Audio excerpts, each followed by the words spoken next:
As the energy of the awakening ceremony surged through his body, the legendary golden finger finally arrived at the last moment. Ding! System binding successful. However, the data that erupted on the instrument's screen plunged everyone into dead silence. SSS-Rank Space Element, SSS-Rank Fire Element. Twin abilities, starting at the pinnacle. Facing the shock and jealousy of the entire school, Lynch took the microphone. His first words were not a speech of gratitude, but a storm that would ignite the entire assembly. Lynch sat in the interrogation room, the silver handcuffs on his wrists bitingly cold. He swore he had never been so wronged in his life. A short while ago, he had just bought some stinky tofu by the roadside when the stall owner had a sudden stomachache and asked him to watch the stall for 3 minutes. As a model youth of the new era, Lynch felt it was his duty. But the moment the owner left, the city management officers arrived. Amidst the chaotic escape of the other vendors, Lin Chen, who was leisurely scrolling through his phone, was mistaken for the unlicensed stall owner. He and the cart were carted away in one fell swoop. Just as he was struggling to defend himself, nearly convinced by the female officer's sharp gaze that he was indeed a criminal, the interrogation room door opened. The real stall owner had finally arrived to clear things up. The farce came to an abrupt end. Walking out of the police station, Lin Chen sighed and hurried home. He wasn't from this world, he was an unlucky transmigrator.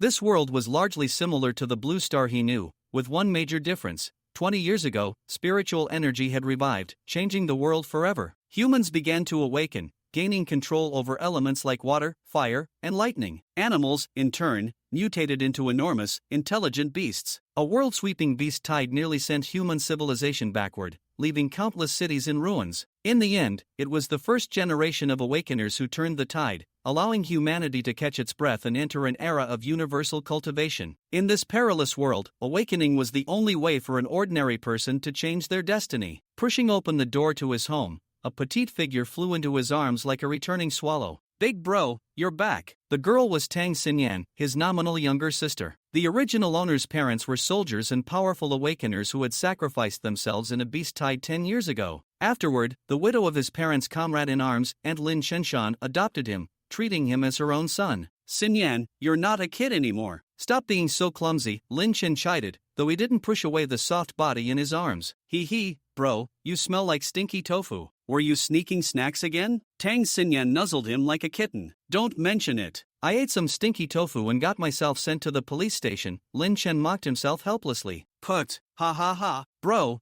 you're incredible." Tang Xinyan burst out laughing, showing no sympathy. Lin Chen's face darkened. This girl's heart was definitely black. At dinner, his foster mother, Lin Xinshan, looked at Lin Chen, her eyes filled with a mix of hope and worry. "Xiaoyu, the awakening ceremony is tomorrow. Don't be nervous. Even if you don't awaken, we can take the logistics route. You can still make a name for yourself." She knew that a fire burned within this boy. His parents had died in the beast tides. Avenging them was his deepest obsession. "Don't worry, Aunt Lin," Lin Chen said, his gaze firm. "No matter the result, I can accept it." He had to awaken. For the original owner's obsession, and for his own survival in this dangerous world. The next day, on the sports field of Jiangnan High School, thousands of third-year high school students gathered, the air thick with tension and anticipation. The awakening ceremony would decide the trajectory of their future lives. Lin Chen and his best friend, Zhou Pingzi, a stoutly built fatty, were mixed in the crowd. "Bro, what do you think you'll awaken?"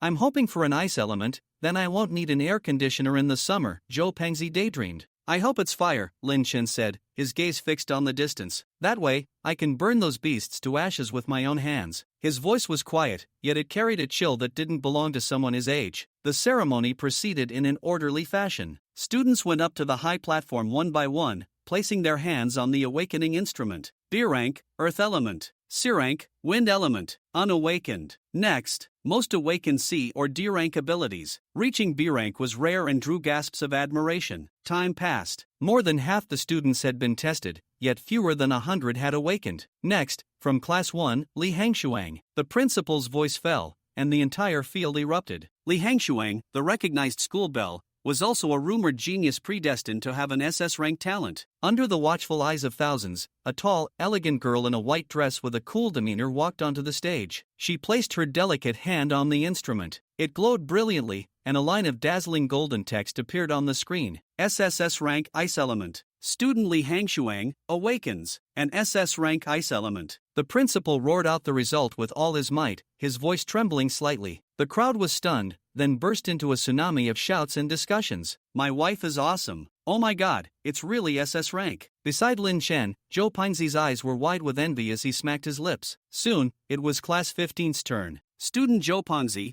come up to awaken. Bro you, watch me. Zhou Pingzi swaggered onto the stage and pressed his chubby palm onto the instrument. The next second, the screen lit up again. S-rank Earth Element. Another bombshell. The crowd was shocked again. A seemingly ordinary fatty had awakened in S-rank. Zhou Pingzi himself was stunned. As he walked off the stage, his steps were unsteady, and he was still humble bragging. Sigh, why wasn't it the ice element? Lin Chen rolled his eyes at him, but his own heart pounded with increasing nervousness. Last one, from Class 15, student Lin Chen. It was finally his turn. Lin Chen took a deep breath and walked onto the high platform under the complex gazes of the entire school. He prayed that his transmigrator's perk wouldn't fail him. As his palm touched the cold instrument, a strange energy instantly flooded his body. And at that very moment, ding, energy fluctuation detected. System initiating. Ding. Invincible emotion collection system binding successful. Ding. Host detected in the process of awakening. Newbie gift pack dispatched. A series of mechanical voices exploded in his mind. Lin Chen froze. The golden finger had actually arrived at the most critical moment. Student Lin Chen? Focus. The principal's reminder pulled him back to reality. He subconsciously guided the energy in his body back into the instrument. In an instant, the screen of the awakening instrument flashed with an explosive light, so blinding that many instinctively shut their eyes. When the light faded, 2 lines of text, enough to subvert everyone's perception of reality, were clearly displayed on the screen. SSS-Rank Space Element. SS-Rank Fire Element. Dead silence. You could hear a pin drop. Principal Wang Fujuan rubbed his eyes, thinking he was hallucinating. Twin elements? The legendary space element, and it was SSS rank? The other was a top-tier SS rank fire element? Was this a joke? Student Lin Chen t-tested again. He said, his voice dry. Lin Chen did as he was told. The result was unchanged. Wang Fujuan sucked in a cold breath. He knew that Jiangnan High School, no, the entire Dragon Country, was about to be shaken by the boy standing before him. Ding. Emotion value from Wang Fujuan plus 999. Ding. Emotion value from Li Hangshuang plus 999. Ding. Emotion value from Zhou Pingzi plus 999. Emotion value scrolled crazily in his mind. A smile crept onto Lin Chen's face. He looked at the sea of dumbstruck faces below and a bold idea sparked. He took the microphone from the stunned principal and cleared his throat. All eyes focused on him. The next second, a voice that would provoke the public outrage of every boy in the school thundered across the field. Student Li Hangshuang, can I pursue you? Boom! The crowd exploded. Jealousy, anger, shock, disbelief. A myriad of emotions converged into a tsunami, instantly drowning the entire field. Ding. Emotion value from John Doe plus 999. Ding. Emotion value from Jane Doe plus 999. Listening to the system prompts, Lin Chen agilely leaped off the platform before the riot could reach him and slipped away in the chaos. He hid in a deserted grove, eagerly summoning the system. System, get out here. What are these emotion values for? Ding. Emotion values can be used to purchase items in the system shop or for the lottery. Lin Chen opened his panel, looked at the string of 222,222 emotion values,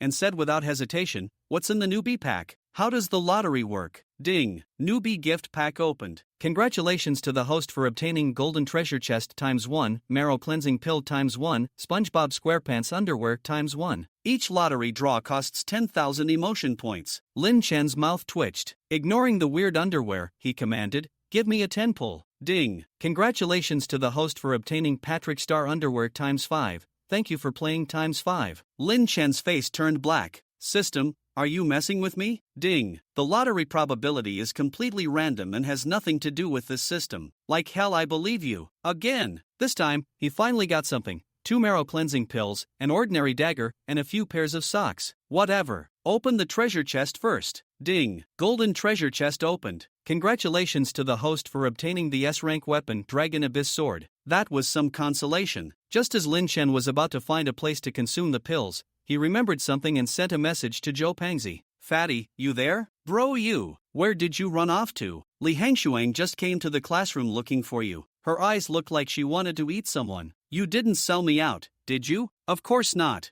Am I, Zhou Pingzi, that kind of person? You're my best brother. Lin Chen was skeptical but sent his location anyway. The moment he sent it, a system prompt sounded. Ding. Emotion value from Zhou Pangzi plus 666. Ding. Emotion value from Li Hangshuang plus 999. Damn it. Lin Chen instantly understood. That damned fatty had definitely sold him out. Without a second thought, he vaulted over the wall and fled to school. Meanwhile, back in the Class 15 classroom, Zhou Pangzi watched Li Hangshuang walk away, wiped his cold sweat, and muttered to himself, "Bro, you don't blame me for not being loyal. This girl's aura is just too intense. I couldn't handle it." Lin Chen sprinted all the way home. The moment he entered, Tang Xinyan rushed over, holding her phone. "Bro, the internet has exploded. Is this twin element genius you?" The post didn't mention his name, but the time and place matched. "That's right, it's your big bro," Lin Chen announced proudly, effortlessly collecting plus 999 emotion points from his sister. He ignored his flustered sister, dove into his room, and locked the door. "System, give me the Marrow cleansing pill." As he spoke, a golden pill materialized out of thin air and landed precisely on his forehead.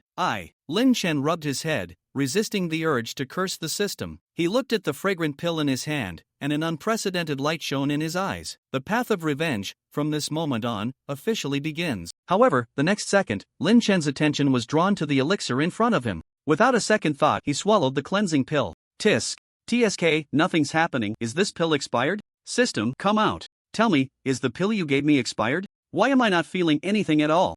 Ding. System products are fair to all. Please be patient, host. Hearing this, Lin Chen finally set aside his doubts and sat quietly on the ground, waiting for the effects of the medicine to kick in. After a while, he vaguely felt his stomach starting to heat up, followed by a sense of weakness in his limbs. Damn it, system, why does it hurt so much? Lin Chen felt as if he had been hit by a large truck, his whole body in excruciating pain. 1 minute, 3 minutes, 10 minutes. Damn, system, are you trying to screw me over? Why does it hurt so much? At this moment, Lin Chen cursed loudly. Ding. I forgot to tell the host, for the first use of the cleansing pill, only half is needed. The system's voice came through.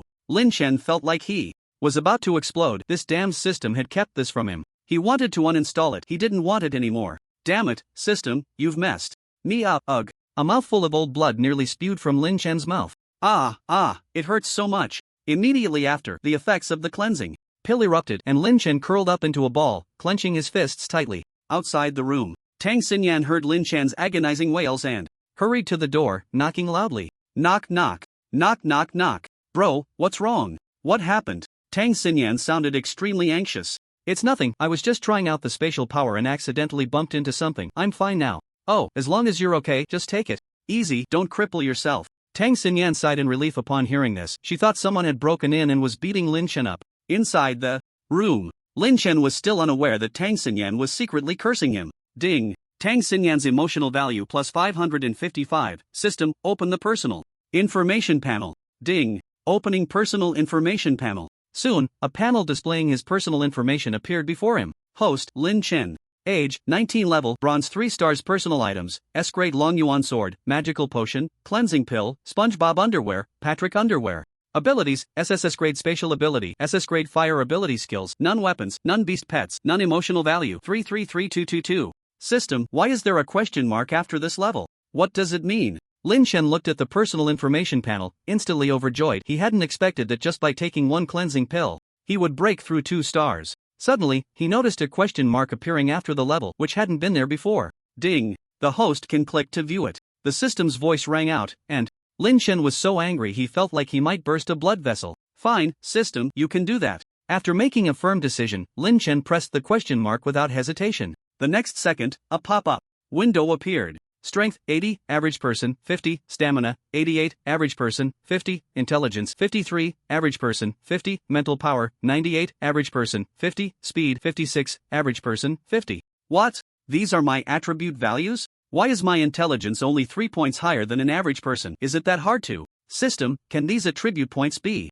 improved? Ding. Yes, they can be improved. The host can take cleansing pills to enhance their attribute points or improve them through training. Receiving the answer, Lin Chen nodded in satisfaction. Suddenly, he seemed to smell something foul. Damn, is someone's toilet clogged? The stench has even reached my house. No, wait, that's the smell coming from me. Ugh, it's so foul. Realizing the awful odor was emanating from himself, Lin Chen quickly grabbed a few pieces of clothing from the wardrobe and rushed out towards the bathroom. Meanwhile, Tang Xinyan, who was watching TV in the living room, saw Lin Chen come out and was about to call out to him when a wave of stench hit her face. Ugh. Lin Chen, did you fall into a cesspit or something? Ugh. Tang Xinyan immediately felt nauseous, nearly throwing up what she had eaten the night before. Lin Chen ignored her and continued on his way to the bathroom. Under the cleansing flow of water, the foul smell was finally washed away. Looking at his muscular physique in the mirror, Lin Chen felt like he was about to burst into laughter. In 2 lifetimes, this was the first time he had such a perfect body. Wow, I didn't expect a single washing marrow pill to be this effective. The system doesn't deceive me, ha ha ha. Alas, it's a pity that such a perfect body can only be admired by me alone. Lin Chen sighed while admiring himself in the mirror. After a while, Lin Chen prepared to get dressed and go out, only to realize he hadn't brought any underwear. It would be a bit embarrassing to ask that girl Tang Xinyan for help. Suddenly, he remembered that he had won a few pairs of underwear in a lottery. System, distribute the Patrick Star underwear to me. Ding. Patrick Star underwear is being distributed. Please check your receipt. As soon as he finished speaking, a pair of underwear with a Patrick Star design landed on Lin Chen's head. System, couldn't you just place it in my hands? Ding. The host did not specify where to distribute it, so the system can only distribute it on the host's head. Lin Chen pointed at the system and said, "Damn, why didn't you say that earlier?" Seriously. However, the system showed no reaction, and seeing this, he had no choice but to give up. At that moment, the system's notification sound rang out again. Ding. Li Hanxiang's emotional value plus 999, ding. Zhou Pingzi's emotional value plus 999. Lin Chen stared at the inexplicable emotional values, somewhat dazed. Is this because Li Hanxiang couldn't find me and took it out on Fatty? On the other side, Li Hanxiang arrived at the small grove based on the address Lin Chen sent, but after searching for a long time, she couldn't find him. After some inquiries, she learned that Lin Chen had secretly left the school long ago. This made her furious, and she suspected that Zhou Pengzi had reported her to him behind her back. So, Li Hanxiang returned to class 15 filled with rage. Zhou Pengzi, who was bragging with his classmates, was surprised to see Li Hanxiang return alone. Oh, Li Schoolflower, didn't you find Yugu? He left the school. Seeing this, Li Hanxiang replied coldly. At the same time, her gaze fixed on Zhou Pengzi, making him feel as if he had fallen into an ice cave.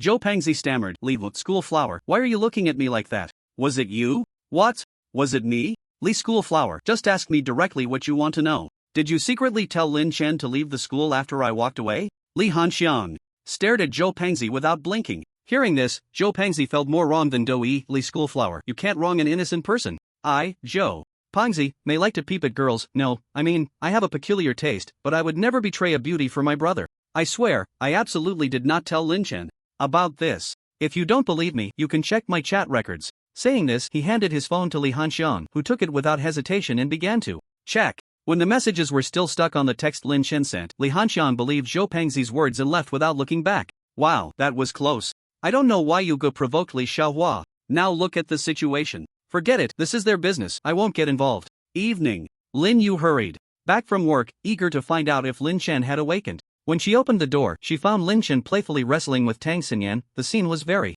heartwarming, and tears unexpectedly streamed down her face. Oh, Aunt Lin, you're back. Lin Chen suddenly noticed Lin Yu standing at the door and couldn't help but exclaim. Hearing this, Tang Xinyan turned to the door and saw Lin Yu looking at her with a smile. Tang Xinyan shyly called out, Mom, why are you back so early? What, did I interrupt your good time with Xiaoyu? Lin Yu teased the two with a smile. Upon hearing this, Tang Xinyan blushed and couldn't bear to look at Lin Chen, then ran barefoot back to her room. Lin Yu wasn't surprised by her reaction and turned to Lin Chen, gently asking, Xiaoyu, how is it? Did you awaken? Yeah, I awakened an SSS level space ability and an SS level fire ability, Lin Chen said calmly about what had happened today. However, Lin Yu was no longer calm. What? Xiaoyu, you're not joking with Aunt Lin, are you? Seeing her disbelief, Lin Chen had to demonstrate in front of her, Aunt Lin, how could I lie to you?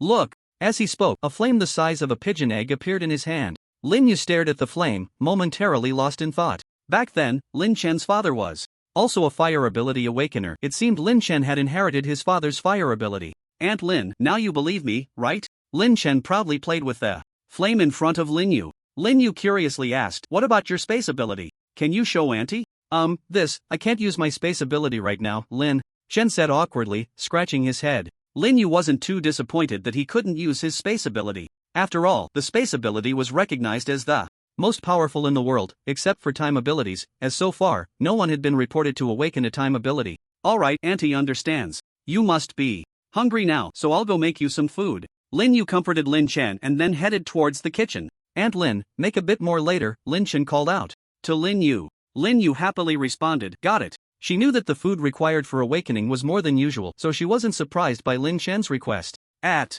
that moment, the system's prompt sounded in Lin Chen's mind. Ding. Lin Yu's emotional value plus 666. Ding. Lin Yu's emotional value plus 999. System, lottery. Ding. Detected host's request, starting the lottery. Ding. Lottery finished. Congratulations, host, you have drawn. Thank you for participating. Congratulations, host, you have drawn washing marrow pill times 2. Congratulations, host, you have drawn magical potion times 2. Congratulations, host, you have drawn SpongeBob socks times 1. Congratulations, host, you have drawn strength pill times 2. Lin Chen saw he had drawn new items and curiously clicked on the items. He immediately checked the strength pill. System, what is the use of this strength pill? Ding. Strength pill, as the name suggests, when consumed, grants immense strength for 1 hour, after which the user will fall into a state of weakness. What? There's a side effect? Wait, system, does that magical potion also have side effects? After hearing the system's explanation, Lin Chen couldn't sit still. If this thing had side effects, then the magical potion must have them too. Ding. Yes, after using the magical potion, side effects will occur based on the abilities gained. For example, after gaining the ability to become invisible, one's hair would fall out. Then, after acquiring the ability of luck, there would be a period of bad luck. And then, as soon as Lin Chen heard this, he felt a chill run down his spine and immediately interrupted the system, saying, alright, enough already. In any case, I would rather die than drink that thing. Ugh. Lin Chen spat at the system. What a garbage system, what kind of trash is this? He had thought that having a system would allow him to walk with swagger, but it turned out he was just lying down and going sideways. Just as Lin Chen was still fuming at the system, Lin Yushan's voice rang out. Xiaoyu, it's time to eat. Go call Xinyan. Oh, okay, Aunt Lin. With that, Lin Chen got up and knocked on Tang Xinyan's door. At that moment, he heard Tang Xinyan's melodious voice from inside. Who is it? What do you want? It's your brother. Hurry up and come out for dinner. If you don't come out, I'll eat all the dishes. As soon as he finished speaking, the door swung open, and Tang Xinyan pouted as she walked out. Humph. What are you humping about? Did I provoke you? Lin Chen looked at Tang Xinyan, who was showing hostility towards him, feeling confused. Has this girl hit puberty? It doesn't seem like it. Could she be having a crush? No way, this is bad, she's coming for me. Better make a run for it. Without looking back, Lin Chen quickly walked away, leaving Tang Xinyan standing there, bewildered. She had originally wanted to question Lin Chen about why he confessed to Li Hanswang. That's right, she had just seen the news about what happened today at Jiangnan High School in her room. Besides the news about Lin Chen awakening dual abilities, it was about Lin Chen confessing to Li Hanswang in public. However, what Tang Xinyan didn't know was that all of this was intentional on Lin Chen's part, and the purpose was obvious, to boost his emotional value. Tang Xinyan stood there in a daze for a while before she unhappily made her way to the living room. She found Lin Chen engrossed in his meal, and when Lin Yushan saw Tang Xinyan coming, she hurriedly urged, Xinyan, come over and eat. I know, Mom, Tang Xinyan replied and then found a spot to sit down. But her gaze kept darting towards Lin Chen.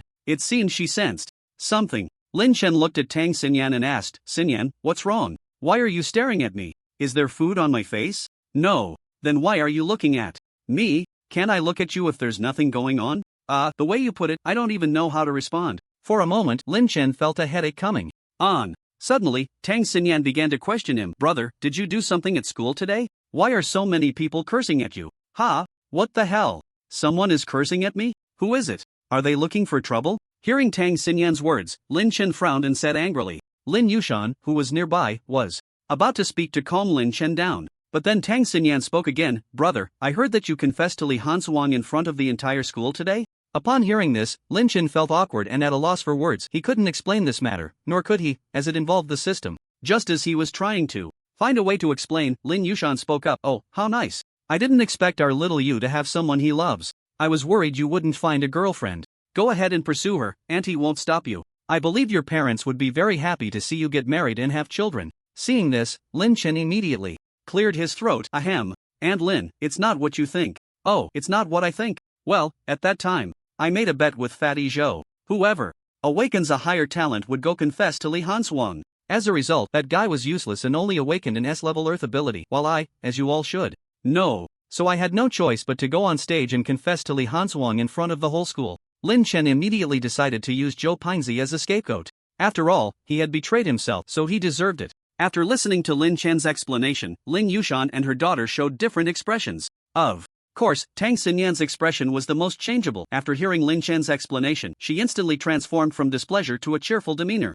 After dinner, Lin Chen went straight back to his room. He had initially wanted to help Lin Yushan wash the dishes, but she refused. System, bring up the system panel. Ding. System panel loading. Loading successful. Lin Chen looked at the system panel in front of him and then shifted his gaze to the system mall module. Curiously, he clicked in. The next second, a brand new interface appeared before Lin Chen. It displayed many products. System, do you have any abilities for sale? Lin Chen asked curiously. Ding. Yes, this system not only has abilities but also weapons, elixirs, and skills, among other things. Upon hearing this, Lin Chen's mouth curled into a smirk, revealing a lewd expression. So, system, do you have that thing? Ding. Detection of hosts' impure thoughts. This system refuses to answer. Oh, look at you, system, quite intelligent, huh? And you even peeked into my thoughts without permission. Care to give me a reasonable explanation? Lin Chen was somewhat surprised by the system's intelligence. He didn't expect it to read his thoughts. Ding.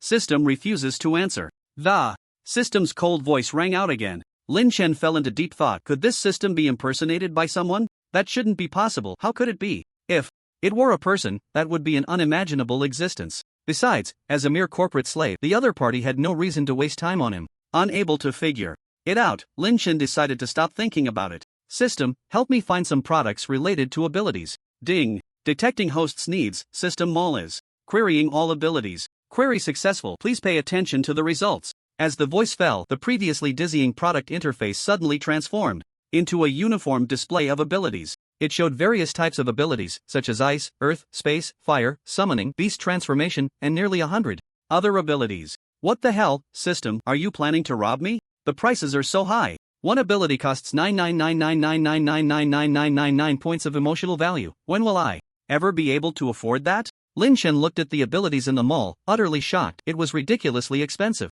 Given that he earned 500,000 emotional value a day, it would take him years to afford even one. Ding. Detecting that the host is somewhat dejected, the system specially rewards the host with an 80% discount coupon for the mall. Using this coupon allows the host to enjoy an 80% discount on any purchase. Please note that this coupon is a one-time item, so use it wisely. With that, Lin Chen felt a little better. Although it was just an 80% discount, it saved him quite a bit of emotional value. That's more like it. Forget it, I'll temporarily give up on abilities. By the way, system, can I draw abilities from this lottery pool? Lin Chen asked. Ding. The lottery pool can draw anything, but it requires the host's luck. With the system's confirmation, Lin Chen's eyes lit up again. System, I want to draw. Ding. Detecting hosts request. The big wheel begins to spin. B. Congratulations, host, you have received Zero Ultraman underwear ×3. B. Congratulations, host, you have received Diga Ultraman underwear ×2. B. Congratulations, host, you have received Magical Potions ×2.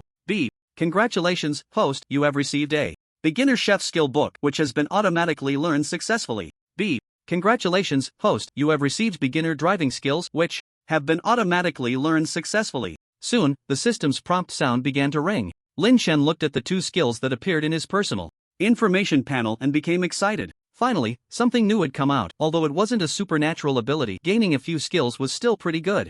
Looking at the emotional value still remaining at over 200,000, Lin Chen made up his mind and directly drew. System, draw all my remaining 200,000. B. Detected host's request drawing for you, please wait. B. Congratulations, host, you have received thank you for your patronage. B. Congratulations, host, you have received a SpongeBob full body suit ×1. B. Congratulations, host, you have received a Patrick full body suit ×1. B. Congratulations, host, you have received cleansing pills ×3. B. Congratulations, host, you have received strength pills ×4. B.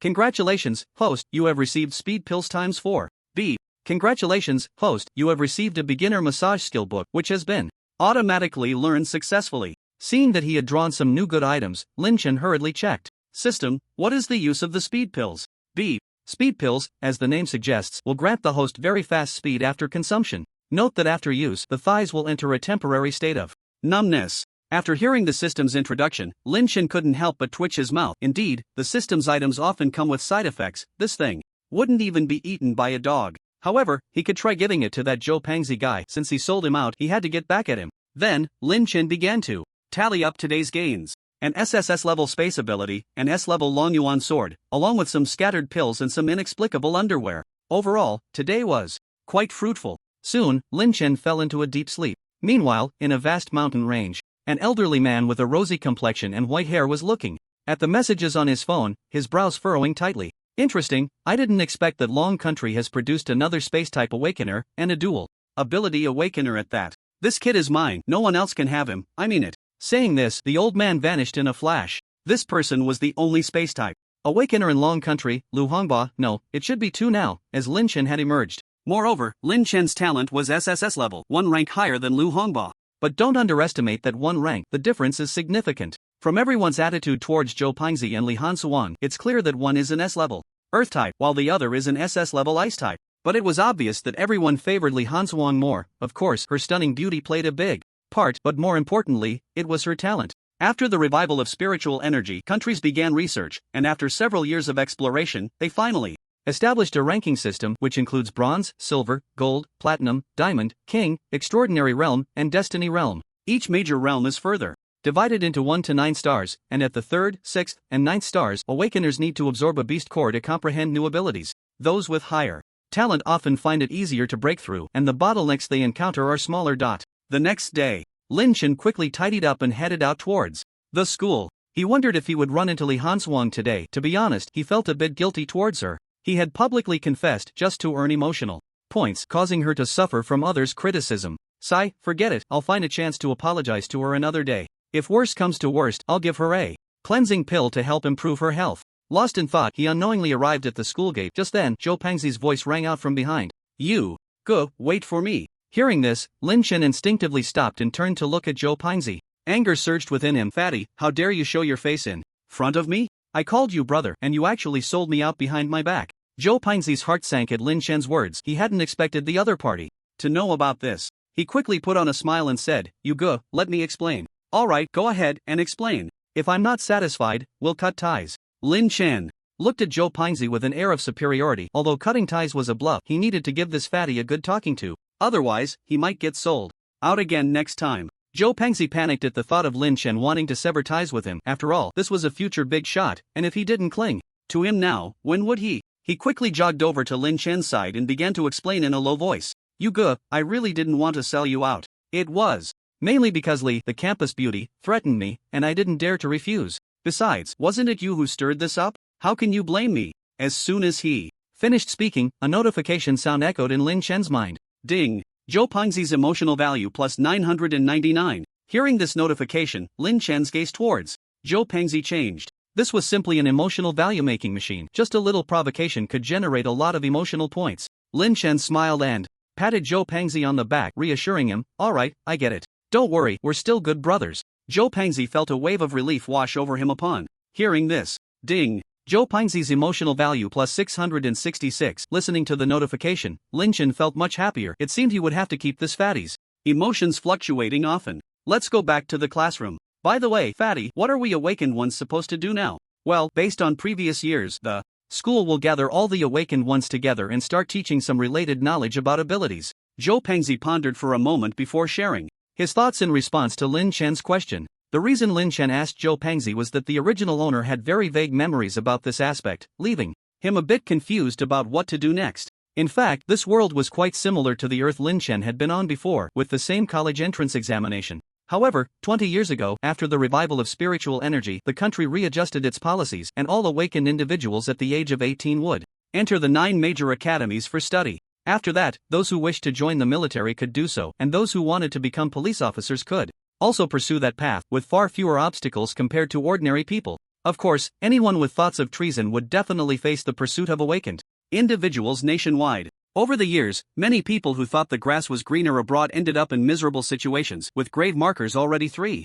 meters high. As Lin Chen and Zhou Pingzi entered the classroom, all eyes turned towards them. However, this time, it wasn't filled with disdain and contempt. Like yesterday, instead, it was filled with envy and excitement. Their gazes were as if they were looking at a beautiful girl who had just stripped down. Ding! Wang was emotional value plus 666. Ding! Zhao Xi's emotional value plus 666. Hearing the system's notification, Lin Chen's smile nearly reached his ears. It was indeed the fastest way to earn emotional points at school. Good morning, classmates. So, Lin Chen took the initiative to greet everyone, and Zhou Pingzi beside him immediately whitened his eyes in disbelief. The other classmates were also quite surprised, as Lin Chen had never greeted them before. Was the sun rising from the west? Or was Lin Chen up to something bad? Ding. Wang was emotional value plus 999, ding. Wang Suewa's emotional value plus 999, ding. Litinia's emotional value plus 999. Suddenly, the system notification sounded again in Lin Chen's mind. Lin Chen felt that this emotional value came too easily, and he resolved to stir up some trouble later. With that thought, Lin Chen went to his seat while Zhou Pangzi looked at him, seemingly wanting to say something but hesitating. Fatty, what's wrong with you? You seem a bit off, Lin Chen asked curiously upon noticing. Zhou Pangzi looked at Lin Chen in confusion and said, Brother, you've changed. Lin Chen's heart skipped a beat. Could it be that this fat guy noticed something? No way, with his IQ, he shouldn't be able to tell. Could he be trying to trick me? Just as Lin Chen was lost in thought, Zhou Pangzi's voice rang out again. Brother, don't you usually ignore them? Why are you being nice and greeting them today? Hearing this, Lin Chen finally breathed a sigh of relief, thinking that this fat guy had discovered some difference between him and the original. Alright, fatty, why are you worrying about nothing? I just awakened my abilities, so of course I need to show off a bit in front of them. As expected of brother. You really think things through. I should have shown off too, Zhou Pangzi said, realizing this and immediately grinning lewdly. Just as the two were chatting happily, the beautiful homeroom teacher Ouyang Qian entered the classroom. As soon as she walked in, many students sat up straight, not daring to speak loudly. The reason for this was that Ouyang Qian was also an awakener and her strength was not low. Is Lin Chen here? Ouyang Qian suddenly called out loudly. Lin Chen was taken aback for a moment, then raised his hand to signal, I'm here. Upon seeing Lin Chen raise his hand, Ouyang Qian finally noticed him. Lin Chen, come out with me for a moment. The rest of you stay in the classroom and study. Those who have awakened their abilities get ready to follow me later. After saying that, Ouyang Qian left the classroom without looking back. Lin Chen, confused, had no choice but to follow her. Once the two left, the classroom began to discuss. Hey, do you know why the teacher called Lin Chen? I don't know, but I guess it has something to do with Lin Chen's awakened abilities. Have you heard? Now the whole internet knows that our Jiangnan High School has produced a once-in-a-century genius. I heard about it. Even Mr. Liu Hongbo from our dragon country knows about it. Really? That's a transcendent 9-star existence just one step away from entering the Destiny realm. The atmosphere was very lively while Zhou Pangzi in the back row looked disdainful. A bunch of little losers. Do you think you can discuss my brother you? I wonder who isolated my brother you every day back then. Now look at this. You used to ignore me and now I'm out of your league. Zhou Pangzi kept grumbling inwardly, his eyes filled with mockery. Meanwhile, Lin Chen followed Ouyang Qian to a corner of the corridor and stopped. She looked Lin Chen up and down, then slowly spoke. Lin Chen, congratulations, you've awakened both space and fire abilities. Upon hearing this, Lin Chen smiled and waved his hand.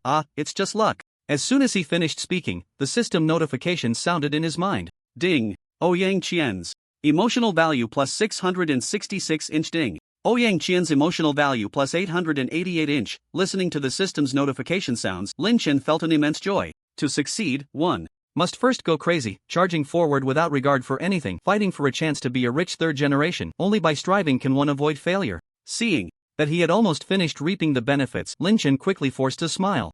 Just kidding. Ouyang Qian shot him a glare, then said seriously, Lin Chen, may I ask which academy you plan to attend?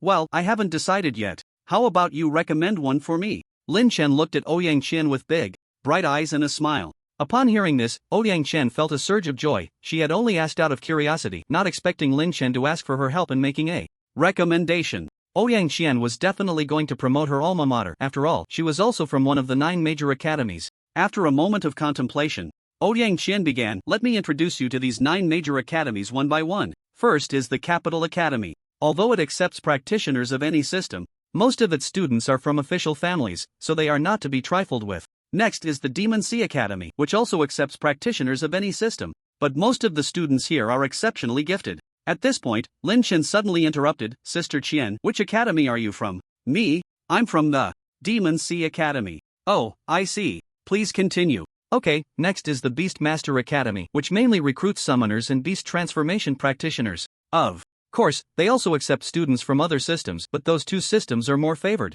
Lin Chen fell into deep thought for a moment, and Ouyang Qian, seeing this, stopped speaking and quietly watched him. After a while, Lin Chen finally spoke. Sister Qian, sorry, I zoned out. It's fine. Should I continue? Go ahead.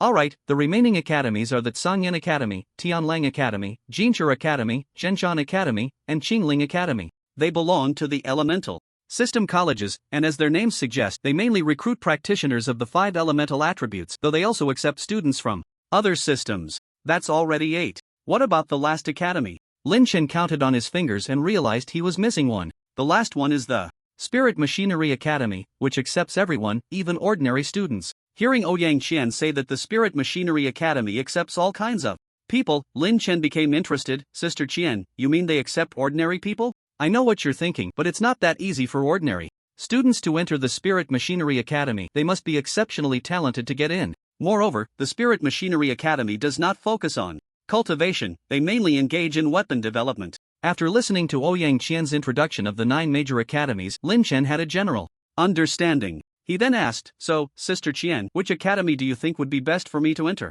Hearing his question, Lin Yushan immediately expressed her thoughts without hesitation. I suggest you go to the Demon Sea Academy. Oh, why? First, the Demon Sea Academy is the second-ranked academy in the Dragon Kingdom, with relatively abundant resources, so you can have a good development there. Secondly, there is Old Lu at the Demon Sea Academy, who can greatly assist you in developing your spatial abilities. Old Lu? Oh, I forgot to tell you, Old Lu is Lu Hongba, the first spatial awakener in the Dragon Kingdom, and he has an SS-level talent. His current strength has reached the extraordinary 9 stars, just one step away from entering the Destiny Realm. Upon hearing Ouyang Qian's words, an image of an old man flashed through Lin Chen's mind. He had found this information online last night. Lin Chen quickly made up his mind and said to Ouyang Qian, Sister Qian, I understand now. I plan to choose the Demon Sea Academy. Could you introduce me to Old Lu? Don't worry, even if you don't go looking for him, Old Lu will come looking for you. Alright. Satisfied with Ouyang Qian's response, Lin Chen felt quite pleased. Although he had a system, having someone to guide him in cultivation could save him a lot of detours. Ouyang Qian noticed he had stopped talking, and since her purpose had been achieved, she led Lin Chen towards class 15. As soon as they reached the door, various discussions erupted from inside, all centered around Lin Chen. When Ouyang Qian appeared at the classroom door again, the students immediately fell silent. What are you all so noisy about? Day in and day out, you don't know how to study, just aimlessly discussing things. If you all put in some effort, maybe you could even get into the Spirit Machinery Academy. That's all I have to say. All awakened students follow me. With that, Ouyang Qian walked out of the classroom, and several students who had awakened their abilities immediately followed her. There were about 7 or 8 of them, including Zhou Pingji. Although Zhou Pingji had awakened an S-level Earth ability, no one paid much attention to him. After all, with a prodigy like Lin Chen around, no matter how talented others were, they ultimately faced neglect. Even the SS-level Li Hansuan had seen a decrease in attention recently. If it weren't for her good looks, she would probably end up like Zhou Pingji. Soon, some awakened students began to appear from other classes, walking together and starting discussions. Hey, classmate, are you from class 15? Is that Lin Chen in your class? Hello, classmate, I'm Li Si from class 7. Can we be friends? Classmate. A group of awakened students marched towards the gymnasium. Meanwhile, Lin Chen quietly followed Ouyang Qian, continuously asking her questions about cultivation. Ouyang Qian was naturally happy to answer him. Although she was a water-type awakener, her knowledge in this area was quite rich. At that moment, the students behind them watched Lin Chen and Ouyang Qian chatting and laughing, feeling increasingly irritated. But there was nothing they could do. After all, she was a dual-type awakener and had awakened a space ability. Ding. Zhang San's emotional value plus 555-inch ding. Li Si's emotional value plus 555-inch ding. Wang Wu's emotional value plus 555-inch. Dozens of system notification sounds rang in Lin Chen's mind, leaving him somewhat bewildered. What's going on? Why are these idiots generating so much emotional value towards me? Could it be that they're feeling jealous seeing me chat with Chen Jie? Hee, this is a rare opportunity. I must take advantage of it. Thinking this, Lin Chen suddenly draped his arm over Ouyang Qian's shoulder. What are you doing? Ouyang Qian nearly exclaimed. Beep. Zhou Pingzi's emotional value plus 666. Beep. Li Hanchuan's emotional value plus 999. Beep. Li Hanchuan's emotional value plus 999. Hearing the system's report, Lin Chen was completely stunned. What the hell, is that cold ice block Li Hansuang here too? And how could she have such a high emotional fluctuation? This is probably a death sentence. No, I can't provoke this cold ice block. Lin Chen immediately withdrew his hand that was resting on Ouyang Qian's shoulder. Then, he slowly turned his gaze to the back, only to see 100 people staring at him in unison. Their expressions ranged from surprise to confusion, and even jealousy. In short, there were all kinds of looks. Lin Chen was so scared that he quickly turned back, not daring to look behind him. Again, Ouyang Qian, watching his reaction, nearly burst out laughing. Soon, the group arrived at the gymnasium, where Principal Wang Fujuan was smiling as he watched them arrive. When he saw Lin Chen at the front, his eyes immediately lit up. He had planned to have a private chat with Lin Chen yesterday, but that guy had left the school directly. He almost ran to Lin Chen's house to find him. B.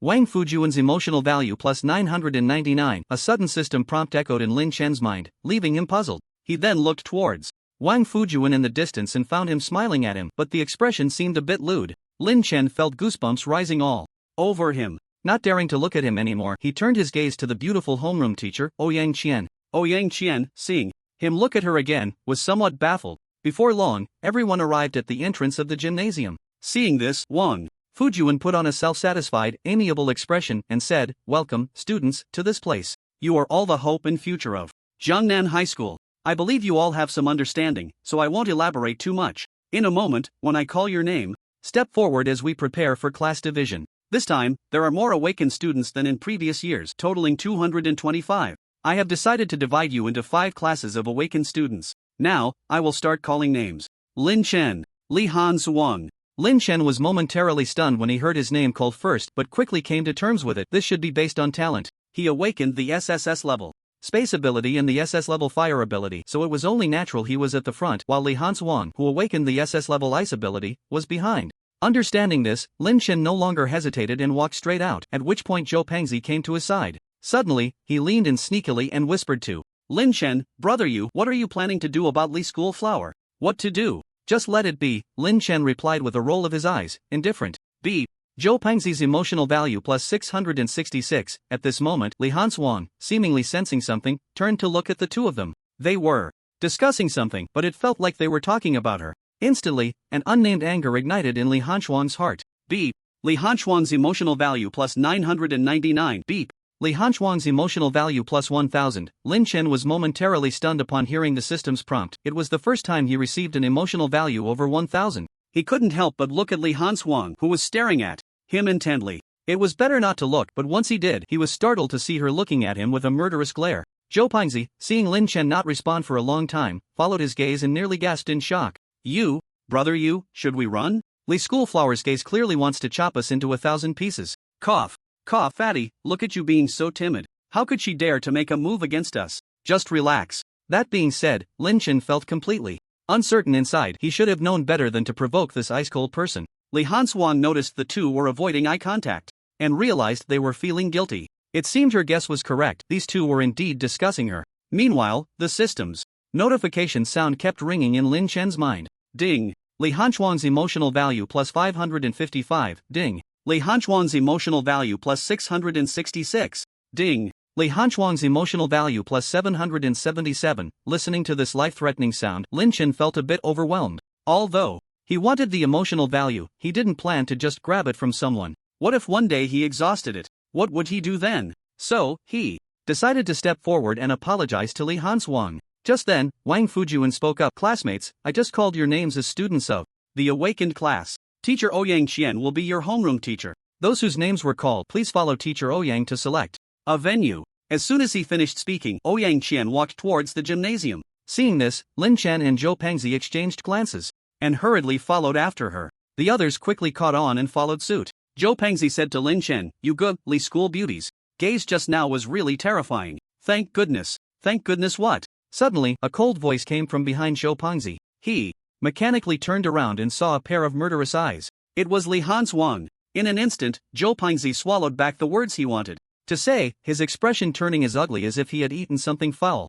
After a moment, he managed to force a smile and said to Li Hansuang, "Good morning, Li School. Li Hansuang, have you had breakfast? If not, how about I treat you?" "Humph." Li Hansuang merely snorted coldly at his words, not responding, her gaze shifting from Zhou Pengzi to Lin Chen. In that moment, Lin Chen felt a chill rising from his feet to the top of his head. Ding. Li Hansuang's emotional value plus 999. The system's notification sound rang out again. Lin Chen immediately quickened his pace and walked to Ouyang Qian's side, leaving Zhou Pengzi alone to face Li Hansuang's icy demeanor. Instantly, Zhou Pengzi thought to himself, "Damn it, you can't be this treacherous. This is clearly your mess. Why should I bear the brunt of it?" However, Lin Chen didn't care about that. After all, it's normal to stab a brother in the back for a woman. Before long, Ouyang Qian led everyone to an open area and instructed, "Everyone, please take a seat." Seeing this, everyone sat down, not caring about the cleanliness of the ground. However, Lin Chen, the sly one, didn't sit down immediately. Instead, he looked around and spotted two small benches not far away. Seizing the opportunity while Ouyang Qian wasn't paying attention, he brought them all over. He even offered one to Ouyang Qian, who silently accepted and sat down. But the other students watching this felt a pang of discomfort in their hearts, wondering why they didn't dare to take the initiative. Ding. Zhang San's emotional value plus 999, ding. Li Si's emotional value plus 999, ding. Wang Wu's emotional value plus 999, ding. Li Hanchuan's emotional value plus 1, ding. Zhou Pengzi's emotional value plus 666. The system's notification rang in Lin Chen's mind, making him feel quite pleased. However, upon hearing that Li Hanchuan's emotional value only increased by 1, he couldn't help but feel curious. System, what does it mean that Li Hanchuan's emotional value only increased by 1? Is there a bug in your system? Ding. This system has not encountered a bug. It is simply because Li Hanchuan's emotional response was minimal, hence the increase is only 1. Hearing the system's explanation, Lin Chen was somewhat skeptical, but there was nothing he could do. Alright, I'll reluctantly believe you. By the way, help me open the personal information panel. Ding. Personal information panel is starting up. As the words fell, a blue transparent panel appeared before Lin Chen's eyes. Host, Lin Chen, age, 19, level, bronze, 3 stars, personal items, S-class. Long Yuan sword, magical potion, cleansing pill, strength pill, speed pill, SpongeBob underwear, Patrick underwear, Zero Ultraman underwear. Abilities, SSS class spatial ability, SS class fire ability skills, beginner chef, beginner driving, beginner massage weapon, S class Long Yuan sword beast pet, non-emotional value, 666666. Lin Chen noticed that his emotional value had reached 600,000 and immediately spoke to the system. System, I want to draw a lottery. Let's start with 10 consecutive draws. Ding. Host's request detected, starting the lottery.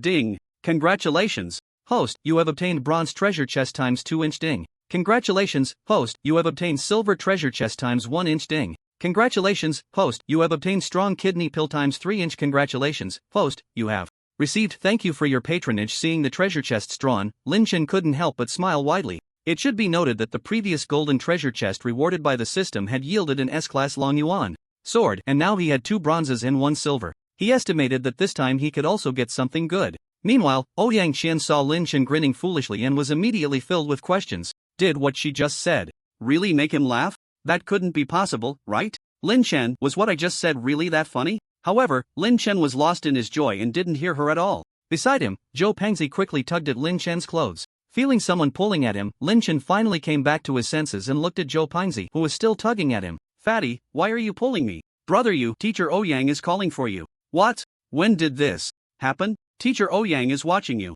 Upon hearing this, Lin Chen hurriedly looked towards Ouyang Qian, who was not far away, and found her staring intently at him. Ahem, Qian Jia, what do you need me for? Lin Chen coughed lightly. Was what I just said really that funny? Ouyang Qian said coldly. Hearing this, Lin Chen suddenly realized that she had seen him laughing at the treasure chest draw. For a moment he didn't know how to respond. Suddenly, a light bulb went off in his head, as if he had an idea, and he said, no, it's just that Qian Jia, what you said was really too good. I was so captivated that I couldn't help but laugh. You can't blame me for that, right? Although Ouyang Qian knew he was flattering her, with so many people watching, she couldn't really reprimand him and had to let it go. Alright, pay attention, don't get distracted again. There will be assessments later, and if you fail, the 9 major academies won't care about how talented you are. Of course, this was said on the surface to Lin Chen, but it was actually meant for the others to hear. After all, an SSS class genius was enough to make the 9 major academies fight over him. How could they possibly refuse him over a small assessment? Some students who were unaware of the situation actually believed it, as they didn't have high talents, and with so many people around, they really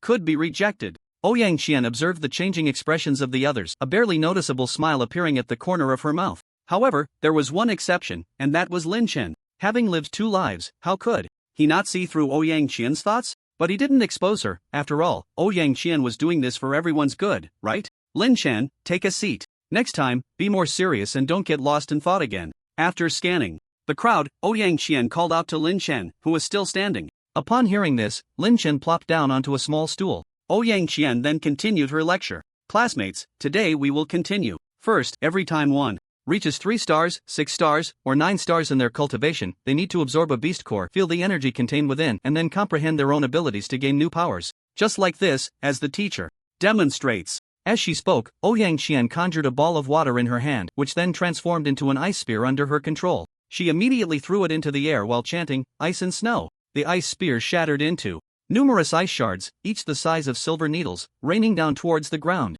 In just a moment, the ground was covered in frost. The next second, the frost melted into water. All the students were left speechless by Ouyang Qian's display. At that moment, Ouyang Qian's voice reached everyone's ears again. This is a power I comprehended when I reached the silver 9 stars, allowing me to control my water to turn into ice. As my strength increases, this ability will gradually enhance. Currently, I am at gold 2 stars, so the area I can affect is only 10 square meters, but when I break through to gold 9 stars, the range can reach 30 square meters. As soon as she finished speaking, the crowd erupted in astonishment. Wow, is Teacher Ouyang really that powerful? I thought it was snowing with that temperature just now. Is this the power of an awakened? It's truly terrifying. At the peak of immortality, I, Zhang San, am the one who reigns over the world. Heaven did not give birth to me, Zhao Laolu, the cheap path lasts like a long night. Listening to the pretentious remarks from the crowd, Lin Chen couldn't help but chuckle disdainfully. What nonsense, without even a system, this is just a load of rubbish. Isn't it like looking for shit with a flashlight in the toilet?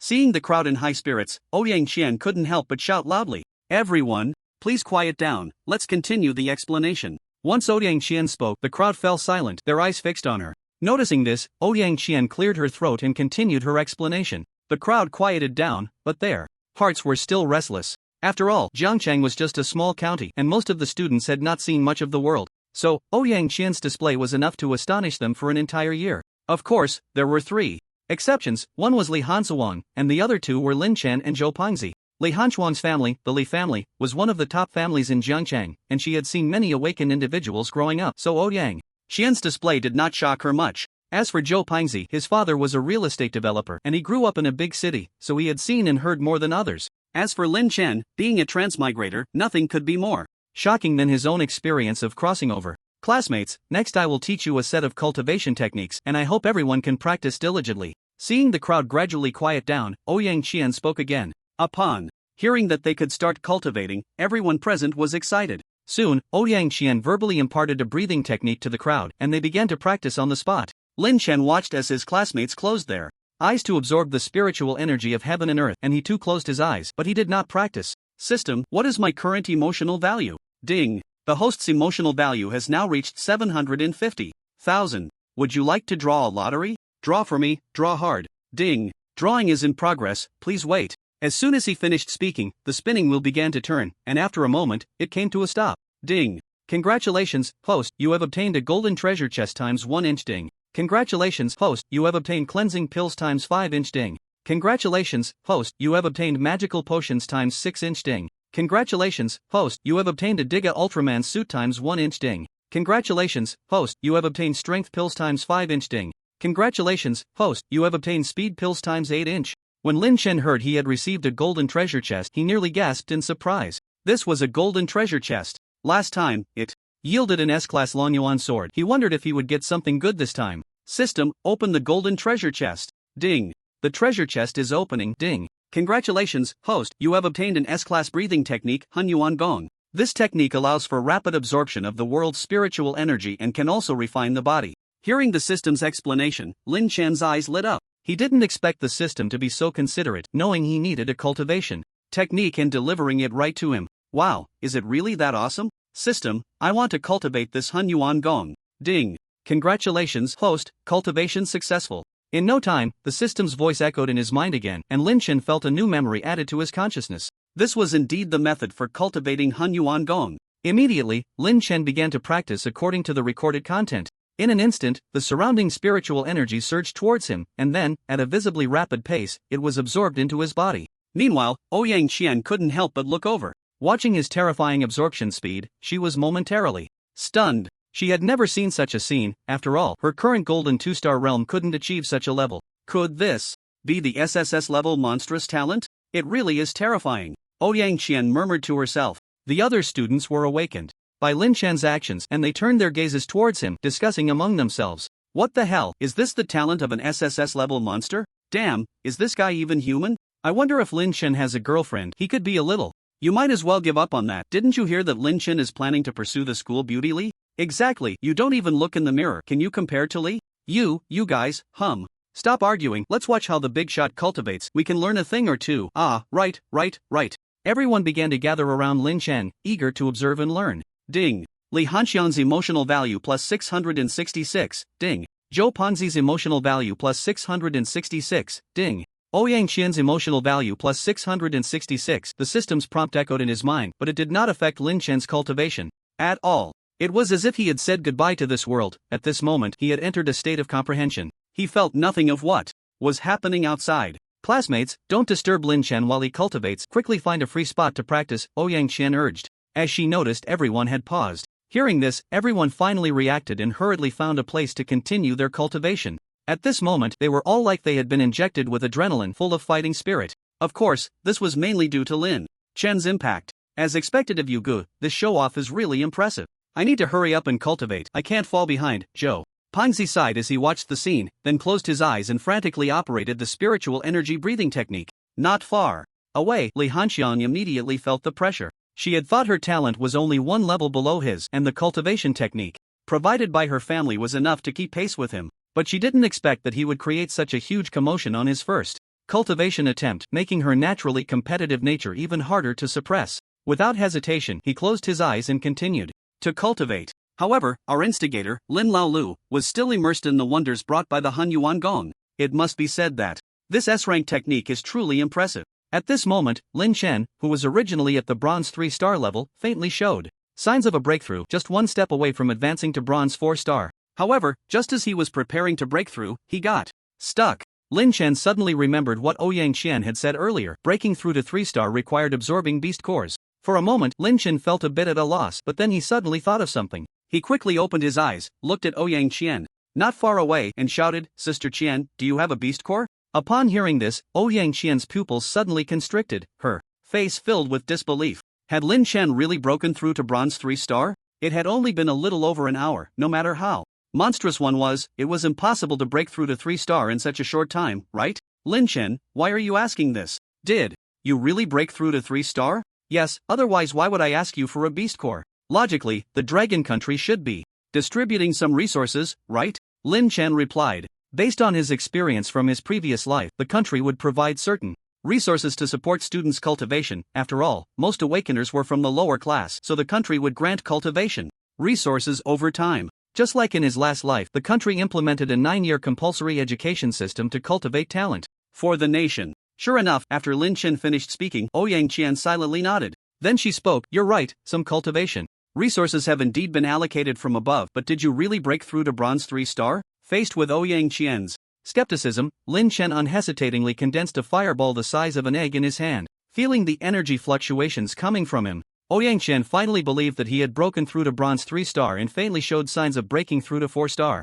The crowd around Lin Chen, who had been awakened by the noise, was instantly stunned upon learning that he had broken through to 3-star. They had only just managed to break through to 1-star, and some hadn't even reached 1-star yet. Li Hanxiang had barely broken through to 2-star, and that was thanks to the cultivation technique provided by her family. At this moment, the system's prompt sound began to ring continuously in Lin Chen's mind. Ding. Li Hanxiang's emotional value plus 999, ding. Ouyang Qian's emotional value plus 999, ding. Zhou Pengzi's emotional value plus 666. It rang about 100 times before gradually stopping. System, can you lower the volume? My head is about to explode. Ding. Detected host's request. System prompt sound has been adjusted to the minimum. After saying this, Lin Chen let out a breath and then continued to look at Ouyang Qian. Sister Qian, can you give me a fire-type beast core? Sure, just wait a moment, I'll go explain to the principal. Ouyang Qian instructed Lin Chen and then ran towards Wang Fujuan. After Ouyang Qian left, Zhou Pengzi,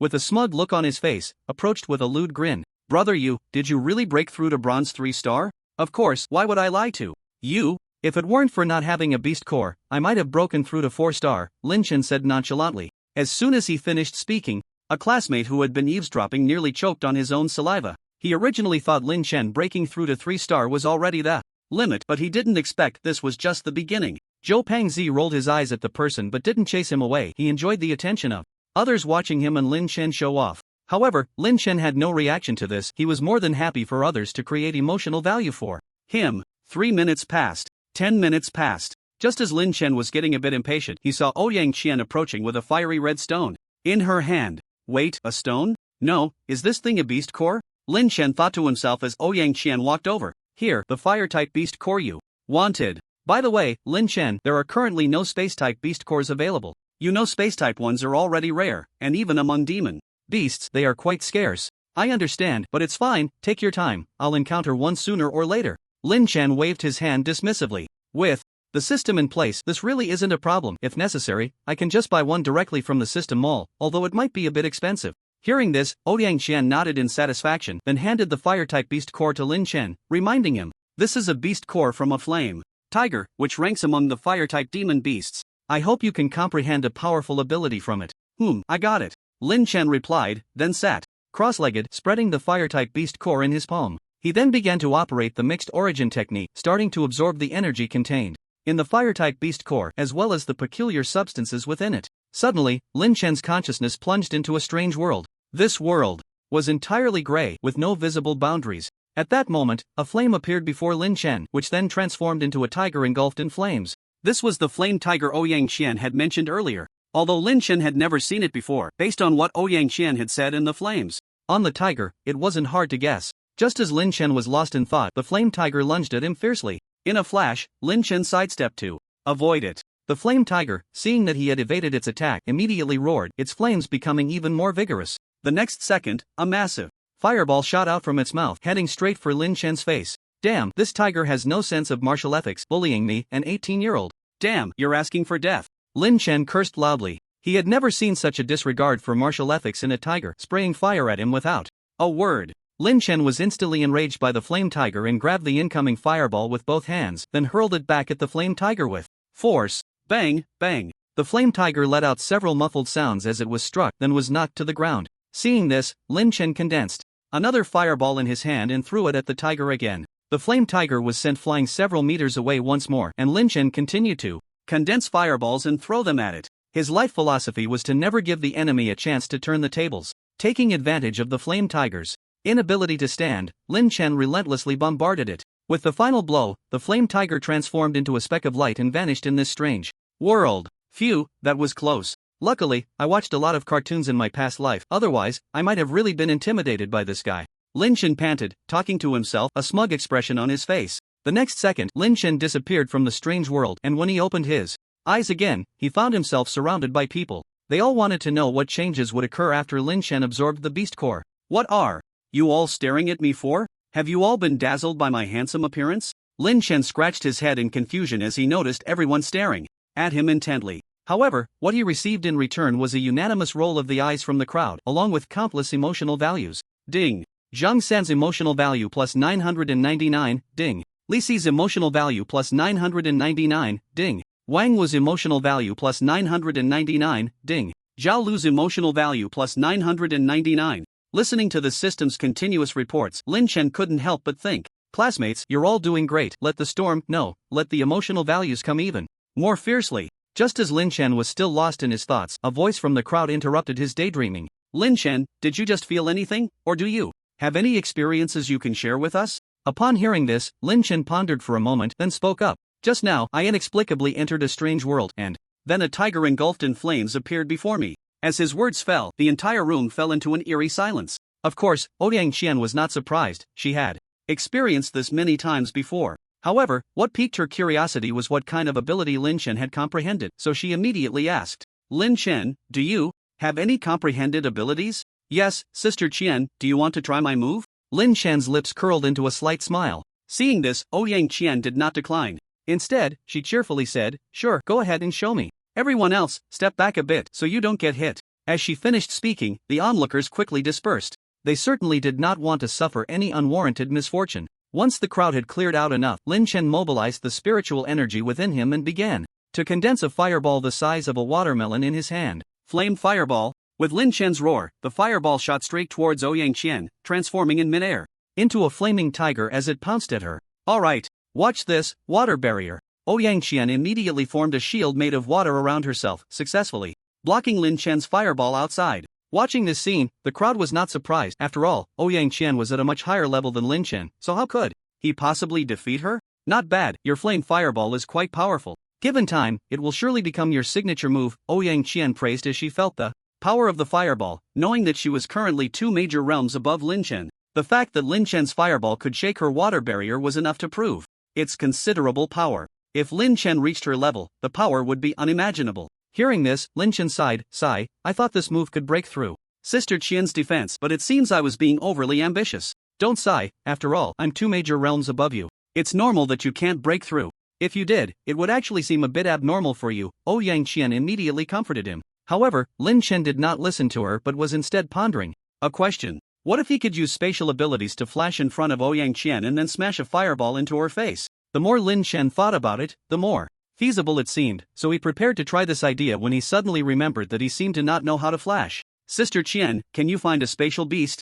Core? Lin Chen then looked at Ouyang Qian and asked. Unfortunately, Ouyang Qian shook her head helplessly. After all, spatial beasts were quite rare. If it had been 10 years ago during the beast tide, they might have encountered one. Nowadays, it was impossible to find spatial beasts as any spatial beast would be able to teleport, making it very difficult to catch one even if they were found. Although Lin Chen felt a bit disappointed, he did not get discouraged. If there really was none, he could only buy one from that troublesome system. Alright, I understand, Lin Chen replied. He then planned to continue his training when Zhou Pingji walked over with a smug expression. Brother you, that move you just did was really cool. It was just okay, I didn't even break through Sister Qian's defense. Okay then. Bye. The way, brother you, do you think Li Xiaohua will still come looking for trouble with you? Zhou Pingji shifted the topic away from this matter and brought up Li Hanxiang. Upon hearing this, Lin Chen replied nonchalantly, if she comes, then she comes, what's the big deal? Do you think I'm afraid of her now? However, just as he finished speaking, a cold and menacing voice echoed behind the two. Oh, really? Both turned around to see Li Hanxuang standing behind them, her expression devoid of any emotion. If she stood still, one might mistake her for a statue. Zhou Pingzi, seeing this, couldn't help but swallow hard and then slowly retreated behind Lin Chen, taking advantage of their distraction to slip away. By the time Lin Chen came to his senses, Zhou Pingzi had already vanished. Damn, that fat bastard really has no loyalty, leaving me behind to run. Next time, I'll definitely get him back. Lin Chen cursed inwardly, then turned to Li Hanxuang with a smile. Is there something you need, classmate Li Hanxuang? Li Hanxuang did not respond immediately, instead looking at him with a cold indifference. For a moment, Lin Chen felt somewhat at a loss, as they stared at each other for several minutes.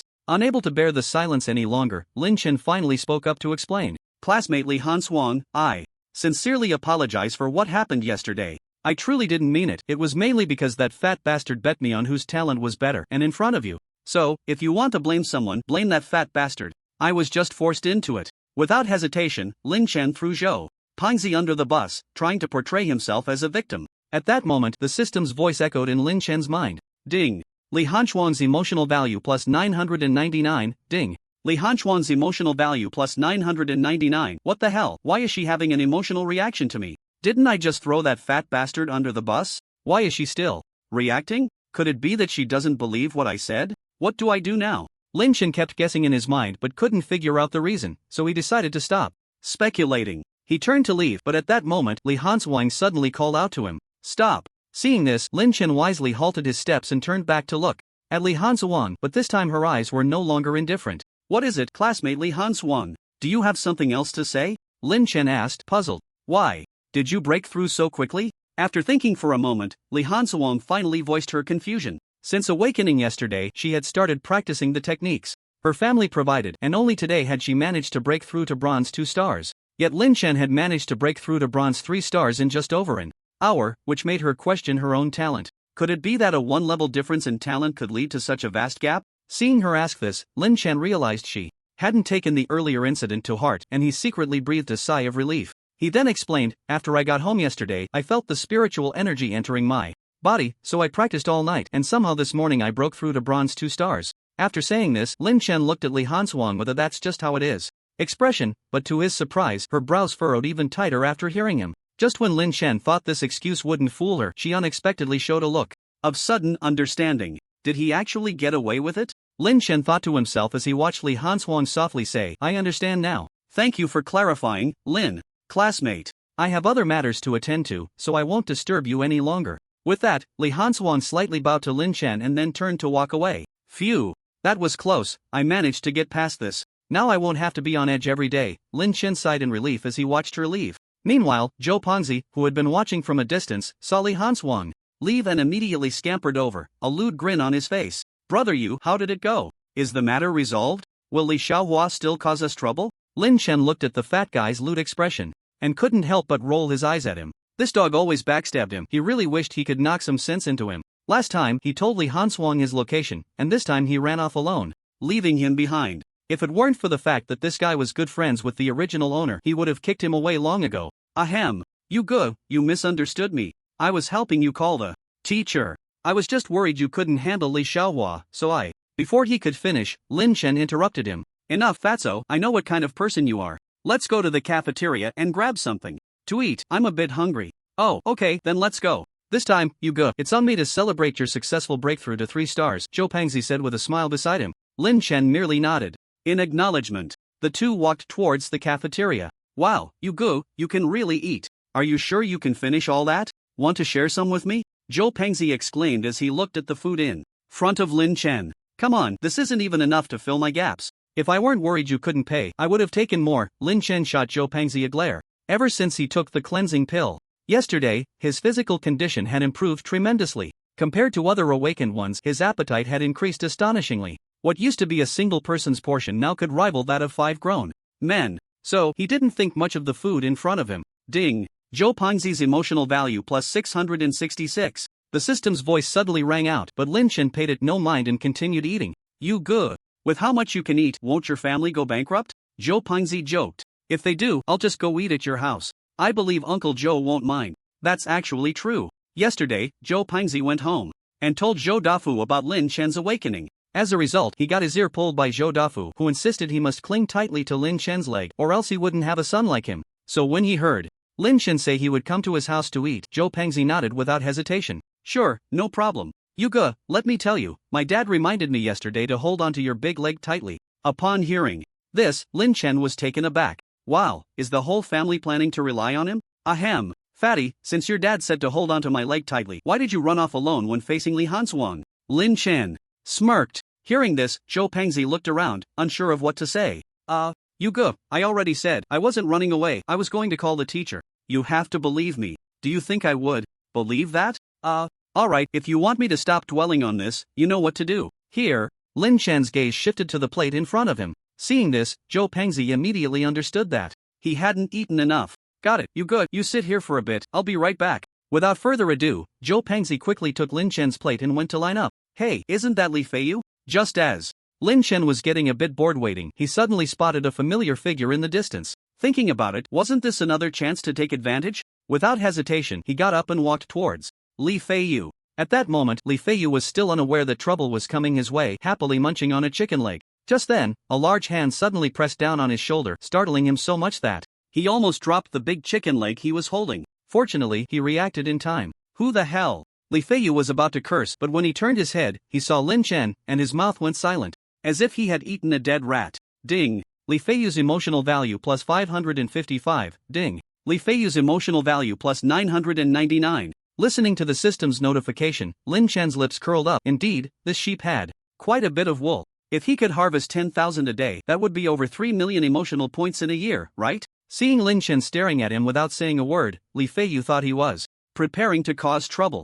Lin Chen, what are you doing here? You're not here to cause me trouble, are you? Yes, I admit, I was the one who had people isolate you. I apologize. Saying this, Li Feiyu lowered his head to apologize to Lin Chen, but Lin Chen just quietly looked at him, showing no reaction. Ding! Li Feiyu's emotional value plus 1000. Suddenly, the system's voice rang out. Upon hearing that Li Feiyu's emotional value had broken 1000, Lin Chen was momentarily stunned. The last time someone broke 1000 was probably Li Hanxiang. Both of them have the surname Li. Could they be relatives? While Lin Chen was lost in thought, Li Feiyu spoke again. Lin Chen, no, it's brother you, can't you let it go since you're a bigger person? Alright, no need to make a fuss. I'm not here to cause you trouble. I just saw you eating alone over there, so I came over to say hello. Alright, you continue eating, I won't disturb you. After saying that, Lin Chen patted his shoulder and turned back to his original spot. After a while, Li Feiyu finally came back to his senses and couldn't help but mutter in his heart, what kind of person is this? If you want to say hello, just say it, why scare me? TCH, crazy. Ding! Li Feiyu's emotional value plus 999. Hearing the system prompt again, Lin Chen's lips curled up, revealing a smug expression. In just a short while, Lin Chen had harvested nearly 6,000 emotional points from Li Feiyu. A solid emotional generator, he would continue to harvest next time. Brother you, your food is here. At that moment, Zhou Pangzi's voice came from not far away. Lin Chen focused his gaze and thought, good heavens, this fat guy isn't going to stuff himself to death, is he? he saw Zhou Pangzi walking over with a large plate piled high with food, including chicken legs, lobsters, and no less than 10 types of food. The key point was that there wasn't a single vegetable, it was all meat. Fatty, are you planning to stuff me to death so you can inherit my abilities? Brother you, how can you say that about me? Hee, you know what kind of person you are, don't you? Zhou Pangzi was instantly rendered speechless by Lynch. He really hadn't thought about that. Ding. Zhou Pangzi's emotional value plus 666. Alright, I was just joking. Don't take it to heart. This amount of food is barely enough to fill me up to 70%, Lynch said, patting his shoulder with a smile. Ding. Zhou Pangzi's emotional value plus 555. 10 minutes later, the two of them patted their bellies and left the cafeteria, satisfied. Brother you, are we going back to the classroom or to the gym to continue training? Zhou Pangzi asked Lin Chen. Without hesitation, Lin Chen replied with 2 words, classroom. Oh. Soon, the two returned to the classroom, where there were hardly any people in sight. Lin Chen walked straight to his seat, and Zhou Pangzi followed closely behind. Fatty, I'm going to take a nap for a bit, call me if anything comes up. Brother you, just sleep peacefully, don't worry, I'll handle everything. Zhou Pangzi grinned, showing his big white teeth. In response, Lin Chen stopped wasting words and immediately laid his head on the table, but he had no intention of actually sleeping. System, don't I still have a few treasure chests to open? Ding. Yes.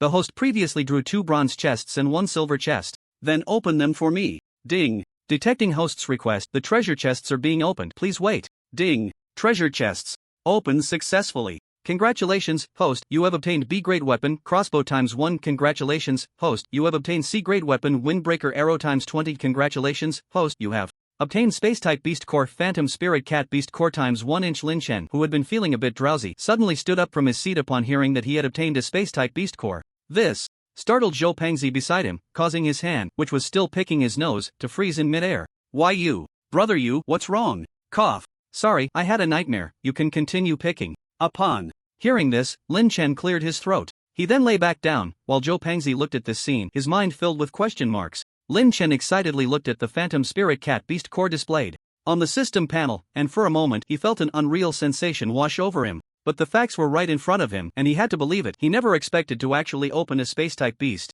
core. Damn, am I possessed by a lucky emperor? System, is this your arrangement? Ding. The system does not understand what the host is saying, everything is random, and the system cannot intervene. Really? Not you? Ding. The host's distrust makes the system very sad. What the hell, are you even human? Why are you pulling this on me? Ding. The host need not be suspicious. Hearing this, Lin Chen was utterly astonished. Is this system really that intelligent? The systems in the novels he read in his previous life were all a bunch of idiots, right? Unable to figure it out for a while, Lin Chen simply decided not to think about it, firmly believing that the truth would eventually come to light. After that, Lin Chen closed his eyes and fell into a deep sleep. He had consumed quite a bit of mental energy while comprehending his abilities earlier, and after fighting with Ouyang Qian, he had also exhausted a lot of physical strength. At this moment, he was extremely tired, otherwise he wouldn't have come to the classroom to sleep. An hour passed. At this time, many students began to trickle into the classroom. Of course, these were all students who had not awakened their abilities.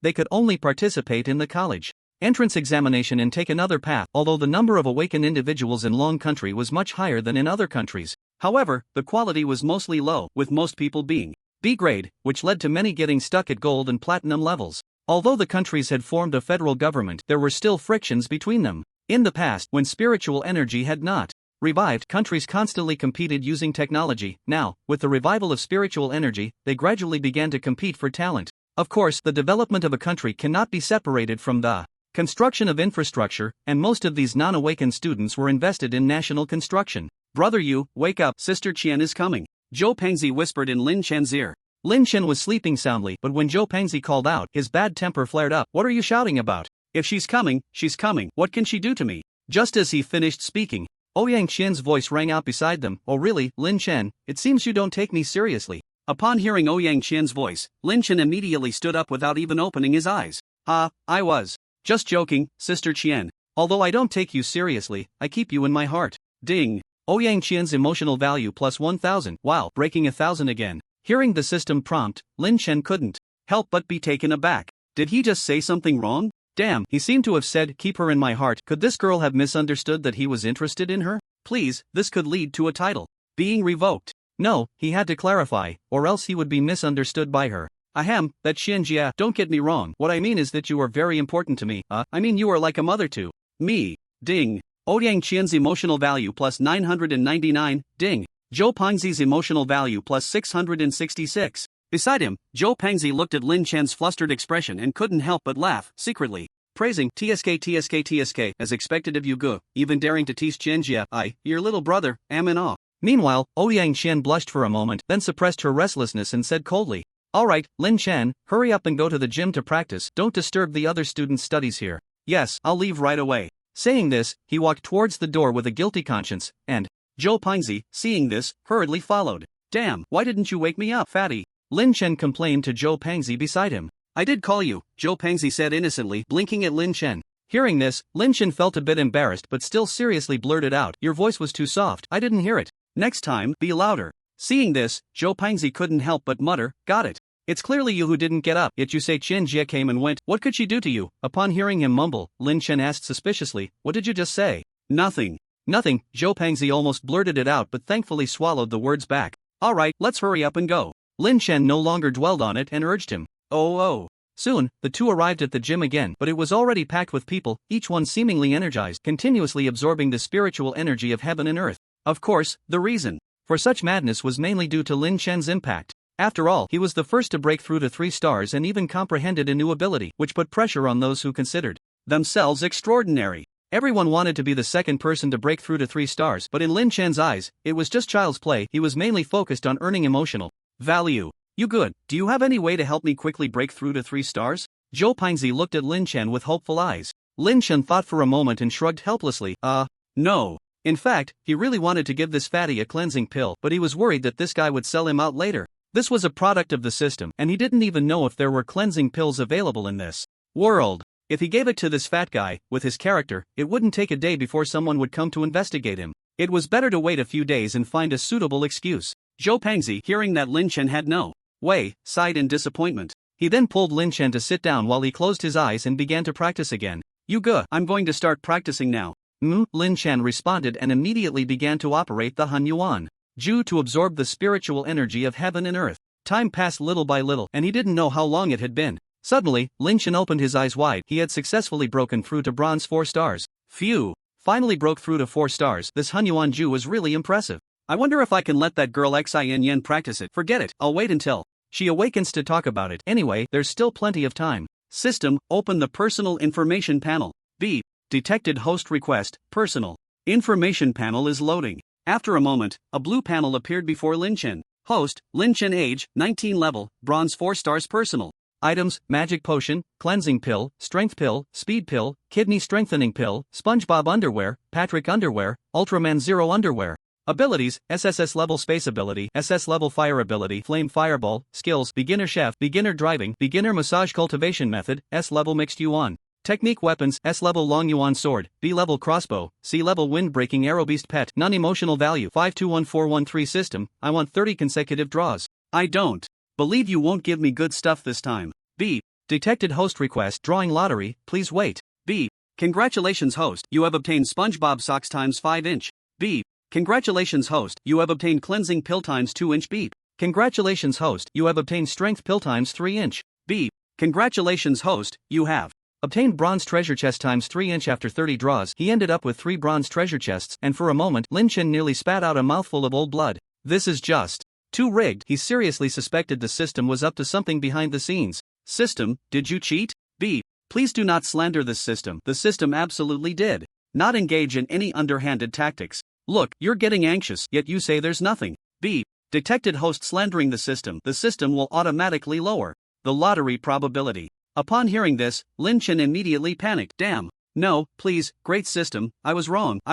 Isn't that enough? I was just joking with you, don't take it seriously. Great system. However, after waiting for a moment, the system still did not respond. Just as Lin Chen was feeling frustrated, a voice refreshed his worldview once again. B. Lin Chen's emotional value +1. B. Lin Chen's emotional value +1. What the hell, can I even increase my own emotional value? For a moment, Lin Chen felt his brain was not functioning properly. Can he really generate emotions towards himself? Isn't this a clear bug? Isn't the system going to do something about this? Hey, great system, come out quickly, there's a bug, why aren't you handling it? Lin Chen shouted in his mind. But the system's voice still did not appear, and Lin Chen began to panic.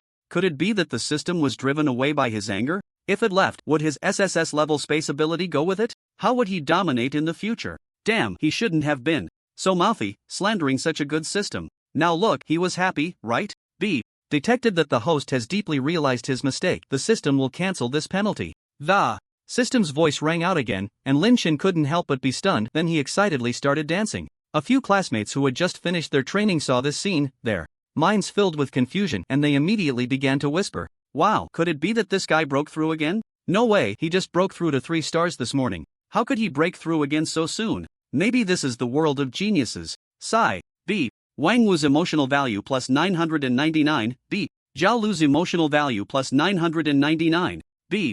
Wang Dania's emotional value plus 999. Suddenly, several prompt sounds rang out in Lin Chen's mind. He was still enjoying himself when he was stunned again, followed by several big question marks appearing in his mind. What did he do this time? Why were people inexplicably sending him emotional value? He couldn't figure it out, really couldn't figure it out. Forget it, who cares? System, open the bronze treasure chest. Ding. The treasure chest is opening. Ding. Congratulations, host, you have obtained a 9-turn healing pill times 1 inch. Ding. Congratulations, host, you have obtained a C-grade weapon red snake fong times 1 inch. Ding. Congratulations, host, you have obtained a super compass times 1 inch system. What is the 9-turn healing pill used for? Ding. The 9-turn healing pill, as the name suggests, is a pill that can restore health when consumed. No matter how serious the injury, it can bring you back to life. After hearing the system's explanation, Lin Chen was somewhat puzzled.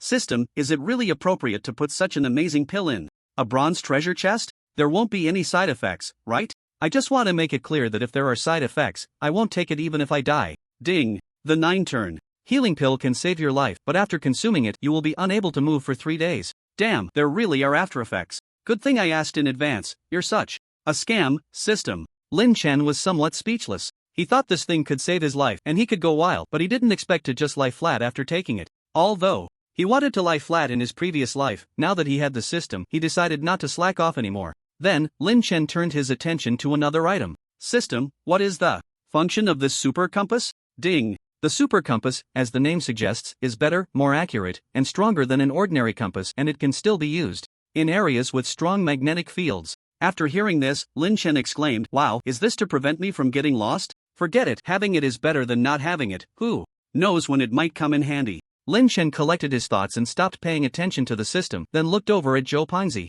At this moment, Zhou Pengzi was surrounded by spiritual energy, showing signs of a breakthrough. From the energy fluctuations, it should be at the bronze 2-star level. This was already quite good, considering that most people present were only at bronze 1 star, with only Li Hansuang barely breaking through to 3 star. Now, the disparity in talent was undoubtedly evident. Bang bang. Suddenly, several muffled groans came from Zhou Pengzi's body, followed by the surrounding spiritual energy rushing towards him. 1 minute, 5 minutes, 10 minutes passed, and the surrounding spiritual energy stopped flowing towards him, and Zhou Pengzi slowly opened his eyes. When he saw Lin Chen looking at him, he was first taken aback, then excitedly said, "Brother, I broke through. Ha, I'm 1 step closer to you." Hearing this, Lin Chen casually replied, "Oh, really? That's great. I just successfully broke through to bronze 4 star. As soon as he finished speaking, Zhou Pengzi's jaw dropped in disbelief. He had thought Lin Chen might break through to 4 star today, but he didn't expect it to be so fast. After all, the higher the realm, the slower the improvement. Ding. Zhou Pengzi's emotional value plus 555. Ding. Zhou Pengzi's emotional value plus 666. Alright, fatty, don't be sad. You're not the only one who can't compare to me. Lin Chen patted his shoulder to comfort him. This comfort was not helpful. As soon as he said it, Zhou Pengzi felt completely crushed. It was such a blow. Just as Zhou Pengzi was about to say something else, Lin Chen walked straight ahead. At this moment, a crowd had already gathered in the distance, not knowing what was happening. "Hey, what happened up ahead? Why is everyone rushing over there?" Lin Chen asked a male classmate. Seeing it was Lin Chen, the male classmate immediately smiled and said, "Oh, it's Lin. It seems that Li Hansuang, the school beauty, has successfully broken through to 3 star and is now absorbing a beast core." "Oh, I see. Thank you, classmate." After receiving the information, Lin Chen also headed towards the distance. Some people who knew Lin Chen saw him coming and quickly made way for him. After all, he was a super genius. Even if they couldn't build a good relationship with him, they certainly didn't want to provoke him. Seeing their understanding, Lin Chen walked straight inside. When he reached the front row, he saw Li Hansuang with her eyes tightly closed, beads of sweat the size of soybeans continuously dripping down her face. It seemed she was facing a difficult problem. Could it be that she couldn't defeat the phantom beast in the illusion? Just as he was thinking this, a voice suddenly rang in his ear. Li Hanshuang is entangled by the spirit of the beast. What should we do? Lin Chen turned to see Ouyang Qian mumbling beside him. Sister Qian, are you saying that Li is entangled by the spirit of the beast? Lin Chen asked curiously. Ouyang Qian nodded at Lin Chen's words and began to explain. It's the flame tiger you saw when you comprehended before. Every beast has a trace of its spirit fused into its core when it is killed. When absorbing the core, one will be drawn into a gray world by this spirit where they can comprehend the abilities of the beast. This was something Lin Chen had never encountered before, as everything he had learned previously was unrelated to cultivation. After listening to Ouyang Qian's explanation, Lin Chen gained a new understanding of the awakened world. Then, Sister Qian, do you have any way to help Li? Lin Chen looked at Ouyang Qian with curiosity. Seeing this, Ouyang Qian shook her head helplessly. It's useless. At this moment, Li Hanshuang's consciousness cannot perceive the sounds of the outside world. Even if I had a way, I couldn't convey it to her. For a moment, Lin Chen fell into deep thought. He really wanted to help Li Hanshuang as a way to apologize for what happened yesterday. Suddenly, Lin Chen seemed to think of something. Didn't he still have the system? System, is there a way to contact Li Hanshuang's consciousness? Ding. Yes. Quick, tell me how. Ding. The host can purchase a super long-distance voice machine. As long as the host silently recites a person's name, it can accurately convey the desired message. Lin Chen's interest was piqued upon hearing this. System, what are we waiting for? I want it. Ding. Purchasing the super long-distance voice machine requires spending 200,000 emotional points. Does the host wish to purchase it? What the hell, system, are you deliberately raising the price because you see I have over 200,000 emotional points? Lin Chen became a bit unsettled upon hearing the system's quote. What kind of thing costs 200,000? Why not just rob a bank? Ding. The system's products are fair and honest, absolutely worth the price. Cut, only a fool would buy it, Lin Chen scoffed. At that moment, Ouyang Qian's voice became a bit urgent. Oh no, Li Hanshuang might not be able to hold on any longer. Lin Chen, upon hearing this, asked in confusion, Sister Qian, what happens if she fails? If she fails, either her consciousness will be damaged and need months of recovery, or in severe cases, her consciousness will shatter and she will become foolish, Ouyang Qian explained to Lin Chen. Lin Chen was immediately shocked. He hadn't expected such a significant risk. Fortunately, his mental strength was stronger than others at that time, allowing him to comprehend smoothly without danger. But Li Hanshuang was different. Her mental strength was not as strong as Lin Chen's, and the core she chose to absorb was several realms higher than her own. The reason she chose to take the risk was mainly due to the impact Lin Chen had on her. Of course, Lin Chen was unaware of this. Seeing Li Hanshuang's expression of extreme pain, Lin Chen steeled his heart and decided to buy the super long-distance voice machine. He then asked Ouyang Qian beside him, Sister Qian, what was the method you mentioned earlier? Well, there are two methods. One is to find the weakness of that beast and strike it down in one blow. The other is to help Li Hanshuang's mental strength advance further, thereby completely suppressing the beast. Having found a solution, Lin Chen no longer hesitated. He greeted Ouyang Qian and squeezed out of the crowd, heading towards the restroom. He needed to inform Li Hanshuang of the solution before she failed. System, I want to purchase the ultra long-range voice transmitter. Ding. Detected host demand. Ultra long-range voice transmitter purchased successfully. Please check your inventory. Before long, Lin Chen arrived at the restroom and immediately had the system issue the ultra long-range voice transmitter. In the next moment, a device resembling a handgun appeared in Lin Chen's hand. System, how do I use this? Ding. The host should press that button, silently recite the recipient's name, wait 3 seconds, and then speak the content you wish to transmit. Thus, Lin Chen followed the system's instructions and successfully conveyed the solution to Li Hanshuang. Meanwhile, Li Hanshuang's consciousness appeared in a gray world with a massive blue bird hovering above her head. The blue bird was gathering energy in its beak, but at that moment, Li Hanshuang was on the verge of collapse, swaying unsteadily. She had been battling this blue bird for half an hour, and every time she attempted to attack, it would evade her. However, the blue bird's attacks always hit Li Hanshuang with precision. Just as she was about to despair, Lin Chen's voice suddenly rang out. Li Hanshuang, can you hear me? The situation is urgent, listen to me. There are currently 2 methods to resolve your predicament.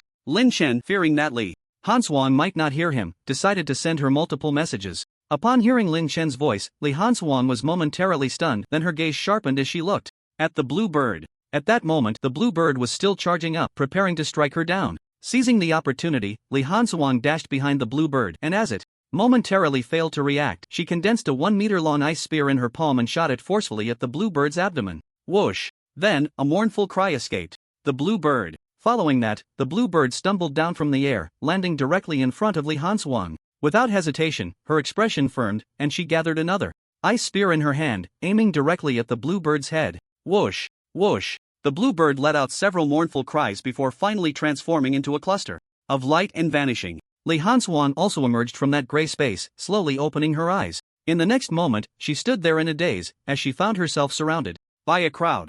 At that moment, Ouyang Qian, noticing her bewilderment among the onlookers, quickly shouted to the crowd, "What are you all doing? Hurry up and practice. Look, 2 students have successfully broken through to 3 stars today, and look at you." Upon hearing Ouyang Qian's words, the students in the crowd felt ashamed and quickly left, feeling utterly demoralized. They were all practicing together, so why were they progressing so quickly while they remained at 1 star? In an instant, everyone began to complain about Lin Chen, the guy who was not acting like a proper person. Just as Lin Chen emerged from the restroom, he inexplicably received a surge of emotional points. Ding!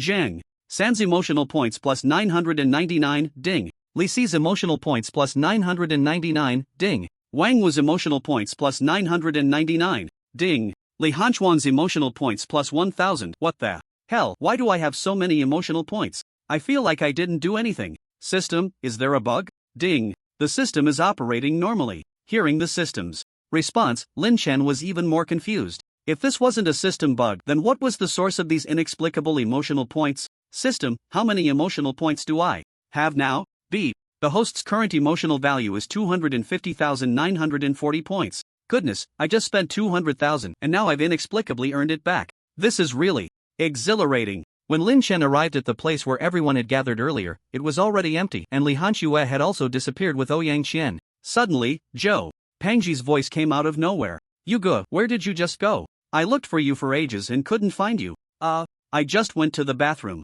"What's up? Did something happen?" Lin Chen cleared his throat and then asked about the situation. Zhou Pangji didn't care about where he had been and urged, "Yuge, it's getting late. Let's go back to the classroom and grab our stuff to prepare for a quick escape." Hearing this, Lin Chen realized it was almost time for school to end, so he nodded. "Alright, let's go." With that, he headed towards the gym's main entrance, and Zhou Pengji hurriedly followed him. "Yuge, you don't know, Li Hanxue, the school beauty, has successfully broken through to 3 stars, and she has also comprehended a really impressive ability." As they walked, Zhou Pengji recounted what had happened earlier. Upon hearing this, Lin Chen became interested. "Oh really? Fatty, tell me what ability she comprehended." "Hee, let me tell you, the school beauty's previous move Extreme Cold Ice Spike is super awesome.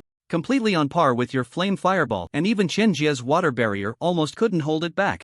Zhou Pengji excitedly narrated the events. After he finished, Lin Chen exclaimed, "Wow, is this girl really that fierce? Even Chen Jia's water barrier can be shaken?" Suddenly, the pressure was on Lin Chen, as his Flame Fireball had no significant effect on Ouyang Qian's water barrier.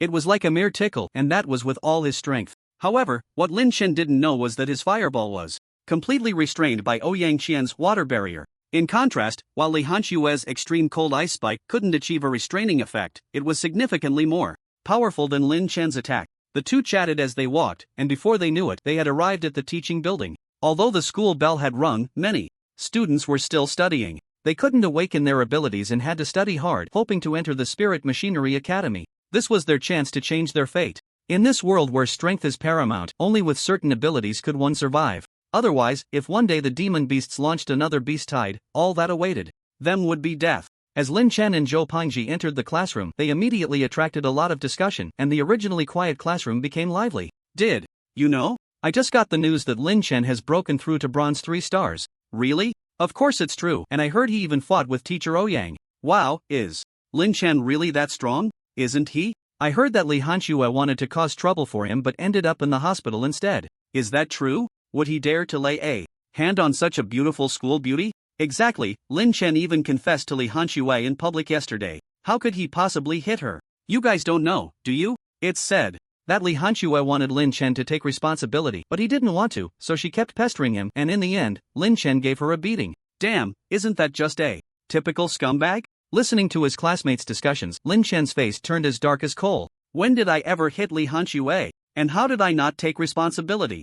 Wait, I didn't do anything to Li Hanxue, so why should I be responsible? Zhou Pengji, who was standing nearby, noticed her embarrassment and immediately shouted to the whole class, "Alright, stop the noise. When has Yugu ever done anything to wrong Li Xiaohua? Our Yugu is a completely innocent person." As soon as he finished speaking, the entire classroom fell into a dead silence. Everyone exchanged glances, feeling quite awkward discussing someone right in front of them. Is this really okay? However, Lin Chen no longer paid them any attention and walked out of the classroom on his own. Seeing this, Joe Pengzi quickly followed him, shouting loudly before leaving, "Alright, you bunch of losers, hurry up and study. There's still time for you to gossip." With that, Joe Pengzi chased after Lynch without looking back, leaving all the classmates with confused expressions. Over here, after Joe Pengzi chased out, he quickly caught up with Lynch N's pace. "You good, you don't need to mind their nonsense, they're just jealous of your talent." I wasn't paying attention," Lynch shrugged helplessly. "Then why do you look so troubled?" I thought. Halfway through his sentence, he was interrupted by Lynch. "Don't think too much, hurry up and go, fatty. If we don't leave now, don't blame me if it rains later." Hearing this, Joe Pengzi looked up at the sky, which was already covered with dark clouds. So the two of them quickened their pace and headed straight home. When they reached a fork in the road, they parted ways. "You good, see you tomorrow." "See you tomorrow." Joe Pengzi's home was several streets away from Lin Chen's, so their distance together wasn't very long. 10 minutes later, Lin Chen arrived at his doorstep and skillfully prepared to take out his keys from his pocket. Just then, the door suddenly opened, and it was easy to guess that it was Tang Xinyan who had opened the door. Sure enough, as the door swung open, a petite and adorable figure appeared, and it was none other than Tang Xinyan. "Brother, you finally came back. What's wrong? You look like something's up." "Nothing, I just missed you. You've been gone all day, and I'm so bored," Tang Xinyan pouted, looking displeased. Upon hearing this, Lin Chen burst into laughter. "Haha, who told you to drop out? You had a good school but chose to stay at home." "Humph," Tang Xinyan huffed angrily. Seeing this, Lin Chen couldn't help but pinch her chubby little face a few times. Instantly, her face turned from milky white to red, and she stomped her feet in anger. She wanted to pinch Lin Chen's face too, but she couldn't reach.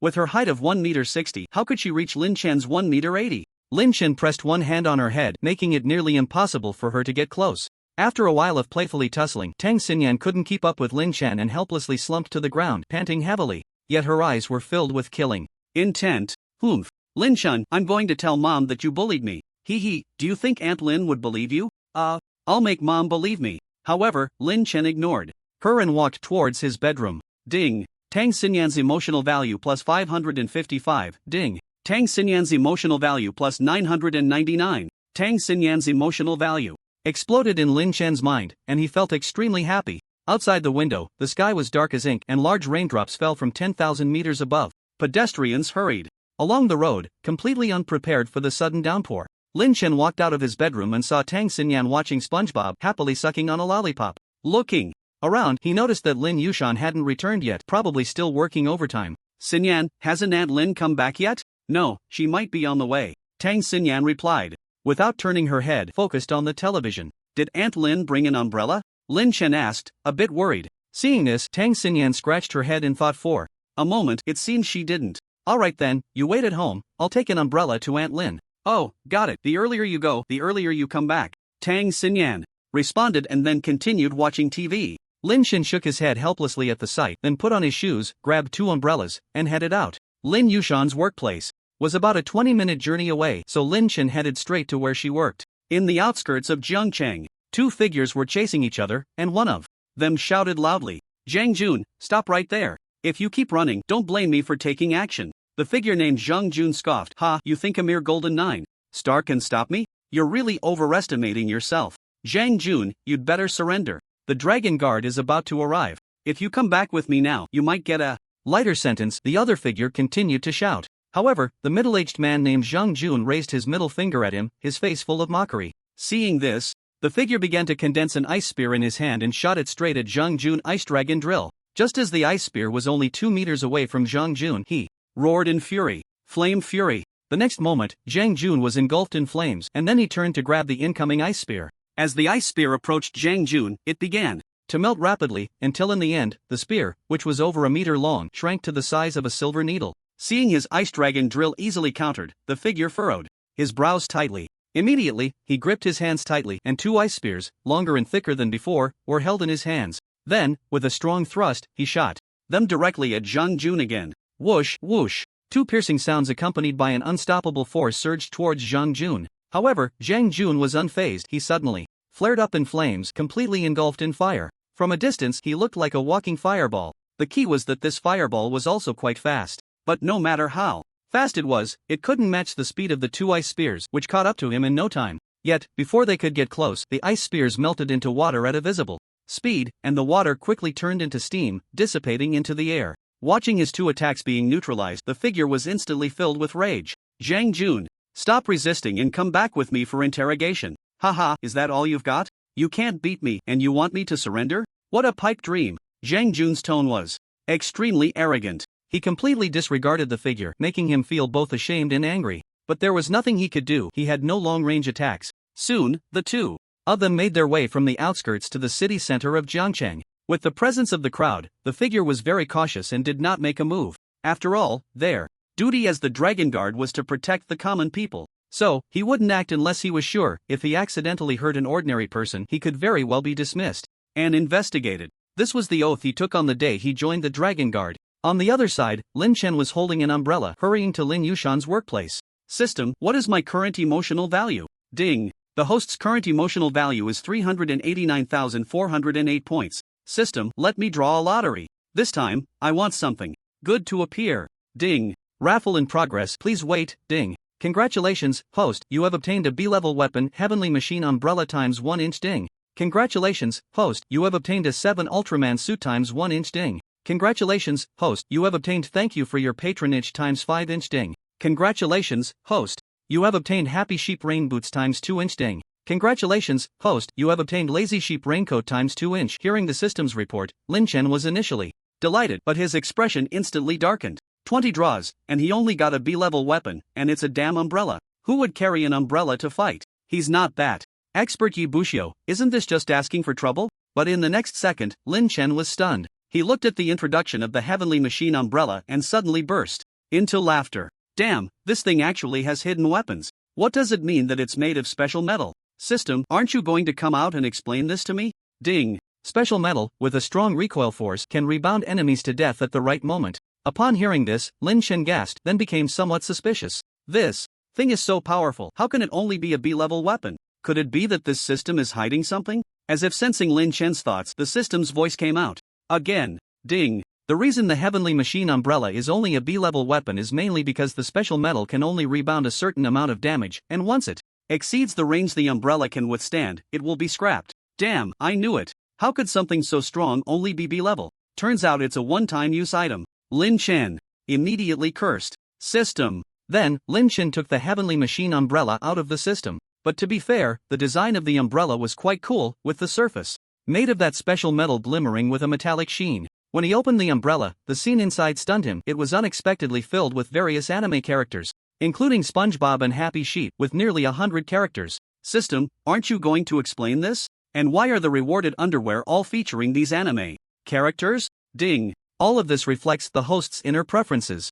You're talking nonsense. I'm not, don't slander me, or I'll sue you for defamation. Lin Chen would never admit that this was his inner thought, even though in his previous life he loved watching these anime while staying at home every day. But he absolutely would not acknowledge having such a hobby. No way, he would never admit it. System? While Lin Chen was still bickering with the system, suddenly a figure flew over his head. Ha! What just flew by? A bird? Doesn't seem like it. Lin Chen looked up and saw nothing, which made him think he was hallucinating. However, in the next second, another figure flew over his head. Damn, Superman. No, it should be an awakened. What's happening? With that thought, Lin Chen hurriedly chased after the direction the figure had disappeared.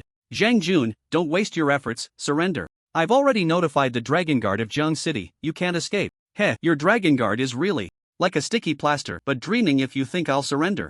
Zhang Jun scoffed. He didn't take the Dragon Guard seriously at all and continued to flee ahead. Although with his Platinum 2-star strength he wasn't afraid at all. However, it would still be difficult to deal with the Dragon Guard in a short time. And although they were only 2 realms lower than him, their strength was not to be underestimated. Moreover, if he fought with the Dragon Guard, what would happen when their reinforcements arrived? The best option right now was to escape to the city and use the tall buildings to evade pursuit. The Dragon Guards also realized this and intensified their efforts to capture Zhang Jun Ice Dragon Drill. The Dragon Guard launched another Ice Dragon Drill directly at Zhang Jun. However, it was once again neutralized by him. As Zhang Jun got closer to the city, the Dragon Guard began to panic. If Zhang Jun entered the city, it would be impossible for him to take action. Zhang Jun, since you seek death, don't blame me for being rude. Frozen Absolute Domain. As the voice fell, snowflakes began to fall from the sky. At the same time, the flames surrounding Zhang Jun gradually compressed, and he, who was originally wrapped like a fireball, suddenly revealed a human figure. Soon after, the flames on his body dissipated at a visible speed, ultimately revealing his form. Damn it, this Dragon Guard is tough to deal with. Zhang Jun looked at the flames dissipating from his body and was instantly furious. He didn't expect the opponent's strength to be so formidable. He was a platinum 2-star, while the opponent was only a gold 9-star, a difference of 2 realms. A massive ice spear, carrying an unstoppable force, shot straight towards Zhang Jun. Seeing the flames on his body vanish, Zhang Jun panicked. With no time to react, he could only grip the ice spear tightly with his hands, but his right hand was still pierced by the spear. Damn Dragon Guard! Zhang Jun cursed. Immediately, flames covered his body, again quickly melting the ice spear. He then continued to run towards the city, moving even faster than before. The Dragon Guard behind him, seeing that he still refused to surrender, quickened his pace and became anxious. He could only desperately chase after Zhang Jun, determined to stop him outside Jiang City. After a while, both entered Jiang City, but at this moment, Zhang Jun had long lost his previous arrogance. After the Dragon Guard strike, although his palm no longer bled, the wound had become infected in the rain. Now he felt dizzy, knowing that it wouldn't be long before he would meet his end here. But even in death, he wanted to take down the Dragon Guard who was relentlessly pursuing him. Thus, the two arrived at Jiang City Park where, due to the heavy rain, no one could be seen. Come on, let's end this here. Zhang Jun stopped. The Dragon Guard, panting heavily, shouted, Zhang Jun, I'll give you one last chance. Surrender and don't be so stubborn. Humph. Dream on, I'd rather die than submit. Since I can't escape today, I'll take you down. With me. Zhang Jun snorted coldly. In the next second, a massive fireball began to form in front of him, estimated to be the size of 4 or 5 basketballs. Explosive flame ball. Zhang Jun shouted, and the fireball shot towards the Dragon Guard at incredible speed, closing the distance to just 3 meters in the blink of an eye. The Dragon Guard never expected the opponent to attack without warning and was momentarily caught off guard. Just as the fireball was about to approach, the Dragon Guard suddenly dodged to the side, but still felt the heat of the fireball scorch his arm. Meanwhile, a figure in the distance was secretly observing their fight. Indeed, this person was Lin Chen, also known as Lin Laolu. At this moment, he was holding an umbrella, hiding behind a crooked tree, quietly watching the two. This was the first competition he had seen since arriving in this world. Although he had sparred with Ouyang Xian before, that was merely a test from her. So, this was the first time he witnessed such an intense battle. Unlike the special effects he had seen in his past life, this was a genuine existence. Bang! The two exchanged blows, producing a dull sound. Again! With a roar, each of them conjured a weapon in their hands. Clang! The sound of weapons clashing echoed sharply. At that moment, Lin Chen, hiding behind a large tree, felt a tickle in his nose, and the next second, achoo! Seeing this, the Dragon Guard quickly turned to look in Lin Chen's direction. Just then, Zhang Jun, who had fallen below, landed a heavy punch on him, causing him to stagger backward until he fell to the ground. Daring to lose focus while fighting me, do you even know where your courage comes from? Zhang Jun spat out a mouthful of blood disdainfully. He then turned his gaze toward Lin Chen's direction. Whoever you are, get out here now. If you don't come out, don't blame me for using you as a sacrifice. Hearing Zhang Jun's words, Lin Chen couldn't help but slap himself. Damn it, why couldn't he just hold back a little longer? Now look, he had gone from being a spectator to the one being watched. Damn, this old Bai Deng dares to threaten me. Just wait, I'll show you my power later. With that, Lin Chen planned to step out. Suddenly, a voice interrupted his steps. Don't come out. Hurry and call the police, tell them there's an awakened causing trouble here, and get the Dragon Guards to come for support. Lin Chen was taken aback. He hadn't expected the other party to be from the Dragon Guards. From his original self's memories, he learned that the Dragon Guards were an organization in Longwa specifically managing awakened individuals, aimed at preventing some from abusing their powers after awakening. It seemed that the guy who had just told him to come out was a criminal. Just as Lin Chen was pondering this, the system's voice suddenly rang in his mind. Ding.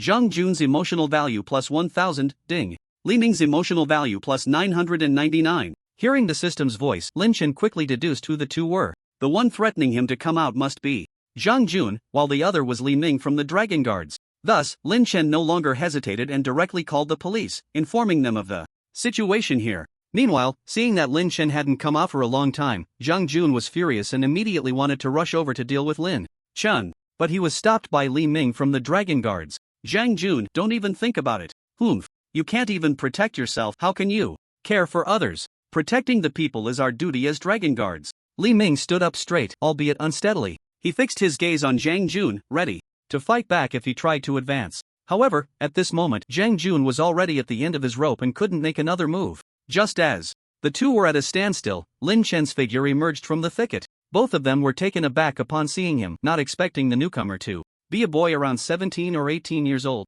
But upon closer inspection, they noticed the fluctuations of spiritual energy around him. You're also an awakened? Li Ming asked tentatively. Yeah, what's wrong with that? Lin Chen tilted his head in confusion.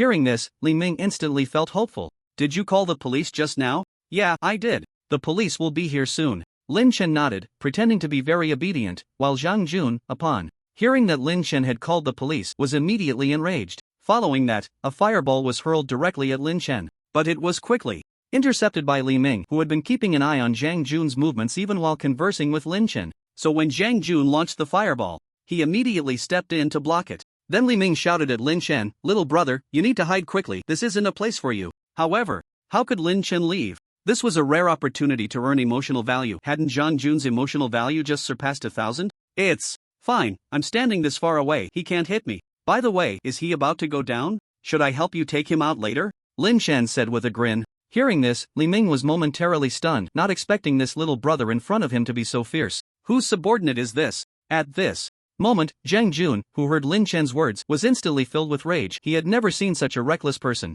Ding. Li Ming's emotional value. Plus 666, ding. Zhang Jun's emotional value plus 1,000, ding. Zhang Jun's emotional value plus 1,000. The system's voice echoed in his mind again, and Lin Chen's eyes lit up. He didn't expect Zhang Jun to contribute so much emotional value, a full 50,000 points. I'm rich, I'm rich. In an instant, Lin Chen's gaze towards Zhang Jun changed. Wasn't this just a cash machine? No, it was definitely an emotional production machine. From a distance, Zhang Jun saw the light in Lin Chen's eyes and instinctively trembled a few times, as if he were being targeted by some powerful beast. Hey, you idiot who has been wanting to kill me, are you sure you still want to kill me? I'll give you a chance, kneel down and apologize to me, maybe I can let you go. Lin Chen continued to provoke Zhang Jun. Upon hearing this, Zhang Jun could no longer hold back. You little brat, you're looking for death. Ding. Zhang Jun's emotional value plus 1,000, ding. Zhang Jun's emotional value plus 1,000. In the next second, a massive fireball condensed in Zhang Jun's hand, and then it was hurled directly towards Lin Chen. Seeing this, Li Ming began to gather an ice spear in his hand to counter the fireball. Instantly, when the two attacks collided, a tremendous shockwave erupted. Boom! Seeing this, Lin Chen's lips curled into a smirk, and then he miraculously vanished from his spot. When the smoke cleared, his figure was already gone. Li Ming looked at Lin Chen's disappearance and instinctively felt that he had been torn apart by the two attacks, instantly filled with regret. How could he let this little brother get involved in this fight? He should have scolded him fiercely earlier. Zhang Jun, I want you dead. Li Ming then shouted loudly. A massive ice spear, many times larger than before, slowly formed above his head. Super Ice Dragon Drill. Bastard, do you want to die together? Originally, upon seeing Lin Chen disappear, Zhang Jun was ready to burst into laughter, but he didn't expect Li Ming to start gathering a powerful move, preparing to perish with him. Zhang Jun, you shouldn't have dragged irrelevant people into this, and you definitely shouldn't have killed in front of me.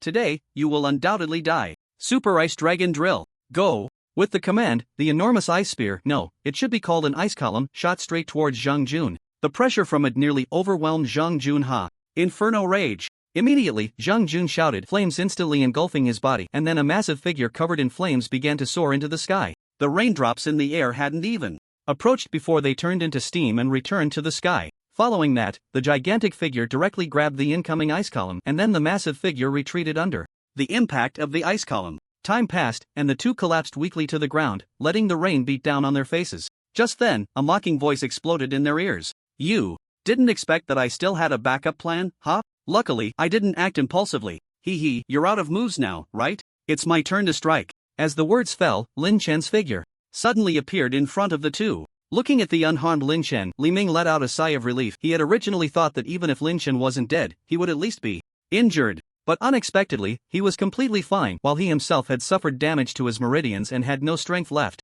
Lin Chen held the heavenly mechanism umbrella, walking step by step towards Zhang Jun, a playful smirk on his face. Zhang Jun gritted his teeth, wishing he could chop him into pieces to feed the dogs, but his situation was similar to Li Ming's. The only thing that made him slightly better than Li Ming was that he could still speak. How come you didn't die? As he watched Lin Chen approach, Zhang Jun couldn't help but voice his confusion. However, how could Lin Chen easily tell him? Guess. You. Ding. Zhang Jun's emotional value plus 1,000, ding. Zhang Jun's emotional value plus 1,000. Another 50,000 emotional points were credited, and Lin Chen was suddenly so excited that he wanted to hug Zhang Jun and give him a passionate kiss. What a good person. May good people live in peace all their lives. It hadn't been long, and he had already earned a full 100,000 emotional points. Just as Lin Chen was about to squeeze more emotional value from Zhang Jun, the system's voice echoed in his mind.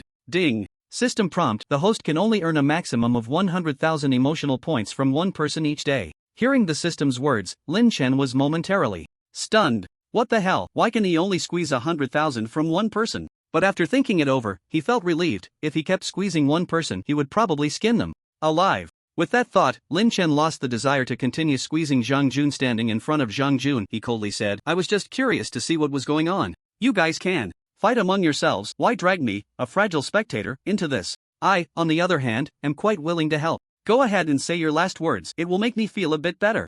Zhang Jun struggled to get up, but at that moment he had no strength left. After trying to rise for a moment, he collapsed weakly back down. "Alright, since you're in this state, I'll send you on your way to spare you from suffering in this world. Remember, in your next life, don't provoke me." With that, Lin Chen took out the crimson serpent fang he had obtained earlier from the system space, and then a sharp blade of light sliced across Zhang Jun's throat. At that moment, Zhang Jun completely stopped breathing. After finishing this, Lin Chen walked over to Li Ming, watching him struggle for breath. Lin Chen fell into deep thought, unsure whether he should save him. After a moment, he decided to save him. After all, he had just intended to help him take revenge, which had led to this situation. System, distribute the 9 turns blood recovery pill to me. Ding! 9 turns blood recovery pill distributed successfully.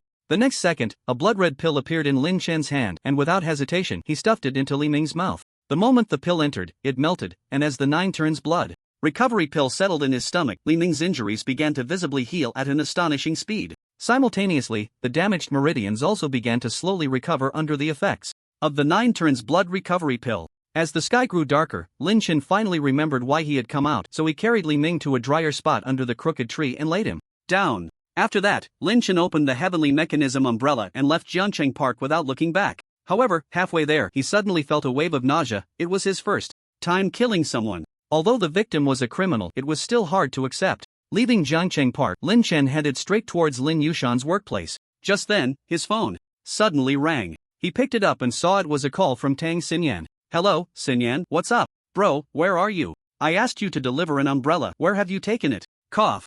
"I just ran into a bit of trouble and I'm on my way to Aunt Lin's now. Hurry back, Mom is already home." "Ah, Aunt Lin is back?" Lin Chen exclaimed in disbelief. He hadn't even delivered the umbrella to her yet. On the other end of the line, Tang Xinyan was momentarily speechless upon hearing Lin Chen's words, then teased, "What do you think? By the time you deliver it, it will probably be dark." Alright, hurry back, you're not good at anything all day long." After saying that, without waiting for Lin Chen to retort, Tang Xinyan quickly hung up the phone. "This girl, I really need to teach her a lesson when I get back, she's really pushing it," Lin Chen muttered to himself. He then hurried home, just as he heard the distant sound of a police siren. "It must be the police I called earlier, but isn't their response a bit slow? I've already resolved the situation myself, what do they need to do now?" However, what Lin Chen didn't know was that it wasn't just the police, the Dragon Guard of Jiangcheng was also involved. So, the response time was naturally much slower, but it was still considered fast enough. If Lin Chen had listened to Li Ming and left the scene in time, perhaps Li Ming could have held on until reinforcements arrived.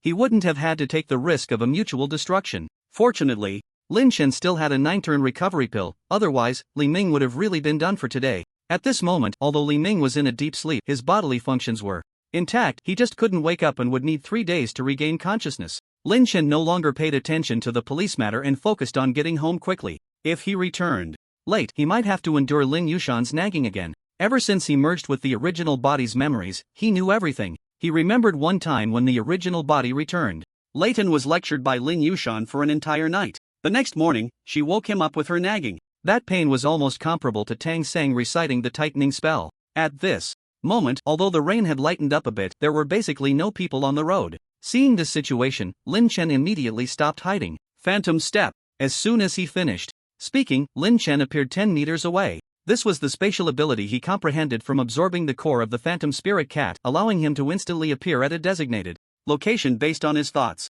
Of course, with his current strength, he could only teleport a maximum of 10 meters. Moreover, it consumed a lot of spiritual energy. During the previous battle, he had already consumed a bit and a half. Fortunately, he had the Hanyuan Gong, which allowed him to quickly absorb the spiritual energy of heaven and earth for replenishment. After about 7 or 8 minutes, Lin Chen arrived at his doorstep. "System, help me retract the heavenly mechanism umbrella." Ding! Heavenly mechanism umbrella has been retracted. As soon as he finished speaking, the still dripping heavenly mechanism umbrella vanished into thin air. Seeing this, Lin Chen prepared to take out his keys to open the door, only to realize he had forgotten them.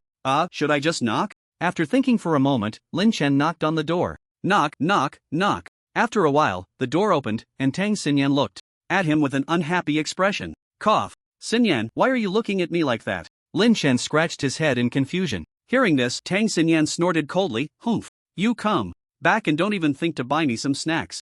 You didn't tell me. How can you blame me for that? TCH, can't you be a little more considerate if I don't say anything? Ding. Tang Xinyan's emotional value plus 999. Seeing this girl getting more and more demanding, Lin Chen hurriedly comforted her. Alright, don't be angry. Next time I'll buy you some, okay? As he spoke, Lin Chen reached out to pinch her chubby little face. Tang Xinyan finally relented and stopped bothering Lin Chen, then happily ran off to watch TV. After Lin Chen changed his shoes, upon entering, he headed towards the kitchen, where Lin Yushan was busy. When she saw Lin Chen return, a smile appeared on her face. Xiaoyu is back. How was it? Did you get your hair wet? It's my fault for forgetting to bring an umbrella today, making you run around. It's fine, Aunt Lin. I was just bored anyway, so I went out for a walk. You child. Alright, just wait. Outside, the food will be ready soon. Aunt Lin, let me cook today so you can have a taste of my cooking. Hearing Lin Chen's words, Lin Yushan's eyes widened in disbelief for a moment. Lin Chen noticed her shock and smiled. Don't worry, Aunt Lin, what I make will definitely be delicious. Alright, then I'll have a good taste of Xiaoyu's cooking tonight. Lin Yushan chuckled as she set down the kitchen knife in her hand. Seeing this, Lin Chen immediately walked over, picked up the knife from the cutting board, and began to show off. At the same time, the basic chef skill he had drawn earlier activated, and Lin Chen moved the knife as if possessed by a culinary god. In just a moment, the carrots that were not yet fully cut were instantly sliced into thin strands, all uniform in size. Lin Yushan was left speechless, her jaw dropping at Lin Chen's knife skills. Xiao Yu, hee, and Lin, my knife skills are pretty good, right? Lin Chen boasted. Good. Lin Yushan could only respond with these two words. She truly didn't know how to describe it. She herself couldn't achieve what Lin Chen had done with each piece, being so uniformly thin. Aunt Lin, you can go wait outside for dinner. I can handle it alone. Well, alright, call me if you need anything. Lin Yushan nodded helplessly. Initially, she thought she would help Lin Chen, but it turned out he didn't need any assistance at all. After that, Lin Yushan left the kitchen and sat down in the living room. Tang Xinyan, seeing her mother not cooking but instead slacking off with her, was instantly baffled. Mom, why are you out here? Aren't you cooking? Your brother is cooking inside, so he let me come out. What? Upon hearing that Lin Chen was cooking, Tang Xinyan immediately stood up, her expression as if she had seen something terrifying. What's wrong with your brother cooking? Why such a big reaction? Lin Yushan was somewhat confused. Tang Xinyan smiled bitterly. Mom, you don't know, when you weren't home earlier, my brother cooked a meal and the taste was truly indescribable. Really? Was it that bad? Lin Yushan asked, puzzled. Not just bad, it was extremely bad. It was like bad taste had come home. What he made was either too salty or too bitter, completely inedible. Hearing Tang Xinyan say this, Lin Yushan immediately became worried. Could it really be that terrible? Just then, Lin Chen's voice came from the kitchen. Tang Xinyan, don't eat what I make later. Even if I jumped off this, I wouldn't eat what you made. Tang Xinyan shouted back. Then if you do eat it, you're a little dog. Humph. Whoever eats it is a little dog. Brother, your cooking is so good, I want to eat more. Weren't you saying you wouldn't eat it before? Did I? When did I say that? He. At Zhengcheng First People's Hospital. Doctor, how is the patient? Why hasn't he woken up yet? The patient is currently in a state of self-protection and will need some time to awaken. So, he is not in any life-threatening danger, right? Yes, the patient shows no physical abnormalities, he is just in a coma state. Upon hearing the doctor's response, a middle-aged man let out a sigh of relief. He was Zheng Tailin, the head of the Zhengcheng Dragon Guard. After receiving Lin Chen's emergency call, he rushed to Zhengcheng Park. However, when he arrived at the scene of the battle, he was stunned. The once beautiful park was now littered with debris. At the same time, a body lay on the ground. He initially thought it was one of the Dragon Guard members, but after checking, he realized it was the fugitive Zhang Jun. Meanwhile, others found Li Ming, who was still gasping for breath, under a crooked tree and ultimately sent him to the First People's Hospital for emergency treatment. On the other side, Tang Xinyan repeatedly claimed that she wouldn't eat the dishes made by Lin Chen, but the next moment, she was enjoying them more than a dog would. Lin Chen then used her earlier words to mock her, but her thick-skinned nature deflected his jabs. Seeing this, Lin Chen finally understood her bottom line. She had none at all. Tang Xinyan, you'll wash the dishes later, got it? Why should I? Tang Xinyan protested a bit. Lin Chen stared at her directly. Just because I'm your brother, and as the elder brother, I have the right to tell you what to do. No more nonsense, or you can forget about eating my cooking in the future. Fine, I'll wash them. If it weren't for the food, I wouldn't bother, Tang Xinyan muttered. She then took a bowl and chopsticks and headed towards the kitchen, while Lin Yushan, watching from the side, couldn't help but smile slightly. Seeing the two bickering relaxed her heart. Although Lin Chen wasn't her son, she had raised him as if he were her own since he was little. Now that her son had grown up and was doing well, she felt a deep sense of satisfaction as a mother. Suddenly, Lin Yushan seemed to remember something and turned to Lin Chen. Xiaoyu, sit here for a moment, I'll get you something. What is it, Aunt Lin? Lin Chen asked, puzzled. He had no idea what she was going to give him, but it seemed important. Could it be something left by the original owner's parents? Lin Yushan didn't answer his question because she didn't know what it was either. She hurried back to the bedroom and, after rummaging through things, finally found a wooden box in a corner. Found it, it's this. Lin Yushan returned to the living room with the box, and Lin Chen's curiosity deepened when he saw her holding it. Aunt Lin, what is this? Lin Chen asked. Lin Yushan walked over to him and gently handed the wooden box to Lin Chen. I don't know what it is, your mother gave it to me when they left. She said if you successfully awakened, I should give this to you. If you didn't awaken, then I should sell it. Hearing Lin Yushan say this, Lin Chen immediately became interested. Recalling the novels he had read in his past life, the items left by the protagonist's parents were often extraordinary. With that thought, Lin Chen opened the wooden box. The next second, a fiery red orb appeared inside the box. Aunt Lin, do you know what this is? I don't know either. This is my first time opening this box, Lin Yushan shrugged helplessly.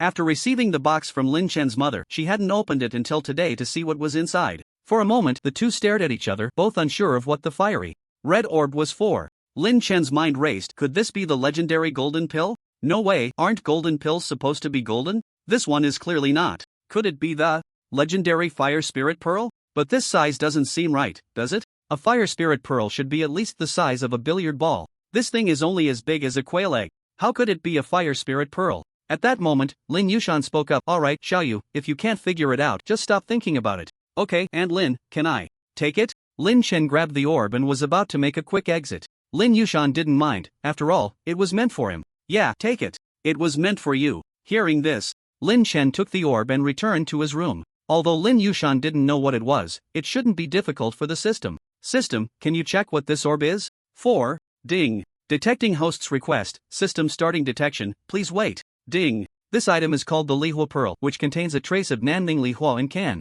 burn away all evil in the world. The host can perform blood recognition to claim ownership and then nurture it within the Dantian, allowing for rapid absorption of the fire elements between heaven and earth. After hearing the system's explanation, Lin Chen immediately exclaimed in excitement. He never expected that this small orb contained the Mingli fire. In his previous life, he had read many novels and naturally knew the formidable nature of this fire. It ranked among the top in all divine fire rankings. Its power was simply outrageous. Moreover, this was the companion flame of the divine beast Juke, instantly elevating its prestige. After his excitement, Lin Chen took out the red snake tooth and made a cut on his finger, letting his blood drip onto the Li fire orb. The originally dimly fire orb suddenly burst into brilliance, and in the next moment, it miraculously floated in the air, then directly drilled into Lin Chen's body. What the hell? How did it get into my body? System, what's going on? How did this thing run into my body by itself? Ding. The host is now the master of the Li fire orb and can freely control its entry and exit. How do I control it? Ding. The host just needs to think about the Li fire orb in their mind, and then they can control it. Lin Chen immediately followed the system's instructions, thinking about the Li fire orb in his mind, and then shouted loudly, "Come out!" The fiery red Li fire orb immediately flew out from Lin Chen's body. It then began to circle around Lin Chen, like a mischievous little creature. System, open the personal information panel. Ding. Personal information panel is loading. Host, Lin Chen, age, 19, level, bronze, 5-star. Personal items, ultra long range voice machine, super compass, magical potion, marrow cleansing pill, strength pill, speed pill, kidney strengthening pill, SpongeBob underwear, Patrick Star underwear, Zero Ultraman underwear. Abilities, SSS level space ability, phantom step, SSS level fire ability, flame fireball. Skills, beginner chef, beginner driving, beginner massage cultivation method, S level Han Yuan gong weapons, S level long Yuan sword, B level crossbow, C level wind breaking arrow, C level red snake tooth, B level heavenly mechanism umbrella, Li fire orb beast pet, non-emotional value, 22222. Damn, system, what's going on? Why has my fire ability upgraded to SSS level? Ding. When the host performed blood recognition, a strand of South Mingli fire was absorbed by the host, thus upgrading the host's fire ability to SSS level. What? It can be played like this? Lin Chen was instantly dumbfounded, not expecting that a strand of South Mingli fire could upgrade his S-level fire ability. System, can this ability be upgraded further? Lin Chen then asked the question in his mind. Ding. Yes, but it requires heavenly treasures, and the physical quality must be able to withstand the ravages of heavenly treasures. Upon hearing the system's words, Lin Chen suddenly had an idea. By the way, system, do you have anything that can grant people abilities? Ding. Yes, the system mall has ability fruits for sale. Ability fruit? Ding. Ability fruit can allow humans without abilities to randomly awaken an ability, with the level being random as well. If I eat it, can I awaken a new ability? Lin Chen asked suspiciously. Ding. Ability fruit can guarantee that humans without abilities will awaken an ability 100%, but for those with abilities, there is only a 1% chance of awakening. Hearing the system's explanation, Lin Chen felt a bit disappointed. A 1% chance basically meant he wouldn't awaken anything. However, this was quite normal. If he could awaken an ability just by eating the ability fruit, the system would be at a loss. Alright then, system, I'll buy an ability fruit. B. Host's emotional value is insufficient. What the hell, system, how much emotional value does this ability fruit require? B. An ability fruit is worth 50 million points of emotional value. Damn, 50 million? Why don't you go rob a bank? I don't want it anymore. Lin Chen was immediately thrown off by this price. What kind of thing is this, a worthless fruit costing 50 million points of emotional value, and it's still uncertain what ability it would awaken? Only a fool would buy it. Lin Chen then ignored the system. This system was indeed too much of a scam. After working hard all day, he had only earned a few 100,000 emotional points. 50 million, even if he worked day and night, it would take several months to accumulate that. Lin Chen immediately took out the fire separation pearl from his dantian and began to play with it in his hand. He had to admit that the fire separation pearl was radiating a bit of warmth at this moment, completely losing the icy touch it had before. If it were winter, it would definitely be a hand warmer, and one that would never cool down. Wait, that's not right. How did my dad and the others get such an amazing thing? And they even let Aunt Lin give it to me. Could it be that they know this is the fire separation pearl? Suddenly, Lin Chen thought of something and murmured to himself. But soon, Lin Chen dismissed this idea. His cheap parents probably didn't know what it was either. Otherwise, they would have taken it for themselves. Why would they leave it for him? With this thought, Lin Chen's eyes gradually narrowed, and before long, the sound of snoring filled the entire room. Fortunately, the soundproofing was done. Otherwise, if that girl Tang Xinyan heard it, she would probably come knocking on the door. The next day, Lin Chen got up early from bed. After getting dressed, he went out. Meanwhile, Tang Xinyan was still lying in bed, sound asleep. She had eaten too much the night before, and it took until midnight to digest, so she only started sleeping around 1 or 2 in the morning. Now, she was still sleeping like a dead pig. However, Lin Chen didn't pay her any mind. After all, she spent her days at home either eating or sleeping, and when she woke up, she just watched TV. She was already living the life of an old person. Soon, Lin Chen walked towards the school with a determined stride. As he approached the school gate, Zhou Pangzi called out to him again. "You Gu, wait for me." Hearing this, Lin Chen turned to look at Zhou Pangzi, and he was startled. Goodness, this guy actually came over with a pair of panda eyes. "Fatty, what happened to you? Did someone beat you up?" "Don't mention it. When I got home yesterday, I told my old man about your breakthrough to 3 stars. Do you know what his reaction was?" "What reaction?" "He actually made me stay up all night, saying I couldn't sleep until I broke through to 3 stars. I couldn't resist, so..." Before he could finish, Lin Chen had already guessed. "So you ended up training all night?" "Yeah." Zhou Pangzi nodded heavily, looking extremely aggrieved. "You Gu, what ability do you think I'll comprehend today?" As they walked, Zhou Pangzi asked Lin Chen. For a moment, Lin Chen fell into deep thought. "Fatty, I think it's best if you comprehend a defensive ability." "Oh, why?" Zhou Pangzi looked at Lin Chen in confusion. Think about it. When we team up to grind monsters, you take the front line as a meat shield, and I'll stand behind to reap the rewards."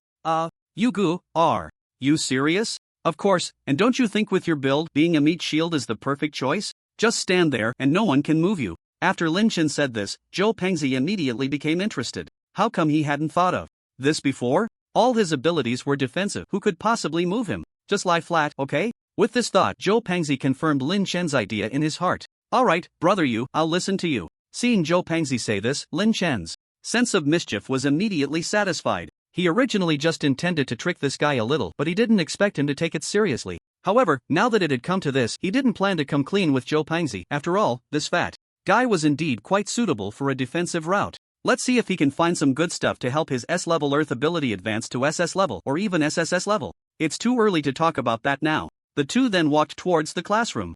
And just as they passed by the door of Class 1, Lin Chen suddenly spotted Li Hanswang in the front row. As if sensing something, Li Hanswang immediately looked outside and noticed a gaze on her, and upon focusing, she saw it was Lin Chen. "Brother. Let's go. What are you looking at?" "Oh, so you were looking at the school beauty, Li." Zhou Pangzi, halfway through, noticed Lin Chen hadn't followed and turned back to find him staring at Li Hanswang, immediately teasing him. "Go away. Stop talking nonsense, or else Li Hanswang might come looking for you." Lin Chen shot him a glare in response, then replied irritably. He quickened his pace towards Class 15 while Zhou Pengzi glanced at him and then at Li Hanxuang's direction, hurriedly following him. He certainly didn't want to face that cold ice block, Li Hanxuang, alone. She had a cold face all day long, without a hint of expression. Anyone who married her would be out of luck for 8 lifetimes. However, Zhou Pengzi hoped Lin Chen could win over Li Hanxuang so he could boast about it everywhere. Soon, the two walked side by side into Class 15's classroom, and at that moment, Lin Chen began to show off his presence. Hey! Good morning, everyone. Oh, look, classmate Li Feiyu is studying hard, keep it up. Ding. Li Feiyu's emotional value plus 1000, ding. Wang Defa's emotional value plus 999, ding. Zhou Pengzi's emotional value plus 666. With the system's notification sound ringing, a smug smile appeared on Lin Chen's face. He didn't expect to earn 50,000 emotional points in just one morning. He was so happy. In the gymnasium. Brother Yu, can you tell me about the problems you encountered while comprehending your abilities? Zhou Pengzi asked, looking at Lin Chen beside him. Seeing this, Lin Chen pondered for a moment before slowly saying, there's nothing much to say, just how it attacks, you just need to mimic its moves. In short, don't be timid, just go for it. If you mess up, well, you can always try again in 18 years. As he spoke, Lin Chen patted his shoulder. Brother Yu, this. Zhou Pengzi felt a wave of speechlessness. This was too unreliable. What do you mean just go for it? Didn't Ouyang Qian say that if you're not careful, you could end up an idiot? He hadn't even touched a girl's hand yet. How could he easily explain this? Ding. Zhou Pengzi's emotional value plus 999. Zhou Pengzi's emotional value plus 999. Emotional value plus 999. Hearing the system's voice, Lin Chen's mouth curled into a smirk. Indeed, this fat guy was an emotional value generator. Just this one instance earned him nearly 6,000 emotional points. Alright, fatso, can't I just tell you? Look at you, acting like you're about to die. Listen carefully, when you enter the consciousness world, the first thing you need to do is find the weakness of that monster and then deliver a fatal blow. Lin Chen said, looking at his pitiful expression. Hearing this, Zhou Pengzi's eyes lit up and he curiously asked, so how do I find its weakness? Well, just keep attacking its mouth or its abdomen. Faced with Zhou Pengzi's inquiry, Lin Chen immediately froze, but as his gaze shifted, he suddenly had an idea. Upon hearing Lin Chen's words, Zhou Pengzi couldn't help but twitch his mouth, but after a moment's thought, it seemed reasonable. After all, aside from some special demon beasts, most demon beasts were relatively weak in these two areas. Alright, I'll trust you this once, Zhou Pengzi said. Soon, Ouyang Qian walked over from not far away, holding several beast cores, some red and some blue. Lin Chen looked at the beast cores in her hands and asked suspiciously, Fatty, why do you think Qianjia is carrying so many beast cores? Could it be that someone else has also broken through to the 3rd star like you? It seems a few A-level classmates have also broken through to the 3rd star. Zhou Pengzi thought for a moment and said uncertainly. Upon hearing this, Lin Chen stopped dwelling on it and sat cross-legged, beginning to circulate his mixed yuan technique to absorb the spiritual energy of heaven and earth. In the next moment, strands of white, fluffy material began to gather towards him, mixed with a small amount of red substance. That was the fire element. As he circulated the mixed yuan technique to inhale the spiritual energy, the fire bead within him began to rotate invisibly, absorbing the faint fire elements in the air. Zhou Pengzi watched Lin Chen's commotion with some speechlessness. It was infuriating. Why didn't he have such a commotion while cultivating? Thinking this, he turned away from Lin Chen and walked towards Ouyang Qian. Hey, Qianjia, where's mine? Zhou Pengzi said with a beaming smile as he approached her. Here, your Earth-type beast core. This is a beast core from a bronze 5-star explosive rock gorilla. Be careful, don't get caught in its quicksand vortex, or you'll just be waiting to die. Ouyang Qian handed a brown beast core to Zhou Pengzi and reminded him. Okay, I got it. Thanks for the reminder, Qianjia. I'll be careful. Zhou Pengzi took the beast core, thanked her, and was about to leave. Suddenly, Ouyang Qian called out to him, where's that guy Lin Chen? Isn't he with you? He's over there, cultivating. Zhou Pengzi pointed to Lin Chen in the corner. Following his direction, Ouyang Qian saw Lin Chen sitting cross-legged in the distance, surrounded by swirling spiritual energy. Ouyang Qian was immediately shocked but quickly calmed down. After all, in the world of geniuses, there was no need for too much explanation. After a while, Ouyang Qian gave Zhou Pengzi some more reminders before turning to leave. Zhou Pengzi happily returned to Lin Chen's side, and seeing that no one was around, he immediately began to sit down and absorb the beast core. In the next moment, Zhou Pengzi found himself in a gray world, recalling Lin Chen's previous words, and he quickly calmed down. Just then, a 2-meter-tall black gorilla appeared before him. Explosive rock gorilla, Zhou Pengzi murmured as he looked at the black gorilla. Suddenly, the moment he finished speaking, the explosive rock gorilla opened its eyes wide and stared at him intently. Instantly, Zhou Pengzi felt his whole body tremble. This was his first time facing a demon beast up close. Roar! The explosive rock gorilla looked at the tiny human before it and let out a furious roar, instantly scaring Zhou Pengzi into a daze. Following that, the explosive rock gorilla slammed its hands down onto the ground, and massive rock chunks immediately flew towards Zhou Pengzi. In this moment of crisis, Zhou Pingzi reacted instantly and frantically. Dodged away. Damn, does it have to be this fierce? Looks like I need to show you the power of Fatty. Saying this, he pressed both hands against the ground and chunks of giant stones rose up, surrounding the explosive rock gorilla. Roar! Roar! The explosive rock gorilla roared a few times and its massive fists slammed down onto the stones. Soon, the stones summoned by Zhou Pingzi were smashed to pieces by the explosive rock gorilla. He didn't panic at all. Instead, he slapped his palm down towards the ground again, causing the earth to start rolling. Immediately, rocks wrapped around the explosive rock gorilla like maggots clinging to a corpse, leaving only its mouth and abdomen uncovered. Zhou Pingzi quickly ran towards the explosive rock gorilla, and when he was less than a meter away, he threw a punch at its abdomen. A loud clang echoed. Zhou Pingzi's face turned extremely ugly. Damn, you thick-skinned bastard. He felt as if he had hit a piece of iron, but fortunately, this wasn't the real world, otherwise, his hand would probably be broken. You beast, just wait until I smash you. Zhou Pingzi roared, then jumped up and swung a big slap towards its face. In the next second, damn! The explosive rock gorilla's mouth was incredibly hard, and Zhou Pingzi's palm hit it as if he had slapped a rock. The pain was unbearable, but thankfully this wasn't the real world, otherwise, his hand would have been ruined. Just then, the explosive rock gorilla let out a furious roar, and all the rocks on its body were shaken off. Zhou Pingzi watched the scene, wanting to curse, but before he could, he saw a vortex starting to form beneath his feet. Quicksand vortex. Damn, are you shameless? Is this how you start? Using your trump card? While shouting, Zhou Pingzi ran towards the open space. After running for a while, he finally escaped the range of the quicksand vortex. Ha ha, you beast, you almost killed me. Damn it, what is this dog's weakness? Wait, the explosive rock gorilla. It's a gorilla, the weakness of a gorilla. I got it. Suddenly, Zhou Pingzi thought of a possibility and immediately placed both hands on the ground again. Stone spikes shot up from the ground, crazily attacking the explosive rock gorilla. Seeing this, the explosive rock gorilla roared and jumped up. Just waiting for you to jump. Zhou Pingzi's lips curled up, and then a stone spike shot towards the explosive rock gorilla's rear at an incredible speed. Watch my move.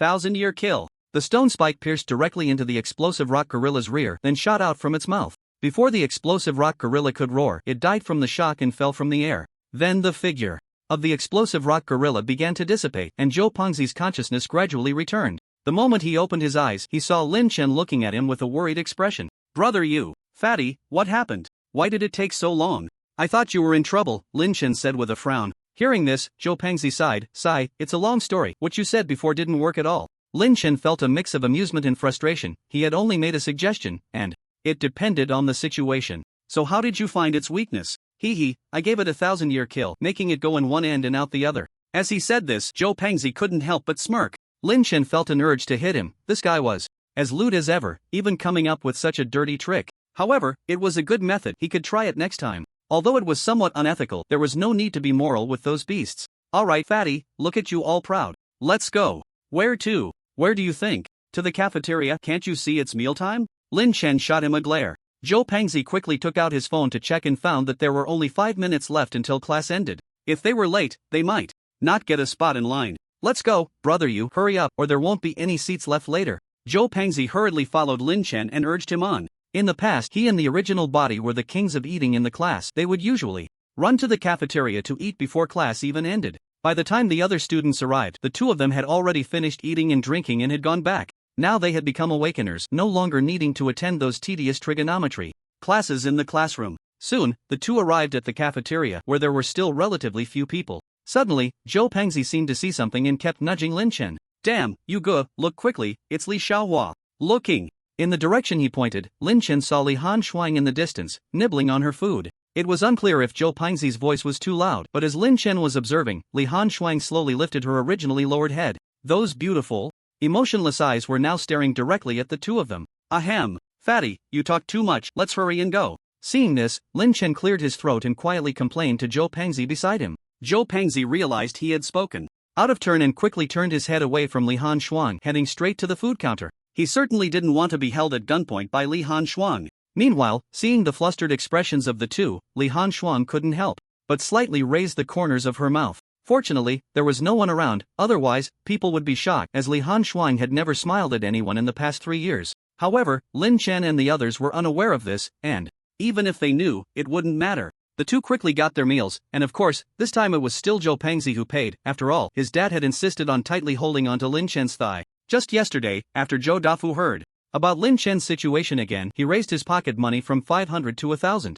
That's a day's allowance. 1,000 a day, just thinking about it is terrifying. So Zhou Pengzi was very willing to treat Lin Chen, and of course, Lin Chen knew his intentions and didn't refuse. Who would be a fool to pass up a good deal? By the way, fatty, which academy are you planning to go to? Lin Chen suddenly asked. I haven't thought about it yet. What about you? You go? Which academy are you planning to go to? Zhou Pengzi shook his head and then asked Lin Chen. Lin Chen thought for a moment and blurted out, Mo High Academy. What? You good? You plan to go to Mo High Academy? That place is crawling with geniuses. Are you sure you want to go? Zhou Pengzi was somewhat shocked. He had done some research on Mo High Academy and knew that it was filled with talented individuals, most of whom were from wealthy families. Although his dad, Zhou Dafu, was considered wealthy in Jiangcheng, it was nothing compared to the wealth in Modu. Modu was the economic center of Long Country before the recovery of spiritual energy, and it was certainly not lacking in rich people. But then he thought about it, and it made sense. After all, Lin Chen's talent was evident, with an SSS-level space ability and an SSS-level fire ability. No, it should be an SSS-level fire ability now.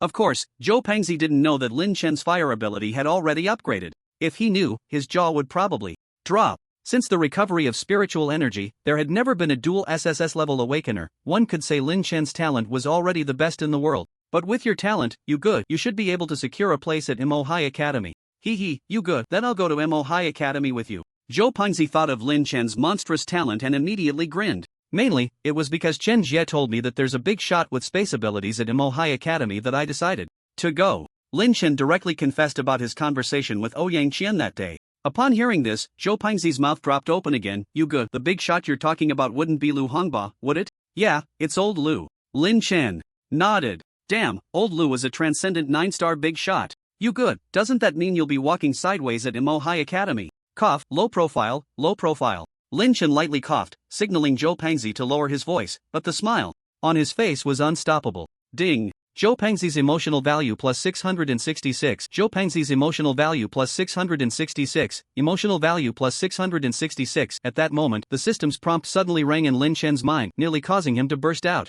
laughing. Just then, a figure silently approached and sat down next to Lin Chen. This made Zhou Pengzi, who was sitting opposite Lin Chen, widen his eyes in shock, his mouth agape and unable to make a sound, only able to flail his arms in a frenzy. Lin Chen looked at his strange demeanor, puzzled. Hey, fatty, what's wrong with you? Did something get stuck in your throat? In response, Zhou Pengzi frantically gestured for him to look to the left. This only confused Lin Chen further, thinking that this fatty must have gone crazy. Suddenly, a calm voice rang in Lin Chen's ear. Lin Chen, are you planning to go to the Demon Sea Academy? Hearing this voice, Lin Chen mechanically turned his head and saw Li Hanchuang's expressionless pretty face. Li Hanchuang, do you need something? Nothing much, I just passed by you and heard you were going to the Demon Sea Academy, so I came to ask. I do plan to go to the Demon Sea Academy. Oh, I see. By the way, Lin Chen, may I ask what realm you are currently in? Bronze 5-star.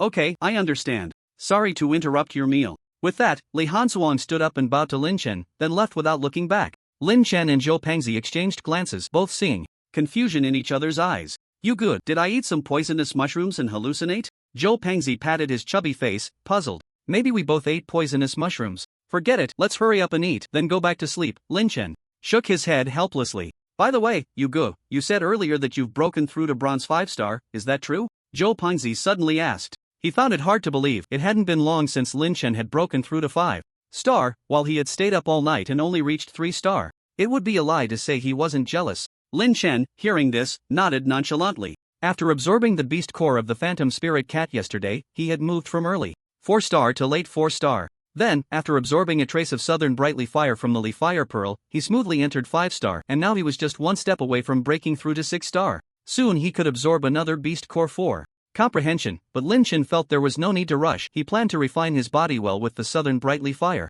Alright, fatty, you just focus on your cultivation, and you'll catch up to me. Lin Chen patted Zhou Pengzi's shoulder, comforting him. He shouldn't have comforted him, as this only made Zhou Pengzi nearly break down. It was too much of a blow. He had stayed up all night just to catch up to Lin Chen. Now it seemed like the gap was only widening. He might as well lie flat and hold on to Lin Chen's thigh, as there was no point in cultivating anymore. You good, do you really not have a quick way to cultivate? Zhou Pengzi looked at Lin Chen in confusion. Lin Chen smiled awkwardly and said, no, one must be grounded. And not aim too high. Cultivation is the same, it can't be rushed. Sigh, it's still because of your impact. Look how long it's been, you've gone from Bronze 1-star to 5-star. I'm still at Bronze 3-star, not even close, Zhou Pengzi sighed. Hearing this, Lin Chen didn't know what to say. How about I slow down my cultivation speed? No, you're a genius. Don't slow down your cultivation speed for me or I won't feel right about it, Zhou Pengzi quickly refused. However, Lin Chen had this plan. He wanted to temper his body, so he didn't intend to cultivate spiritual energy these days. But he couldn't tell Zhou Peng and Ji Ming about this.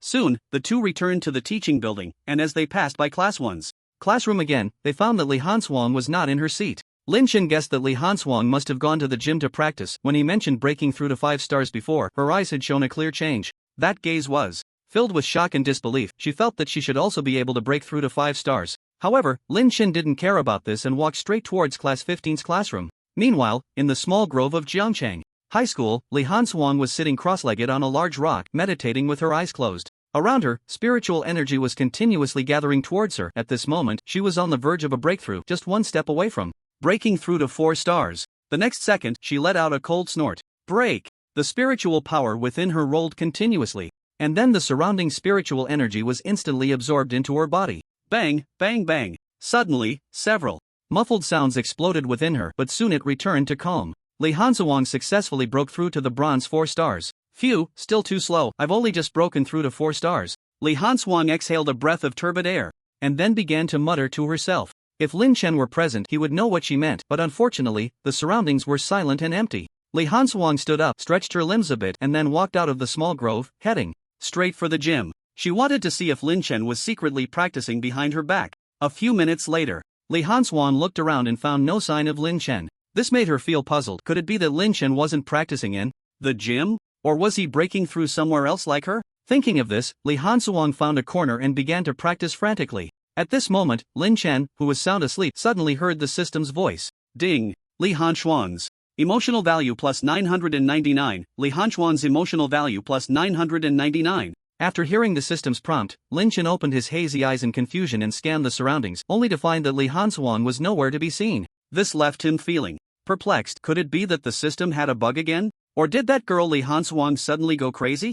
Otherwise, how could his emotional value suddenly increase so much while he was sleeping soundly? Unable to figure it out, Lin Chen lay back down but didn't go to sleep. System, how much emotional value do I have now? Ding! The host currently has 333,333 points of emotional value remaining. System, I want to draw a lottery. Let's start with a 10 consecutive draw. Ding! Detected hosts. Request, the system is drawing, please wait. Ding! Congratulations to the host for obtaining cleansing pill times 3-inch ding. Congratulations to the host for obtaining strength pill times 2-inch ding. Congratulations to the host for obtaining magical running shoes times 1-inch ding. Congratulations to the host for obtaining beginner swordsmanship proficiency automatically learned for the host. Ding! Congratulations to the host for obtaining beginner fist technique proficiency automatically learned for the host. Hearing the system's report, Lin Chen's eyes widened in surprise. He didn't expect to draw 2 skills again. Moreover, they were in swordsmanship and fist techniques, finally drawing something good this time. System, I want to draw another 10 consecutive. Ding! The system is drawing, please wait. Ding! Congratulations to the host for obtaining thank you for your patronage times 5-inch ding. Congratulations to the host for obtaining SpongeBob underwear times 3-inch ding. Congratulations to the host for obtaining bronze treasure chest times 2-inch. Lin Chen was about to complain a bit after hearing the system's report, but he swallowed his words when he heard the latter part. He didn't expect to draw treasure chests again. After all, the items in treasure chests were basically never trash. System, hurry up and open the bronze treasure chest for me. Ding! The bronze treasure chest is being opened. Ding! Congratulations, host, you have obtained a sea-level treasure invisibility cloak. Ding! Congratulations, host, you have obtained a 9-turn healing pill times 1. What the hell, an invisibility cloak? System, how can something this awesome only be sea level? Are you kidding me? Lin Chen exclaimed in surprise. Ding! The invisibility cloak has a duration of only 15 minutes and it does not achieve perfect invisibility. Fine, I guess I was too happy for nothing. Lin Chen felt a bit speechless, instantly thinking this thing was just a useless trinket. System, I want to continue the lottery. I refuse to believe I can't get something good. Lin Chen instructed the system again. Upon hearing this, the system began the draw without hesitation. Ding! The system is currently drawing, please wait. After a while. Ding! Congratulations, host, you have obtained speed pill times 3. Ding! Congratulations, host, you have obtained strong kidney pill times 2. Ding! Congratulations, host, you have obtained thank you for your patronage times 4. Ding! Congratulations, host, you have obtained silver treasure chest times 1. Hearing that he had won a silver treasure chest, Lin Chen nearly shouted out in excitement. System, open the silver treasure chest. As soon as Lin Chen's words fell, the system's voice immediately rang out. Ding! Congratulations, host, you have obtained A-level weapon, destruction gun. Another weapon, and it's A-level. Lin Chen was overjoyed, this was a total win. So far, he only had an S-level Longyuan sword to show off, and now with this destruction gun, it was like adding wings to a tiger. After the excitement, Lin Chen finally calmed down and shouted at the system. System, open the personal information panel. Ding. The personal information panel is loading. Host, Lin Chen age, 19 level, bronze 5-star personal items, magical running shoes, ultra-distance voice machine, super compass, magical potion, cleansing pill, strength pill, speed pill, strong kidney pill, SpongeBob underwear. Abilities, SSS level space ability, phantom step, SSS level fire ability, flame fireball, skills, beginner chef, beginner driving, beginner massage, beginner swordsmanship mastery, beginner fist. Technique mastery cultivation method, S-level mixed yuan skill weapons, S-level long yuan sword, A-level destruction gun, B-level crossbow, C-level wind breaking arrow, C-level red snake fang. B-level heavenly mechanism umbrella, fire pearl beast pets, non-emotional value. 33333. Lin Chen looked at the information displayed on the panel and the corners of his mouth couldn't help but lift slightly. Just then, Zhou Pengzi's voice interrupted Lin Chen's thoughts. Brother you, let's go. Oh, got it. Hearing this, Lin Chen reluctantly stood up and followed Zhou Pengzi out of the classroom. As soon as they arrived at the gym, Lin Chen felt dozens of eyes watching him, but soon that feeling disappeared. It turned out that since some students had broken through to the 3-star comprehension ability, those with lower talents had started to compete fiercely. They all stayed in the gym, constantly training, to the point where some students didn't even eat just to keep up with the competition. However, Lin Chen and Zhou Pengzi, these two oddballs, still had time for a nap, which caused the resentment of others to boil over. So the moment they walked in, everyone's angry gazes locked onto them. Fortunately, this was school, otherwise they would have received a kick or two. Brother you, why do I feel like their gazes are a bit off? Did you offend them again? Get lost, am I crazy? Why would I provoke them? Lin Chen immediately kicked Zhou Pengzi. Zhou Pengzi, feeling the pain, was a bit confused, but they're looking at us strangely, kind of like the envy one feels when someone else comes first in an exam. Haha, I think they're just jealous of how quickly we're cultivating, Lin Chen said pointedly. However, Zhou Pengzi disagreed. I think they must be envious of us. Lin Chen fell silent and walked towards a corner, and seeing this, Zhou Pengzi hurriedly followed him. Brother you, I think we should. Don't talk, fatty, did you hear any strange sounds? Before he could finish, Lin Chen interrupted him immediately. Strange sounds? What sounds? Brother you, are you hearing things? Zhou Pengzi looked at Lin Chen in confusion. However, Lin Chen ignored him and began to look around, finding everything normal. Suddenly, that strange sound grew louder, and at that moment Zhou Pengzi also started to hear it. Damn, brother you. There really is a sound. Why does it sound so creepy? It's coming from underground. Saying this, Lin Chen immediately crouched down to listen to the ground. Fatty, the sound is coming from below. Below? No way, but there's concrete under this gym, Zhou Pengzi exclaimed. At the same time, the classmates who had been meditating were all startled awake by the strange sound. Everyone immediately looked around, trying to figure out where the sound was coming from, and then they saw Lin Chen lying on the ground in the distance, seemingly doing something. So they began to discuss among themselves. Where is that sound coming from? Is it going to stop us from cultivating? Exactly, I was about to break through to 3 stars and suddenly this sound woke me up. Isn't that right? I just broke through to 1 star, and before I could stabilize it, this inexplicable sound interrupted me. Wait, classmate, you just broke through to 1 star, what are you showing off for? What's it to you? If you have the ability, compete with Li Xiaohua. You. Alright, stop arguing, look at that person lying on the ground, is the sound coming from underground? That person seems to be Lin Chen, why is he lying on the ground? Just as everyone was discussing, the strange sound grew louder and the entire gym could hear it. Meanwhile, on a mountain peak, an old man suddenly opened his eyes and murmured to himself. The seal has been broken, it's been 10 years, I wonder what the situation is inside, it seems to be in the direction of Jiangcheng. Oh, right, that little guy. Seems to be in Jiangcheng too, this time I'll go see if that kid really is as extraordinary as they say. Saying this, the old man vanished from the spot, he was none other than the foremost expert in spatial abilities in Longhua, Old Master Lu Hongba. 10 years ago, Jiangcheng High School didn't have the gym it has now, and a spatial rift unexpectedly appeared at the site of the gym. At that time, Lu Hongba happened to be passing through Jiangcheng and saw the rift, so he curiously walked in. Back then, he hadn't reached the extraordinary 9 stars yet, only possessing the strength of 5 stars. But he still rushed in without hesitation. Once inside, he observed and discovered it was a secret realm of demon beasts. There were dozens of types of demon beasts living inside, and it took Lu Hongba a week to figure out the situation, with the strongest demon beast only at the strength of golden 3 stars. Lu Hongba did not immediately strike to kill them. However, to prevent the demon beasts from coming into the human world through the spatial rift and causing a threat, Lu Hongba sealed the rift. Due to his relatively low strength at the time, he could only seal it and was unable to completely erase the rift, leaving a significant hidden danger. Until today, as the seal began to weaken, Lu Hongba recalled this matter. Back to Lin Chen. As the sound grew louder, the ground began to tremble slightly. The crowd finally confirmed that the strange sound was coming from underground, and they immediately fell into a panic. What's going on? Is there an earthquake? Impossible. Jiangcheng has never experienced an earthquake in its history. This isn't an earthquake. Then what is it? Why is the ground shaking, and what's with this eerie sound? Look, the ground seems to be cracking open. What the hell is going on? Could it be some kind of beast attack? The scene instantly descended into chaos, with everyone shouting different things. But Lin Chen felt a faint trace of spatial energy, as if some seal had been broken. At that moment, the intensity of the ground shaking increased, and simultaneously, the strange sound grew louder. Rumble. Rumble.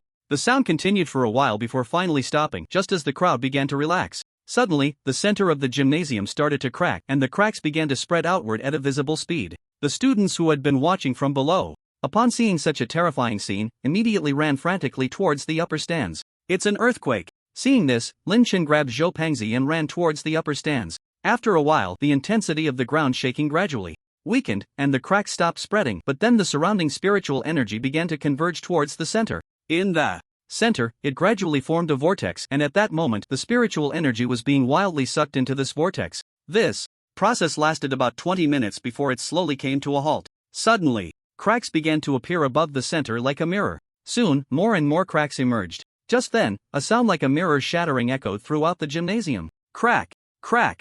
In the next second, the space shattered, and a vortex emitting blue light appeared before everyone. At the same time, an incredibly strong suction force suddenly emanated from this vortex. Some students who were closer were immediately sucked in by this force. Help! Someone save me! Before the voice could finish, they were already pulled into the vortex. Soon, more and more people began to be drawn into this mysterious vortex. Yuge, what's going on? Zhou Pengzi looked at the disappearing figures of his classmates, fear gripping his heart. I don't know, but it seems like there's no danger. Fatty, do you want to go in and take a look with me? Lin Chen said. Upon hearing this, Zhou Pengzi's eyes widened in disbelief as he looked at Lin Chen. Yuge, are you out of your mind? You dare to go in? Saying this, Zhou Pengzi tentatively reached for Lin Chen's forehead, but Lin Chen swatted his hand away. Fatty, I just felt a spatial fluctuation. This should be a passage to another world. Are you sure you don't want to check it out? Really? Of course. It's real. When have I ever lied to you?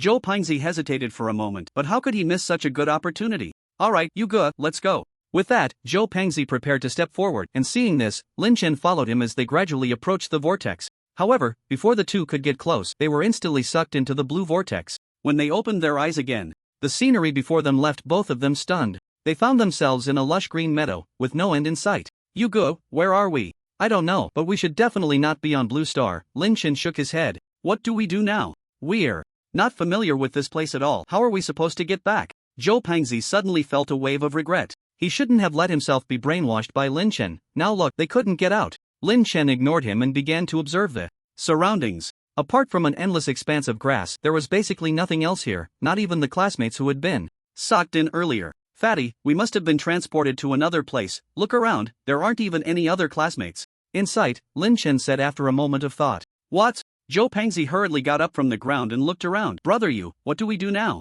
Let's go, Fatty, let's walk forward and see if we can encounter any other classmates, Lin Chen said, striding in a certain direction. Seeing this, Zhou Pengzi quickly followed. The two walked for an unknown amount of time. Thud. Zhou Pengzi, a bit out of breath, plopped down on the grass. Huff, huff. Brother you, how much further do we have to go? I really can't walk anymore. Hearing this, Lin Chen looked around again. In the distance, there seemed to be a forest ahead. Fatty, look quickly, there seems to be a forest up ahead, Lin Chen said excitedly. Upon hearing this, Zhou Pengzi looked up in the direction Lin Chen was pointing and saw a dark area ahead, which indeed looked like a forest. Brother you, let's rest for half an hour before setting off again. I really can't walk anymore, Zhou Pengzi said, feeling relieved, and then requested Lin Chen. Alright, then let's rest here for a bit. With that, Lin Chen intended to sit down and take a break. Just then, a rumbling sound suddenly came from the sky. Boom boom boom. Seeing this, the two immediately stood up alertly. They looked up and saw a black dot rapidly approaching them from the distance in the sky. They were certain of this because the black dot was visibly growing larger. Fatty, run quickly. Lin Chen shouted, then took off running, and Zhou Pengzi immediately snapped back to reality at Lin Chen's shout. Damn it, brother you, you're so ungrateful. How can you just leave me behind and run? Brother you, wait for me. With that, Zhou Pengzi moved his sturdy legs and sprinted after Lin Chen. As Lin Chen ran, he glanced back at the black dot, which was getting bigger and bigger. System, do you know what that thing is? Lin Chen immediately thought of the all-powerful system and asked. Ding, system is detecting, please wait. Ding, detection complete. Gale Thunder Eagle, Bronze 8 stars, possesses extremely high speed and devastating destructive power, specializes in hunting weak beasts, any target locked by it will not escape its claws. Upon hearing the system's voice, Lin Chen was stunned. Damn. It was a Bronze 8-star monster, and he was only a Bronze 5-star. How could he fight that? Damn. System, does this Gale Thunder Eagle have any weaknesses? Lin Chen asked while running, thinking of the system. Ding, the beak and claws of the Gale Thunder Eagle are its hardest weapons, but its feathers are the softest part. Are you saying I should pluck its feathers?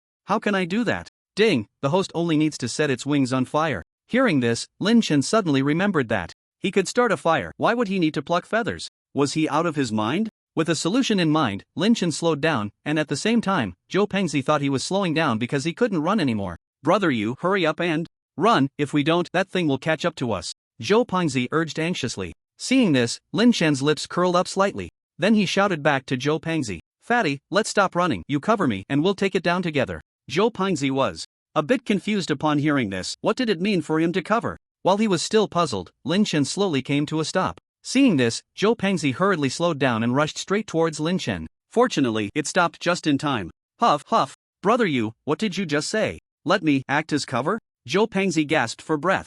Fatty, you need to find a way to hold that guy off for a bit. I'll let it experience the power of my fireball. Brother, you, can I trust you? Zhou Pengzi looked at Lin Chen with some doubt, but Lin Chen just shot him a glance. Seeing his confident demeanor, Zhou Pengzi steeled himself and thought, let's do this. Fatty, get ready. Brother, you, always ready. Flame fireball. With Lin Chen's furious shout, a fireball the size of a soccer ball was hurled out. It sped straight towards the Gale Thunder Eagle, carrying a hint of the Southern Ming's departing fire. Its power multiplied several times compared to before. Fortunately, Lin Chen had considerable strength, otherwise he might not have thrown it that high. In just a moment, the fireball accurately struck the Gale Thunder Eagle's left wing. Flames quickly engulfed the left wing, and in no time, most of the feathers were burned away. Screech! The Gale Thunder Eagle let out a mournful cry and shot straight downwards. It intended to make the two little bugs below pay the price. Seeing his fireball hit the Gale Thunder Eagle, Lin Chen was instantly delighted. Fatty, did you see that? My strength is just that impressive. Brother, you, something's not right. That black dot is getting bigger.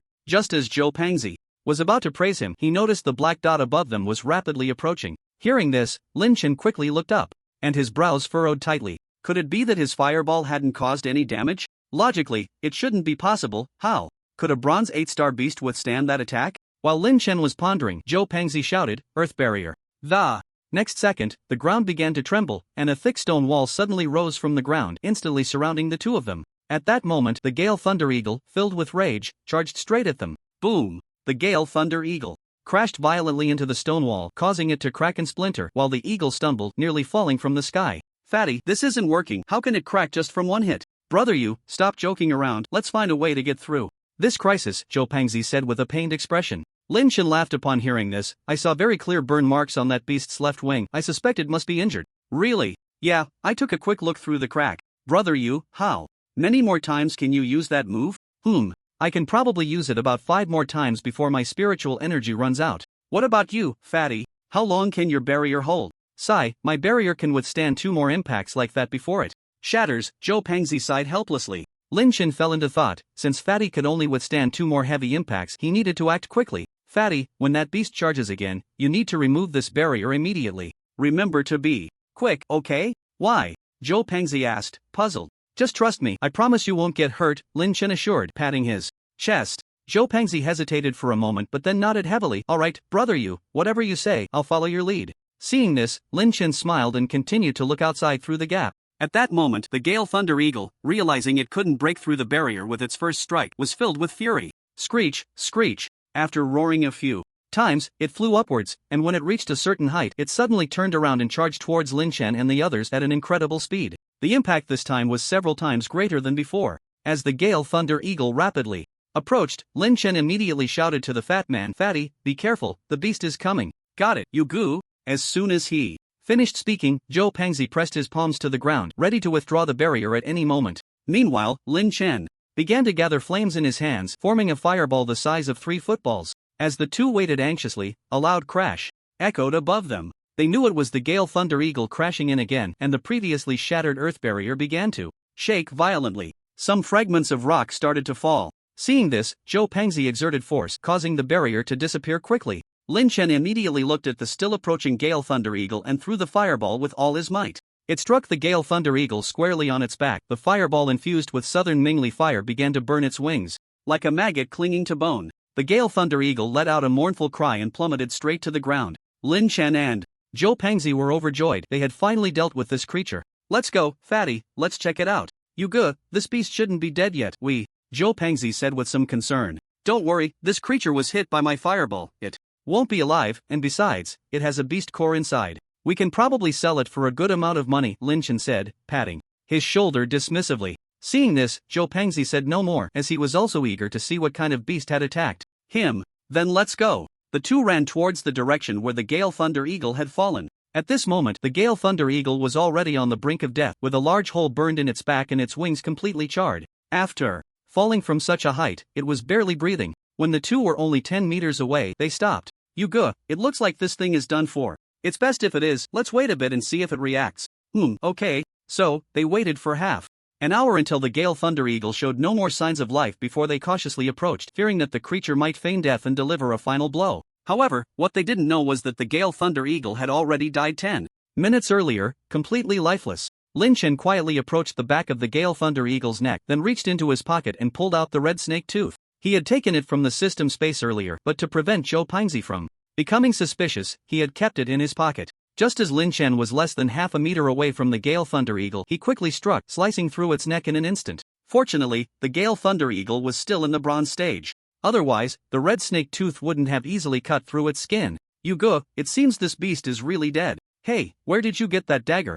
It's pretty cool, Zhou Pengzi said with a grin as he walked over and caught sight of the red snake tooth in Lin Chen's hand. Oh, that. I found it on the road. I don't know who dropped it. I thought it looked nice, so I kept it. Oh, Zhou Pengzi responded nonchalantly and stopped paying attention. Instead, he began to examine the charred and unrecognizable Gale Thunder Eagle before him. Lin Chen, relieved that he had managed to bluff his way through, also started to inspect the Gale Thunder Eagle he had killed. Zhou Pengzi suddenly asked, Yuge, do you recognize this beast?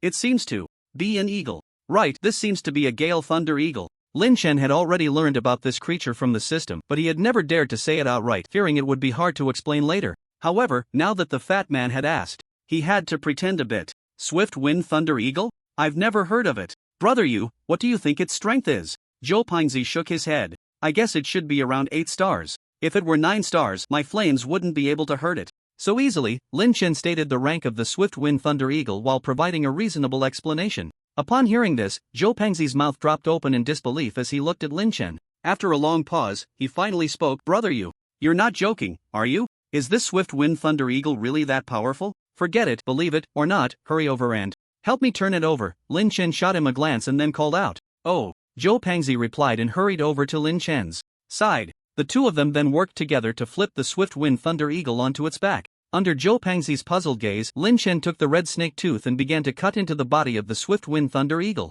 Brother what are you doing? Getting the beast core. That beast core is in the beast's brain, not in its belly. Lin Chen's cutting hand immediately stopped. Cough. I know, no need to remind me. I'm just cutting off some meat first so we can have a good taste of this beast meat later. Lin Chen cleared his throat. Oh, fine, now that you mention it, my stomach is starting to growl, Zhou Pengzi said, patting his plump abs. Before long, Lin Chen had cut off a piece of meat weighing about 10 kilograms from the Swift Wind Thunder Eagle, and then he approached the eagle's head. With his eyes fixed, he plunged the red snake tooth into the eagle's brain, and after some stirring, he finally discovered a shining stone. No, it was the beast core. Lin Chen looked at the green beast core in his hand, a smile spreading across his face. This was the first beast he had killed since arriving in this world, and it was quite memorable. Fatty, catch. Suddenly, Lin Chen shouted at Zhou Pengzi and tossed the green beast core to him. Brother what are you doing? Didn't you kill this? Why are you giving it to me? Zhou Pengzi asked, confused.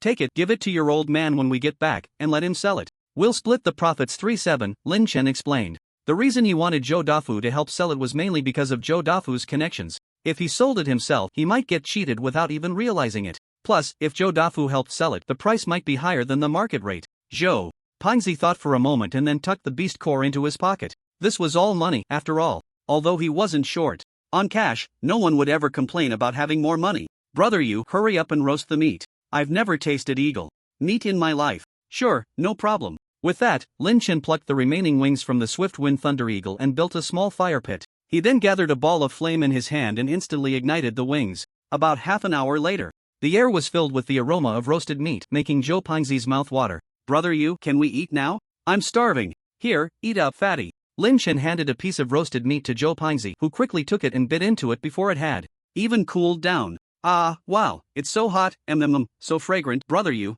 have to try it. Joe Pingzi immediately burned his mouth but still endured and took a bite, his eyes lighting up. Seeing him enjoy it so much, Lynch also cut himself a piece and began to eat heartily. After traveling for so long, they were both famished. Now that they finally had meat to eat and the taste was exquisite, they devoured it like hungry wolves. It was a pity there was no wine. Good wine paired with good food is a perfect match. After a while, the two of them sat slumped on the grass, full from their meal. Brother, you, this meat is really delicious. Not only is the texture tender, but there's also very little fat, making it fragrant and tender, without any fishy taste. It's several times better than the beef I've had before. Joe Pingzi burped, a broad smile on his face, with a blade of grass sticking out of his mouth. Lin Shen saw this and didn't say much, but the corners of his mouth lifted slightly. He had never eaten such delicious meat in his past life. Just this meal made him feel that this trip was worth it. After resting for a moment, the two continued towards the distant forest. Meanwhile, outside the secret realm, at this moment, the originally orderly Jiangcheng High School had fallen into chaos. Students who were still in class rushed out after hearing that strange sound. Wang Fujuan was also the first to lead a group of teachers to the gymnasium. However, just as they were about to go in and investigate, they found that the gym was covered by an invisible light barrier. Principal, what's going on? What happened inside? At that moment, Ouyang Qian suddenly walked up to Wang Fujuan and asked in a low voice. Her face was exceptionally grim. If something happened, the school would be hard-pressed to explain. Wang Fujuan's expression was even worse than hers, his face dark as night. I don't know what this barrier is either. Principal, why don't we call the Dragon Guard to come take a look? If something happens, we won't be able to explain it to the school. At this time, a middle-aged man wearing black glasses stepped forward and said in a deep voice. He was Li Gang, the homeroom teacher of Class 1. Just moments ago, he learned that Li Hanxiang was also inside the gym, which made him extremely worried. Hearing this, Wang Fujuan nodded and Li Gang stepped aside to call the Dragon Guard. Of course, he only called the police station, which would notify the Dragon Guard. At this moment, above the gymnasium, a figure hovered in midair. It was Lu Hongba, who had sensed the seal being broken and rushed over. Upon realizing the situation here, Lu Hongba used spatial transfer to teleport himself over. The seal has been partially broken. Luckily, I arrived in time, or the entire Jiangcheng would have been sucked in. Indeed, that light barrier was Lu Hongba's doing. He arrived shortly after Lin Chen and the others were drawn inside. To prevent any unexpected situations, he enveloped the entire gymnasium in the barrier. It seems that kid has gone in, but that's good. I can see how strong he really is. With that, Lu Hongba vanished into thin air. Inside the secret realm, after an hour of travel, Lin Chen and Zhou Pingzi finally entered the forest. However, as soon as they stepped into the woods, a strong wind rushed towards them, causing their clothes to flap wildly. Damn, brother, you, why is the wind so strong? I can barely keep my eyes open.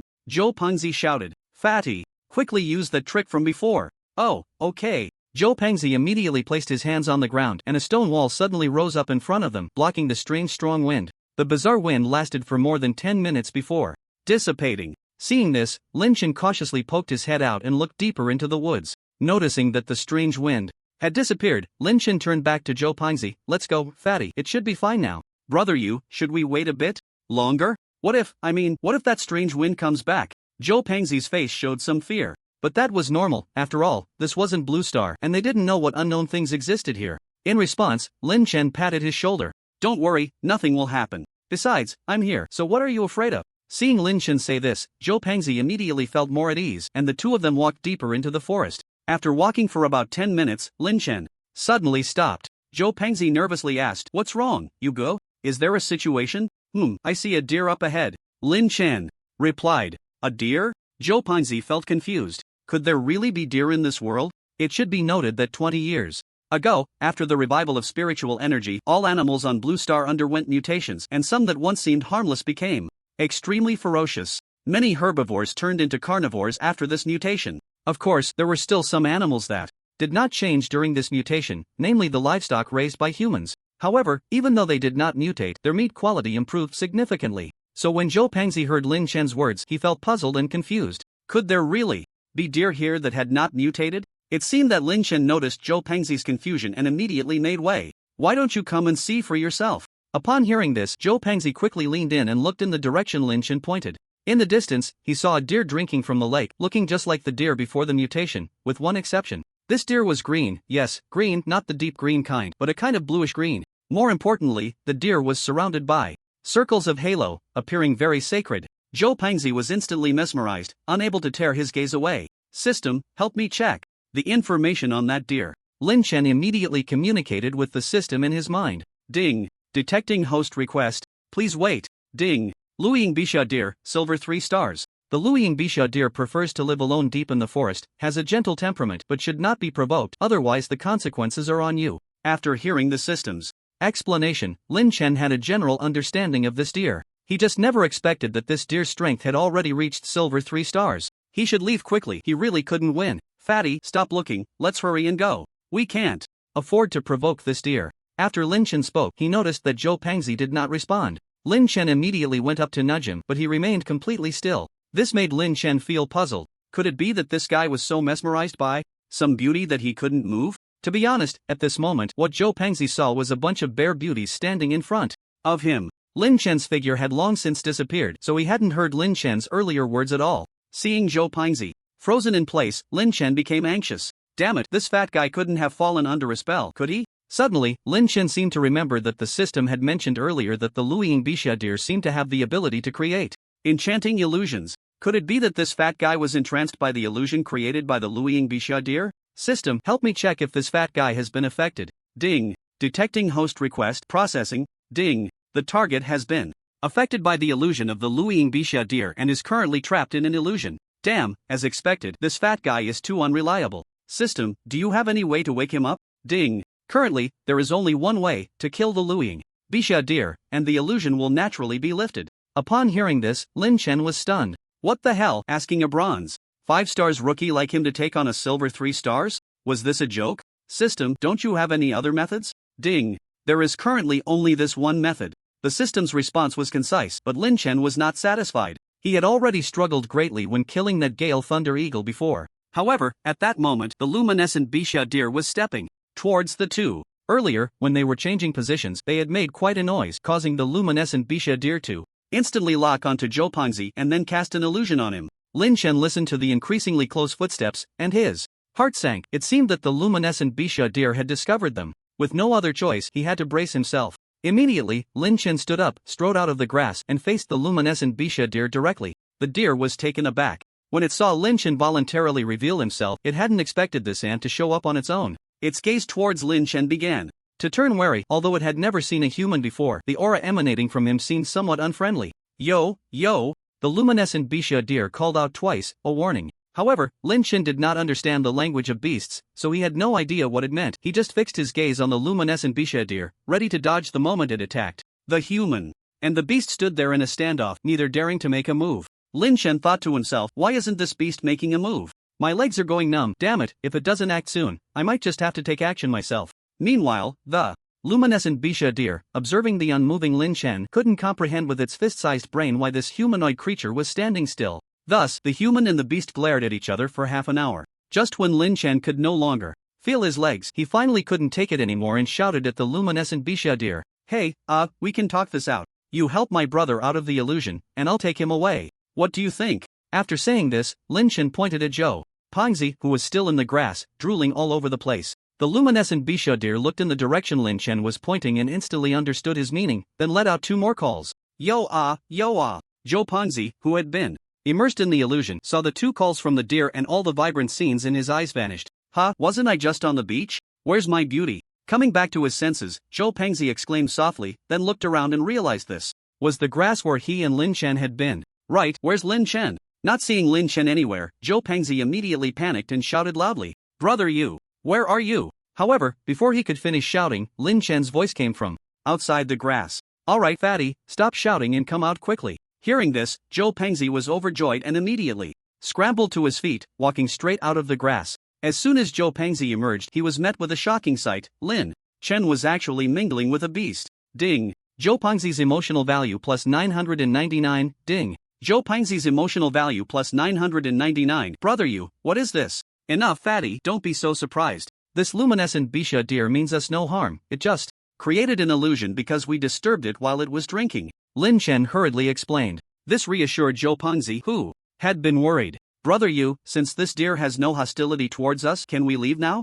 Yeah, let's go. We still need to meet up with the other classmates. Lynch replied, then waved at the luminescent bisha deer and continued walking forward with Joe Pingzi. After watching the two leave, the luminescent bisha deer turned and walked deeper into the woods. System, you useless thing, damn it, there were clearly other ways, but you made me confront it head on. Are you trying to get me killed? To switch to another host? After leaving the line of sight of the Luiying bisha deer, Lynch began to curse the system in his mind. System? Seeing that the system didn't respond, Lynch's anger flared up. This damn system is not to be kept, it's too much of a scam. Today it dares to encourage you to challenge, and tomorrow it dares to make you shit.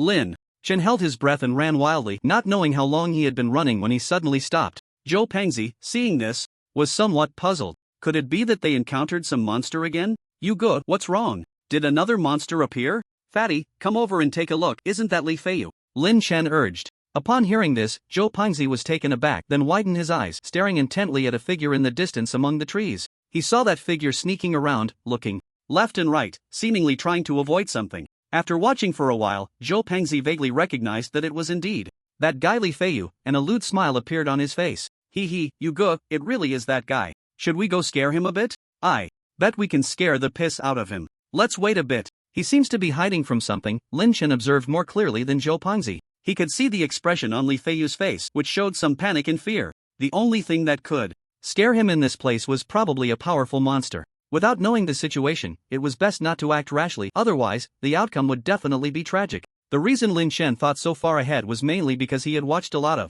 adventure movies while staying at home in his previous life, like Indiana Jones, among others. Soon, the two of them stealthily approached Li Feiyu, occasionally glancing around. You go. What do you think Li Feiyu's expression will be when he sees us? Will he be excited, or will he be scared to death? Joe Pingzi had a mischievous smile on his face, looking at Lin Chen with his chubby cheeks. Lin Chen didn't react much to Joe Pingzi's words, after all, he had no enmity with Li Feiyu. The only thing was that he could take advantage of Li Feiyu again. Thinking of this, a sly smile appeared on Lin Chen's lips. His smile was even more lewd than Joe Pingzi's. Fortunately, Joe Pingzi was following behind him, otherwise, he would have shouted, "Hey, look at that!" Soon, the two were less than 10 meters away from Li Feiyu. Of course, because they were deliberately hiding, Li Feiyu didn't notice them. While Li Feiyu was still looking around, a chubby hand quietly approached him. The distance grew closer. In the blink of an eye, that hand suddenly pressed down on Li Feiyu's shoulder. "Ah, don't eat me. I'm not tasty." Li Feiyu immediately curled up in fright, shouting loudly.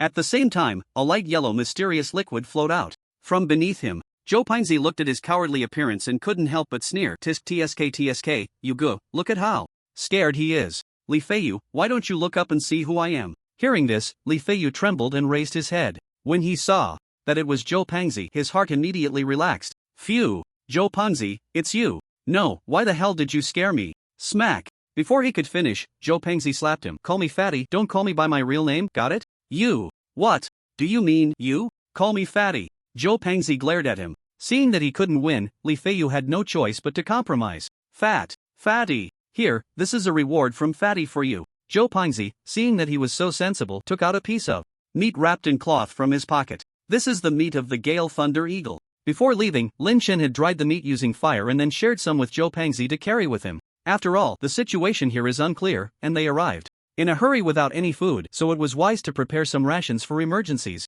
Just then, they happened to run into that guy, Li Feiyu, so Joe Pingzi decided to give him a piece. They were all classmates, and every little help counts. Li Feiyu looked at the item Joe Pingzi tossed aside, puzzled. Fat master, what is this? Hurry up and eat it. This is the meat of a Gale Thunder Eagle that I killed with brother you before. The taste might be a bit off, but just eat it for now, Joe Pingzi briefly explained and then ignored him. Seeing this, Li Feiyu eagerly picked it up, unwrapping the tattered cloth covering it. No, it should be the school uniform. Joe Pingzi had cut several pieces from his uniform and used the fabric to wrap the eagle meat. The moment Li Feiyu opened it, a delicious meaty aroma wafted out, and the meat still had a hint of warmth. Li Feiyu swallowed hard and then began to devour it ravenously. He hadn't eaten anything since he arrived. He wondered how things were outside. At this moment, outside, the sun had already set. The sky had turned quite dark. The perimeter of the gymnasium was crowded with people. There were students' parents, reporters, and of course, quite a few police officers. They were maintaining order at the scene, while not far beyond the light barrier, a large group of dragon guards was gathered, seemingly discussing something.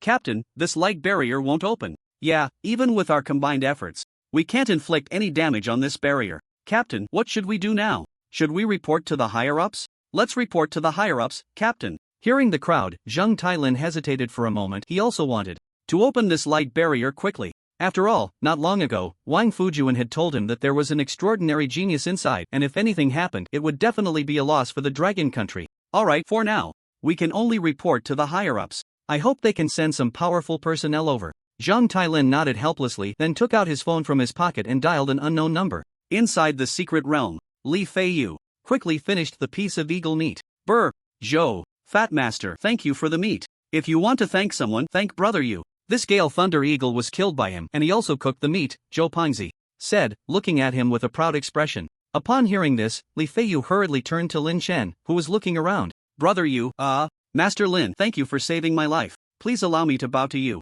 As he spoke, Li Feiyu was about to kneel, but Zhou Pengzi stopped him. Alright, you brat, brother, you can't bear such a grand gesture from you. Get up quickly. Seeing this, Li Feiyu felt a mix of emotions. He remembered how he had once isolated the two of them with other classmates and even tried to make things difficult for them. He truly felt like a beast. Ding. Li Feiyu's emotional value plus 1000. Li Feiyu's emotional value plus 1000. Emotional value plus 1000. At this moment, the system's notification sound kept ringing in Lin Chen's mind. In less than a minute, Li Feiyu had contributed 30,000 points of emotional value. He really was an emotional generator, it seemed. He hadn't misjudged him, Lin Chen thought. Suddenly, a rustling sound came from deep within the forest, causing the three of them to stand on edge, especially Li Feiyu. He seemed to know what it was, and trembling, he said, "It should be that guy, coming." That guy? What are you talking about? A monster?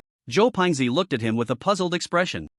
It's a giant snake, about 7 or 8 meters long and as thick as a water barrel. Li Feiyu patiently explained to the two, but as soon as he said this, the two were left stunned in place. The Gale Thunder Eagle they encountered before was only 3 or 4 meters long, yet it had the strength of a bronze 8 star. So, the giant snake Li Feiyu mentioned was likely already at the silver level, or at the very least, close to having the strength of a bronze 9 star. Quick! We need to get out of here. I estimate that snake is already at the silver level. Thinking of this, Lin Chen's expression changed, and he hurriedly called the two to flee.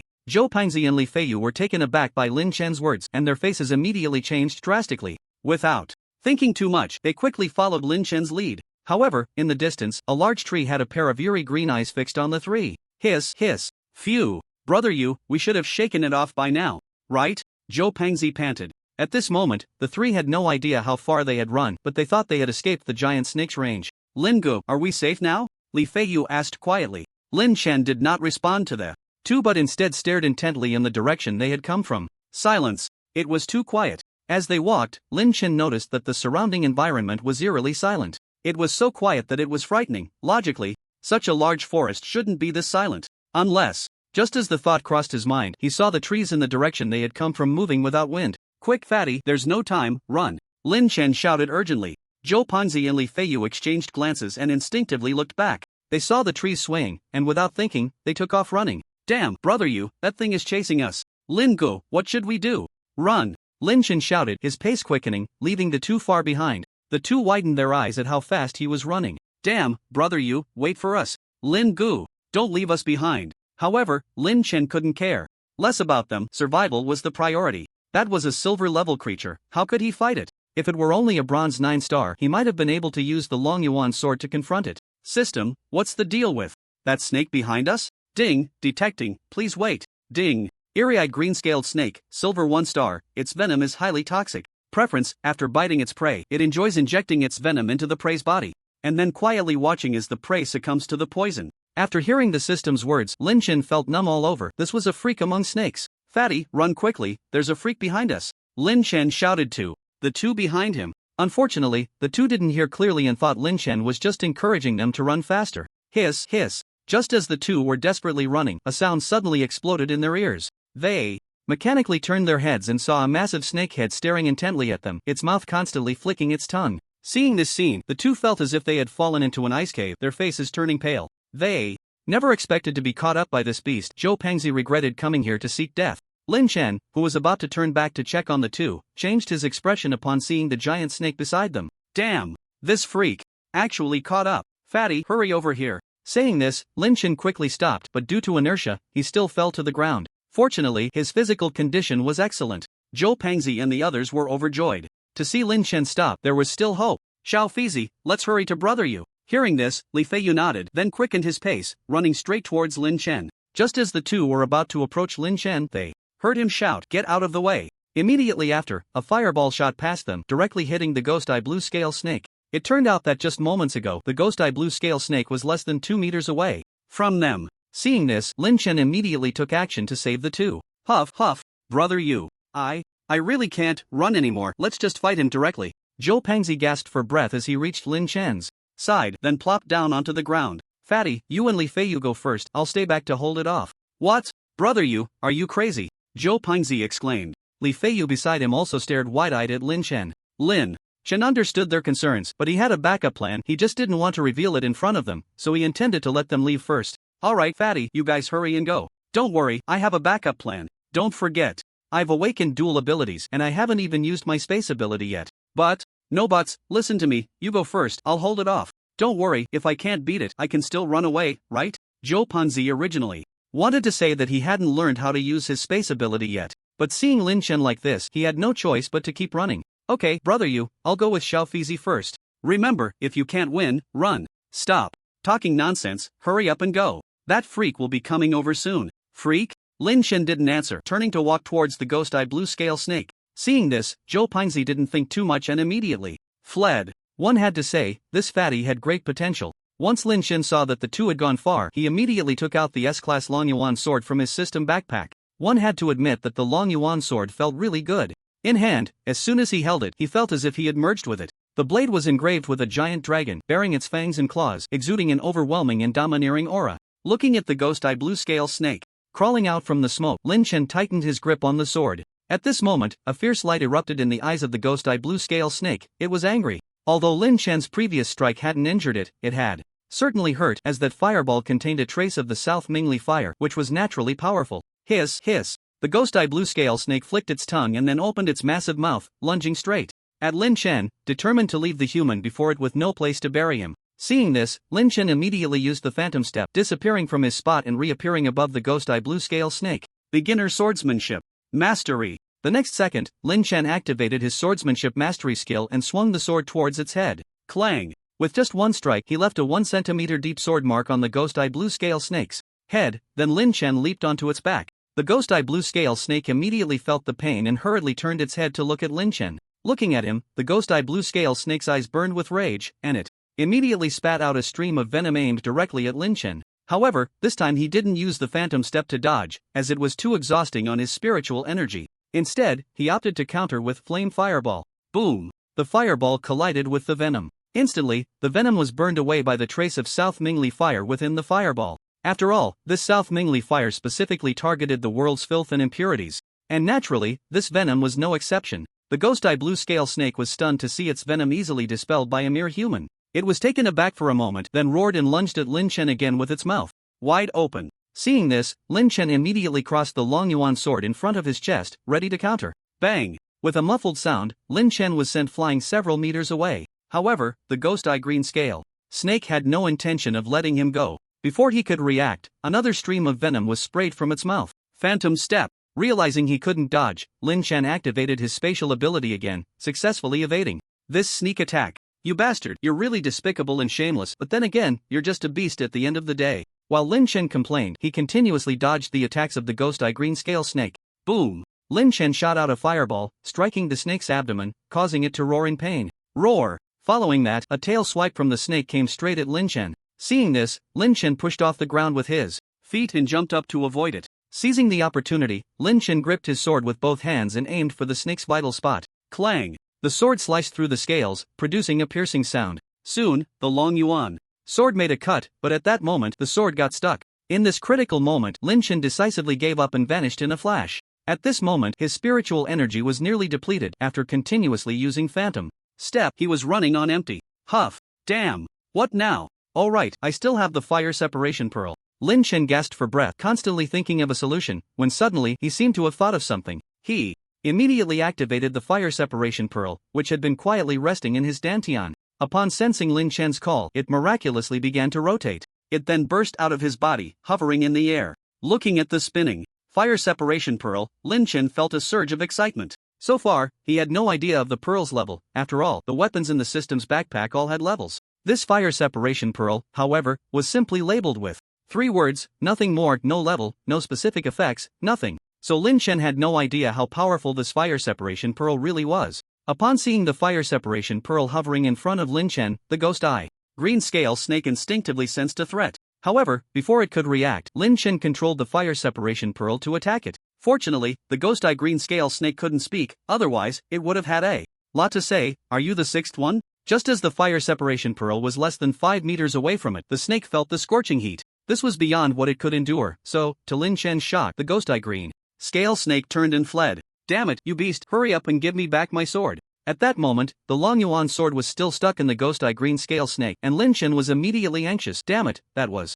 an S-class weapon, precious. Realizing this, Lin Chen immediately chased after the ghost eye green scale snake. The snake, frantically fleeing, sensed the human's presence behind it and was momentarily confused. What the hell? I'm not going to eat you. Why are you still coming after me? Just as it was puzzled, Lin Chen suddenly increased his speed, shouting continuously, "Stop! You dog, leave my sword behind." The ghost eye green scale snake looked back at the approaching Lin Chen and panicked. This damn human was really addicted to chasing. Suddenly, the snake sensed something on its back, quickly turning its head to see a sword lodged at its vital spot. It suddenly realized that the reason this human was relentlessly pursuing it was probably for this sword. With a flick of its tail, it pulled out the Long Yuan sword and then forcefully flung it away. It disappeared from sight. Lin Chen watched as the Long Yuan sword was thrown away and immediately became frantic. Damn it, you really are ungrateful. So, Lin Chen couldn't care less about chasing the ghost eye green scale snake and immediately flew in the direction where the Long Yuan sword had taken off. The ghost eye green scale snake watched Lin Chen leave and let out a sigh of relief, simultaneously feeling grateful for its cleverness in throwing the sword away just in time. Meanwhile, after flying several 100 meters, the Long Yuan sword came crashing down onto the head of a crocodile. The bewildered crocodile looked up at the sword falling from the sky, utterly confused. Thinking it was food, it immediately took a bite, but given the sharpness of the Long Yuan sword, the consequences were severe, and in an instant, its mouth was drenched in blood. Roar! Roar! Following that, it let out an angry roar and immediately spat the Long Yuan sword out. Lin Chen was rushing over when he encountered the Long Yuan sword flying past him. What the hell is going on? Why is the Long Yuan sword flying by itself? Without thinking too much, Lin Chen turned around and chased after the direction the sword had gone. A few minutes later, Lin Chen finally found the Long Yuan sword in a dung pit. Looking at the sword covered in filth, he could only pinch his nose and pull it out. Damn ghost eye green scale snake, don't let me see you again, or I'll make sure to skin you and turn you into snake soup. With a roar, Lin Chen put the Long Yuan sword back into the system space and then headed towards the direction where Zhou Pengzi and Li Feiyu had fled. Just as Lin Chen was about to rush towards the two, on the other side, Zhou Pengzi was running wildly with Li Feiyu when suddenly Zhou Pengzi slowed down, leaving Li Feiyu puzzled. Fat master, what's wrong? Why aren't you running? Little Feezy, we can't let brother you face that beast alone. Ah, fat master, you don't mean. Yeah, I'm planning to go back and face it with brother you. If you're scared, you can leave first. If we can't make it out alive, then you tell my old man about everything here. Saying this, Zhou Pengzi patted Li Feiyu on the shoulder and immediately turned back in the direction they had come from. Li Feiyu watched his departing figure, hesitated for a moment, then steeled himself and followed. Fat master, wait for me. I'm going with you. At this moment, Lin Chen was completely unaware that the two were heading back and was still rushing towards their direction. Time passed, and the two noticed the trees ahead shaking continuously, causing them to slow down. Fat master, could it be that beast is coming? Li Feiyu said cautiously. Hearing this, Zhou Pengzi's expression tightened. Get ready for battle. So, the two immediately stopped and quickly found a tree to hide behind. Just then, a figure zipped past them. Upon closer inspection, they realized it was Lin Chen, and they were overjoyed. They hurriedly called out to the retreating Lin Chen, brother you, we're here. Hearing their voices, Lin Chen immediately stopped and turned to look back, seeing the two waving excitedly. Seeing this, Lin Chen walked towards them. Wait, why are you still here? You should have run a good distance by now, right? Looking at the two, Lin Chen was puzzled. In his view, even if they ran slowly, they shouldn't have only covered such a short distance. Well, we were worried you couldn't handle that beast alone, so we thought we'd come back to help you, Zhou Pengzi explained. Lin Chen found this somewhat amusing. With their level of strength, they would probably be eaten before they even got close to the ghost eye green scale snake. Alright, let's find a place to rest for a bit. That beast should be too scared to come over, Lin Chen said. Upon hearing this, Zhou Pengzi and Li Feiyu immediately felt relieved. They had thought Lin Chen had run away. because he couldn't win, but it seemed he had driven it off. It wasn't like it had run away, that was probably hiding somewhere nursing its wounds. By the way, brother you, we saw a small river when we came over. How about we rest there for a bit? Zhou Pingzi looked at Lin Chen, seeking his opinion. Sure, lead the way. With that, Zhou Pingzi took the lead. In the river, Lin Chen was lying quietly in the water, completely naked, with Zhou Pingzi and Li Feiyu on his left. Fatty, I think it's getting late. Let's set up camp here. Alright, we'll follow your lead, brother you. Xiao Fizi, hurry up and find some dry branches. We'll have roasted fish later. Zhou Pingzi looked at the small fish swimming in the river, his mouth watering instantly. Upon hearing this, Li Feiyu didn't dare to argue and quickly stood up from the water, ready to find firewood with his bare arms. Brother you, how are we going to get out later? What if we get stuck here? Seeing Li Feiyu leave, Zhou Pingzi turned to Lin Chen. However, Lin Chen seemed not to hear, quietly closing his eyes. In the next moment, the spiritual energy around him rapidly converged towards him. His realm had already reached the late stage of 5 stars, but he had been suppressing it. After the fight with he could no longer hold it back and directly broke through to 6 stars. This also meant he could absorb another beast core for comprehension. Bang bang. A few muffled sounds echoed within him, and Zhou Pingzi was instantly dumbfounded. Had he broken through? Brother you. Lin Chen slowly opened his eyes. What's wrong? Brother you broke through again? Yeah, I'm at 6 stars now. Sigh, it seems I won't be able to catch up to you in this lifetime. Fatty, don't be discouraged. You'll catch up to me. By the way, don't you feel that the spiritual energy here is much denser than on Blue Star? Upon hearing this, Zhou Pingzi was taken aback for a moment but quickly understood and prepared to meditate and cultivate. At this moment, Lin Chen called out to him, Fatty, take this. Later, eat it and run far away. Saying this, Lin Chen took out a from his system backpack and handed it to Zhou Pingzi. The reason for giving it at this time was mainly to enhance his strength. In this perilous place, having a bit more strength meant a bit more security. As for where this thing came from, Lin Chen didn't plan to tell him, letting him speculate. After all, he wouldn't guess that he had a system. Brother you, what is this? Zhou Pingzi looked at the in Lin Chen's hand with a puzzled expression. Don't worry about what it is, just know that I won't harm you. Oh, alright. Zhou Pingzi stopped asking questions and took the from Lin Chen's hand. Remember, eat it far away, don't get it dirty.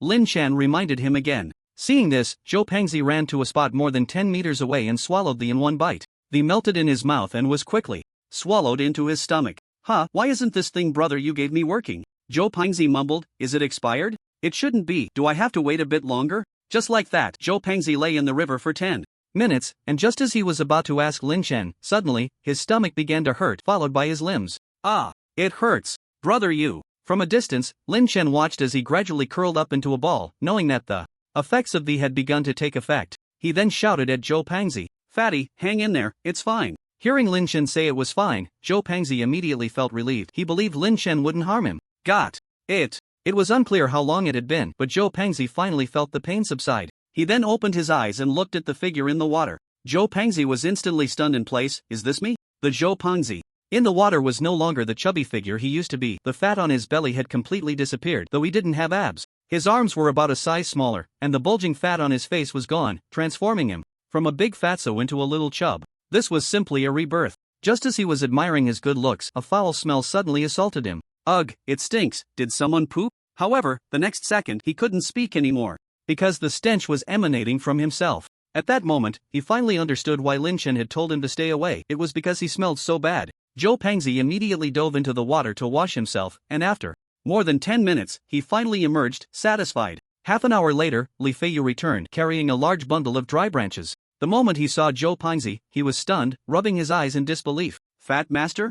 What do you want, Xiao Fizi? Is there something? Are you really Fat Master? Of course, who would dare impersonate your Fat Master? Zhou Pingzi shot him a glare, annoyed. He then ignored him and continued to admire his looks. Seeing this, Li Feiyu turned to Lin Chen. Lin Master, what on earth happened? How did Fat Master change like this in the time it took to gather firewood? Ahem, well, just now, the fat guy accidentally picked a fruit by the river and took a bite, and then he turned into this. Lin Chen calmly coughed twice and then began to fabricate a story. Upon hearing this, Li Feiyu's eyes lit up. There was such a strange occurrence? Lin Master, is that fruit still around? Can I have a taste? I also want to look a bit more handsome. Well, you have to ask the fat guy, I'm not very clear on that. Seeing this, Lin Chen directly passed the buck to Zhou Pingzi. Hearing someone call his name, Zhou Pingzi instinctively looked at Lin Chen. Brother you, what did you just say? Xiao Fizi just asked me how you became like this, and I said you ate a mysterious fruit, and that's how you changed. He wants to know if you have any left and if you can give him one. As Lin Chen spoke, he was giving Zhou Pangzi frantic signals. Realizing this, Zhou Pangzi instantly understood that Lin Chen didn't want to tell him the truth, so he said, Xiao Fizi, it's not that Fat Master is ungrateful. There was only one fruit, and I ate it. I was greedy at the time, so I picked one and put it in my mouth. Who would have thought it would turn out like this? Fat Master, do you still remember what that fruit looked like? Li Feiyu was still not giving up. Well, it seemed a bit black, tasted a bit sour, but the texture was a bit soft and sticky. Zhou Pangzi thought for a long time before coming up with this much. As a result, Li Feiyu memorized everything he had fabricated. I got it, Fat Master, thank you for the information. Ahem, it's nothing. If you find it, remember to let me know. Although Zhou Pangzi really wanted to tell him it was all made up, he couldn't help but want to see him make a fool of himself. Night fell. The three of them gathered around the campfire, roasting themselves, while a few fish were being grilled over the fire. Sizzle. Oil dripped onto the fire, making a hissing sound. A few minutes later. Alright, it's ready to eat. Lin Chen divided two of the fish between Zhou Pangzi and Li Feiyu. Seeing this, Zhou Pangzi immediately took one and bit into it. Ah, it's so hot. Fatty, can't you eat a little slower? No one is competing with you, is it necessary to be so rushed? Lin Chen complained. Zhou Pangzi scratched his head awkwardly.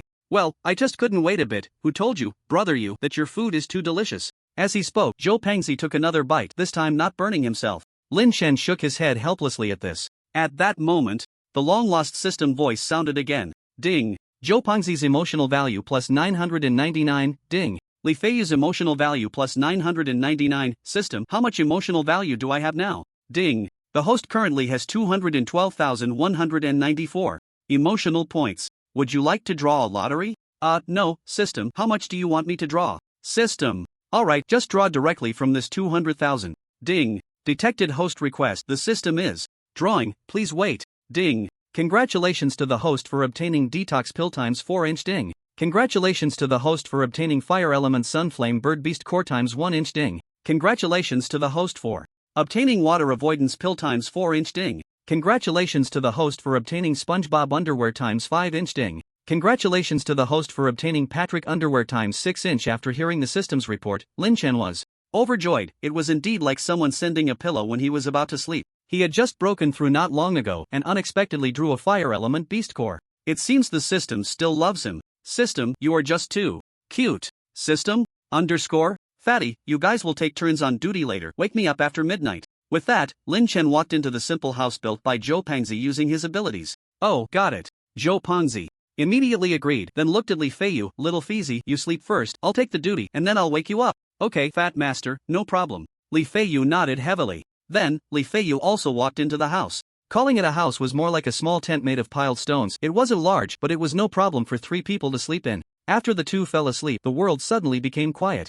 Zhou Pangzi looked around at the pitch-black surroundings, feeling a bit scared, afraid that a monster would appear from some corner. Crackle, crackle. The campfire burned quietly. The flames were small but illuminated the surroundings a bit. In the tense atmosphere, Zhou Pangzi endured the most difficult moment of his life. Soon, he worried about the time. It was almost midnight, around 11 o'clock. So Zhou Pangzi got up and went to Li Feiyu's side. Little Fizi, it's your turn. Hurry up and get up. Zhou Pangzi pushed Li Feiyu, waking him up. Li Feiyu, who was still dreaming, was suddenly disturbed by Zhou Pangzi, and as he opened his eyes in a daze, he was about to explode in anger when he saw Zhou Pangzi instantly cooling down. Fat Master, what time is it? It's 11 o'clock now. Hurry up and get up. It's your turn to be on duty. I want to sleep. Oh, okay, I'll get up right away. Seeing this, Li Feiyu immediately climbed up and then walked out of the stone house to the campfire. He looked at the campfire, then around, and in an instant, goosebumps covered his whole body. It was really dark. Just then, a cool breeze blew through the forest, and Li Feiyu felt as if he was being watched by some powerful monster. He stood frozen in place, not daring to move. For a moment, he missed home and didn't want to stay in this cursed place for even a second longer. Time passed quickly, and just when he felt he couldn't hold on any longer, Lin Chen walked over and draped an arm over his shoulder. Ah, don't eat me. He was instantly frightened and panicked. Fortunately, Lin Chen was quick and covered his mouth. Don't shout, it's me. Li Feiyu saw that the newcomer was Lin Chen, and his heart, which had been hanging in suspense, immediately settled down. Phew. Lin, why didn't you make a sound while walking? You scared me to death. I called you several times just now, didn't you hear me? Lin Chen looked at him suspiciously. Upon hearing this, Li Feiyu awkwardly scratched his head. He had almost fallen asleep and hadn't heard Lin Chen's voice at all. Seemingly noticing something, Lin Chen stopped asking further. Alright, you should hurry and rest. Leave the rest to me. So, I can go to sleep now? Go ahead. Lin Chen nodded, and Li Feiyu, seeing this, trembled. as he returned to the stone house. After Li Feiyu left, Lin Chen took out the fire-type beast core from his system backpack. Start absorbing, he murmured, placing the fire-type beast core in his palm and sitting cross-legged to meditate. The reason he didn't absorb it in front of the two was mainly due to the fear of awkward explanations. He couldn't just say it was given by Ouyang Qian, could he? What if Zhou Pengzi foolishly ran to Ouyang Qian to ask about it? That would be a disaster. Soon, Lin Chen's consciousness once again entered that strange world. At the same time, a large red bird slowly materialized in front of him, which was the Sunfire Sparrow. In no time, a complete Sunfire Sparrow appeared. The moment it saw Lin Chen, it shot towards him at high speed. Seeing this, Lin Chen immediately dodged. This Sunfire Sparrow must have been at the silver level in its lifetime, much stronger than that. Dog snake. It seems this time it's going to be a bit difficult. Lin Chen quickly analyzed the general strength of the Sunfire Sparrow. He then shouted loudly, "Flame Fireball!" A fireball shot out rapidly from Lin Chen's hand, heading straight for the Sunfire Sparrow. However, it easily dodged. Watching his fireball being evaded by the Sunfire Sparrow, Lin Chen was not too surprised. After all, the gap in strength between him and it was too great, even though the Sunfire Sparrow was just a remnant of consciousness at this moment, its power was not to be underestimated. Soon, Lin Chen shot another fireball, which was again effortlessly dodged. Following that, the Sunfire Sparrow let out a cry, its fiery red wings flapping rapidly, gathering flames around it. The flames then transformed into fireballs of various sizes. 10, 100, 1,000. It gathered over 1,000 fireballs, and looking at so many fireballs, Lin Chen felt a tingling sensation on his scalp. Too many. Just as Lin Chen was feeling a bit at a loss, the Sunfire Sparrow let out a roar. Chirp, chirp. Thousands of fireballs shot straight towards Lin Chen. Seeing this, Lin Chen hurriedly dodged but still got hit by one fireball, sending him flying backward. Fortunately, this wasn't the real world, otherwise he would probably be done for. Lin Chen struggled to get up, his gaze fixed firmly on the Sunfire Sparrow. Then, flames erupted around him, and imitating the Sunfire Sparrow's previous move, he began to condense the flames into a ball. In no time, dozens of fireballs were gathered above his head. Sunfire. Meteor. With a loud shout from Lin Chen, dozens of fireballs smashed towards the Sunfire Sparrow. From a distance, it looked like meteors falling from the sky. Chirp, chirp. Accompanied by a mournful cry, the Sunfire Sparrow was actually knocked down by him. Ultimately, it transformed into specks of light and vanished. At the same time, Lin Chen's consciousness began to return to his body. As he opened his eyes, a golden light flashed in his gaze. Phew, that was close. I almost couldn't come back this time. System, open the personal information panel. Beep. Loading. Host, Lin Chen, age, 19, level, bronze 6 stars, personal items, magical running shoes, ultra. Long-range voice machine, super compass, magical potion, washing marrow pill, detox pill, water avoidance pill, strength pill, speed pill, kidney strengthening pill, powers, SSS level space ability, phantom step, SSS level. Fire ability, flame fireball, solar meteor, skills, beginner chef, beginner driving, beginner massage, beginner swordsmanship mastery, beginner fist technique mastery, techniques, S-level Hunyuan skill, weapons, S-level Longyuan. Sword, a level destruction gun, B-level crossbow, C-level wind-breaking arrow, C-level red snake fong, B-level heavenly mechanism umbrella, fire separation pearl, beast pet, none, emotional value, 12,194, not bad. Outside Lin Chen's home, Lin Yushan was anxiously pacing back and forth in the room. Xiaoyu, why hasn't he come back yet? I'm so worried. He doesn't answer his phone or reply to messages. Mom, come here quickly, something big has happened. At that moment, Tang Xinyan shouted urgently. Hearing this, Lin Yushan hurried over. What happened? Is it related to Xiaoyu? Mom, you need to see the news. A mysterious light curtain has appeared over the gymnasium of Jiangcheng High School, and many awakened ones are trapped inside. Tang Xinyan handed Lin Yushan the news she had just seen. After reading it, both mother and daughter immediately lost their composure, knowing that Lin Chen was also at Jiangcheng High School, and he was an awakened one. Considering that he still hadn't returned, it was likely that he was also trapped in that light curtain. Xiaoyu, could he also be trapped in there? Lin Yushan said. Mom, why don't you call the school and ask if brother is trapped inside? Tang Xinyan suggested. Upon hearing this, Lin Yushan immediately took out her phone, found Ouyang Qian's number, and dialed it. Soon, the call was connected. Hello, who is this? Teacher Ouyang, I am Lin Chen's guardian. He hasn't come back yet. Is he trapped in that light curtain? Lin Yushan asked, her face full of worry. However, as soon as she said this, the other end fell silent. After a moment of silence, Ouyang Qian's helpless voice finally came through. Sigh, Lin Chen's guardian. I'm very sorry, Lin Chen and other students are currently trapped in the light curtain. Then, will he be okay? We don't know the situation inside yet. We can only find out when the light curtain disappears. Don't worry, we have already contacted the higher-ups, and I believe someone will come soon. Ouyang Qian hurriedly reassured her, fearing she might overthink and something might happen. Upon hearing this, Lin Yushan felt a little less worried, though it was only a little. She still felt anxious. After hanging up, Lin Yushan slumped weakly onto the sofa. Seeing this, Tang Xinyan quickly comforted her. Mom, don't worry, brother will be fine. Lin Yushan replied helplessly. Since the situation inside was still uncertain, there was still hope. Meanwhile, at another location in the secret realm, a group of figures was frantically fleeing, followed by a dozen giant snakes. Help! Someone save us! A cry for help echoed in this space, but no one could save them. These snakes were at least silver level, and behind them was a supergiant python whose strength had reached gold level. Just when everyone thought they were doomed, suddenly, a loud voice spread across the sky. Beasts! How dare you be so reckless! As the voice fell, Lu Hongba stepped out of the void and slowly descended in front of everyone. It's old Lu. Hurry, hurry, hurry. Old Lu is here to save us. Classmates, quickly go to old Lu. A voice rang out from the crowd, and instantly everyone saw hope rushing towards Lu Hongba. Just then, a classmate behind them stepped into thin air and fell to the ground. As he tried to get up, he saw a giant snake approaching. Right at this critical moment, Lu Hongba slowly extended a hand, and with a grip, the giant snake instantly vanished into thin air. He then pointed again towards the snake swarm behind, and the golden level supergiant python was immediately killed. The next day, Zhou Pingji got up early, looking at Lin Chen, who was still sitting cross-legged in meditation, and couldn't help but feel a sense of admiration. Sigh, as expected of brother Yu, he's really too intense. Just as he was lost in thought, Lin Chen slowly opened his eyes and, seeing Zhou Pingji staring at him, felt a bit puzzled. Fatty, why are you looking at me? You don't think I'm straight? Brother Yu, you misunderstood. I was just wondering if you don't feel tired being so intense? Zhou Pingji hurriedly explained. Tired? What's there to be tired about? You just get used to it. Alright. For a moment, Zhou Pingji was left speechless. At that moment, Li Feiyu was awakened by their voices, groggily opening his eyes. Fatty, Lin, good morning. Good morning my ass, the sun is already up, hurry up and get ready. Zhou Pingji showed no mercy. Oh. Seeing this, Li Feiyu timidly responded, then got up and went to the riverbank to wash up. However, just as he was about to wash his face, he noticed something swimming in the river, and it looked quite large, instantly scaring him into retreating. Fatty, there's a monster in the river. Hearing his shout, Lin Chen and Zhou Pingji exchanged glances and immediately ran over. Little Feezy, where's the monster you saw? Zhou Pingji asked in a deep voice.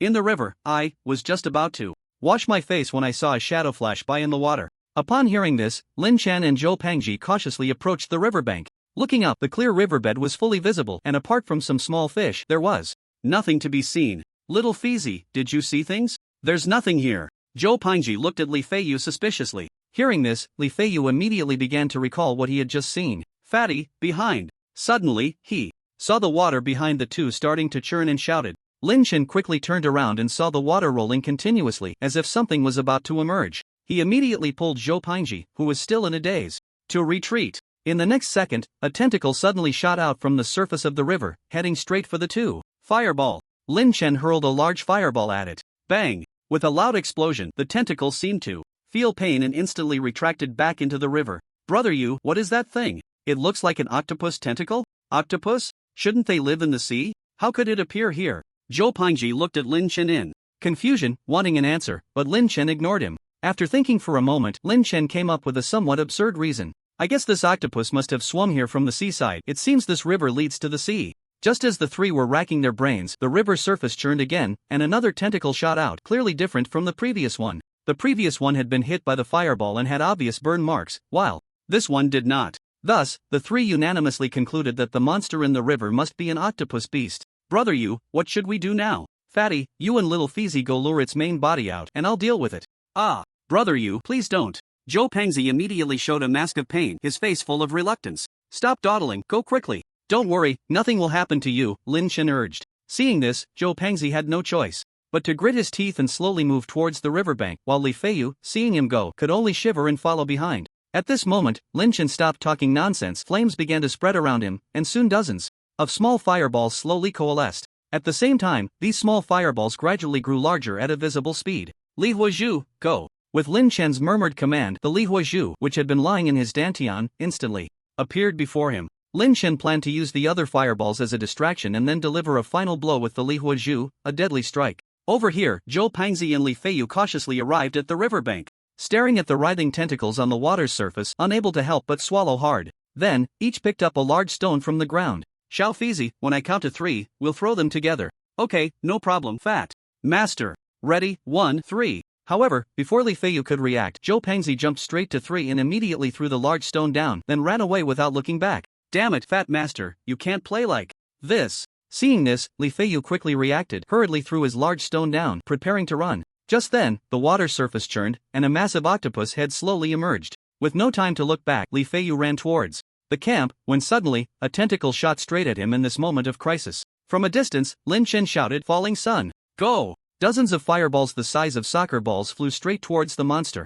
The creature seemed to sense the danger, and immediately several water columns shot up from the river's surface, directly meeting those fireballs. At the moment of collision between the fireballs and the water columns were instantly evaporated into steam, while the fireballs also vanished. At this time, Zhou Pengzi and Li Feiyu returned to the camp, frowning at the mist of water filling the air. "Brother Yu, how are we supposed to fight? We can't see anything. Let the balls fly for a while." Lin Chen revealed a confident smile, because when he shot the fireballs he had also sent out the Li Huazhu, which he estimated should have entered the body of that octopus monster by now. Sure enough, at that moment, a piercing scream suddenly came from the mist. Hearing that scream, Zhou Pengzi and Li Feiyu both smiled slightly. It seemed that the monster must have been injured, but only Lin Chen knew that the beast had already met its end. The three waited a while longer, and only when the mist finally dispersed did they jog towards the riverbank. When they saw the river water stained blood red and the motionless corpse of the monster, they were taken aback. "Brother Yu, did you kill it?"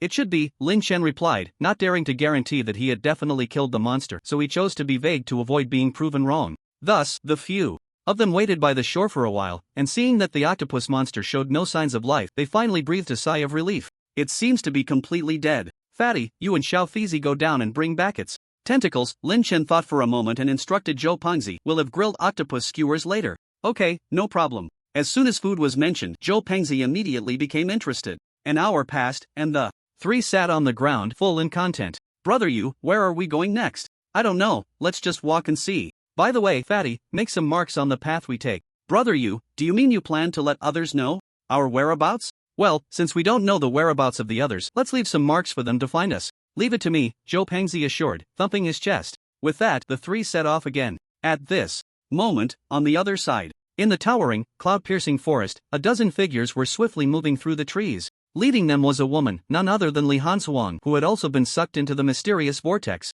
At this moment, Li Hansuan was frantically fleeing with a dozen people, while behind them, dust and mist swirled. It seemed that some terrifying creature was chasing them. After running for a long time, the group finally paused to catch their breath. "Li School Beauty, you should go on your own, no need to wait for us. There's no need to risk your life for ours." The group stopped, panting as they looked at Li Hansuan. Since being sucked in by that mysterious vortex yesterday, they had encountered a swarm of army ants, with the leader being the size of a palm. Upon seeing them, the ants had launched a frenzied attack. Fortunately, they had met Li Hansuan along the way, who had taken action to kill the swarm. But the good times didn't last long. After dealing with that group of army ants, more appeared. Seeing that Li Hansuan's spiritual energy was exhausted and she couldn't eliminate them, she had no choice but to lead them in a frantic escape. Little did they know, the army ants clung to them like a stubborn adhesive. Thus, the group moved intermittently, walking for nearly a day, and when they realized they had no strength left, they decided to let Li Hansuan leave alone. "I won't go." Seeing this, Li Hansuan coldly said with a blank expression.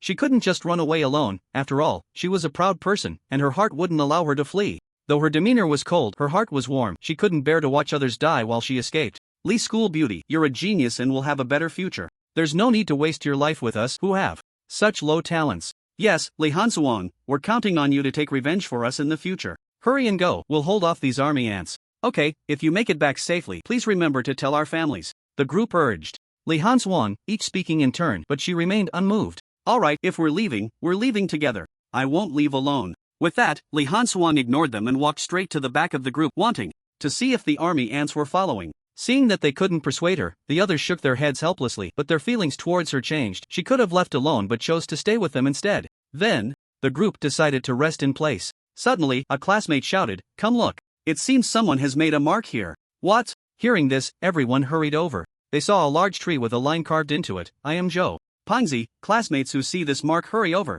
"Did Zhou Fatty leave this?" a student from class 15 murmured. "There's one here too." At that moment, another classmate spotted a mark on a tree in the distance. "I have one here as well. It looks like it was carved less than an hour ago." So everyone hurried in the direction of Lin Chen and his group, following the marks. Li Hansuan, seeing this, couldn't help but think of Lin Chen. If Zhou Pengzi had the courage to leave these marks, did that mean Lin Chen was also nearby? With this thought, Li Hanswang quickened her pace. You good? How long are we going to search aimlessly? My hand hurts from carving these marks. Who told you to carve them so long? You're asking for it. Lin Chen shot him a glare, annoyed. Zhou Pengzi's actions left me speechless. Who makes such long marks? It's just that the monsters here can't understand them. If they could, it would probably be monsters coming to find us instead of humans. Hee hee, I'm just afraid that group of idiots won't understand, he said. Ha, I think you're more afraid that the monsters won't understand, Lin Chen replied, ignoring him and continuing to walk ahead. Brother you, this dagger of yours is really useful. Why don't you just give it to me? Zhou Pengzi carved another mark and then jogged to catch up with Lin Chen. Get lost. This thing is precious. To me, how could I bear to give it to you? Alright then. Ding. Zhou Pengzi's emotional value plus 555. Zhou Pengzi's emotional value plus 555. Emotional value plus 555. At that moment, the system's prompt sounded in his mind, but Lin Chen paid it no mind. He just wanted to find the others and take a good advantage of them. Zhou Pengzi and Li Feiyu were too much of a burden. They hadn't generated much emotional value at all. Especially Li Feiyu, ever since he had harvested tens of thousands of emotional points yesterday, he hadn't produced any emotional value for Lin Chen. For a moment, Lin Chen felt an impulse to hit him. Damn it, thinking of this, Lin Chen shouted at Li Feiyu, who was marking ahead. Little Feezy, come here and massage my legs. Okay, Lin Yi, wait for me to finish this mark and I'll be right there, Li Feiyu replied, grinning widely. Stop marking and hurry over. Oh, Li Feiyu had no choice but to give up on finishing the mark and scampered over to Lin Chen. Ding. Li Feiyu's emotional value plus 555. Soon, the system's prompt sounded in his mind again. Lin Chen sat on a large rock while Li Feiyu was beside him, massaging his hands and feet, acting like a loyal lackey. However, he was enjoying it. If it weren't for Lin Chen, he would have probably become the dog snake's meal by now. By this time next year, the grass on his grave would be 3 meters high. So, he had no displeasure with any of Lin Chen's requests. Instead, he was happy, thinking that if he could hold on to Lin Chen's thigh, he could walk sideways in the future. Alright, let's keep moving, Lin Chen said, seeing that it was about time and no longer needing Li Feiyu to massage him. The three of them continued on their way. Why are there fewer marks here? Yeah, I only see one character come on my side. Could it be that fat guy got lazy and didn't write anymore? It's possible, but whatever, let's just keep up for now. A group of them marched towards Lin Chen's direction. At that moment, Li Hanswang sensed a slight tremor. Behind them, turned to look and found that the marching ants had actually caught up. Run! The marching ants are coming. Li Hanswang immediately shouted to the front of the group. Upon hearing this, everyone turned to look back, their faces changing dramatically. Damn, when did that group catch up? Run! There are a lot more of them now. Damn it, these beasts are like a sticky plaster. No matter how hard you try, you can't shake them off. Despite the frantic complaints, their pace quickened. At this moment, a classmate shouted, there are people ahead. Brother you, I think I heard someone shouting. Did you hear it? No. Oh, well, I guess I must be hearing things. Fatty, it's not that you're hearing things. There really is someone shouting. Look behind you, Li Feiyu pointed back. Hearing this, Zhou Pengzi turned around suspiciously and saw dust and mist rolling in the distance, heading straight towards them. Damn, what the hell is this? Why is it coming towards us? Fatty, it should be because of the marks you made that it's taking effect, Lin Chen thought for a moment and said. Brother you, are you saying? Yeah, it looks like there are quite a few people here, let's wait for a bit. With that, Lin Chen found a large rock to sit on. Seeing this, Zhou Pengzi and Li Feiyu each found a stone to sit on as well. Just then, the crowd in the distance quickly approached them, and as they got closer, Lin Chen noticed that Li Hanswang was among them. Brother you, look, Li School Beauty is here too. Zhou Pengzi also spotted Li Hanswang at the back of the line and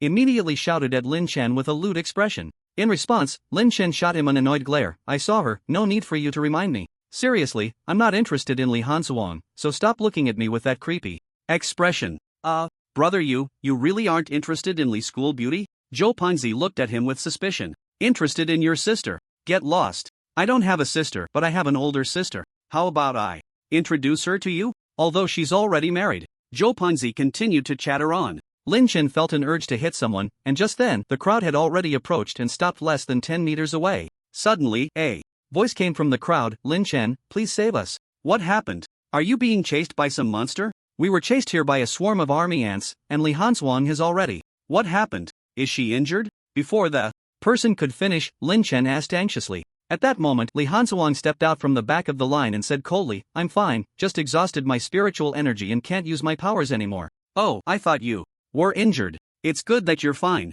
Leave the rest to me, you all go rest for a bit. Lin Chen walked straight to the front of the crowd, then passed through them, heading in the direction they had come from. Seeing this, Li Hanswang immediately followed him. Li Hanswang, why are you following me? Go back, your spiritual energy is already depleted. I can't take care of you later. Lin Chen's expression changed when he saw her following him. Li Hanshuan didn't respond but coldly walked towards the approaching army ants. Seeing her unyielding, Lin Chen became anxious. Damn it, why wouldn't this girl listen to advice? As the army ants drew closer, Lin Chen couldn't care less, and immediately activated his spiritual energy, flames swirling around him. He then began to gather small fireballs, which gradually grew into larger fireballs under Li Hanshuang's astonished gaze. Falling sun. With Lin Chen's furious shout, dozens of fireballs shot straight towards the rushing army ants. Boom! Rumble! With each explosion, these army ants, only at the strength of 4-star bronze, were ignited as if they were paper meeting in open flame, thanks in part to the enhancement of the southern Ming fire. The explosions continued for a while before finally subsiding.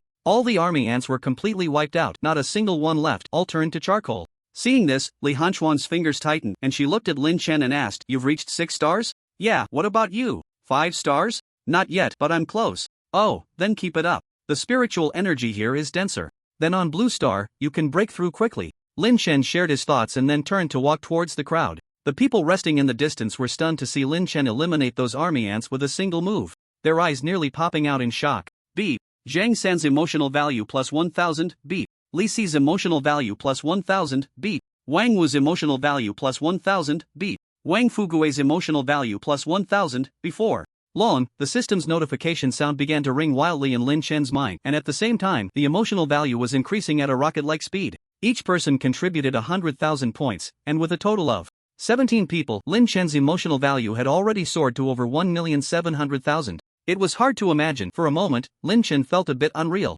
1,700,000, indeed, the previous decision was correct. Milking these classmates was the way out. People like Zhou Pingzi and Li Feiyu, who couldn't even pull out a bit of emotional value after a long time, should be dragged out to feed the ants. Ahem, classmates. The crisis has been resolved. You can take a moment to rest easy. Fatty, distribute all the jerky we roasted earlier to everyone. I believe everyone hasn't eaten much. Coming back to his senses, Lin Chen immediately instructed Zhou Pingzi. Zhou Pingzi, who was still feeling pleased with himself, became unhappy upon hearing that Lin Chen wanted to share the meat with everyone. Food was his lifeblood. Brother you, if we give it all to them, what will we eat? If I say to share, then share, why so much nonsense? I can just kill a few more monsters later. Lin Chen shot him an annoyed glare. After all, these were his emotional value generators, and they needed to be well taken care of. Seeing that Lin Chen was determined to share, Zhou Pingzi immediately deflated like a balloon and took out some Wind Thunder Eagle jerky from his back. Li Feiyu also took out some octopus jerky from behind and shared it with everyone. Upon seeing that there was still food to eat, everyone was so moved that they were on the verge of tears. At that moment, a voice emerged from the crowd. Good person, may good people live in peace for a lifetime. Good people live in peace for a lifetime. Peace for a lifetime. Seeing this, everyone shouted in unison, sincerely thanking Lin Chen. If it weren't for the system's limit on each person, allowing only 100,000 to be harvested in a day, Lin Chen estimated that the emotional value could have exceeded 5 million. In response, Lin Chen's mouth almost stretched to his ears, just shy of shouting it out loud. Well, everyone take your time eating. I'll go catch a few more monsters so we can celebrate properly tonight. As soon as he finished speaking, everyone shouted in unison. System, do you know where there are weaker monsters? B. Detecting host's needs. System is scanning, please wait. B. There is a bronze 6-star red silver tiger 1,000 meters to the east of the host. There is a bronze 7-star spirit feather sparrow 2,000 meters to the west of the host. The system continuously listed several monsters, all roughly around the strength of bronze 6-star. Lin Chen hesitated for a moment, preparing to run towards the eastern forest when Li Hanshuan walked straight towards him. I want to go too. Li Hanshuang, you should stay here to protect the other classmates. I'm enough on my own. All right.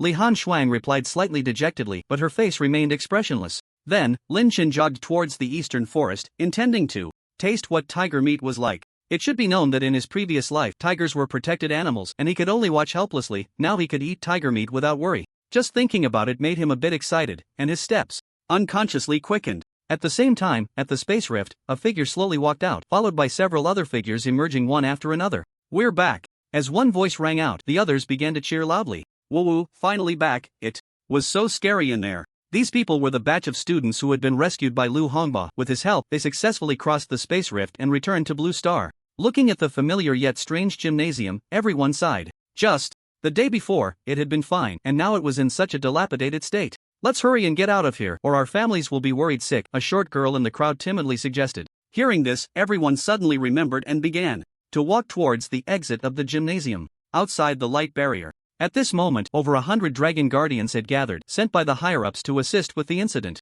Among them, a stern-looking middle-aged man was inquiring about the situation from Zhang Tailin. Captain Zhang, what's the current situation? Team Leader Li, the situation is that we have over 200 awakened students trapped inside this light barrier, and we don't know the specifics. We're unsure if any students are injured inside. Our main goal is to break this mysterious light barrier. However, with the strength of our Jiangcheng Dragon Guardians, we are helpless against this barrier, which is why we reported this matter to the higher-ups. Zhang Tailin replied helplessly. After hearing Zhang Tielin's words, Li Guangliang fell into deep thought, then suddenly asked, "Is my brother okay?" "Your brother? Team Leader Li, who is your brother? Do we have your brother among the Jiangcheng Dragon Guardians?" Zhang Tailin was momentarily confused. He didn't know which brother Li Guangliang was referring to, as he was well aware of all the personnel records of the Jiangcheng Dragon Guardians and had never heard of anyone being Li Guangliang's brother. Seeing his confusion, Li Guangliang explained, "Didn't you rescue a Dragon Guardian named Li Ning before?" "Oh, so Team Leader Li, you are that Li Ning's brother. I thought one of our Jiangcheng Dragon Guardians was your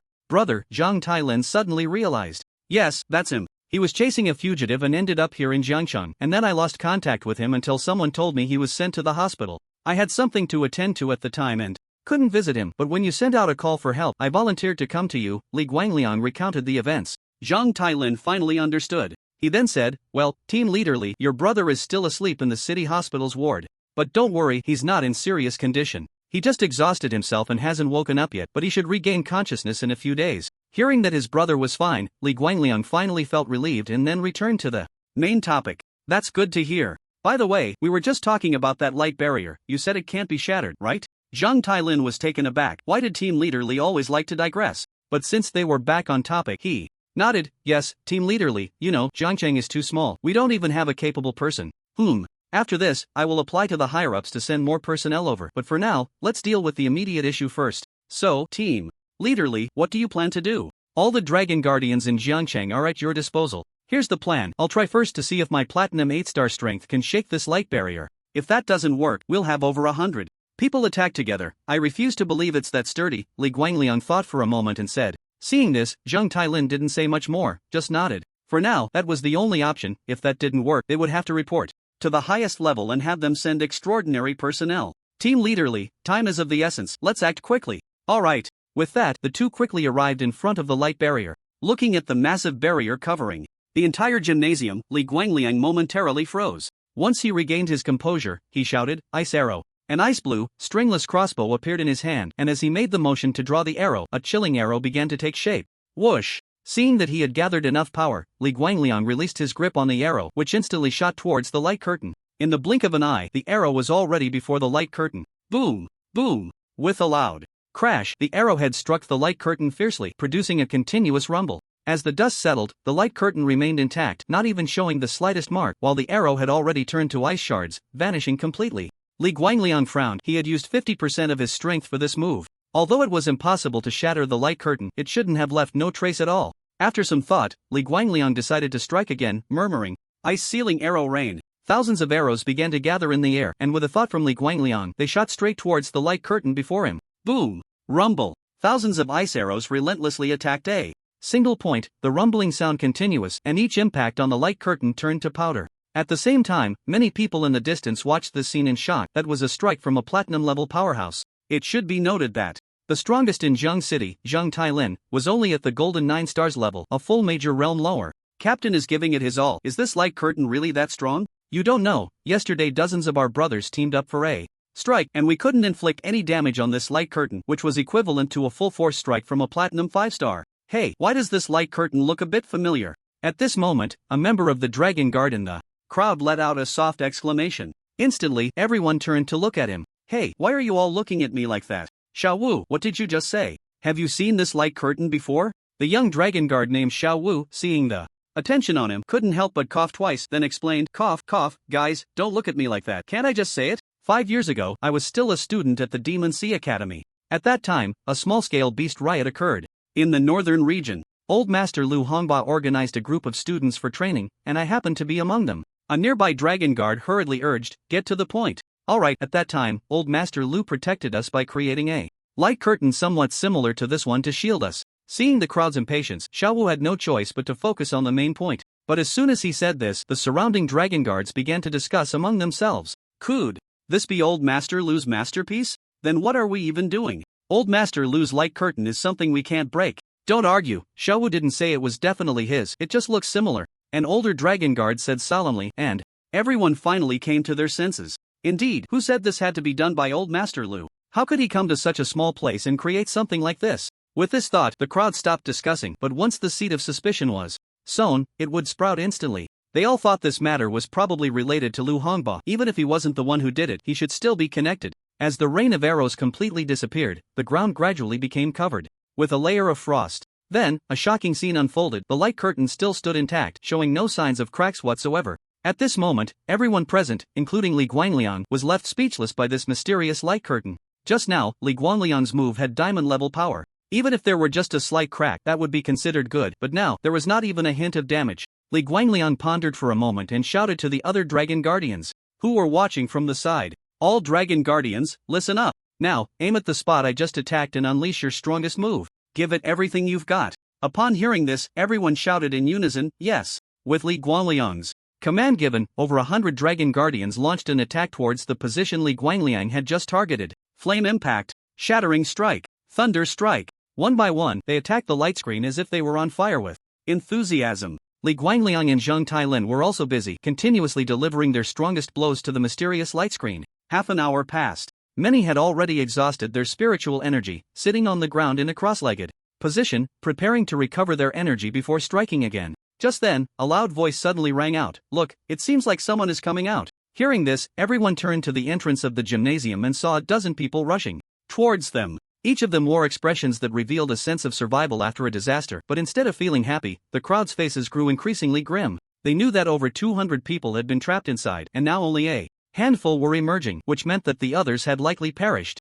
Every dragon guardian felt a pang of heartache at this scene. It seemed they were a step too late. After all, the purpose of the dragon guardians was to protect the masses, and now someone had lost their life right under their noses. How could they face the public? How could they face their superiors? Just as they were feeling deeply remorseful, the dozen people had already arrived in front of the light screen. Looking at the dragon guardians standing outside the screen, the group was astonished. Li Guangliang stepped forward and called out to those inside, "What's the situation in there? Are you the only ones who made it out?" Despite having a hunch, Li Guangliang still inquired about their situation. What if things were not as he feared? After all, having been a captain for so long, he had seen more than others. At that moment, a short girl inside the light screen bravely spoke up, "We don't know about the others, but old Lu went to rescue them, so they should be fine." Old Lu? Li Guangliang asked, puzzled. "Yes, it's old Lu Hongba, the only spatial ability master in our dragon country, or rather, one of the two spatial ability masters," the short girl replied. "Little girl, are you serious? Old Lu has already gone in? By the way, what exactly happened inside?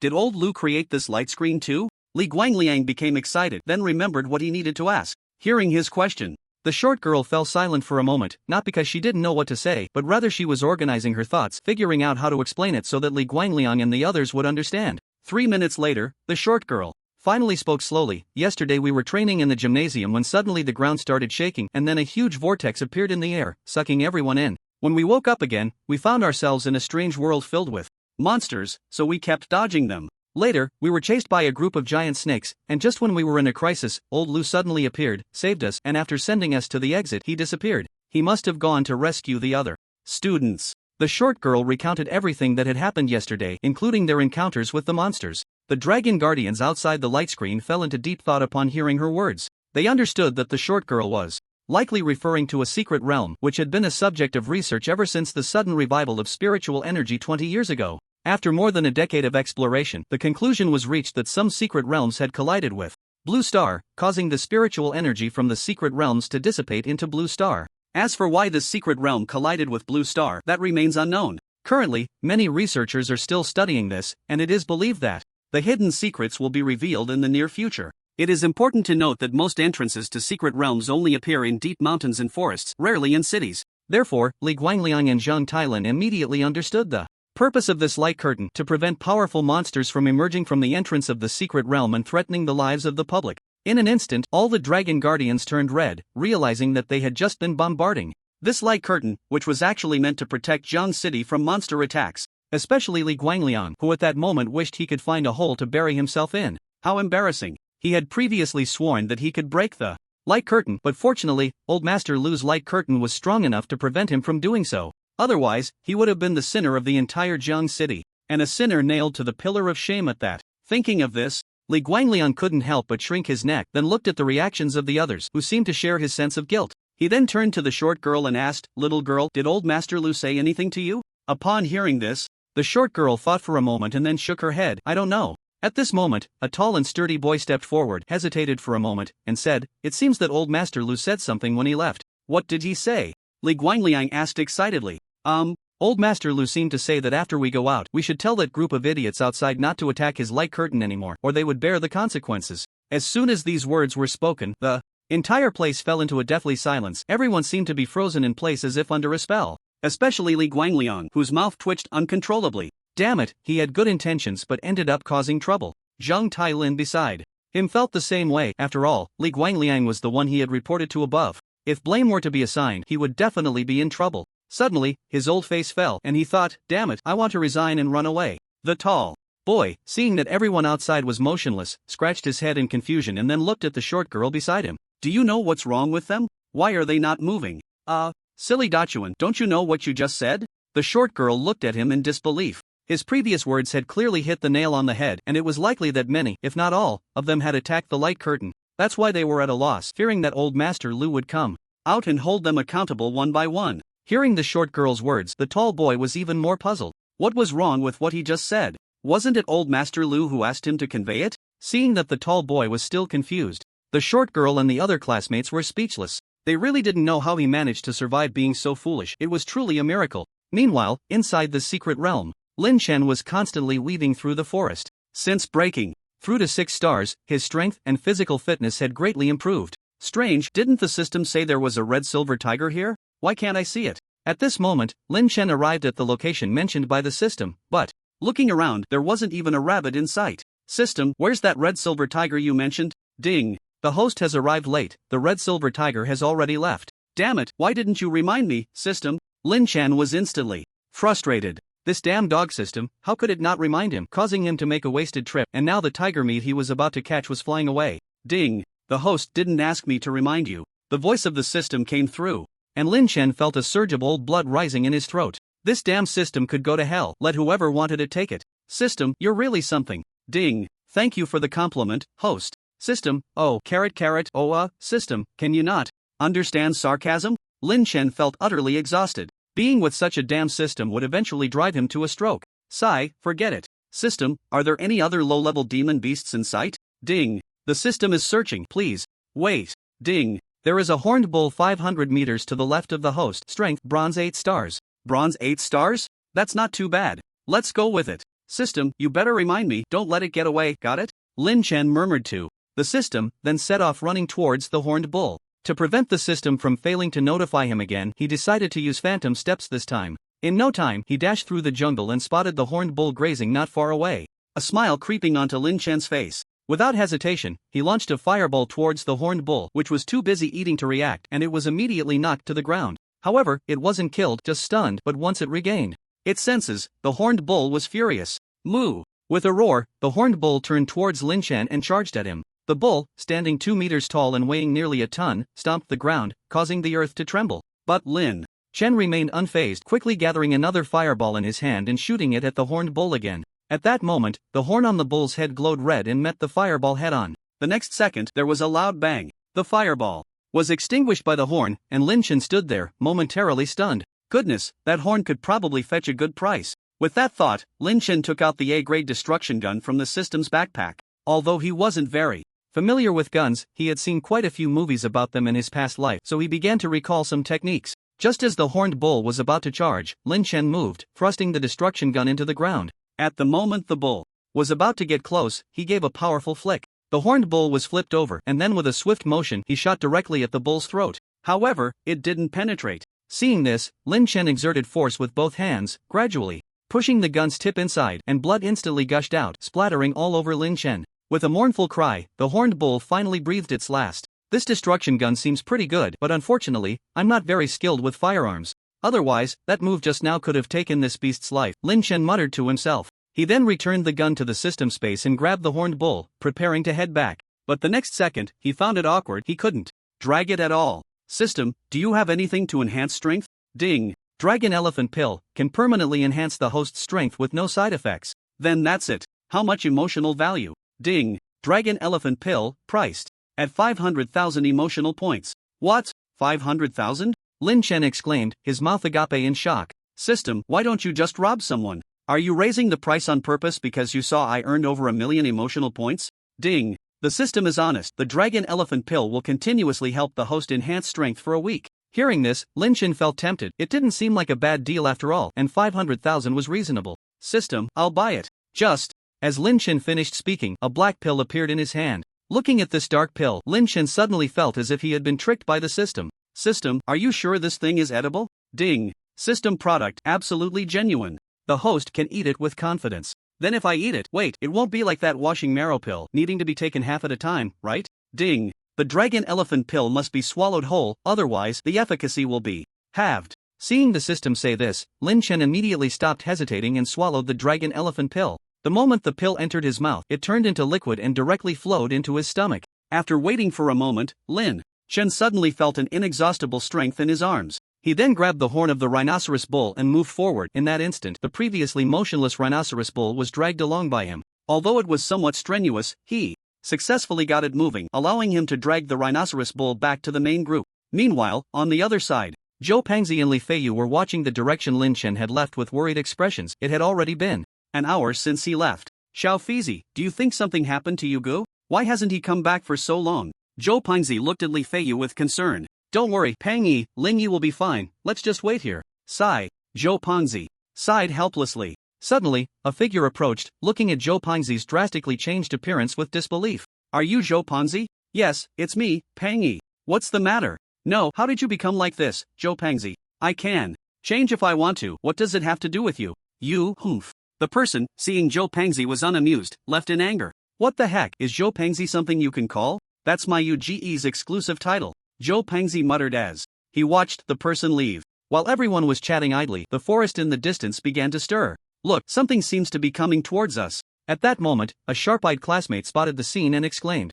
Upon hearing this, everyone immediately looked in the direction he pointed, discovering that something was indeed approaching. They instantly panicked and began to discuss among themselves. Is it Lin Chen coming back? But didn't Lin Chen go that way? Logically, he should be coming back from there. Could it be a monster? Should we run, or just wait here to die? Where can you run to? Right now, only Li Hanshuang can take action, and she's struggling to protect herself. Where can we go? As soon as this was said, everyone fell silent. At this moment, Li Feiyu spoke up. We still have Pang Yi. He has now broken through to 4 stars, the same level as Li Xiaohua, and Pang Yi's defense can definitely hold until Lin Yi returns. Zhou Pangzi, seeing Li Feiyu praising him in front of everyone, almost smiled crookedly. At the same time, he secretly praised, good kid, I didn't spoil you for nothing. Next time Yugu has something delicious, I'll share the big piece with you. Li Feiyu was still unaware that Zhou Pangzi had started to get carried away with his praises and was continuously talking about his experiences. Upon hearing how formidable Zhou Pangzi was, everyone felt reassured. They all looked at Zhou Pangzi, who was standing in the distance,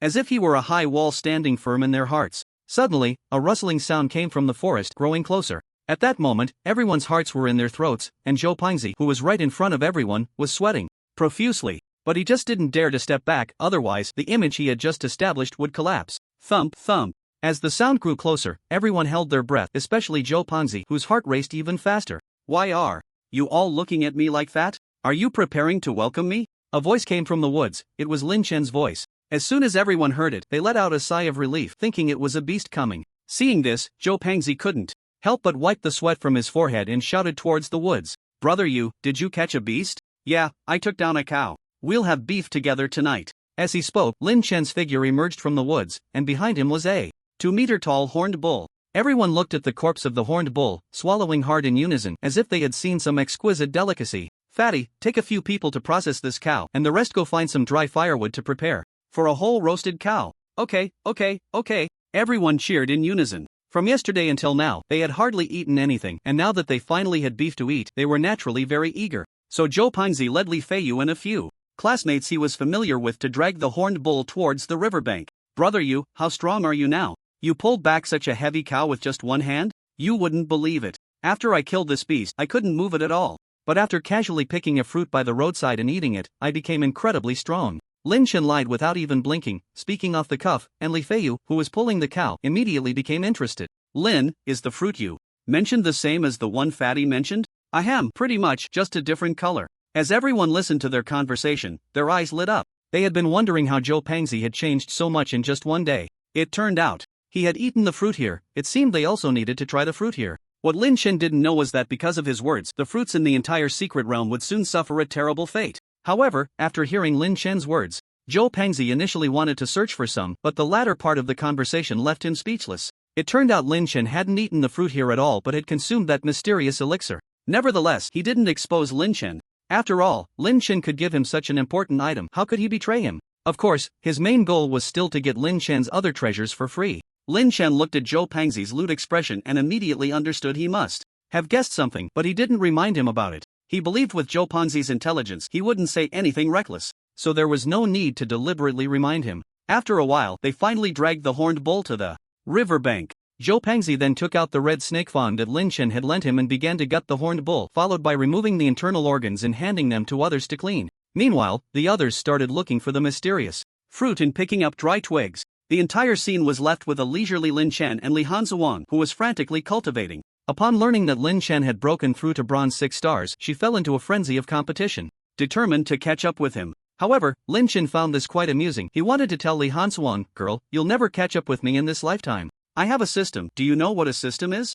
It's a cheat. Can you compete with a cheat? Just as Lin Chen was lost in thought, Li Hanzuang was gathering spiritual energy around her. At this moment, she was on the verge of a breakthrough, and seeing her surrounded by spiritual energy, Lin Chen knew she was about to break through. So she took the initiative to protect her. 10 minutes later, a dull sound came from within Li Hanzuang, followed by a rapid absorption of spiritual energy into her body. Bang! With a loud noise, Li Hanzuang successfully broke through to the bronze 5 star, just 1 star away from Lin Chen, and then she opened her eyes. Looking around, she found Lin Chen not far away, watching her and smiling, which made her a bit puzzled. Congratulations, classmate Li, on successfully breaking through to 5 star. Thank you. Faced with Lin Chen's congratulatory message, Li Hanzuang simply replied with a faint thank you, unable to express much. However, Lin Chen understood her nature, so he wasn't displeased. At that moment, the system's voice echoed in Lin Chen's mind. Ding! Li Hanzuang's emotional value plus 999. Huh? What does this mean? Didn't I max out Li Hanzuang's emotional value?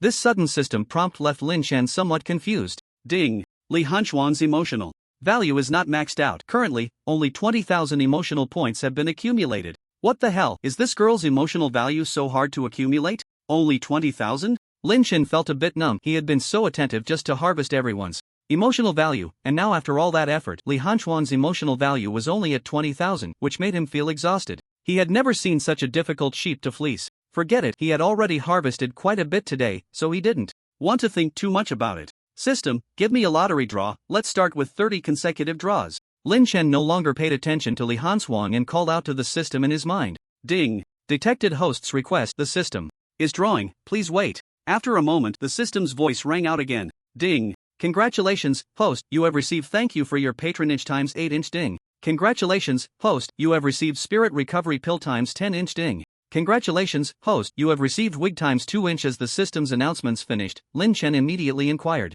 System, what is the use of this spirit recovery pill? Ding! The spirit recovery pill, as the name suggests, is a pill that can restore spiritual power. One can instantly recover 1/3 of spiritual power. Good stuff, this way I can use phantom steps freely. Ha! By the way, system, is there a spirit recovery pill for sale in the shop? Ding! Yes, one is. Priced at 5,000 emotional points. Upon hearing the system's price, Lin Chen momentarily didn't react. Oh, 5,000, that's fine. Wait, 5,000? I need 10,000 for one draw. Damn it, system, are you trying to scam me? Realizing too late, Lin Chen finally understood that one spirit recovery pill only required 5,000 emotional points, and since he drew 9, that would be 45,000, which could buy 18 spirit recovery pills. He had been scammed by the system for over 40,000. System, _ Seeing that the system didn't respond for a long time, Lin Chen felt completely numb. Which system would catch its host to fleece? He probably was one of a kind. Damn it, system, can you scam me a little more? Ding! The system only dinged once and then fell silent.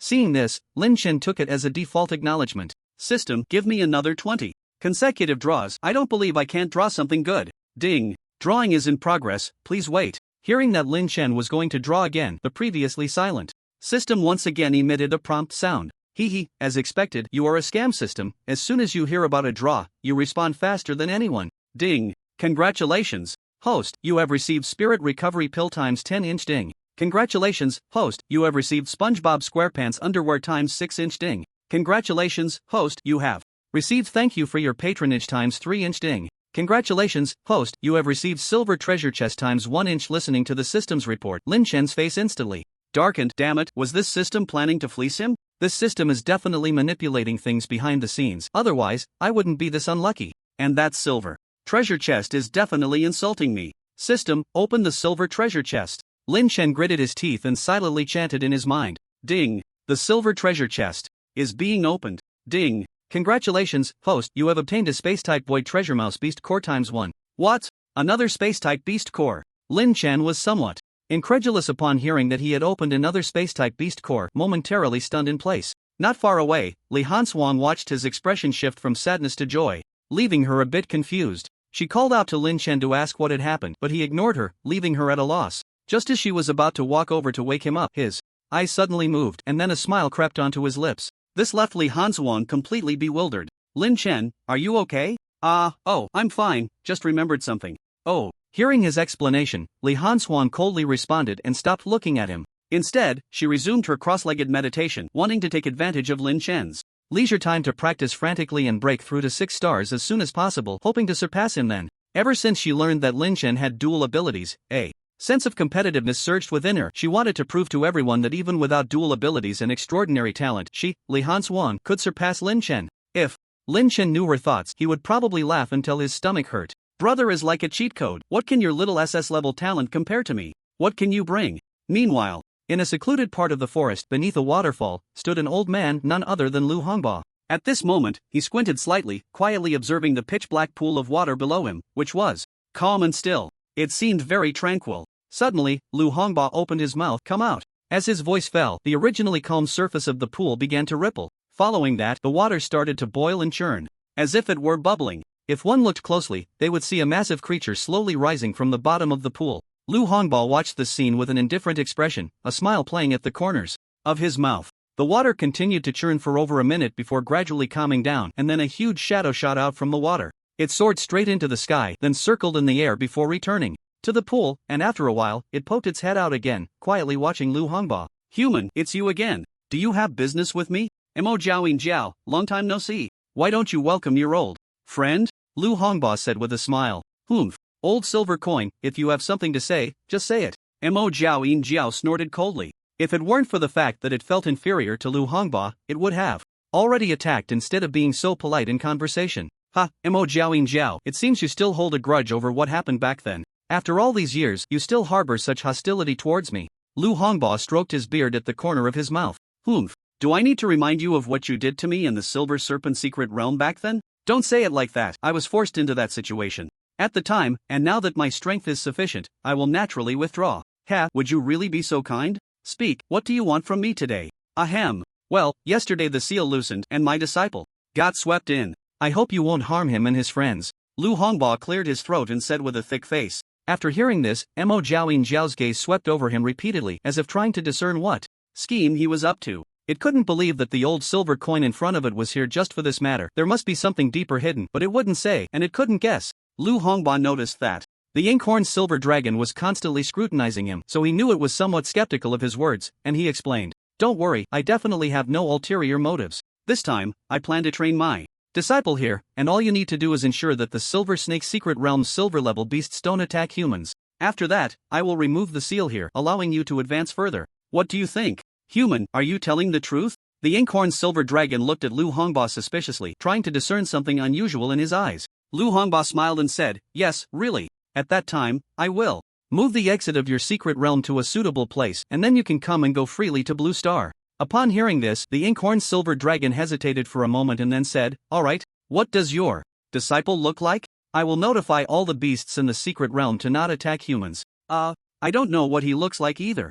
Lu Hongba scratched his head awkwardly. Inkhorn silver dragon, Sigma. Time flew by. Soon, the sky darkened, and at this moment, everyone was gathered around the campfire chatting, while chunks of rhinoceros horned beef were roasting over the fire. Sigh, I've searched for a long time and still haven't seen that mysterious fruit that Lin Chen mentioned. Yeah, if it weren't for the significant change in Zhou, I would suspect that Lin Chen was lying. Everyone, don't rush. Such mysterious fruits wouldn't appear so easily. Let's search a bit more, maybe we'll find. It's. Everyone was discussing. However, our protagonists, Lin Chen and Zhou Pingzi, were watching them from a distance. You good, this group of fools really believes it. Ha, so silly. Zhou Pingzi laughed upon hearing the discussions. Lin Chen shot him a glare for his careless words. Shut up, fatty. If they hear you, they might just skin you alive. Oh, I spoke out of turn. Hada, you good, don't worry, this is just between us. Zhou Pingzi had a lewd grin on his face. However, just as the two were feeling pleased, a cold voice suddenly came from behind them. Lin Chen, what are you talking about? Lin Chen stiffly turned his head and saw Li Hanshuang standing behind them, her face still devoid of any expression. Her already expressionless face, combined with the chill emanating from her, instantly made Lin Chen feel cold from head to toe. How does she walk without making a sound? Ahem. Li Hanshuang, what are you doing here? Why aren't you chatting with the other classmates? Lin Chen tried to change the subject. In response, Li Hanshuang calmly said, not familiar. Alright. Lin Chen was instantly at a loss for words. He didn't expect this girl to be so straightforward. But thinking about it, with her aloof personality, very few people would actively seek her out as a friend. Otherwise, they would definitely be frozen to death by her. It was too cold. After a moment's thought, Lin Chen decided not to say more and directly pulled Zhou Pingzi, who was too scared to speak, away from Li Hanshuang's line of sight. Phew, that was close, you good, I almost slipped up. Humph. You fat bastard, if you dare to speak out of turn again, I won't share my good stuff with you. Lin Chen glared at Zhou Pingzi in frustration. If it weren't for his careless chatter, he wouldn't have looked so guilty. Yes. You good, don't worry, I won't say anything reckless again. When the time comes, I'll just say we found a fruit in the secret realm. Zhou Pingzi hurriedly admitted his mistake to Lin Chen, his expression as lewd as ever. Seeing his sincerity, Lin Chen decided not to pursue the matter further. Alright, just make sure you don't drag me into it.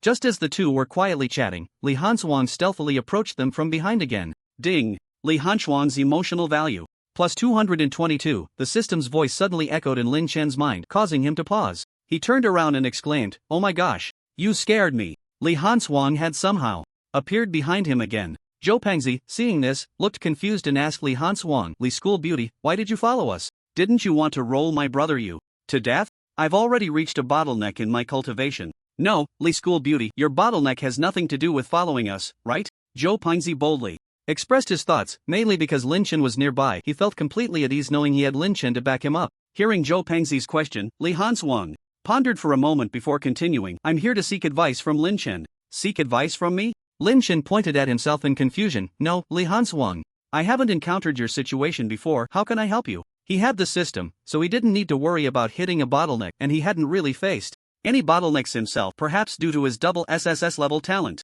Cultivation was as easy as drinking water for him. Upon hearing Lin Chen's words, Li Hanshuang was initially taken aback but then felt relieved. It seemed she still had some distance to cover. Those with high talent encountered their bottlenecks later. With this in mind, Li Hanshuang's determination to catch up to Lin Chen grew stronger. Alright then, Lin Chen, I won't disturb you any longer. With that, Li Hanshuang prepared to leave. Just then, Lin Chen suddenly called out to her, Li Classmate, wait a moment. Is there anything else, Lin Chen? Li Hanshuang looked at Lin Chen in confusion, her expression still as calm as ever. Lin Chen hesitated, wondering whether to give her a cleansing pill, his gaze inadvertently drifting to Zhou Pingzi beside him. Seeing Lin Chen look over, Zhou Pingzi was puzzled, and as Lin Chen's eyes kept signaling, he finally understood that Lin Chen intended to use the cleansing pill to win over Li Hanshuang. Brother if you give it to her, I think Li School Beauty will be extremely grateful and definitely won't spill what happened before, Zhou Pingzi whispered.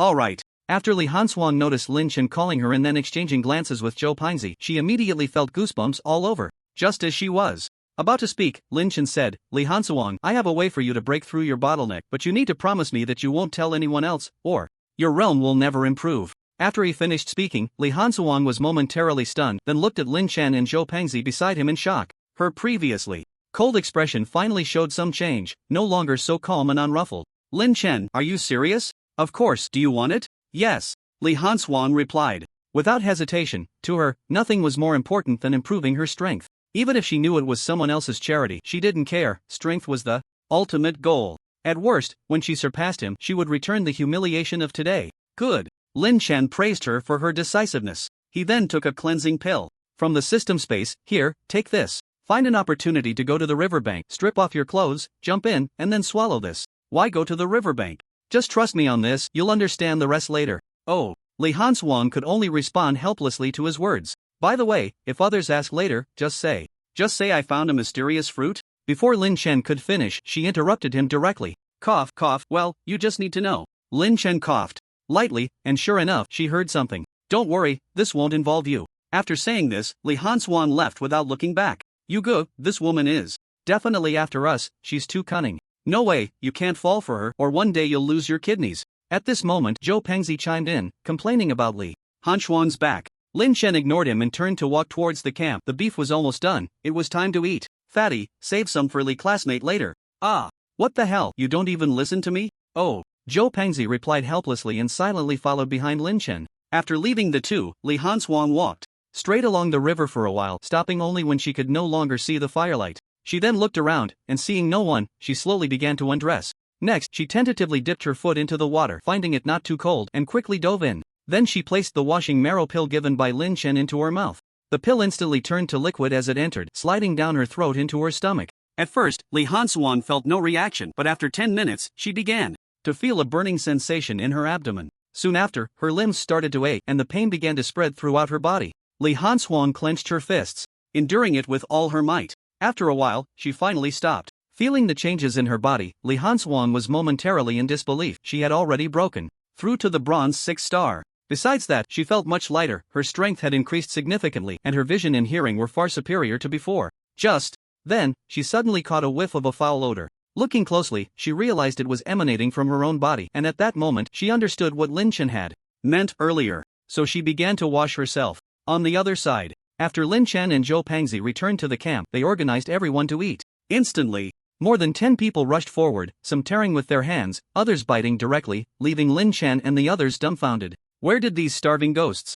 come from? They really weren't afraid of the heat. Stop. Lin Chen couldn't bear to watch. If they continued like this, there would be nothing left for him and the others. Seeing Lin Chen angry, everyone immediately halted their actions and looked at him. Look at how unruly this is. How can the others eat? Fatty, go distribute it to them, one big piece each, and if it's not enough, they can come back for more. Lin Chen immediately instructed Zhou Pengzi to help while he found a large rock to sit on. Only then did everyone line up in an orderly fashion. After all, they had witnessed Lin Chen's strength, and if anyone accidentally provoked him, they wouldn't have a good outcome. Moreover, it was all thanks to Lin Chen that they could enjoy such delicious food. If he was unhappy, they would end up starving. So when they heard Lin Chen's arrangement, there was naturally no dissent. Soon, Zhou Pengzi had cut a large piece of beef for everyone, and then he cut a piece for Lin Chen as well, along with a sizable piece for himself. You go, here. Zhou Pengzi handed the meat to Lin Chen, who took it without hesitation and bit into it, juices splattering everywhere. By the way, Fatty, did you save a piece for that Li Hanswan girl? Don't worry, I saved her a big piece, and there's plenty left, enough for her to eat her fill. Zhou Pengzi replied while chewing the meat in his hand. Lin Chen didn't say more and continued to enjoy the delicious food in his hands. I have to say, the meat of these demon beasts is 100 times more delicious than that of farmed livestock. Of course, ordinary poultry has very little spiritual energy in their bodies, and being raised in captivity for years leads to meat that isn't as tasty. After a while, Lin Chen lay on the ground, patting his satisfied belly with an unknown blade of grass in his mouth. Suddenly, Lin Chen thought of something and couldn't help but exclaim, "Hey, Fatty, how long has that girl Li Hanswan been gone? It seems like half an hour. She should have been back by now. What if something happened?" As Zhou Pengzi spoke, his expression began to change dramatically. Hearing this, Lin Chen immediately stood up, looking in the direction where Li Hanswan had left, and then instructed Zhou Pengzi, "Fatty, you stay here and prepare for defense. I'm going to check on that girl Li Hanswan. If any demon beasts come, just throw a torch into the sky. I'll come back as soon as I see it." "Okay, you go, be careful." Zhou Pengzi nodded. "Got it." With that, Lin Chen dashed towards the direction Li Hanswan had taken. The others, seeing his hurried demeanor, were somewhat puzzled. What is Lin Chen doing? I don't know, but it seems like Li Xiaohua has been gone for a while. Is he looking for her? It's possible. I think I saw Li Xiaohua leave after chatting with Lin Chen. Now that you mention it, Lin Chen's direction seems to be the same as Li Xiaohua's. Do you think Lin Chen made Li Xiaohua angry and now regrets it, going after her? Yeah, I remember on the day of his awakening, Lin Chen confessed to Li Xiaohua in public. Wow, did Lin Chen really just let Li Xiaohua go like that? I feel like they make a good match. Lin Chen is so handsome and strong, and Li Xiaohua is the same. Pfft, you love-struck fool. The crowd continued to discuss the reasons for Lin Chen's departure. Only Zhou Pengzi quietly scanned the surroundings, alert to any rustle of leaves or movement. After all, this was the world of demon beasts, and one could never be sure if a demon beast would emerge from some hidden corner. Meanwhile, after moving out of sight of the others, Lin Chen immediately activated his phantom step Fortunately, he had the spirit recovery pill, so he didn't have to worry about depleting his spiritual energy. In no time, he was 100 meters away from the group. Li Hanswan, where are you? Lynch could only call out softly, afraid of attracting demon beasts. However, there was no sign of Li Hanswan, so he continued along the riverbank, glancing back at the camp. Seeing nothing unusual, he finally relaxed. He couldn't let his emotions put his companions in danger. At the same time, Li Hanswan was scrubbing the foul smell off her body in the river. She was a clean person, so even the slightest odor would prompt her to scrub until there was no trace left.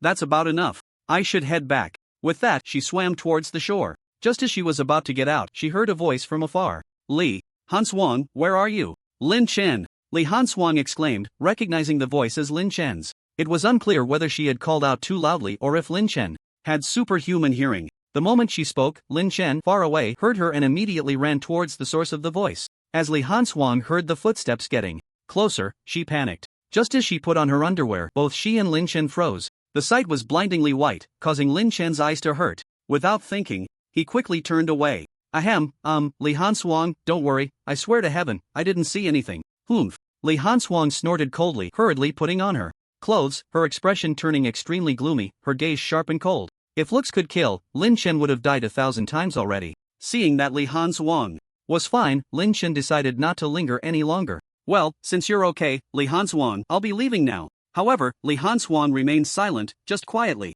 watching him, creating a very awkward atmosphere. Lin Chen no longer hesitated and prepared to head back to the camp. Lin Chen, I hope you can forget what just happened, or I will definitely kill you. Cough. Li Hanswan, I already said I didn't see anything. Besides, it's so dark, how could I see clearly, right? He said this on the surface, but inside he was panicking. Li Hanswan snorted coldly and walked straight towards the camp. Seeing this, Lin Chen silently followed behind. Li Hanswan walked quietly in front, suddenly stopping in her tracks. Lin Chen looked at her back in confusion. Lin Chen, thank you for the elixir. Oh, no need to thank me, just consider it an apology for what happened earlier, Lin Chen quickly replied as he realized. Hearing this, Li Hanswan merely responded with a soft and continued walking. Lin Chen noticed her tone was no longer so cold and breathed a sigh of relief. It seemed she had come to terms with it. Meanwhile, in the camp, Zhou Pengzi was looking around. Just then, he saw a flash of silver light in the distance and immediately became alert. He shouted to the group who were still chatting, "Stop the noise, something's happening. Get ready for battle." Upon hearing this, everyone stood up, each holding a stick. Someone strong, throw a torch up so you Gu and the others can see. Zhou Pengzi then instructed the crowd again. A tall student stepped out from the group, picked up a blazing torch from the ground, and threw it upwards with all his might. Unfortunately, it was blocked by the branches above, and the tall boy picked up another one to throw, only to have it knocked down again by the branches. Seeing this, Li Feiyu immediately cursed, "Get out of the way, let me do it." Saying this, he also picked up a torch from the ground and threw it upwards, but unsurprisingly, it also failed. "Damn it, you bunch of useless people, can't you do something right?" Zhou Pengzi was left speechless. As the silver light in the distance grew closer, his heart raced. Without thinking too much, he grabbed a torch and threw it up, but it too fell down after hitting the branches. The crowd looked at him with disdain. "What are you looking at? Hurry up and throw your torches, do you all want to become the main course for the beasts?" Hearing his shout, the crowd finally reacted. This was not the time to play games, so each person grabbed a torch and threw it into the air. With everyone throwing together, finally, one torch was successfully tossed into the sky. Seeing this, everyone breathed a sigh of relief. "Ugh, I'm exhausted, finally got one out. I wonder if Lin Chen saw it. He should be able to see it." On the other side, Lin Chen was leisurely strolling by the riverbank. Suddenly, he saw a red light flash in the distance, startling him. Oh no, something happened at the camp. What? Li Hanswan, who was walking in front, turned around immediately upon hearing his shout, only to see Lin Chen's face change dramatically. "Li Hanswan, I'm sorry." Before she could react, Lin Chen grabbed her waist. He then used the phantom step and they disappeared, reappearing 20 meters away. Watching Lin Chen's actions, Li Hanswan was momentarily stunned into silence. Is this the power of spatial abilities? In the camp, Zhou Pengzi looked at the increasingly close silver light orb, suddenly too nervous to speak. The others were the same, only able to watch as the silver light grew larger and closer, their hearts racing. Ah whoa. At that moment, the distant silver light orb emitted a tiger's roar. Some timid classmates were so frightened they nearly wet themselves. It's a tiger beast. Everyone's faces changed dramatically. They hadn't expected a tiger beast to come. After all, the tiger is the king of beasts, and this tiger beast must be formidable. It was definitely not something they could face, and they could only hope Lin Chen would return quickly. The distant silver tiger saw the crowd and immediately became excited. It could finally have a good meal again, so it rushed towards them. Damn, this beast can still run? Mom, I want to go home. Wails erupted from the crowd. Just then, a ball of fire flew over their heads, followed by an ice spear carrying a chilling aura that also shot overhead. It shot straight towards the silver tiger, and the silver tiger, caught off guard by the incoming fireball and ice spear, was hit and fell to the ground. It's you, go back, Zhou Pengzi exclaimed. What? Classmate Lynch is back. That's great, we won't die. The crowd began to discuss excitedly, then turned their gazes towards the forest. They saw Lin Chen striding out from the woods, closely followed by Li Hanswang. Fatty, is anyone hurt? Upon seeing everyone, Lin Chen immediately asked Zhou Pengzi about the situation. No, you good, you came just in time, otherwise, it would have been disastrous, Zhou Pengzi said with relief. Hearing this, Lin Chen ignored him and walked straight towards the silver tiger. System, could this beast be the red silver tiger I lost during the day? Ding. Yes. Goodness, you even delivered it to me. I was wondering what to eat tomorrow morning. As he spoke, a fireball gathered in Lin Chen's hand, ready to smash it down, when Li Hanchuan's voice rang out. Classmate Lin Chen, can I take care of this silver tiger? What, do you want to practice on it? Alright, then it's yours. With that, Lin Chen withdrew the fireball and quietly watched her performance. Extreme cold ice spike. With a thoughtful murmur, Li Hansuang began to gather waves of cold air around her, which then transformed into a circular ice spear with a diameter of 20 centimeters and a length of 1.8 meters. Go! The ice spear shot swiftly towards the red silver tiger, which had just regained its senses and was hit again, flying backward. Roar! The red silver tiger roared in anger, quickly getting up and pouncing towards Li Hansuang with all its might. Watch out! Lin Chen shouted. Seeing this, Li Hansuang quickly dodged while once again condensing an ice spear to throw at the red silver tiger. Unfortunately, the red silver tiger managed to evade it. The crowd watched this thrilling moment, unable to help but sigh. Ah, what a pity. If Class Flowerly had hit this time, that tiger beast would probably be dead or severely injured. Yeah, what a shame. Shut up, don't distract Class Flowerly, Zhou Pengzi scolded. The crowd had no choice but to obediently quiet down, watching Li Hansuang battle the red silver tiger. At the same time, Li Hansuang condensed another ice spear, but this time she created 2 ice spears, quickly throwing them out. The red silver tiger hurriedly tried to dodge, but unfortunately, it was still hit by one. It immediately howled in pain, turning to flee, but Lin Chen was quick, and a fireball knocked it down. Hee hee, this time I can't let you escape. You came to me, so I can only accept it. Classmate Li Hansuang, give it the final blow. Li Hansuang replied, quickly condensing an ice spear and shooting it straight towards the red silver tiger's head. Ah! With a mournful cry, the crimson silver tiger met its end. Lin Chen took the crimson snake fang from Zhou Pengzi and walked towards the crimson silver tiger. Amidst the astonished gazes of the crowd, he extracted the beast core. Here! He then tossed the beast core to Li Hansuang. At that moment, Zhou Pengzi leaned in close to Lin Chen and muttered, Wait, you good? You just gave her the beast core like that? What, do you have a problem with it? Lin Chen looked at him in confusion. You good, that's a beast core, it's worth a lot. Aren't you even a little tempted? Zhou Pengzi seemed somewhat unwilling. Here, take it. Lin Chen didn't want to argue with him, so he tossed the beast core from the previous rhinoceros bull to Zhou Pengzi. Upon receiving the beast core, Zhou Pengzi immediately displayed a lewd smile. In the distance, when the crowd saw Lin Chen take out the beast core and hand it to Li Hansuang, their eyes nearly popped out. After all, a beast core in Zheng City was quite valuable. Although they weren't poor, a bronze-level beast core could easily sell for 200,000. So envious, Li School Beauty. A female voice rang out from the crowd, and everyone began to express their envy. Yeah, too bad we don't have looks like Li School Beauty, otherwise Lin Chen would definitely give us one too. Pfft, what's there to be envious about? You bunch of love-struck fools. You're just jealous, you lemon. Exactly, if you're capable, go learn from Lin Chen and kill a monster beast yourself. You guys, a bunch of love-struck fools, I can't be bothered with you. Ha, serves you right for being single, lemon. The crowd surrounded Lin Chen and Li Hansuang, starting a playful quarrel, instantly dividing into 2 teams of boys and girls, though there were only 5 girls, so they naturally fell to the bottom. Fortunately, it was just a war of words, and no one actually fought, as boys generally like to give way to girls. So even though there were fewer girls, they weren't completely defeated by the boys. Watching everyone bicker and find trouble for themselves, Lin Chen simply retreated to a corner to enjoy some peace. Just as he sat down, barely warming his seat, Li Hansuang approached with a cold expression. Li Hansuang, do you need something? Lin Chen asked in confusion. Hearing this, Li Hansuang fell silent for a moment, then with a grim face said, Lin Chen, I hope you forget what you shouldn't have seen tonight. What are you talking about, Li? Did I see something tonight? I don't remember anything. Lin Chen feigned amnesia.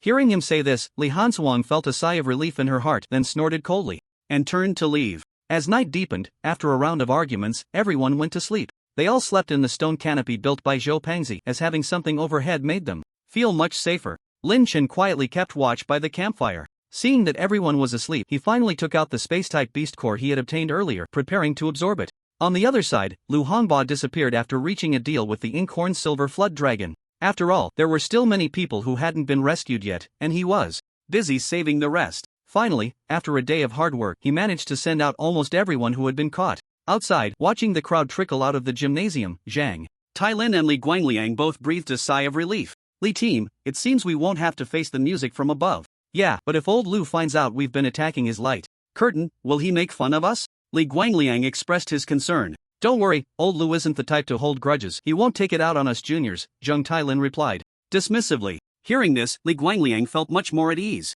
If old Lu really brought it up, he would just push Zhang Tailin out to deal with it. Who told him to report without understanding the situation? If he doesn't pit him, who will? At this moment, Zhang Tailin still didn't know that he had been backstabbed, and the one who did it was right beside him. As the last batch of students emerged, a miraculous half-human eye opening appeared in the light curtain. Seeing this, everyone began to crawl out through the gap. Once everyone was out, the opening slowly closed again. Captain Li, it seems old Lu doesn't intend to let us in, one of the dragon guards said in a deep voice. The other dragon guards looked towards Li Guangliang, eager to see what he would do. Li Guangliang pondered for a moment before speaking. Let's rest in place. Captain Zhang, gather a few people to settle these children. Remember, we cannot inform the outside world about what happened here, or it will cause panic. Yes, Captain Li, Zhang Tailin replied promptly. He understood that since the light curtain had not been lifted, it meant that Lu Hongba had not yet dealt with the situation. Therefore, they couldn't let this group of students go out and spread rumors, or else Jiangcheng would be thrown into chaos.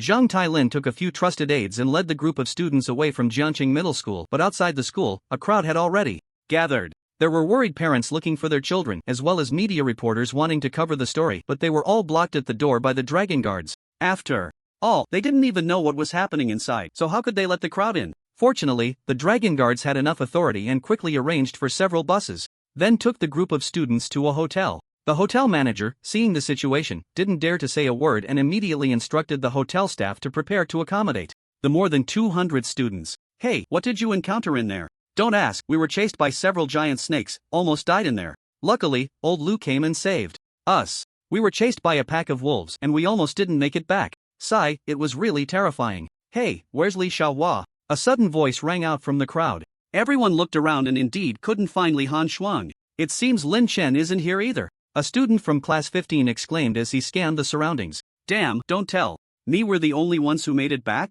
Are you saying there are others left inside? Don't talk nonsense, isn't old Lu still inside? He's probably gone to rescue them. The crowd kept discussing, while the hotel staff in front were left confused. But when Zhang Tailin heard them say there were still people inside, his heart immediately jumped to his throat and he quickly called Li Guangliang. Hello, Captain Li, there are still people inside the secret realm. What? Li Guangliang exclaimed in shock. He thought old Lu had rescued everyone and opened the light curtain to let them out, but he didn't expect there were still people inside. For a moment, he couldn't understand the significance of Lu Hongba's actions. Did he want to train those people? Inside the secret realm, in a high place, Lu Hongba was watching Lin Chen and the others below when suddenly he felt a tickle in his nose. The next second, Chu, damn it, which little brat is talking about me? Seriously. Lu Hongba cursed loudly, completely disregarding his image. Meanwhile, on Lin Chen's side, while he was meditating, he suddenly received a notification from the system. Ding! Lu Hongba's emotional value plus 666. System, what's going on?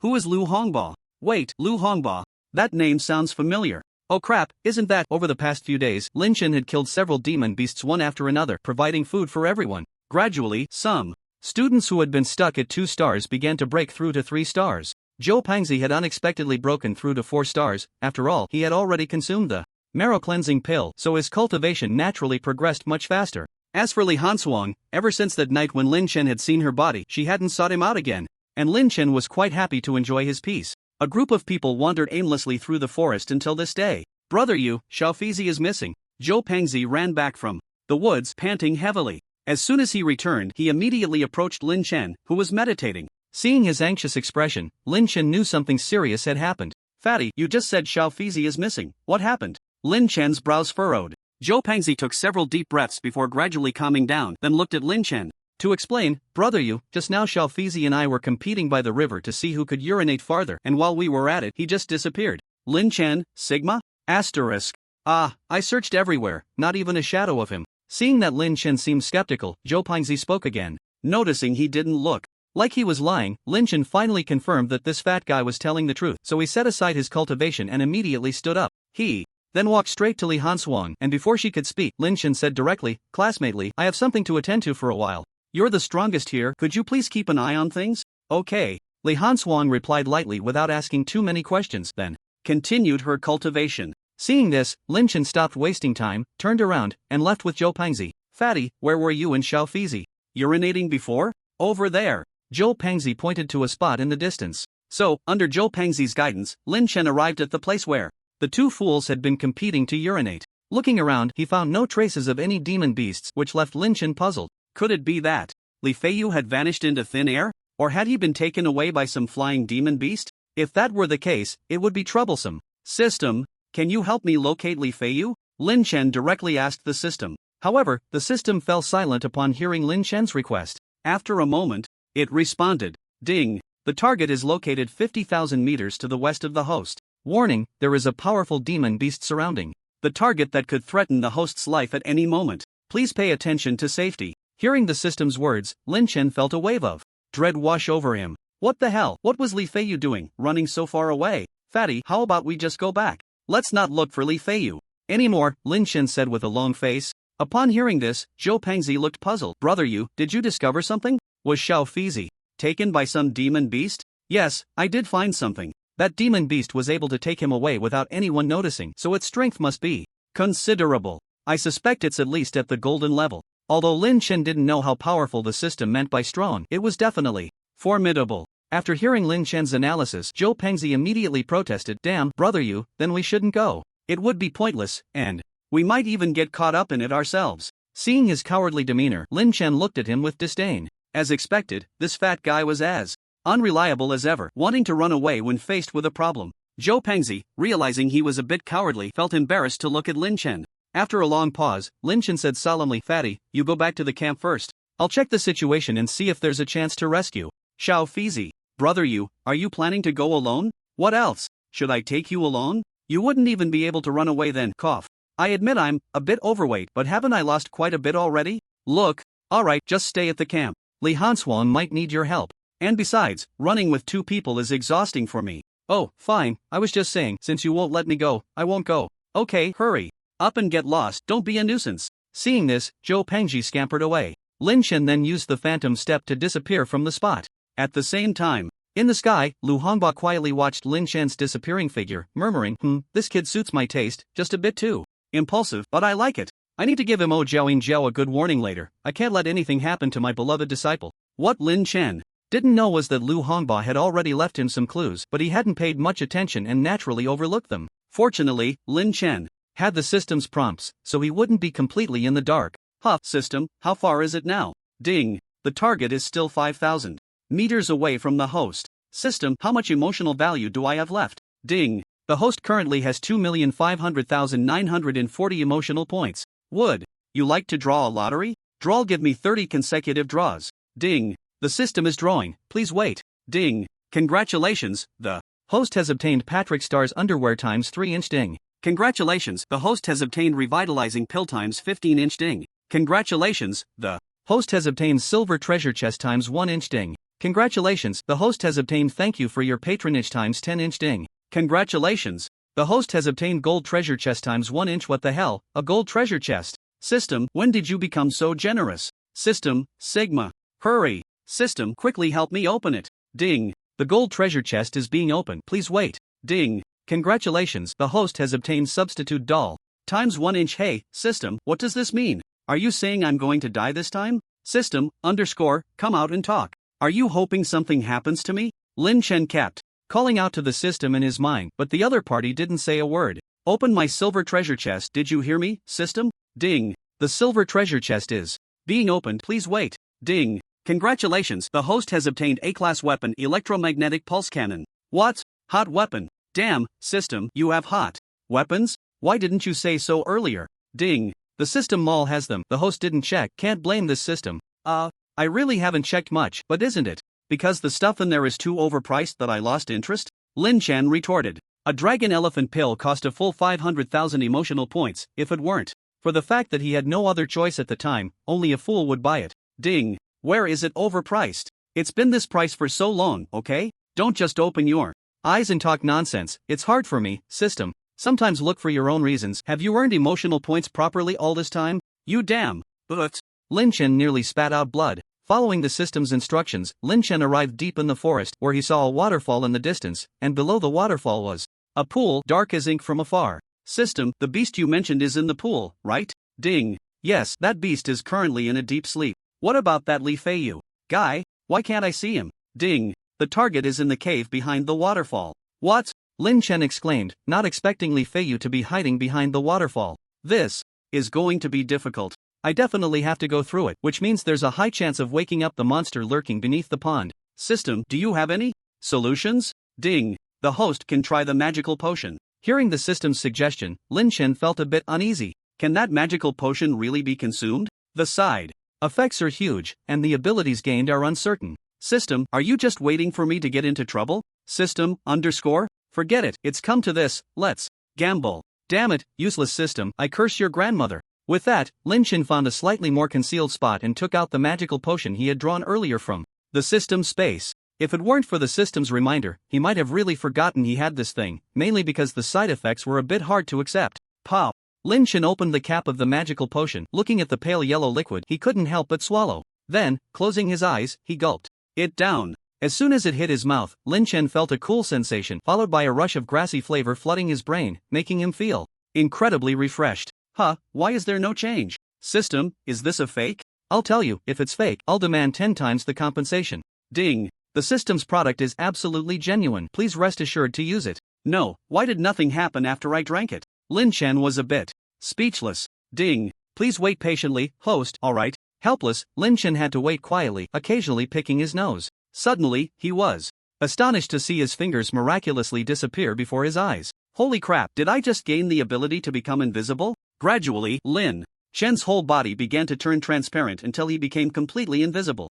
Why aren't my clothes invisible? System, why can't my clothes go invisible too? Lin Chen looked at his body, which was invisible, but his clothes remained visible, feeling a bit confused. System, Ding. The one drinking the potion is the host, it has nothing to do with the clothes, so the clothes cannot go invisible. Damn. Why didn't you say that earlier? Although Lin Chen kept cursing the system, he obediently started to take off his clothes. In the end, Lin Chen was left with only a pair of underwear. Wearing just this should be fine, right? I shouldn't be discovered, right? Forget it, it doesn't matter, I'll just take it off later if needed. With that, Lin Chen stored his clothes in the spatial rift, a skill he had realized after absorbing the void treasure mouse, which allowed him to open a small space and put things inside. It's a bit like the four-dimensional pocket of the blue fat guy, where you can store a lot of things. Of course, mainly because this system is so useless, it can only store items produced by the system, other items can't be put in. After doing all this, Lin Chen walked out wearing only his big underwear. I have to say, this magical potion is really impressive. Lu Hongba, who was watching everything from the air, didn't even notice he had come out, thinking he was still hiding in some bushes. Little did he know, Lin Chen had already arrived by the pond, stark naked, and looking at the bottomless black pond, goosebumps instantly rose on his skin. Hiss, it's so cold. Why is this water so cold? It's even colder than that Li Hanswang girl. I have to hurry and save someone, or I'll end up freezing here. Lin Chen murmured. He then rubbed his hands over his body, trying to warm himself up. Here, he didn't dare to use his powers, or he would definitely be discovered by the big guy at the bottom of the pond. After a while, Lin Chen began to swim towards the waterfall. Since he was in an invisible state, as soon as he entered the water, he was like a piece of transparent glass, completely unnoticeable. However, Lin Chen overlooked one thing. His SpongeBob underwear had betrayed him. At the bottom of the pond, the aware inkhorn silver dragon slowly opened its eyes and looked up at the surface, where it spotted a pair of SpongeBob SquarePants underwear floating around. Moreover, it was swimming at quite a speed, leaving the inkhorned silver dragon momentarily stunned. How dare such trash pollute my pond? Looking for trouble? With its mouth slightly ajar, a jet of water shot straight towards Lin Chen. At that moment, Lin Chen was still blissfully swimming in the pond, unaware of the impending danger. No wonder Grandpa Ma loves winter swimming, this feels so damn good, Lin Chen muttered to himself. The next second, the water jet hit him directly. Ouch, what hit me? Damn, could it be that I've been discovered? Seeing this, Lin Chen hurriedly swam towards the waterfall. At the bottom of the pond, the ink-horned silver dragon noticed that the big pair of shorts not only hadn't been knocked away but was actually swimming faster, instantly piquing its interest. It then shot 2 more jets of water towards Lin Chen. At this moment, Lin Chen was frantically swimming towards the waterfall, and just when he was only a meter away, a chill shot up his heels. Without time to think, he immediately turned around, narrowly dodging one water jet. Just as he was about to breathe a sigh of relief, another water jet struck him in the abdomen, sending him flying. But as luck would have it, it sent him directly into the cave behind the waterfall, where he landed heavily on the ground. Damn it, this beast is toying with me. One day, I'll skin you alive, Lin Chen cursed. After cursing, Lin Chen began to survey the cave, and soon he spotted Li Feiyu lying not far away. He immediately ran over, completely naked. Little Feezy, wake up, stop sleeping. However, after shouting for a long time, there was no response. Seeing that he couldn't wake him up, Lin Chen decided to take matters into his own hands. Slap, slap, slap, 3 consecutive slaps landed on his face, and Li Feiyu's face turned visibly red. Unfortunately, he still didn't wake up. Lin Chen, seeing this, had no choice but to use the long-lost 18 consecutive slaps. One after another, he slapped Li Feiyu's face, but he still didn't wake up. Li Feiyu, are you going to wake up or not? Lin Chen was completely thrown off by this guy. He had never seen anyone who wouldn't wake up even after being slapped like this. He was practically worse than a beast. Damn it, I'll just carry you, you dog. Saying this, Lin Chen took out a set of clothes from the spatial rift and put them on, then he picked Li Feiyu up and tied him to himself with a rope. Don't ask where the rope came from, just know it was bought from the system. Phantom Step. With a loud shout from Lin Chen, he disappeared from the cave with Li Feiyu and reappeared by the pond. He then used the Phantom Step again and ran towards the camp. Meanwhile, at the bottom of the pond, the inkhorn silver dragon, sensing the spatial fluctuations, immediately flew out from the bottom and looked in the direction Lin Chen was fleeing. Roar! A dragon's roar echoed through the sky, startling Lu Hongba, who was in the air. Damn, what's this beast going crazy for? Wait, this spatial fluctuation, that kid made a move. Lu Hongba finally noticed the spatial fluctuations and looked towards Lin Chen, who was frantically escaping in the distance, a slight smile creeping onto his lips. He then vanished from his spot. At the same time, the effect of the magical potion wore off, and Lin Chen's figure gradually became visible, but he was completely hairless. His round head shone brightly, almost blinding. System, help me. That's a damn dragon, why didn't you warn me? Ding. Inkhorn silver dragon. King level 5 stars, hobbies, likes to eat human flesh, likes to sleep, likes. Stop the introduction already. Quickly think of a way to help me escape its pursuit, or else if I die, you won't have it easy either. System, Sigma. Ding. Sorry, host, this system can't help you either. You'd better fend for yourself. After saying that, the system ignored Lin Chen. No matter how much he shouted, there was no response. Damn. You useless system, fine, if you won't help me, I'll find a way myself. With that, Lin Chen opened the system panel and rummaged through the item list, finally finding the speed pill. So, with one hand holding the recovery pill and the other the speed pill, he swallowed one of each. Soon, Lin Chen's speed increased, and with the phantom step, he quickly shook off the pursuing Emo Jiaoing Jiao. Good kid, I didn't expect you to run so well. Not losing to me in my prime. Back in the day, I was chased by a group of widows and could run this fast too. In the air, Lu Hongba watched Lin Chen's speed suddenly increase and couldn't help but be surprised, then laughed. But with this little speed, it's completely insufficient for Mo Jiaoing Jiao to see. As his words fell, Mo Jiaoing Jiao's speed suddenly surged and quickly caught up to Lin Chen. Human kid, stay in BA. Snack for this king. What the hell, the beast can talk. Lin Chen was instantly shocked. He never expected to see a talking beast today, and for a moment he was at a loss. Great king, how about I hand over this person behind me to you, and you let me go? Hee hee, human, you think too beautifully, let's stay together. The deep voice of Mo Jiaoing Jiao echoed, nearly causing Lin Chen's ears to ring. Seeing it wouldn't let him go, Lin Chen swallowed 7 or 8 speed pills in one go, and his speed surged again. He immediately pulled away from Mo Jiaoing Jiao by 100 meters. Human, don't waste your efforts, you can't escape from this king. Just stop, and don't worry, I'll be the last one to eat you. Mo Jiaoing Jiao laughed wildly behind him. Lin Chen's mindset began to crumble. How could he outrun a king-level beast? Damn it, can someone save me? I'll do anything. As he shouted this, a voice suddenly came from the air. Beast, stop immediately. Following that, Lu Hongba's figure blocked Mo Jiao Yin Jiao's path. Seeing that it was Lu Hongba, Lin Chen was overjoyed and hurriedly shouted, Old Lu, help. This beast wants to eat me. Beast, I see your cultivation hasn't been easy, leave quickly, and I can let the past be the past. Hearing Lin Chen's words, Lu Hongba's mouth curled into a smirk, then he pretended to be profound. Human, you are strong, this king can't defeat you, so I will leave quickly. Saying this, Mo Jiaoing Jiao prepared to turn and leave. At this moment, Lynch shouted, "Old Lu, don't let this beast get away. Hurry and kill it. Let's have hot pot tonight." Upon hearing this, Lu Hongba stumbled and nearly fell. Goodness, this kid is too good at using others' power. The Mo Jiao In Jiao, preparing to escape, suddenly became nervous. If Lu Hongba listened to Lin Chen, wouldn't he be done for? Humans love to protect their own, and if Lu Hongba was really swayed by this kid, he would be finished. So, he hurriedly transmitted a message to Lu Hongba. "No, human, we agreed before, I specially helped you put on this show. You can't burn the bridge after crossing it. Don't worry, old man here is very trustworthy." Hearing Mo Jiaoyin Jiao's transmission, Lu Hongba had no choice but to reply. Seeing Lu Hongba keep his promise, Mo Jiaoyin Jiao no longer lingered and turned to fly towards the water pool. Watching the duck that was about to be caught fly away, Lin Chen suddenly felt anxious but didn't dare to point fingers at Lu Hongba. He could only sigh helplessly. "Sigh. Kid, do you really want to keep it?" Lu Hongba smiled, stepping closer to Lin Chen. "Thank you, old Lu, for saving my life. I'm very grateful." Seeing this, Lin Chen cupped his fists in thanks. "Kid, the old man asks you, do you really want to keep that inkhorn silver dragon?" Lu Hongba asked again. "Hee, Lu Lao, don't joke around. How could I possibly keep that beast?" "Kid, I see. You have remarkable bones. You're a good seed for martial arts. Why don't you take me as your master? I'll teach you how to defeat that inkhorned silver dragon." "Ah, isn't that inappropriate? Kid, you just said you would do anything I asked. Now I'm asking you to take me as your master. Are you willing?" Lin Chen saw that Lu Hongba was so serious, so he immediately put away his smile and, under Lu Hongba's surprised gaze, knelt down on both knees and then heavily knocked his head 3 times. "Master, please accept this disciple's bow." "Ha, I didn't expect that. Today I, Lu Hongba, would receive a closed-door disciple. Heaven has not treated me poorly." Lu Hongba was instantly overjoyed. Everything he had done was to make Lin Chen willingly become his disciple, and now it had finally come true.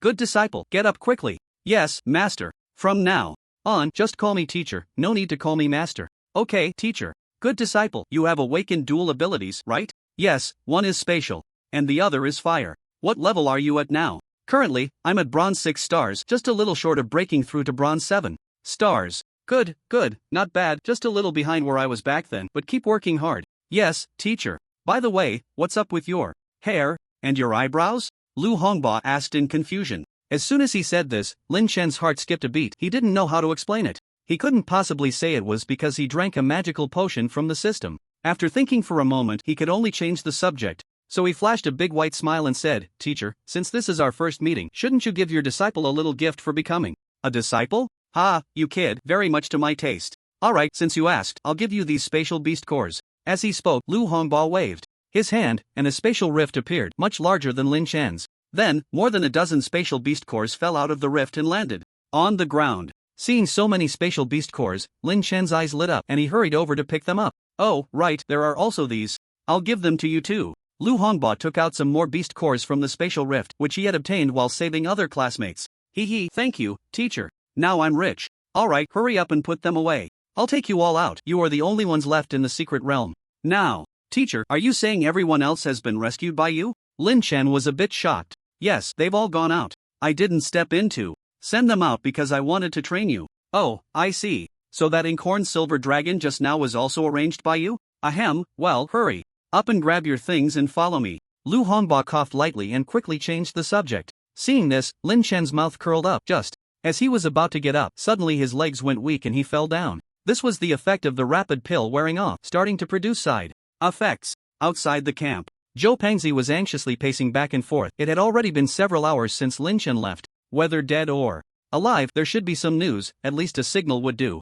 Just as he was anxiously waiting, on the other side, Lin Chen was slumped on the ground, his legs weak. Lu Hongba looked at him in confusion. "Good disciple, what's wrong with you?" "Teacher, I'm exhausted and now my legs can't muster any strength," Lin Chen said seriously, making up nonsense. Upon hearing this, Lu Hongba finally realized, "Sigh, it's all the old man's fault. I originally just planned to lead you to the Mo Jiaoing Jiao and let you fight it, then I would come in and save you."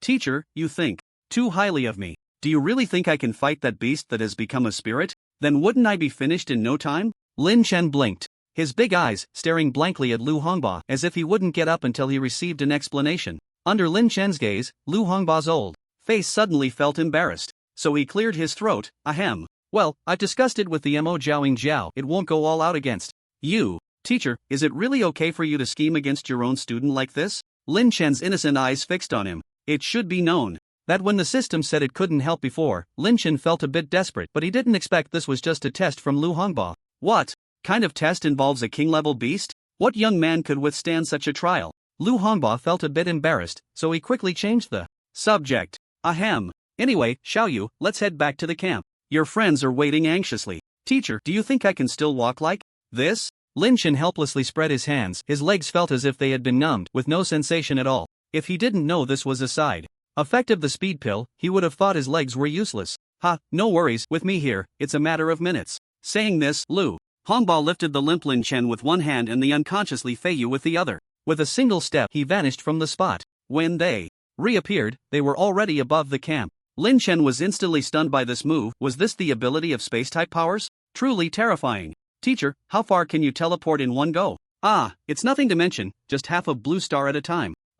Teacher, do you want to listen to what you're saying? Lin Chen was a bit speechless. What do you mean by crossing half of Blue Star in one go? You call that nothing to mention? Don't look at me like that. The space-type awakeners over in Eagle Sauce can cross 3/4 of Blue Star in one go, much more impressive. Then the old man. Seeing that he didn't believe him, Lu Hongba brought up the space-type awakeners from Eagle Sauce. Upon hearing this, Lin Chen was shocked again. Then teacher, can that guy beat you? Pfft, that guy, a transcendent 6-star, thinks he can compare with me? I could pin him to the ground in no time. It's just that he's a bit better at running away, otherwise, I'd make him kneel and sing conquer in no time. Lu Hongba looked disdainful, as if that person was just a defeated foe. Looking at Lu Hongba's dismissive attitude, Lin Chen felt a bit skeptical. Although he hadn't known him for long, from his few words, it was clear that this old man wasn't very serious. Forget it, he had already bowed, so he might as well accept it. Thinking this, Lu Hongba carried him and Li Feiyu down. Zhou Pengji, who had been worried about Lin Chen, was startled when he saw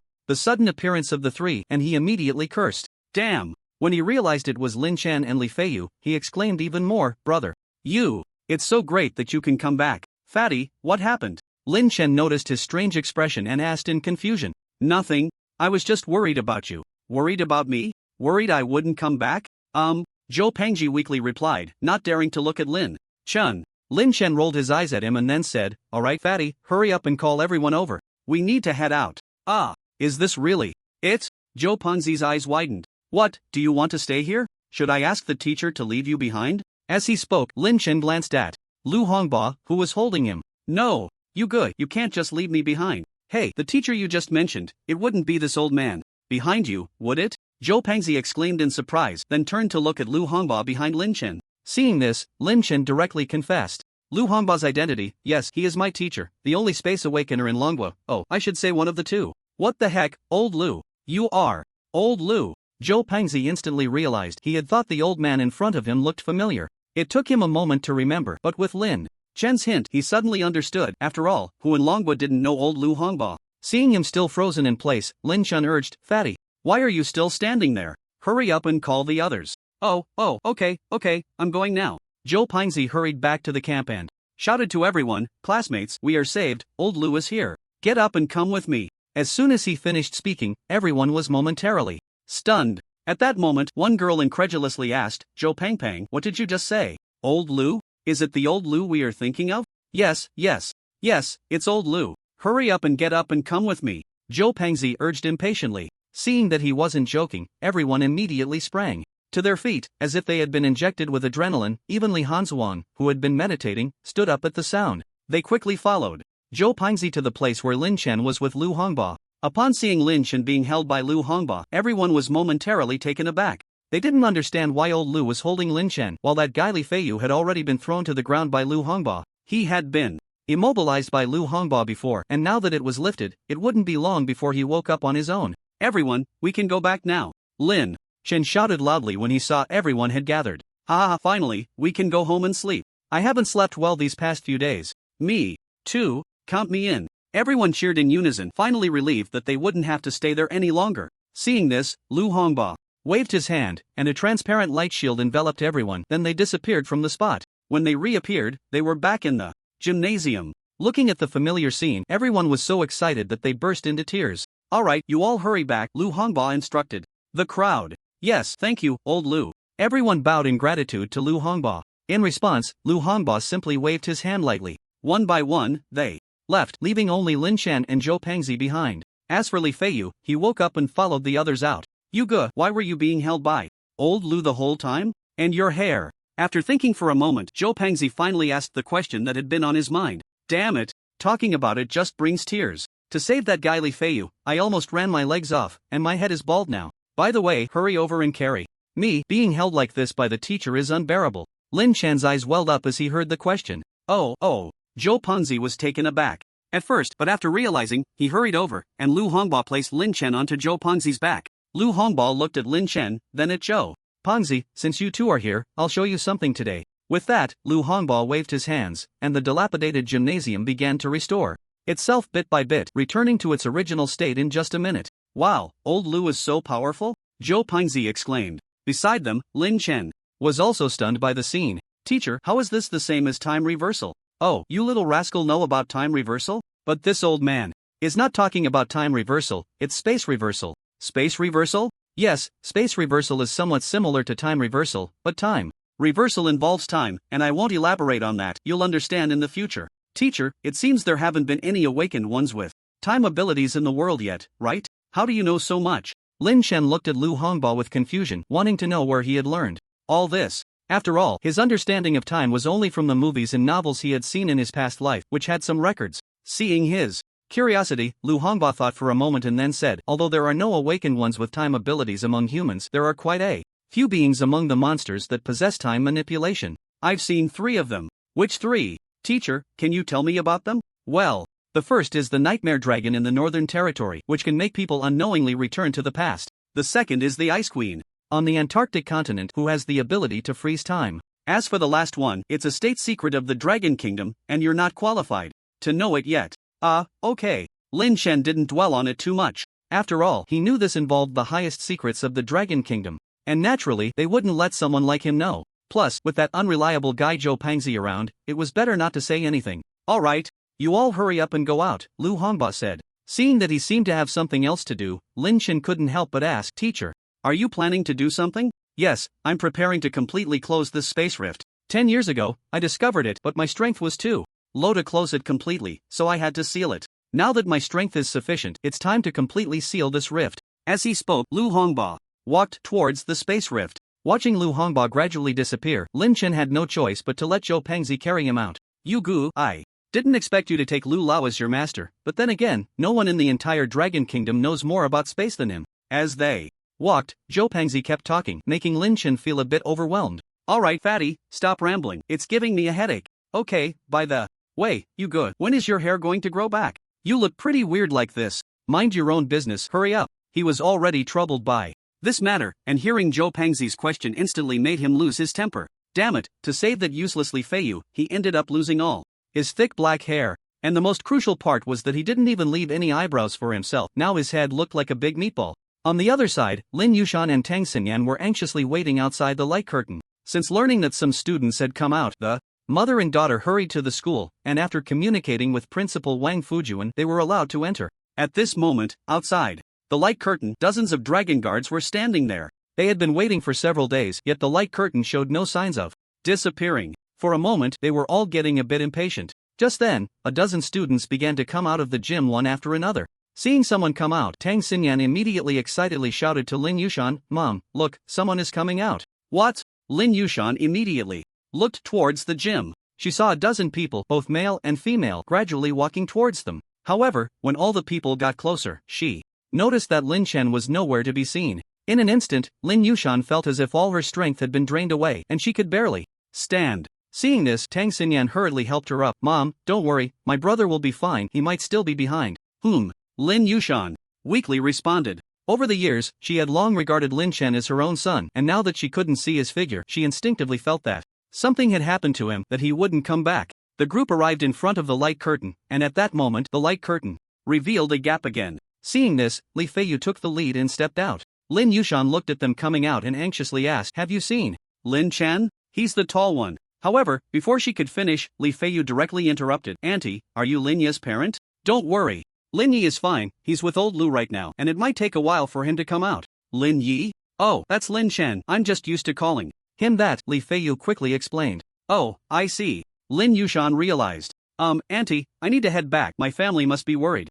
Okay, take care. Upon receiving the news that Lin Chen was safe, Lin Yushan and her daughter immediately breathed a sigh of relief. A few minutes later, Lin Chen and Zhou Pingji walked out of the gymnasium, heading straight towards Lin Yushan and the others. Hey, Aunt Lin, Xinyan, what are you doing here? As he stepped out of the light curtain, Lin Chen immediately spotted Lin Yushan and the two, and was somewhat surprised. However, Lin Yushan and Tang Xinyan, upon seeing his appearance, momentarily didn't recognize him. Brother? Is that you? How did you change like this? Tang Xinyan was in shock. Cough, it's nothing, just saved a certain useless person and accidentally ended up like this. Xiaoyu, why do you still need your classmate to carry you? Your leg. Lin Yushan started but couldn't finish her sentence. Seeing their misunderstanding, Lin Chen hurriedly explained, Auntie, don't worry, I'm just tired from running while saving someone, nothing's wrong. Oh, you scared me. I thought your leg was broken, Lin Yushan said, relieved. At that moment, Li Guangliang approached the group. Hello, I'm the captain of the Dragon Guard in Magic City.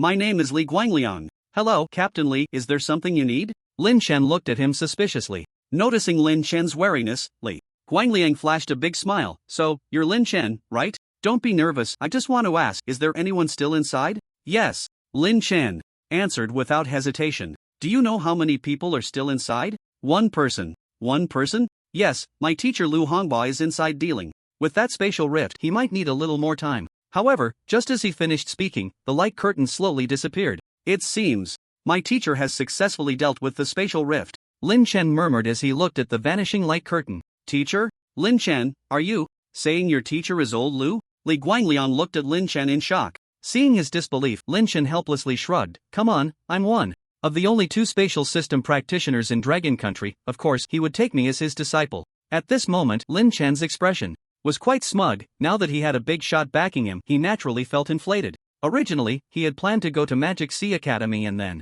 seek out Lu Hongba to become his disciple, but he didn't expect the other party to take the initiative to accept him. One must say, having the protagonist's halo is quite enjoyable. Li Guangliang, seeing this, had countless thoughts in his mind. He never expected that this student in front of him had actually been accepted as a disciple by Lu Hongba. It should be known that Lu Hongba was a significant figure in Dragon Country and even the entire world. With Lin Chen as his disciple, he could walk confidently in Dragon Country. I didn't expect Lin Chen to be so young and already a disciple of old Lu. Truly impressive. If you ever come to Magic City, feel free to ask me for help. Li Guangliang took the initiative to befriend Lin Chen. Lin Chen naturally knew his thoughts, but he did not refuse. After all, having one more friend is better than having one more enemy. Besides, one should not strike a smiling face. The captain of the Dragon Guard in Magic City had lowered his stance to befriend him, so it wouldn't be right for him to lose face. Then thank you, Captain Li, Lin Chen said with a smile. The two then exchanged phone numbers, and Zhou Pingji carried Lin Chen out of the school, while Lin Yushan and Tang Xinyan quietly followed behind.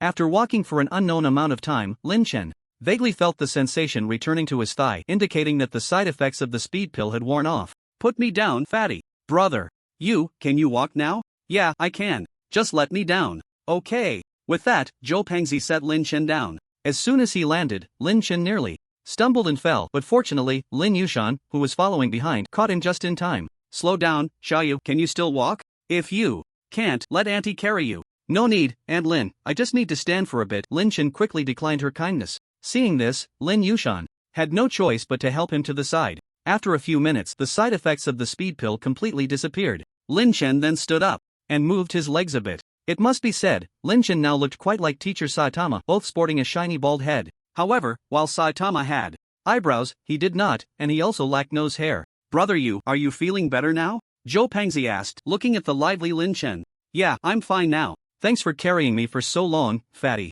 Hey, what's there to thank? If it weren't for you, brother, I would have died in the secret realm long ago. If anyone should be thanking someone, it should be me thanking you. Alright, I won't waste more words. These beast cores, can you help me sell them? We'll split the profits 60 to 40. Lin Chen handed over some beast cores that Lu Hongba had given him earlier. Wait, brother, where did you get so many beast cores? Zhou Pingji was a bit shocked, not understanding where Lin Chen had gotten all these beast cores. Seeing his confusion, Lin Chen smiled. These were all given by the teacher. Wow, is old Lu that generous? Brother, why don't you talk to old Lu and get me in too? Fatty, don't dream. Just hurry back and wash up to sleep. Alright. Zhou Pingji didn't feel disappointed because he knew that Lu Hongba only accepted awakeners of the space system and only those with good talent. Those with poor talent, even if they awakened the space system, Lu Hongba wouldn't even glance at them. So he didn't take Lin Chen's words to heart. Brother you, since you can. Walk now, I'll head back first. I'm afraid my old man will get a heart attack from worrying. Go ahead, be careful on the way. Lin Chen waved. Goodbye. Once he left, Lin Yushan and Tang Xinyan approached. Xiaoyu, what exactly happened inside? Why were you all trapped in there? Lin Yushan finally asked the question that had been on her mind. Tang Xinyan, curious as well, inquired, Bro, what did you encounter in there? Why did old Lu become your teacher? Hearing their questions, Lin Chen felt his head spinning. Couldn't they ask one at a time? Can we talk about it when we get home? Okay. Tang Xinyan pouted, looking reluctant, but knowing this wasn't the place to talk, she had no choice but to agree to Lin Chen's request. Lin Yushan, on the other hand, remained silent, seemingly accepting Lin Chen's words. Thus, the three of them headed home. 10 minutes later, the three returned home, and as soon as they entered, Lin Chen collapsed onto the sofa. Ah, it feels so good to be home, Lin Chen sighed. Bro, can you talk now? I'm dying of curiosity. If you don't say anything soon, I'm going to get angry. Tang Xinyan stood with her hands on her hips, looking fiercely at Lin Chen, who was lying on the sofa. Lin Yushan sat quietly on the sofa beside her. Although she appeared calm on the surface, she couldn't help but feel a bit anxious inside. Lin Chen was really keeping them in suspense. If it weren't for her image, she guessed she would have urged him on like Tang Xinyan. What's the rush? Look, Aunt Lin isn't anxious at all. Lin Chen shot a glare at Tang Xinyan, then turned to Lin Yushan. When he mentioned her, Lin Yushan awkwardly scratched her head and said gently, Xiaoyu, just tell us, Auntie is quite curious. Seeing that Lin Yushan had spoken, Lin Chen felt he could no longer keep it to himself, so he called out to Tang Xinyan, Xinyan, go get me a glass of water. Fine, I'll go. Just as Tang Xinyan was about to refuse, she was met with Lin Chen's fierce glare. After so many days of fighting, there was a hint of killing intent in Lin Chen's eyes, and when Tang Xinyan saw those eyes, she immediately backed down. Soon, Tang Xinyan brought the water to Lin Chen but didn't dare to meet his gaze. Instead, she timidly moved to Lin Yushan's side, seeking her comfort. Lin Yushan noticed the scene of Lin Chen glaring at Tang Xinyan and naturally understood that her daughter was scared. However, she wasn't intimidated by Lin Chen's gaze.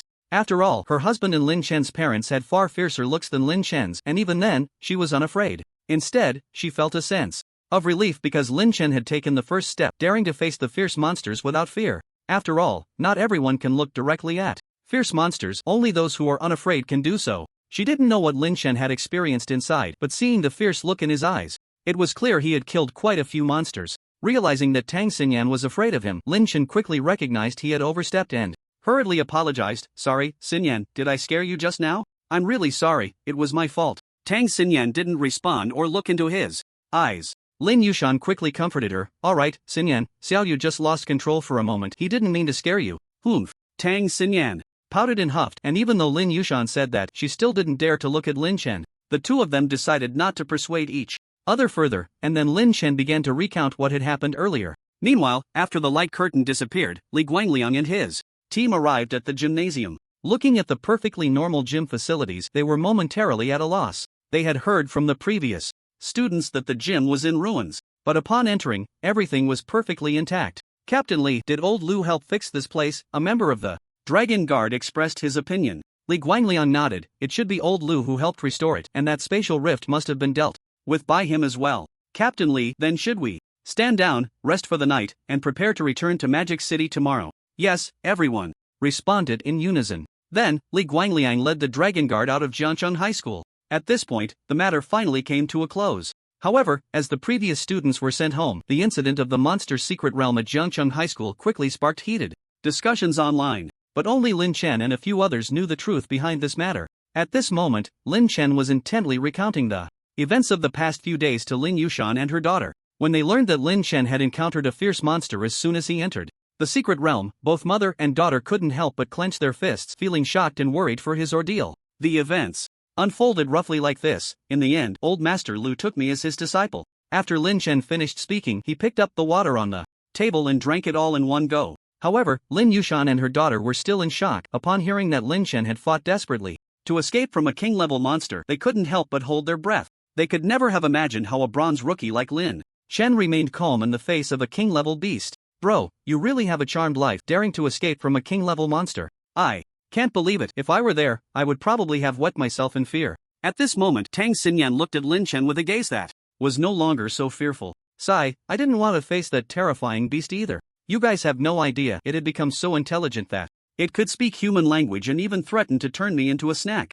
Fortunately, my teacher showed up just in time, which helped me. avoid this crisis. I guess it's a blessing in disguise. Lin Chen recalled the situation at that time, still feeling a pang of fear. But that old man Lu Hongbo was really too much. If he hadn't taken him as a disciple back then, he probably would have called that inkhorn silver dragon back. Ha, bro, your look is quite unique. Like a meatball, no, like a bowling ball, with 3 holes, ha. Tang Xinyan burst into laughter as she looked at his bald head and bare eyebrows. Hearing her say that, Lin Chen's face darkened instantly. This girl, I'll let her taste the magic potion another day. Xinyan, enough. How can you say that about Xiaoyu? He became like this to save others, shouldn't you? Comfort him instead? Lin Yushan's expression turned serious as she watched her daughter continuously mock Lin Chen. But upon seeing Lin Chen's completely bald head, she couldn't help but break down, especially after Tang Xinyan had just compared his head to a bowling ball. Xiaoyu, why? Don't you wear a hat? It's really hard not to want to pat your head. Lin Chen, sigma, degree, ding.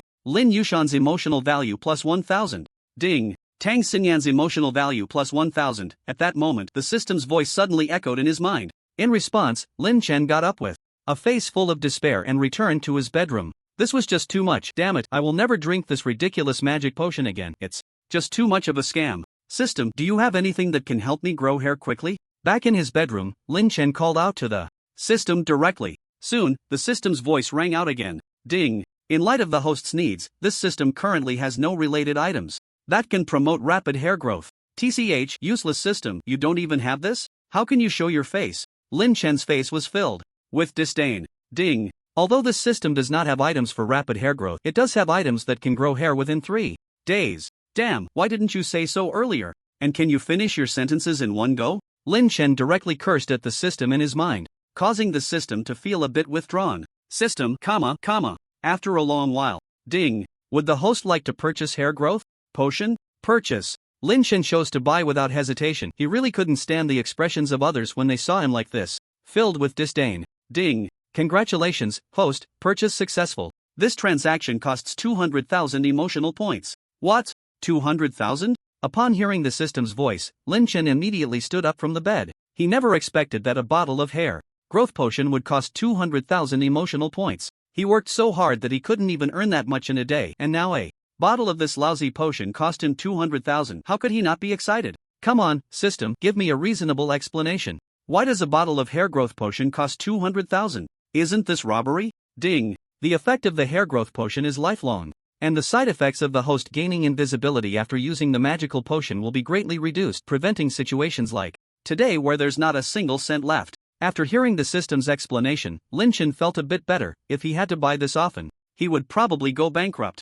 Alright, I can barely accept that. By the way, hurry up and distribute it to me. Ding. The hair growth potion is being distributed. As soon as the words fell, a bottle of green potion appeared in Lin Chen's hand, looking somewhat like bitter melon juice. Pop. Lin Chen immediately opened the cap and sniffed it. A faint, pleasant aroma wafted up, not pungent at all. Without hesitation, he gulped it down, but the next second, Lin Chen's face contorted in pain. Bitter. It was incredibly bitter. Several times more bitter than that bitter melon juice. Ding. System prompt. The hair growth potion only needs to be applied to the areas that require hair growth. Oral consumption is not recommended, as the bitterness is unbearable for most people. Damn. System. Get out here. Just watch me not tear you apart today. Lin Chen roared, determined to take this troublesome system down with him. System, underscore? Seeing the system silent for a long time, Lin Chen had no choice but to calm his anger. But his eyes were filled with a gnawing hatred for the system. He had suspected that this thing was so bitter because it was meant to be applied, not consumed. I'm tired, just destroy me. Lin Chen lay on the bed, feeling somewhat exhausted, his gaze dimming. Suddenly, a voice entered his ears. Good disciple, come out quickly. Teacher? Lin Chen sat up straight, recalling the voice he just heard, realizing it was indeed Lu Hongbao's voice. Without hesitation, he opened the door and walked out of the bedroom, finding Tang Xinyan watching TV while Lin Yushan was busy in the kitchen. Aunt Lin, I'm stepping out for a bit, I'll be back soon. Lin Chen shouted towards the kitchen, then opened the door and left. Following the directions, Lin Chen quickly arrived at the rooftop where Lu Hongbao had been waiting for a long time.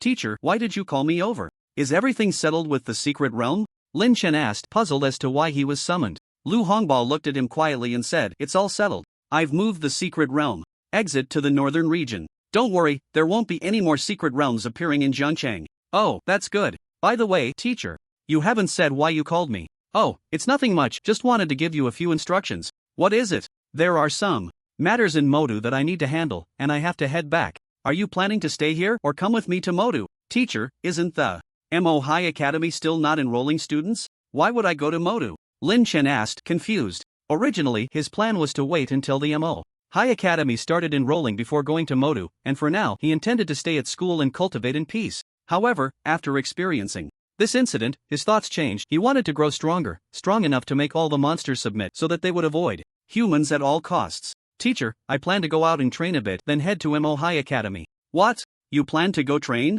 It's not that the old man looks down on you, but you're only at bronze 6 stars. How dare you? Lu Hongba found it hard to believe. In his view, Lin Chen would either choose to stay in Jiangcheng or go to Modu with him. He had considered letting Lin Chen train, but that was after he broke through to silver. Teacher, my initial plan was to wait until the academy's enrollment before heading to the Magic City, but ever since I saw blood, my heart has been restless. For a moment, Lu Hongba's gaze towards Lin Chen changed. He seemed to see an unparalleled genius slowly rising. He felt as if a leader of the era was about to emerge. This was a new era, the era of the young. 20 years ago, the revival of spiritual energy created a group of outstanding figures of the time, and now, 20 years later, a new era was about to arrive. The waves of the Yangtze River push the waves ahead, a new generation replaces the old. Sigh, I'm getting old, you young people can go ahead and stir things up. Bye.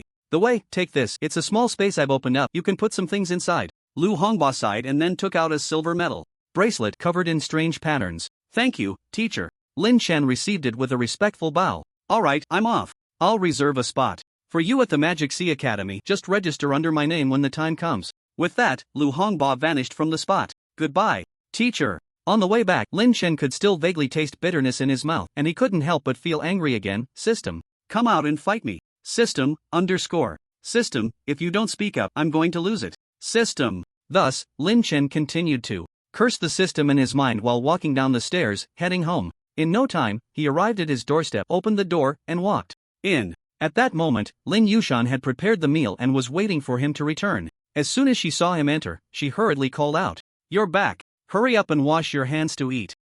Okay. Lin Chen replied and sat down at the dining table, picking up chopsticks to grab some food. Lin Yushan quickly stopped him sternly, "Wash your hands first." Alright. Helpless, Lin Chen had no choice but to get up and wash his hands in the kitchen. At the dining table, the atmosphere was somewhat oppressive. Lin Yushan guessed that Lin Chen had something to say, but since he wasn't speaking, she didn't want to ask. Meanwhile, Tang Xinyan was like a child, constantly grabbing food from the bowl, seemingly trying to prevent Lin Chen from eating as a form of revenge for the earlier scare he gave her. However, Lin Chen ignored Tang Xinyan's antics and quietly took a bite. Seeing that the three of them were almost done eating, Lin Chen finally spoke up slowly. "Aunt Lin, I plan to go out and train a bit." As soon as he finished speaking, Lin Yushan and Tang Xinyan both put down their bowls and chopsticks, staring blankly at Lin Chen. After a long while, Lin Yushan sighed helplessly. "Sigh, I know I can't dissuade you, but Auntie still wants to remind you to be safe on the road and don't trust others easily. Sometimes, people's hearts are scarier than monsters."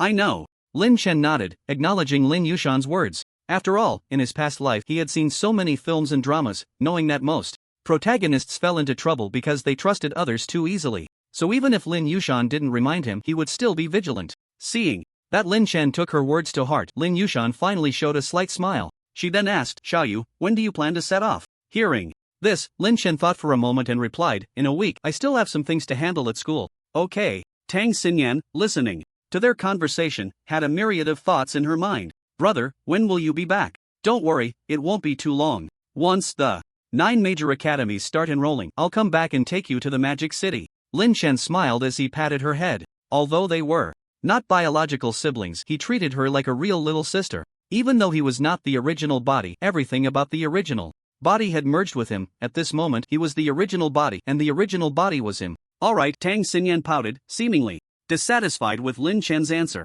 With 3 months left until the enrollment of the 9 universities, it meant she wouldn't see Lin Chen for 3 months, which she found hard to accept. After all, days without bickering with Lin Chen would ultimately be boring. Although it was usually the same whether he was around or not, the thought of not seeing him for 3 months still made Tang Xinyan feel a bit upset. Lin Chen seemed to notice her displeasure and quickly laughed.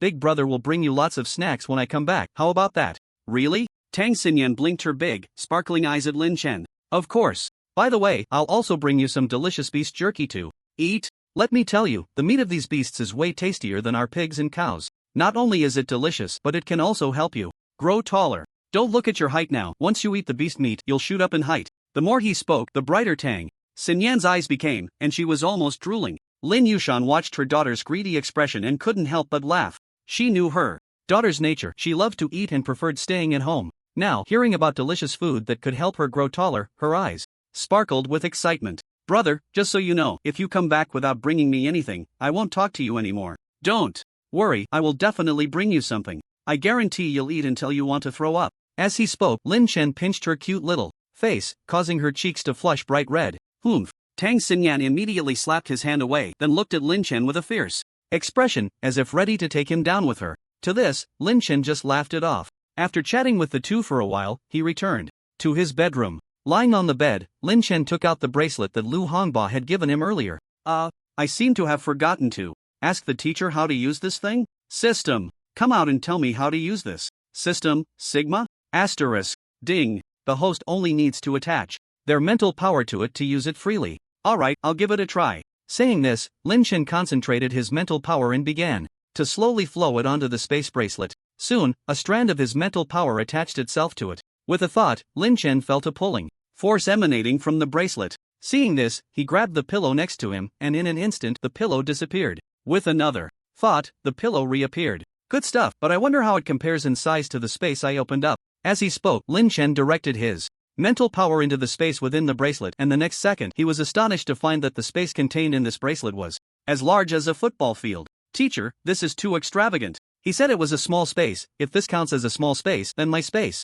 might only be considered a small hole. Lin Chen couldn't help but mutter to himself, thinking that Lu Hongba's idea of a small space was only the size of a suitcase. What Lin Chen didn't know was that, for Lu Hongba, a space as large as a football field could indeed only be considered a small space. Then, Lin Chen withdrew his mental power and looked at the bracelet made up of 24 small metal squares connected together. He immediately realized that each small square represented a small space. What he had just seen was the total space of all the squares. Let's call you 24 bridges on a bright moonlit night. At that moment, a certain continent he had seen in his past life came to mind, and he felt amused. By the way, system, how much emotional value do I have left? Lin Chen suddenly shouted at the system. Ding. The host's current emotional value is 2,304,103 points. Would you like to draw a lottery? Let's draw. Start with 30 draws. As soon as Lin Chen finished speaking, a large roulette wheel in front of him began to spin continuously. After a while, it finally came to a stop. Ding. Congratulations, the host has obtained revitalizing pill times 18-inch ding. Congratulations, the host has obtained thank you gift times 5-inch ding. Congratulations, the host has obtained cleansing pill times 2-inch ding. Congratulations, the host has obtained speed pill times 3-inch ding. Congratulations, the host has obtained vitality pill times 2 inch. As the system finished announcing, Lin Chen's initial excitement vanished completely. How could this system still be so disappointing? System, are you sure you don't want to explain this? Also, are you sure I need this so-called vitality pill? How old am I? Do I really need this? System, ding. In light of the host's repeated dissatisfaction with the lottery mechanism, this system will make adjustments. Please wait a moment, that's more like it. Seeing that the system had finally been scolded into submission, Lin Chen couldn't help but show a smug smile. Moments later, the system's voice rang out again. Ding. The lottery mechanism has been readjusted. Please feel free to draw, host. Since you're being so understanding, let's start with a 50 consecutive draw. Ding. The system is currently drawing. Please wait. Ding. Congratulations, the host has obtained golden treasure chest times 1 inch. Ding. Congratulations, the host has obtained magical potion times 10 inch. Ding. Congratulations, the host has obtained silver treasure chest times 3 inch. Ding. Congratulations, the host has obtained strength pill times 10 inch. Ding. Congratulations, the host has obtained bronze treasure chest times 5 inch. After hearing the system's report, a smile finally appeared on Lin Chen's face. System, open all the treasure chests for me. Congratulations, the host has obtained S-Class golden armor. Congratulations, the host has obtained A-Class revolver. Congratulations, the host has obtained Saitama set. Ha? What the hell? Saitama set? No, system, are you mocking me? System, forget it, I can't be bothered to argue with you. I'm not drawing anymore today, I'm going to sleep. Saying this, Lin Chen covered himself with the blanket and fell asleep. He hadn't been sleeping well these days. After all, he had to keep an eye on that group of useless people. If it weren't for Li Hanshuang voluntarily helping him with the night shift, he probably would have collapsed on the spot. In Magic City, inside an office, an old man with white hair and a face full of wrinkles sat in a chair. At this moment, a figure walked in from outside. If Lin Chen were here, he would be quite surprised, as the visitor was Lu Hongba. Old Zhang, why did you call me back in such a hurry? As soon as Lu Hongba entered, he shouted loudly. The old man sitting in the chair squinted his eyes, as if he hadn't heard him. Seeing this, Lu Hongba sat down without a care, picking up the tea on the table and taking a sip. After that, the two sat in a stalemate for a long time. Seeing that the old man hadn't spoken for a long time, Lu Hongba was about to get up and leave. Just then, the old man slowly opened his mouth. There has been unrest in the East China Sea. Some sea beasts seem to have been controlled by something and have launched attacks on the fishermen of Dragon Country and some ships. Among them, a cargo ship carrying rare metals is trapped in the East China Sea and needs you to rescue it. After speaking, the old man quietly looked at Lu Hongba. Alright, send me the location, I'll go and be back soon. Seeing the old man's confident demeanor, Lu Hongba had no choice but to agree. The old man with white hair didn't seem surprised by his decision and squinted his eyes again. The information is on the table, take a look yourself. Lu Hongba then noticed a stack of documents on the table, so without even glancing at them, he put them into the dimensional space. He was about to get up and leave when the old man spoke again. Have you met? Upon hearing this, Lu Hongba knew what he was referring to, so he nodded. Yes, I've met him. Very interesting kid, and I've already taken him as my disciple. Is his talent like what's online? That kid has already broken through to 6 stars in just a few days, and there are signs he might break through to 7 stars soon. It probably won't be long before he does. Good. The old man replied with a single word and then fell silent. Seeing this, Lu Hongba directly got up and left the room. After he left, the white-haired old man slowly opened his eyes, gazing towards the sky. The spiritual energy is becoming denser. I wonder if that's a good thing. Sigh. After saying this, the white-haired old man closed his eyes again. At the Central Hospital of Jiangcheng, Li Ming was sitting on the hospital bed, gnawing on a delicious chicken leg when Li Guangliang walked in. You brat, not being honest, huh? You just woke up not long ago and you dare to eat such greasy food. Brother, you're here. Hurry up and help me with the discharge procedures, I can't wait to get out. Upon seeing his older brother, Li Ming's eyes lit up. However, Li Guangliang did not respond to this, quietly observing him for a moment before speaking. You should stay here for now. Tomorrow I'll lead a team back and ask for permission to let you stay in Jiangcheng.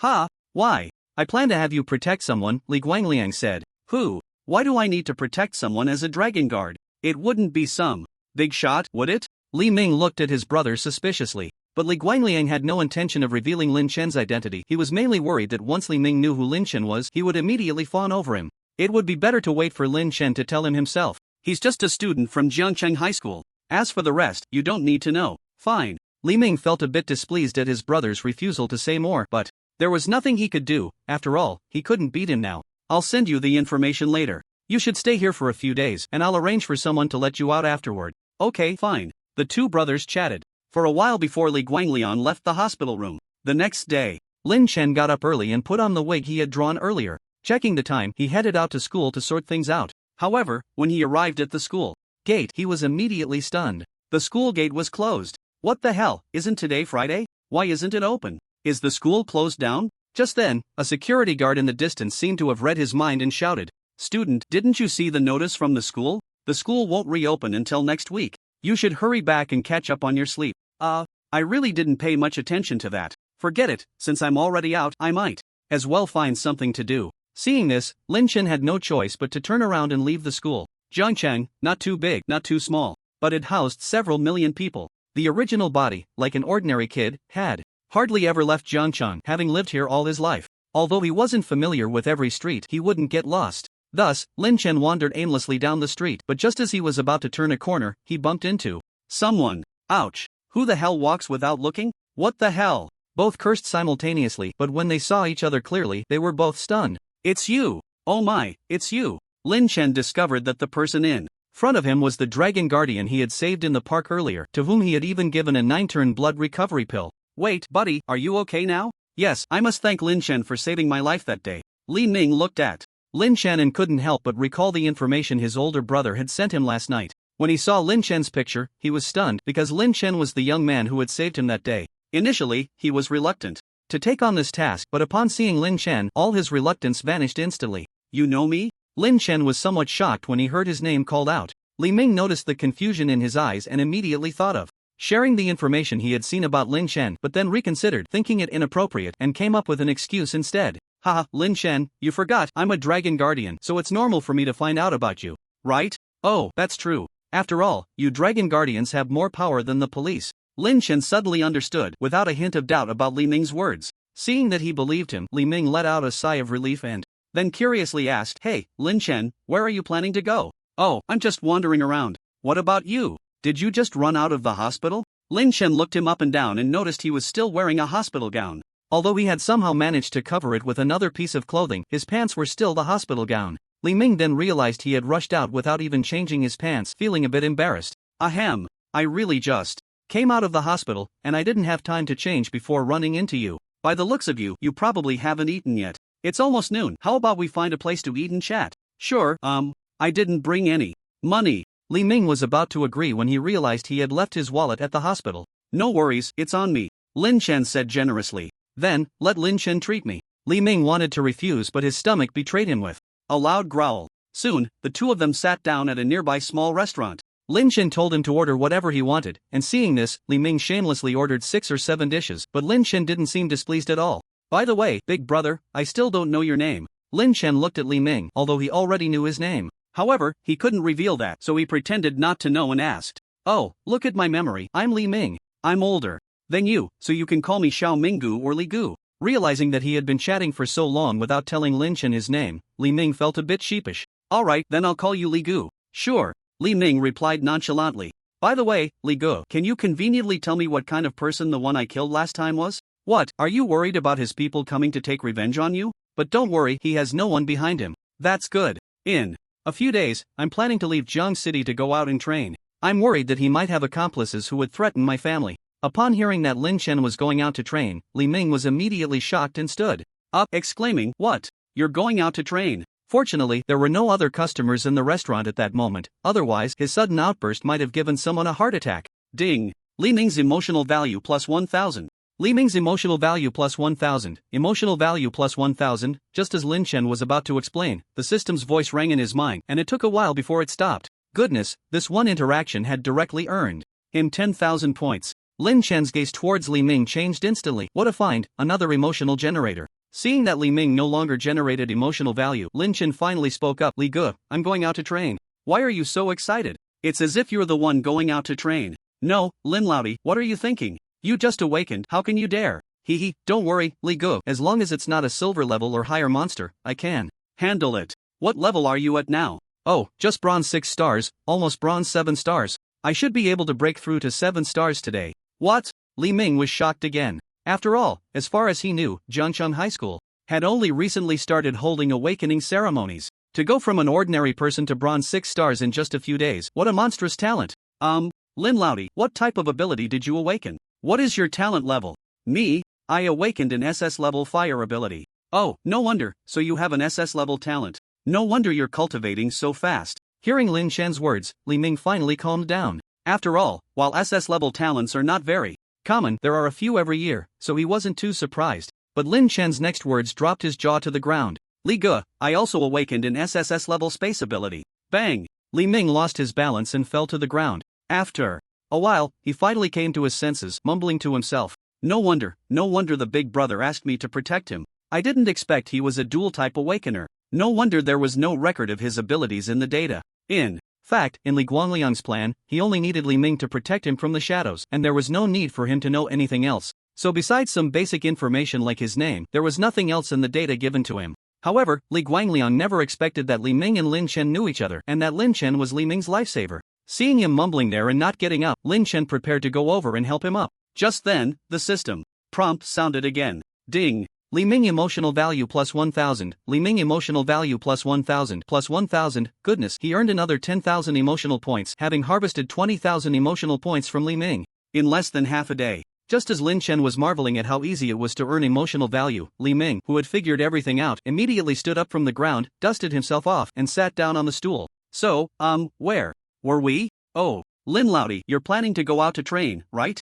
Yes. Lin Chen was momentarily confused by his sudden change of topic. Weren't they just talking about awakening abilities? How did it shift back to training? Lin Laudi, it's not that I look down on you, but as a bronze 6 star, no, let's say 7 star, how can you dare to go out to train? Li Gu, I'm not going to those dangerous places. I just want to find some bronze level monsters to practice on. Have you thought about where to go? Seeing that he was determined, Li Ming didn't want to dissuade him too much and just asked where he planned to train.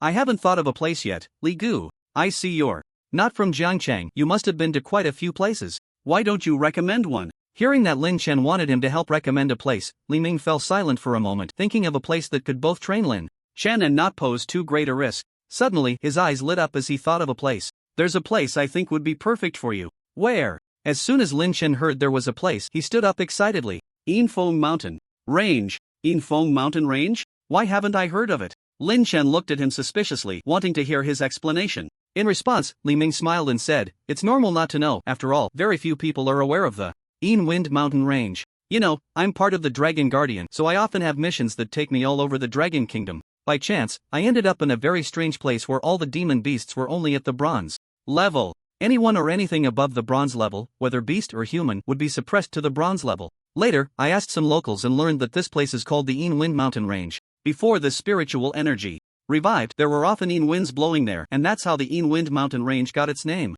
After the revival of spiritual energy, the Yin winds became even more frequent, and the animals in the mountains mutated into demon beasts." As he spoke, Li Ming picked up a cup of water from the table and took a sip. Although the animals mutated into demon beasts, their strength remained at the bronze level. As soon as they enter the Yin Wind Mountain Range, they are suppressed to the bronze level. Hasn't the upper echelons of the Dragon Kingdom paid attention to the oddities here? Lin Chen asked, somewhat puzzled. Logically, such a strange place would warrant an investigation by the higher-ups of the Dragon Kingdom. How could they not? A group of people went to investigate at the time, and they turned the entire Yin Wind Mountain Range upside down but found nothing. Later, when the higher-ups saw that aside from the oddities, nothing else was happening, they simply lost interest. At this point, Li Ming noticed the landlady coming out with several dishes. "Gentlemen, your food is ready," she said with a bright smile as she served the dishes. "Lin, do you want a bottle?" Seeing that Lin Chen was still lost in thought about what he had just said, Li Ming immediately called out. Hearing Li Ming's words, Lin Chen came back to his senses and hurriedly declined.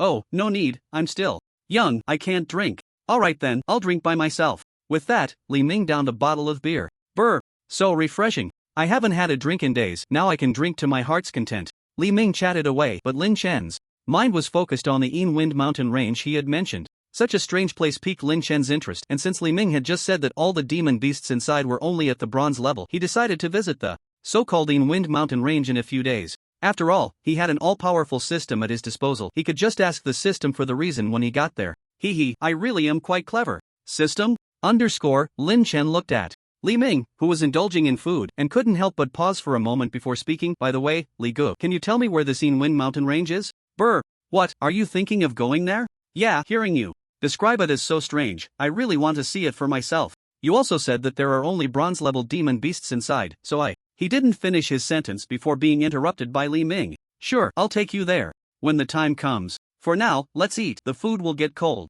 "Alright, how do I contact you?" "Don't worry, I'll come find you when the time comes." Hearing this, Lin Chen had no choice but to stop asking questions and began to eat the rice on the table. After the meal, the two lay quietly in their chairs, preparing to digest, with Li Ming having eaten considerably more than Lin Chen. "Alright, we've eaten enough. I'm planning to head to Zhengqing's Dragon Guardian. What about you, Lin?" "I plan to go home for a bit. I was supposed to go to school today to handle some procedures with the principal and then prepare for some training. I didn't expect the school to be closed, so I just came out for a walk and happened to run into you. It seems like you and I are quite fated." Of course, Li Ming was referring to the matter of Li Guangliang secretly protecting him. What a coincidence. I thought I wouldn't see Brother Li again after our parting in the park, but unexpectedly, I ran into him today, Lin Chen said cheerfully. "Alright, it's about time, so I'll be leaving first. Goodbye, Brother Li." Lin Chen waved goodbye to Li Ming, who sat there dazed on the bench. At the cash register, the boss lady occasionally glanced his way. It turned out that just a moment ago, he had counted his money and realized it was completely insufficient to pay for the meal. For a moment, Lin Chen felt embarrassed enough to dig out a 3-bedroom apartment, but fortunately he had sent a text message to Tang Xinyan at home. At this moment, Tang Xinyan was pouting and reluctantly heading towards the address Lin Chen had sent. She had been watching television at home, but upon receiving Lin Chen's message asking her to bring money, she had no choice but to put on her shoes and go out. "Sigh, it seems I need to get a card to store my money. This is really too inconvenient," Lin Chen muttered to himself while sitting in his seat. It turned out that this world didn't have certain online shopping platforms, and everyone generally carried cash when going out. Wealthy people would just take a card with them, and as for buying things online, it all required offline payment. After all, many people in this world were obsessed with cultivation, and those who had not awakened were busy researching weapons to kill monsters. Therefore, they didn't pay much attention to people's livelihoods. Who would have the time to study how to compete with a bunch of old ladies for vegetables? Half an hour later, Tang Xinyan walked in with an angry expression, and upon Seeing Lin Chen leisurely playing on his phone, her anger flared up. Lin Chen! Hearing someone call his name, Lin Chen looked up in confusion and saw Tang Xinyan glaring at him with a face full of complaints. Oh, Xinyan is here. Did you bring the money? Bang! Tang Xinyan slammed a stack of cash onto the table. Humph! Don't ever make me bring you money again. Wait, Xinyan, what's wrong? Who made you angry? Humph! You know perfectly well. After putting down the money, Tang Xinyan turned to leave, but Lin Chen called out to her. Wait a minute. What is it? Don't think I'll help you do anything again. I won't help you. Tang Xinyan pouted, looking displeased. Seeing this, Lin Chen smirked and said, I'll treat you to ice cream, the unlimited kind. What do you want to eat? I'll buy it for you. Zun du jia du? Of course, it's Zun du oomph. Don't think you can bribe me with that. Hey, look at what you're saying. This isn't bribery, it's just compensation for your hard work in bringing me money. Compensation? Tang Xinyan tilted her head, a bit confused. Since you worked hard to bring me money, I'll treat you. Just tell me what you want to eat.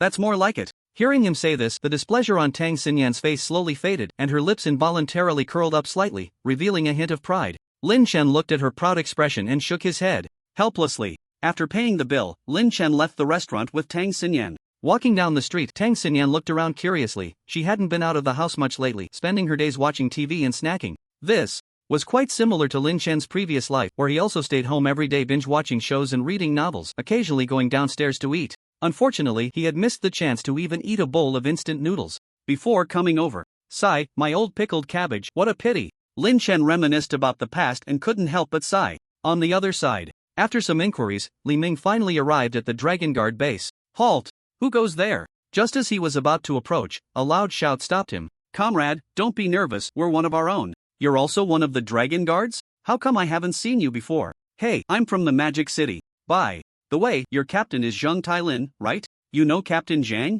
Of course, I know him. Can I go in now? No way. There are plenty of people who know our Captain Zhang. How do I know you're telling the truth? Then let me call Captain Zhang and ask him. Li Ming felt a bit helpless. He should have changed his clothes before coming. The guard, seeing that he didn't seem to be lying, decided to call Zheng Tailin. Our captain wants to know your name. I don't have a name. Oh, I'm Li Ming. You can tell him I'm the one he saved a few days ago. Alright, you can go in. Okay. Seeing that he was allowed in, Li Ming walked towards the main gate without hesitation. Just a short distance. Inside, he spotted Zheng Tailin, who was currently training the members of the Dragon Guard. Captain Zhang. Oh, it's Comrade Li Ming. Come over here. Hearing someone call him, Zheng Tailin turned to see Li Ming approaching and quickly waved him over. Li Ming jogged up to him. Captain Zhang, long time no see. You rascal, didn't we just see each other a few days ago? Zheng Tailin joked with a smile. Ha, a day apart feels like 3 autumns, Li Ming replied. With a grin. Although Lin Chen had saved his life that day, if Zheng Tailin and the others hadn't arrived in time to take him to the hospital, he might have been buried without knowing it. After all, taking the 9 turns blood recovery pill would put him into a state of false death. If no one had rescued him at that time, he would likely have been mistaken for a corpse and buried, and then he would truly be dead. Alright, what do you need from me? Zheng Tailin asked. Directly, seeing that Li Ming was just chatting. Since he had already gotten to the point, Li Ming didn't hold back anymore. Well, my ID and money are gone. Can you help me out? Hey, is that all? What else do you need? Just say the word, and I'll have someone help you get it. Zheng Tailin said. Also, could you help me get a phone? Sure. I'll arrange for someone to get it for you right away. By the way, you look like you just came out of the hospital? Ahem. I escaped. They wouldn't let me out, so I had to sneak away. Li Ming coughed awkwardly. Zheng Tailin was taken aback for a moment, then burst out laughing. It must be your brother who wouldn't let you out, right? Yeah. Li Ming nodded. Since Li Guangliang had come to visit him with Zheng Tailin that day, it was normal for Zheng Tailin to know that he and Li Guangliang were brothers. Alright, you sit down for a bit. I'll arrange for someone to help you.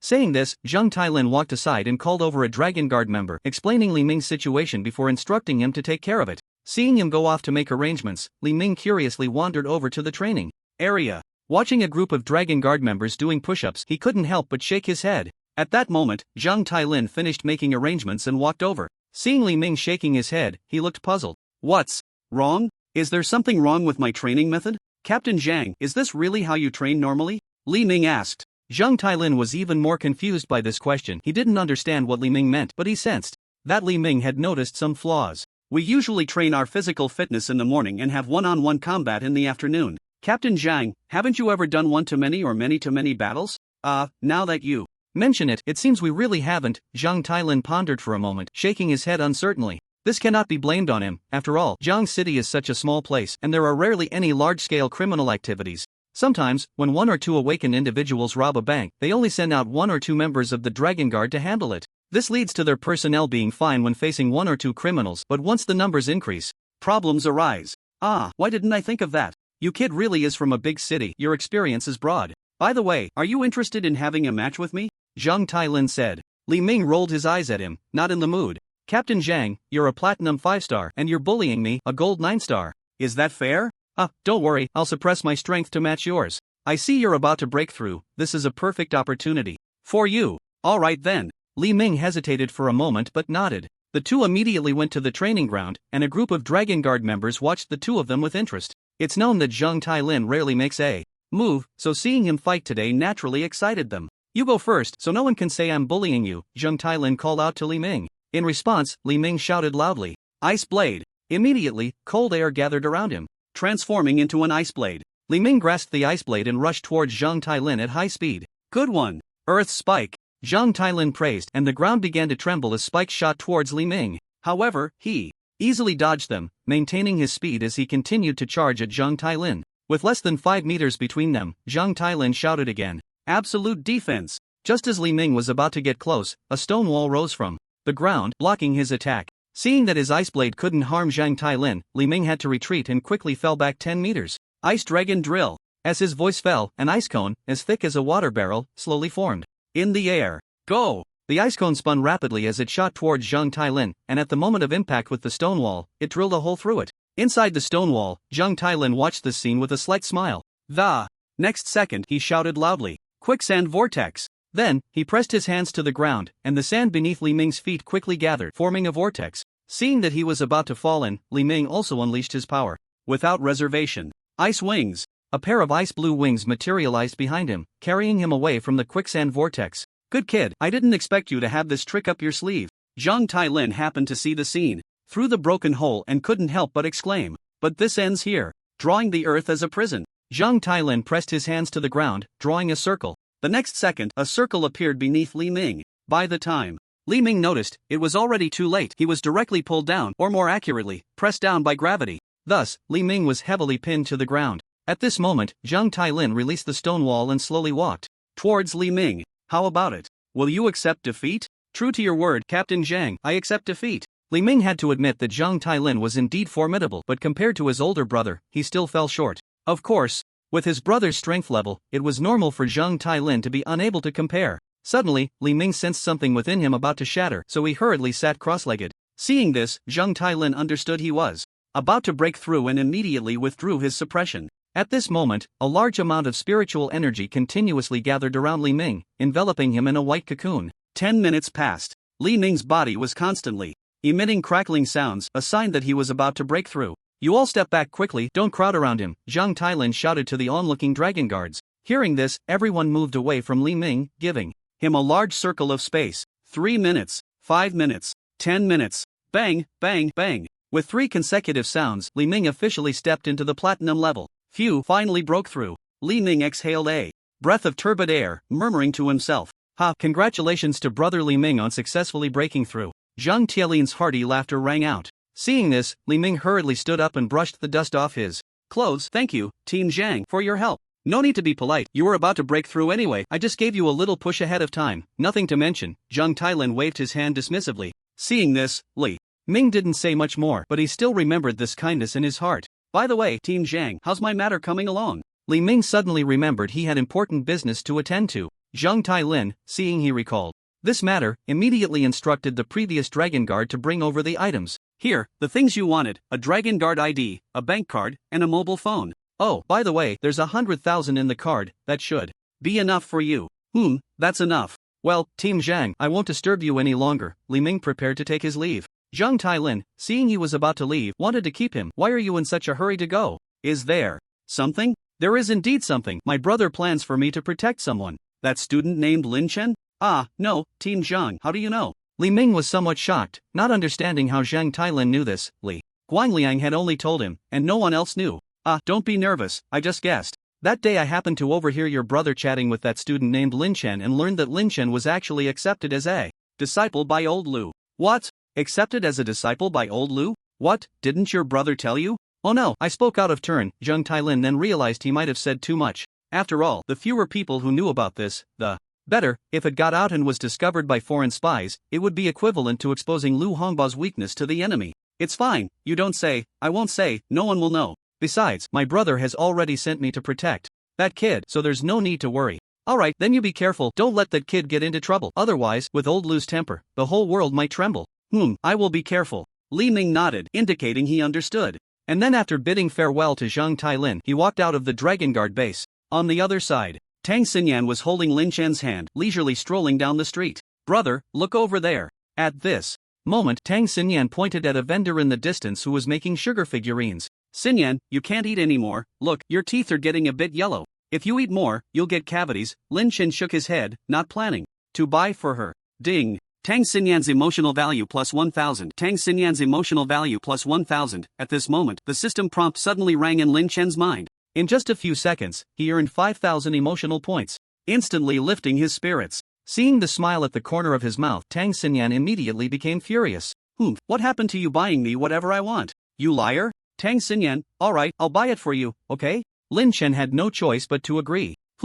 Tang Xinyan, carrot, Lin Chen brought her to the vendor selling sugar figurines. Boss, give me a small sugar figurine. Okay, just wait a moment. With that, the boss started making it on the spot, and in less than 10 minutes, a small sugar figurine was created. Tang Xinyan licked the sugar figurine, her face filled with smiles. Seeing this, Lin Chen couldn't help but smile as well. Indeed, the world of children is so simple. Although Tang Xinyan was already 16, an age at which she would likely be married in ancient times, her heart was still like that of a child. The two continued to stroll for a long time until Tang Xinyan began to feel a bit tired, at which point they decided to head home. As soon as they entered the door, Lin Chen took out some snacks he had previously bought from 24 Bridges on a moonlit night. Brother, this bracelet of yours is so magical. Can I take a look? Tang Xinyan watched him pull out the items as if by magic, instantly filled with curiosity. Seeing this, Lin Chen directly took it off his wrist and tossed it to her. Here, take a look. How do you use this? After receiving the bracelet, Tang Xinyan was momentarily at a loss for how to use it.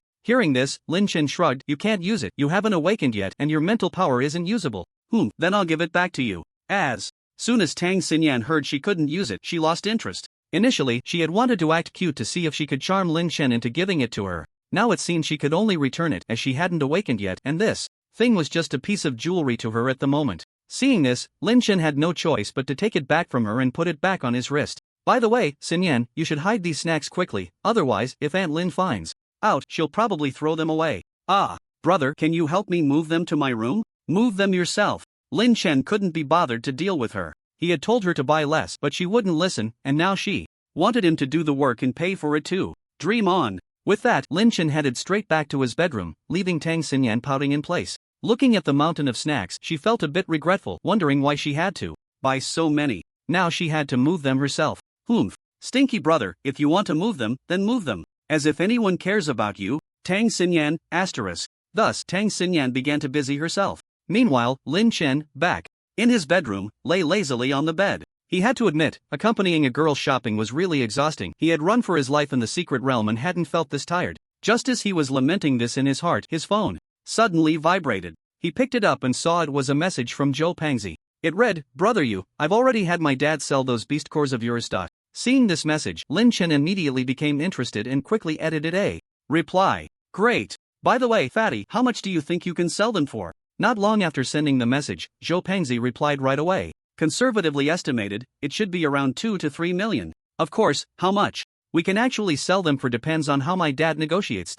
Reading Zhou Pangzi's message, Lin Chen couldn't help but twitch his mouth. So your family's wealth is all thanks to your dad's haggling? However, knowing they could sell for so much made Lin Chen quite happy. He planned to leave a portion of the money for Lin Yushan and her daughter, keeping the rest for himself to spend slowly. Thinking of this, Lin Chen sent another message to Zhou Pangzi. Alright, just handle it as you see fit. You can rest assured, brother you, I'll definitely make you a good profit. By the way, I have things to do on my end, so I won't chat with you anymore. Not long after Lin Chen sent the message, Zhou Pangzi quickly replied. Seeing this, Lin Chen had no choice but to put down his phone and lie quietly on the bed. Unbeknownst to him, he closed his eyes and fell into a deep sleep. After an unknown amount of time, Lin Chen felt a slight itch in his nose that was hard to bear, so he slowly opened his eyes. The moment he opened them, he saw Tang Xinyan teasing him with a chicken feather she had somehow found, a mischievous smile playing at the corners of her mouth. At the same time, she was mumbling, "Hee hee, this is what you get for not helping me. I had to move for so long and even got scolded by mom. You still want to sleep? I won't let you." It turned out that while Tang Xinyan was moving snacks, she got a bit tired and stopped to open a pack and start eating. As she was munching away, she happened to run into Lin Yushan, who had come home early from work. The consequences were predictable. Lin Yushan gave Tang Xinyan a severe scolding and even confiscated the remaining snacks. In a fit of anger, Tang Xinyan immediately thought of Lin Chen. If he helped her move, her snacks would definitely not be discovered by Lin Yushan. With that thought, Tang Xinyan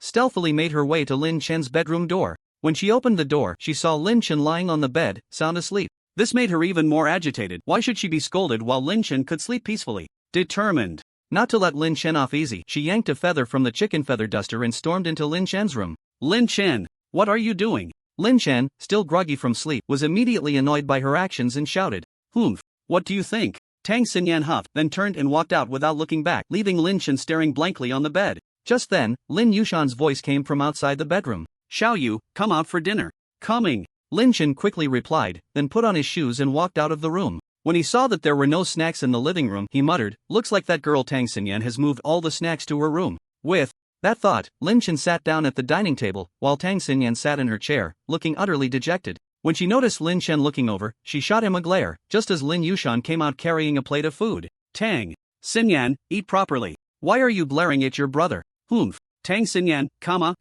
Aunt Lin, what's wrong with her? Why isn't she happy? She just needs to be taught a lesson. I told her not to buy snacks, but she wouldn't listen and bought so many. I had no choice but to confiscate her snacks." Wait, so your snacks were taken by Aunt Lin?" Humph. Lin Chen now understood what was going on. It was because he hadn't helped her move that she was holding a grudge against him. After hesitating for a moment, Lin Chen said to Lin Yushan, Aunt Lin, these snacks were bought by me for Xinyan. I was planning to go out for some training and would be gone for a while, so I thought I'd get her some snacks to pass the time." "Go get them from my room later," Lin Yushan said after hearing Lin Chen's explanation, then turned her gaze to Tang Xinyan. "Really?" Tang Xinyan blinked her big eyes, looking at Lin Yushan in disbelief. "Hurry up and eat," Lin Yushan said, giving her a stern look, urging both of them to get ready for dinner. In response, Tang Xinyan immediately wiped the displeasure off her face and started eating heartily. However, it was strange, despite eating so much every day, Tang Xinyan didn't seem to gain any weight. If it weren't for Lin Yushan having taken her to the hospital for a checkup before and finding nothing wrong, he would really suspect that Tang Xinyan had the legendary foodie physique. In the next 2 days, Lin Chen spent his time at home, accompanying Tang Xinyan as they watched television together. After all, in his previous life he was just like Tang Xinyan, a homebody. Although this world is very similar to his original one, it must be said that there are many films and TV shows that do not exist here. However, there are some similar films, with plots that are quite similar to those from his past life, but the protagonists and titles are different. This led Lin Chen to feel a strange sensation while watching with Tang Xinyan. He clearly found the plot familiar, yet he couldn't recall which film or show from his past life it was. Time moved to Monday. Lin Chen got up and looked in the mirror, discovering that his eyebrows had grown in, but his hair was still quite sparse. It was only about the width of his pinky finger, in other words, a buzz cut, no longer completely bald. Of course, hair had also grown in other places, and he was no longer a boy who hadn't even fully developed. Not bad. It was worth the 200,000 emotional points I spent. Now, who would dare say I look like a bowling ball? I'd knock them out cold. Lin Chen nodded in satisfaction, then tidied up his outfit and headed out to school. As usual, upon reaching the school gate, Lin Chen ran into Zhou Pangzi. "You gu, wait for me. I have good news to tell you." Zhou Pangzi panted as he approached Lin Chen. Seeing his excited expression, Lin Chen knew that his dad, Zhou Dafu, had probably sold something. "Did the stuff sell?" "Ha? You gu, how did you know? I haven't even said anything yet," Zhou Pangzi exclaimed. Lin Chen was speechless at his foolishness. He could guess it with his eyes closed. He really didn't know how he had grown up this way. "Alright, stop stalling. Just tell me, how much did it sell for?" Lin Chen urged directly, not wanting to waste time. Seeing Lin Chen a bit impatient, Zhou Pangzi didn't get angry and raised 2 fingers. 2 million? That's fine, better than nothing. Lin Chen accepted the price, though he was somewhat dissatisfied. "No, it's 20 million. What? No way, fatty, how did your dad manage that?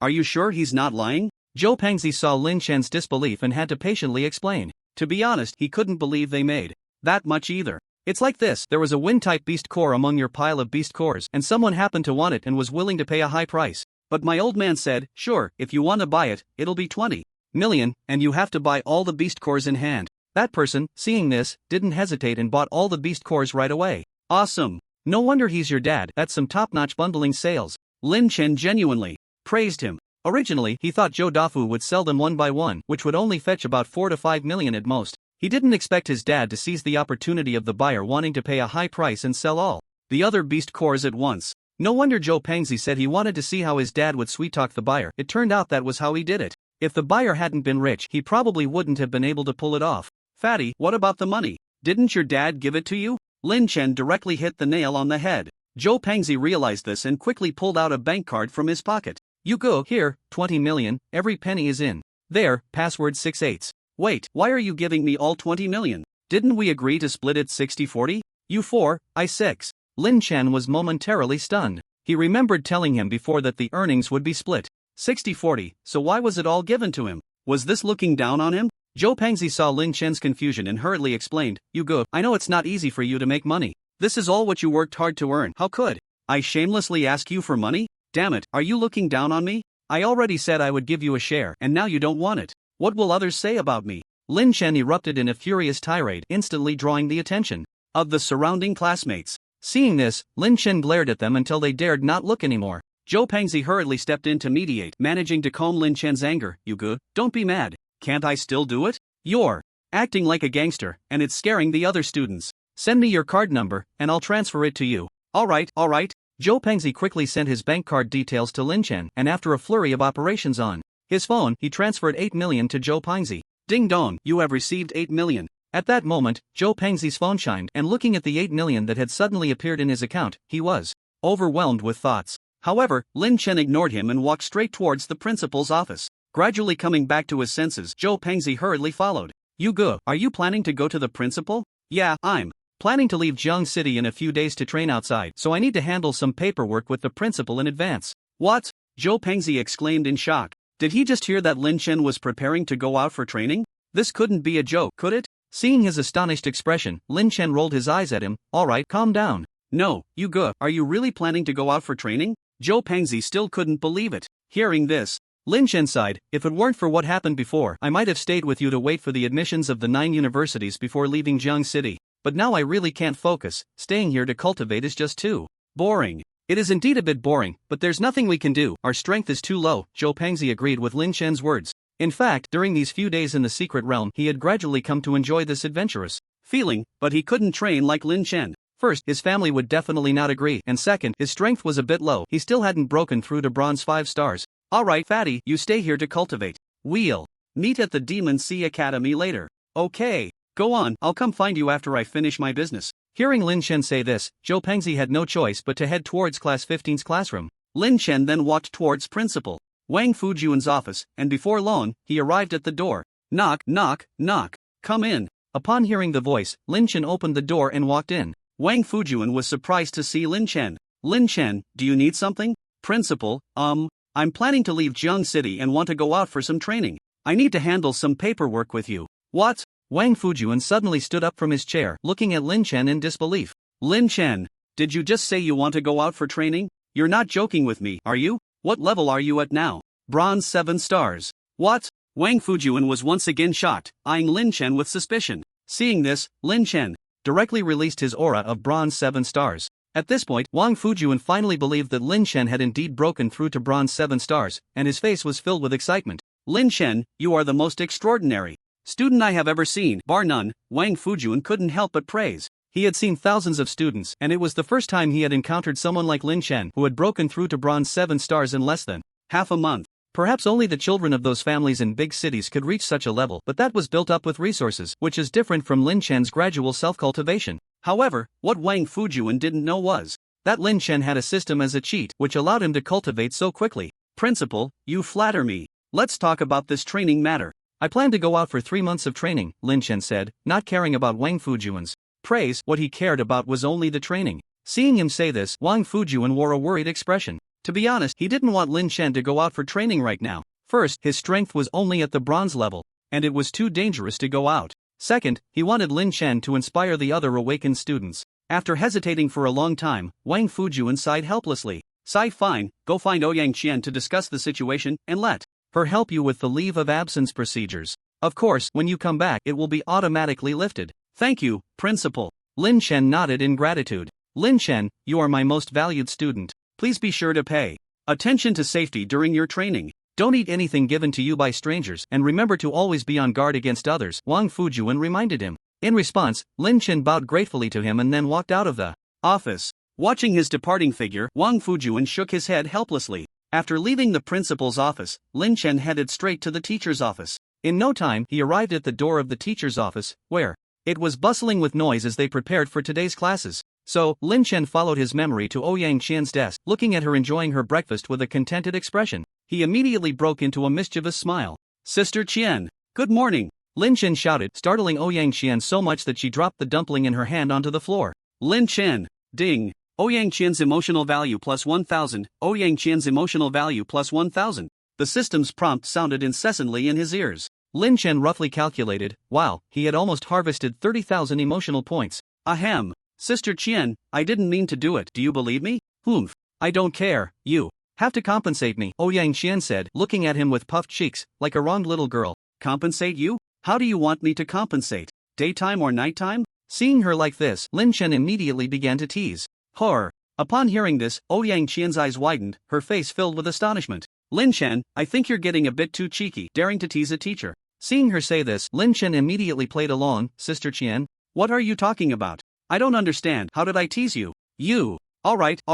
Later, I will test your cultivation results during this time. You better be mentally prepared, Ouyang Qian said, both amused and annoyed by him. No, Sister Qian, did you misunderstand? What I meant was, do you want me to compensate you with one dumpling or a bag of dumplings? Should I give it to you tomorrow morning or tonight? How am I teasing you? Lin Chen blinked his innocent big eyes, quietly looking at her. Hearing Lin Chen explain this, Ouyang Qian was momentarily stunned, even doubting whether she was getting old and overly sensitive about this. But looking at the mischievous smile on Lin Chen's face, she immediately understood that he had prepared his excuse in advance and had just been teasing her. However, since the other party had explained it this way, if she kept pressing the issue, it would seem a bit self-incriminating. So, Ouyang Qian changed the subject. Alright, tell me, what do you need from me? Seeing this, Lin Chen knew he could no longer tease her. Well, I just went to find the principal, planning to take a break from school to train, and he told me to come to you for help. What did you say? Training. Ouyang Qian stood up abruptly, her eyes fixed on him. Yeah, this time I accidentally entered a secret realm, which made me deeply realize the importance of strength. It's just too slow and boring to cultivate at school, so I plan to take a break and go train. Lin Chen had no choice but to present the excuse he had just thought of. Hearing his explanation, Ouyang Qian fell into deep thought for a moment. 5 minutes passed. Ouyang Qian finally turned her gaze back to Lin Chen. Are you really going to train outside? You should know that the outside world is very chaotic. Yeah, I can't adapt to this boring and tedious life at school anymore, so I want to go out and come back when the 9 academies start recruiting. Sigh, fine. Ouyang Qian said helplessly, but she understood that it took her a long time to adapt to the comfortable life she had now. And, for a passionate young man like Lin Chen, it was hard to expect him to calm down at such an impulsive age. So she decided not to persuade him any further, thinking that many people had probably tried to convince him before, and since they had all failed, how could she, just a teacher, succeed? Then come with me. Saying this, Ouyang Qian picked up the small steamed bun that had fallen on the ground and threw it in the trash can, then strode towards the door. Seeing this, Lin Chen hurriedly followed her. The small steamed bun, let's wait until you come back to compensate, but I still need to test your strength. Ouyang Qian suddenly turned her head and said to Lin Chen. Okay, no problem. Lin Chen nodded. In a little while, the two arrived at the Academic Affairs Office, where Ouyang Qian explained their purpose. The staff had already received a notification from Principal Wang Fujuan, so the matter was quickly handled. Let's go to the gym and see how much you've improved these days, Ouyang Qian said to Lin Chen behind her. Lin Chen also wanted to see how strong he had become, to see if he could reach the silver level, so that when he went to the Yinfeng mountain range mentioned by Li Ming, he would have some self-defense capability. Okay, I promise I won't let you down, Chen Jia. Ha, it seems like you've improved a lot in the secret realm. What level are you at now? You'll find out soon. Seeing Lin Chen being mysterious, Ouyang Qian became interested and quickened her pace. In just a few minutes, they arrived at the gym, where a large group of students had gathered, discussing the situation of how the gym had returned to its original state. Undoubtedly, they were all talking about the gym's restoration. After all, they had all witnessed the gym being shattered that day, and it had felt like it was about to collapse. Now, however, it was intact, which made them start to speculate. Most people thought it must have been Lu Hongba who helped with the repairs. Listening to their discussions, Lin Chen couldn't help but smile slightly. Only he and Zhou Pangzi knew about this matter, but he didn't intend to reveal it, letting them guess freely. Other students, please step aside. Ouyang Qian shouted from the center, and everyone turned to look at her, unsure of what she meant. However, they wisely made way for a clear space. Seeing this, Lin Chen immediately stepped forward. In the arena, Lin Chen and Ouyang Qian stood a few meters apart. Lin Chen, are you ready? Ouyang Qian asked him. Okay, no problem, just bring it on. You go first, so I won't be accused of bullying the weak. Alright. Lin Chen, not being pretentious, knew he was weaker than her, so he naturally had to seize the initiative. Flame Fireball. With a furious shout from Lin Chen, he clenched his fists tightly, and flames gathered into a fireball in his hands. Immediately, Lin Chen struck out with both fists, and fireballs detached from his hands, shooting straight towards Ouyang Qian. Seeing the two fireballs coming at her with great force, Ouyang Qian quickly formed hand seals and swiftly gestured in the air. An ice wall rapidly rose up in front of her. In the next second, the two fireballs crashed directly into the ice wall. Boom, boom, after two loud explosions, the ice wall still stood firm, but the two fireballs had vanished.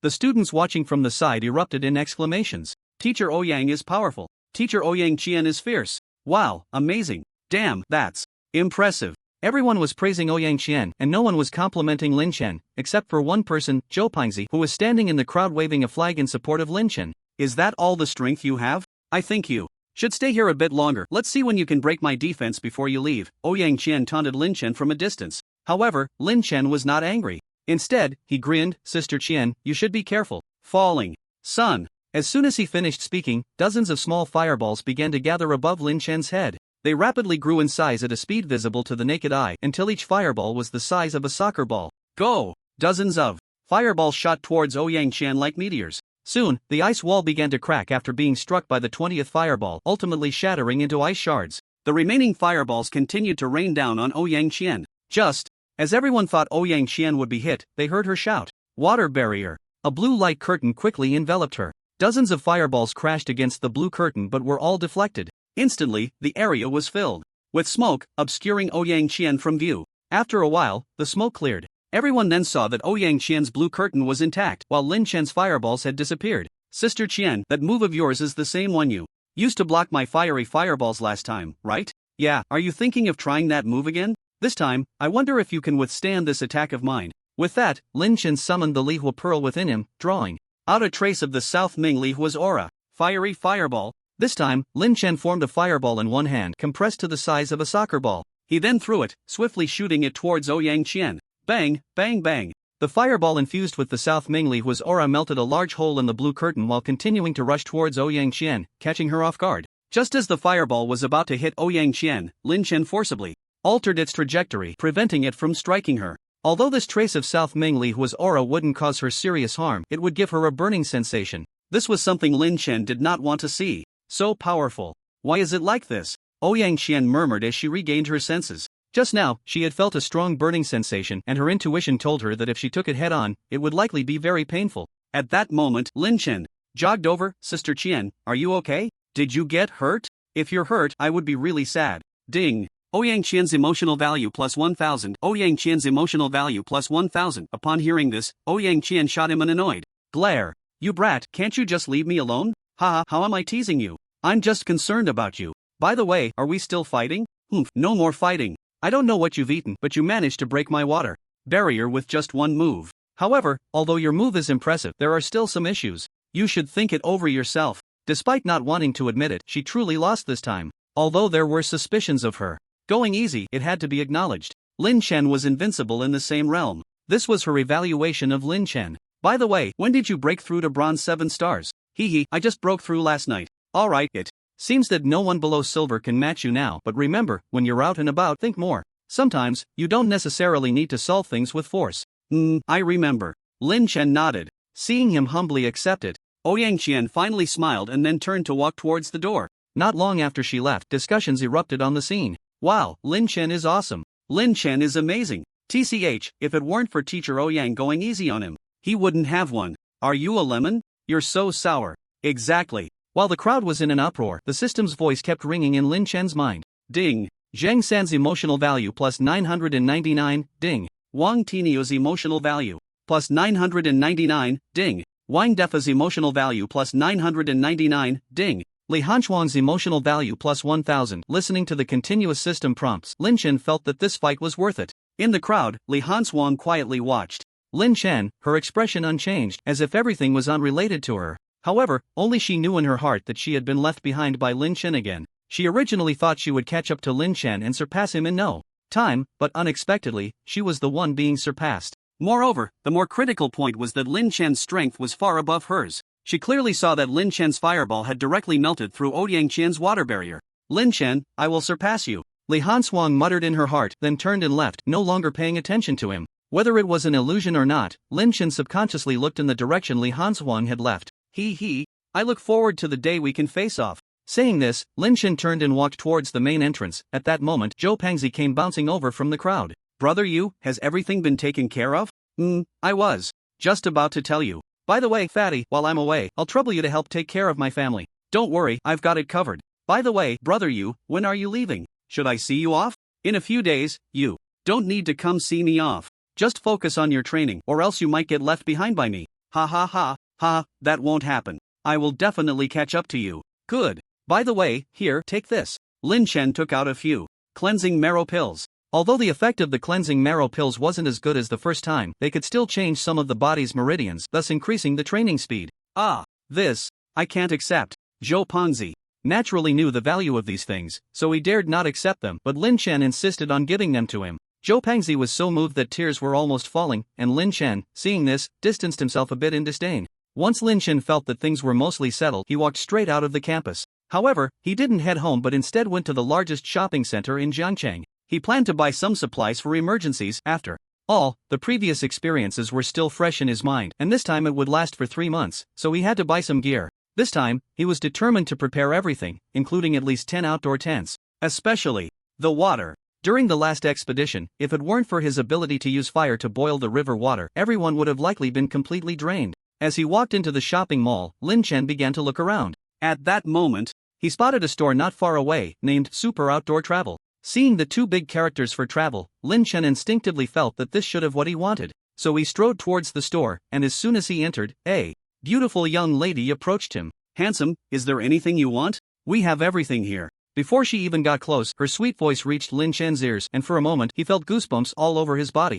Ahem. I'm just browsing casually. Do you have outdoor adventure gear? Lin Chen cleared his throat awkwardly and then asked about the main topic. Yes, we not only have outdoor tents but also ropes, multifunctional toolboxes. Looking at you, handsome, are you planning to go hunting for monsters in the wild? Oh, how did you figure that out? Lin Chen was surprised. He didn't expect her to see through his intentions so quickly. Couldn't he just be going on a trip? It seemed. She sensed Lin Chen's thoughts and immediately began to explain. Most of the people who come to our store are preparing to go hunting. Besides, there are monsters everywhere in the wild now, and very few people simply want to travel and explore. Hearing her say this, Lin Chen understood that in this world there were rarely ordinary people who would risk their lives to venture into the wild. Generally, those who went out to explore were awakeners. After all, only they had the ability to ensure their safety, but many had still died in the wild in previous years. Well, I am indeed preparing to go hunting. Can you recommend a few practical items for me? Lin Chen decided to directly ask for her help. After all, whether in his past life or now, this was his first time going far, so he wasn't very knowledgeable about this and only knew to bring a tent and water. No problem. Saying this, the beautiful young lady turned and walked through a door. Lin Chen took a quick glance and guessed it must be a storage room. As she went in to get something, Lin Chen began to examine the items hanging on the wall. I must say, this store had quite a complete range of items: climbing ropes, flint for starting fires, sleeping bags for warmth, everything one could need. Just as Lin Chen was still looking around, the beautiful young lady came out dragging a large bag of items that looked quite heavy. Handsome, can you come over and help me? She suddenly called out to Lin Chen. Seeing this, he immediately ran over and effortlessly lifted the items that had seemed very heavy in her hands. Wow, you're amazing. By the way, do you have a girlfriend? The beautiful young lady complimented him and then asked about his relationship status. This made Lin Chen feel a bit embarrassed. Women only slow me down when hunting monsters. The first page of the sword manual says to forget about romantic interests. With no women in my heart, drawing the sword comes naturally. Lin Chen recalled a certain meme he had seen in his past life and couldn't help but blurt it out. As soon as he said this, the beautiful young lady next to him was left dumbfounded. It turned out the person in front of her was a hardcore straight man. You're so funny. By the way, this bag mainly contains outdoor tents and toolboxes. The beautiful young lady had to change the subject and began to introduce the items to him. After listening, Lin Chen nodded in satisfaction and then said, "Alright, give me 10 more sets of these." What? Are you out of stock? No, you misunderstood, handsome. I just Can't believe it. Also, how can you carry so many things? Seeing Lin Chen's misunderstanding, the beautiful young lady hurriedly explained. However, before she could finish, the object in front of her suddenly vanished into thin air, startling her. You are a space-type awakener? No, you don't need to worry about that, just give me the stuff. Lin Chen had no intention of explaining, after all, he wasn't familiar with her even though she was quite beautiful, with an oval face and snow-white skin, making her look stunningly attractive. However, Lin Chen had seen enough of this type on a certain app in his past life, so he had developed immunity to it. Oh, then follow me. I can't handle all this by myself. Seeing that Lin Chen didn't want to say much, the beautiful young lady didn't dwell on it either. After all, the other party was a customer, a god. So Lin Chen followed her into the warehouse, and upon seeing the piles of items, he couldn't help but click his tongue in admiration. Then, he stuffed everything into 24 bridges on a moonlit night. How much? After doing all this, Lin Chen looked at the beautiful young lady and asked,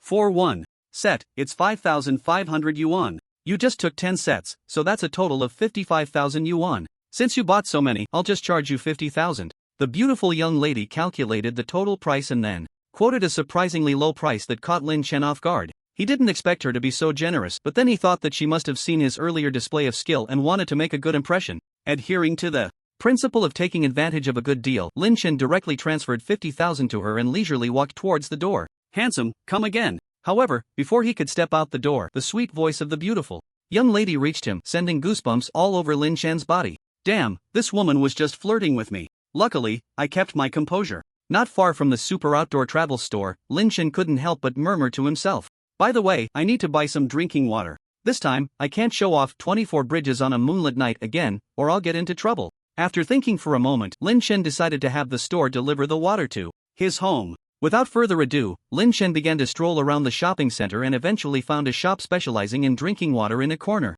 After a friendly conversation with the owner, he ended up buying a ton of bottled water and arranged for the owner to deliver it to his home. He then continued to wander around. I should buy some food too. 3 months is a long time, I can't eat monster meat every day. I need to get some instant noodles. I wonder if this world has my favorite pickled vegetables. I didn't get a chance to eat them in my last life before I crossed over. Sigh. Just as Lin Chen was lamenting, his legs unconsciously led him to the entrance of the supermarket. Then, they took him to the shelf selling instant noodles. Looking at the various types of instant noodles, Lin Chen's eyes lit up, confirming that they were all flavors he liked. Thus, Lin Chen bought everything on the shelf, spending several tens of thousands again. However, he didn't feel any regret as he had earned over 10 million before, which was more than enough to spend. Seeing that he had bought almost everything, Lin Chen finally set off contentedly towards home. 3 days later, Lin Chen was sitting on a bus leaving Jiang City, with Li Ming sitting next to him. Yesterday, Li Ming had approached Lin Chen, wanting to ask when he was leaving, and after some consideration, they decided to set off the next day. After Lin Chen briefly explained to Lin Yushan and her daughter, he boarded the bus leaving Jiang City with Li Ming. Li Gu, where is that Infeng mountain range you mentioned? Is it far from us? Lin Chen asked Li Ming, who was squinting beside him. Li Ming thought for a moment, then slowly replied, It's a bit of a distance, probably still several dozen kilometers away, but we'll have to get off and walk part of the way. What's wrong? Can't the car go directly? Lin Chen asked, somewhat puzzled. The Yianwind mountain range is located deep within the dense forest, so very few cars can drive in. I stumbled upon it by accident years ago, and I don't even know if the road is still the same. Brother Li, will we encounter any demon beasts on this journey? Actually, there are quite a few demon beasts in the outer circle of the Yianwind mountain range, but not as many as inside. The demon beasts inside the mountain range are at least at the bronze 5-star level, while the highest level only reaches bronze 9-star. However, some 9-star demon beasts can unleash combat power comparable to silver 5 or 6-star, so you still need to be cautious. Although some demon beasts are suppressed at bronze 9-star, their strength is definitely beyond the bronze level. Lin Chen nodded and then curiously asked, Oh, so Brother Li must have suffered from this before, right? Ahem, there's no need to bring up the past. Li Ming coughed lightly, having indeed been hit on the mark by Lin Chen. He had previously underestimated a violent horn iron bull and ended up being tossed away by it. Seeing his slightly awkward expression, Lin Chen knew he had guessed correctly. At that moment, the system's voice chimed in, further confirming his suspicion. Ding! Li Ming's emotional value plus 999. Li Ming's emotional value plus 999. System, are you there? Can you only collect emotional values from humans? Can't you collect from demon beasts? Ding! Detected that the host is about to move away from the crowd, which is not conducive to collecting emotional values, so this system will open the function to collect emotional values from demon beasts. Hearing that the system had modified the target for emotional value collection, Lin Chen nearly burst out laughing like a pig. This is great, he could go crazy teasing some demon beasts and directly pluck them bald. Then he could also skin and eat them, killing 2 birds with 1 stone. At this moment, Li Ming, who was beside him, looked at him with a sly smile and he couldn't help but shiver. Why is this kid so wicked? Taking him to the Een Wind mountain range was supposed to be for training, but why does it look like he's going to set the mountain on fire? Lin, my little brother, are you thinking of something happy? Why do you look so cheerful? Li Ming asked curiously. Upon hearing this, Lin Chen reined in his smile, but the corners of his mouth couldn't help but lift. Oh, I just thought about being able to come out for training, and I'm a bit excited. It's nothing. You don't need to worry about me, Lin Chen explained. Seeing that he was unwilling to say more, Li Ming naturally took the hint and stopped talking, slowly closing his eyes.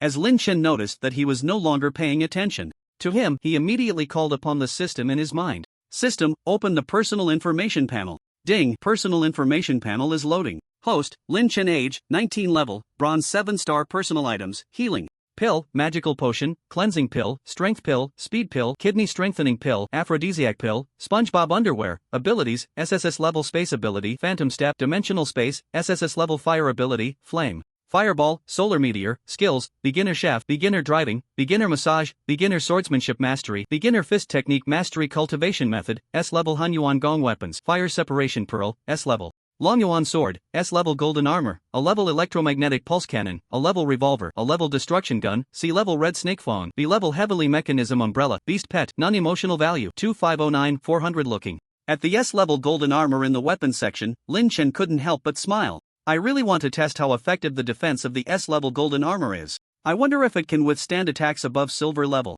By the way, it seems like I haven't checked my basic data in a long time. System, check my physical fitness. B. Personal basic data is loading. Soon, Lin Chen's various physical data appeared before him. Strength 350, average person. 50, stamina, 140, average person. 50, intelligence, 56, average person. 50, mental power, 130, average person. 50, speed, 90, average person. 50, system, why hasn't my intelligence increased? B. This requires the host to find the reason within themselves for why it hasn't increased for so long. The host should have an idea. Damn, I'm asking you why it hasn't increased, not for you to blame me. Hearing the system's slightly mocking tone, Lin Chen was instantly furious. He had never encountered a system that treated its host so dismissively. He almost wanted to uninstall it. System, speak, what can improve my intelligence, how much, just name your price. Seeing the system remain silent for a long time, Lin Chen had no choice but to compromise. B. The system mall has a type of enlightenment pill. After the host consumes it, it can increase intelligence.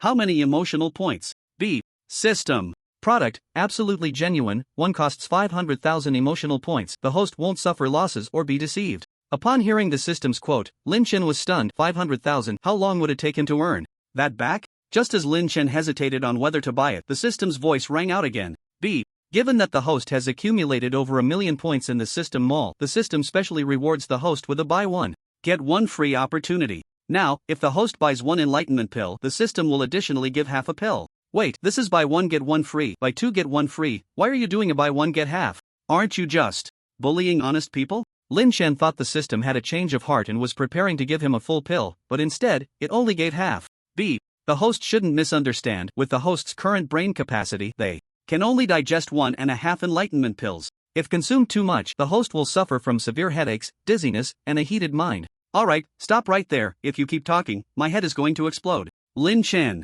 hurriedly interrupted, fearing the system would run out of words. I bought it. B. Congratulations to the host for making a wise choice. The enlightenment pill has been successfully purchased. Please check for receipt. Disburse. As soon as Lin Chen finished speaking, a pill the size of an egg appeared in his hand. Wait, what about the half pill? System. B. Please do not aim too high. After the host digests this enlightenment pill, the system will naturally distribute the remaining half. Fine. Lin Chen had no choice but to agree to the system's arrangement, believing it wouldn't let him down. Thus, Lin Chen swallowed the pill in one go, and before he could even chew it, the pill transformed into a sweet liquid flowing into his stomach.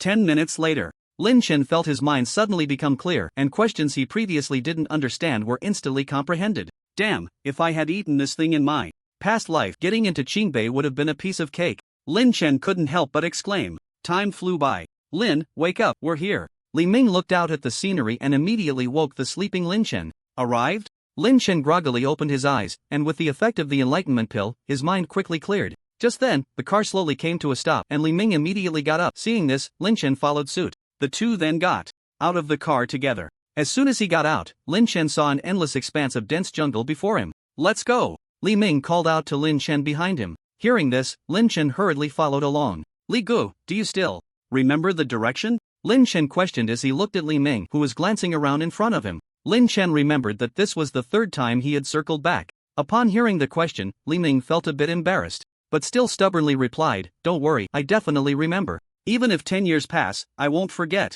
Seeing his voice grow quieter, Lin Chen knew he was somewhat unreliable, but there was no other choice now. He could only hope that Li Ming would remember. "All right, I believe you, let's hurry and find the way." As soon as he finished speaking, Li Ming exclaimed, "Found it." Lin Chen hurried over and saw him staring blankly at a large tree. Following his gaze, he noticed a small triangle carved into the tree. It looked like it had been there for some time. Could this be a mark left by Li Ming before? While Lin Chen was lost in thought, Li Ming spoke up. 2 years ago, I received a mission, and accidentally stumbled into this place. In the chaos, I ended up in the Yin Wind mountain range. When I first entered, all my cultivation was suppressed to the bronze level, and I was so scared my heart almost jumped out. So how did you get out? Lin Chen asked, curious. Li Ming thought for a moment and continued, I was like a headless fly in the Yin Wind mountain range, completely lost. Later, by coincidence, I met a hunter who brought me back to the village. Hearing this, Lin Chen speculated that it must have been the villagers who brought him out, as that's how it usually goes in movies and dramas. Sure enough, Li Ming said, after that, I stayed in the village for a week and learned a lot,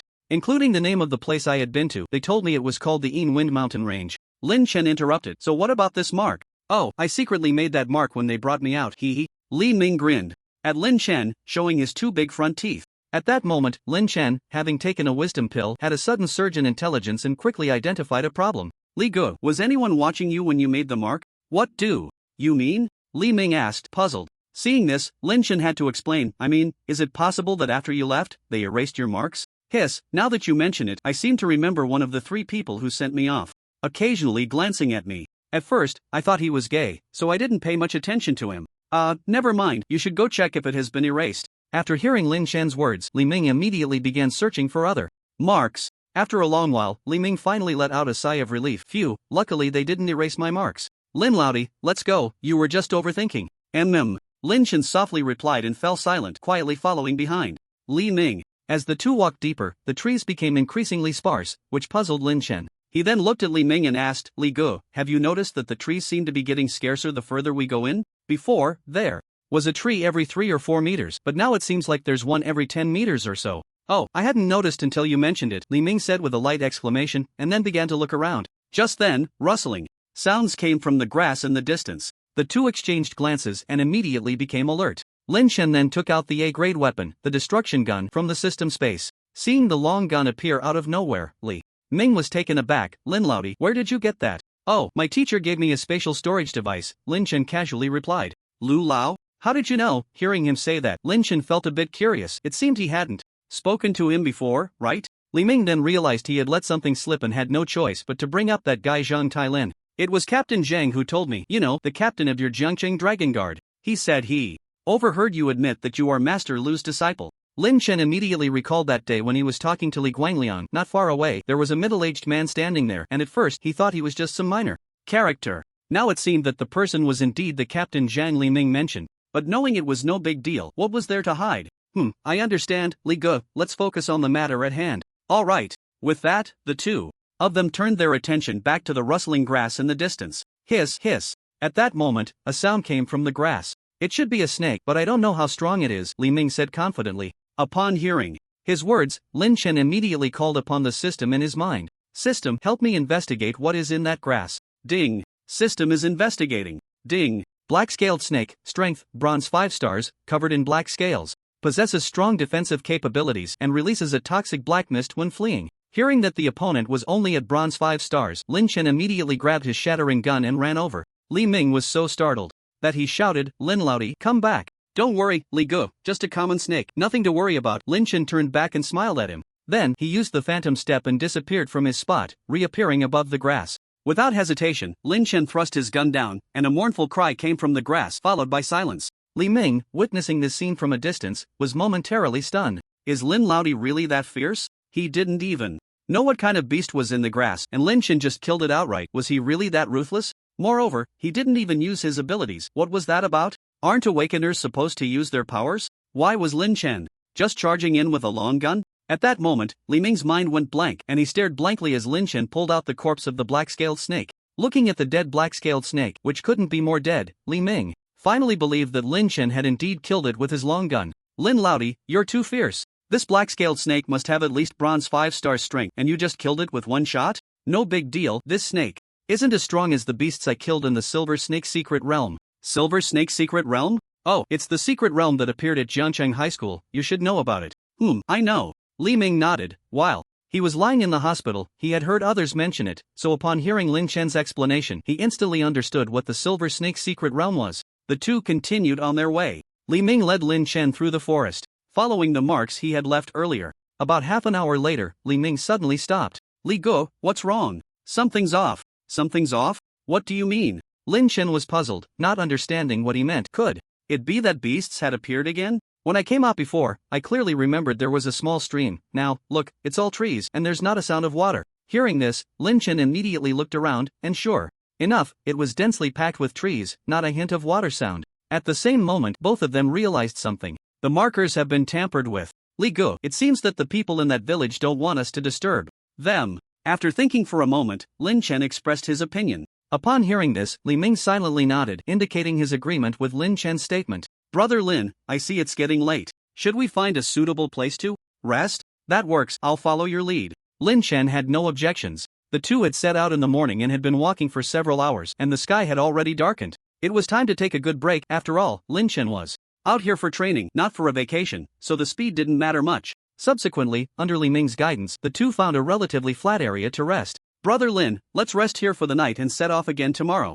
Okay, no problem. With that, Lin Chen took off his small backpack. Since most of his belongings were in the night of the bright moon at the 24 bridges, the small bag only contained a bottle of water and a mobile phone. In contrast, Li Ming was carrying a large backpack that seemed to contain a blanket. Li Go, what do you have in that bag? It looks so bulky. Oh, just a blanket, a pair of shoes, and some odds and ends. How about I help you carry it? You can just store it in my storage device? Saying this, Lin Chen showed him the night of the bright moon at the 24 bridges. Seeing this, Li Ming hesitated for a moment but still handed the items over to Lin Chen. Then I'll trouble you. Hey, no need to be polite with me. I haven't even thanked you for bringing me here to train. Lin Chen waved his hand dismissively and then took out 2 tents from the night of the bright moon at the 24 bridges. Li Gu, this one's for you. As he spoke, Lin Chen tossed one of the tents to him. Li Ming caught it and immediately began to set it up. Before long, the two had set up the tents. Brother Lin, you sit here and wait. I'm going to hunt a monster and we'll have a good feast tonight.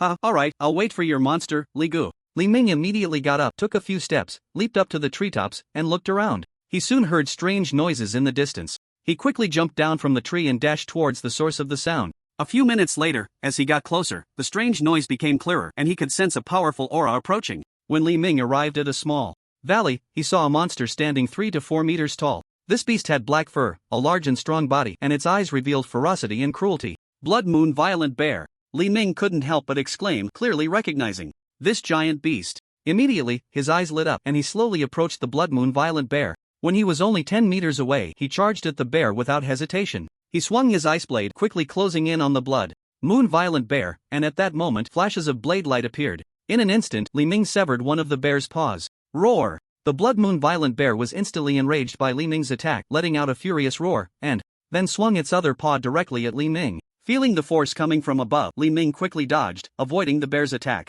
Just a silver 5-star beast, you'll stay here today. Li Ming snorted coldly and immediately darted out from the other side. Taking advantage of the Blood Moon Violent Bear's momentary confusion, he swung his blade again, severing the bear's other paw. Roar! Roar! Only then did the Blood Moon Violent Bear realize it was no match for the human in front of it. It roared in anger twice, intending to escape, but Li Ming would not let it get away. He slightly bent his legs, and in the next second, he pushed off the ground, leaping over the Blood Moon Violent Bear's head. Just as it was puzzled about what the human was going to do, a cold gleam flashed by, and in an instant, the head and body of the Blood Moon Violent Bear split apart. In that moment, blood gushed forth wildly, and, fortunately, Li Ming had stepped back in time. Otherwise, he would have been drenched in blood. One must say, the combat experience of the Dragon Guard members is indeed rich. Once the blood of the Blood Moon Violent Bear ceased to spurt, Li Ming stepped forward to prepare to drag it away. Damn it, this beast is a bit heavy. If I had known, I would have called Lin along. Forget it, I'll just move it back by myself, Li Ming muttered, then grabbed one of the bear's paws and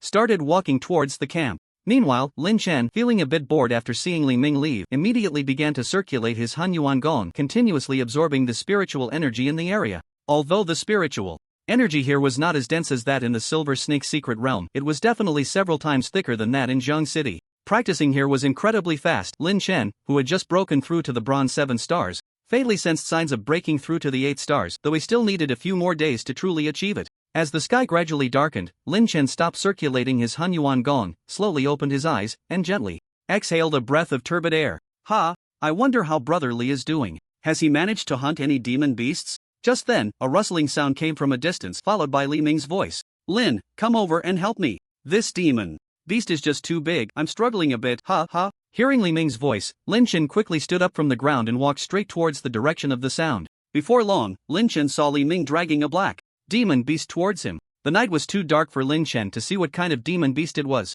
Brother Li, what kind of demon beast is this? It looks really heavy. As Lin Chen walked towards Li Ming, he began to inquire.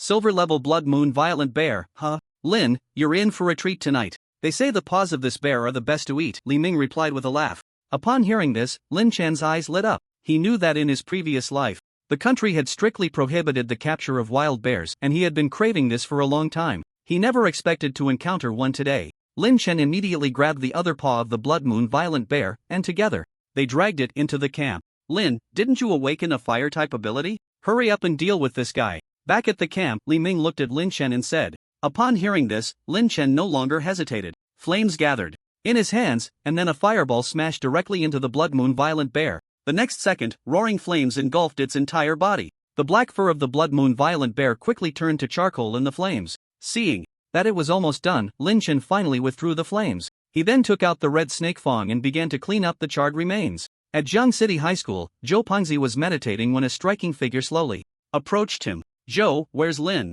A cold voice suddenly rang in Zhou Pengzi's ear, causing him to stop his practice and slowly open his eyes. He saw Li Hanshuang standing in front of him, and this puzzled him. Could it be that Li Hanshuang had taken an interest in him? Li, do you need something from me? Zhou, where's Lin Chen? I haven't seen him around these past few days. Upon realizing that the other party was looking for Lin Chen, Zhou Pengzi let out a sigh of relief, thinking that the ice block was here for him. Oh, you mean Yugu? He left Jiang City to train outside. He probably won't be back for 3 months. Training outside. When did this happen? The usually expressionless Li Hanshuang finally showed a hint of surprise on her face this time. Zhou Pengzi noticed how concerned she was about Lin Chen and couldn't help but scrutinize her, thinking to himself, what's up with this Li Bingquai? Why is she so invested in UGE's matters? It can't be, no way. Zhou, what are you thinking? I'm asking you, when did Lin Chen leave? Oh, I really don't know, but it should be in the next few days. Hearing Li Hanshuang call him, Zhou Pengzi finally came to his senses and hurriedly claimed he didn't know. In truth, he really had no idea when Lin Chen left. After all, Lin Chen hadn't told him, but it must have been in the last few days.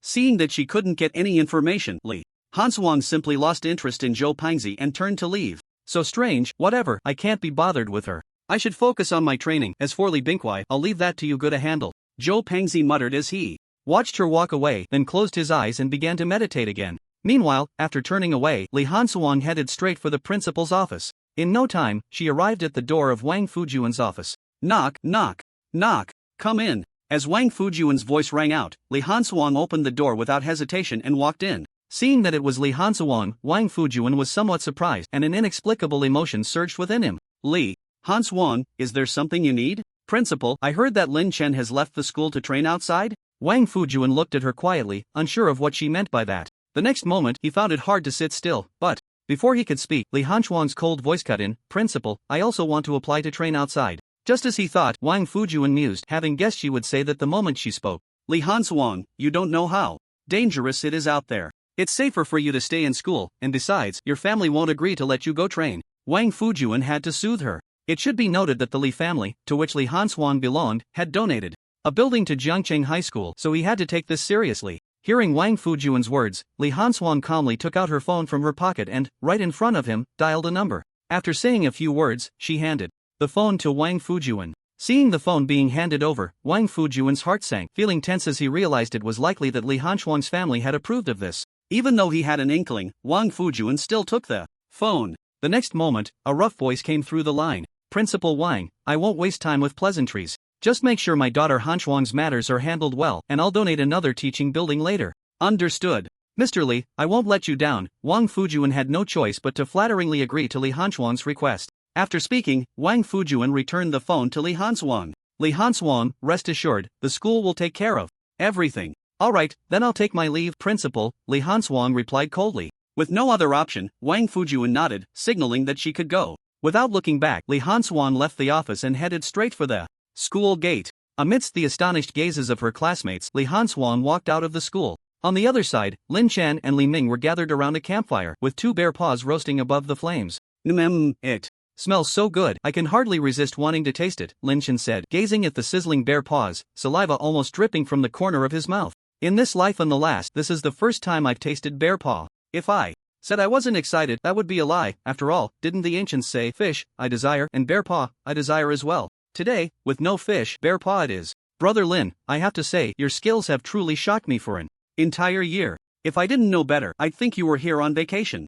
Brother Li, you can't blame me. Last time I accidentally entered that secret realm, although there was meat to eat, the taste was just too bland, and I couldn't get used to it. So, I specially prepared so many seasonings, and now it tastes just right. That's true. When I used to go on missions, I hardly brought any seasonings, wasting a lot of ingredients. Li Ming recalled the times he had eaten meat before. Back then, he didn't have the variety of over 10 seasonings like today. Thanks to Lin Chen, he got to taste delicious monster meat. Brother Li, I feel like I can eat now. Why don't you try a bite first? Lin Chen called out to Li Ming, looking at the fragrant bear paw. The next second, ding! Li Ming's emotional value plus 666. Li Ming, oh. Lin Chen, omega? Seeing that Li Ming was unwilling to taste it, Lin Chen had no choice but to cut a small piece for himself and start chewing. The moment he took a bite, the aroma wafted up, and after a few chews, he found the bear paw to be rich but not greasy. Not bad, delicious. Lin Chen praised sincerely and then began to eat heartily. Seeing Lin Chen like this, Li Ming immediately picked up another bear paw and started gnawing on it.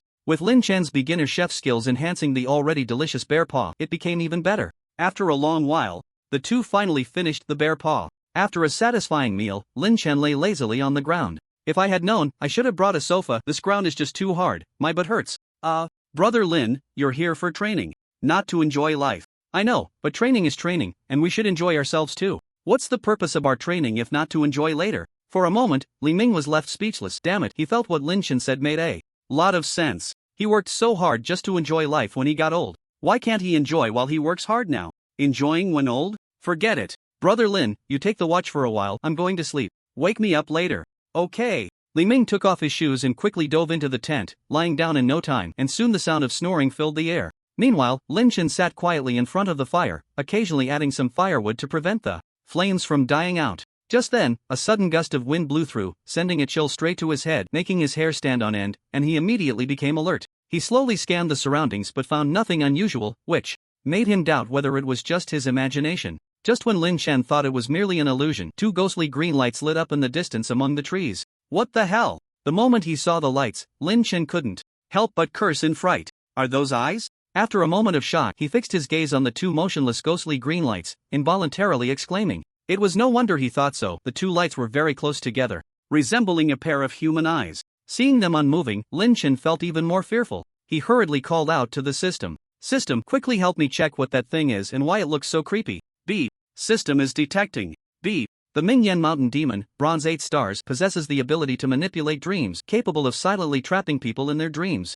After hearing the system's words, Lin Chen couldn't help but furrow his brows tightly. In the next moment, he immediately turned to look at the sleeping Li Ming. A terrifying thought flashed through his mind. Without thinking too much, Lin Chen kept a close watch on the Mingyan Mountain Demon while quietly making his way to Li Ming's tent. Earlier, to prevent any beast attacks, Li Ming hadn't zipped up the tent, so Lin Chen quickly slipped inside. Li Guo, wake up! Lin Chen hurriedly shouted at the sleeping Li Ming, but to his disappointment, Li Ming couldn't be roused at all. Smack! Seeing that he couldn't wake Li Ming, Lin Chen directly slapped him across the face. Logically, even if he was in a deep sleep, he should have woken up from that slap, but he just wouldn't wake up, so Lin Chen slapped him again, still with no signs of awakening. At this point, Lin Chen could confirm that Li Ming had been trapped in a dream by the Mingyan Mountain Demon. System, how can someone trapped in a dream by the Mingyan Mountain Demon wake up? B. The host only needs to kill it and the dream will naturally shatter, allowing the trapped person to feel the outside world again. So, this battle is unavoidable. Lin Chen immediately exited the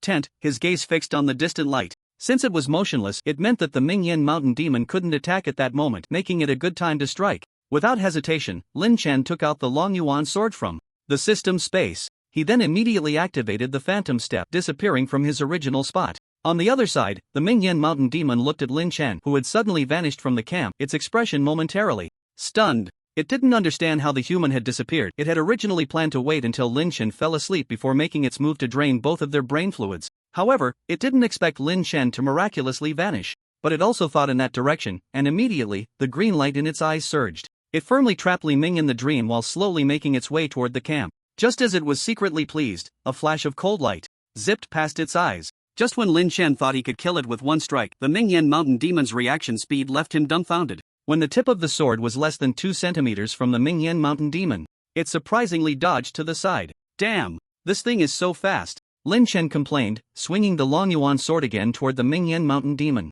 Unsurprisingly, it easily evaded once more. Looking at the Mingyan mountain demon, which was as tall as a human, Lin Chen suddenly felt that he was not facing a beast but a living human. Fireball! With a furious shout from Lin Chen, a fireball shot straight toward the Mingyan mountain demon. Just as it was about to dodge again, Lin Chen immediately used the phantom step, appearing behind it, and with one swing of his sword, he managed to sever one of its arms. Lin Chen had intended to strike at its head, but at that moment, the green light in the Mingyan mountain demon's eyes fixed intently on Lin Chen's eyes. Then Lin Chen fell into a brief daze, and in that moment, the Mingyan mountain demon quickly ran toward the distant forest. Damn! I fell for this beast's trick. Coming back to his senses, Lin Chen looked at the Mingyan mountain demon, which had already escaped several dozen meters away, and felt a wave of regret. This was a creature capable of controlling people's dreams. If he and Li Ming accidentally fell for its trap, they would likely be doomed. But the Mingyan mountain demon's speed was simply too fast. Even with the phantom step, it would be difficult to catch up in a short time. Moreover, Li Ming was still sleeping in the tent. If he went after it, what would happen if other beasts showed up?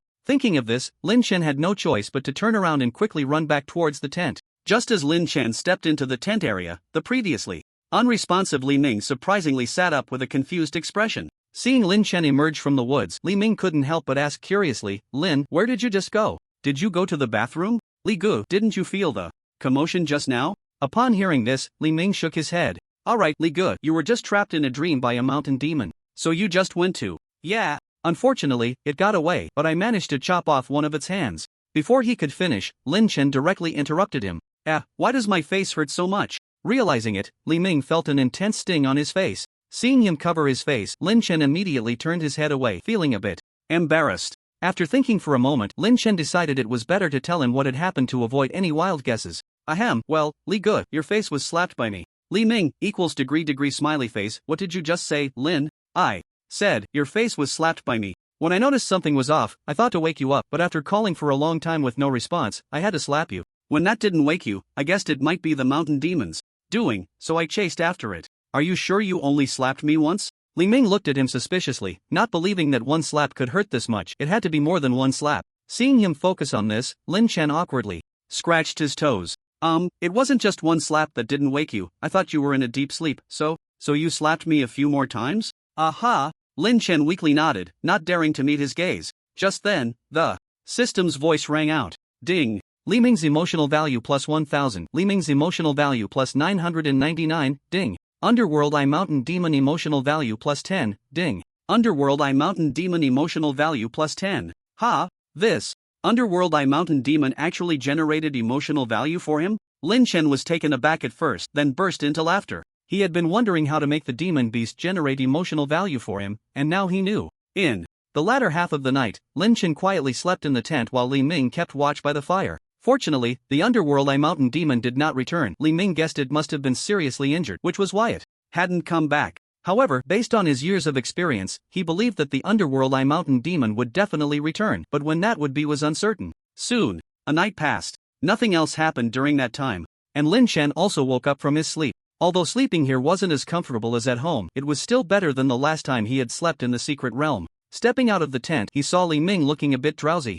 "Li Gu, you should go back in and sleep for a while. I'll call you when breakfast is ready." "All right." Hearing this, Li Ming didn't refuse and immediately got up to return to his tent, falling asleep within a minute of lying down. Seeing him asleep, Lin Chen took out his toiletries from 24 Bridges Bright Moon Night and began to wash up. Then, he took out the Blood Moon Violent Bear that he hadn't finished eating last night. Since there was no airflow in 24 Bridges Bright Moon Night, the bear still had no odor. Next, Lin Chen took out the Red Snake Fong from the system space and began to cut meat from the Blood Moon Violent Bear. In no time, he had cut off a piece of bear meat, the size of a basin. Lin Chen skewered the meat with 2 sticks and placed it over the fire to roast. Before long, a layer of grease covered the meat. Sizzle, sizzle. A drop of oil fell onto the fire, instantly producing a hissing sound. At that moment, Lynch took out a plate of pepper and sprinkled it over the meat. The aroma of the seasoning combined with the natural flavor of the bear meat was intoxicating. So fragrant. Just looking at it makes my mouth water. Good thing that Fatso isn't around, or he'd be trying to snatch it from me.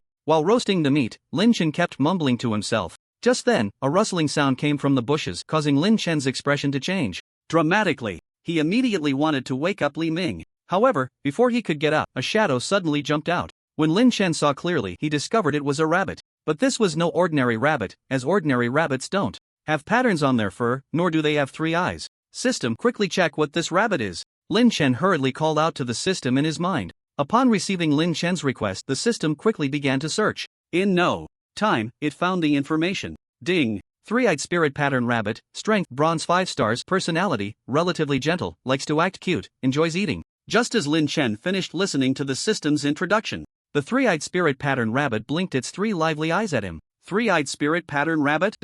Then its gaze shifted to the bear meat roasting over the fire, and in the next second, its 3 eyes lit up in unison. To Lin Chen's astonishment, the 3-eyed spirit pattern rabbit began to hop towards the roasted meat. In just a few leaps, it covered the distance of over 10 meters. Gu-gu-gu, gu-gu-gu. Upon reaching the spot beneath the roasting meat, it immediately stopped, then looked at Lin Chen and started to call out. Seeing this scene, Lin Chen couldn't help but be amused by the little creature. It seemed to be a foodie rabbit. Little thing, do you want to eat? As soon as he spoke, the 3-eyed spirit pattern rabbit nodded. Seeing this, Lin Chen had no choice but to cut off a piece of meat the size of his palm and toss it in front of it. The 3-eyed spirit pattern rabbit was about to pick it up with its little paws, but the moment its paws touched the meat, it jumped up in surprise from the heat. Then it kept blowing on its little paws. Lin Chen, who was quietly watching this scene, couldn't help but burst into laughter at its antics. Lin Chen, Omega? The 3-eyed spirit pattern rabbit, still blowing on its little paws, seemed to notice that he was laughing at it. It immediately bared its teeth at Lin Chen. Gaga. 3-eyed spirit pattern rabbit. Lin Chen saw that it dared to make faces at him and directly grabbed it. You little thing, I'm giving you food, and you don't even show gratitude? How dare you bare your teeth at me? Saying this, Lin Chen lightly flicked its head. It seemed to feel the pain, and its little paws kept rubbing its head, but because its paws were too short, it couldn't quite reach it. Watching this comical scene, Lin Chen was once again amused. He picked up the piece of meat from the ground and handed it to the 3-eyed spirit pattern rabbit. At this point, the meat was no longer scalding hot. The little creature tentatively touched it with its little paws, and seeing it wasn't hot anymore, it firmly grasped the meat. Then it stuffed it into its mouth, and when it tasted the first bite, its 3 eyes widened in surprise. Forgetting that Lin Chen was holding it, it frantically stuffed the meat into its mouth. Seeing this, Lin Chen slowly set it down and prepared to wake up Li Ming. Suddenly, he felt something tugging at the hem of his pants. Looking down, he saw the 3-eyed spirit pattern rabbit blinking its 3 eyes at him. 3-eyed spirit pattern rabbit? The piece of meat in its hand had already disappeared. Little guy, you really can eat. Alright, I'll cut you a bit more. Lin Chen looked at it and knew it still wanted more, so he cut a piece even larger than the last and tossed it to it. Wait a bit before eating, don't burn yourself again. Lin Chen reminded it, not caring whether it understood or not, and headed straight to Li Ming's tent, ready to wake him up. Li Gu, wake up, breakfast is ready. Okay. Hearing Lin Chen's voice, Li Ming couldn't help but respond softly. He slowly opened his eyes, and when he sat up and looked outside, he saw a completely white rabbit with 3 eyes on its forehead. 3-eyed spirit pattern rabbit. In an instant, Li Ming exclaimed with excitement. It was no wonder he was so thrilled. Anyone else who knew about the 3-eyed spirit pattern rabbit would be even more excited than he was. The 3-eyed spirit pattern rabbit was an extremely rare beast, and in Magic City and even the entire Dragon Country, so many wealthy nobles found it particularly difficult to keep one because it was just too rare. Li Ming immediately ran outside, not caring whether he was wearing shoes, and dashed straight towards the 3-eyed spirit pattern rabbit. Just as he was about to catch it, the rabbit quickly jumped aside to evade him. Damn, you little thing want to run. Lin, help me catch it. Seeing it escape, Li Ming shouted at the somewhat bewildered Lin Chen. Hearing this, Lin Chen, although puzzled as to why Li Ming was so eager to catch this little creature, still spoke up. Come here, little one, do you still want to eat meat? The 3-eyed spirit pattern rabbit, seeing the piece of meat in Lin Chen's hand, immediately stopped. It sensed no malice from Lin Chen, so it chose to trust him and hopped over to his feet, using its little paws to tug at Lin Chen's pant leg. Seeing this, Lin Chen picked it up and handed it a piece of meat. At that moment, Li Ming slowly walked over and, seeing the little guy obediently nestled in Lin Chen's arms, became curious. Lin, how did you attract this little guy? Don't tell me it was just because of this bear meat. This little one was indeed drawn to the smell of my meat. It popped out from the bushes and hopped over when it caught a whiff. As Lin Chen spoke, he pointed to the bushes in the distance. Upon hearing this, Li Ming immediately understood. He had thought the three-eyed spirit pattern rabbit had stumbled into the camp by accident. He didn't expect it to be attracted by Lin Chen, which meant he had no chance with this three-eyed spirit pattern rabbit. However, he wasn't upset. After all, only those with fate could obtain the three-eyed spirit pattern rabbit. Lin, you have to take good care of this little guy. Ha? Lin Chen responded in confusion, not understanding what Li Ming meant. Did he expect him to raise it? Although the little creature was quite cute, he had no intention of raising a beast. Seeing his reaction, Li Ming guessed that he might not know much about the three-eyed spirit pattern rabbit and immediately explained. Lin, don't take advantage and act innocent. This little guy, there are countless wealthy nobles in the world who want to keep one but have no way to do so. Is it really that rare? Not just rare, among a million rabbit-type beasts, there might only be one three-eyed spirit pattern rabbit. Hiss. Lin Chen couldn't help but gasp. He hadn't expected the little one in his arms to be so rare. At first, he thought it was just an ordinary beast that loves to eat. He didn't realize it was a scarce beast that wealthy people would fight over to obtain. So, you really hit the jackpot. Li Ming teased. Ha, is that so? But I still don't know if this little guy is willing to stay with me. Lin Chen scratched his head a bit awkwardly. He really had stumbled upon a stroke of luck. No, it seemed he was the protagonist after all. With the protagonist's halo surrounding him, could it be that he couldn't have it follow him? Little guy, do you want to come with me? I promise there will be meat like this every day. Lin Chen said to the three-eyed spirit rabbit that was chewing away while pointing at the piece of meat in its paws. Upon hearing that it could eat meat every day if it followed him, the three-eyed spirit rabbit hurriedly nodded its head. Seeing it nod, Lin Chen knew he had successfully tamed it. Ha, congratulations, brother Lin, on taming a three-eyed spirit rabbit. Li Ming, who was nearby, saw the rabbit nodding and understood it was ready to follow Lin Chen and immediately congratulated him with a smile. Just then, the system's voice rang out. Ding. Detected that the host has tamed a three-eyed spirit rabbit. The system specially rewards a contract agreement. Hearing the sudden voice of the system, Lin Chen was taken aback for a moment, then burst into laughter. Ha ha ha, good. Li Ming looked at his inexplicable laughter and felt puzzled. Was it really that exciting just to tame a three-eyed spirit rabbit? However, Lin Chen paid him no mind and was inquiring about the system in his mind. System, what is the use of this contract agreement? Ding. Contract agreement, as the name suggests, allows the host to sign an agreement with a beast. Once the host and the beast sign the agreement, the beast will never betray the host for life. Note, this contract agreement can only be signed between the host and the tamed beast. So, this contract agreement can only be signed between me and the three-eyed spirit rabbit right now? Ding. Yes, currently this contract agreement can only be signed between the host and the three-eyed spirit rabbit. Hearing the system's words, Lin Chen felt a bit disappointed, but it was still acceptable. So how do I use this contract agreement? Ding. The host just needs to drop a drop of their blood and a drop of the beast's blood on it to complete the contract. Also, if the host wants to dissolve the contract, they just need to retract their blood. Oh, got it. Lin Chen immediately understood how to use the contract agreement. However, he couldn't use it in front of Li Ming right now. Brother Lin, what are you daydreaming about? Li Ming called out when he saw Lin Chen standing there in a daze. At the sound of his voice, Lin Chen came back to his senses and hurriedly said, "Oh, nothing, just thinking about whether I should prepare some carrots for this little guy. The three-eyed spirit rabbit is a beast, not an animal. Its favorite is still meat. Of course, giving it some vegetables occasionally is also good," Li Ming explained. "Oh, I see." Lin Chen nodded. "By the way, brotherly, I saved you a piece of roasted meat. Hurry up and try it." Saying this, Lin Chen handed the remaining piece of meat to Li Ming, who immediately took it and started eating heartily. Really delicious. No wonder this little guy came to you. The taste is really good. Ha, if you like it, eat more. If it's not enough, I'll roast more. After a while, the two finished packing up and set off again, but this time with a new companion joining them. The three-eyed spirit rabbit was now perched on Lin Chen's shoulder, its two paws tightly gripping Lin Chen's clothes. It was afraid of falling off if he moved carelessly. Lin Chen initially wanted to hold it in his arms, but it refused and insisted on climbing onto his head. As a result, when Lin Chen's head swayed, it fell straight down. Helpless, Lin Chen had no choice but to place it back on his shoulder. "Brotherly, do you think we can reach the Yin Wind mountain range today?" Lin Chen, walking behind, asked curiously. Li Ming shook his head upon hearing his words. "I originally planned to go to the village first according to the markers and then have them take us to the Yin Wind mountain range. They didn't expect that they wouldn't welcome us and deliberately tampered with the markings. For now, we can only proceed according to their signs. I just don't know if this marked direction leads to the Yin Wind mountain range. If it does, that would be great. If not, we can only fumble around in the dark here. So we can't train here? We have to go to the Yin Wind mountain range?" The demon beasts here are relatively scarce and without the pressure of the Yin Wind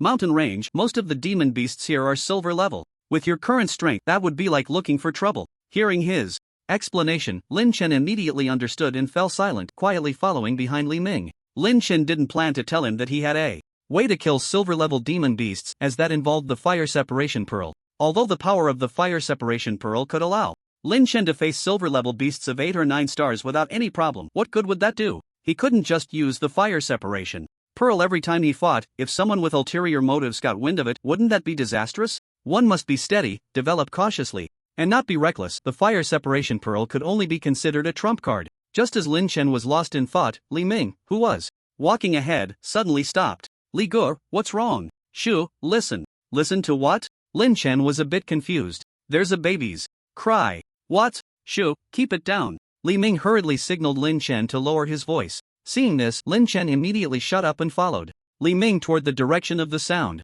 But Li Gu, where would a baby's cry come from in this desolate wilderness? I don't know, but I guess it must be some kind of demon beast imitating it, not a real baby. Li Ming stated his thoughts directly, and Lin Chen nodded in agreement. The two then walked toward the source of the sound. In no time, they were getting closer to the sound, but when Lin Chen saw what it was, he was instantly stunned. It was actually a Mingyan mountain demon, the same one he had severed an arm from last night. Li Gu, it's the one I encountered last night.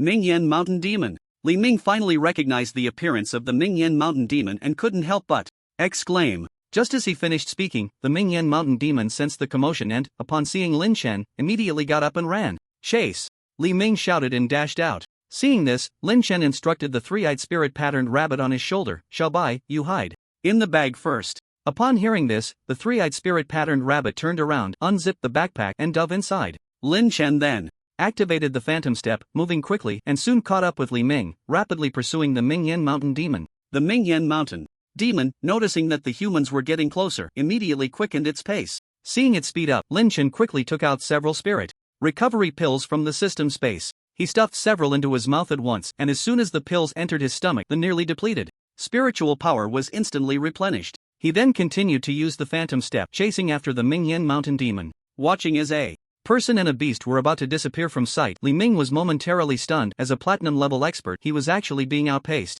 by 2 bronze-level weaklings. If this got out, he would be utterly humiliated. So, Li Ming also quickened his pace, frantically chasing after the pair. Half an hour passed. Lin Chen was only 10 meters away from the Mingyan mountain demon, but at that moment, the demon's speed decreased instead of increased, leaving Lin Chen puzzled. However, when he saw the road ahead, he became a bit anxious. There was actually a cliff ahead. If he didn't stop, he would likely fall off. Without thinking too much, Lin Chen immediately slowed down. At that moment, Li Ming came panting after them. Seeing Lin Chen suddenly slow down, he felt a wave of confusion. Li Gu, stop. There's a cliff ahead. What? Li Ming exclaimed, quickly reacting and also starting to slow down. Soon, the two stopped about 20 meters from the cliff. Looking at the trapped Mingyan mountain demon, both of them revealed a smug smile. Lin Chen? He, why aren't you running away? Ding. Mingyan mountain demon emotional value plus 10. Ding. Mingyan mountain demon emotional value plus 10. As Lin Chen's words fell, the system's voice began to ring out continuously. The Mingyan mountain demon watched as the two approached closer, its body involuntarily retreating towards the edge of the cliff. Realizing it had nowhere to escape, the Mingyan mountain demon panicked. It didn't want to die yet, but as the two drew nearer, it had to make a choice: jump off the cliff or be killed by the humans in front of it. Immediately, the Mingyan mountain demon made its choice, turning around to prepare to jump. Just then, an ice spear pierced straight through its body. It looked down at the large hole in its chest in disbelief, then fell heavily to the ground. Watching the Mingyan mountain demon collapse, the two exchanged a smile, finally dealing with a big trouble. They had previously worried that this creature would seek revenge on them in the dark. Now that it was settled, they could finally sleep soundly at night. Just as Lin Chen was about to turn and leave, he was called by Li Ming. Lin Laudi, we've arrived at the Wind Mountains. What? Lin Chen immediately turned around, following his gaze straight ahead, where he saw a lush forest below the cliff. However, compared to above, the trees below were relatively sparse. From a distance, they could see a beast hunting. Li Gu, are we going down now? Lin Chen looked at him in confusion. Hearing this, Li Ming hesitated a bit. After all, once he entered the Wind Mountains, his own realm would be suppressed to bronze 9 stars. But since they were already here, it would be a pity not to take a look. Let's go. Since it's still early, we should find a place to set up camp first. No longer hesitating, Li Ming nodded and said. Seeing this, Lin Chen immediately took out a rope from 24 bridges on a moonlit night, glad that he had prepared in advance. Then the two found a sturdy tree, tied the rope to it, and after pulling it hard to check for issues, they tossed the remaining rope down. Lin Laudi, I'll go down first. If anything happens, I can handle it, Li Ming said to Lin Chen. Lin Chen had no objections. After all, no one knew what the situation below was like, and having Li Ming, a platinum-level fighter, lead the way was certainly better. The two then stopped talking and began to climb down the rope. At that moment, the adorable three-eyed spirit rabbit stealthily unzipped its pouch and poked its head out. Seeing itself suspended in mid-air, it quickly shrank back in, zipping the pouch tight, afraid of accidentally falling. However, Lin Chen noticed its every move and found its timid demeanor quite amusing. Earlier, he had secretly signed a contract with the three-eyed spirit rabbit, so he was well aware of its thoughts. Xiaobai, don't move around. Be careful not to fall and turn into a meat pie. I won't take care of you then. Hearing Lin Chen's words, the three-eyed spirit rabbit curled up even more timidly inside the backpack, not moving at all. Seeing it stop moving, Lin Chen decided not to scare it further and focused on preparing to go down. Just then, a flying beast in the air seemed to spot the two and immediately screeched, diving straight towards them. Ice Dragon Drill! With a loud shout from Li Ming, an ice spear shot directly towards the beast. Sure. After a mournful cry, the flying beast plummeted straight down. Whether it was dead or alive remained unknown. Lin, we need to hurry down. There might be other beasts coming soon, Li Ming called out to Lin Chen above. Okay. Lin Chen replied loudly. Soon after, their descent quickened, and a few minutes later, they finally reached the bottom of the cliff safely. After securing the rope, they headed straight into the forest. Not long after they left, a 2-meter-tall dark-eye mountain demon arrived. At the corpse of the one-armed dark-eye mountain demon. Looking at the lifeless body, the towering dark-eye mountain demon let out a furious roar. Roar! Roar! It then turned its gaze towards the direction Lin Chen and the others had disappeared. Its eyes were filled with rage, and it leaped down the cliff. The two didn't know how long they had been walking when suddenly a tiger beast appeared ahead. Lin, this blood-eye tiger is yours, Li Ming said to Lin Chen beside him. No problem, a bronze 8-star blood-eye tiger is just right for me to test my skills. As he spoke, a fireball gathered in his hand and then hurled towards the blood-eye tiger in front of him. Boom! With an explosion, the fireball struck the tiger's forehead. Since Lin Chen didn't intend to kill it, this attack only caused damage without threatening its life. After all, keeping it alive to gain emotional value was more important than killing it. Just then, the system's voice chimed in. Ding! Blood-eye tiger. Emotional value plus 10. Ding! Blood-eye tiger emotional value plus 10. Ding! Blood-eye tiger emotional value plus 10. Due to the low intelligence of bronze-level beasts, the maximum increase was only 10 points each time. However, Lin Chen didn't mind too much, although the amount was small. There were plenty of beasts in the Yin Wind Mountain range, allowing him to earn a lot every day. Just now, he had harvested over 5,000 emotional points from the blood-eye tiger. Lin, aren't you going to kill it? Li Ming asked curiously, seeing Lin Chen only injure it without killing it. Why kill it? I have no grudge against it. Besides, I'm here to train, not to slaughter. Alright then. Li Ming was left speechless, unsure how to refute him. It wasn't like he could argue that humans and beasts were mortal enemies that needed to be exterminated on sight. That would be no different from being a devil, and there were indeed beasts worth adopting, like the three-eyed spirit rabbit which Lin Chen had taken in. Don't worry, I'm not overly compassionate. I just think killing a bronze-level beast is pointless. If I'm going to kill, it should be a silver level one.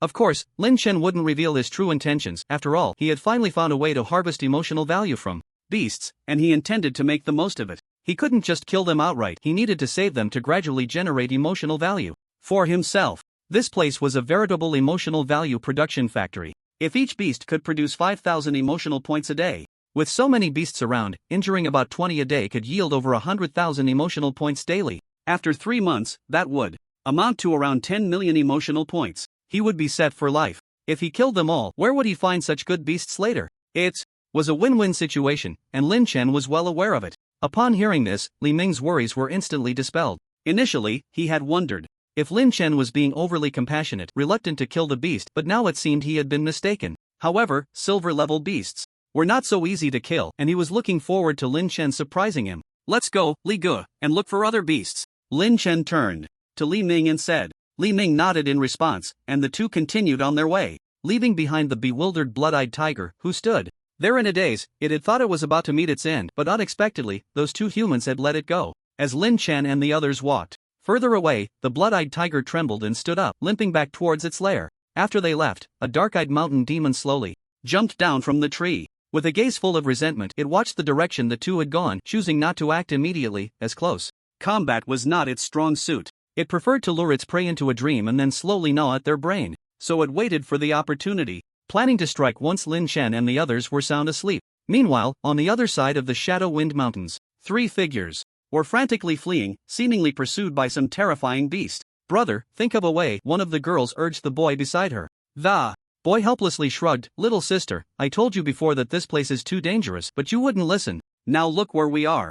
Shoshua, this isn't the time for you two to bicker. Hurry up and find a way to dodge that rampaging giant rhino. Another girl, watching the siblings argue at such a critical moment, felt a bit speechless. Exactly, big brother, you're the strongest among us. Hurry up and stop that rampaging giant rhino. Morong Shui glared at Morong Yunhai. Upon hearing his sister suggest he confront the beast, Morong Yunhai's face darkened. How could he possibly stop it? Although the rampaging giant rhino was only at the bronze 9-star level, its explosive power was definitely at the silver level. There was no way a mere bronze 8-star like him could handle it. If you want to go, you go. I'm not going. That guy's strength is far beyond bronze 9-star. Morong Yunhai immediately shot a glare at Morong Shui. Beside them, Sikong Yanan watched the two still arguing. At this point, a black line appearing on her forehead. Sikong Yanan, oh, greater than over equal to less than over equal to. Oh, enough. Are you two done? Hurry up and think of a way to shake off that guy behind us. Hearing Sikong Yanan's fury, Morong Yunhai and Morong Shui immediately fell silent, no longer arguing.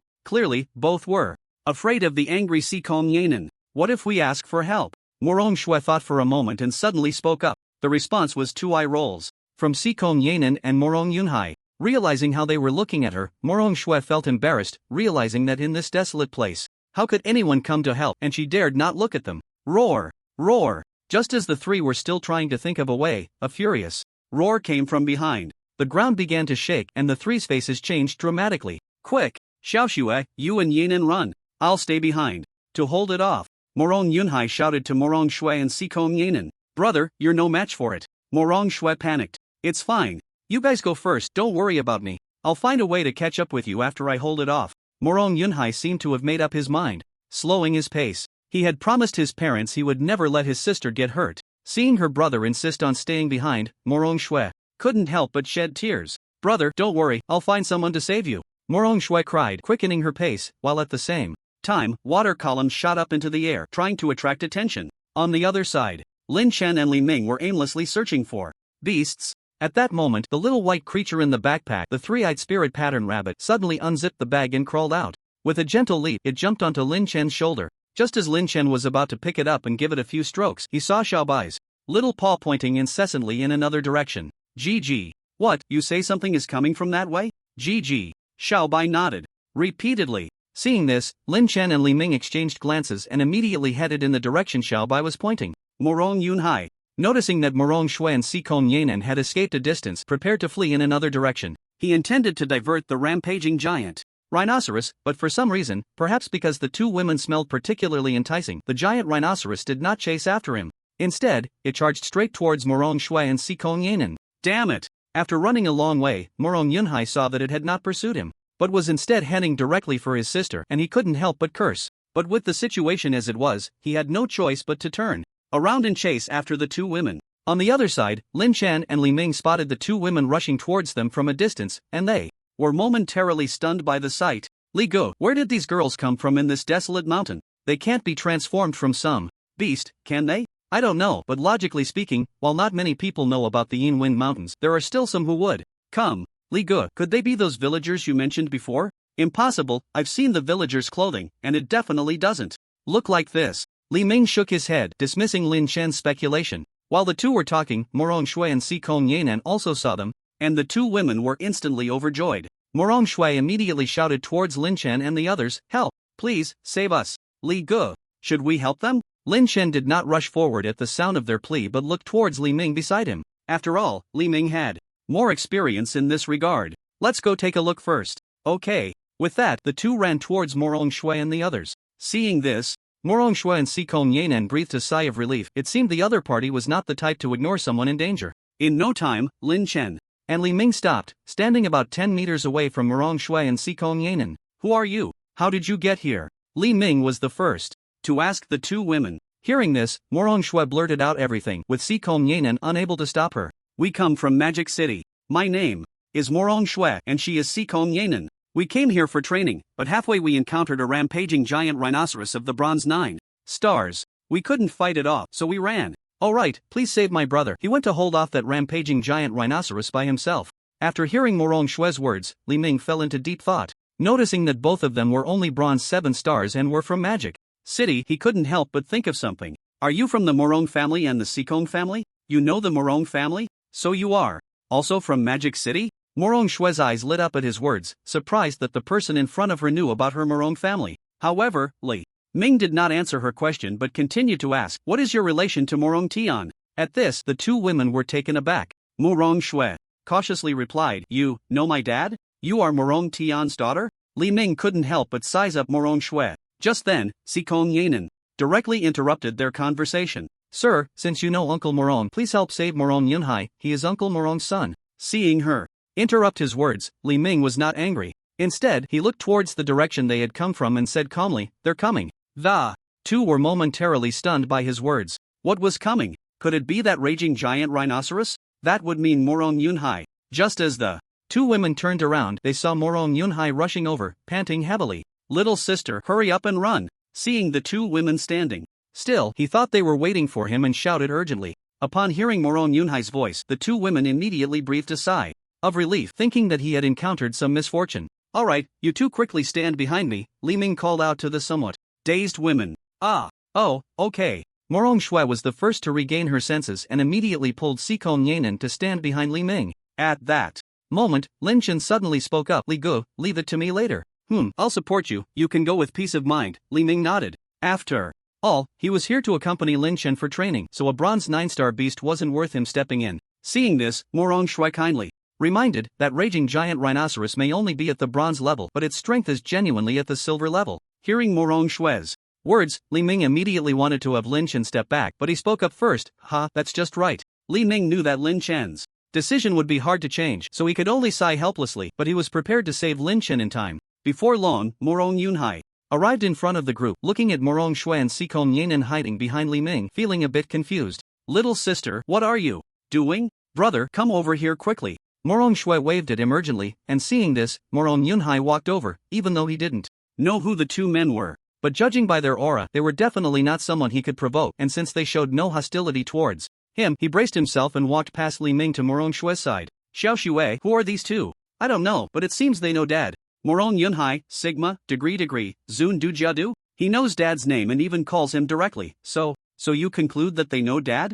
Morong Yunhai looked at Morong Shue with some exasperation. His sister was just too naive. Sikong Yanan did not pay attention to the siblings' conversation but quietly observed the two men in front of her. Although she sensed that Li Ming was at the bronze 9-star level, her intuition told her that his strength was definitely beyond that. Similarly, she felt the same about Lin Chen, even though his level was also at bronze 7 stars. However, the aura he exuded made it seem like even a bronze 9-star would not last 10 rounds against him. Just then, the ground began to tremble, and a grey giant rhinoceros over 4 meters tall was charging towards them rapidly. Each step kicked up a cloud of dust from the ground. Morong Yunhai and the others watched as the raging giant rhinoceros drew closer, their hearts racing. At the same time, they prepared to flee. If Lin Chen couldn't handle it, they would run away. As they watched the approaching giant rhinoceros, a fierce glint flashed in Lin Chen's eyes. He then took out the destruction gun from the system space, standing there with a gun in hand, which left Morong Shue, the lovesick girl, momentarily stunned. Li Ge, please take care of Xiaobai for me. At that moment, Lin Chen turned around, took off the backpack from his back, and threw it to Li Ming. Seeing this, Li Ming immediately caught the backpack with both hands, while Xiaobai inside felt a sudden dizziness and quickly unzipped the bag to crawl out. Three-eyed spirit pattern rabbit. As soon as Xiaobai emerged, Morong Shue couldn't help but exclaim in surprise. Immediately wanting to step forward to touch it, she was stopped by Morong Yunhai beside her. Xiao Xue. Morong Shue, Xiao Xue. We don't even know if the other party is friend or foe. How can you just go over there? Sikong Yanan immediately scolded. Hearing this, Morong Shue felt a bit ashamed, but despite that, she still stared intently at the three-eyed spirit-patterned rabbit in Li Ming's arms. In contrast, Morong Yunhai and Sikong Yanan were both watching Lin Chen without blinking. Could this boy, who looked to be about their age, really drive away the rampaging giant rhinoceros? As the rampaging giant rhinoceros drew closer, Lin Chen saw this and immediately shot a fireball at it. Unsurprisingly, the fireball was easily deflected by the rampaging giant rhinoceros, prompting Lin Chen to condense an even larger fireball to smash down on it. At the same time, he infused a trace of Southern Ming's leaving fire from the leaving fire pearl into it. Sensing the threat, the rampaging giant rhinoceros immediately stopped, its gaze fixed on the incoming fireball. Roar! After a furious roar, a wall of earth suddenly burst from the ground, directly blocking the attack. Seeing his attack blocked, Lin Chen immediately shouted, "Falling sun!" Instantly, flames surrounded him, and then the flames gathered into small fireballs. In the astonished gazes of the others, the small fireballs rapidly grew larger, becoming the size of basketballs in the blink of an eye. Go! With Lin Chen's command, the fireballs quickly soared into the air, then rained down like a meteor shower towards the rampaging giant rhinoceros. The rampaging giant rhinoceros had never seen such a scene and kept dodging the fireball attacks. However, there were simply too many, and eventually, the rampaging giant rhinoceros was struck by the fireballs. Dozens of fireballs continuously hit its body, and even the thickest skin became unbearably hot at that moment. Once all the fireballs had fallen, the rampaging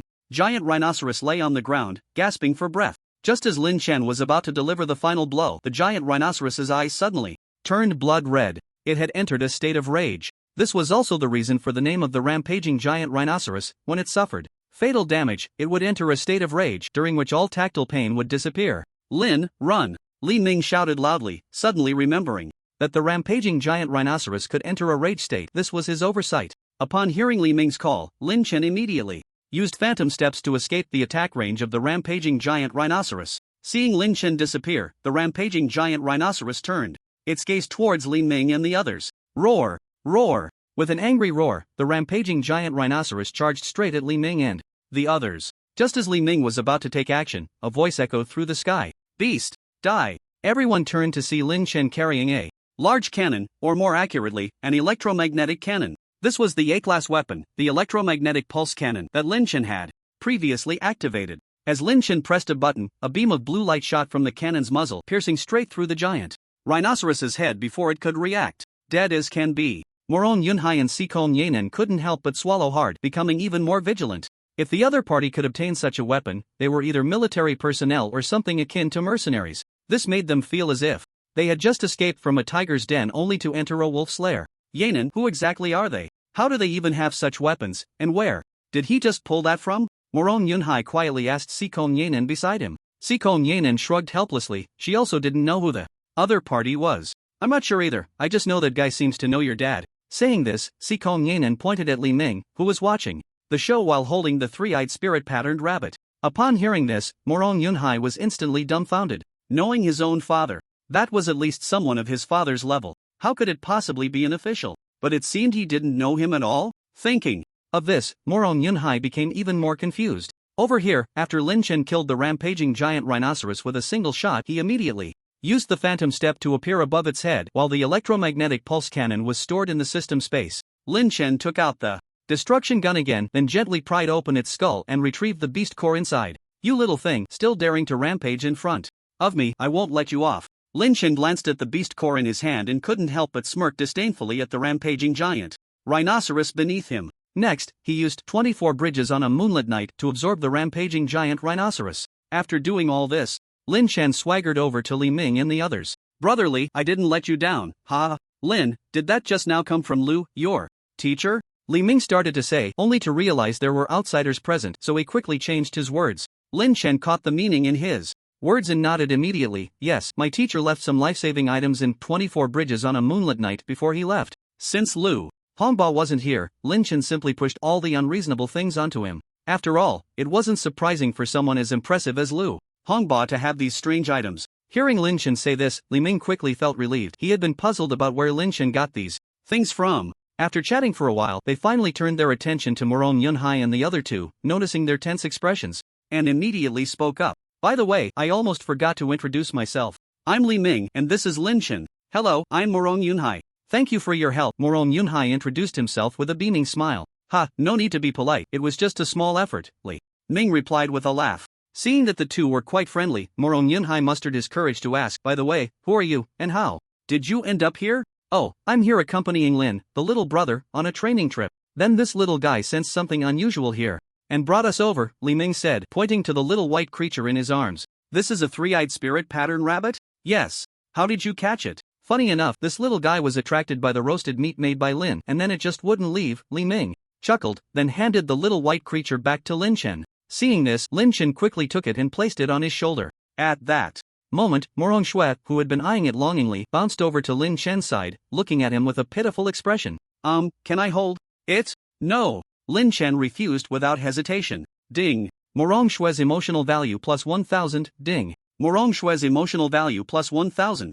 Just by Lin Chen declining her request, her emotional value shot up to 50,000 points. Lin Chen was instantly bewildered. Was this some kind of emotional generator? Then can you let me touch it just for a moment? Seeing Lin Chen refuse, Morong Shui immediately began to act spoiled. Hearing her whiny voice, Lin Chen and the others found it hard to bear. To make Morong Shui quiet down, Li Ming even took the initiative to persuade, Lin, why don't you let her touch it? I really can't take it anymore. At the same time, Morong Yunhai and Si Kong Yanen also nodded eagerly, signaling Lin Chen to hurry up and let her touch it. They were also somewhat unable to tolerate Morong Shui's antics. Helpless, Lin Chen had no choice but to hand Xiaobai over to Morong Shui. After all, he wasn't worried that Morong Shui would take it away since he had signed a contract with Xiaobai. No one could snatch it away. Xiaobai, be good, let this big sister hold you. Lin Chen instructed Xiaobai before finally passing it into Morong Shui's hands. The moment Morong Shui received Xiaobai, she immediately embraced it closely. Seeing this, Morong Yun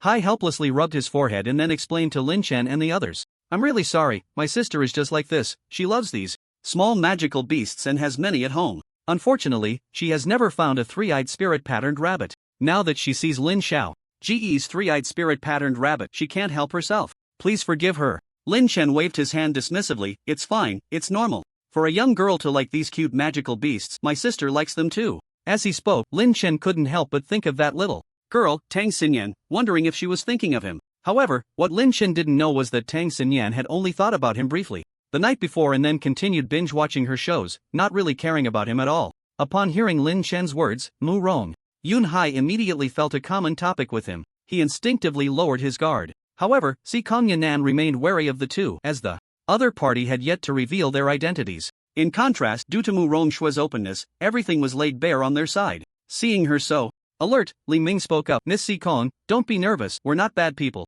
I'm from the Magic City, a Dragon Guardian, and Lin Xiaodi is from Jiang City, a senior high school student. Really? Si Kong Yanan looked at the two with some suspicion. Seeing this, Li Ming directly pulled out the Dragon Guardian ID that Zhang Tailin had arranged for him. Lin Chen then took out his student ID from Jiang City Middle School and handed it to the two. Si Kong Yanan and Mu Rong Yunhai took it and immediately checked, finding it to be genuine, which made them breathe a sigh of relief. After all, the Dragon Guardians were considered even more trustworthy than the police in people's minds. Every Dragon Guardian had gone through a series of selections, and only qualified individuals could join. You might not trust anyone, but you can't not trust the Dragon Guardians. So, upon learning of Li Ming's identity, the wariness in Si Kong Yanan and Mu Rong Yunhai's hearts was instantly lifted. Can I call you brotherly? Mu Rong Yunhai asked shyly, looking at Li Ming. No problem, you can call me whatever you like. Li Ming waved his hand casually, indifferent to what he was called. However, he secretly hoped he wouldn't be given some disgusting nickname. Brotherly, what did you mean when you said you knew my dad? I don't think I've met you before. You might not know me, but you definitely know my older brother. Your older brother is? Li Guanglian. What? You're Li Team's brother. Mu Rong Yunhai finally understood. It turned out the other party was Li Guanglian's brother. It was well known that no one in the entire Magic City didn't know Li Guanglian, especially among the elite. After all, he was the one who usually stepped up to catch criminals, and many would feel weak in the knees upon seeing him. But you're quite bold. Coming to the Yinfeng mountain range with two girls. Li Ming teased Mu Rong Yunhai. Hearing this, Mu Rong Yunhai scratched his head a bit embarrassedly and then explained. Xiao Shui heard somewhere that there are many bronze-level magical beasts here, so she called me and Yanan to come and catch a few magical beasts to take back. I checked the information and learned that there are only bronze-level monsters here, so I confidently brought them along, relying on my bronze 8-star realm. Who would have thought that this guy saw the rampaging giant rhino was only bronze 9-star and wanted to test it out, only to find that the opponent's combat power had already reached silver level. In the end, we had no choice but to flee like crazy. Si Kong Yanan directly interrupted him, then glared at him in anger. After all, it was all Morong Yunhai's fault. Seeing this, Morong Yunhai awkwardly turned his head away. If it weren't for his arrogance, the three of them might have lost their lives today. Hearing the two recount the events, Lin Chan and Li Ming couldn't help but feel a mix of amusement and exasperation. Is this what family disciples are like? They have no common sense and dare to come to such a dangerous place. By the way, where are your belongings? Suddenly, Lin Chen noticed that the three of them had nothing on them, which puzzled him. Could it be that they also had spatial storage devices? Si Kong Yanan thought for a moment and said, to escape more quickly, we threw everything away. Li Ming, oh, Lin Chen, Omega? Faced with Lin Chen's cheeky expression, Si Kong Yanan instantly felt a surge of anger. Ding. Si Kong Yanan's emotional value plus 1000, ding. Si Kong Yanan's emotional value plus 1000, so, are you planning to go back directly or stay with us for 3 months? Li Ming quietly looked at the two, wanting to know their thoughts. In fact, he hoped the three would follow him. After all, Lynch had plenty of supplies, and he and Morong Tian were somewhat acquainted. If he left them to fend for themselves, he would feel a bit guilty. Upon hearing Li Ming's words, Morong Yunhai and Sikong Yanan exchanged glances and then fell silent. At that moment, Morong Shui, who had been playing with Little White for a while, suddenly spoke up. Brother, Yanan, let's stay with them. I'm a bit reluctant to leave Little White. Sigh, fine. Upon hearing this, Morong Yunhai sighed helplessly. After all, they were currently lacking supplies and couldn't get out of the Xine Wind Mountain range. Moreover, with Li Ming around, they had some assurance. The most crucial point was that Lin Chen was a fire-type awakener, so at least they could have cooked food. Let's go. It's getting late. We should find a place to rest properly. Li Ming glanced at the sky and immediately said to the three, Okay, we'll follow you. Brotherly. Morong Yunhai nodded. Thus, Li Ming led the way, with the two girls walking in the middle, while Lin Chen and Morong Yunhai brought up the rear. Suddenly, Little White seemed to sense something and kept pawing at Morong Shui, signaling her to look back. Huh, Little White, what's wrong? Is there something behind us? A puzzled Morong Shui looked back as directed by Little White, only to find that aside from Lin Chen and Morong Yunhai, there was nothing unusual. You're not thinking of going back to your owner, are you? Let me tell you, your owner has entrusted you to me for care, so you should stay with me. Morong Shui instinctively felt that it must be missing Lin Chen, but Lin Chen had received some information from Little White that something was following them. Soon, Li Ming led the group to a relatively concealed spot. This will do. Alright, Little Shui, you and Yanan stay here first. I'll go gather some leaves. Morong Yunhai nodded and then looked at Morong Shui and Sikong Yanan. Lin Chen was puzzled when he heard he was going to gather leaves. What do you need leaves for? To make a bed on the ground. Otherwise, won't it be uncomfortable to sleep on the ground at night? Morong Yunhai blinked his innocent eyes at Lin Chen, as if looking at a fool. But the next second, he realized he was the real fool. With a wave of Lin Chen's hand, 3 brand new tents appeared before him. Morong Yunhai, Sigma, Sikong Yanan, **, Lin. Brother, how did you do that? You're not still a space-type awakener, are you? Morong Yunhai stammered, struggling to speak. Guess. Lin Chen didn't admit it, letting him guess he wouldn't say anyway. Ding. Morong Yunhai's emotional value plus 1000. Ding. Morong Yunhai's emotional value plus 1000, goodness, another 50,000 emotional points credited, and Lin Chen was instantly overjoyed. He never expected to encounter other people in the wild. He had been planning to hunt those monster beasts every day, but now it seemed he had added another channel. No needles poked. By the way, one tent costs 200,000. Are you planning to pay in cash or transfer? Lin Chen suddenly said this, causing the three to drop their jaws in shock. Sikong Yanan immediately wanted to argue, but Lin Chen completely ignored her. Instead, he quietly watched Morong Yunhai, wanting to see what choice he would make. No problem, Brother Lin, whatever price you say we can. Accept, but we don't have that much cash on us. Can we write an IOU? Morong Yunhai said with a smile. Upon hearing this, Lin Chen nodded and then looked at Li Ming beside him. Alright, Brother Li, can you help notarize this? Li Ming originally wanted to persuade Lin Chen, but since things had come to this point, he had to swallow his words and prepare to act as a notary for the two. Just like that, Morong Yunhai wrote his name on Lin Chen's IOU and then bit his finger to leave a fingerprint on it. Lin Chen wanted to say he had ink, but before he could, Morong Yunhai had already bitten his finger. Seeing this, he had to silently put the ink away. By the way, do you need water? As soon as he said this, the three felt a bit thirsty. After running for so long, their mouths were already dry, and if Lin Chen hadn't reminded them, they wouldn't have noticed. Brother Lin, does the water cost money too? Morong Yunhai weakly asked. Lin Chen shook his head directly. Water is free, but other things need to be paid for. Brother Lin, what else do you have? Beer, drinks, sunflower seeds, peanuts, mineral water, instant noodles at a cheap price. Do you three want to buy some? Looking at Lin Chen's cheeky expression, Sikong Yanan was instantly furious. But she was helpless against him. After all, it was his stuff, and he could do whatever he wanted with it, so she decided to ignore him and took the tent to one side. Brother Lin. Don't be angry, Yanan is just like that, easily impulsive. Seeing this, Morong Yunhai hurriedly smoothed things over, but Lin Chen didn't take it to heart. It's fine, by the way, do you still want this water? If not, I'll go prepare to make a fire and cook. Yes. Brother Lin. You can cook? Hearing that Lin Chen was going to cook, Morong Yunhai was shocked for a moment but quickly felt relieved. After all, the other party wasn't a young master like him who had everything handed to him, so it was natural he would know how to do these things. Lin Chen tossed 3 bottles of water to him and then didn't bother with him anymore, immediately finding a clear spot to start digging. He then took out some dry firewood from 24 bridges on a moonlit night, and with a flip of his palm, a flame gathered in his hand. The next second, the dry firewood ignited. Watching Lin Chen's quite skilled technique, Morong Yunhai was greatly shocked. He had spent over 3 hours trying to start a fire before, during which he had to endure the ridicule of Morong Shui and Sikong Yanan. However, none of this concerned Lin Chen, who at that moment released the rampaging giant rhinoceros he had previously killed. In the puzzled gazes of the others, Lin Chen used a knife to slice open the rhinoceros's belly, and a cascade of entrails spilled out. Seeing this, Lin Chen was quick on his feet, swiftly retrieving a large basin from the night of the bright moon on the 24 bridges to collect the insides.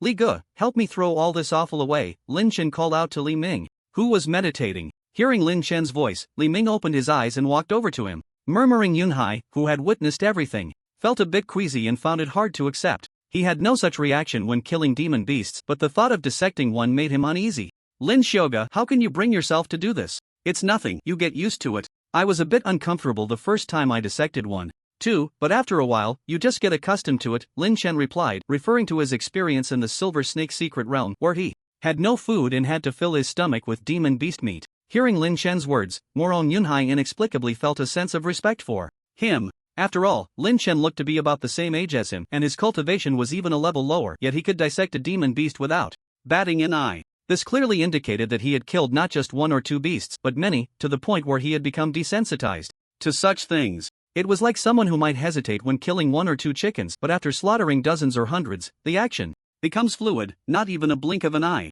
Watching Lin Chen busy at work, Morong Yunhai felt a bit at a loss. It was then he remembered that he hadn't set up his tent yet, so he picked up the remaining tent from the ground and walked over to Morong Shui and the other girl. At this point, their tent was already set up and they were playing with Xiaobai. One must admit, Xiaobai's charm was truly strong, even a hot-tempered girl like Sikong Yanan was captivated by its adorable appearance. When Morong Yunhai approached, Morong Shui and Sikong Yanan instinctively looked up, then continued to play with Xiaobai. Morong Yunhai, _ For a moment, Morong Yunhai didn't know what to say. His sister had a little rabbit and completely ignored him. Helpless, he tossed 2 bottles of water to them and began setting up the tent. With his previous experience, he quickly finished this time. Meanwhile, Lin Chen had split the rampaging giant rhinoceros into several pieces, each strung up with tree branches and placed over the fire to roast. Before long, the aroma of meat wafted through the air, making the 3 who had been somewhat hungry drool. Goo, that smells so good. Can you bring me a piece? Morong Shui blinked her big eyes, staring intently at Morong Yunhai.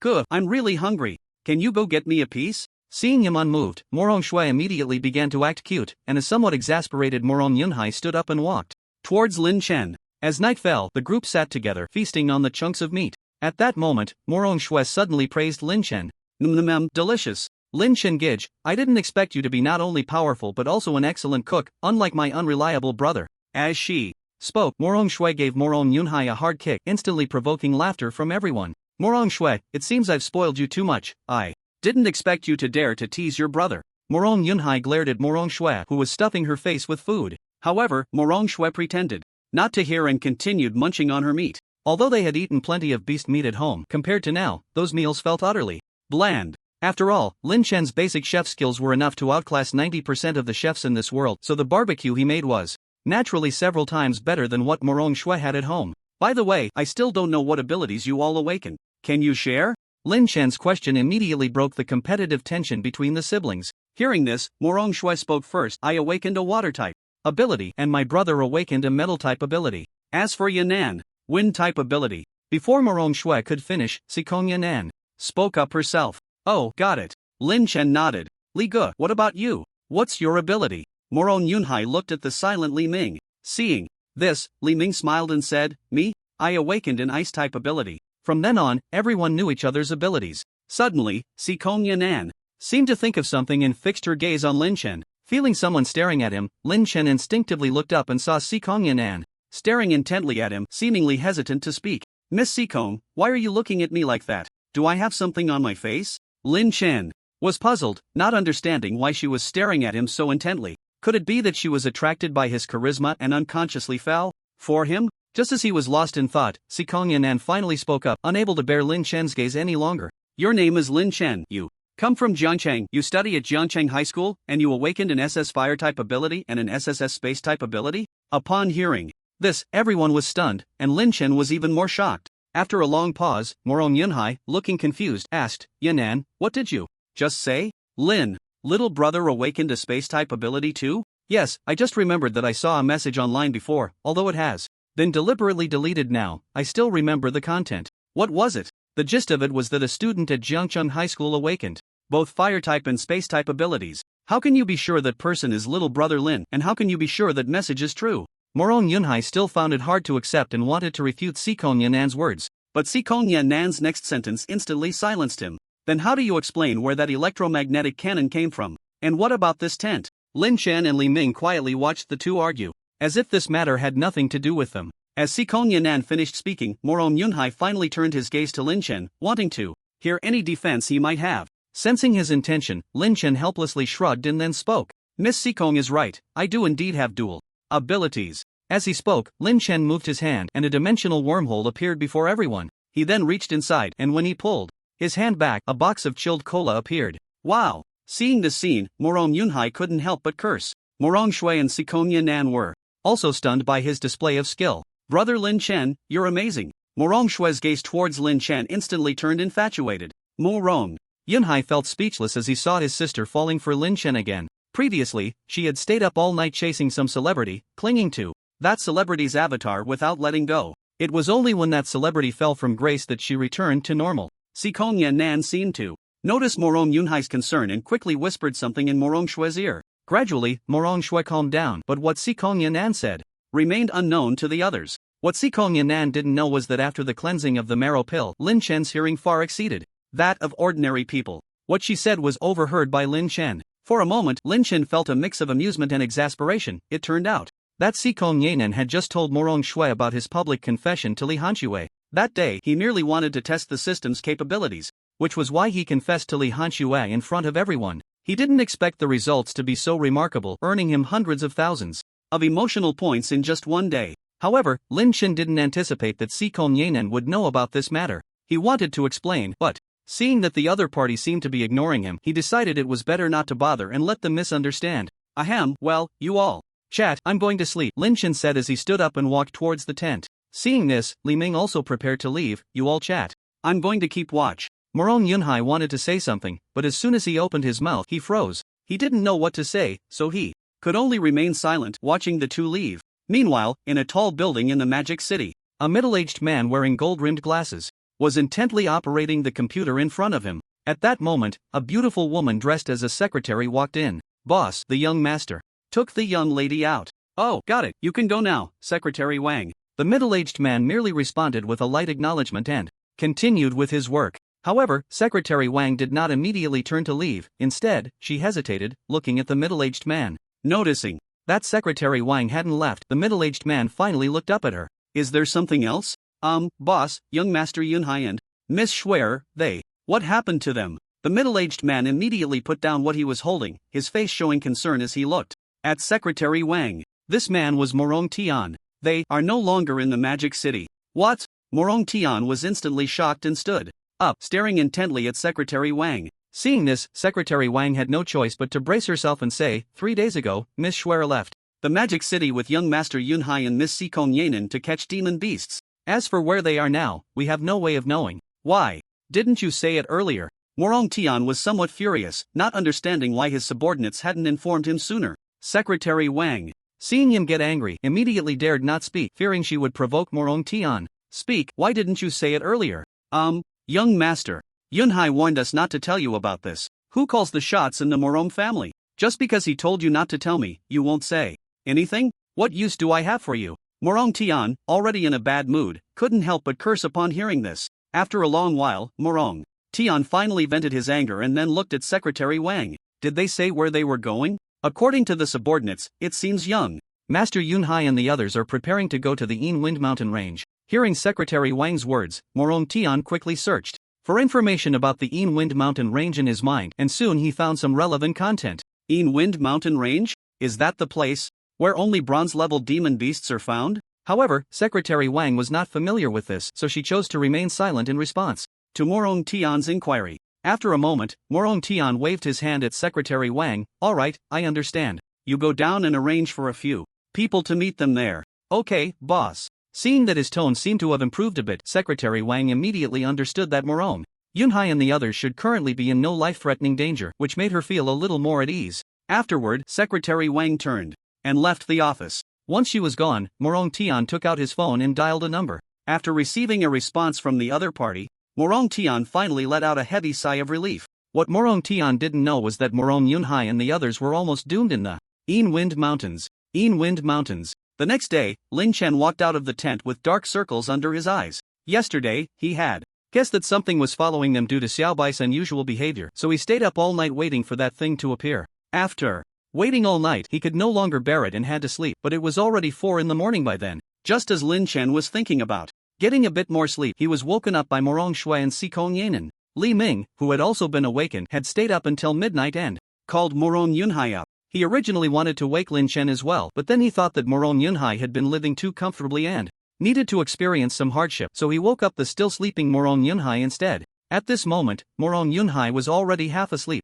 his eyes barely open. "Brother Yunhai, you should go rest for a bit. We'll call you when breakfast is ready." Lin Chen walked to the tent and went straight to Marong Yunhai's side. Hearing that he could rest, Marong Yunhai staggered toward the tent and lay down, falling asleep immediately. Falling asleep in a second was truly remarkable. Lin Chen sighed and then began to wash up. At this moment, Marong Shui and Sikong Yanan, who were playing with Xiaobai, hurried over to Lin Chen. "Brother Lin Chen, could you give us a set of toiletries?" Marong Shui, Omega, Sikong Yanan, sure, but you have to trade something for it. Lin Chen didn't indulge them. After all, there are no free lunches in this world. If they wanted something, they naturally needed to offer something in return. Besides, he wasn't a saint and couldn't be completely selfless. "1 beast core for a set, how about that?" Marong Shui looked at Lin Chen with hope. "Do you have one?" Lin Chen had no objections to this. After all, a beast core could sell for tens of thousands, while his toiletries only cost a little over $10. This was a good deal. When Marong Shui heard Lin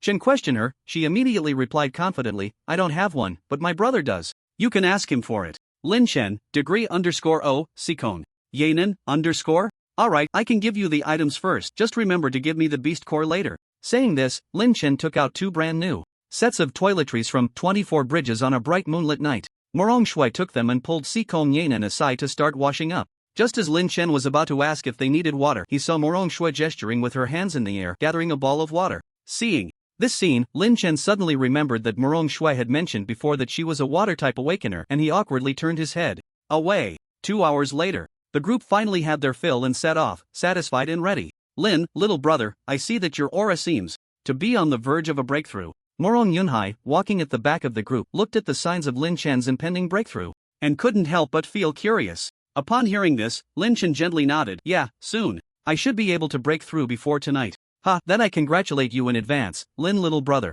Marong Yunhai laughed heartily. Lin Chen merely nodded slightly in response to his congratulations. "By the way, Lin little brother, how old are you this year?" 19. 19. What a coincidence, I'm also 19. By the way, which month were you born in? January. Then you're older than me, I'm in September. How about I call you Brother Yu? Whatever.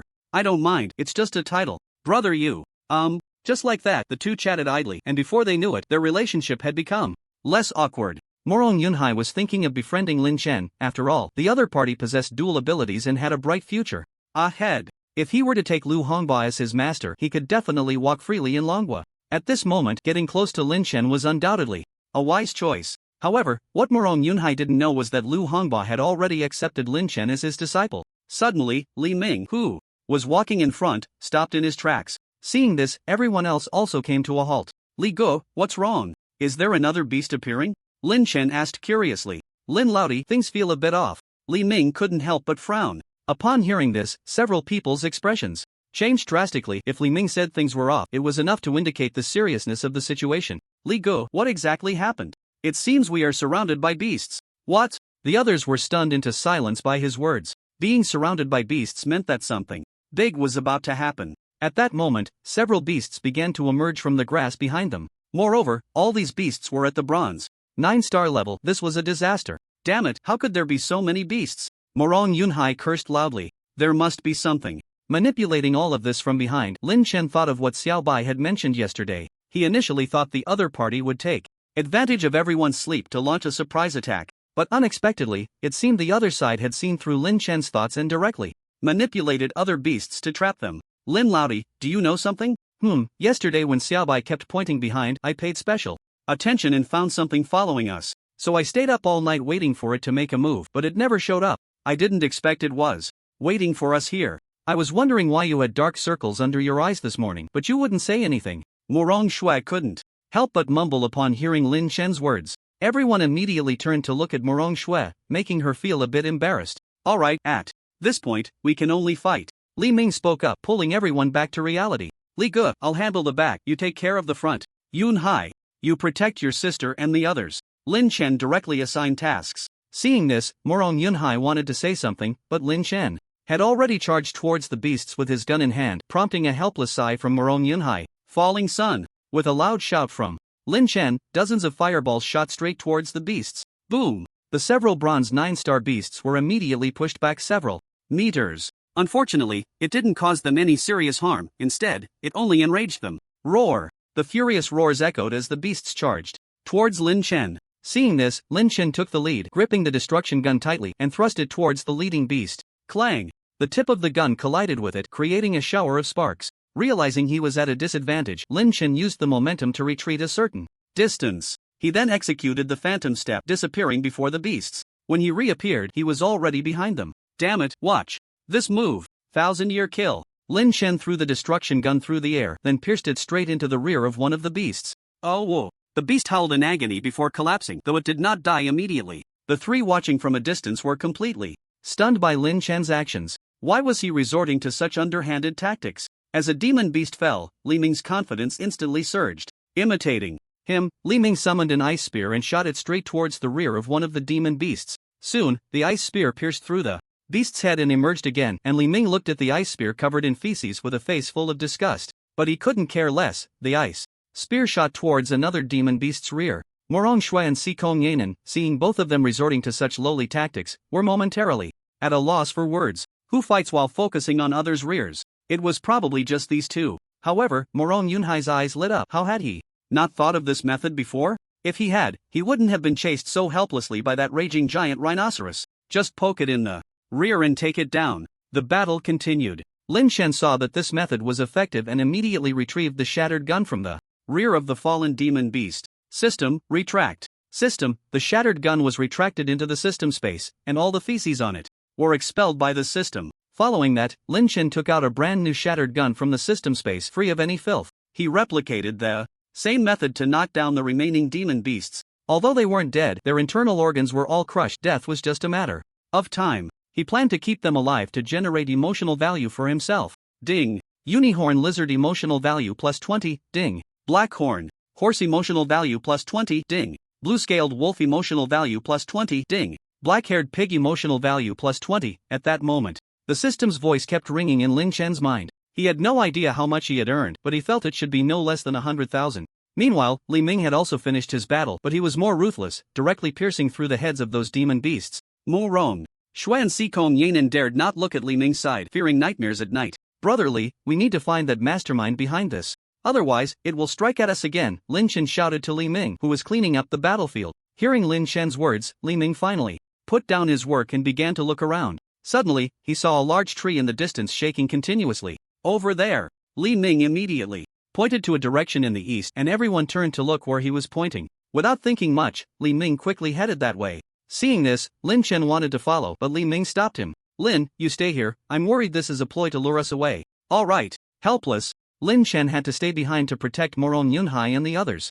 Brother, are you okay? Why is it always Lin Chen who protects us? Can't you step up and protect us for once? Morong Shui suddenly started to complain. She mocked Morong Yunhai, making him feel a bit ashamed. There was no way around it. The demon beasts here were not what he had imagined. Their strength was all at the silver level, making it impossible for him to fight. Sai, it's not that I'm not strong enough, it's just that the demon beasts here are too abnormal. They clearly only have bronze level realms, but their explosive power is at the silver level. Morong Yunhai felt a bit dejected. He had originally thought that being able to challenge beyond his level was already quite talented, but after meeting Lin Chen, he felt inferior. Just as the siblings were bickering, Lin Chen seemed to show signs of a breakthrough. He directly sat cross-legged. Seeing that he was about to break through, the three hurriedly surrounded him. However, just as Lin Chen was preparing to break through with all his might, a strange voice suddenly rang out. Cack cack cack. The faces of the three changed dramatically, not expecting that the opponent had really used a diversion to lure Li Ming away. Come out. Hiding and sneaking around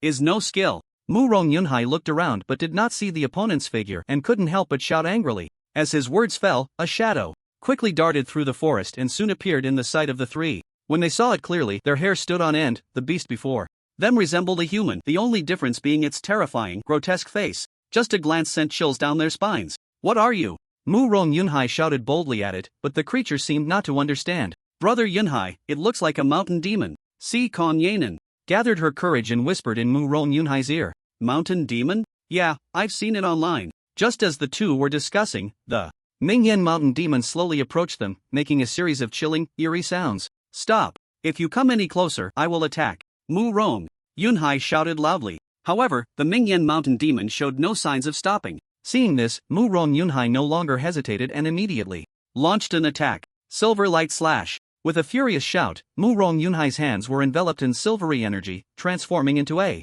gleaming silver blade. He quickly charged towards the Mingyan mountain demon. Soon, he reached the side of the Mingyan mountain demon and swung his blade down, aiming directly for its head. But the Mingyan mountain demon simply pinched its fingers, effortlessly blocking his attack. What? Mu Rong Yunhai was taken aback. He never expected the creature to easily deflect his move. Just as he tried to retract the blade, he found it impossible to pull back. Seeing this, Si Kong Yanan wasted no time and immediately attacked. Blade of Wind. As her voice fell, a strong wind swept through the forest. An invisible wind blade shot towards the Mingyan mountain demon. However, the wind blades had no effect on the creature. Wind Scythe. Si Kong Yanan shouted again, sending an invisible scythe towards the Mingyan mountain demon. This time, the Mingyan mountain demon finally moved, directly throwing Mu Rong Yunhai towards the scythe. Si Kong Yanan quickly tried to adjust the angle of the scythe. However, her reaction was still too slow, and the scythe grazed Mu Rong Yunhai's back. Brother Yunhai, Si Kong Yanan exclaimed. I'm fine, keep attacking. As long as we wait for Brother Yu to break through, we'll be safe, Mu Rong Yunhai said, dragging his injured body to stand up unsteadily. Hearing this, Si Kong Yanan launched another attack on the Mingyan mountain demon. Meanwhile, on the other side, Li Ming stopped after chasing for a while. Just then, he sensed unusual sounds coming from Lynch and the others. Damn it, I've really fallen for it, but with Lin Bro around, it should be fine. Saying this, he prepared to turn back. However, at that moment, several bronze 9-star beasts blocked his way. Damn it, you guys are really something. Li Ming was instantly furious. Once was enough, but they had the audacity to come a second time. Without hesitation, Li Ming shot several ice spikes straight at the rear of these beasts. Just when he thought he could quickly deal with these beasts, an unexpected event occurred. The beasts swiftly changed direction, blocking all the incoming ice spikes. Seeing this, Li Ming was dumbfounded. He never expected these creatures to know how to turn in time. Impossible, it must be a coincidence. I'll try again. Li Ming gathered several ice spikes again, but this time they were noticeably larger than before. He then shot the ice spikes straight towards the rear of these beasts once more. In the end, it was just like last time, blocked by their bodies. At this point, Li Ming had to admit that these demon beasts were indeed a bit troublesome. However, wanting to keep him here was still too naive. Li Ming no longer hid. His spiritual energy surged around him, and soon a massive ice spear with a diameter of 2 meters slowly took shape. Super Ice Dragon Drill. As Li Ming's voice fell, the gigantic ice spear shot straight towards the demon beasts. In just a moment, all the demon beasts were frozen into ice blocks. Shatter. As the word shattered was spoken, the ice blocks began to crack, and the demon beasts inside were torn apart as well. After doing all this, Li Ming headed towards Lin Chen and the others without looking back. At this moment, Lin Chen was already on the verge of a breakthrough, just a little more, and he could break through to bronze 8 stars. Hurry, you goo. Mu Rong Yunhai silently prayed in his heart. He had already exhausted his spiritual energy and could no longer fight. Only Si Kong Yanan was still struggling, watching the increasingly close Mingyan mountain demon. The hearts of the few were in their throats. I won't let you hurt Brother Lin Chen. Morong Shue's gaze was firm, and then she gently waved her fingers, creating a water blue light shield that enveloped her and Lin Chen. The Mingyan mountain demon coldly glanced at her, and a ghostly green light shot from its eyes, hitting Morong Shue directly. Xiao Xue! Morong Yunhai exclaimed. Just when Morong Yunhai thought something had happened to Morong Shue, he saw her fingers wave again, and the water blue light curtain that had just formed began to disappear little by little. As the water blue light curtain vanished, the Mingyan mountain demon approached Lin Chen, looking at him on the verge of a breakthrough, revealing a strange smile, and then prepared to smash Lin Chen's head with a palm. At that moment, Lin Chen suddenly opened his eyes, and a fiery red orb shot straight out from his body, hitting the Mingyan mountain demon, who was about to launch a sneak attack. Before the Mingyan mountain demon could react, the southern bright fire within the Li fire orb instantly ignited it. Ah! In less than half a minute, the Mingyan mountain demon was burned to a crisp by the southern bright fire, leaving no trace behind. At this time, Morong Shui gradually came back to her senses, looking at the vanished Mingyan mountain demon, feeling a bit confused. Brother, what happened to that demon beast? It's dead. Dead? How did it die? Did brother Lin Chen kill it? I guess so. What do you mean by, I guess so? It either is or it isn't. What does I guess so mean? Morong Shui looked at him angrily. Hearing this, Morong Yunhai didn't know how to explain. Just now, the Mingyan mountain demon had inexplicably self-ignited. He didn't even see if it was Lin Chen's doing, as from his perspective, Lin Chen was completely meditating. He hadn't seen any action taken, but the Mingyan mountain demon had inexplicably caught fire just as it was about to collide with Lin Chen. Moreover, it burned very quickly, leaving no trace in less than half a minute. Morong Shui turned her gaze to Lin Chen, who had his eyes tightly closed. At this moment, his spiritual energy surrounded him.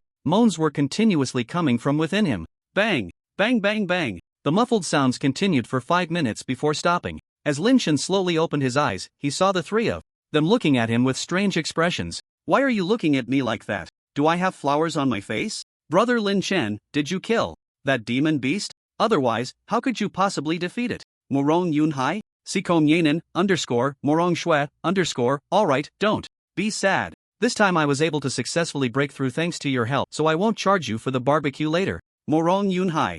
Lin, are you all okay? Just then, Li Ming returned, and when he saw the mess on the ground, he couldn't help but feel worried. I'm fine. I seem to have a problem. Morong Yunhai weakly extended his hand. What happened to you? Li Ming asked. I was accidentally injured by Yanen. As he spoke, Morong Yunhai immediately turned around, exposing his back to Li Ming, revealing a palm-sized scar that caught their attention. Beside them, Sikong Yanen felt a wave of guilt and dared not look at Morong Yunhai. She hadn't expected that the Mingyan mountain demon would throw Morong Yunhai out to block the attack. Don't act like you're dying. Here, take this. Seeing him in such a state, Lin Chen immediately tossed a bottle of medicine over. He had just bought a healing potion from the system, and it wasn't very expensive. Upon seeing this, Morong Yunhai hurriedly caught it with both hands and began to examine it. What is this? It's for healing. You apply the potion to the wound and it will heal quickly. Hearing that this could heal his injury, Morong Yunhai didn't hesitate to uncork the bottle and gently dripped the potion onto the wound. A cool sensation spread from the wound throughout his body, and seeing this, Morong Yunhai dripped the remaining potion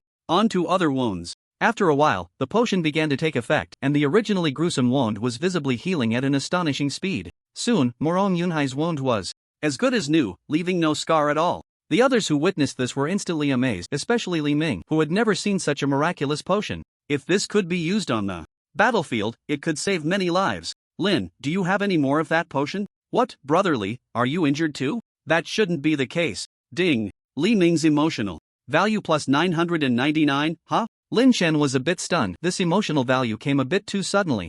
I'm not injured, I'm just curious if you have more of this stuff. I want to take some back to study and then give each soldier on the front line a bottle. Li Ming had to patiently explain to Lin Chen. After hearing this, Lin Chen fell silent. To be honest, he didn't want to hand over this item because it would be hard to explain its origin. He couldn't just say it was given by Lu Hongba, could he? What if the higher-ups went directly to Lu Hongba to inquire about the recipe? Just as Lin Chen hesitated about whether to give it to Li Ming, he spoke up. Don't worry, just say I found it in some secret realm. Alright, I'll give it to you when we go back. Lin Chen nodded helplessly, agreeing with his suggestion. Since Li Ming was willing to take responsibility, he certainly couldn't refuse anymore. After a brief rest, Morong Yunhai was basically able to move normally. Brotherly, what kind of beast was that just now? It looked like a mountain demon. Oh, earlier when I was with Lin, we killed a Mingyan mountain demon on the outskirts, and this one must have come for revenge. I just didn't expect it to be so intelligent, actually setting a trap for us. Fortunately, Lin is strong enough, otherwise, all three of you would have been in trouble, Li Ming said.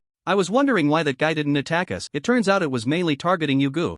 Morong Yunhai realized. Hearing this, Li Ming shook his head. It's not that it didn't attack you, it sensed the threat from Lin, so it aimed to take him out first. As for you, in its eyes, you weren't worth worrying about. Morong Yunhai, wait, are we really that weak? Morong Yunhai still wanted to defend himself. Upon hearing this, Lin Chen walked over, patted his shoulder, and said earnestly, young man, you still need to work harder. Morong Yunhai, alright, hurry up and pack your things. We need to find a place to rest for a while. I can see that both Miss Shui and Miss Yanen are quite exhausted. Li Ming interrupted their conversation. At that moment, Morong Shui and Sikong Yanen stumbled over to the group. Sikong Yanan was nearly out of spiritual energy, while Morong Shui had just been controlled by the Mingyan mountain demon and still looked a bit dazed. Seeing that the two girls were unsteady on their feet, Morong Yunhai immediately stepped forward to support his sister. This left Sikong Yanan feeling a bit lost, and the group turned their attention to the relaxed Lin Chen nearby. Why are you all looking at me like that? I never pursue women.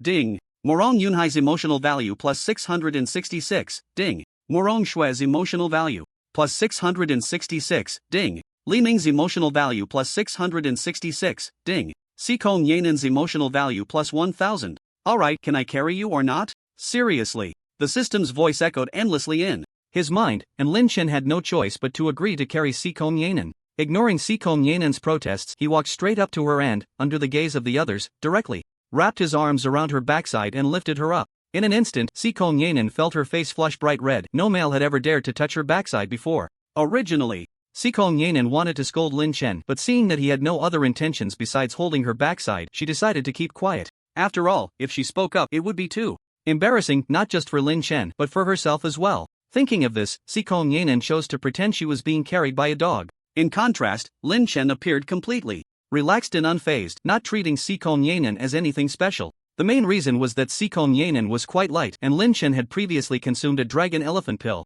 which had greatly increased his strength. This made carrying Sikong Yanan feel like carrying nothing at all. He felt no pressure whatsoever. On the other hand, Morong Yunhai felt quite the opposite. Xiaoxue, you need to lose some weight. I can barely carry you. Humph. Older brother, I think it's you who is weak. Look at how Lin Chen is carrying Yanan without any trouble. Morong Shui shot a disdainful glance at her older brother, then looked at Lin Chen, who seemed to have no issues at all. Morong Yunhai, #Xiaoxue, don't you have any self-awareness? Look how thin Yanan is, and then look at you. Where am I fat? It's clearly you who is weak and won't admit it. Humph. Although Morong Shui was only 18, her figure was curvaceous, she was ample where it counted and perfectly shaped, a typical mature woman's figure. In comparison, Sikong Yanan's figure was less pronounced than Morong Shui's, but still well-defined and attractive. This was why Morong Yunhai felt that Morong Shui was heavier than Sikong Yanan, though he would never admit that his sister's figure was better than Sikong Yanan's. Half an hour later, Li Ming found a suitable place to stop. It was not only flat but also had a small river nearby.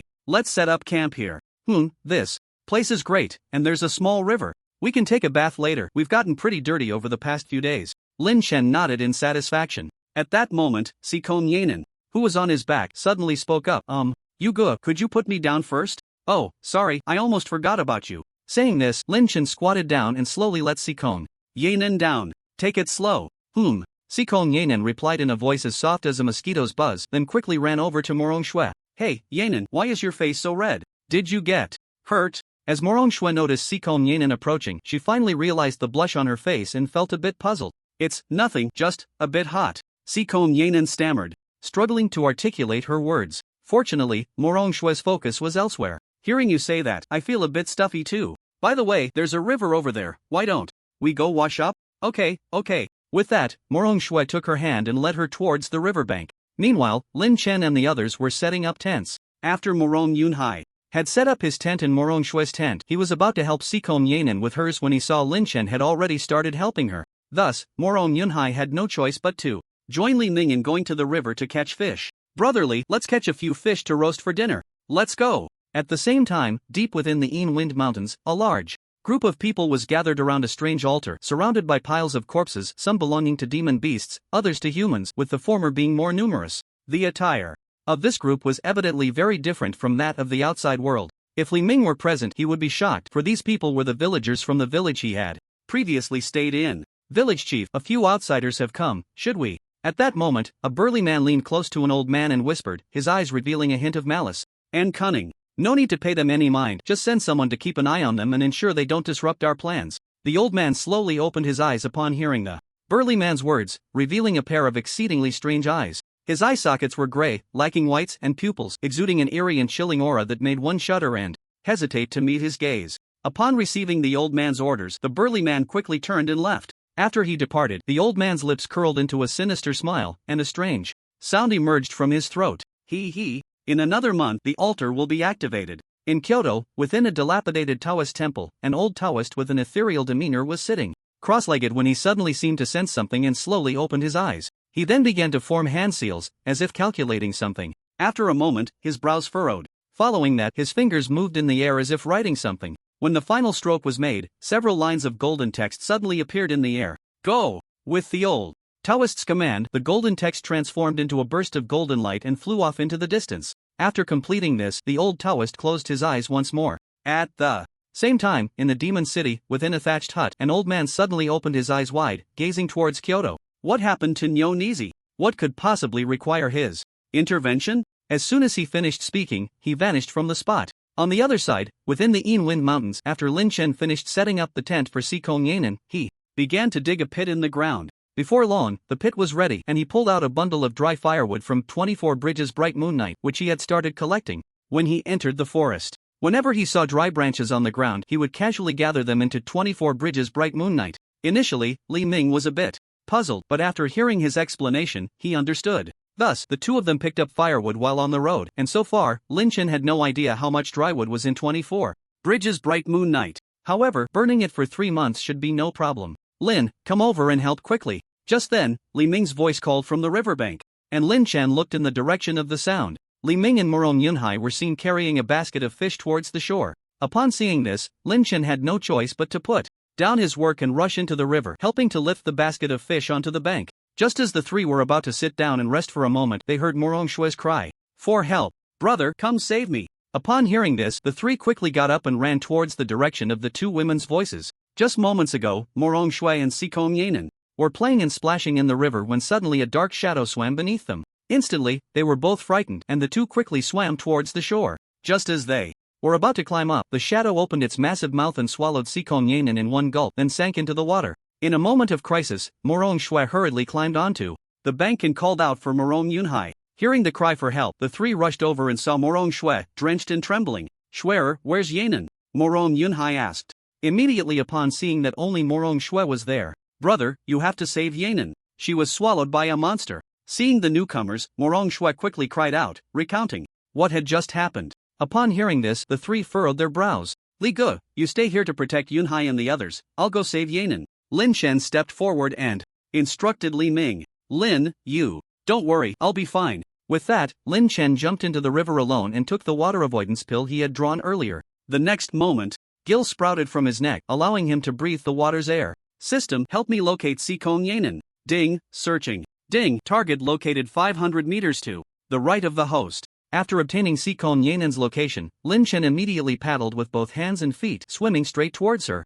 A few minutes later, Lin Chen spotted a fish-like monster nearly 5 meters long lying quietly. System, what kind of monster is that? Ding. Ironmouth fish, bronze 9 stars, with a mouth as hard as steel, capable of easily crushing a boulder. Damn it, a stinky fish dares to be so arrogant, just watch me stab it with one shot. Lin Chen took out his annihilation gun and swam directly towards it. Just as he was about to get close, the ironmouth fish seemed to sense his presence, suddenly opened its eyes wide, and stared intently at Lin Chen as he approached. It then opened its large mouth and lunged at Lin Chen, preparing to swallow him whole. Seeing this, Lin Chen was about to make a move, but thinking of Sikong Yanan still being in its belly, he stopped resisting and allowed himself to be swallowed. Once inside the ironmouth fish's belly, Lin Chen saw Sikong Yanan, who had already fallen into a faint state. At that moment, she was barely covered, lying there quietly. Lin Chen immediately disregarded the difference between genders and quickly walked over to her, taking out a piece of clothing from the night of the bright moon on the 24 bridges. When he reached Sikong Yanan's side, Lin Chen extended his hand under her nostrils to feel her breath. Seeing that she was still breathing, his heart finally relaxed. Yanan, I'm sorry. With that, Lin Chen closed his eyes, preparing to dress Sikong Yanan. After a while, he had dressed her and then took a water avoidance pill from his system backpack and placed it in her mouth. The pill quickly dissolved into liquid and flowed into her stomach, and soon, gills sprouted from her neck as well. Lin Chen then carried her on his back and tied her to himself with a rope. Immediately after, Lin Chen held his gun with both hands and stabbed fiercely into the stomach of the ironmouth fish, which, feeling the pain, began to thrash wildly. Lin Chen wanted to disorient the iron-mouthed fish in his belly, but no matter how it rolled, it was futile. When Lin Chen inserted the shattering gun into its abdomen, he had already thought of a countermeasure. As it rolled, Lin Chen followed suit, running inside its belly. He maintained a position perpendicular to the ground. After rolling for a while, the iron-mouthed fish finally stopped. Just when it thought Lin Chen was dizzy from the motion, Lin Chen plunged down hard. Again. Whether it was an illusion or not, Lin Chen felt as if he had pierced the iron-mouthed fish, and as he pulled the gun out, river water began to flow in through the wound. Goodness, I pierced it all the way through with one shot. Ding. Iron-mouthed fish emotional value plus 20. Ding. Iron-mouthed fish emotional value plus 20. As Lin Chen finished speaking, the system's voice echoed continuously in his mind. System, how much did I earn this time? Ding. The host earned nearly 80,000 emotional points from the iron-mouthed fish. Wow, that's a lot. If I stab it again, won't I shoot straight up to 100,000 points? Without hesitation, Lin Chen immediately pulled out the gun and stabbed it into the iron-mouthed fish's abdomen again. Ah ow, ah ow, woo. The iron-mouthed fish could no longer bear the pain and let out a few cries of despair. However, Lin Chen couldn't be bothered with it and continued to stab relentlessly. Eventually, the iron-mouthed fish could no longer endure and chose to faint. Seeing that it was quiet, Lin Chen finally stopped. It's quiet now, it can't be dead, right? Forget it, let's get out of here. Lin Chen immediately poked hard, and then with a swift motion, he made a large gash, and seeing this, he quickly crawled out. Then, he swam rapidly towards the shore with Sekom Yanan. Meanwhile, the three who had been waiting for a long time saw that Lin Chen still hadn't returned, and their hearts jumped into their throats. Damn it, why is Lin Bro taking so long? It's really nerve-wracking, Li Ming said anxiously, pacing back and forth on the shore. Seeing this, Marrow Yunhai said to him, Li Gu, why don't you go down and take a look? I can keep an eye on things here. You, Li Ming, underscore? Yeah, I can do it. Let's wait a bit longer, I trust Lin Bro. Li Ming didn't dare to leave the two behind. What if something happened above while nothing happened below? Moreover, he knew Lin Chen had many strange gadgets, so he believed Lin Chen would bring them back safely. Morong Yunhai found it hard to accept that his suggestion was rejected, but the truth was, facing a normal bronze 9-star monster, he might be able to stall for a bit. However, if a monster with silver-level combat power like the previous rampaging giant rhinoceros appeared, he and Morong Shui could only wait for death. Brother, don't worry, trust Lin Chen, he will bring Yanan back, Morong Shui comforted as she walked over to Morong Yunhai. Sigh. Brother is really useless, having to rely on others for protection. Brother, you don't need to. However, before Morong Shui could finish, the river's surface began to churn, as if something was about to emerge. It must be Lin Chen and the others, Morong Shui exclaimed in surprise. As her words fell, a shadow quickly shot out of the water, and the next second, Lin Chen appeared before the three. Lin Bro, you Gu, Lin Chen brother, the three called out in unison. Ha ha ha, I did not fail my mission. Seeing the three, Lin Chen's face was filled with joy. Let's go back to the camp first. Saying this, Lin Chen carried Sekom Yanan and headed straight towards the camp. Seeing this, the three hurriedly followed. Lin Bro, is Yanan okay? She's fine, just a bit scared, she fainted. Let her rest for a bit. That's good, I thought Miss Yanan had perished. Ugh, look at my mouth, Li Ming said halfway through, only to realize he had misspoken, quickly slapping himself a few times. Of course, it was just a light slap for show. However, Morong Yunhai and Morong Shui did not feel displeased by his words. After all, they had also had similar thoughts and speculations before. Xiaoxue, later you should change Yanan into some drier clothes, don't let her catch a cold. I know. By the way, we lost our supplies and there are no dry clothes left. Morong Shui was about to agree but then realized she seemed to have no other clothes. It's fine, I still have a few new clothes I bought, you can wear those. Alright. Morong Shui initially wanted to refuse, after all, they were boys' clothes and how could they girls wear them? But thinking that she and Sekom Yanan had no other clothes, she had no choice but to agree. Soon, the group returned to the camp. After Lin Chen escorted Sekom Yanan back to her tent, he turned around to start a fire and cook, leaving Morong Shui there to take care of Sekom Yanan. Oh, is this Lin Chen's brother's clothes? Morong Shui exclaimed lightly, only then realizing that the clothes Sekom Yanan was wearing were not the previous set. Although a bit puzzled, she didn't think much of it. After waiting for half an hour, seeing that Sekom Yanan still hadn't woken up, Morong Shui decided to go for a stroll. Just as she was about to get up, she noticed Sekom Yanan's eyelids moving. Before long, Sekom Yanan slowly opened her eyes. Shui, where am I? Woo. Yanan, you finally woke up, I was so worried. Is this the tent? Earlier, you were swallowed whole by that big fish, and then Lin Chen, regardless of his own safety, went down alone to rescue you. Morong Shui chattered away, recounting everything that had happened to Sekom Yanan. After listening, Sekom Yanan began to reminisce, and suddenly, she noticed that the clothes she was wearing didn't seem to be hers. Her face instantly changed. Xiaoxue, who changed my clothes? Oh, I changed them while you were unconscious. Hearing this, Sekom Yanan immediately breathed a sigh of relief. But then she sensed something was off. She distinctly remembered not wearing clothes when that beast swallowed her. Could it be that she was rescued while naked? That would be so embarrassing, especially since it was Lin Chen who saved her, which meant, thinking of this, Sekom Yanan felt she had no face to meet anyone. Morong Shui, seeing her face turning red and pale, thought she might be catching a cold. Yanan, are you okay? Why is your face red and white? Did you catch a cold? I I'm fine, really, no need to worry. Oh, alright, if you feel unwell, remember to tell me. Xiaoxue, did I have clothes on when I came up? Sikong Yanan cautiously asked Morong Shui, afraid she would say she came up naked. And Morong Shui, hearing her question, though a bit puzzled, still nodded. You came up wearing Lin Chen's clothes. I came up wearing Lin Chen's clothes? Yes. With Morong Shui's confirmation, Sikong Yanan felt completely numb. This meant Lin Chen had seen her from head to toe, and he had also touched her. Thinking of this, Sikong Yanan's face instantly turned bright red and her whole body felt incredibly hot. Seeing this, Morong Shui tentatively placed her hand on her forehead. Ah, so hot. Yanan said you were fine, but look at you, you're burning up all over. Wait here, I'll go find brother Lin Chen and see if he has any fever medicine. With that, Morong Shui immediately got up and walked outside. Seeing that no one was around, Sikong Yanan buried her head under the blanket. It's over. It's over, I can't face anyone, boo-hoo. What to do, what to do? Oh dear. At the same time, Lin Chen, who was busy, suddenly received a barrage of notifications from the system. Ding. Sikong Yanan's emotional value plus 1000, ding.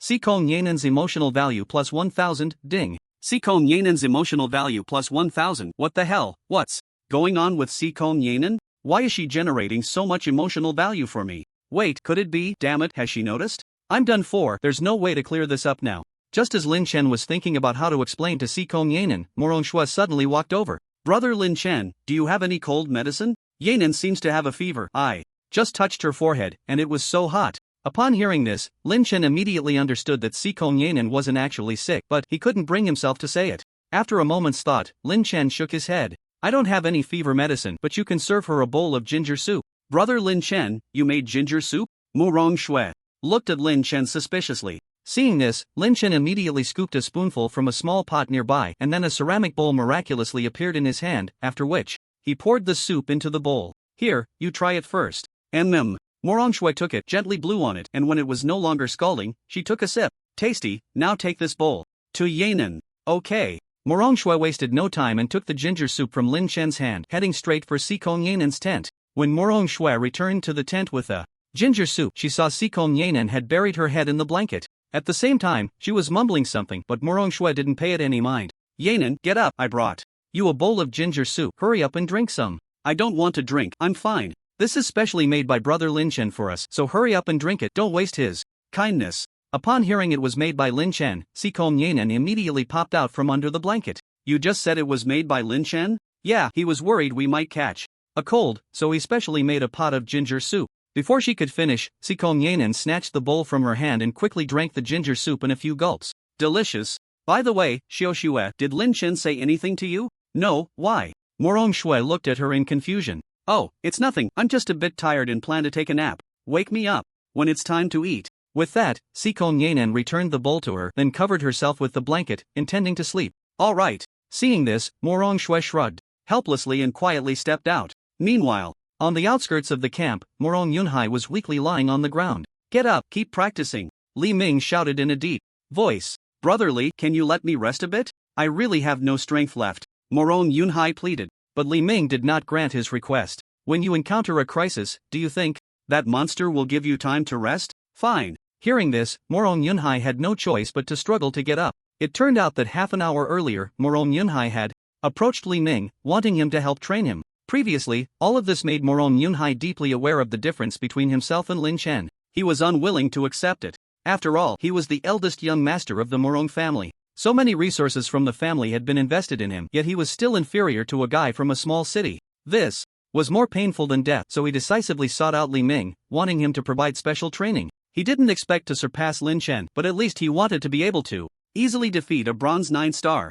Seeing his determination, Li Ming immediately agreed. He then took him to an open area outside the tent, preparing for the special training. At first, Morong Yunhai was full of confidence, but as time went on, he began to feel powerless and even thought about giving up. However, every time he recalled being chased by the raging giant rhinoceros, his fighting spirit reignited. After more than half an hour of this, he finally collapsed to the ground, exhausted. But Li Ming knew that his potential had not yet been fully tapped, which was why he had said those words to provoke him. Brotherly, I'm here. Come on. Silver light slash. With a loud shout from Morong Yunhai, his body shot forward like an arrow, quickly rushing towards Li Ming. In just a breath's time, he was in front of Li Ming. Immediately, the silver blade in his hand slashed towards Li Ming, but just As the silver blade was about to strike him, an ice blade was placed across Morong Yunhai's neck. Your speed is still too slow, and at the moment you strike, you expose quite a few flaws. I understand. Morong Yunhai nodded, preparing to strike again, but was stopped by Li Ming. Alright, go eat first. I can see you're almost out of energy.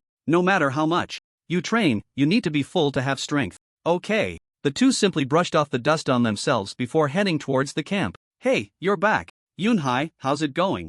Any progress? Lin Chen teased Morong Yunhai as the two returned. Morong Yunhai, _ Enough, brother Lin, don't discourage him. He's finally built up some confidence, don't shatter.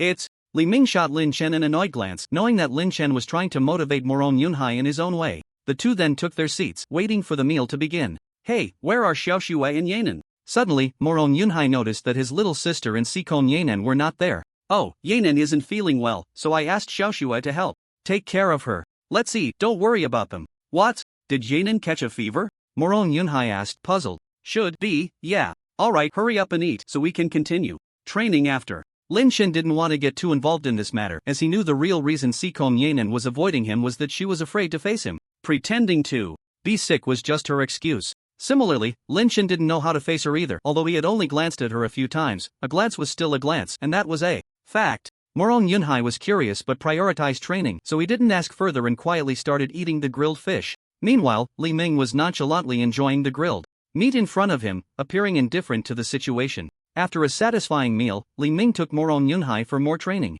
Lin Chen, on the other hand, sat cross-legged and began to circulate his Hunyuan Gong, continuously absorbing spiritual energy. The scene shifted to Morong Shui. Originally pretending to be asleep, Sikon Yanan sat up immediately. Upon smelling the aroma of grilled meat. It smells so good. Xiaoxue, what delicious food did you bring? Nothing much, just a few grilled fish and a piece of grilled meat. By the way, Yanan, are you feeling any better? Morong Shui asked with concern. Upon hearing this, Sikon Yanan was momentarily at a loss for words. She had no issues at all, but how could she explain that to her? Ahem. I'm much better, thank you for your concern. Morong Shui, *Omega***. Oh, by the way, you must be hungry, hurry and eat something.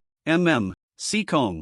Yanan softly replied, then quickly grabbed a grilled fish and stuffed it into her mouth. Hey, Xiaoxue, aren't you eating? Oh, I already ate outside. Lin Chen was worried about your health, so he asked me to come in and take care of you. As soon as these words were spoken, Sikong Yanan was instantly stunned, her thoughts drifting off to who knows where. Seeing Sikong Yanan suddenly lost in thought, Morong Shui was momentarily confused, not understanding what was going on with her. Yanan, what are you daydreaming about? Hurry up and eat, or it will get cold. Oh, eating, I'm eating right now. Hearing Morong Shui's call, Sikong Yanan snapped back to reality and continued to eat. This time, she didn't zone out again, and quickly finished several pieces of grilled fish and a chunk of grilled meat. Brr! Sikong Yanan contentedly let out a satisfied burp, but suddenly, her stomach began to rumble. Gurgle. I need to go to the bathroom. Hurry up and come back. Just like that, Sikong Yanan clutched her stomach and hurriedly walked out of the tent. The moment she stepped out, she saw Lin Chen sitting cross-legged not far away. Seeing Lin Chen with his eyes closed, an inexplicable emotion suddenly surged in her heart, but it was quickly dispelled. Without thinking too much, Sikong Yanan hurriedly walked towards a patch of grass. Seeing that no one was around, she finally felt at ease to unbutton her pants and squat down. However, just as she was halfway through, she realized she seemed to have forgotten to bring toilet paper. Sikong Yanan, Sigma? In an instant, Sikong Yanan felt completely paralyzed. Why was she having such a bad day? Woo, what should I do? What should I do now? Should I just not wipe? No, that's too dirty. Sikong Yanan hesitated for a moment, then suddenly thought that she could try calling Morong Shui. So, she cleared her throat and shouted loudly in the direction of the camp. Xiaoxue, come here for a moment. However, whether it was because the camp was too far away or because the trees were blocking the sound, Morong Shui inside the tent did not hear her call at all. Seeing that she had shouted for so long without anyone coming, Sikong Yanan felt her life losing its luster. Just as she was about to make do with her surroundings, a sudden voice rang out not far from her. Yanan, where are you? Hearing this voice, Sikong Yanan was overjoyed, but just as she was about to respond to Lin Chen, she realized her current predicament.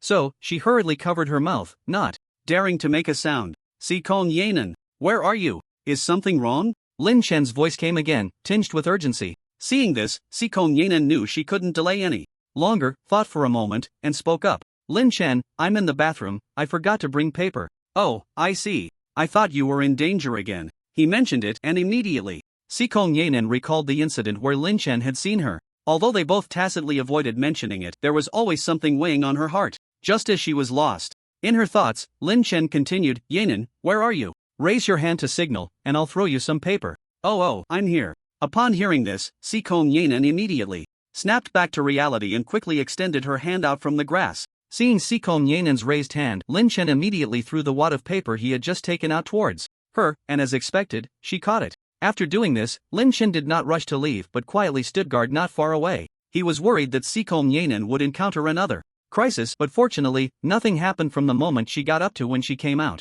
On the way back, Sikong Yanan seemed hesitant to speak. Lin Chen seemed to guess what she was thinking and said calmly, Yanan, you don't need to feel this way. I only took a quick glance at you and didn't see your body. When I helped you get dressed, I kept my eyes closed the whole time.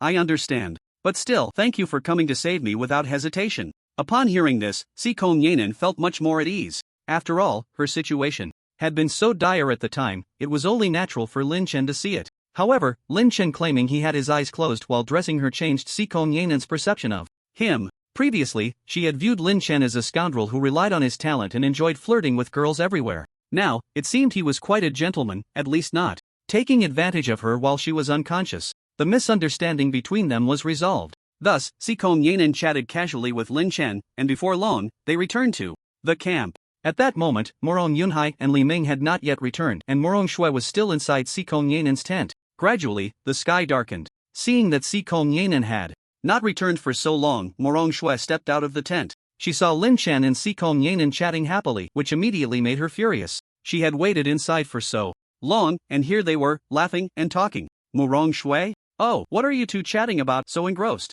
Shui, don't be so petty, okay? I'm being petty. What are you going to do about it? Morong Shui huffed at Sikong Yanan, who was on the ground. This immediately made Sikong Yanan roll her eyes, not understanding what was bothering this girl again. Just then, Morong Yunhai, with a bruised face, followed Li Ming back to the camp. Seeing the tense atmosphere between the two girls, Morong Yunhai felt a bit confused. Shui, what's going on between you and Yanan? Are you two having a falling out? That shouldn't be, aren't you best friends? You ask her. I waited in the room for so long, and she was out here laughing and talking with another guy. What do you think I should do? Morong Yunhai, Sigma? What are you talking about? I don't understand. Not only was Morong Yunhai stunned, but even Lin Chen, the person involved, was bewildered. Is this not a mix-up? Why did it feel like he was the male antagonist in a female-oriented novel, specifically one who steals other people's wives? Everyone looked at each other, feeling like their CPUs were overloaded. Well, you guys continue chatting, I'm going to sleep, Li Ming said as he greeted them and walked straight back to his tent. Seeing this, Morong Yunhai also didn't want to stay. Well, today's training was too exhausting, I need to sleep too. Why? Don't you both go to sleep? Lin Chen tentatively looked at the two girls. I'm leaving. If you don't mind embarrassing yourself, I still do, Sikong Yanan said as she directly pulled the somewhat dazed Morong Shui towards the tent. After the few of them left, only Lin Chen remained. System, what is my current emotional value? Ding. The host's current emotional value is 3,012,345 points. Lottery, let's start with 50 consecutive draws. B. The system is drawing lots, please wait. B. Congratulations, host, you have received 30 revitalizing pills. B. Congratulations, host, you have received 2 black lace dresses. B. Congratulations, host, you have received 2 white lace dresses. B. Congratulations, host, you have received an intermediate chef skill book which has been automatically learned. B. Congratulations, host, you have received beginner firearms mastery, which has been automatically learned. B. Congratulations, host, you have received beginner firearms proficiency, which has been automatically learned. System, what does this mean? Why didn't you give me underwear this time, but lace instead? How am I supposed to wear this? Seriously, can you be a bit more proper? B. This is not for the host to wear. No, did I say I wanted to wear it? Lin Chen was almost driven mad by this ridiculous system. It was one thing to receive underwear before, at least he could wear that. But now with lace dresses, how was he supposed to wear them? Wear them for someone else. Who would he give them to? It wouldn't be appropriate for a guy, and if he gave them to a girl, she might think he was a pervert. B. The host can find a girlfriend and let her wear this. Find your sister. Even if I were killed by a monster or crushed by a meteor, I wouldn't go looking for a girlfriend. B. Please refrain from making such absolute statements, lest you face consequences. I'll say this, if I find a girlfriend, I'll kneel down and eat shit. B. The host's words have been fully recorded by the system, and the host is requested to keep the promise when the time comes. Damn. Seriously, system, can you not be such a jerk? Hurry up and delete it. Lin Chen, system, Omega? After a heated argument with the system, it ultimately had to delete everything he had just said due to pressure. As for whether there was a backup, that remained unknown. System, what does this firearms proficiency mean? Does it mean I can manufacture firearms? B. Firearms proficiency, as the name suggests, allows the host to understand how to use various firearms, not to manufacture them. What's the use of that? You just need hands. B. Firearms proficiency enables the host to use any firearm in any environment and achieve perfect accuracy. Wow, doesn't that make me a sharpshooter? Lynch was shocked. He initially thought this firearms proficiency would just allow him to skillfully use various firearms, but he didn't expect it to have this function. System, such an amazing skill, why? Is it only at the beginner level? What's the difference with intermediate and advanced? B. The beginner level allows for perfect accuracy within 5,000 meters. The intermediate level allows for perfect accuracy within 10,000 meters. As for the advanced level, it allows for perfect accuracy within 20,000 meters. Hearing the system's words, Lin Chen was a bit confused. Are there firearms in this world with a range of 20,000 meters? System, I haven't read much, don't trick me. Are there really firearms with a range of 20,000 meters? B. Host, the system said 100% accuracy within 20,000 meters, but it didn't specify using a gun. Lin Chen. System, Omega? For a moment, Lin Chen fell silent. He had instinctively associated that with firearms, only to suddenly realize this was indeed a bit embarrassing. He had been wondering if there were guns with a range of 20,000 meters in this world, but it turned out he was just overthinking it. Lin Chen quietly exited the system, no longer paying attention to this damn system. Time quickly passed to 11 o'clock at night. Just as everyone began to feel drowsy, a gunshot suddenly woke them up. They all unzipped their tents and stepped out, only to see Lin Chen holding a black revolver, aiming at the distant forest. Lin, what happened? Why did you fire your gun? The others were not very surprised to see him holding a gun. After all, he had previously brought in an electromagnetic cannon, so a handgun was nothing remarkable. However, they were puzzled and confused about why Lin Chen was shooting at such a late hour instead of sleeping. When they saw a few people come out, Lin Chen ignored them and kept staring into the dark forest in the distance. Upon noticing this, the drowsiness on their faces instantly vanished, and they quickly prepared for battle, warily scanning their surroundings. After a long while, there was still no sign of anything unusual. This left them bewildered. Could it be that Lin Chen was just messing with them? Just as the four of them were thinking this, Lin Chen put away his gun and walked straight over to them. I accidentally saw a figure lurking in the trees over there, so I fired my gun. I don't know if I hit anything, which is why I've been keeping an eye on it. Hearing Lin Chen's words, the others were both shocked and worried. Lin, are you sure you saw a figure? Yes, I'm certain. Upon hearing this, Li Ming couldn't help but furrow his brows. If it was just a beast, the threat wouldn't be too great. After all, the intelligence of demon beasts is relatively low, but if it was a human, then the threat would be significant, especially since Lin Chen had just fired at them. If that person wasn't dead, they would definitely come back for revenge. Li, don't worry. As long as that person shows up, I can definitely take him down with one shot, Lin Chen said confidently.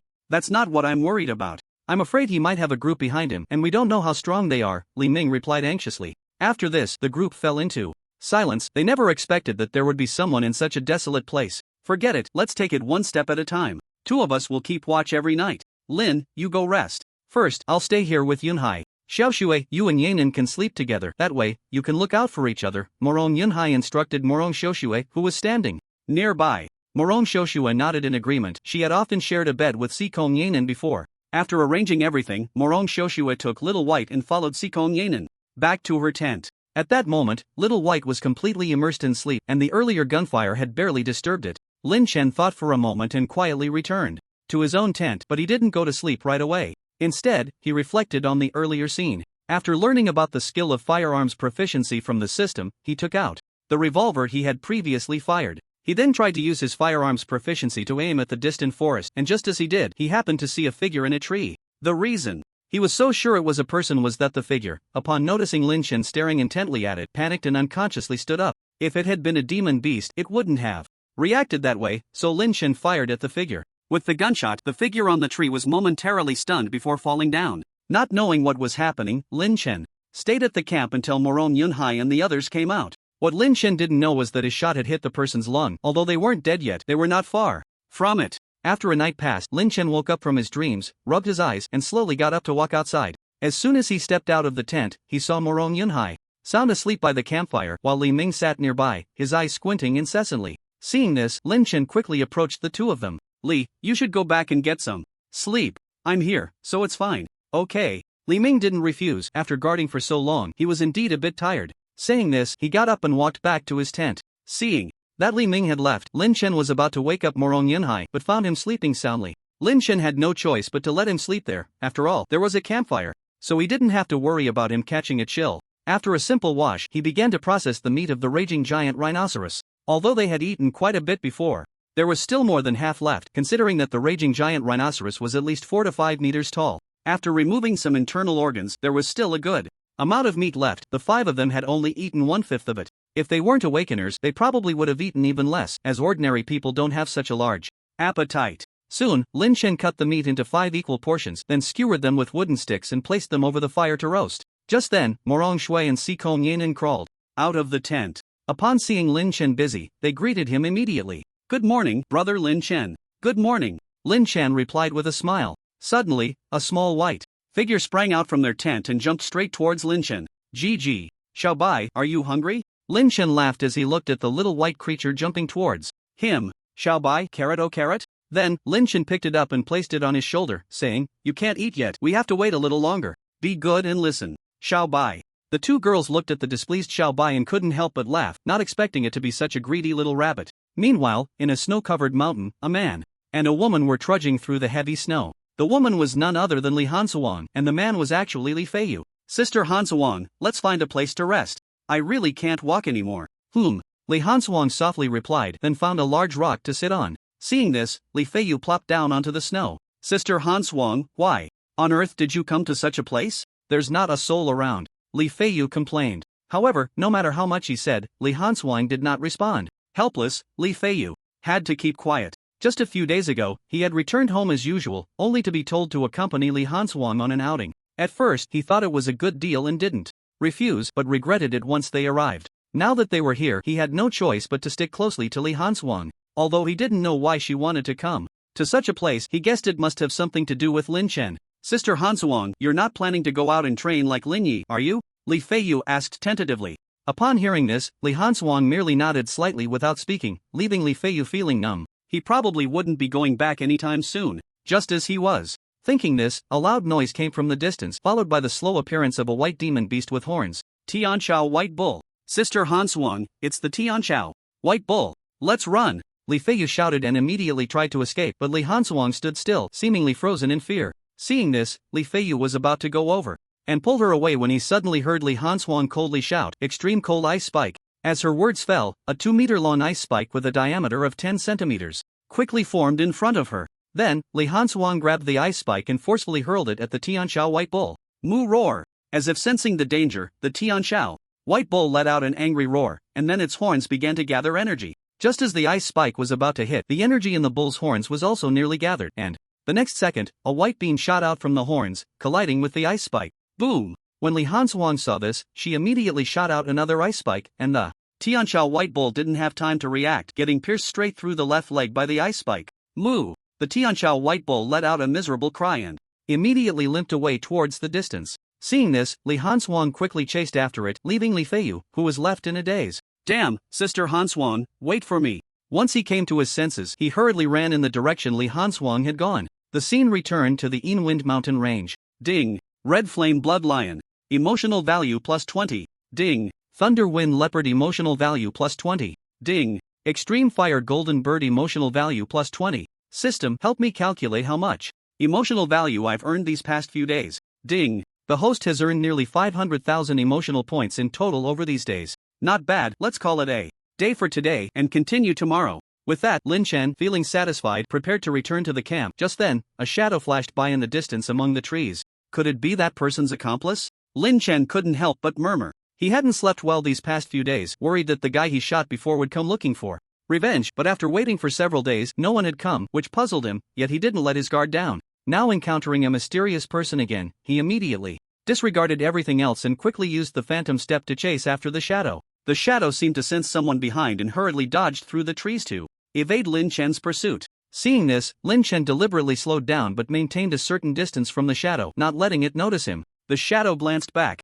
saw no one following, and let out a sigh of relief before continuing deeper into the Inwind mountain range. Lin Chen closely followed behind. After an unknown amount of time, Lin Chen noticed that the shadow's speed had slowed down, and he guessed that the other party had reached their destination. So, he also slowed his pace. A few minutes later, The shadow stopped in front of a village, and upon seeing this, Lynch felt shocked and curious. He never expected there would be a village here. After all, this was an area where demon beasts roamed. To dare to set up camp here, one must have considerable strength. This village looks like it hasn't been built for long. And who are these people? Inside? They look sneaky, not like good people, Lynch murmured. Just then, the shadow shouted at the village gate, "Open the door." Soon, two people appeared on the over 2-meter-high village wall, one of whom loudly asked the shadow. Code word, a plate of pig's head meat. How can I eat enough? The shadow quickly replied. As soon as the shadow finished speaking, the two on the wall slowly opened the gate, welcoming the shadow inside. Seeing this, Lynch directly called upon the system in his mind. System, help me scan how many people are in that village. Ding. Detecting host's request. System is scanning. Ding. There are 58 people in the village, 12 pigs, 8 cows, 20 ducks, 30 chickens. Goodness, system, you really scanned everything inside, didn't you? Lynch was somewhat speechless. He clearly only asked it to check for people, yet it even found out about the livestock. By the way, system, do you have a way to know the backgrounds of those people inside? System, seeing the system remained silent for a long time. Lynch knew this useless system had no way to do that, so he simply stopped asking. He then used the phantom step to disappear from his spot. The next second, he found himself stopping more than 10 meters away from the village, and as he got closer, he finally saw the layout here clearly. The entire outer circle of the village was built from tree trunks, standing a solid 3 to 4 meters high, looking incredibly sturdy. However, relying on this to fend off the attacks of beasts was still a bit far-fetched. For instance, the previous rampaging giant rhinoceros could easily flatten this place. It seems there should be quite a few awakened ones inside, otherwise, this wall alone wouldn't be able to stop the beasts, Lynch muttered, voicing his speculation. At that moment, the village gate opened again, and a figure slowly walked out, unmistakably the same shadow from before. It was only then that Lynch got a clear look at the shadowy figure, a man of very ordinary appearance, but with a scar the length of a thumb across his face. His face was so plain that the scar did not serve as a deterrent. Just as Lynch was sizing up this scar-faced man, he was also looking around, and seeing that everything was normal. The scar-faced man slowly closed the village gate and then quickly ran off in another direction. For a moment, Lynch hesitated, unsure whether to continue chasing the scar-faced man or stay and observe. After thinking it over, he decided to pursue the scar-faced man. After all, he was unfamiliar with the situation inside the village, and staying here would inevitably lead to being discovered. Although his escape skills were top-notch, one could never be sure if there were any powerful weapons inside. So, he needed to find the scar-faced man first and then figure out the situation in the village. Without further ado, Lynch immediately used his phantom step again and vanished from his spot. Meanwhile, after leaving the village, the scar-faced man sprinted straight in one direction. If Lynch had noticed, he would have been shocked, for the man was heading directly towards the camp. Who goes there? Show yourself. Suddenly, the scar-faced man stopped, his gaze fixed intently behind him as he shouted angrily. Seeing this, Lynch jumped down from the tree with a smile on his face. Don't be nervous, I'm just curious about what your village is up to. Upon hearing Lynch's words, the scar-faced man was taken aback for a moment, then his expression darkened. He hadn't expected Lynch to follow him back to the village. He had thought he had shaken him off, but it turned out that Lynch had been doing it on purpose.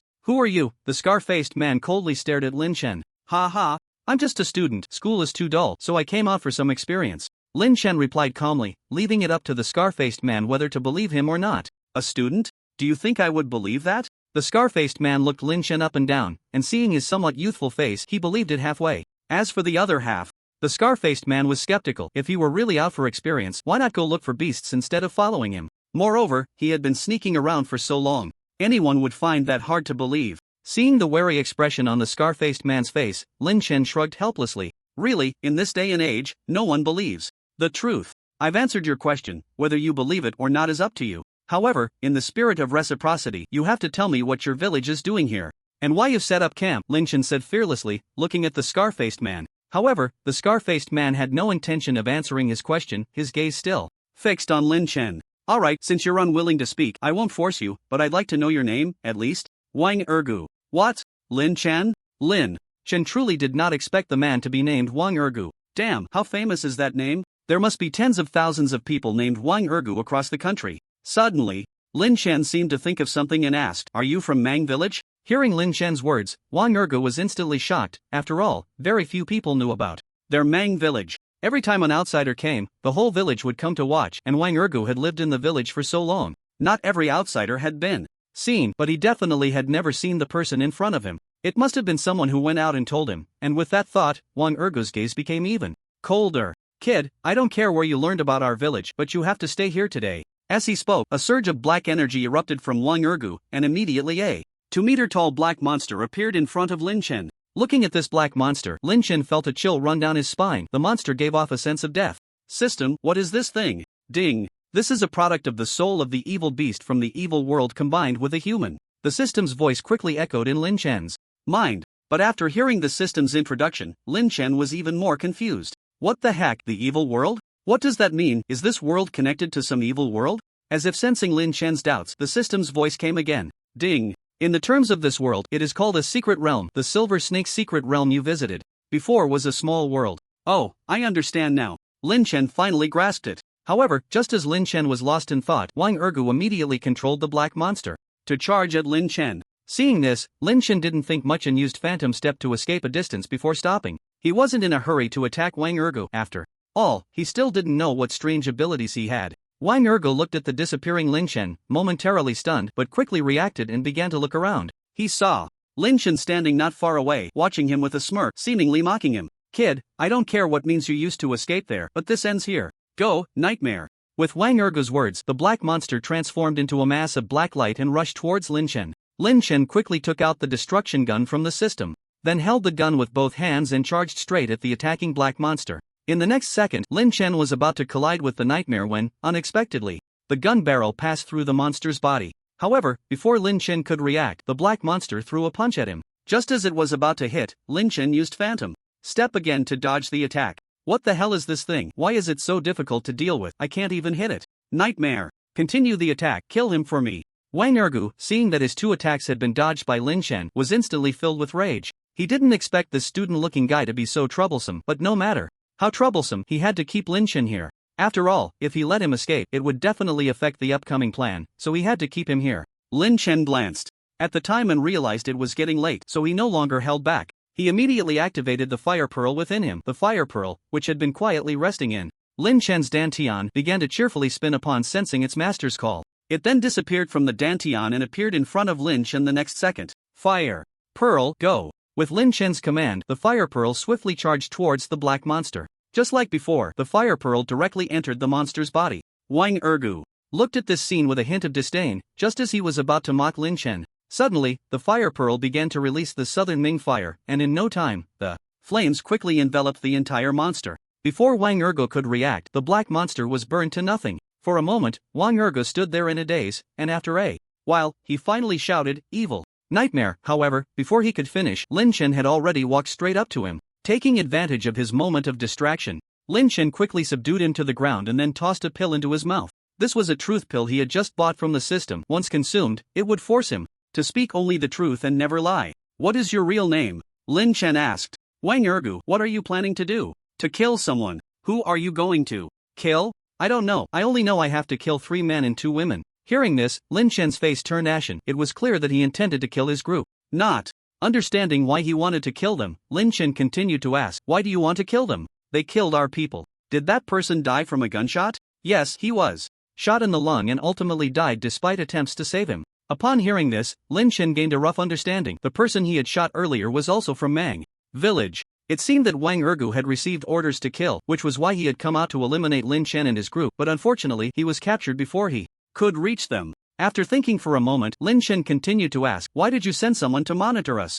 It's not that we specifically monitored you, we monitor anyone who enters the Yin Wind Mountain Range. I remember that your Mang village was stationed on the outskirts of the Yin Wind Mountain Range. Why have you moved inside? Did something happen? Hearing Lin Chen's words, Wang Ergu instinctively wanted to shut up, but the truth pill gave him no chance. Wang Ergu held back for a while, but ultimately couldn't contain himself and spoke up. A year ago, Li Ergu from our village went into the Yin Wind Mountain Range to chop wood and accidentally stumbled into a cave. Inside, he found a black jar. He tried to open it but couldn't, so he had no choice but to bring the black jar back to the village. And then? Lin Chen, intrigued by what he was saying, asked. Wang Ergu thought for a moment and continued. Later, Li Ergu handed this thing over to the village chief. The village chief also tried to open it after receiving it, but to no avail. So, was it eventually opened? Lin Chen inquired. Wang Ergu nodded. That very night, the village chief sat in the courtyard admiring the moon with the black jar when suddenly, the jar emitted a blue light. Then, the jar opened by itself, and just as the village chief was curious and prepared to see what was inside, A wisp of black smoke suddenly rushed into his body. Hearing this, Lin Chen felt a chill run down his back. This plot was all too familiar to him. He had seen so many TV shows, movies, and novels in his past life that featured similar scenarios. It was easy to guess that the village chief had likely been possessed by something. But how did Wang Ergu know all this so clearly? Did you see this with your own eyes? No, how could I have seen it? That would be asking for death. Then how do you know it so clearly? Lin Chen looked at him in confusion. In response, Wang Ergu blurted out, "It was the village chief's grandson who told me. That night he was going out to find me to play, and he happened to witness everything from a corner, then told me about it afterward." So, you're quite close with the village chief's grandson? Yeah, we've been good friends since childhood, so he had to tell me about it. For a moment, Lin Chen was lost in thought, not knowing what to think. Seeing that he was no longer asking questions, Wang Ergu secretly breathed a sigh of relief. If he asked more, he might spill everything. However, as fate would have it, Lin Chen continued to question him. "You've said so much, but you still haven't explained how your Mang village moved into the Scene Wind Mountain range." As soon as these words were spoken, Wang Ergu's face showed difficulty, wanting to keep quiet, but his mouth seemed to have a mind of its own and began to speak. The village chief gathered all the villagers, young and old, the next day, and then used some miraculous means, which immediately drew gasps from everyone. After that, the village chief said he could give everyone such abilities, but the condition was that they had to help him with his tasks. So, all the villagers agreed to the village chief's request, and he took the opportunity to have everyone relocate to the Scene Wind Mountain range.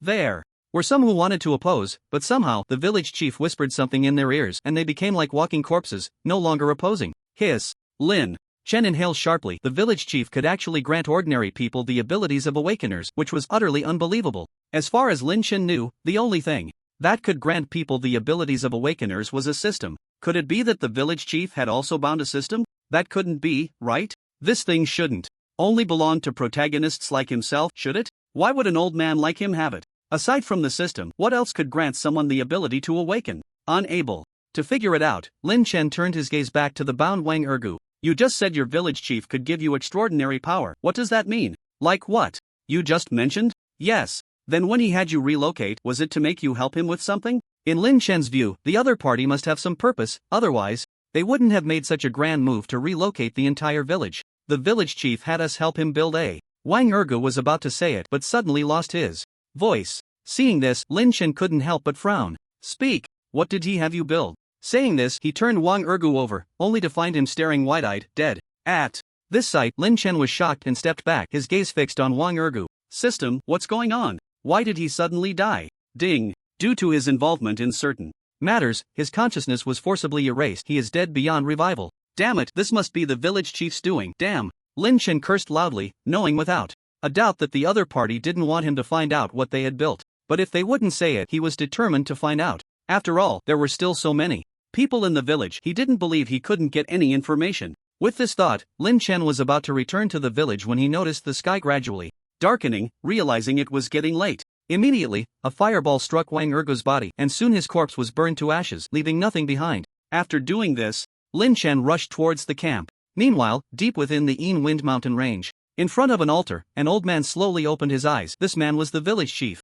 mentioned by Wang Ergu. "Wang Ergu is dead. He, interesting." The old man let out a cold, sinister laugh, then called someone over and whispered something in their ear. That person seemed to be invigorated, full of fighting spirit, and then turned around excitedly to leave. After that, the old man closed his eyes again, as if falling into a deep sleep. On the other side, Lin Chen hurried back to the camp. When the others saw him return, they immediately breathed a sigh of relief. They had been worried that he hadn't come back for so long and might have encountered danger. They were just discussing whether to go look for him when they saw him return safely, and their hearts were finally at ease. "Lin Chen, where have you been? Why did it take you so long to come back? We all thought I was in trouble?" Don't worry, my escape skills are top-notch, nothing could happen to me." Before Marong Shui could finish speaking, Lin Chen interrupted her. A few people wanted to say something to him, but seeing his confident demeanor, they fell silent. At that moment, Lin Chen took out a monster from the Night of the Bright Moon at the 24 Bridges. "Tonight, let's try something different." Sure.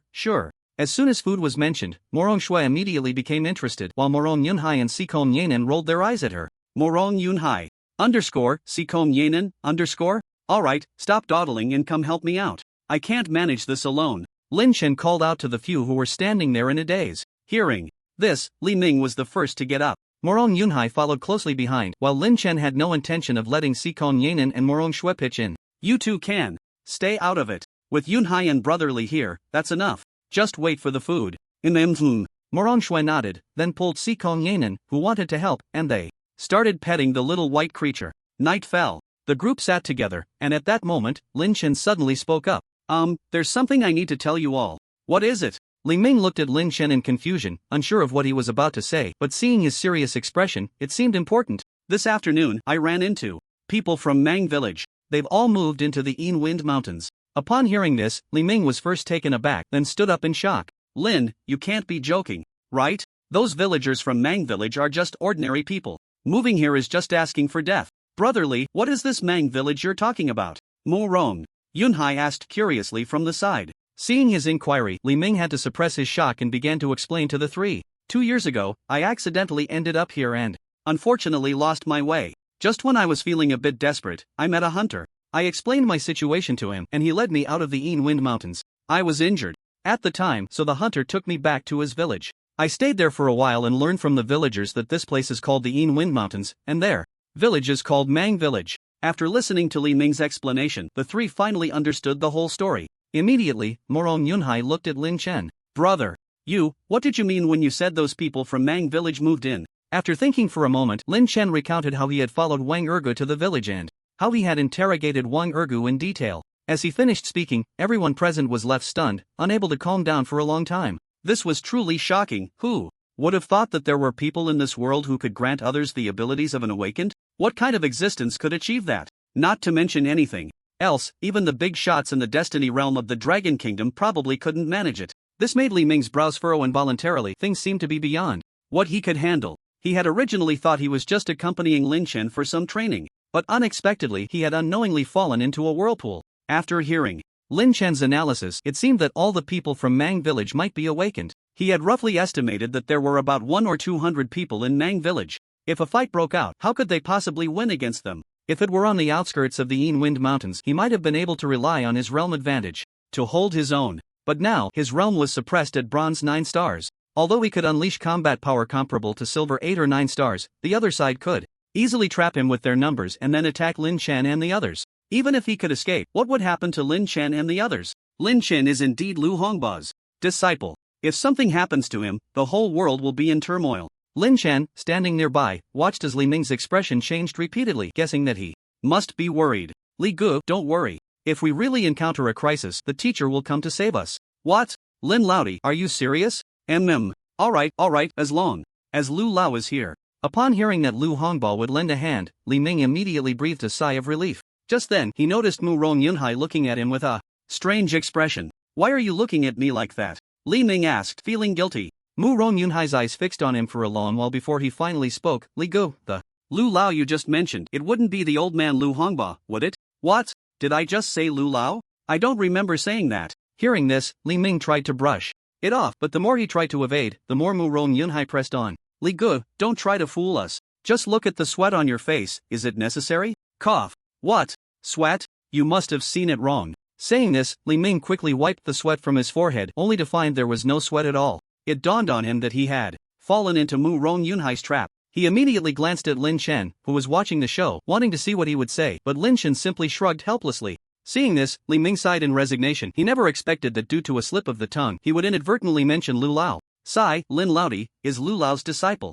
Upon hearing Li Ming's words, the three turned their gaze to Lin Chen, who showed no signs of dissatisfaction with the revelation of his identity. You Gu, are you really Lu Lao's disciple? With Lin Chen's confirmation, the three were shocked. But they quickly calmed down. After all, Lin Chen was a dual ability awakener, one of which was spatial, and Lu Hongba was also spatial. It was only natural for Lu Hongba to take him as a disciple. After all, the only one capable of teaching Lin Chen in the entire dragon country was probably old man Lu Hongba. After a moment of reflection, the three suppressed their astonishment. Lin Chen then redirected the conversation back to the matter of Mang Village. Alright, enough with the astonishment. Let's talk about Mang Village. Previously, I extracted from that Wang Ergu that the villagers seemed to be building something, but unfortunately he died halfway through my questioning. However, I have a feeling that if this matter comes to fruition, the entire dragon country will no longer be peaceful. As he spoke, the others fell into deep thought, speculating about what Wang Ergu wanted to say before he died. Half an hour passed and no one had any clues. Suddenly, an arrow shot towards them, followed by several more. Be careful. Li Ming reacted first, immediately taking action to shoot down the arrows. Only then did everyone come to their senses and hurriedly look in the direction from which the arrows had come, seeing 3 or 4 figures standing on some distant trees. Everyone be careful, they should be from Mang village, Lin Chen warned. Upon hearing this, Mu Rong Yunhai couldn't help but frown. From Lin Chen's earlier account, he knew that most of the people from Mang village were at the strength of bronze 9 stars. Now that so many had appeared, it seemed they were here to take revenge for Wang Ergu, and their intentions were not good. Just as Lin Chen and the others were warily watching those figures, another arrow shot towards them, this time clearly much more powerful than the previous ones. Lin Chen suddenly remembered that he seemed to have drawn a bow and arrow earlier, so he immediately took out the B-grade weapon crossbow and 10 windbreaker arrows from the system space. Looking at the arrows that were about to be shot, Lin Chen quickly knocked an arrow. In the next second, a piercing arrow shot out rapidly, colliding fiercely with the incoming arrow. However, at the moment the piercing arrow struck the other arrow, it split it in half. Moreover, its power remained undiminished as it continued to shoot towards the group. Due to its incredible speed, one figure didn't have time to react and was pierced in the thigh by the piercing arrow, blood gushing out. Ah! With a scream, the figure fell straight down. The other figures, seeing this, immediately leaped down to catch him. The crowd fell into a state of battle readiness as they watched the figures approaching. Hatred, jealousy, disgust, bloodlust. The 4 figures shouted in unison, and then a cloud of black mist slowly erupted from their bodies. It began to gradually coalesce in the air into grotesque black monsters. Watching this scene, Li Ming was momentarily stunned, as he had never seen anything like it. Is this a contract-type awakener? No, it doesn't seem like it. Li Ming murmured as he looked at the black monsters summoned by the 4, but Lin Chen and the others didn't hear him. There are 3 of us. 1 for each. Yan'an and Xia Shui, you 2 take 1 together. Lin Chen immediately expressed his thoughts, and the others had no objections. Seeing that everyone was in agreement, Lin Chen charged forward, the shattering gun appearing quickly in his hand. He rushed straight towards the man shouting hatred, and as Lin Chen attacked, the hatred man immediately waved his finger. The black monster above him quickly struck out. Roar! With a furious roar, the black monster shot towards Lin Chen, its speed making his scalp tingle. He immediately used Phantom Step to dodge the attack of the black monster, and then Lin Chen appeared behind the hatred man, planning to capture the leader. First, since it was difficult to deal with the black monster, he aimed to take down the man first, believing that the monster would disappear without him. Just as Lin Chen's gun tip was about to touch the man, a strange scene occurred. Lin Chen's gun passed right through him. It was as if the person in front of him was merely a projection, but Lin Chen knew this was no illusion. Fireball! With Lin Chen's shout, a fireball the size of 4 or 5 soccer balls was condensed and then hurled towards the man. Just when he thought Lin Chen's fireball would be ineffective against him, he was shocked to find that the flames ignited him directly. This instantly changed his expression, and he hurriedly tried to extinguish the flames. However, how could the fire containing the Southern Ming's leaving fire be so easily extinguished? The flames continued to burn, and the other 3, seeing this, wanted to help, but they were stopped by Li Ming and the others. Your opponents are us. Saying this, Li Ming was the first to strike, shooting an ice spear at the man who had just shouted jealousy. Ice Dragon Drill. The ice spear penetrated the moment it made contact with the opponent, and Li Ming was not surprised by this, as Lin Chen had just demonstrated it. Soon, Li Ming struck again. Ice Storm. As his voice fell, snow began to fall from the sky, followed by a gust of fierce wind. Before the jealousy man could react, he was instantly covered in ice and, in the next second, turned into an ice sculpture along with the black monster. The remaining 2, seeing this, were horrified and immediately commanded the 2 black monsters to attack Morong Yunhai and the others. Silver Light Slash. Morong Yunhai launched an attack at one of the black monsters. In no time, he was in front of the black monster, and then a flash of silver light appeared as Morong Yunhai slashed down towards the black monster. But unfortunately, the attack directly penetrated the black monster, causing it no harm. Seeing this, Morong Yunhai struck again. Chains of gold. As his words fell, silver chains began to surge from the ground, crazily locking onto the black monster. Phantom. Just when Morong Yunhai thought this time was a sure win, he heard the anorexic man shout. Immediately, the black monster became transparent, and the chains had no effect on it at all. Heavy strike. At this moment, the anorexic man shouted again. The black monster charged straight at Morong Yunhai with a punch. Unable to dodge in time, Morong Yunhai was violently sent flying, and he immediately spat out a mouthful of blood. Brother! Morong Shui exclaimed, shocked that Morong Yunhai had been beaten so badly. She immediately wanted to help but was stopped by Morong Yunhai. Don't come over, you and Sikong Yanen worked together to hold off the other person. Upon hearing this, Morong Shui and Sikong Yanen turned their gazes to the last bloodthirsty man.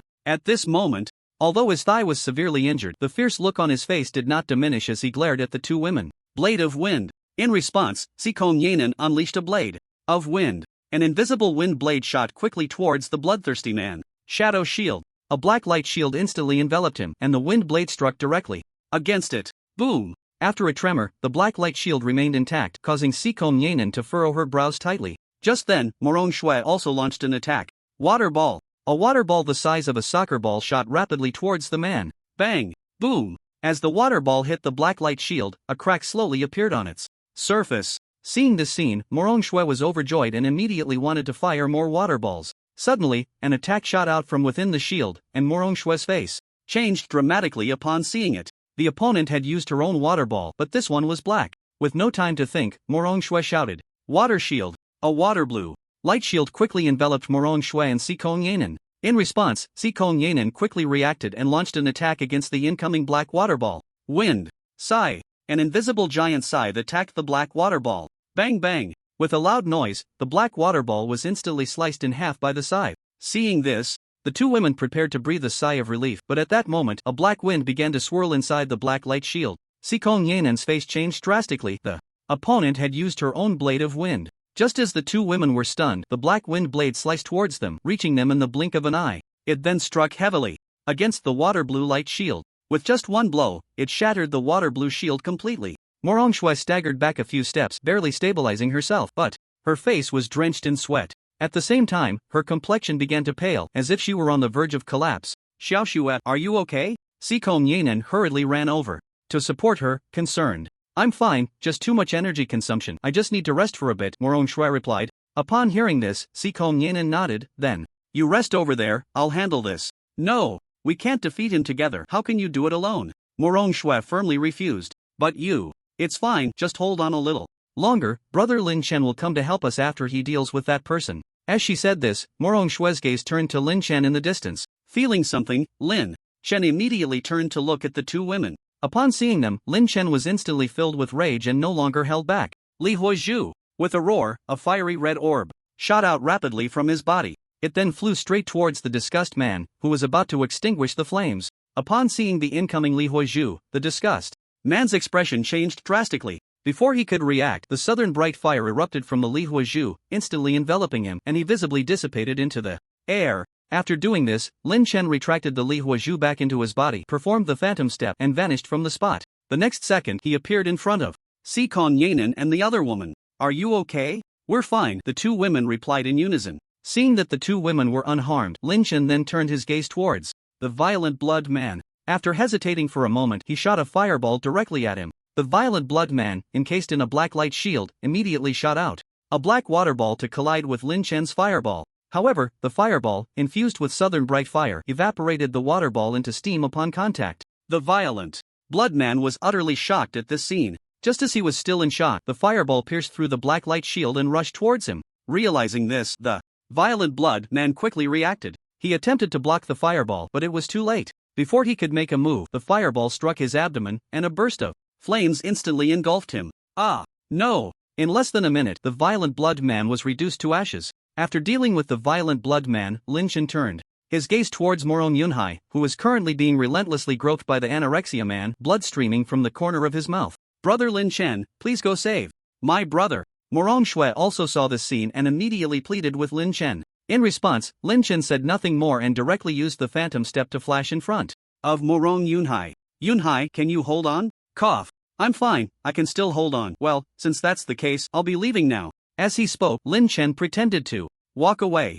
Seeing this, Morong Yunhai hurriedly called out to him, "Wait, you. I can't hold on anymore." "Ha, just kidding." Upon hearing this, Lin Chen couldn't help but chuckle. Morong Yunhai, in an instant, Morong Yunhai was filled with resentment, wishing he could pin Lin Chen to the ground and rub him in frustration. Lin Chen stopped teasing him and fixed his gaze on the distant anorexia man, causing the anorexia man to freeze momentarily. He then looked around and realized that he was the only one left on the battlefield. The disgust man and violent blood man had vanished, while the jealousy man was frozen by Li Ming. Seeing this, he turned to flee, but Lin Chen was faster than him. In just a moment, he appeared in front of him. Grabbing him by the throat, Lin Chen had no intention of killing him, as he still had some questions to ask. Although he didn't kill him, Lin Chen broke all his limbs, rendering him a cripple. "Let me go quickly, or the village chief will definitely not let you off."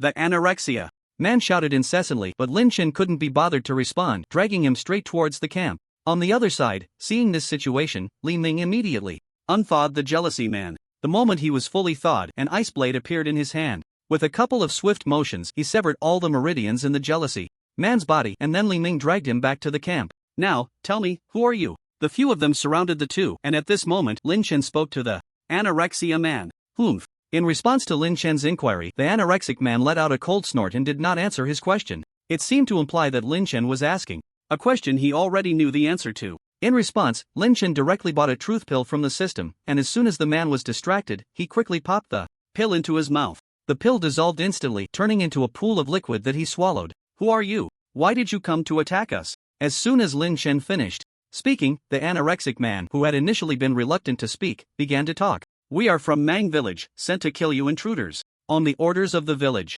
chief? Lin Chen asked. Yes. With the anorexic man's confirmation, the others did not feel pleased. It was undoubtedly because of Wang Erge's death that the other side had become aware. Thinking of this, Lin Chen tentatively asked about Wang Erge's previous question again. What did your village chief ask you to build? Upon hearing Lin Chen's question, the anorexic man wanted to keep quiet, but under the effect of the truth pill, he spoke up. It's a altar. As soon as he finished speaking, his face suddenly twitched, and his eyes bulged wide. The next second, he collapsed dead on the spot. Ah! Morong Shui was the first to react, screaming and pulling the others back hurriedly, checking the anorexic man's breathing. But she found there was no breath at all, not even a heartbeat. Apart from Lin Chen, the others were utterly shocked, not expecting that the man would die completely after just a few words. It seemed that the altar was a taboo for them, saying those two words meant death. Immediately, the group turned their gaze to the last jealous man. Seeing their looks, the jealous man couldn't help but shiver. Honestly, he didn't want to die. It's your turn, tell us about that altar.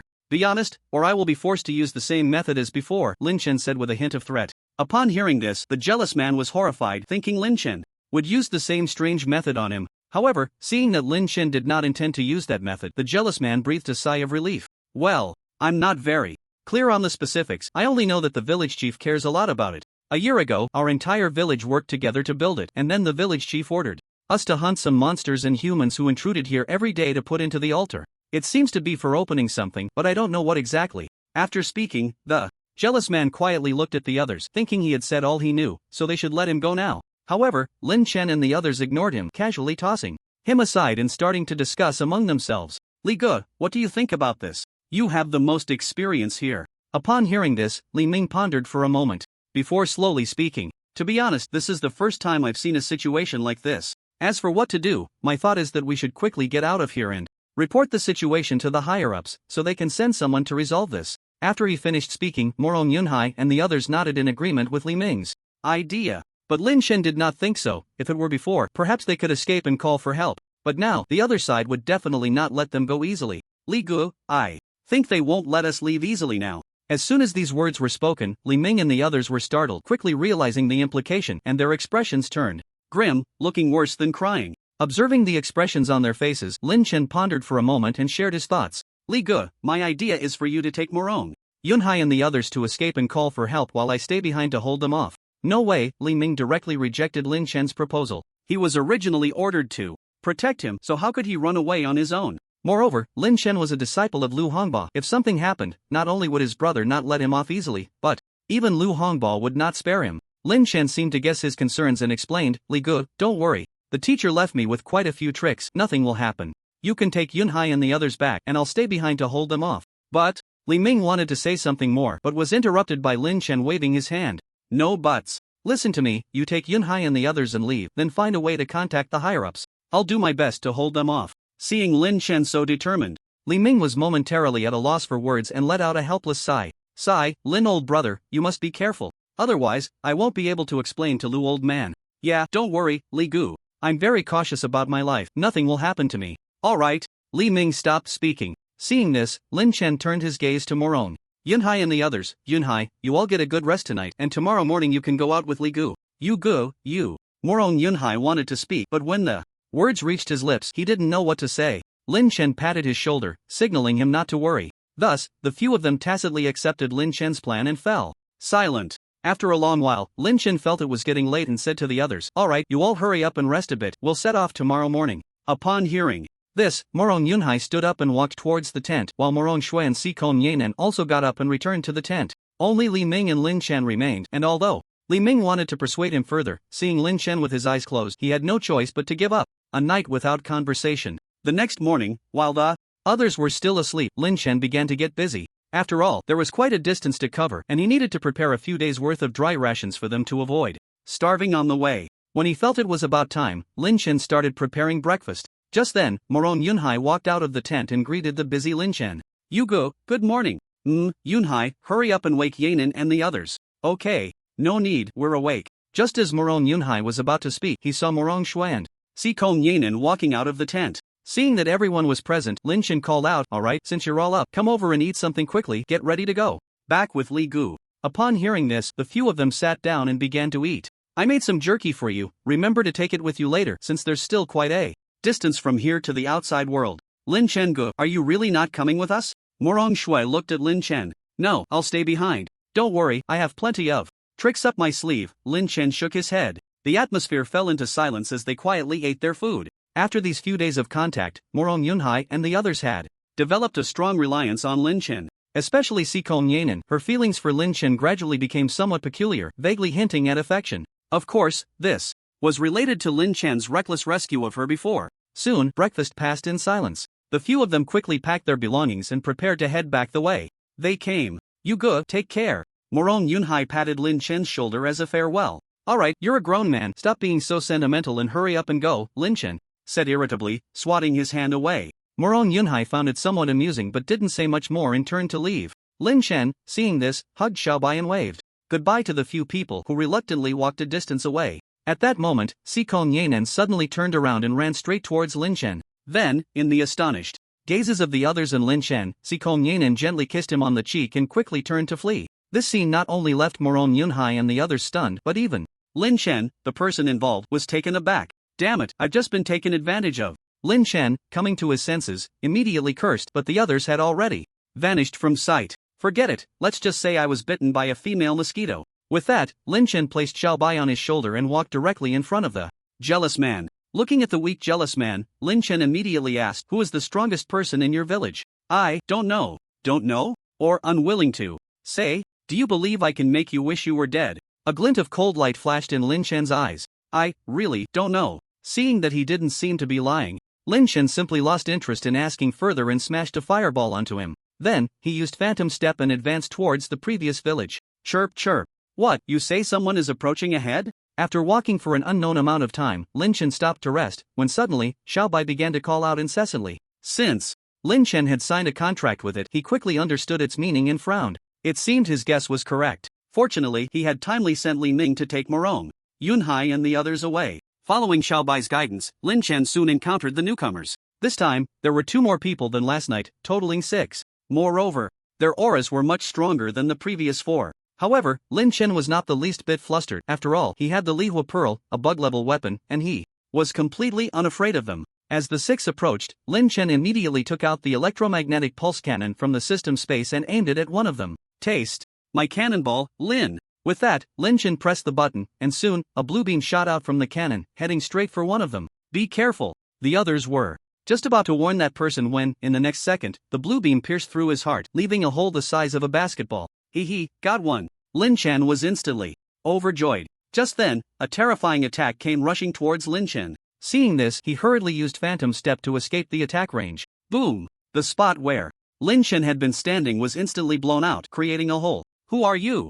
Seeing Lin Chen dodge the attack, one of them immediately shouted loudly. "I am Moody, seeking death." Hearing Lin Chen's insult, that person couldn't hold back and was about to step forward to teach Lin Chen a lesson, but was stopped by his companions beside him. "Don't be impulsive." Seeing this, that person finally stopped, but his gaze remained fixed on Lin Chen. Noticing this situation, Lin Chen's lips curled up into a wicked smile, and without hesitation, he shot out a fireball directly at the group. "Go!" The group quickly took action. One by one, terrifying black monsters appeared behind them. The monsters bared their fangs, facing Lin Chen's fireball head-on. Bang! The fireball smashed into the leading black monster, producing a loud noise. However, it did not cause any harm to it. After a while, Lin Chen successfully killed all 6 of them on the spot, then set their bodies ablaze, leaving not a trace behind, and he prepared to continue advancing towards that village. At that moment, Lin Chen felt his realm begin to loosen, so he hurriedly sat cross-legged. "Xiaobai, if you notice anything unusual later, wake me up in time, got it?" GG. Xiaobai,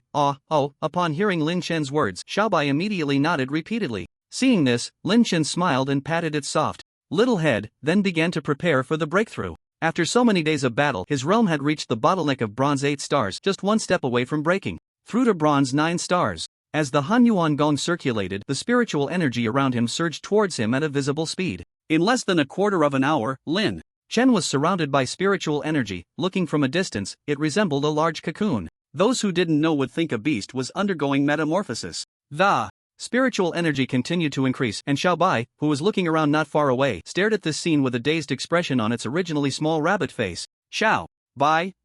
At that moment, a dull sound suddenly emanated from Lin Chen's body. Bang, bang, bang, bang. Then came a series of sounds, and after a few minutes, the noise gradually diminished until it stopped. Immediately afterward, the spiritual energy that had surrounded him was instantly absorbed into his body. 1 minute, 10 minutes, half an hour. After a full hour, Lin Chen slowly opened his eyes and gently exhaled a breath of turbid air. He had successfully broken through to bronze 9 stars. Finally broke through to bronze 9 stars, now I can comprehend a new ability. I wonder what ability I can comprehend this time, I'm so looking forward to it. Saying this, Lin Chen took out a few fire-type beast cores from 24 bridges on a moonlit night. System, do you have any recommendations? Ding, the system suggests the host choose a lottery. Lin Chen, Sigma, ***, Sigma system, your calculations are so obvious, just say you want emotional points. System, _? Alright, I'll listen to you, lottery. Give me 30 draws first. Ding, the system is drawing, please wait. Ding, congratulations to the host for obtaining Spirit Recovery Pill times 15. Ding, congratulations. To the host for obtaining Fire-type Beast Lava Giant Elephant Core times 1 inch. Ding, congratulations to the host for obtaining Speed Pill times 5. Ding, congratulations to the host for obtaining Strength Pill times 5 inch. Ding, congratulations to the host for obtaining Magical Potion times 4. I knew it, you pitiful system won't give anything good. Lin Chen mocked the system, then took out the Lava Giant Elephant Core from the system space. Without saying a word, he began to absorb it, and soon, his consciousness entered the mysterious space. Why does it seem a bit different this time? Lin Chen observed the mysterious world that was somewhat different from before and couldn't help but exclaim softly. The world he entered this time was different from the previous two. When he came in before, the world was a void, with nothing at all, but this time a vast expanse of lava appeared before him. Just as Lin Chen was curiously observing, a pair of enormous elephant legs, towering 5 meters high, emerged from the lava. Following that, a gigantic trunk stretched out, and Lin Chen was instantly stunned by the scene. He never expected the lava giant elephant to make such an entrance. He was both shocked and excited, knowing that the ability he would comprehend this time would definitely be impressive. Just as he was lost in thought, the entire body of the lava giant elephant walked out of the lava. Looking at the nearly 10-meter-tall lava giant elephant, Lin Chen instinctively swallowed hard. This was the first time he had seen such a gigantic beast.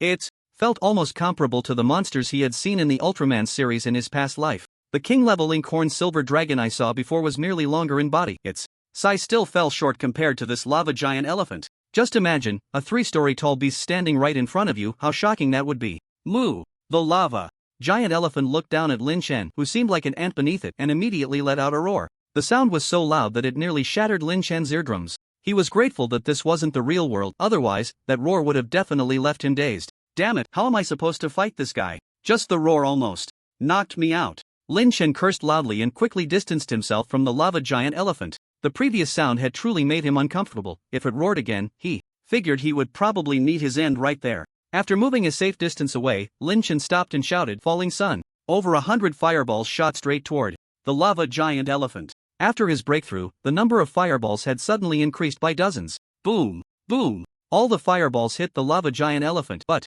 unfortunately, they caused no damage at all. Instead, they only angered the lava giant elephant, which saw Lin Chen as nothing more than an ant. Naturally, it unleashed its fury in response to the provocation. Moo! With another roar, the lava giant elephant lifted its front legs slightly and then slammed them down with force. The ground began to crack and attacked Lin Chen directly. Seeing this, Lin Chen pushed off the ground with all his might and flew into the air. Just as he took off, the ground collapsed beneath him, revealing the scalding hot magma below. Damn, seriously, do you have to be this ruthless? Coming right out with a big move, do you want me to die? Lin Chen cursed incessantly, but he didn't dare slow down his steps, fearing that a moment's carelessness would send him plummeting down. As he ran, he observed the scene, and suddenly, a flash of inspiration struck him, and he realized something. He quickly circled around to the back of the lava giant elephant and stopped not far from it. Then, following the lava giant elephant's earlier actions, he pressed both hands against the ground. In the next second, cracks spread from beneath his feet, directly reaching the feet of the lava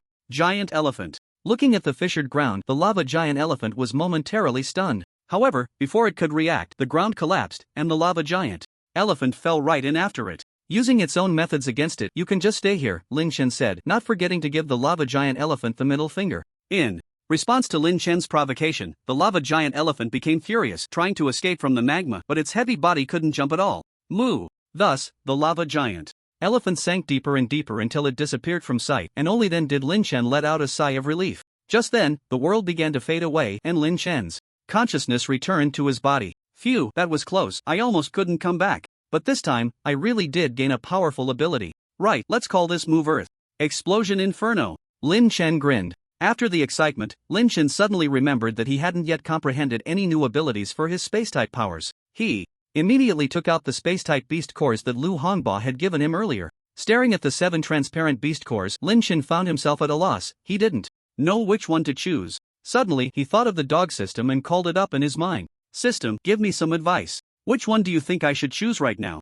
Just so you know, don't screw me over with the lottery again. System, Omega? Ding. This system suggests that the host can choose the third one for absorption. You mean this one? Upon hearing this, Lin Chen immediately picked one up. Ding. Yes. With the system's confirmation, Lin Chen no longer hesitated and began to absorb it again while sitting cross-legged. In the distance, Xiaobai watched his master open and close his eyes, feeling a head full of question marks. Xiaobai? About half an hour later, Lin Chen opened his eyes again and gently exhaled a breath of turbid air. This time he comprehended spatial grasping. He could grasp something from a distance, and of course he could also kill from afar, doing so without anyone knowing. In short, it was a pretty good ability, and Lin Chen was very satisfied with it. At this moment, Lin Chen noticed Xiaobai, who was staring blankly at him not far away, and immediately used spatial grasping. A circular light ring appeared in front of him. Seeing this, Lin Chen quickly reached his hand inside, and as his thoughts moved, the next second, a blue light ring appeared above Xiaobai's head. Then, his hand appeared above Xiaobai, and he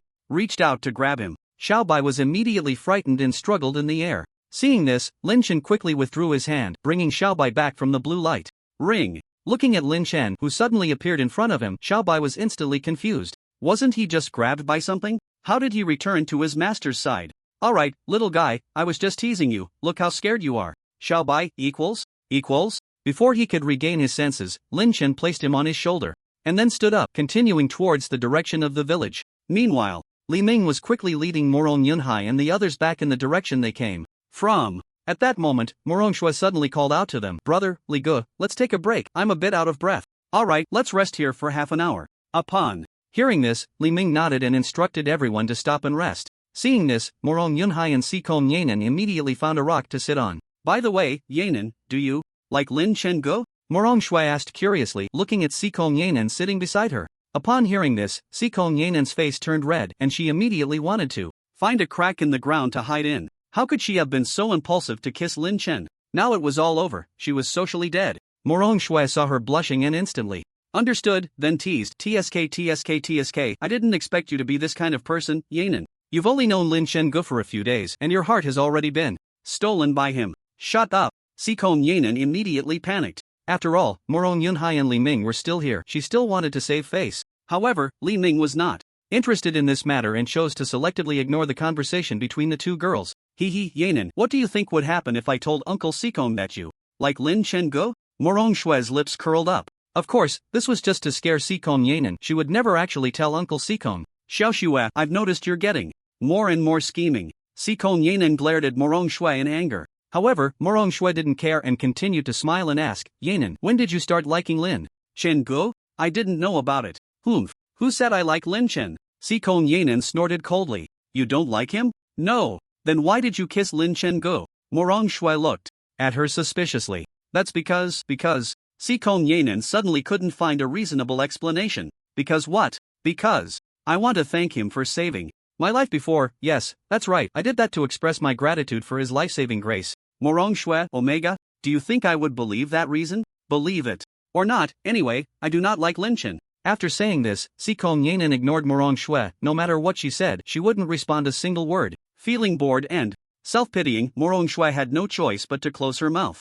Originally, she was just trying to liven up the atmosphere by chatting with Sikong Yanan, but it turned out that Morong Yunhai and Li Ming were not interested at all, and Sekom Yanan didn't want to mention the matter either. Roar! At that moment, a deep beast roar suddenly came from afar. The few of them exchanged glances and quickly prepared for battle. Suddenly, Sekom Yanan spoke up. Brother Yunhai, let me handle it later, I want to take this opportunity to train a bit. Yanan, can you do it? Morong Yunhai asked with concern. Upon hearing this, Sekom Yanan nodded heavily. I can, trust me. Alright, then I'll assist you with brotherly, you go all out. As soon as the words fell, a figure emerged from the distant forest. It was a gale leopard, seemingly only at the strength of bronze 8 stars. Seeing this, Sekom Yanan immediately launched an attack on the gale leopard. Blade of wind. Several invisible wind blades shot straight towards the gale leopard. Sensing the danger, the gale leopard quickly reacted and dodged these wind blades. Wind scythe. Sekom Yanan shouted loudly and launched another attack. This time, the gale leopard was not so lucky and had one of its legs chopped off. Seizing the opportunity, seeing this situation, Sekom Yanan launched another attack, this time directly flattening the gale leopard's head. Brain matter mixed with blood flowed everywhere, and Sekom Yanan quickly approached the gale leopard, preparing to dig out its beast core from its brain. Feeling no discomfort at all, it was no wonder. After all, the killings they had witnessed in the past few days were far more than before. They had long since gotten used to it and wouldn't feel nauseous at all. In the distance, Li Ming watched her act decisively, without any hesitation, and nodded sincerely. Yanan, hurry up and clean up, we need to keep moving, Morong Yunhai urged. Upon hearing this, Sekom Yanan replied loudly, got it, I'll be right there. In a short while, Sekom Yanan dug out the gale leopard's beast core. Afterwards, the few of them continued to run towards the outskirts of the Wind Mountains. After a stick of incense's time, Lynch arrived near the village again. Looking around, the village was no longer as desolate as yesterday. Instead, it seemed very lively. Inside and outside, many people were busy, seemingly holding some kind of event. This left Lynch puzzled, as he had just killed quite a few of them. Why were they still celebrating? Did they look down on him? Just as Lynch was feeling confused, a fierce-looking middle-aged man walked out, seemingly the leader. At that moment, the middle-aged man shouted loudly at a small, thin man. Sanmatsi, have the people been sent out? The village chief has spoken, we must not let those people leave alive. Changgu, do you not trust me to do my job? I've already sent out 4 teams, I guarantee those people won't get out of the Wind Mountains. The thin man named Sanmatsi spoke with a sinister expression in front of Lu Daxian. His eyes revealed a hint of cunning, and upon hearing this, Lu Daxian nodded in satisfaction, then turned and walked back into the village without looking back. Seeing this, Matsi immediately called a few people over, whispered a few words in their ears, and then followed him inside. After receiving the orders, those few people rushed towards Lin Chen's direction. Lin Chen saw the situation and guessed they were preparing to kill Li Ming and the others, so he immediately stopped hesitating and closely followed behind them. About half an hour later, Lin Chen felt the timing was right and called out to the 4. Are you planning to kill me? The 4, startled by the sudden voice, were taken aback. How did someone appear behind them? They quickly regained their composure and fixed their gazes on Lin Chen. Who are you? The one who will kill you. With that, Lin Chen stopped wasting words and swiftly took out the long yuan sword from his system backpack. In the next moment, he vanished from his spot with a phantom step. Everyone, be careful, the leader urgently warned, but it was already too late. Lin Chen's sword plunged straight into one person's heart. Then, with a forceful twist, that person's heart was instantly turned to mush, dead beyond recovery. The remaining 3, witnessing this scene, erupted with a large amount of black mist, which then slowly coalesced into 3 black monsters standing 2 meters tall. Hee, let me show you my newly comprehended ability. Lin Chen's lips curled into a slight smile, then he shouted loudly, Earth! Explosion flame prison! As the words fell, Lin Chen clapped his hands on the ground, and the ground beneath the 3 rapidly collapsed. Before they could react, they all fell into the molten lava. The scalding lava continuously burned the 3, and as they tried to escape, they found their legs completely trapped in the lava. If it weren't for the 3 black monsters wrapping around them, they would have likely melted away long ago. However, Lin Chen was not in a hurry. He also wanted to see how long this move would last. Time passed little by little. The black monsters outside the 3 gradually dimmed, feeling like they would dissipate at any moment. 10 minutes later, the black monsters on the 3 disappeared, and the 3 were quickly swallowed by the lava, vanishing without a trace in less than a minute. Moments after the 3 disappeared, the ground returned to its original state, but it left a very obvious burn mark. Not bad. About half an hour, Lin Chen boasted to himself.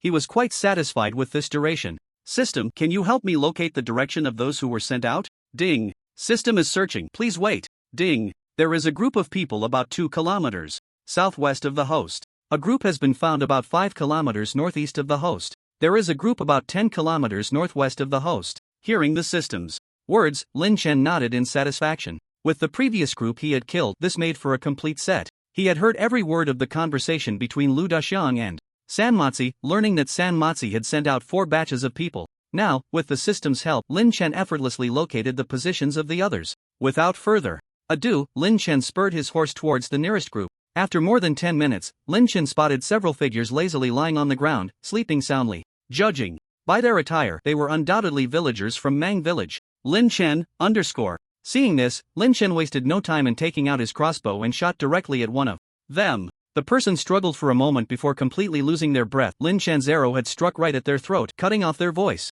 Lin Chen continued to shoot 4 more arrows, finally killing all of them there. They never expected to die so miserably. Seeing that all 5 had been killed, Lin Chen quickly approached them, checked their breathing one by one, and then leisurely put the 5 broken wind arrows back into his system backpack. Then, with a wave of his hand, 5 small fireballs fell on them, and soon the 5 were engulfed in flames. After doing this, Lin Chen left without looking back. After all, there were 2 other teams to kill, and he couldn't let them catch up to Li Ming and the others. Meanwhile, on a snow-capped mountain, Li Feiyu chased for a while before finally spotting Li Hanxuang's figure. Seeing this, he hurriedly approached to ask about her situation. Sister Hanxuang, did you kill that Tianqiao white bull? Upon hearing Li Feiyu's question, Li Hanxuang coldly responded with a hum and then pointed with her delicate white hand to a spot not far away. Following her direction, Li Feiyu saw a corpse lying there. It was indeed the Tianqiao white bull, but its white body blended with the snow, and for a moment Li Feiyu didn't even notice. When he finally saw it clearly, he was taken aback. Sister Hanxuang, what was the strength of this Tianqiao white bull? Bronze 9 stars. In response to Li Feiyu's inquiry, Li Hanxuang replied, bronze 9 stars, then what about your strength, Sister Hanxuang? Just broke through to bronze 8 stars. You broke through? Li Feiyu immediately became agitated. After all, he was only at bronze 4 stars, and that was the result of his relentless training day and night. Now, Li Hanxuang had directly broken through to bronze 8 stars, which was more than just a star's difference. Coupled with Lin Chen's monstrous talent, Li Feiyu felt an immense pressure. If Li Hanxuang, with her SS level talent, had already broken through to bronze 8 stars, then it was safe to assume Lin Chen had definitely broken through to bronze 9 stars, or even possibly to silver level. Sister Hanxuang, do you think Lin Yu will break through to silver level? I don't know. Upon hearing Li Feiyu mention Lin Chen, Li Hanxuang felt an inexplicable stir in her heart. She didn't know why. Perhaps it was related to that previous incident. Of course, she tried to forget what happened that night, but every time she attempted to forget, her face would unconsciously flush, and then it would end up unresolved. What Li Hanxuang didn't know was that each attempt only deepened that memory. Memory is such a thing. If you don't think about it, it will naturally fade away, but the more you desperately want to forget, the more it might backfire. Li Hanxuang was a typical example of this. Sister Hanxuang, since you've also broken through, why don't we head back? Li Feiyu trembled as he looked at Li Hanxuang, pleading. It was just too cold here, and he hadn't made any preparations before coming out. Moreover, unlike Li Hanxuang, who had ice-type abilities, he had no resistance to this cold weather at all. However, upon hearing his words, Li Hanxuang merely shook her head. It was rare for her to come out for training. How could she just go back like that? Besides, she had previously inquired with Zhou Pengzi and learned that Lin Chen would only return when the 9 universities started recruiting. If she turned back now, she would definitely fall far behind him. With Li Hanxuang's stubborn nature, how could she be willing to accept that? If you can't stand it, just go down the mountain by yourself. I can manage from here, Li Hanxuang said coldly, looking at Li Feiyu. Li Feiyu. Sister Hanxuang, I think I'll stick with you. A little cold is better than running into monsters on the way down. Suit yourself. Li Hanxuang didn't take his decision to heart. Originally, after discussing this matter with her family, she had planned to come alone. But later, her father insisted on sending Li Feiyu along, saying it was to prevent her from feeling lonely on the way. Li Hanxuang had no objections to this. After all, to her, it was the same whether she had company or not. So, Li Feiyu was arranged to be by her side, and when he expressed a desire to leave just now, Li Hanxuang didn't oppose it. Li Hanxuang continued deeper into the snow-capped mountains, and seeing this, Li Feiyu hurriedly followed behind. Not long after they left, a small, snow-white fox slowly arrived at the spot they had paused, looking in the direction they had gone, and oddly grinned. It then chased after the direction the two had departed. On the other side, Lin Chen, after much effort, finally managed to eliminate all the people sent by the Sanmatsi faction. Damn it, finally dealt with them. I'm exhausted. System, how much emotional value did I earn this time? Ding. The host earned 450,000 emotional points this time. Not bad, but it's a bit of a pity. If I had known about those earlier batches, I shouldn't have acted so quickly, wasting a lot of emotional points. Lin Chen muttered to himself, previously worried that those people would chase after Li Ming and the others, so he always opted for quick resolutions. Only with the last batch did he not kill them so quickly, leaving them to be slowly tormented for emotional value. System, give me a lottery draw, this time. I want 50 consecutive draws, you handle it. Ding. Detected that the host wants to draw a lottery, the system is drawing, please wait. Ding. Congratulations to the host for obtaining eyebrow pencil times 4-inch ding. Congratulations to the host for obtaining facial mask times 10-inch ding. Congratulations to the host for obtaining golden treasure chest times 1-inch ding. Congratulations to the host for obtaining disguise mask times 3-inch ding. Congratulations to the host for obtaining rejuvenation pill times 30-inch ding. Congratulations to the host for obtaining thank you for your patronage times 2-inch. Lin Chen's face darkened upon hearing the first two items, but brightened again upon hearing he had obtained a golden treasure chest. System, explain to me, as a big man, do I need an eyebrow pencil? Do I need a facial mask? Ding. Host, these are not for you. Not for me, then who? Are they for, ghosts? Ding. This is for your girlfriend. Shut up, if you mention girlfriend again, I'll get angry. System, alright, enough of this useless talk, hurry up and open my golden treasure chest. Ding. The golden treasure chest is being opened. Ding. Congratulations to the host for obtaining S-class weapon. Overlord gun. Wow, system, you really are impressive. You actually opened an S-class weapon. Lin Chen was overjoyed to hear he had drawn an S-class weapon, finally getting one. Again after such a long time. Moreover, it was a gun. Lin Chen had always preferred using guns, but the destruction gun felt a bit light. System, quickly give me the gun. As soon as he finished speaking, a long spear appeared in Lin Chen's hand, measuring about 2 meters in length, not only significantly longer than the previous destruction gun, but also several times heavier. Lin Chen was momentarily mesmerized. The Overlord gun was entirely red, exuding an overwhelming aura, and a golden dragon coiled around it. It gave off a feeling of having the world at his fingertips with a gun in hand. Fortunately, Lin Chen had previously consumed the dragon elephant pill, greatly enhancing his strength, otherwise he might not have been able to wield this Overlord gun. Good gun. System, it seems you really understand me. System, by the way, system, how heavy is this gun? Ding. Overlord gun, weighs 1,000 kilograms, made entirely of meteorite iron, incredibly hard, a rare divine weapon.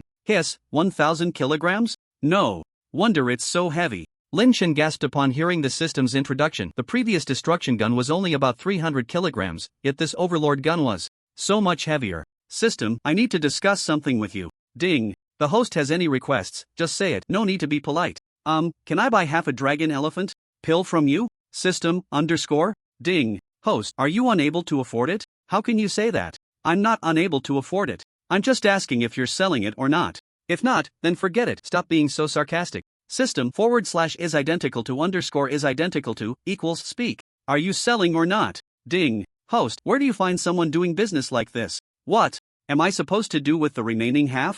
I don't care what you do with it, just tell me if you can sell it. If you don't sell, I'm leaving. Ding. In light of the host's speechless behavior, this system has decided to sell. I thought you had some principles. Lin Chen immediately scoffed at the system, thinking it wouldn't sell to him, only to realize it was all nonsense. System? Ding. Congratulations, host, you have successfully purchased half a dragon elephant pill, costing 30,000 emotional points. What? Upon hearing this, Lin Chen immediately lost his composure. A full dragon elephant pill costs 500,000, so half should be 250,000, right? System, did your math teacher teach you? If you don't give me a reasonable explanation today, don't blame me for forcibly unbinding. Ding. Host, you should listen to my explanation, not my excuses. The reason this system charges you 30,000 is mainly to prevent the remaining half of the dragon elephant pill from losing its potency. Next time you buy, you won't have to worry about the remaining half losing its effectiveness. Damn it! Lin Chen cursed directly. Lin Chen. System, I don't care, spit out my 50,000 emotional points. Ding. Transaction completed, no returns. After that, the system fell silent, no matter how much Lin Chen called, it was useless. Watching himself get scammed with no place to complain, Lin Chen felt numb. He had anticipated the system would be a scam, but he didn't expect it to be this bad. That was 50,000, earned through hard work over a long time. Just like that, it was taken away without a word. If he had known, he wouldn't have bought it. With a mournful face, Lin Chen silently swallowed the half-dragon elephant pill. As the pill entered, a warm current slowly surged through his limbs, and soon he felt his limbs begin to swell. Moments later, Lin Chen grasped the Overlord spear again, but this time it felt significantly lighter. Seeing this, Lin Chen immediately began to wield the Overlord spear, executing a fluid set of spear techniques. Ah, this feels great. After a few minutes, Lin Chen stopped moving and let out a long sigh of relief. Just then, from a distance, Xiaobai hopped over to his side. Sure, little guy, aren't you hungry? Xiaobai, Seeing Xiaobai nod, Lynch had no choice but to put the Overlord spear back into the system space and then sat down by the campfire with it. He then took out a beast he had killed earlier, processed it simply, and skewered it to roast over the fire. The greedy Xiaobai watched the roasting meat drooling all over the place. Lynch couldn't help but laugh. It really was a gluttonous rabbit, drooling. The moment the meat was just put on the fire. I wonder how Li Gu and the others are doing. I wonder where they are. I hope they can catch up. Sigh. Lin Chan lay on the ground, quietly gazing at the sky, murmuring to himself. Meanwhile, on the other side, after running all day, Li Ming and the others also stopped to rest. Li Gu, how much longer until we can get out? I'm a bit worried about you, Gu, Morong Yunhai said, looking at Li Ming. Hearing this, Li Ming thought for a moment before speaking. At our current speed, it will take us 3 more days to leave the Yin Wind Mountain range. 3 days? Morong Yunhai exclaimed. Yes, but don't worry, brother Lin will be fine. Li Ming patted his shoulder and reassured him. Morong Yunhai could only sigh helplessly. Alas. By the way, Yunhai, I feel your aura is a bit chaotic. Are you about to break through? Yes, just a little more. Then I'll help you. Okay. With that, Morong Yunhai immediately sat cross-legged and began to operate his cultivation technique, quickly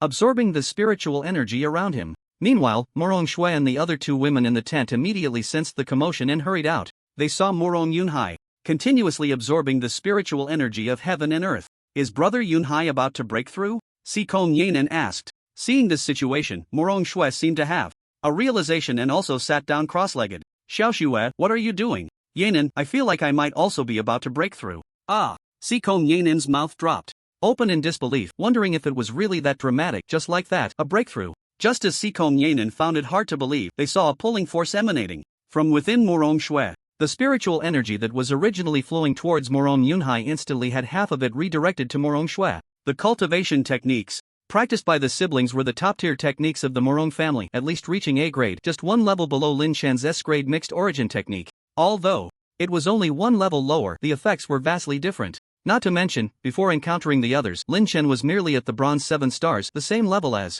Morong Shui and the others. In such a short time, he had already reached bronze 9 stars, while Morong Shui had just broken through to bronze 8 stars. It should be noted that Morong Shui and Morong Yunhai had the Morong family backing them, and with various resources piled up, they could break through quickly. In contrast, Lin Chen had cultivated all by himself, and although he had a system, it only provided him with some external help, not contributing much to his cultivation. Thus, it is clear that A-grade techniques are not just slightly inferior to S-grade techniques. Back to the main point. When Morong Yunhai felt that the spiritual energy around him had suddenly decreased by half, he immediately wanted to open his eyes to see what was happening. But he was loudly stopped by Li Ming beside him. Don't open your eyes, keep going, don't get distracted. Hearing this, Morong Yunhai had to give up the idea of opening his eyes and continued to absorb the spiritual energy. Although he felt a bit confused, he knew it was a critical moment and couldn't afford to be distracted. Time passed little by little. Suddenly, muffled sounds began to resonate from within Morong Shui. Bang! Bang bang bang!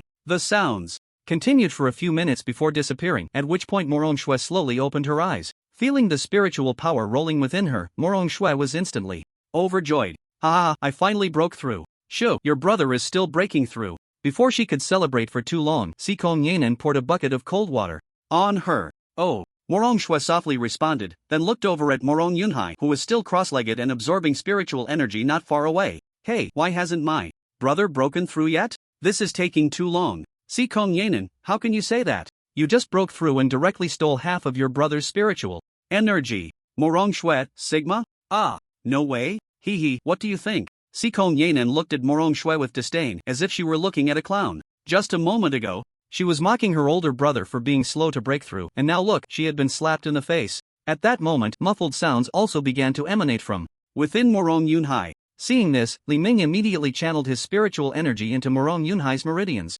Soon, the dull sound from Morong Yunhai's body ceased. Li Ming then withdrew his spiritual energy. At this moment, Morong Yunhai slowly opened his eyes and gently exhaled a breath of turbid air. Finally broke through. Brother, congratulations, Morong Shui said, her gaze somewhat evasive as she congratulated Morong Yunhai. She really couldn't face him. If she hadn't just taken half of his spiritual energy, he would have probably broken through long ago. Hearing her congratulations, Morong Yunhai merely nodded slightly and then looked at Li Ming with curiosity. Li Gu, why did my spiritual energy suddenly decrease by half when I just broke through? Ahem, you might want to ask Xiaoxue about that, she might know. Li Ming directly passed the topic to Morong Shui, as this was a matter between the siblings and it was better for him to stay out of it. Upon hearing this, Morong Yunhai shifted his gaze to Morong Shui. He hadn't paid much attention before, but now he noticed that her aura was noticeably stronger than before. Xiao Xue, did you break through? Morong Shui responded, weakly, not daring to look at him. With Morong Shui's confirmation, Morong Yunhai suddenly understood that the half of the spiritual energy he lost was taken by her. For a moment, he found it somewhat amusing and exasperating. His sister really was a handful. Fortunately, Li Ming was there, otherwise, this breakthrough might have failed. Alright, I'm not blaming you, so stop looking so glum. Really? Morong Shui's eyes lit up at his words. She had been prepared to be scolded. Really? Hurry over to eat something, then. Go to sleep. We need to set off early tomorrow and try to leave here within 2 days. Okay. With that, Morong Shui and Sikom Yanan went to the campfire to start eating. The next morning, Lin Chen sat up in the tree. Last night he was worried someone might come, so he found a big tree to sleep in. Fortunately, the trunk was wide enough, allowing him to sleep soundly without falling off with a turn. At this moment, Xiaobai, hiding in his backpack, poked its head out to look around. When it saw itself hanging in the air, it quickly shrank back in. Ha, you little scaredy cat. Lin Chen couldn't help but laugh at the sight. After that, he ignored it. Got up, washed up briefly, and set off running towards the village. Before killing the last batch of people yesterday, he had used a truth pill to gather a rough understanding of the situation inside, plus he had drawn 3 disguise masks. Yesterday, he planned to take this opportunity to sneak in and gather information. After a while, Lin Chen stood on a big tree outside the village, using leaves for simple cover. Looking at the tightly closed village gate, he felt a bit troubled. Although he could teleport in instantly, he was worried that if someone saw him, it would alert the others. Just as Lin Chen was growing impatient, the village gate slowly opened, revealing a head. The person looked around before stepping out. Then, hurriedly, he ran towards Lin Chen's direction. Seeing him clutching his stomach, Lin Chen guessed he was looking for a place to relieve himself. Sure enough, when he was less than a few meters away from Lin Chen, he stopped and prepared to take off his pants. Lin Chen looked around, saw no one, and immediately teleported behind him. Taking advantage of his unawareness, he struck a palm to his neck, knocking him unconscious. Then he took him to a distance before waking him up. Ah! You, who are you? Let me go. Shut up. Lin Chen directly stuffed a truth pill into his mouth. What's your name? How old are you this year? What work do you do in the village? As the pill took effect, Lin Chen began to question him. Before long, he opened his mouth and answered Lin Chen's questions one by one.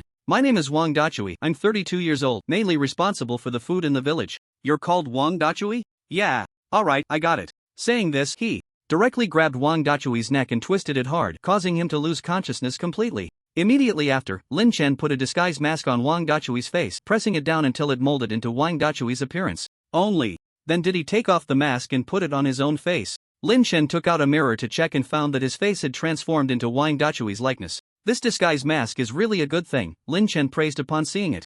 System, don't you have anything to change my voice? Ding. Voice changing pill. The host can mimic any voice for 1 day after consuming one. How many emotional points? Ding. One voice changing pill costs 1,000 emotional points. That's more reasonable. Lin Chen still remembered the 50,000 emotional points the system had scammed him out of yesterday. Alright, give me 10 of those. By the way, system, you scammed me out of 50,000 yesterday, shouldn't you compensate me with something? Ding. Voice changing pills have been successfully purchased. Please check. Host. Lin Chen /is identical to _ is identical to equals. Lin Chen was somewhat speechless and wanted to curse, but thinking about the important task he still had to do, he decided to ignore it. He took a voice-changing pill from the system space and swallowed it, then stripped Wang Dachui of his clothes to wear himself, though he didn't take his underwear. Feeling the changes in his body, Lin Chen was finally satisfied as he headed towards the village. Upon arriving at the village gate, he saw a burly man staring at him intently, causing Lin Chen's heart to skip a beat. Could it be that he had been exposed? But how could that be? Under such disguise, it was impossible for him to see through it. Just as Lin Chen was lost in thought, the burly man grinned and spoke. Hey, Dachui, why have you been gone so long? I was worried something happened to you. Hearing this, Lin Chen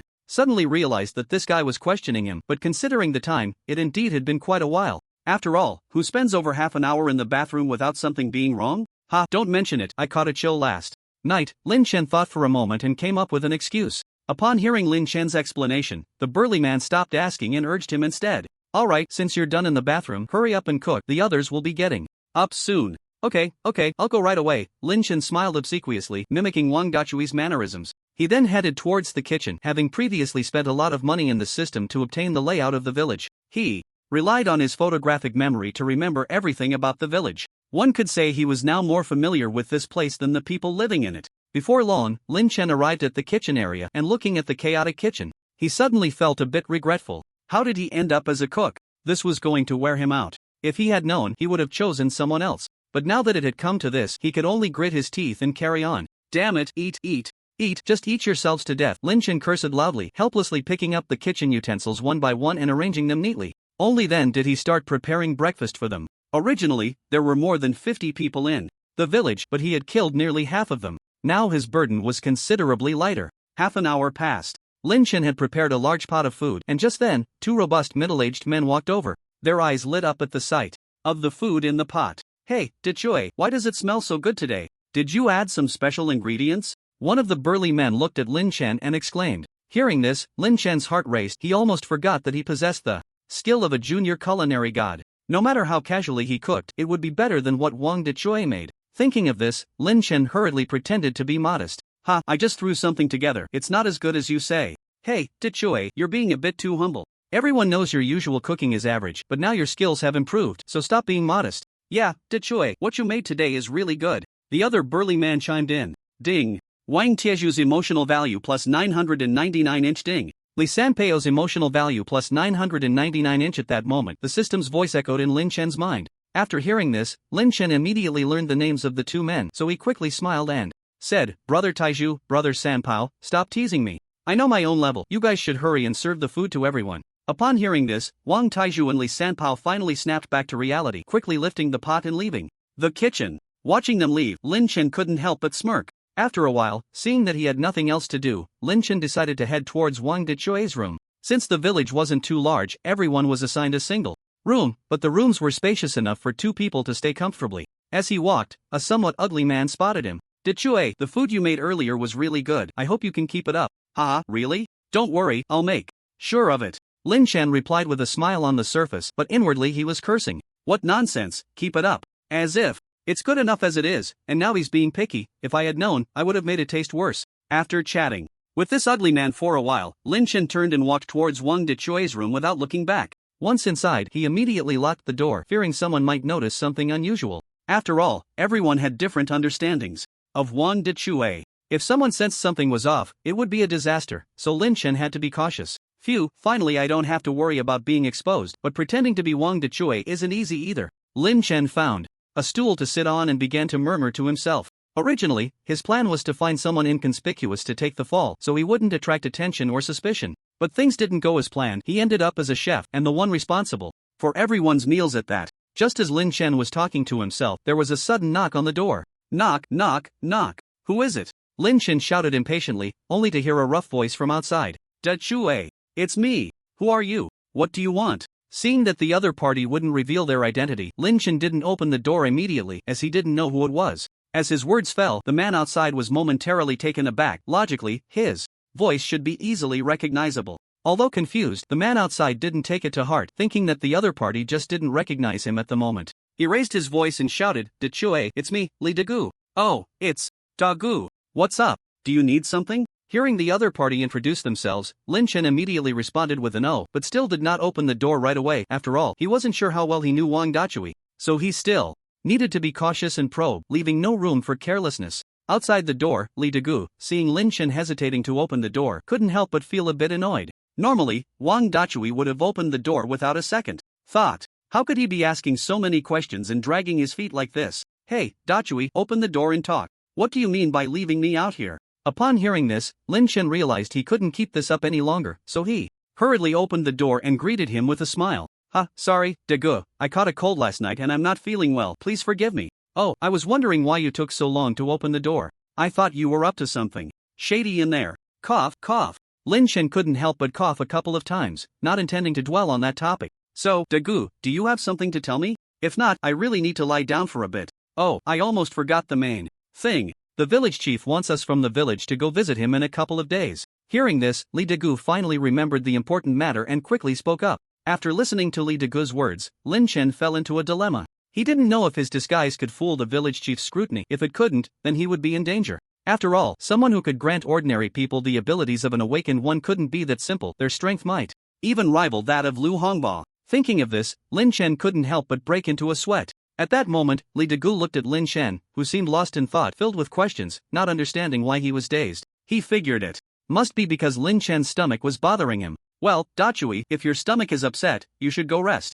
I won't disturb you any longer. Sorry, Dagu, my stomach was hurting a bit and I got lost in thought for a moment. Really sorry about that. It's fine, you take care of yourself.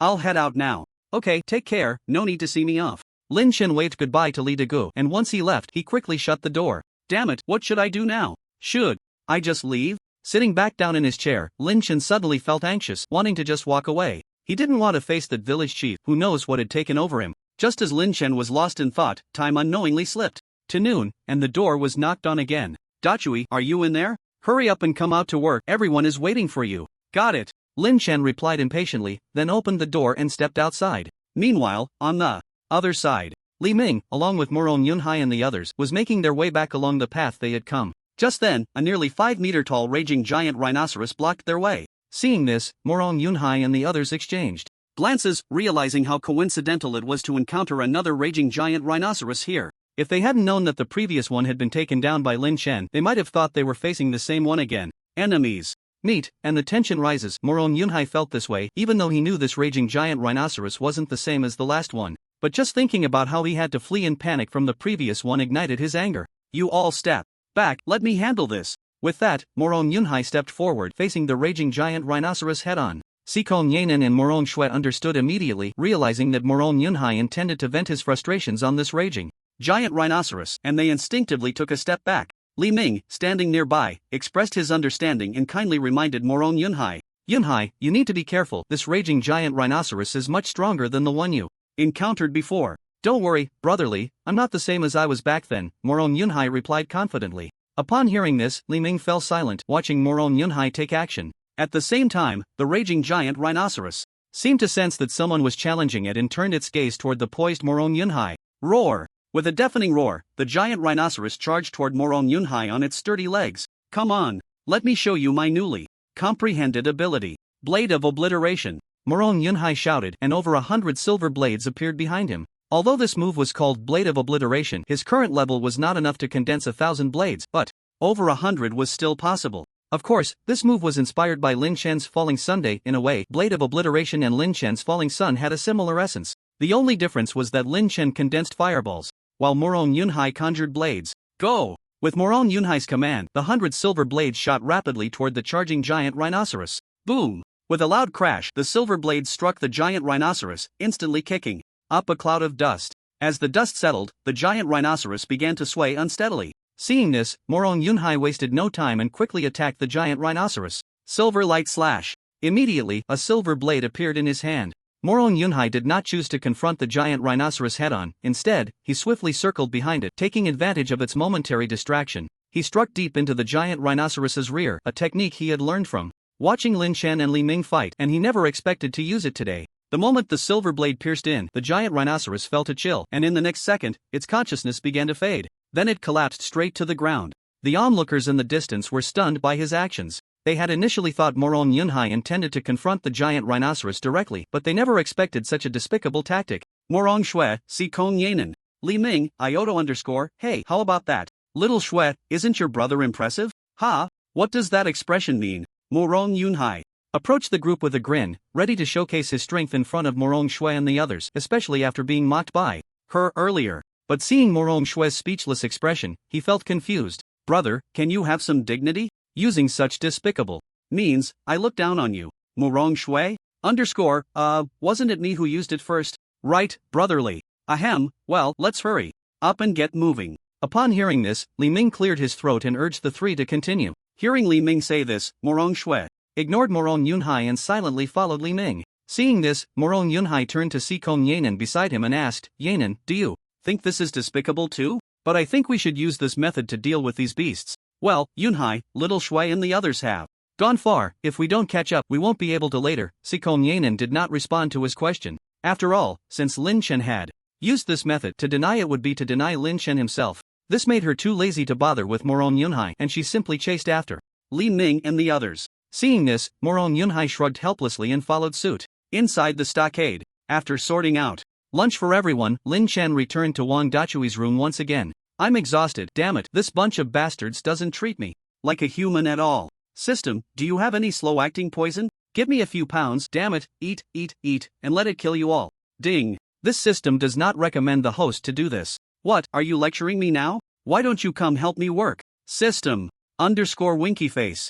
Alright, enough nonsense, hurry up and tell me, do you have any slow-acting poison? Ding. Yes, we do. What slow-acting poison do you have? Tell me. Lynch instructed the system. Soon, the system's voice echoed in his mind. Ding. This system has 3-day death pill. Once taken, it will definitely cause death within 3 days. Additionally, there is the Monday death pill. Once ingested, it will surely lead to death on that day. Even the great Luo immortal would be useless. Hearing the system's introduction, Lin Chen's eyes lit up, wishing he could buy them all. But he believed the system should have something better. Sure enough, the system's voice rang out. Again. Ding. This system also has a potent poison called Want Your Life, which does not take effect immediately upon ingestion. It only activates when the user smells a certain fragrance. Great. That's the one. How much? No, how many emotional points? After hearing the system's introduction, Lin Chen decisively chose the Want Your Life poison. Ding. System price 200,000 emotional points. Lin Chen, For a moment, Lin Chen was speechless, feeling that this system was becoming more and more of a scam. System, can you make it cheaper? How about 100,000? Ding. Congratulations to the host for successfully purchasing 1 bottle of Want Your Life potent poison. This transaction costs 100,000 emotional points. Lin Chen. As the system's voice faded, Lin Chen stood there in a daze, and after a moment, he finally reacted, his fingers cracking as he squeezed them. If it weren't for being somewhat reluctant to part with this damn system, he would have uninstalled it long ago. System, you really are something. I'll remember you. System. Omega? Lin Chen ignored the dog system and immediately took out the Want Your Life poison he had just bought from the system space. There were 2 bottles in total, one red which was the main medicine that needed to be ingested, and the other blue which should be the fragrance the system mentioned earlier. Lin Chen opened the blue bottle slightly and gently sniffed it, feeling a wave of fragrance rush towards him. So fragrant. He then opened the red bottle, revealing some white fine powder inside, which looked a bit like the stuff from certain drug bust movies. Examining the 2 bottles of poison in his hands, Lin Chen's mouth curled up, revealing a villainous smile. Some might think Lin Chen's actions were too extreme, but the reason he acted this way was entirely due to the pressure from these villagers. It should be known that these villagers were preparing to take their lives. Therefore, Lin Chen could only return the favor in kind. Killers are always killed. Moreover, from a certain perspective, these villagers could no longer be considered normal people. Keeping them around would only harm society and ordinary citizens. Although the current villagers appeared no different from ordinary people, their souls had long been tainted by the evil spirits of a sinful world, which meant they are now a group of wolves in sheep's clothing. Once they are let loose in the city, the evil spirits within them will awaken, and the resulting damage will be catastrophic. There are only 2 days left. It seems I need to hurry. I must ensure everyone eats this death sentence before the 2 days are up. Lin Chen muttered to himself while playing with 2 bottles of poison in his hands. Just then, the door was knocked on again, startling Lin Chen so much that he nearly dropped the 2 bottles of poison. Fortunately, he was quick enough to catch them. If they shattered, it would be a disaster. Not to mention whether this damn system would screw him over. If these 2 poisons mixed together, he would be done for. After putting the 2 bottles back into the system space, Lin Chen angrily shouted at the person outside. Who is it? What do you want? It's me, Li San, Big Hammer. Do you still have that fried chicken leg from noon today? Hearing this question, Lin Chen felt an urge to hit someone, but he managed to hold back and replied to Li San outside with 2 words.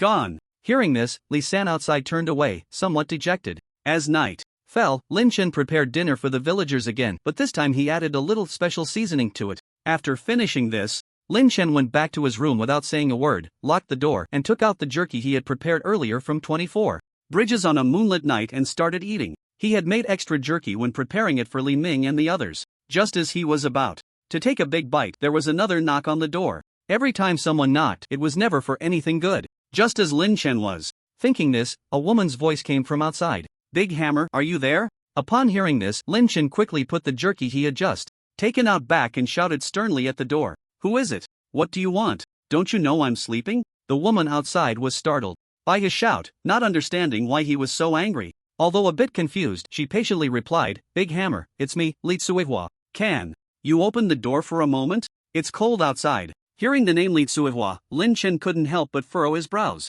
Earlier, when he was asking Wang Dazue, he vaguely heard him mention that he had an old flame named Li Tsuihua, and it seemed this woman outside was indeed her. But he wasn't Wang Dazue. What was he supposed to do? Was he really going to let this woman in? What if she discovered something? That would be the end of him. But if he didn't let her in, given Wang Dazue's nature, she would probably become suspicious, especially since she was Wang Dazue's old flame. Just as Lin Chen was in a dilemma, Suihua spoke again from outside. Big Hammer, I know you've been infatuated with Widow Zhang lately, but I'm not bad either. Why have you abandoned me? Lin Chen, wait, isn't Wang Dazue quite the player? It's one thing to eat from the bowl and look at the pot, but how could he dump the bowl too? Just as Lin Chen was mumbling to himself, a sigh came from outside. Sigh, Big Hammer, since you still won't come out to see me, I'll just leave. Saying this, Li Tsuehua tentatively took a few steps away, but when she still didn't see Lin Chen open the door, a flash of anger crossed her eyes, and she turned away without looking back. Lin Chen, who was eavesdropping behind the door, breathed a sigh of relief when he saw her leave.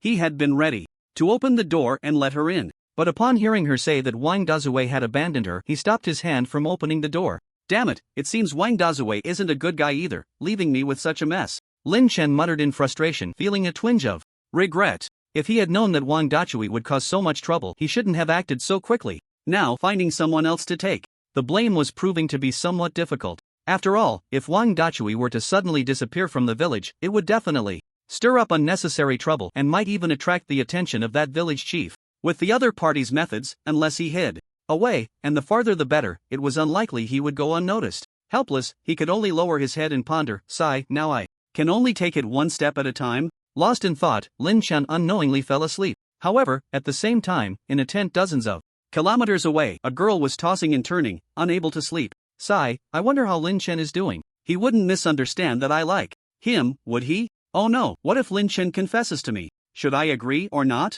Sikong Yanen lay there, mumbling endlessly. Seeing this, Morong Shui couldn't help but interject. Yanen, you should just go to sleep. There's everything in dreams. Ah! Hearing Morong Shui's voice, Sikong Yanen was startled and sat up with a scream, then cautiously looked at Morong Shui and asked, Shui, you're not asleep yet? I was, but you woke me up. As she spoke, Morong Shui rubbed her eyes and sat up, glancing at Sikong Yanen, taking in her embarrassment and shyness. Under Morong Shui's gaze, Sikong Yanen felt a bit shy and couldn't meet her eyes. After a long while, Sikong Yanen finally mustered the courage to ask, Shui, did you hear anything just now? At her words, Morong Shui's lips curled into a sly smile. With the moonlight outside, Sikong Yanen vaguely saw the expression on her face and her heart skipped a beat. At that moment, Morong Shui spoke, hear what? I didn't hear anything. I only heard you mumbling, which gave me a bit of a headache. Hearing this, Sikong Yanen let out a sigh of relief and prepared to lie down and continue sleeping. Suddenly, Morong Shui's ample body pressed directly onto her. Shui, what are you doing? Gat off me, I can't breathe. Yanen, you wouldn't want Uncle Sikong to know that you like Lin Chen, would you? Shui, you. Sikong Yanen was at a loss for words, helplessly allowing Morong Shui to press down on her, a bitter smile on her face. Hee, I heard everything you said just now. Seeing this, Morong Shui said with a grin, come on, what do you want? Sikong Yanen's tone carried a hint of pleading. However, Morong Shui said nothing in response, only gently pinching the two small flesh lumps that were slightly smaller than her own. Alright, let's sleep quickly. We can talk about it tomorrow. Morong Shui whispered softly in Sikong Yanen's ear. After saying that, Morong Shui slowly released Sikong Yanen, quietly lying back in her own spot and starting to sleep. Sikong Yanen was left a bit bewildered by her actions, initially thinking that Morong Shui would use this to coerce her into doing something, but all she did was pinch her little flesh lumps. Could it be that she coveted her beauty? The more she thought about it, the more absurd it seemed, and so she drifted off to sleep. The next morning, Sikong Yanen woke from her dreams and looked up to see Morong Shui quietly watching her. Upon seeing her awake, Morong Shui's lips immediately curled into a slight smile. Shui, why are you looking at me like that? Is there something on my face? Sikong Yanen. Yanen, did you forget what you said last night? Sikong Yanen, Sigma? What did I say? I don't remember. Sikong Yanen was about to brush it off, but Morong Shui wouldn't give her the chance. Do you want me to say what you said last night? No. You. Say it, what do you want me to do? I haven't thought of anything yet, don't worry, it won't be too much. Alright. Sikong Yanen felt a bit helpless. It seemed Morong Shui had been waiting for her. After thinking for so long last night, she thought Morong Shui was interested in her. It turned out Morong Shui had dragged the matter into today. With a long face, Sikong Yanen unzipped the tent and walked out. 2 days later, Lin Chen followed a group of villagers deep into the Yin Wind Mountain range. In the past 2 days, he had successfully made all the villagers in the village take the You Want Your Life potion. Now, he just needed to pour out the strange fragrance from the blue bottle to make everyone instantly succumb to the poison. However, he currently had no intention of taking action. He was very curious about what exactly had taken over the village chief mentioned by the villagers. Lin Chen quietly followed at the end of the villagers' line. Just then, a figure quietly approached him. It was Li Tsuehua, Wang Dachui's ex-partner. At this moment, although she was dressed simply, she stood out in the crowd. During these days, Lin Chen had been trying every means to avoid her. After all, this woman had been intimate with Wang Dachui, so she knew him best. Lin Chen didn't want this woman to spot any flaws, as he had only disguised himself with Wang Dachui's face and hadn't completely turned into Wang Dachui. Dachui, what? Is there something? If there's nothing, don't disturb me. Upon hearing Li Tsuihua call him, Lin Chen immediately felt on edge. It was the first time he was this close to her. Li Tsuihua looked at Lin Chen's disgusted expression and couldn't help but feel a bit heartbroken. Wang Dachui hadn't been like this before. Ever since Wang Dachui became infatuated with Widow Zhang, his attitude towards her had changed dramatically. However, what Li Tsuihua didn't know was that the man in front of her was not the Wang Dachui she knew. The real Wang Dachui wouldn't treat her as well as before, but he wouldn't ignore her either. It was just that Tsuihua wasn't observing closely. If she had, she would have noticed that Wang Dachui's behavior and mannerisms were vastly different from before. Dachui, do you really not want me anymore? Li Tsuihua looked at Lin Chen with a pitiful expression. But Lin Chen didn't dare to meet her gaze, fearing he would give himself away, and could only respond to her with a blank expression. Tsuihua, you're a good girl, but I've already fallen deeply in love with Sister Zhang. This Sister Zhang was Widow Zhang, originally named Zhang Suilan, the wife of Wang Guden, who was very charming and often drove the men in the village crazy. Unfortunately, Wang Guden had bad luck and was killed by a monster during a hunting trip. Leaving Zhang Suilan alone in an empty house, she would occasionally suffer harassment from other men in the village. By chance, Zhang Suilan was blocked by a drunken rogue villager, and just then, Wang Dachui happened to pass by and saved her, after which he often visited Zhang Suilan's home. As time went on, feelings developed between the two, but that scoundrel Wang Dachui had secretly gotten involved with Tsuihua. Later, someone informed Li Tsuihua about the situation between Wang Dachui and Zhang Suilan, and upon learning this, Li Tsuihua immediately confronted Wang Dachui. As a result, Wang Dachui insisted that he and Zhang Suilan were innocent, but Li Tsuihua refused to believe him, and thus she severed ties with Wang Dachui. Thus, the two had not seen each other for a long time, and Wang Dachui had not sought out Zhang Suilan again. Until recently, Wang Dachui was restless and could not help but look for Zhang Suilan. Upon learning of the situation, Li Tsuihua came to question him again, but this time he confessed without hesitation. Hearing Wang Dachui's words, Li Tsuihua found it hard to accept at first, but still wanted to try to win him back. However, before Li Tsuihua could change his mind, Wang Dachui had already been framed by Lin Chen. Upon hearing Lin Chen's recent words, Li Tsuihua's expression suddenly turned fierce, and a glint of cold light flashed in her eyes. Alright, I understand. With that, Li Tsuihua headed straight towards Zhang Suilan. Lin Chen watched her retreating figure and couldn't help but breathe a sigh of relief, while also being curious about what outrageous thing Li Tsuihua would do. Before long, a sharp female voice rang out ahead. Ah, help! There's been a murder. Upon hearing this, the crowd immediately surged forward, and Lin Chen, seeing this, curiously followed. Li Tsuihua, what are you doing? How can you stab Suilan? A rough voice echoed through the crowd, and those who had not understood what was happening turned their gazes towards Tsuihua.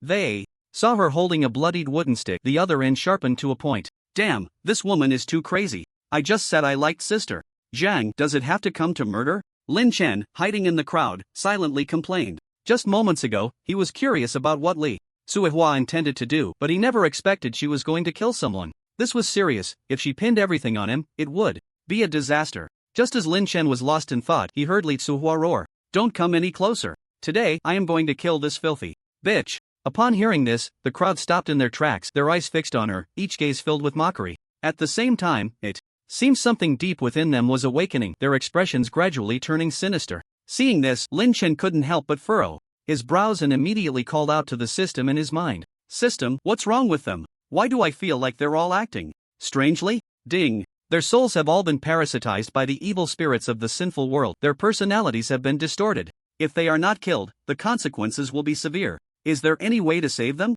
Lin Chen asked curiously. Ding. No, they have already fused with the evil spirits, indistinguishable from one another. Forcibly separating them will only turn them into idiots. Upon hearing the system's words, Lin Chen fell into deep thought but soon felt relieved, as he had already planned to wipe them out. Now, it was just an added incentive, making it easier for him to accept. Realizing this, Lin Chen quietly watched as Li Tsuihua plunged the sharp wooden stick into Zhang Suilan's body once more. Suddenly, a black mist erupted from within Zhang Suilan. It quickly coalesced in the air into a terrifying black monster with a fierce expression. The black monster opened its gaping maw and roared at Li Tsuihua, then extended its large black hand, ready to swat her down. At that moment, a burst of black mist also erupted from within Li Tsuihua, directly grabbing that black hand. Moments later, the two black monsters collided violently and the battle was about to begin. Zhang Tsuilan's black monster struck first, landing a punch on Li Tsuewa's black monster, producing a dull sound. Bang! But the effect was surprisingly poor. It hardly inflicted any damage. Seeing this, Li Tsuewa immediately commanded her black monster to punch back, hitting Zhang Tsuilan within its body. Zhang Tsuilan, who was already seriously injured, was directly sent flying by this blow and fell heavily to the ground. Looking at Zhang Tsuilan, who was lying on the ground bleeding profusely, Li Tsuewa's previously fierce face revealed a smile. "You filthy bitch, let's see.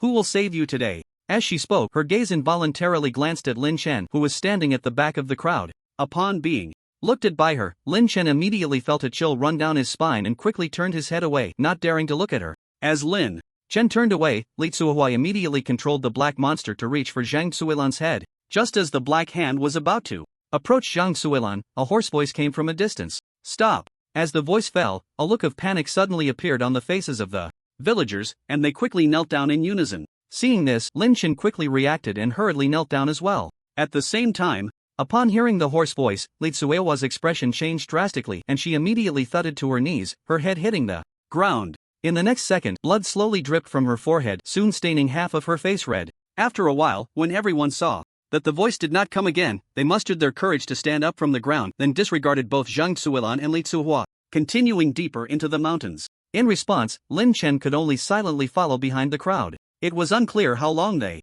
walked. Suddenly, a bizarre altar towering 10 meters high appeared before Lin Chen. From a distance, he could see a faint black mist swirling above it, looking extremely eerie and frightening. But as he got closer, Lin Chen finally saw that the area around the altar was piled with corpses, not only of monsters but also of humans. Additionally, there were quite a few people sitting below the altar. Lin Chen roughly scanned the area and estimated there were nearly 100 people. Among them were men and women, old and young, with men being the majority. Lin Chen took a closer look and saw that they all had blank expressions, as if they were statues. If it weren't for the slight rise and fall of their chests, he would have truly thought they were statues. After a thorough examination, Lin Chen finally focused his gaze on an old man directly beneath the altar. The old man had a head full of white hair and looked completely frail. He was indeed the village chief mentioned by the villagers. At that moment, the old man seemed to sense someone watching him and slowly raised his head, his hollow eyes staring directly at Lin Chen's position. Seeing the old man looking over, Lin Chen quickly lowered his head and restrained his aura to the utmost. However, when the old man looked at Lin Chen, the corners of his mouth involuntarily curled up slightly, revealing a sinister smile. Unfortunately, Lin Chen was currently looking down, so he did not see the old man's expression. After sizing Lin Chen up, the old man shifted his gaze away from him and then looked at the other villagers, speaking up. "The sacrifice will be held tomorrow." Upon hearing this, not only was Lin Chen shocked, but so were the others. Earlier, he had learned from the villagers who were chasing them that this so-called sacrifice was supposed to take place in a week. He couldn't understand why this village chief wanted to start early. Could it be that he knew Li Ming and the others had successfully escaped? Was that why he was preparing to start early? Just as Lin Chen was pondering this, he saw the village chief wave his hand, and the sky suddenly darkened. Immediately, a massive black curtain of light, about a kilometer in diameter, enveloped the entire area. Damn, this old man is definitely extraordinary. This method is just like my teacher's. Crap, this is bad. System, hurry up and find a way to get me out. Ding. The opponent is too powerful. This system is currently powerless. Host, you're on your own. Lin Chen, **. Now Lin Chen regrets it. If he had known earlier, he would have just run away instead of getting involved in this matter. Now look, he can't get out. Damn it, haven't Brother Li and the others gotten out yet? Why is it taking so long for someone to come over? Just as Lin Chen was muttering about Li Ming and the others, on the other side, Li Ming was running at full speed with Marrow Yunhai and the others. Originally, Li Ming planned to escape within 2 days, but things didn't go as planned, and they encountered some demon beasts on the way. This caused significant delays in their journey, and helplessly, they decided to travel through the night. When hungry, they ate some jerky, and when thirsty, they drank the water conjured by Morong Shui. Brother Li, how much longer until we can get out? Morong Shui called out to Li Ming, who was running ahead. Hearing this, Li Ming turned his head to look at her and said, "Soon, just 1 more kilometer, hang in there." "Okay." Morong Shui responded weakly and silently followed behind him. 10 minutes later, the group finally saw a big road in the distance, and their hearts couldn't help but feel a surge of joy.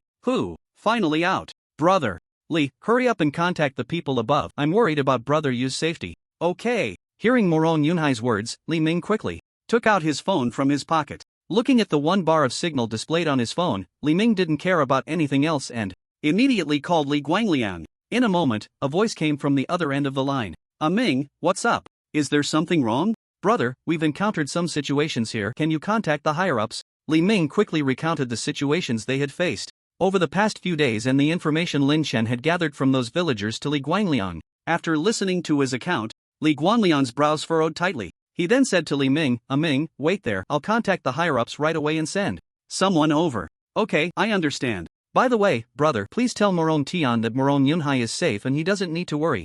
Morong Tian? Are you talking about that Morong Tian from the Morong family? Yes, that's him. Okay, I'll call him right away. Just then, Li Ming's phone suddenly shut down. It turned out that during their time in the Yinfeng mountain range, the phone's battery had been draining continuously. After relaying all the information, the phone shut down due to insufficient battery. Seeing the call suddenly drop, Li Guangliang guessed that something must have happened and immediately reported what Li Ming had said. Meanwhile, Li Ming looked at the suddenly shut-off phone, a hint of helplessness on his face, and then turned to Morong Yunhai. Yunhai, I've already asked my brother to notify your family. You all stay here and rest assured, someone will come to pick you up soon. Brother Li, are you planning to? Morong Yunhai asked. I'm worried that Lin Laodi might be in trouble, so I plan to go in and check the situation first. You take Miss Shui and Miss Yanan and wait here for a while. I believe it won't be long before someone from above arrives. When the time comes, just help me relay the message to them and let them proceed according to the signs I gave. Li Ming said. To this, Morong Yunhai could only nod. I understand, don't worry, I'll tell them. Brother Li, take care of yourself. Alright, there's no time to waste, I need to go. With that, Li Ming turned and re-entered the jungle, this time clearly moving much faster than before. Earlier, he had slowed down to accommodate Morong Yunhai and the others. Otherwise, with his platinum-level strength, how could he have been so slow? Watching Li Ming disappear in the blink of an eye, Morong Yunhai and the others finally realized. Brother, do you think brother you will? Impossible. At this moment, Morong Shui opened her mouth to say something, but before she could finish, Sikong Yanan directly interrupted her speculation. In her view, Lin Chen was definitely not the kind of person who would easily lose his life, and Lin Chen had previously mentioned that he had means left by Lu Hongba. However, what she didn't know was that all of this was just Lin Chen fooling them. He had no idea whether Lu Hongba had left any backup plans on him, but to reassure them and let them leave, he falsely claimed to have means left by Lu Hongba. Within the black light curtain, Lin Chen sat on the ground quietly surveying his surroundings.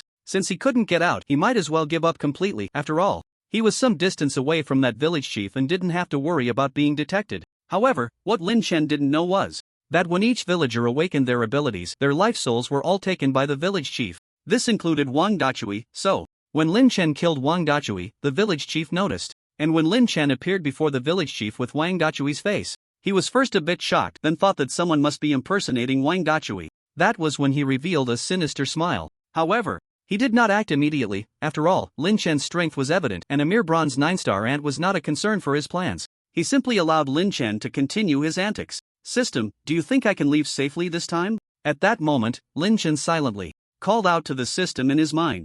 Upon hearing his question, the cold voice of the system quickly echoed in his mind. Ding. I have some unfortunate news for the host. It seems the opponent has already noticed the host's anomaly. My fuck, why didn't you say so earlier? System. Ding. The host didn't ask. Lin Chen, #system, let's just destroy everything together. Ding. The host need not be discouraged. The opponent did not kill you immediately, indicating that you are not a priority for them, so the host still has a chance to survive. Upon hearing this, Lin Chen was first taken aback, then his heart filled with joy. The opponent actually knew he was an imposter, and still didn't act, which meant that in the village chief's eyes, he was not a concern at all. Thinking of this, Lin Chen's previously tense heart immediately relaxed, and he continued to inquire with the system in his mind. By the way, system, can you tell what realm that village chief is currently in? Ding. The opponent's current realm is Extraordinary 5-star. Extraordinary 5-star. Lin Chen exclaimed in his mind. Although he had previously guessed that the opponent's realm should be extraordinary, he never expected it to reach Extraordinary 5-star. It should be noted that there are not many Extraordinary realm experts in the entire Dragon Country. And this old man's strength was so terrifying, no wonder he didn't kill him directly. It turned out that in his eyes, he was just a bug. Moreover, a bug that could be easily crushed. For a moment, Lin Chen felt both fortunate and worried. The opponent's realm was so high that the higher-ups of Dragon Country would probably have to send Extraordinary realm experts over, and they would need to be at least Extraordinary 5-star or above. Otherwise, with the opponent's strange methods, anyone below Extraordinary 5-star would just be walking to their death. Meanwhile, in a tall building in Magic City, Li Guangliang was anxiously walking towards a certain place. After a while, he arrived. in front of a large door. Just as he was about to push the door open, he was suddenly stopped by 2 guards in military uniforms. "Halt!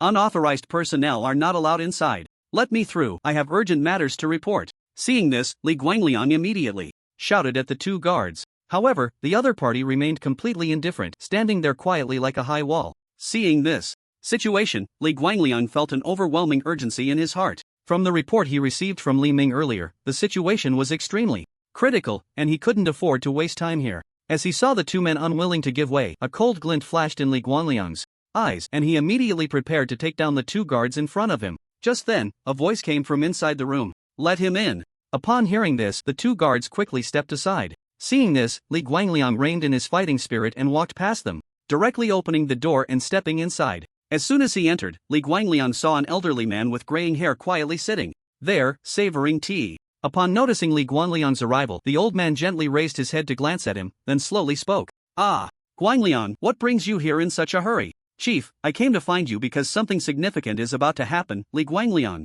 confessed directly. "Oh, what significant matter?" the old man asked leisurely. Li Guangliang pondered for a moment, then organized his thoughts before recounting some of the things Li Ming had mentioned earlier. "It's like this, my brother, that kid Li Ming just called me and said that something big has happened deep in the Yin Wind Mountain range." After nearly 10 minutes, Li Guangliang finally recounted the content that Li Ming had shared to the old man in front of him. After listening to Li Guangliang's account, the calm expression on the old man's face gradually faded, replaced by a look of shock and confusion. After a long while, the old man turned to Li Guangliang and asked, in a deep voice, "Is the situation true?" "Absolutely true, Chief. Although my brother is usually a bit off, he would never be careless about major matters. This is at least 80 to 90% true. Do we need to send someone over? If the situation is true, then we definitely need to send someone. You go down first, I will arrange for personnel to go immediately." "Yes." Li Guangliang saluted the old man and turned to leave. After he left, the old man took out his phone from his pocket, opened the call interface, and found a number named Xiao Zhao in his contacts. After hesitating for a moment, he dialed it. Before long, a deep voice came from the other end of the line. "Chief, is there something you need from me?" "Xiao Zhao, where are you right now?" "Chief, I'm at home. Is there something you need me to do?" The old man pondered for a moment before continuing. "It's like this, according to the news I just received, there is an anomaly in the Yin Wind Mountain range, and I need you to take a look and rescue someone while you're at it." "Got it. By the way, Chief, who am I supposed to rescue? Do I know them?" "You go first, I will send you his photo shortly. Remember, you must bring the person back, understand?" "Yes. I guarantee I will complete the mission. With that, the old man hung up the phone. Earlier, Li Guangliang had informed him that Lin Chen was a disciple of Lu Hongba. The old man was quite shocked to hear this news. He hadn't expected Lu Hongba to take on a disciple. Therefore, regardless of whether the situation was true or not, he had to send someone to rescue Lin Chen. Meanwhile, after receiving the old man's orders, Zhao Kong quickly flew out of his home, heading straight towards the Yin Wind Mountain range. With his extraordinary 3-star strength, he had already flown over 1,000 meters in the blink of an eye. Just as he flew far away, his phone suddenly vibrated. He picked it up and saw that it was a message from the old man. It prominently displayed a photo of Lin Chen. Zhao Kong glanced at it briefly and committed Lin Chen's appearance to memory. Just as Marrow, Yunhai and the others were feeling a bit bored, they saw a figure flying in from the distance. Taking a closer look, Marrow Yunhai couldn't help but exclaim, "It's Grandpa Qian." "What?" Marrow Shui, hearing Marrow Yunhai shout, looked puzzled. "Xiao Shui, look over there." Marrow Yunhai pointed to a figure rapidly flying towards them. Following Marrow Yunhai's direction, Marrow Shui saw an old man in white clothes swiftly approaching. "It really is Grandpa Qian." "Grandpa Qian, we're over here." Recognizing the person, Marrow Shui excitedly waved her arms. In the distance, Qian sure seemed to hear her voice and immediately quickened his pace towards the 3. Before long, he arrived in front of them. "Yunhai, you really made this old man search for you," Qianshur said to Morong Yunhai with a sheepish smile. Earlier, Morong Tian had called him, asking him to pick up Morong Yunhai and the others. However, upon entering the Yin Wind Mountain range, he found that his king level 5-star strength was instantly suppressed to bronze level 9 stars. Helpless, he had to retreat and then began searching for Morong Yunhai and the others around the edge of the Yin Wind Mountain range. But after nearly half a month, he still hadn't seen them. It wasn't until an hour ago that Morong Tian called him again, prompting him to rush to Morong Yunhai's location. Previously, Li Ming had informed Li Guangliang of his whereabouts over the phone, which is why Qianshur was able to arrive quickly. Hearing his words and seeing his slightly fatigued expression, Morong Yunhai realized that the other party must have been looking for them for quite some time. Instantly, a wave of guilt surged in his heart. "Grandpa Qian, I'm Really sorry for making you wait for us so long. As long as you're fine, that's all that matters. Seeing the hint of apology on Morong Yunhai's face, Qianshi waved his hand dismissively. Although he had previously complained about Morong Yunhai and the others, it was good that they had come out safely. Let's go, I'll take you back. Grandpa Qian, we can't leave just yet. Why not? Qianshi felt a bit confused, not understanding what Morong Yunhai still had to do. Before Morong Yunhai could explain, Morong Shui jumped in with a cheerful smile. Grandpa Qian, just be patient and wait a bit longer. After all, you've waited this long, so what's a little more time? You little girl, fine, I'll listen to you and wait here. Faced with Morong Shui's plea, Qianshi nodded helplessly in agreement. Although Morong Shui wasn't his granddaughter, he had watched her grow up and she was like a granddaughter to him. Plus, since he had never married, he naturally regarded Morong Yunhai and his sister as his own. And so, Qianshi and the three of them waited by the roadside. After a while, seeing that no one was coming, Qianshi turned to Morong Yunhai with a puzzled expression. Yunhai, who are you waiting for? I don't know. Morong Yunhai shook his head in response. He truly didn't know who they were waiting for. After all, Li Ming had only instructed him to wait for someone without specifying who. Moreover, with the distance from Modu, even a transcendent level expert would take quite some time to arrive. Upon hearing Morong Yunhai say he didn't know, Qianshi's expression darkened. Qianshi, seeing the helpless look on his face, Morong Yunhai felt a bit embarrassed and scratched his head. After thinking for a moment, he explained to Qianshi. Grandpa Qian, you don't know, but we encountered something strange in the Yin Wind mountain range. Before long, Morong Yunhai recounted everything that had happened from their entry into the Yin Wind mountain range to their escape. Some minor details were supplemented by Morong Shui and Sikong Yanen beside him. After listening to the three people's accounts, Qianshi couldn't help but frown, his expression suddenly turning serious. It should be noted that he was someone who had experienced the era of spiritual energy revival. He had seen much more of the world than Li Ming and the others, but this was the first time he had heard of ordinary people possessing awakened abilities. Although he had previously heard that powerful individuals in the Destiny realm could grant extraordinary powers to others, that was only possible if the other party was already an awakened one. Ordinary people simply could not possess the abilities of an awakened person. Unless. Thinking of this, Qianshi looked at Morong Yunhai and said in a deep voice, are you sure those villagers are all ordinary people? Grandpa Qian, are you suggesting that? That's right, my guess is that those villagers originally possessed awakening factors within their bodies, which is why they can have the abilities of awakened ones. Upon hearing Qianshi's analysis, Morong Shui and Morong Yunhai instinctively felt that what he said made a lot of sense. At that moment, Sikong Yanen suddenly interrupted his speculation. Grandpa Qian, I don't agree with your viewpoint. Oh, why do you say that? Qianshi became interested upon hearing her. In response, Sikong Yanen pondered for a moment before continuing to express her opinion. Grandpa Qian, do you think it's reasonable for all 200 people in a village to awaken? Moreover, we have fought against them, and they all exhibited almost the same supernatural abilities.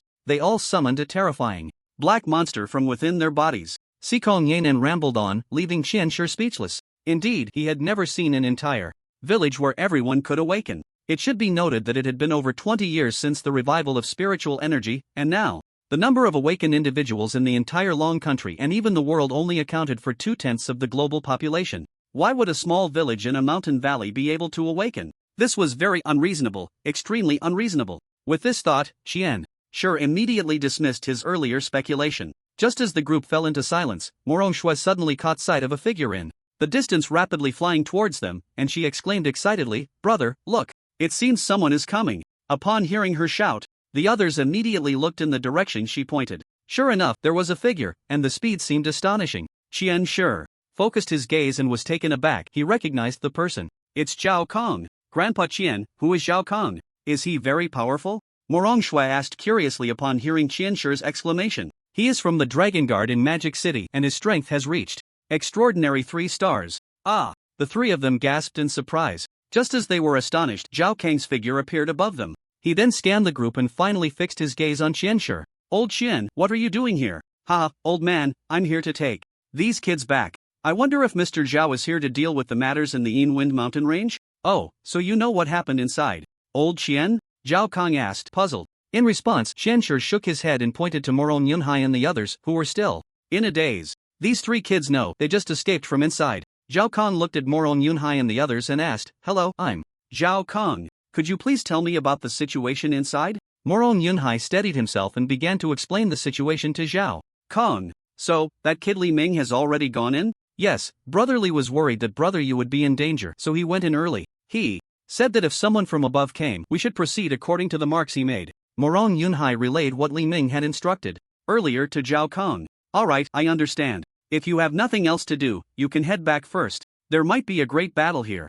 After hearing Morong Yunhai's words, Zhao Kong instructed him. Upon hearing this, Morong Yunhai obediently nodded. I understand.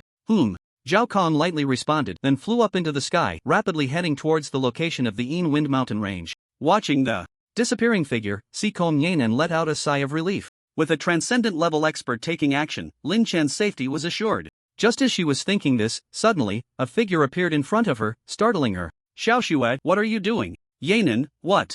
Were you just thinking? You seemed so lost in thought that I called you for ages and you didn't respond. Oh, it's nothing. By the way, why did you call me? Is there something going on? Sikong Yanen hurriedly concealed her embarrassment. What do you mean? We should head back. Oh. Saying this, Sikong Yanen followed Morong Shui to the back of Qianshi. With a wave of his hand, the three of them were lifted up. With Qianshi's king level 5-star strength combined with the awakened wind type ability, it was easy for him to make the three float in the air. Soon after, he also slowly flew up, taking the three towards the direction of the demon city. As they gradually moved away, Sikong Yanen looked longingly in the direction of Lin Chen. Meanwhile, inside the black light curtain, Lin Chen seemed to sense something. Slowly raising his head to look in the direction Sikong Yanen was leaving. After a long while, he felt a gaze fixed intently on him, and he quickly lowered his head, not daring to look up again. Without thinking, he knew that gaze belonged to that village chief. System, R. You really sure the other party won't kill me? Ding. Please rest assured, host. If the other party wanted to kill you, they would have acted long ago. Since they haven't made a move, it naturally means they don't see you as a threat. Hearing the system's comforting words, Lin Chen finally breathed a sigh of relief. Then, he curiously asked, System, what if the other party finds me displeasing and wants to squash me like an ant? Do you have any solutions? Ding. In that case, the host can only rely on their own luck. This system is currently powerless. Lin Chen, useless system, what good are you? System, Sigma Omega, Sigma. On the other side, after a frantic run, Li Ming finally arrived at the edge of the Yin Wind Mountain Range again. What originally required a day's journey was covered by him in just a few hours. Just as he was about to step inside, he suddenly saw a black dot appear in the distance. Li Ming felt a bit confused. Could it be some flying monster? But what kind of monster could move at such speed? Just as Li Ming was puzzled, the figure quickly approached, coming within less than 100 meters of him. The next second, Zhao Kong appeared in front of Li Ming. Senior Zhao, it's you who came.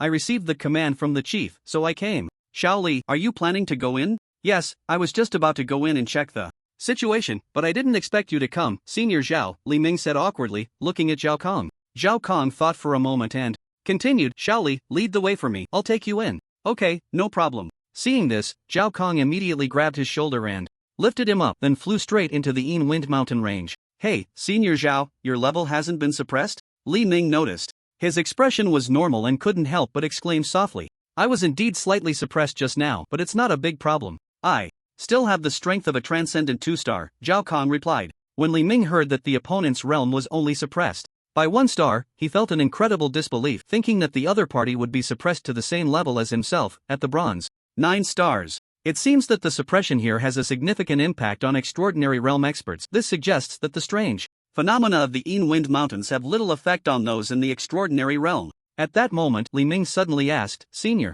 Zhao, do you know why the Yin Wind Mountains have such anomalies that suppress a person's realm to the bronze 9 stars? Faced with Li Ming's inquiry, Zhao Kong could only shake his head helplessly. Seeing Zhao Kong shake his head, Li Ming felt a bit disappointed. He really wanted to understand the reason behind it, but unfortunately, his strength did not allow for it. The two of them did not know how far they had flown. Suddenly, a huge black light screen appeared before them. Looking at this massive black light screen, Li Ming swallowed hard, and Zhao Kong beside him couldn't help but frown at the sight. It should be known that even with his extraordinary 3-star strength, he couldn't create such a black light screen with a diameter of a kilometer. One could imagine how terrifying the strength of the person who created this black light screen was. For a moment, he even had the thought of wanting to run away, but seeing Li Ming, whom he was holding, he steeled his heart and decided to fight. With that thought, he quickly flew towards the black light screen with Li Ming. When they were 10 meters away from the black light screen, he stopped and did not advance further. At the same time, the village chief sitting cross-legged in front of the altar seemed to sense someone approaching, suddenly opened his eyes and then stared intently outside. Immediately, a wicked smile appeared on his face. Lin Chen, who had been keeping an eye on the village chief, couldn't help but speculate upon seeing his expression. Could it be that someone has arrived? Just as he was thinking this, he saw two figures appear outside the black light screen. Looking at one of the figures, Lin Chen was taken aback. That figure was extremely similar to Li Ming's. No, that was indeed Li Ming's figure. Damn it, finally someone has come, making me worry for so long, Lin Chen muttered quietly. At this moment, Zhao Kong outside the light screen, after a careful observation, prepared to put Li Ming down. Little Li, you should find a place to hide for a bit. Okay. Li Ming knew that Zhao Kong was preparing to take action, so he had no objections to his instructions. His main concern was still Lin Chen. Earlier, he had asked Zhao Kong to use his mental power to probe the ground, and he hadn't overlooked the village that Lin Chen had mentioned before, but they still hadn't found Lin Chen. After Li Ming landed, Zhao Kong prepared to strike at the black light screen. He saw lightning swirling around his hands, and his hair instantly stood on end like it was frizzed. The next second, he shouted loudly,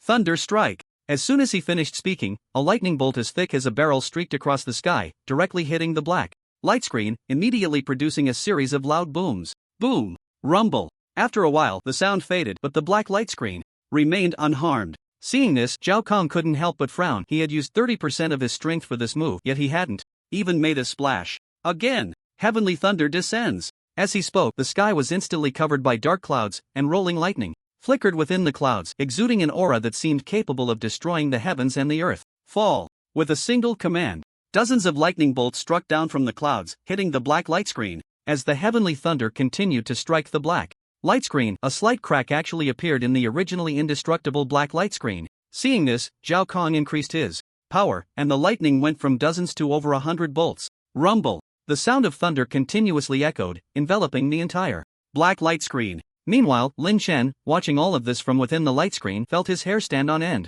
System, what is that? Person's strength? Ding! The opponent's realm is extraordinary 3 stars, but due to the suppression here, they can currently only exert extraordinary 2 stars. What? Only extraordinary 2 stars? How can we fight like this? Lin Chen felt a wave of worry upon hearing the system's words. He had originally thought the newcomer was formidable, but it turned out they could only display the strength of extraordinary 2 stars. How could they possibly compete against the village chief who had extraordinary 5 stars? This was just asking for trouble. As he was thinking this, he saw the village chief slowly extend his right hand, and a wave of black mist began to emanate from his palm. The mist continuously flowed into the black light screen, which had been teetering on the brink of collapse, instantly rejuvenating.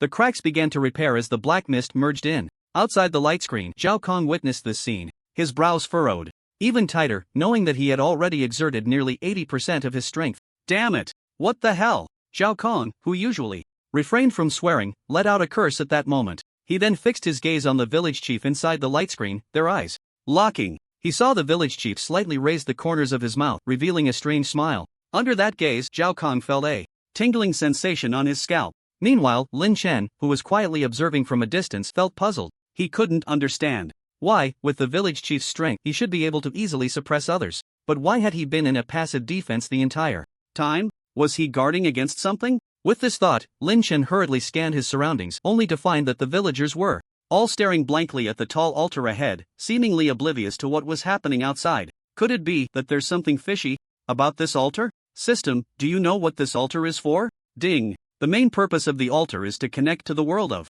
evil. By sacrificing living beings, it can open the gateway to the world of evil. So, the village chief's ultimate goal is to open the gateway to the world of evil, allowing the malevolent spirits from that world to descend upon this one? Ding! Congratulations, host, for making a successful guess. Lin Chen, damn it, why didn't you tell me this sooner, system? Ding! The host did not ask, so this system cannot inform you proactively. Lin Chen. For a moment, he found himself at a loss for words. He indeed hadn't asked. After a brief silence, Lin Chen continued, then, system, do you have any way to stop this? Ding! The host can steal the moon-eating demon jar from above the altar, which would prevent the gateway to the world of evil from opening. Moon-eating demon jar? What is that? This was the first time Lin Chen had heard of it, and he felt quite unfamiliar with it. Seeing this, the system patiently explained. Ding! The moon-eating demon jar is a treasure of the world of evil, possessing the ability to traverse worlds. Hearing the system's explanation, Lin Chen couldn't help but gasp. Hiss, that's amazing. But, system, do you think I can actually get my hands on that thing? Ding! Host, you need to have confidence in yourself. You are the chosen one of this system. With a bowl of motivational soup poured into him, Lin Chen's eyes instantly lit up, as if the moon-eating demon jar was within his grasp. However, he didn't act immediately. After all, the village chief was always watching, and with the light screen in place, even if he got it, he wouldn't be able to escape. It would be better to wait for Zhao Kong outside to break this light screen before making a move. At that time, with Zhao Kong holding the line, he could just grab the item and run. Just as he was thinking this, outside the light screen, Zhao Kong was already drenched in sweat. He never expected that this black light screen would be so sturdy. Damn, I really don't believe I can't break this turtle shell. Heavenly thunder. Annihilation. With Zhao Kang's thunderous shout, the already gloomy sky instantly turned pitch black. A mass of dark clouds was continuously gathering towards the side, swirling above Zhao Kang's head. At the same time, terrifying pressure emanated from the clouds, as if it wanted to obliterate this world into dust. Li Ming, watching from a distance, was immediately shocked beyond measure. Is this the power of a transcendent realm expert? It's truly terrifying. If only I could have such strength. With a sigh, Li Ming quickly ran a bit further away, fearing he might be accidentally harmed by Zhao Kong. At this moment, the clouds in the sky were accumulating more and more. Seeing that it was almost ready, Zhao Kong pointed his hand, and a black lightning bolt about 5 meters in diameter fell straight down from the clouds. It struck directly against the black light screen, producing a deafening roar. Boom! The villagers inside the light screen were instantly stunned by the tremendous sound, some of the weaker ones even bleeding from their orifices and fainting. Lin Chen, hiding at the back of the crowd, was also deafened by the loud noise. If it weren't for his regular body tempering with southern Ming fire, he might not have been able to handle it. Damn, this guy isn't trying to take me out too, is he? Lin Chen muttered quietly. He then looked towards Zhao Kong, and at that moment, another black lightning bolt struck down from the sky. Damn it, here it comes again. Lin Chen was immediately on edge. He thought Zhao Kong would take a moment to prepare for the next attack, but it launched right away. However, this black lightning seemed thinner than the previous one, so its power should be considerably less. Boom! Boom! It wasn't one, but two. Lin Chen miscalculated. Crap, am I going to die at the hands of my own people? As expected, teammates are unreliable. System, do you have any way to block this sound? Ding. The system suggests the host purchase a pair of super noise-canceling headphones. But, without hesitation, Lin Chen made the purchase. Ding. Congratulations to the host for purchasing super noise-canceling headphones. This transaction costs 10,000 emotional points. Lin Chen, Sigma? System, can you not screw me over at this time? Ding. The host will know. Once they wear it, it's definitely worth the price. Hearing the system say this, Lin Chen immediately took out the super noise-canceling headphones he had just bought from the system space. System, is this what you call worth the price? This is just a pair of earplugs. Lin Chen looked at the two soft earplugs in his hand, no, headphones, and fell into deep suspicion, immediately calling out to the system in his mind. Ding. The host will know once they wear it. Upon hearing this, Lin Chen stuffed the two soft, somewhat earplug-like items into his ears. The next second, they automatically adjusted their shape to fit his ears. Soon, they completely sealed his ear canals, and he could hear not a single sound, as if he had become deaf. How amazing! System, _ outside the light screen, Zhao Kong watched as cracks began to appear on the black light screen, and his heart leaped with joy. He then mobilized all of his spiritual power. A black lightning bolt, thicker and more ferocious than before, slowly descended from the sky. Just as this black lightning was about to make contact with the black light screen, a pair of withered hands directly intercepted the black lightning. It was the village chief making his move. Seeing his attack easily blocked, Zhao Kong felt an immense pressure. At this moment, the village chief spoke in a hoarse voice. Human, I advise you to leave here quickly. This is not a place for you. What are you? Seeing him speak, Zhao Kong immediately asked a question. Previously, he had only heard Li Ming mention that the village chief of Mang village had been possessed by something, but he didn't know what exactly. So Zhao Kong was very curious about what kind of ghostly thing could possess a person and still exhibit extraordinary strength. However, in response to Zhao Kang's inquiry, the village chief had no intention of explaining. Instead, he fixed his hollow eyes on Zhao Kong. Just a glance was enough for Zhao Kong to see the corners of his mouth slightly curl up, as if he had spotted some delicious food. Looking at the upward curve of his lips, Zhao Kong felt as if he had fallen into an ice cellar, with goosebumps rising all over his body. Why does it look more and more sinister? Zhao Kong murmured to himself. He looked at the village chief with a serious expression. The threat posed by the person before him was simply too great. If his cultivation hadn't been suppressed, he might have been fearless, but he was currently restrained at the extraordinary second star. He was no match for the old man in front of him. Earlier, he had thought that the higher-ups had sent him here as a waste of talent. Little did he expect to encounter such a formidable opponent, and from the tone just now, it was clear that the other party was definitely not human. After a long while, the village chief saw that Zhao Kong was reluctant to leave and let out a strange cry before charging at him. Seeing this, Zhao Kong quickly reacted, shooting a bolt of lightning from his hand directly at the village chief. As the lightning approached, the village chief immediately extended his right hand, and a mass of black mist flew out from his palm, colliding with the lightning. Bang! As the smoke cleared, both the lightning and the black mist vanished. At this moment, the village chief was less than 10 meters away from Zhao Kong.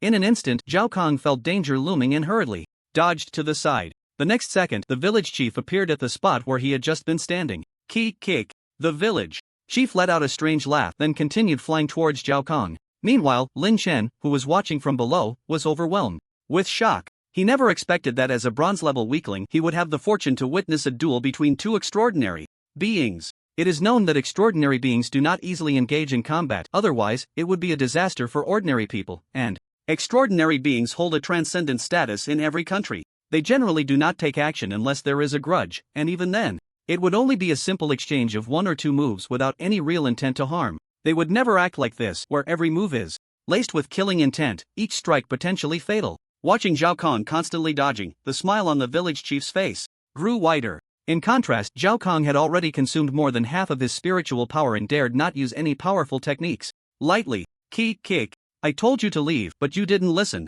Today, you'll stay here. The village chief let out a strange laugh, and then a large amount of black mist began to surge from his hands. The black mist spread out, directly enveloping Zhao Kong. Seeing this situation, Zhao Kong had no time to think and quickly dodged. However, wherever he tried to escape, the black mist followed him like a stubborn plaster. Thunderous might. With a loud shout from Zhao Kong, countless bolts of lightning surrounded him, and the black mist vanished the moment it came into contact with the lightning. Ki. Sinful erosion. The village chief uttered in a hoarse voice. The next second, countless black mists emanated from his body, directly enveloping Zhao Kong. In the distance, Li Ming watched the scene with great anxiety. He had originally thought that with Zhao Kong stepping in, everything would be foolproof, but he never expected the village chief to be so powerful. Even Zhao Kong was no match for him, which made Li Ming worry about Lin Chen. So far, he had not found Lin Chen's figure. Suddenly, a voice rang in his ear. Brotherly, it's me. I'm fine now, don't worry. I just got some news that village chief plans to open a passage to another world through the altar, allowing evil spirits from that world to invade ours. The situation is urgent. You need to tell the senior outside to find a way to destroy the altar. Lin Chen babbled on, leaving Li Ming somewhat bewildered. But bewildered or not, he still caught a few important points. Lin Chen was okay, and judging by his tone, he seemed to be inside the light curtain. With that, Li Ming let out a sigh of relief. As long as Lin Chen was fine, that was all that mattered. Otherwise, he really wouldn't know how to report back. Meanwhile, after Lin Chen relayed some information he had received from the system to Li Ming, he put the super long-distance voice transmitter back into the system space. This was something he had bought earlier to help Li Hanshuang, but he never expected it would come in handy again today. One must admit, the system's items are indeed useful, but they can also be quite a trap. After processing what Lin Chen had just said, Li Ming's brows furrowed. He never expected the village chief's ultimate goal to be this. This was something he had never anticipated. He originally thought the other party just wanted to gain some power through the altar. Now it seemed the situation was quite serious. Relying solely on Zhao Kong might not be enough to resolve this. He needed to report the situation to the higher-ups. Again, but this damned place had no signal. What to do? Just as Li Ming was racking his brain, a loud bang echoed from the distant sky. Boom! Li Ming looked up and saw Zhao Kong successfully breaking free from the black mist's restraints, but at that moment Zhao Kong appeared, somewhat unsteady, likely having expended a lot of spiritual energy. Remembering Lin Chen's earlier words, Li Ming immediately shouted to Zhao Kong in the air. Senior Zhao, let's retreat for now. Hearing Li Ming's voice, Zhao Kong hesitated for a moment but then decided to temporarily withdraw. He quickly flew towards Li Ming's position, but just then, the village chief suddenly spoke up. Since you're here, then stay. As he spoke, black mist continuously emanated from his body, rushing straight towards Li Ming and Zhao Kong at an incredible speed, spreading to Zhao Kang's back in the blink of an eye. Seeing the black mist approaching, Zhao Kong didn't dare to be careless and immediately accelerated his flight. In an instant, Zhao Kong flew above Li Ming's head, and taking advantage of Li Ming's momentary daze, he reached out and grabbed his collar, lifting him up. Just as Zhao Kong was about to take Li Ming away, the black mist quickly blocked his path.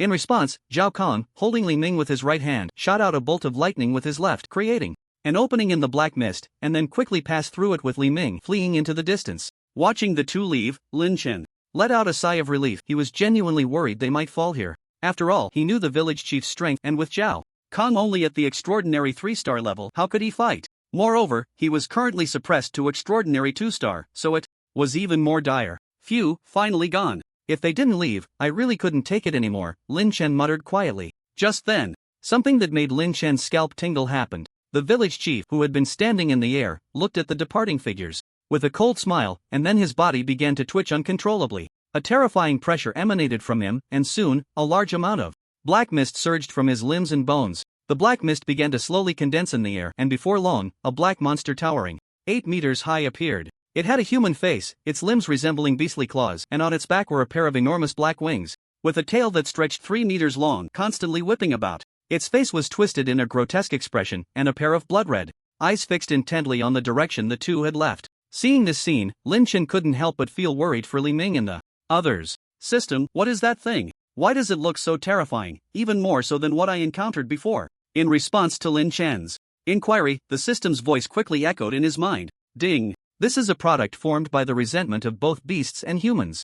Upon hearing this, Lin Chen immediately looked around at the countless corpses and felt an inexplicable emotion surge within him. If he allowed the village chief to open the passage between the two worlds, the number of deaths would undoubtedly be far greater than this. In that instant, Lin Chen made up his mind. He absolutely could not let him open the passage between the two worlds. Not for any other reason, but for Lin Yushan and Tang Xinyan. Although he had only recently arrived in this world, the memories of his original self had already merged with his own, so he would never allow anything to happen to Lin Yushan and the others. With this thought in mind, Lin Chen's gaze turned once more to the village chief standing outside the light curtain. Suddenly, the black monster flapped its wings and shot straight towards the direction Zhao Kong and the others had left. The village chief then returned to the inside of the light curtain, landing above the altar. Seeing this, Lin Chen hurriedly lowered his head. Although he knew the other party had seen through his disguise, he still had to pretend. Even though Lin Chen had his head down, he continued to observe the village chief on the altar out of the corner of his eye. He saw the chief holding a pitch-black jar, muttering something under his breath. Suddenly, Lin Chen felt a disturbance beside him and quickly withdrew his gaze to look over. In the next moment, he felt his breath quicken as he saw a villager beside him continuously exhaling black mist. Seeing this, Lin Chen hurriedly looked to the other side, only to find the same situation. Lin Chen immediately raised his head and scanned the surroundings, discovering that each of these villagers was emitting black mist from their mouths, all of which was converging towards the village chief. System, what's going on? Ding. The other party is initiating a sacrificial ceremony. Once he extracts the evil spirits from these villagers, he can activate the moon-eating demon jar and open the passage to the world of sin. What? Wasn't it supposed to be tomorrow? Could it be that because Li Gu and the others arrived, he is preparing to open it early? Ding. Yes. With the system's confirmation, Lin Chen felt a bit helpless. He hadn't even prepared to take action yet. System, are we really just going to watch the passage being opened? Ding. There is still some time before the passage opens. The host still has a chance. Hearing this, Lin Chen immediately calmed down and began to think of a countermeasure. Right now, they just needed someone to break through the black light curtain and find a way to stall the village chief. Then he could use spatial capture to snatch the moon-eating demon jar. But now, Zhao Kong, who had the strength to fight, had already escaped, so he could no longer rely on him. He would have to find another way, hoping that someone above could send another extraordinary expert over. But extraordinary experts weren't cabbages by the roadside. You couldn't just call for one whenever you wanted. Unless. Suddenly, Lin Chen thought of something and looked at the 24 bridges on a moonlit night in his hand. This was left to him by Lu Hongba, and perhaps there was something inside that could connect him to him. In his previous life, he had read many novels where the protagonist's master would leave something behind as a safeguard, so his own teacher should have left him something as well. Thinking of this, Lin Chen immediately controlled his consciousness to enter the night of the bright moon on the 24 bridges. As soon as he entered, he saw a pile of monster corpses lying quietly there. They occupied almost 1/10 of the entire space. Lin Chen maneuvered his consciousness around these corpses and began to survey his surroundings. After a long time, feeling somewhat dejected, Lin Chen sat down on the ground. He had searched several times but had not found anything that could connect him to Lu Hongba. It shouldn't be like this. Logically, the teacher should have left me some means of survival. Isn't that how novels are written? Could it be that I'm not the protagonist? Lin Chen muttered to himself. However, what he didn't know was that the night of the bright moon on the 24 bridges was the means left by Lu Hongba. Once he encountered a life-threatening crisis, this bracelet would automatically protect its owner, activating a shield to keep the person safe within. But Lu Hongba hadn't told him before leaving, partly because he was worried that Lin Chen would take the opportunity to cause trouble everywhere. Earlier, in the Silver Snake secret realm, Lu Hongba had already seen that Lin Chen was not the type to be complacent. Secondly, he felt that if Lin Chen knew the bracelet had protective functions, it might reduce the effectiveness of his training by half. Therefore, before leaving, Lu Hongba did not explain that the bracelet had protective capabilities. It would only activate when he faced a real crisis. At the same time, the protective function would require 3 days to recover after each use. Of course, this was also to prevent Lin Chen from misusing the bracelet once he learned about its functions. Seeing that he had searched for so long without success, Lynch simply controlled his consciousness to exit the night of the bright moon on the 24 bridges. Sigh, the teacher really is something. Knowing that I'm going out to train, he didn't even prepare a backup plan for me. If something really happens to me, you can just cry, Lynch muttered softly. Meanwhile, on a small island far away in the East China Sea, Lu Hongba suddenly sneezed. Achoo! Who's talking about the old man behind my back? Really, don't they know how old I am? By the way, I wonder how my good disciple is doing in his training. It's been so long, he should be back by now.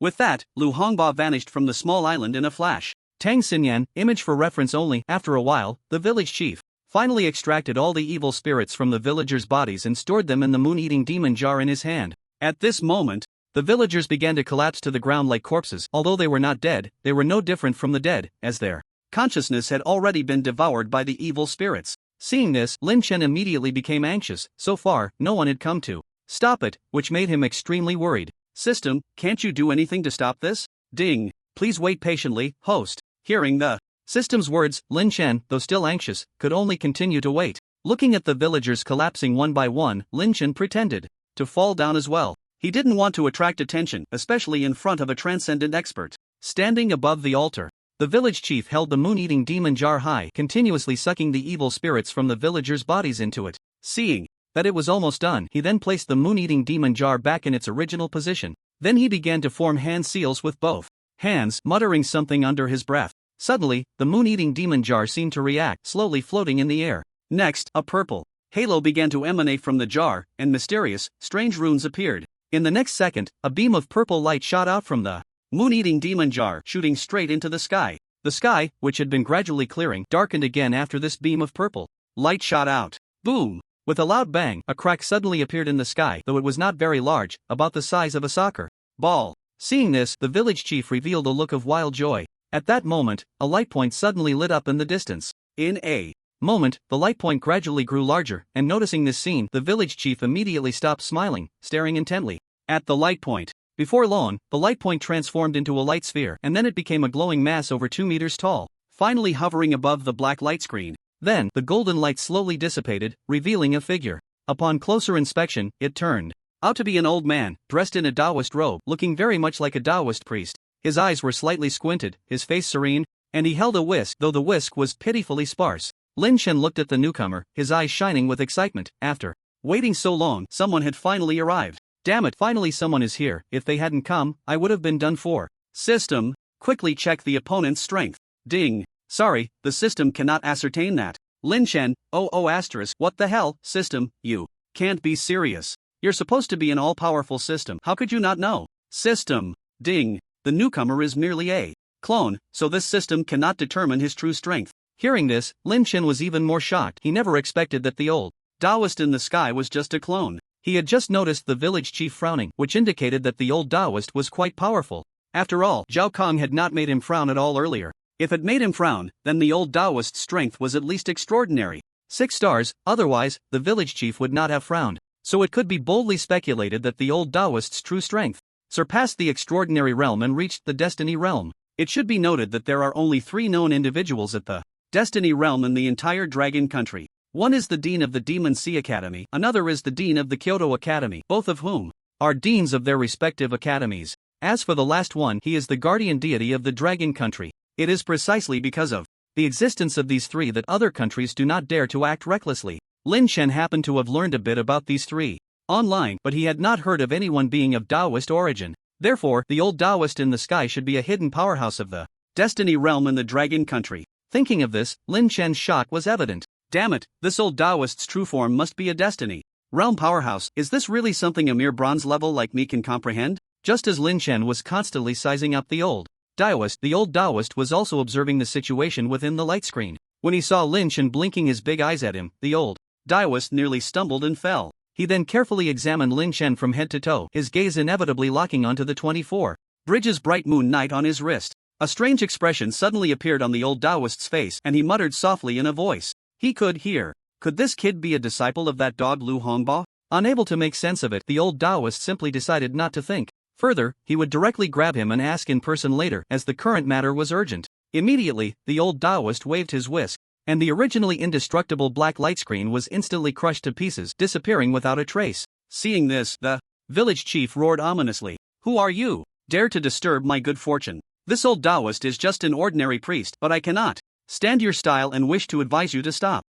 With just you are not qualified to make this king back down." At this moment, the village chief was still shouting, and although the passage between the two realms had not yet been fully opened, the evil aura emanating from that small hole had already advanced his cultivation a step further. Now, his realm had reached extraordinary 6 stars. As long as the moon-eating demon jar continued to output, he believed the passage would surely open. "Alas, I didn't want to intervene, but since you insist, I have no choice but to test your strength," the old Taoist said, and with a gentle flick of his dust wisp, a terrifying golden light surged towards the village chief. In response, the village chief summoned a continuous stream of black energy in his hands, which then coalesced in the air into a large hand, reaching straight for that beam of light. Bang! Boom! The two attacks collided, instantly producing a deafening sound, followed by shockwaves dispersing in all directions. Many trees were severed in half, and Lynch, lying among the crowd, quickly used his phantom step to escape into the distance. The old Taoist sensed Lin Chen's spatial fluctuations and immediately determined that he must be a disciple of Lu Hongbo.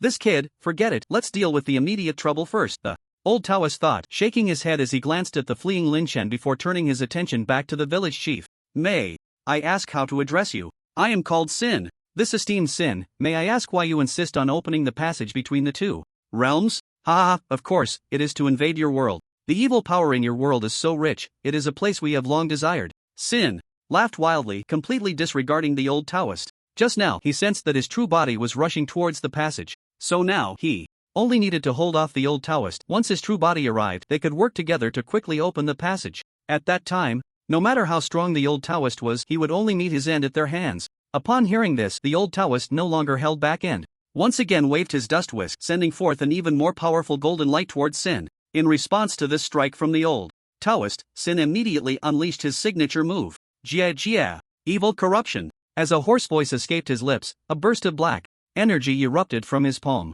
It quickly transformed into a skull facing the old Taoist's golden light head-on. Rumble! The golden light collided with the skull, and the two attacks continued for a while before the skull was ultimately overwhelmed and destroyed by the golden light. The golden light then continued to surge towards Sin. Seeing this, Sin quickly dodged, but upon looking back he realized that the target of the golden light was not him at all, but the moon-eating demon jar that was opening the passage. In response, Sin had no choice but to strike again. Evil and shrouded, a gigantic hand formed from black energy shot straight towards the golden light. Bang! The black hand collided fiercely with the golden light, producing a tremendous sound. Lin Chen, watching all of this from a distance, felt a surge of fear. It was truly dangerous, and he was glad to be far away. Otherwise, he would definitely end up like those villagers lying on the ground, crushed to dust by the shockwaves. Damn, this is what a true battle at the extraordinary level looks like. It's terrifying. Just as Lin Chen was muttering to himself, a voice suddenly came to his ear. "Kid, when the old Taoist holds him off, you go smash that jar.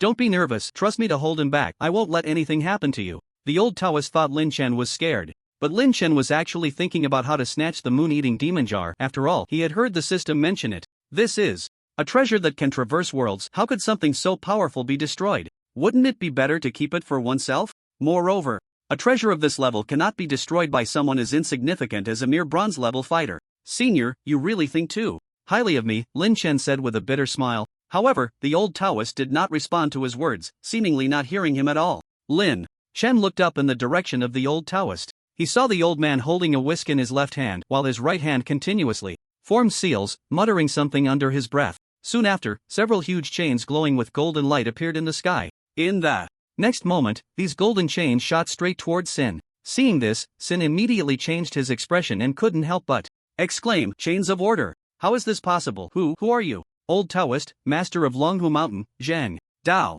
Ling." The old Taoist straightforwardly revealed his identity, especially pronouncing his name very slowly. Lin Chen, who was far away, was instantly shocked upon hearing Zhang Dao Ling's words. The master of Longhu Mountain was a well-known figure even in the previous world. He never expected to have the fortune of meeting the legendary master. This explains why the system said it couldn't probe the old Taoist's strength.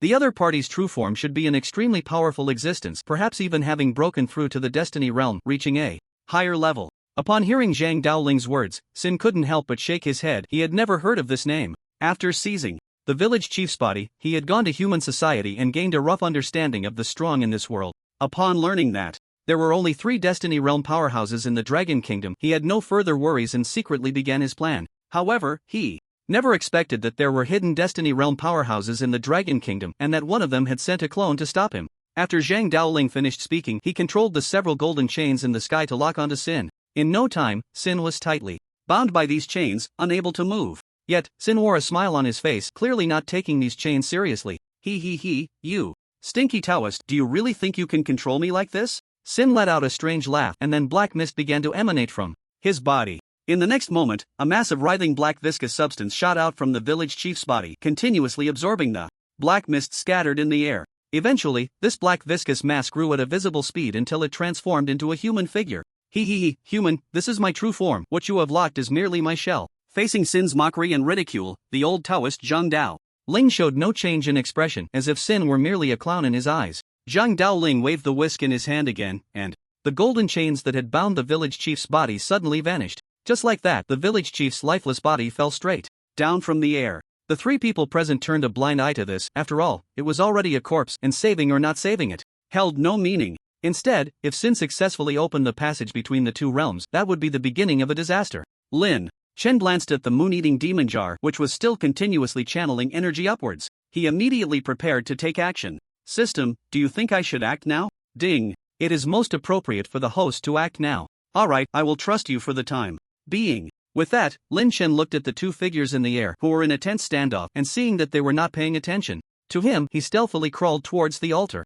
He did not use his spatial abilities, fearing that it would attract their attention. As Lin Chen got closer to the altar, his heart began to race uncontrollably. His breathing became rapid, and he occasionally glanced at the 2 figures in the air. He was worried they might look over, especially concerned that Sin would notice something unusual. Fortunately, Sin was preoccupied with Zhang Daoling and had no time to pay attention to this side. To him, Lin Chen was merely an ant, incapable of stirring up much trouble, so he didn't take him seriously. System, can I take the moon-eating demon jar right now? Ding. With the host's current strength, you cannot approach the moon-eating demon jar. Ah, then why did you encourage me to come here? To send me to my death? Ding. Host, please don't be agitated. This system has a disabling talisman. As long as the host throws it at the jar, the moon-eating demon jar will stop and will not cause any harm to the host. Then what are we waiting for? Hurry up and give it to me. Ding. Okay, congratulations to the host for purchasing the disabling talisman. This transaction costs 1 million emotional points. How much? Lin Chen's steps came to an abrupt halt and he was left dumbfounded. System, what did you just say? 1 million emotional points? Ding. Yes. Damn it, I'm done. Lin Chen immediately wanted to quit. He never expected that a disabling talisman would cost him 1 million emotional points. In an instant, his remaining emotional points, which had been over 1 million, plummeted to just over 100,000. Who could stand that? Ding. Host, listen to my explanation. The disabling talisman can render many treasures inactive, allowing the host to easily subdue them. Of course, for some powerful treasures, the disabling talisman can only have a temporary effect. But it is worth noting that this disabling talisman can only be used 3 times, after which it will automatically burn up. The system explained earnestly, and Lin Chen's expression finally improved. Although it was a bit of a scam, it was still worth it. Not to mention, if he could seize the moon-eating demon jar, it would definitely be a profit. Thinking of this, Lin Chen looked at the moon-eating demon jar floating above the altar. A glint of greed flashed in his eyes. He then turned his gaze back to the 2 figures in the air. Human, are you sure you want to be my enemy? Sin coldly stared at Zhang Daoling and asked in a deep voice. In fact, he didn't want to fight Zhang Daoling right now. Firstly, his true form hadn't arrived yet, and secondly, he was merely a consciousness at this moment. Facing Zhang Daoling's golden light, he found it quite unbearable. However, how could Zhang Daoling not see through his thoughts? He was merely trying to buy time until the passage between the 2 realms expanded further. Currently, the passage was only the size of a basin and could not allow anyone to come through. Sin, I know what you're thinking, you just want to buy time, but unfortunately, your calculations are off. As he spoke, Zhang Daoling's gaze shifted down to Lin Chen. He saw Lin Chen holding a black talisman, his hands passing through a blue light circle. At the same time, another blue light circle appeared less than a meter away from the moon-eating demon jar. Immediately after, a pair of hands emerged from it. Lin Chen watched the scene from below and swiftly flicked his wrist, sending the black talisman straight toward the moon-eating demon jar. No! In the air, Sin, confused by Zhang Daoling's actions, looked down and exclaimed in shock. However, it was too late. The disabling talisman quickly adhered to the moon-eating demon jar, and the next second, the towering purple beam of light vanished instantly. The moon-eating demon jar then fell from the sky. Seeing this, Lynch acted quickly, grabbing the moon-eating demon jar and swiftly retracting his hands back into the blue light circle. Before Sin could react, it immediately used the phantom step to escape. Damn it! I didn't expect you, an ant, to ruin my grand plans. If I had known, I would have killed you on the spot. Once Sin regained its composure, it roared in anger and was about to chase after Lin Chen. But Zhang Dowling blocked its path. You should stay here. Damn human. You've completely enraged me. As it spoke, Sin's aura suddenly surged and the surrounding dark energy continuously flowed towards it. In the next moment, Sin's realm directly broke through to extraordinary 8 stars. Now this is getting interesting, Zhang Dowling said, stroking his snow-white beard, a smile tugging at the corners of his mouth. On the other side,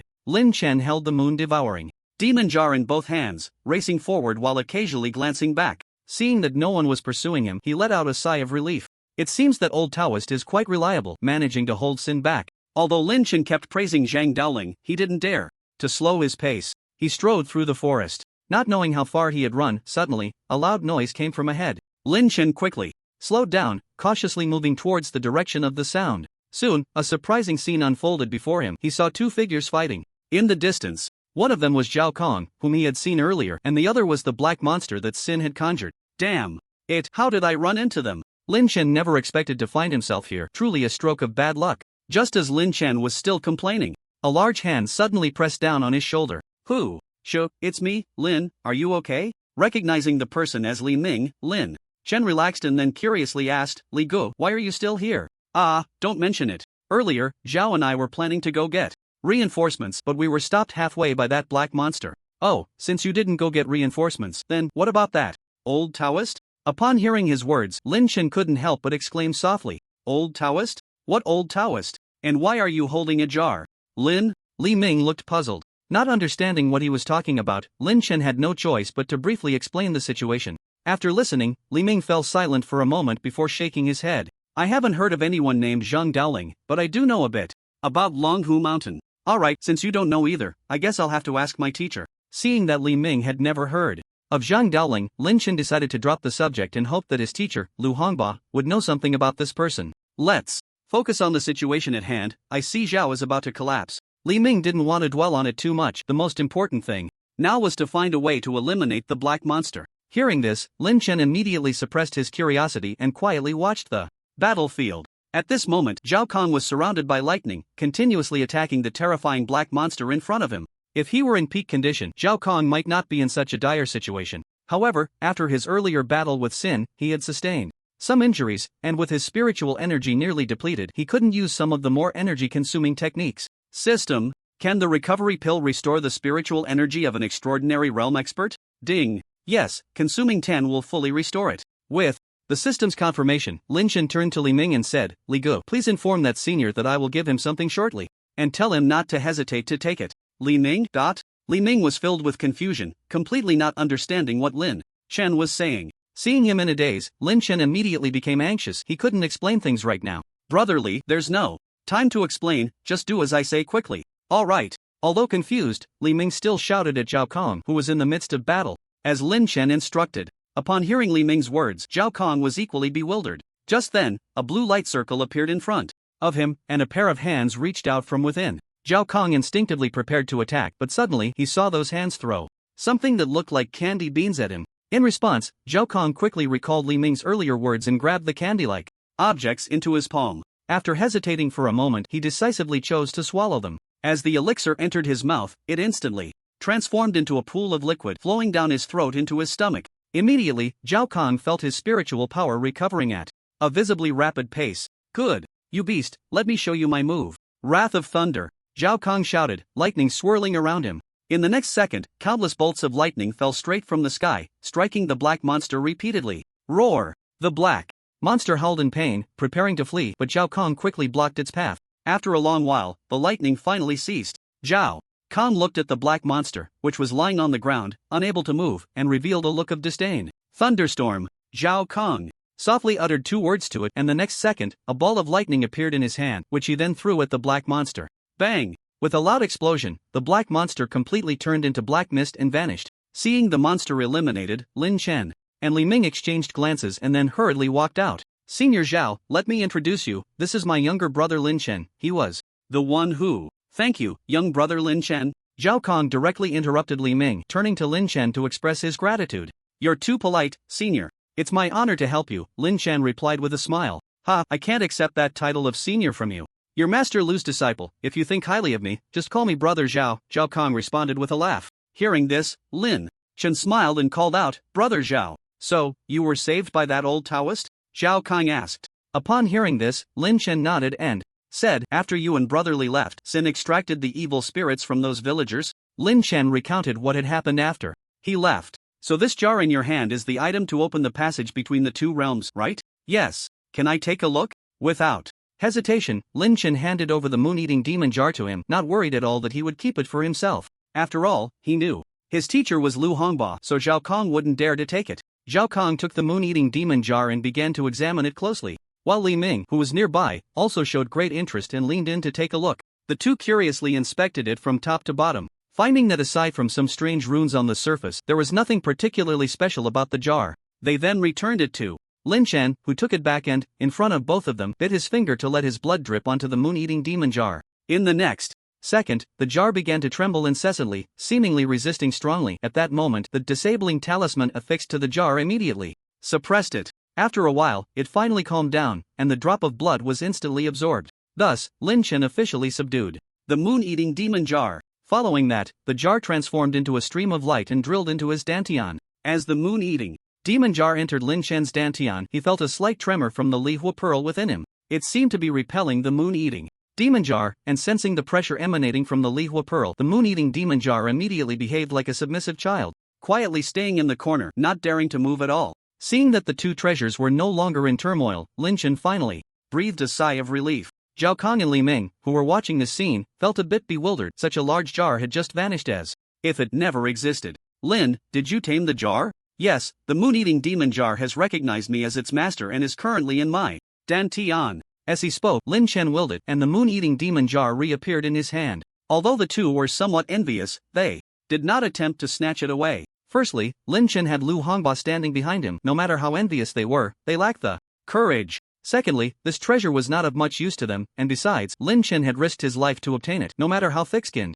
they couldn't do such a thing. By the way, Lin, are we going out now or? Li Ming asked Lin Chen. Lin Chen thought for a moment and turned to Zhao Kong. Brother Zhao, how is your strength recovery going? Ha, thanks to the sugar beans you gave me earlier, my spiritual power has mostly recovered. Hearing Zhao Kong refer to his elixir as sugar beans, Lin Chen felt speechless. Can your sugar beans really restore spiritual power? By the way, Lin, do you still have those sugar beans? I can pay for them. Brother Zhao, those are recovery pills that can restore spiritual power. I don't have many left. I'll get some more for you next time. Oh, alright. Zhao Kong replied somewhat disappointedly. At that moment, a long-lost system notification suddenly rang out. Ding. Zhao Kang's emotional value. Plus 999 inch ding. Zhao Kang's emotional value plus 999 inch. This startled Lin Chen, leaving the two of them a bit confused by his reaction. Lin, what's going on? Oh, it's nothing. By the way, Lin, where's Xiao Bai? Why haven't I seen it? Li Ming suddenly remembered that Lin Chen's three-eyed spirit rabbit seemed to be missing, which puzzled him. Could it be? Just as he was lost in thought, Lin Chen began to explain. I left it outside the village while I infiltrated. It should be sleeping in some grass now. Li Ming, /is identical to _ is identical to, equals. You really have a big heart, aren't you afraid of losing it? It's fine, Xiao Bai and I have a mental connection, so it won't get lost. Lin Chen didn't want to elaborate on this. After all, he had a contract with Xiao Bai, so he didn't need to worry about it wandering off. By the way, let's get back to business. Brother Zhao, I plan to have you take us back once more. Lin, are you worried that old Taoist can't handle it? Yes, I heard from Sin that his goal is to invade our world, so I'm concerned he might have some tricks up his sleeve, and that old Taoist could fall into a trap. Hearing Lin Chen say this, Zhao Kong hesitated for a moment before standing up. Then let's go. Saying this, Zhao Kong grabbed Lin Chen's collar with his left hand and Li Ming's collar with his right, lifting the two of them into the air, flying straight towards the altar. On the other side, shortly after Lin Chen left, Sin was once again firmly locked by Zhang Dowling with that golden chain. Human, release this king at once. Sin struggled desperately, still shouting incessantly, but Zhang Dowling completely ignored him and walked over to the passage between the two realms, starting to observe. Due to Lin Chen taking the moon-eating demon jar, the passage had come to a standstill, no longer expanding, leaving only a black hole the size of a basin. At this moment, black gas was continuously emanating from the black hole. Suddenly, Sin seemed to sense something and began to laugh maniacally. Ha ha ha, human, you are finished. My true form is coming. Just then, an incredibly powerful aura suddenly erupted from the black hole. Instantly, it pushed Zhang Daoling back several dozen meters before he finally came to a stop. Seeing this situation, Zhang Daoling couldn't help but furrow his brows tightly. Immediately after, a massive amount of black gas suddenly spilled out from the black hole, rushing straight towards the trapped Sin. Sin began to absorb this black gas continuously, and in no time, his realm broke through from the original extraordinary 8 stars to extraordinary 9 stars. Moreover, his realm kept rising, faintly on the verge of breaking into the Destiny realm. Seeing this, Zhang Daoling did not hesitate to strike towards the black hole. He swung the dust whisk in his hand vigorously, and a beam of golden light, several times stronger than before, shot towards the black hole. Boom! The golden light penetrated the black hole, and soon, the black gas no longer emanated from within. Sin's realm ultimately stopped at half a step into the Destiny realm. Kick. Human, your time of death has come. Saying this, Sin broke free from the restraints of the golden chains and quickly charged towards Zhang Daoling. Unprecedented evil. As the words fell, countless black gases erupted from Sin, transforming into a terrifying skull that opened its bloody maw wide, seemingly wanting to swallow Zhang Daoling whole. In response, Zhang Daoling did not dare to underestimate it. He immediately inserted the dust whisk into his waist and began to form hand seals with both hands. Soon, a black and white taiji diagram, with a diameter of about 10 meters appeared beneath his feet. Go! With Zhang Daoling uttering the word go, the black and white taiji diagram met the charging Sin. Sin did not dare to be careless and controlled the skull to crash into the black and white taiji diagram. At the moment of collision between the taiji diagram and the skull, an invisible shockwave instantly destroyed all the trees within 100 meters. Along with it, the previous altar was reduced to ruins in an instant. Immediately after, the surroundings fell into silence. In contrast, the old Taoist Zhang Daoling and Sin showed no signs of stopping despite the situation. Very well, human, it seems I underestimated you before. I wonder if you can withstand this move of mine. As he spoke, the black gas on Sin continued to churn. The next moment, an incredibly dark giant snake coiled around his head, its blood-red eyes fixed intently on Zhang Daoling. In response, Zhang Daoling continuously gestured with his hands while muttering, "Approach, soldiers, fight, wall, formations, advance." With each gesture of his fingers, he uttered a word. Once the 9 words were completed, a golden dragon several dozen feet long slowly appeared above his head. The golden dragon coldly regarded the giant snake, revealing a look of disdain on its face, as if the black giant snake before it was not worth its attention at all. Sensing the disdain on the golden dragon's face, the black giant snake struggled continuously and soon broke free from Sin's control. It swiftly charged towards the golden dragon, determined to trample the proud golden dragon beneath its feet and declare its own power. Although Sin was somewhat surprised, he couldn't afford to think too much. He needed to quickly resolve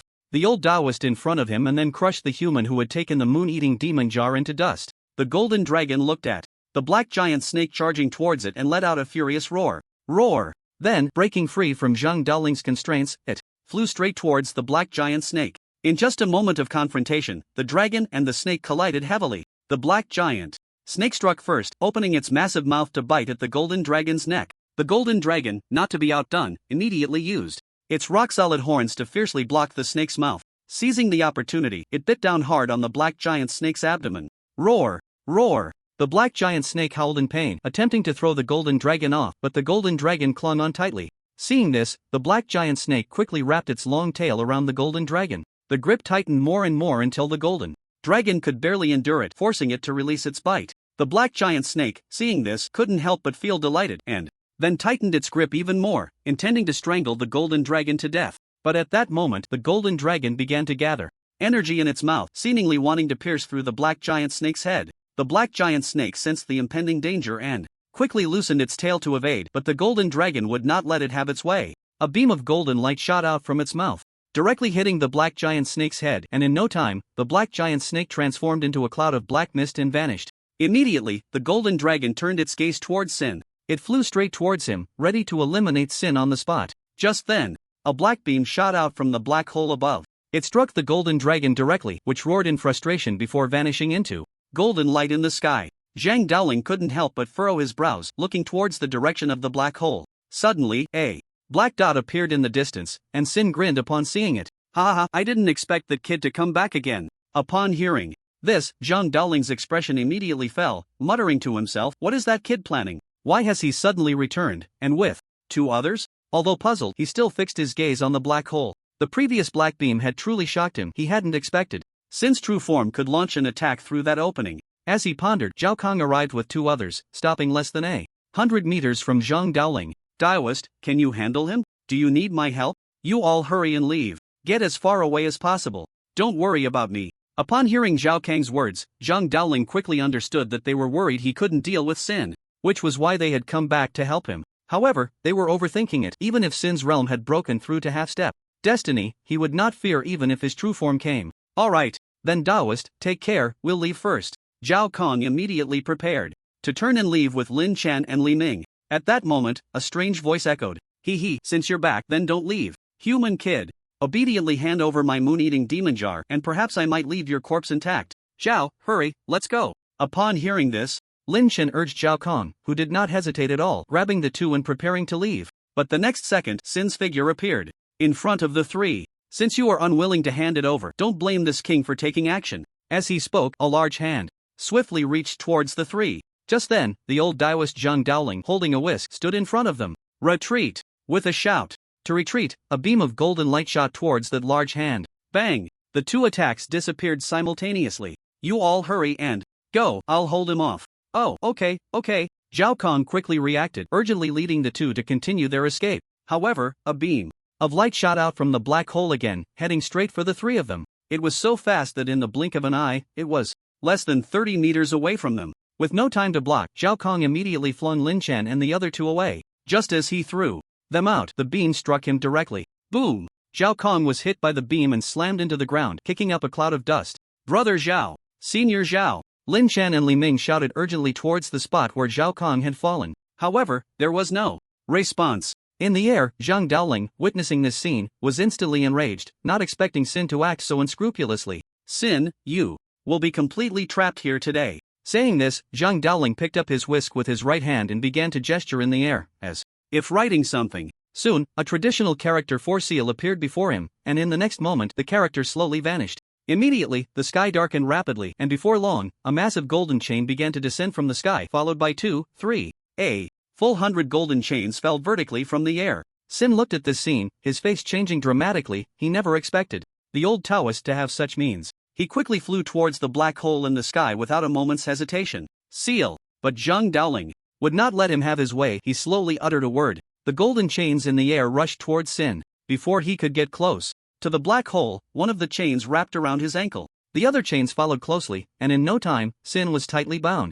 by hundreds of chains, effectively turning him into a living mummy. Lin Chen looked at Sin, who was trapped in the sky, and let out a sigh of relief. Phew, things always have to be resolved. Before he could finish, a hand reached out from the black hole above, directly attacking Lin Chen. By the time Zhang Daoling reacted, he realized it was too late. The large hand was less than 10 meters away from Lin Chen. At this critical moment, the moon-eating demon jar in Lin Chen's dantian suddenly appeared before him. A flash of purple light passed, and Lin Chen's figure vanished. At the same time, Lu Hongba, who had just returned to the demon city, was momentarily stunned, and then he disappeared from his spot. Where is this? Wasn't I just grabbed by that black hand? Lin Chen slowly opened his eyes, looking at the dark sky before him, and couldn't help but murmur. At that moment, the system's voice echoed in his mind. Ding! The host is currently in a canyon within the sinful world. What? System, what did you just say? I'm in the sinful world? How do I get back? Lin Chen was shocked. He never expected to end up in the sinful world.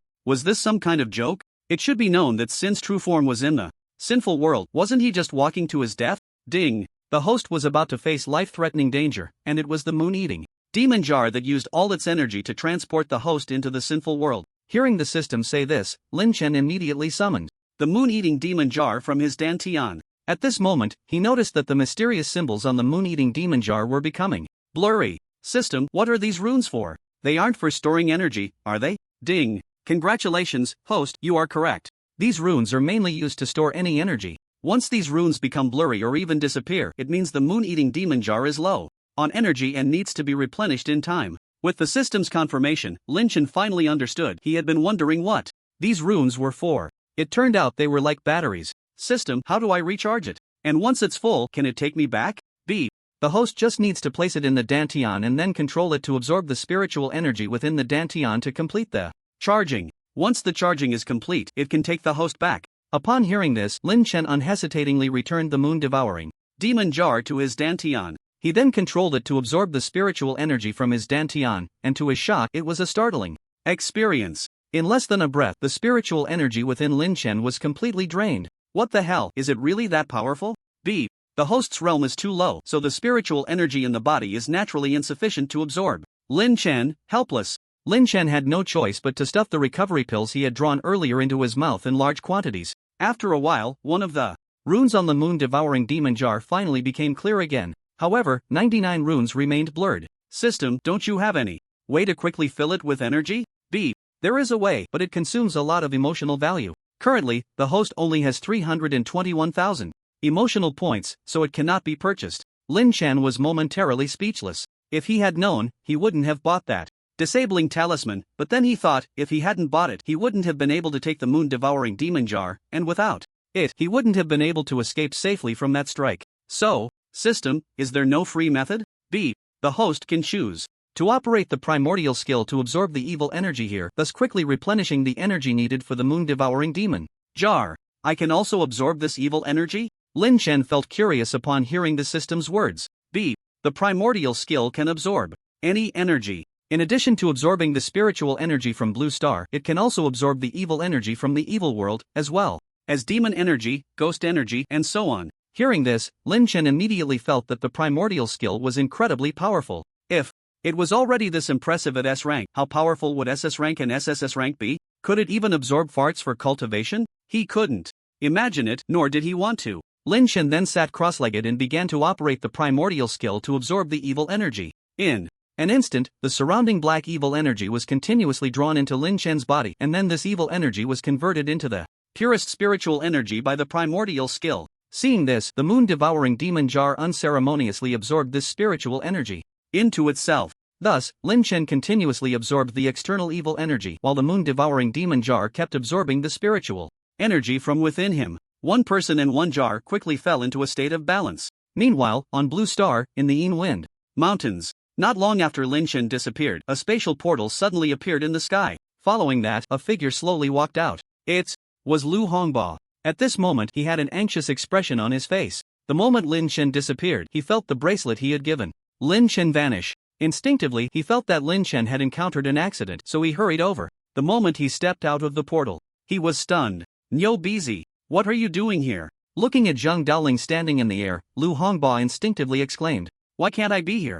What's wrong, is this your home?" Zhang Daoling retorted, leaving Lu Hongba speechless. "Ahem. Well, I didn't say. This is my home. Why are you angry? I'm just curious how you ended up here. Shouldn't you be guarding your broken Taoist temple?" Lu Hongba coughed lightly, not wanting to get too involved in this. Upon hearing this, Zhang Daoling shot him an annoyed glance and then explained, "I'm just a clone, my main body is still in the Taoist temple." "Oh, no wonder. I was wondering why your aura only felt like that of a transcendent. By the way, Nyobizi, have you seen a young guy? Tall, handsome, with a bit of a mischievous look. Is that kid your disciple?" "Yeah, he's my disciple. Have you seen him? Do you know where he is now?" Faced with Lu Hongba's inquiry, Zhang Daoling was momentarily at a loss for words. It was he who had encouraged Lin Chen to seize that moon-eating demon jar which had drawn sin to him. If it weren't for himself, Lin Chen wouldn't have. Thinking of this, Zhang Daoling's head drooped immediately. Lu Hongba looked at him like this, and his heart sank to the bottom. Although he hadn't spent much time with Lin Chen, he truly regarded him as his disciple.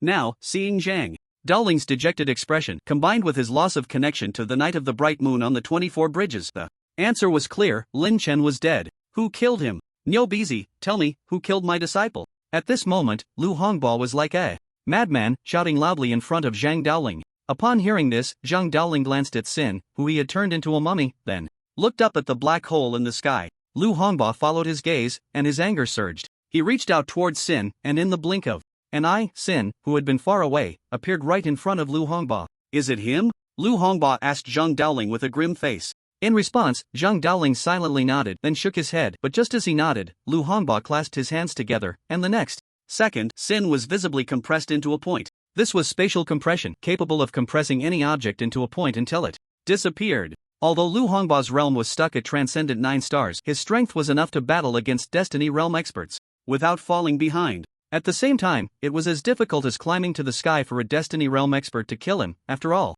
he was a space-type ability user, mastering spatial power. Unless he encountered a time ability user, very few could catch him. With Sin's Disappearance. A roar suddenly echoed from the black hole above the sky. Damn it! You dare to kill this king's avatar, I will make sure you die a miserable death. Shut up! The day I break through to the destiny realm will be your day of demise. I will settle the score for my disciple with you then. Get lost! Lu Hongba roared back fiercely, and then he reached out, causing the originally basin-sized black hole to shrink little by little until it disappeared as if it had never existed. After doing all this, Lu Hongba returned to the ground with a face full of disappointment, then quietly stared blankly at the spot where Lynch had vanished. The last time he felt the aura of the night of the bright moon on the 24 bridges was right here. Just as Lu Hongba was lamenting, Zhang Daoling suddenly walked over, hesitated for a moment, and finally spoke up.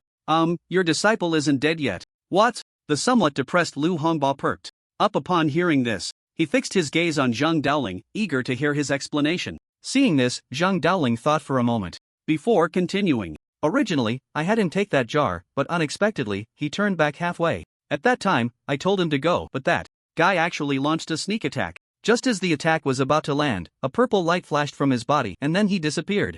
I suspect the jar must have taken him away. Damn! You know busy, why didn't you say this earlier? You made me worry for nothing. Also, you encouraged my good disciple to do such a dangerous thing. Shouldn't you give some compensation? After hearing this, Lu Hongba immediately started cursing, showing no regard for Zhang Daoling's feelings. Zhang Daoling was caught off guard by his sudden change of attitude. Just moments ago, he was desperate, but upon hearing that Lin Chen was alive, his demeanor flipped a complete 180 degrees. He had never seen someone so shameless. He didn't even know if his disciple was dead or alive and was already asking him about compensation. Why aren't you concerned about your disciple's safety? You don't even know if he's dead or alive. It's fine, that kid has a strong life force. As long as it's not someone of your caliber attacking, he'll be fine. Let's discuss the compensation instead. Zhang Daoling, why are you looking at me like that? Hurry up and compensate. If it weren't for you, my good disciple wouldn't have disappeared.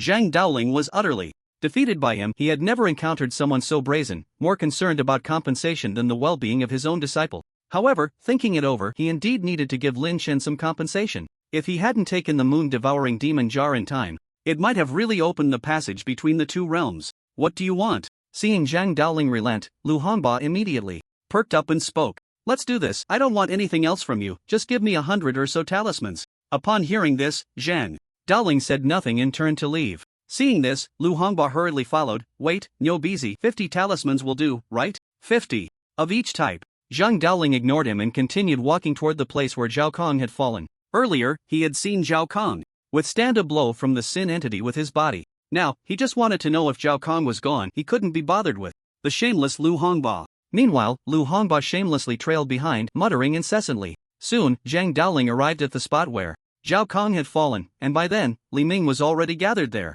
Upon seeing the two arrive, Li Ming was momentarily stunned. Old Lu, what are you doing here? Where's brother Lin? Hearing Li Ming's question, Lu Hongba shot a glare at Zhang Daoling beside him, signaling him to explain. Seeing this, Zhang Daoling cleared his throat. Ahem, well, he had something to attend to and might take a while to return. Although Li Ming was full of doubts, he didn't dare to ask further as both of them were figures he couldn't provoke. By the way, he's okay, right? Zhang Daoling pointed at the unconscious Zhao Kong in the pit and asked. Hearing this, Li Ming hurriedly replied, oh, I just checked. Brother Zhao just fainted and is not seriously hurt.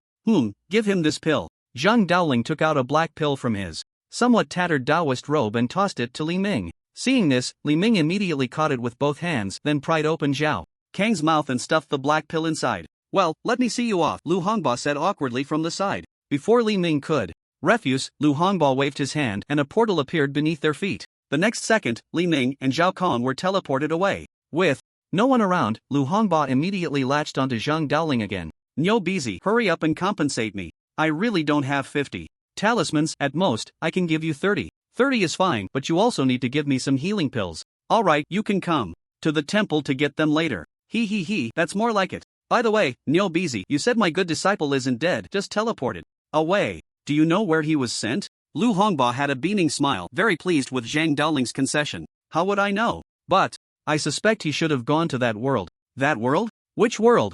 Zhang Daoling, Oh, is that the world of the guy I just blew up? Lu Hongba suddenly realized. But then, a look of worry appeared on his face. If Lin Chen really went to that world, it would be dangerous. That was the stronghold of sin, and whether Lin Chen could come back alive from that place was a big question. Zhang Daoling noticed the concern on Lu Hongba's face and couldn't help but tease him. So now you know to worry? Weren't you just indifferent? Cough. Cough. Who said I wasn't worried? I was just upset that you put my good disciple in such a dangerous situation. Lu Hongbo still insisted. Stubbornly, but Zhang Daoling smiled meaningfully and said nothing. After a while, Zhang Daoling finally spoke. Alright, if you're worried about your disciple, just wait here. I'll head back to the temple first. Hurry up and go. Remember to prepare the things for me. I'll come to get them later. Lu Hongbo waved him off dismissively, signaling him to leave quickly. Seeing this, Zhang Daoling smiled and transformed into a beam of golden light flying towards the horizon. After he left, Lu Hongbo finally put away his smile. He then sat down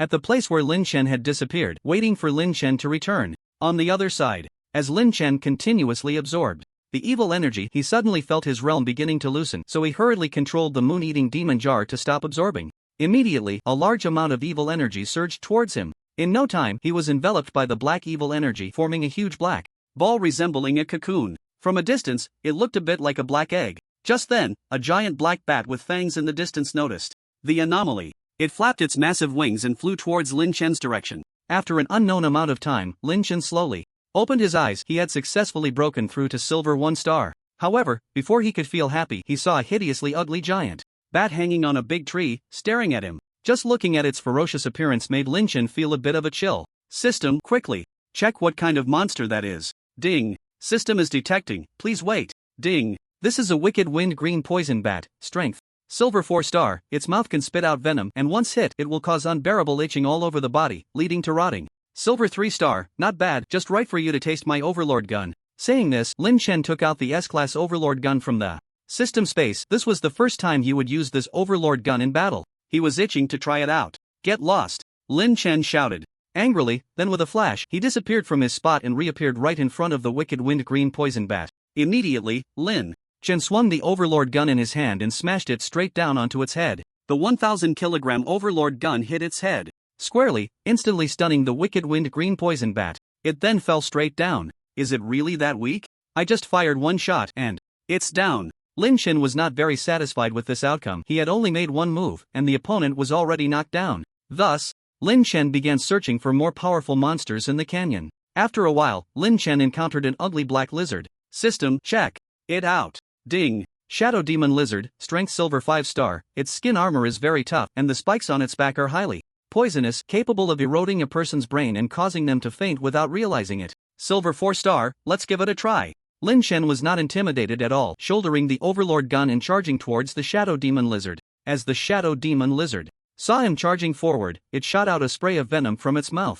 Upon seeing this, Lin Chen quickly dodged to the side. Witnessing his attack being evaded, the Shadow Demon Lizard immediately flew into a rage and then its spines on the back suddenly whipped towards Lin Chen. Clang, clang, clang. Lin Chen, seeing this, wielded the Overlord Spear to block the spines. Roar! The Shadow Demon Lizard, seeing its attack thwarted, stomped its feet in anger and let out a roar. Then, in a fit of rage, it charged at Lin Chen. Watching the Shadow Demon Lizard rush towards him, Lin Chen grinned. He gripped the handle of the Overlord Spear tightly and thrust it fiercely at the oncoming Shadow Demon Lizard. Clang! The moment the spear tip made contact with the lizard's skin, sparks flew everywhere. Seeing this, Lin Chen quickly withdrew the Overlord Spear and dodged to the side. Such hard skin, looks like I need to get serious, he murmured, and Lin Chen struck again, clearly putting much more force into this attack than the last. Clang, clang, clang. Thud! The Overlord Spear plunged deeply into the Shadow Demon Lizard's body and then Lin Chen exerted force with both hands, directly throwing it over his shoulder.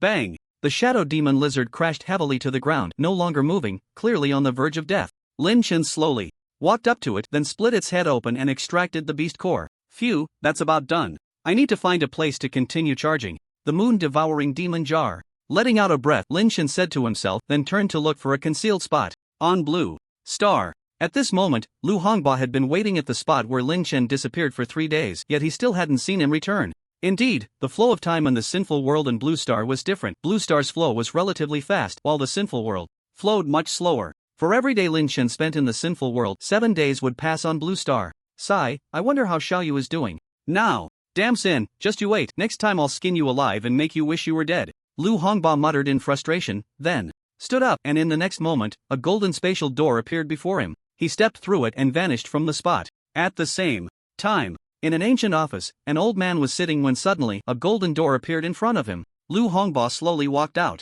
from it while the old man calmly sipped his strong tea. He was not surprised by Lu Hongba's sudden appearance, rather, he seemed quite accustomed to it. Old Zhang, please check if my good disciple is alright, Lu Hongba said urgently upon seeing the old man. Hearing this, Zhang Yuanxuan looked at him in confusion, not understanding why he asked that, but seeing that Lu Hongba had no intention of explaining, he suppressed his curiosity. Then he slightly closed his eyes, and in the next moment, an eye slowly appeared on his forehead. In his line of sight, numerous threads appeared, and Zhang Yuanxuan focused on Lu Hongba. Soon, he saw a large number of threads emerging from Lu Hongba, which were his causal threads, each representing a connection to someone. Among them were several thicker threads, which were the ones he cared about the most. Zhang Yuanxuan then began to search for the causal thread belonging to Lin Chen. After a while, he found it. Alright, your disciple is doing just fine, nothing's wrong. Zhang Yuanxuan closed the eye on his forehead again and said to Lu Hongba. Upon hearing this, Lu Hongba immediately breathed a sigh of relief. As long as he was fine, that was good.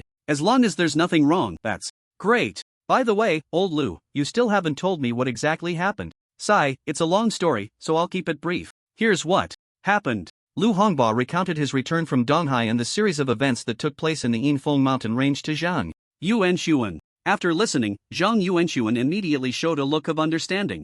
I was wondering why that bull-nosed guy acted out of nowhere. Turns out he calculated this matter. You knew he acted? Why didn't you tell me? Lu Hongba stared wide-eyed at Zhang Yuanxuan. Zhang Yuanxuan, how was I supposed to know he did it for this reason? Besides, weren't you busy over in Donghai? How could I tell you? Zhang Yuanxuan shot him a glare. Lu Hongba was left speechless. Indeed, he had been busy in Donghai at the time, and even if Zhang Yuanxuan had called, he probably wouldn't have been able to answer. By the way, how's the situation over in Donghai? Zhang Yuanxuan became interested upon hearing this. Lu Hongba thought for a moment before replying, it's all been taken care of. Did you find out the reason for the disturbances in Donghai? Yes, it was two king-level demon beasts fighting over territory, which caused the chaos. I killed one of them and left the other to manage that sea area, so there shouldn't be any more demon beasts attacking our ships. At this point, Lu Hongba displayed a very proud smile, but Zhang Yuanxuan ignored it. Alright, if there's nothing else, you can leave.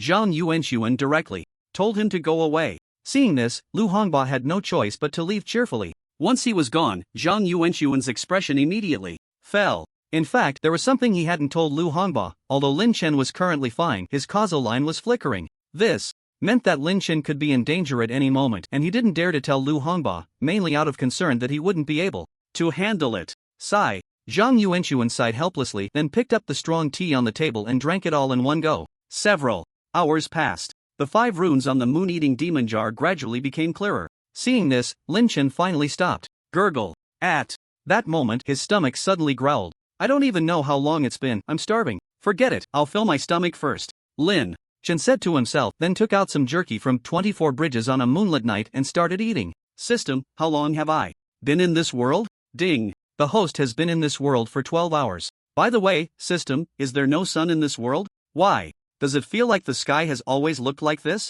Lin Chen was filled with curiosity. From the first moment he woke up and saw this world until now, he felt like the sky hadn't changed much. It still looked dark and gloomy, which seemed very strange. In response to Lin Chen's question, the system quickly provided an answer. Ding. The evil world has no sun, only a moon. Because of this, the creatures here all appear somewhat grotesque. No wonder. Upon hearing the system's explanation, Lin Chen finally understood. He had been puzzled about why the demon beasts he killed looked so disgusting. It turned out that everything here was like that. This made sense. After a while, Lin Chen finally filled his stomach and then leisurely stretched. After eating and drinking enough, it was time to recharge the moon-eating demon jar. He didn't want to stay in this place for even a moment longer. After all, who would like to be in such a dark and eerie place? Thus, Lin Chen fell back into his cultivation. Meanwhile, on the other side, Jiangchang, Lin Chen's home. Lin Yushan, who was cleaning the house, suddenly felt an inexplicable sense of panic. She instinctively dropped the broom in her hand. With that, Lin Yushan had no choice but to put down her work and plop down on the sofa, then took out her phone from her pocket. After hesitating for a moment, she immediately called Lin Chen's phone. Soon, a female voice came through the line. Sorry, the number you have dialed is turned off. Please try again later. Sorry, the number is. Unwilling to accept this, Lin Yushan called several more times, but the result was the same, which made her even more anxious. Tang Xinyan, who was watching TV nearby, noticed her worried expression and couldn't help but ask, Mom, what's wrong? Xinyan, I have a vague feeling that something might have happened to Xiaoyu, and now I can't even reach him by phone. Mom, Didn't the old brother's phone remain unreachable since the day he left? Isn't that normal? Tang Xinyan looked at Lin Yushan in confusion.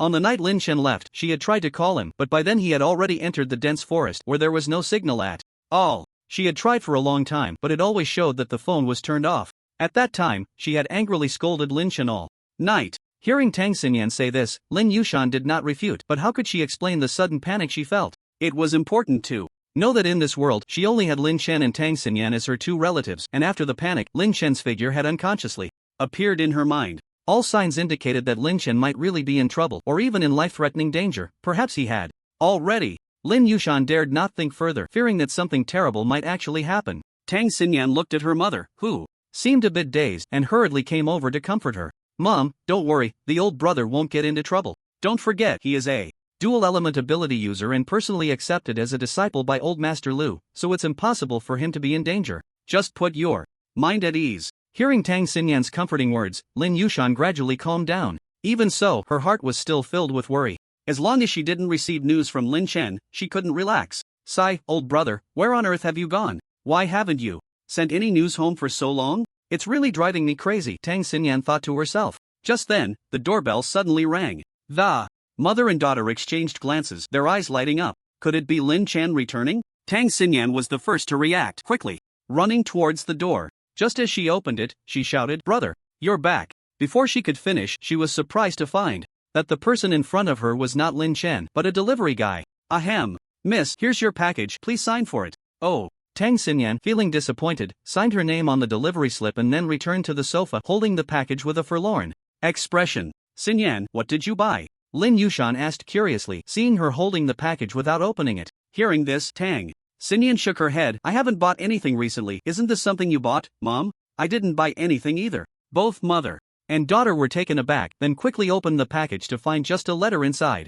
Seeing this, Tang Xinyan swiftly opened the envelope, revealing a piece of white paper filled with writing. They both began to read carefully, and a few minutes later, they finished the contents. It turned out that the letter was written by Li Ming, intended to inform the mother and daughter that Lin Chen was temporarily unable to return due to some matters and told them not to worry. After reading the letter, both of them felt a mix of relief and concern. They were relieved to know that Lin Chen was safe, but worried that he had been away for almost a month without returning. Mom, you can finally stop worrying about my brother, right? Look, he even had someone write a letter back. Yeah, I'm not worried anymore. Lin Yushan's lips curled slightly, revealing a hint of a smile. In the Magic City, in a hospital, Li Ming was keeping vigil by the bedside, where Zhao Kong lay. Little Li, what are you doing here? Where is this? At that moment, Zhao Kong slowly opened his eyes and saw Li Ming by his side, looking puzzled. Seeing him awake, Li Ming was instantly overwhelmed with excitement. If he hadn't felt Zhao Kang's heartbeat earlier, he would have been ready to dig a hole and bury him. Brother Zhao, this is the Magic City Hospital.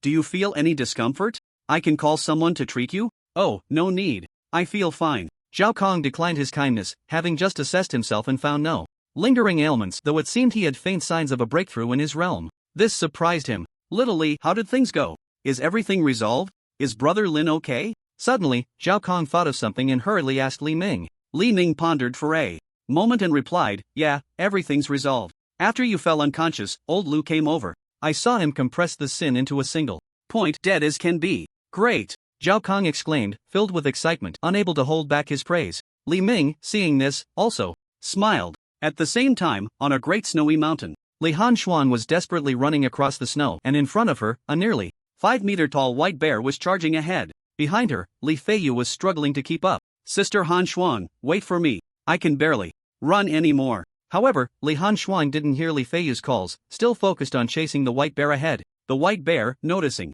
Li Hanxuan's relentless pursuit, became furious and stopped, preparing to fight her to the death. Watching the bear halt, Li Hanxuan also slowed down, eventually stopping less than 10 meters away from it. The human and the beast stood quietly in the snow, unblinking, despite the biting cold wind. Roar! At that moment, the white bear let out a furious roar, shooting a beam of white light directly at Li Hanxuan. Seeing this, Li Hanxuan quickly dodged to the right, successfully avoiding the attack. Immediately after, she moved her hand slightly, conjuring an ice spike radiating cold energy. She then hurled it forcefully at the white bear, which was too heavy to dodge. In time, the ice spike struck the bear's jaw at high speed, piercing through its neck. The white bear suddenly felt dizzy, its breathing becoming labored, and it collapsed to the ground. Seeing this, Li Hanxuan quickly approached, and when she was less than 2 meters away, She threw another ice spike, which instantly pierced the bear's brain. At this point, the white bear was completely dead, unable to die any further, and just then, Li Feiyu arrived, panting heavily. Seeing that Li Han Shuang had killed the bear, he couldn't help but feel surprised.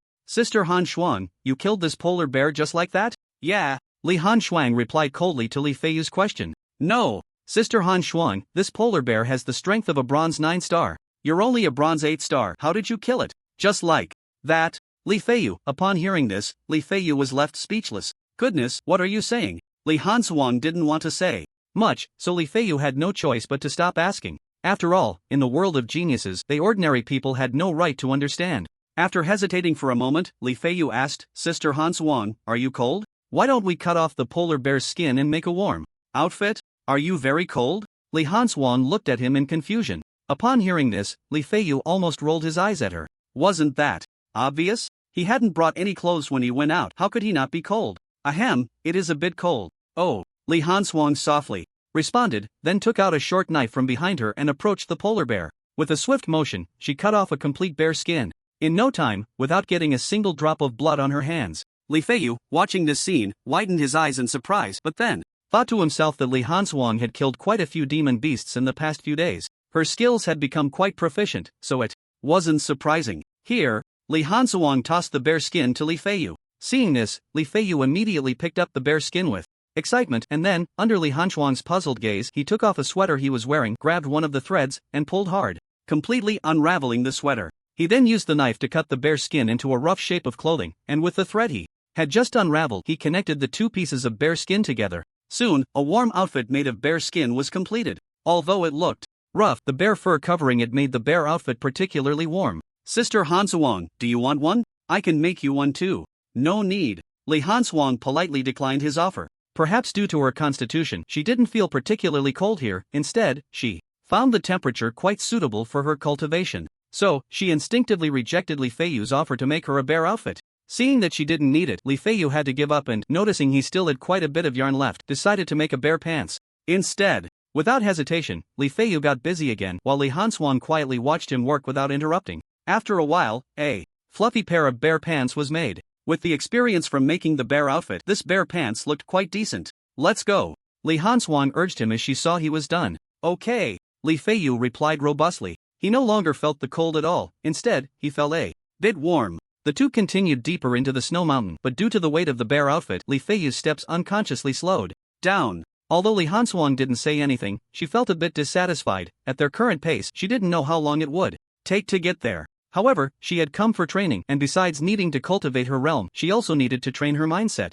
As they walked, suddenly, Li Han Shuang stopped. Sister Han Shuang, what's wrong? Is there another demon beast appearing? No, I'm about to break through, Li Han Shuang said expressionlessly. As soon as she finished speaking, Li Feiyu was stunned, his face filled with despair. Comparing oneself to others is bound to make one feel ashamed. Since entering the snow mountain, it had been less than a month, and Li Han Shuang had broken through from bronze 7 stars to bronze 9 stars. Meanwhile, Li Feiyu had barely broken through to 1 star. There was simply no comparison. While he was lost in thought, Li Han Shuang had already sat down cross-legged, and the surrounding spiritual energy continuously surged towards her. Soon, she was enveloped in a cocoon of energy, and seeing this, Li Feiyu immediately stood guard for her. After a while, Li Han Shuang was surrounded by spiritual energy, all of which she absorbed into herself. Immediately after, a sound of explosions echoed from within her body. Bang! Bang bang! After a long while, the explosive sounds within her finally faded away. At this moment, Li Han Shuang slowly opened her eyes and let out a long breath. Congratulations, Sister Han Shuang, you've successfully broken through to bronze 9 stars, just 1 step away from silver level. Li Feiyu grinned, offering his congratulations to Li Han Shuang. However, she ignored him and took out an ice blue stone from her backpack. This was a core from an ice-type beast. Staring at the beast core in her hand, Li Han Shuang hesitated for a moment before beginning to absorb it. A wave of ice blue energy slowly emanated from the core and directly merged into her body. As the blue energy entered her, Li Han Shuang's consciousness gradually detached from her physical form, entering a world filled with ice and snow. After a while, Li Han Shuang opened her eyes again, then stood up with a calm expression and called out to Li Feiyu, who was standing not far away. Let's go. Okay. Hearing this, Li Feiyu hurried over. Sister Han Shuang, what ability did you comprehend this time? In a world of ice and snow, I can instantly freeze everything within a radius of several dozen meters. Wow, that's amazing, Li Feiyu exclaimed in surprise. In response to his astonishment, a hint of pride flashed in Li Hanchuang's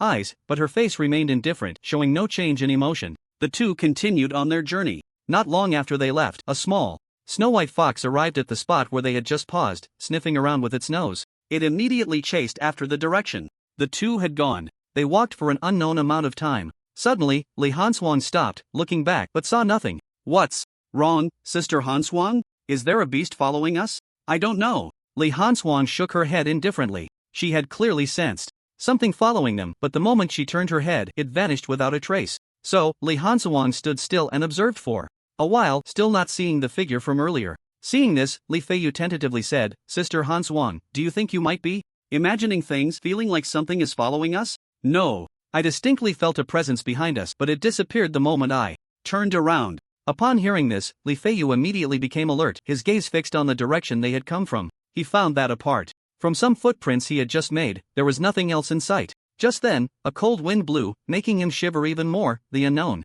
was the most terrifying. The two stood there for a while, and after a long time, seeing that no beast had appeared, they reluctantly decided to move on, but remained cautious. Li Feiyu took out a phone from his pocket, using the reflection from the screen to keep an eye on the situation behind them. After they had walked a distance, a furry little head suddenly popped up from the snow, revealing the small fox. It buried itself in the snow the moment Li Hanchuang turned around, and due to its white fur, it naturally went unnoticed by the two. Chirr, chirr. The little fox made a few chirping sounds and then closely followed them. Li Feiyu, having seen nothing behind him for a long time, was about to put his phone back in his pocket when he suddenly noticed that the snow behind seemed to move slightly. Startled, he hurriedly caught up with Li Hanchuang. Cold Frost sister, there really is something behind us. Li Feiyu stammered in fear. Upon hearing this, Li Hanchuang stopped in her tracks, her eyes narrowing slightly as she looked back down the path they had come from. Seeing that no figure had yet appeared, she immediately summoned all her spiritual energy. Ice and snow. In the next moment, a wave of cold energy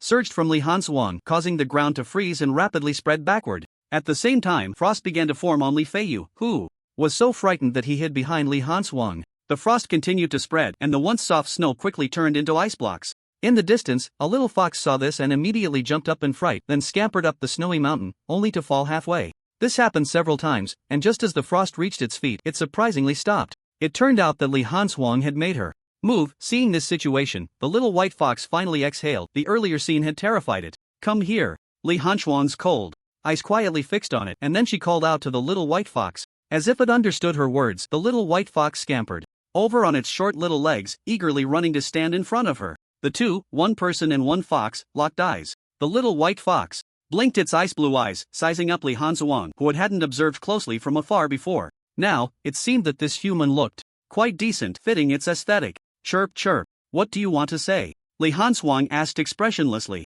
In response, the little white fox kept gesturing with its paws, seemingly trying to express something. Unfortunately, Li Hanchuang was not familiar with animal language, so she had no idea what it wanted to convey. At that moment, Li Feiyu, who had been hiding far away, mustered his courage and walked over, watching the little white fox gesturing incessantly. He couldn't help but frown, but soon became overly excited. Sister Hanchuang, it seems like this fox is greeting you. Li Hanchuang, Upon hearing his words, Li Hanchuang was immediately filled with question marks, her cold eyes quietly staring at him, wanting to hear his explanation. Under her gaze, Li Feiyu felt a chill run through him, making him shiver. He quickly began to explain, well, I have a red-tailed fox at home, and I often like to tease it when I have nothing to do. Over time, I've gotten to know it a bit. Get to the point. Li Hanchuang interrupted him directly. Seeing this, Li Feiyu helplessly shrugged and continued, ahem, so, that little fox's actions just now were a greeting to you, Sister Hanchuang, you should respond to it. How do I respond?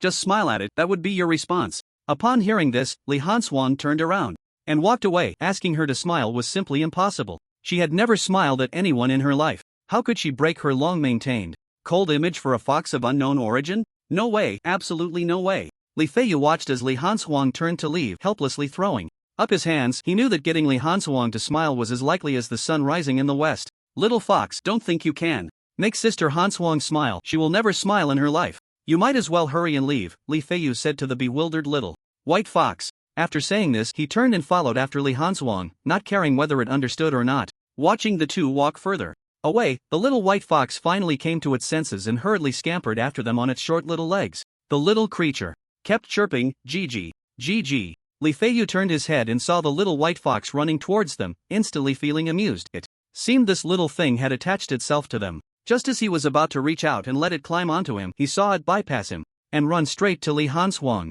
GG. Ha, Sister Hanswang, it's stuck to you now. Why don't you just take it in? However, Li Hanswang remained completely unfazed, not even glancing at it, and continued on her way. Seeing that Li Hanswang was ignoring it, the little white fox became anxious. It tugged at her pant leg, refusing to let her go. Li Feiyu, witnessing this, was about to speak up to persuade her when he was silenced by Li Hanswang's icy glare. Just as Li Hanswang was preparing to kick away the little white fox clinging to her pant leg, Li Feiyu hurried over and picked it up. Little guy, Sister Hanswang doesn't plan to adopt you, you should hurry and leave. The little white fox seemed to understand his words, its face showing a hint of disappointment. Then, Li Feiyu gently set it down and said, to Li Hanswang, let's go, Sister Hanswang.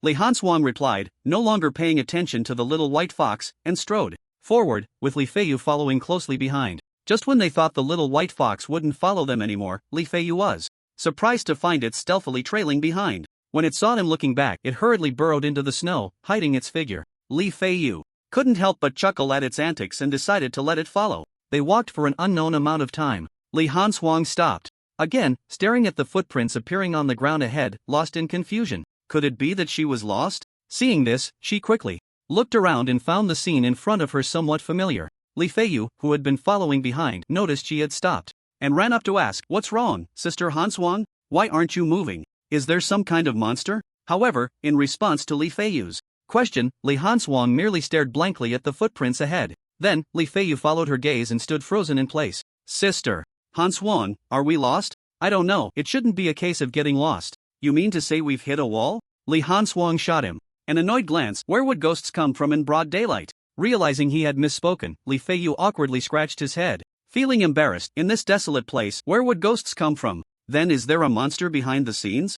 That's a possibility. Sister Hanswang, do you think it could be that little fox from before? It saw you ignoring it and then deliberately created an illusion to trap us here. Perhaps. Li Hanswang temporarily agreed with his speculation. Just then, the little white fox stopped not far from them, feeling a bit dazed as it noticed the unfriendly looks from the two. Little guy, was this you? Li Feiyu was the first to speak, pointing at the footprints ahead. The little white fox looked in the direction of his finger, seemingly understanding what Li Feiyu meant, and shook its little head vigorously. It indicated that it wasn't the one causing trouble. Seeing it shake its head, Li Feiyu was just about to inform Li Hanswang of the situation when he heard her speak slowly. I understand. With that, she no longer looked at the little white fox and began to survey the surroundings. Since this matter wasn't caused by the little white fox, there must be another culprit, no, another beast. Moreover, it might be a monster skilled in illusion. Seeing her serious expression, Li Feiyu immediately understood that they had encountered a troublesome beast. Immediately, he took out a short knife from behind and held it in his hand, vigilantly scanning the surroundings. After a long while, the two did not see any monsters appear, and they couldn't help but breathe a sigh of relief. At this moment, Li Hanswang slowly spoke. Maybe I took a wrong turn and ended up back here. Alright, how about this, Hanswang? I'll lead the way in front and you can follow behind me? Whatever. Li Hanswang simply replied with 2 words to Li Feiyu's suggestion and did not elaborate further. In fact, she also wanted to verify whether she had indeed not taken a wrong turn. Thus, Li Feiyu walked ahead. With great enthusiasm, he had wanted to lead for a long time. After all, Li Hanswang walked so fast that it was exhausting for him to keep up. Now that he was in front, he finally didn't have to walk so quickly. Li Hanswang didn't say much about his speed, knowing he could only walk this fast, so she didn't urge him. And so, the two of them strolled leisurely for over half an hour. Damn! How is this possible? Suddenly, Li Feiyu's voice echoed in the silent snowy ground, and he stood there, shocked, as if frozen. Seeing him so astonished, Li Hanswang's heart skipped a beat. She quickly stepped forward, and before she could ask Li Feiyu, she saw 2 lines of footprints appear on the ground ahead. One of the lines was unmistakably the one they had made half an hour ago. At this point, the two completely believed that they were not lost, rather, something was manipulating things from the shadows. In an instant, beads of sweat dripped continuously from Li Feiyu's forehead, as if he were facing a formidable enemy. Meanwhile, a hint of worry appeared on Li Hanswang's previously calm face, and her brows furrowed. Just as the two were at a loss, the little white fox, who had been quietly following behind, scampered in front of them on its short little legs. Then, it kept gesturing with its little paws while chattering away. Chirp chirp. Little guy, are you saying we should follow you? Li Feiyu seemed to understand its gestures and tentatively asked. Chirp chirp. Upon hearing this, the Little White Fox nodded repeatedly. Han Xuan, should we follow this little guy? Li Feiyu turned to Li Han Xuan to ask. Li Han Xuan softly replied. Thus, the little white fox led the way in front, while the two closely followed behind it. After about half an hour, Li Feiyu was surprised to find that they seemed to have walked out of the previous area and no more footprints appeared ahead. Han Xuan, we made it out. Li Han Xuan was also very excited inside, but her face showed no change in emotion, making it impossible to tell whether she was happy or sad. Chirp chirp. At this moment, the little white fox approached Li Han Xuan with a beaming smile. Han Xuan, why don't you just take this little guy in? Look how clingy it is to you, and it led us out of that strange place. Li Feiyu persuaded from the side, noticing that this little white fox was quite intelligent and selective about its owner. However, Li Han Xuan did not respond to him, she just quietly watched the little white fox. Ha, little guy, why don't you hurry up and go cuddle with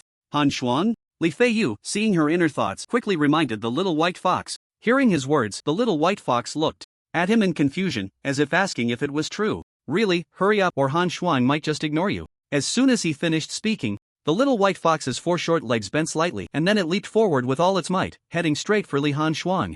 This time, Li Han Xuan did not refuse. Instead, she slowly extended her hands and caught the little white fox that was pouncing towards her. Chirp chirp, the little white fox happily rolled around in Li Han Xuan's arms, causing the corners of her mouth to involuntarily lift. After all, which girl could resist such a cuddly little white fox? Lin Yushan, image for reference only. Sister Han Xuan, you should give this little guy a name, Li Feiyu said, looking at Li Han Xuan. Upon hearing this, Li Han Xuan pondered for a moment before slowly speaking. Let's call it Little Li. Little Li? Why that name? Why not call it Little White? Sister Han Xuan, look how white it is. I think Little White sounds better. Little White is too common, Li Han Xuan replied lightly. Alright, then it's up to you. Li Feiyu didn't say more. After all, this was Li Han Xuan's pet, she could name it whatever she wanted, and he had no say in it. However, Little Li did sound quite nice. Li Han Xuan coldly addressed the little white fox in her arms. From now on, you'll be called Little Li. Chirp, the little white fox understood her words and immediately squinted its eyes, snuggling closer to her. Seeing this, Li Feiyu couldn't help but smile. This little guy was indeed quite intelligent. It's known that ordinary bronze-level demon beasts generally have low intelligence. Yet this little white fox, so small in size, couldn't be at a very high level, probably only around bronze 3 stars. But its high intelligence was enough to prove its extraordinary nature. By the way, Sister Han Xuan, you should quickly ask it what just happened. At this moment, Li Feiyu remembered something and said to Li Han Xuan. Hearing this, Li Han Xuan immediately began to inquire the little white fox about the strange occurrence. Chirp chirp, the little white fox chattered endlessly while its little paws gestured animatedly. Li Feiyu watched for a long time before he could barely understand what it was saying. What did it say? Li Han Xuan asked curiously. After thinking for a moment, Li Feiyu finally spoke. Little Li just said that we were trapped in the dream of some demon beast, which is why we kept returning to the starting point. A dream? Yeah, that's what it said. Alright, I understand. Sister Han Xuan, should we continue moving forward or take a break here and eat something before we go? Let's eat something first. Okay. With that, Li Feiyu placed his large backpack on the ground and took out some compressed biscuits and a small pot. Here, Sister Han Xuan. Li Feiyu tossed one of the biscuits to Li Han Xuan, who caught it deftly. She then slowly opened it, preparing to eat, when the little white fox in her arms began to fidget. Sure, you want to eat too? It's very hard, are you sure you want to eat it? Li Han Xuan asked. Looking at it, the little white fox blinked its big eyes, looking as if to say, if you don't give me some, I'll be upset. Seeing this, Li Han Xuan had no choice but to break off a small piece and put it in its mouth. Crunch, crunch, the little white fox chewed with great effort but still managed to swallow the small piece of biscuit. Sure, what, you want more? Little white fox, omega asterisk? Li Han Xuan, feeling helpless, broke off another small piece of the biscuit and fed it to the fox. Soon, both the girl and the fox had completely devoured the entire biscuit.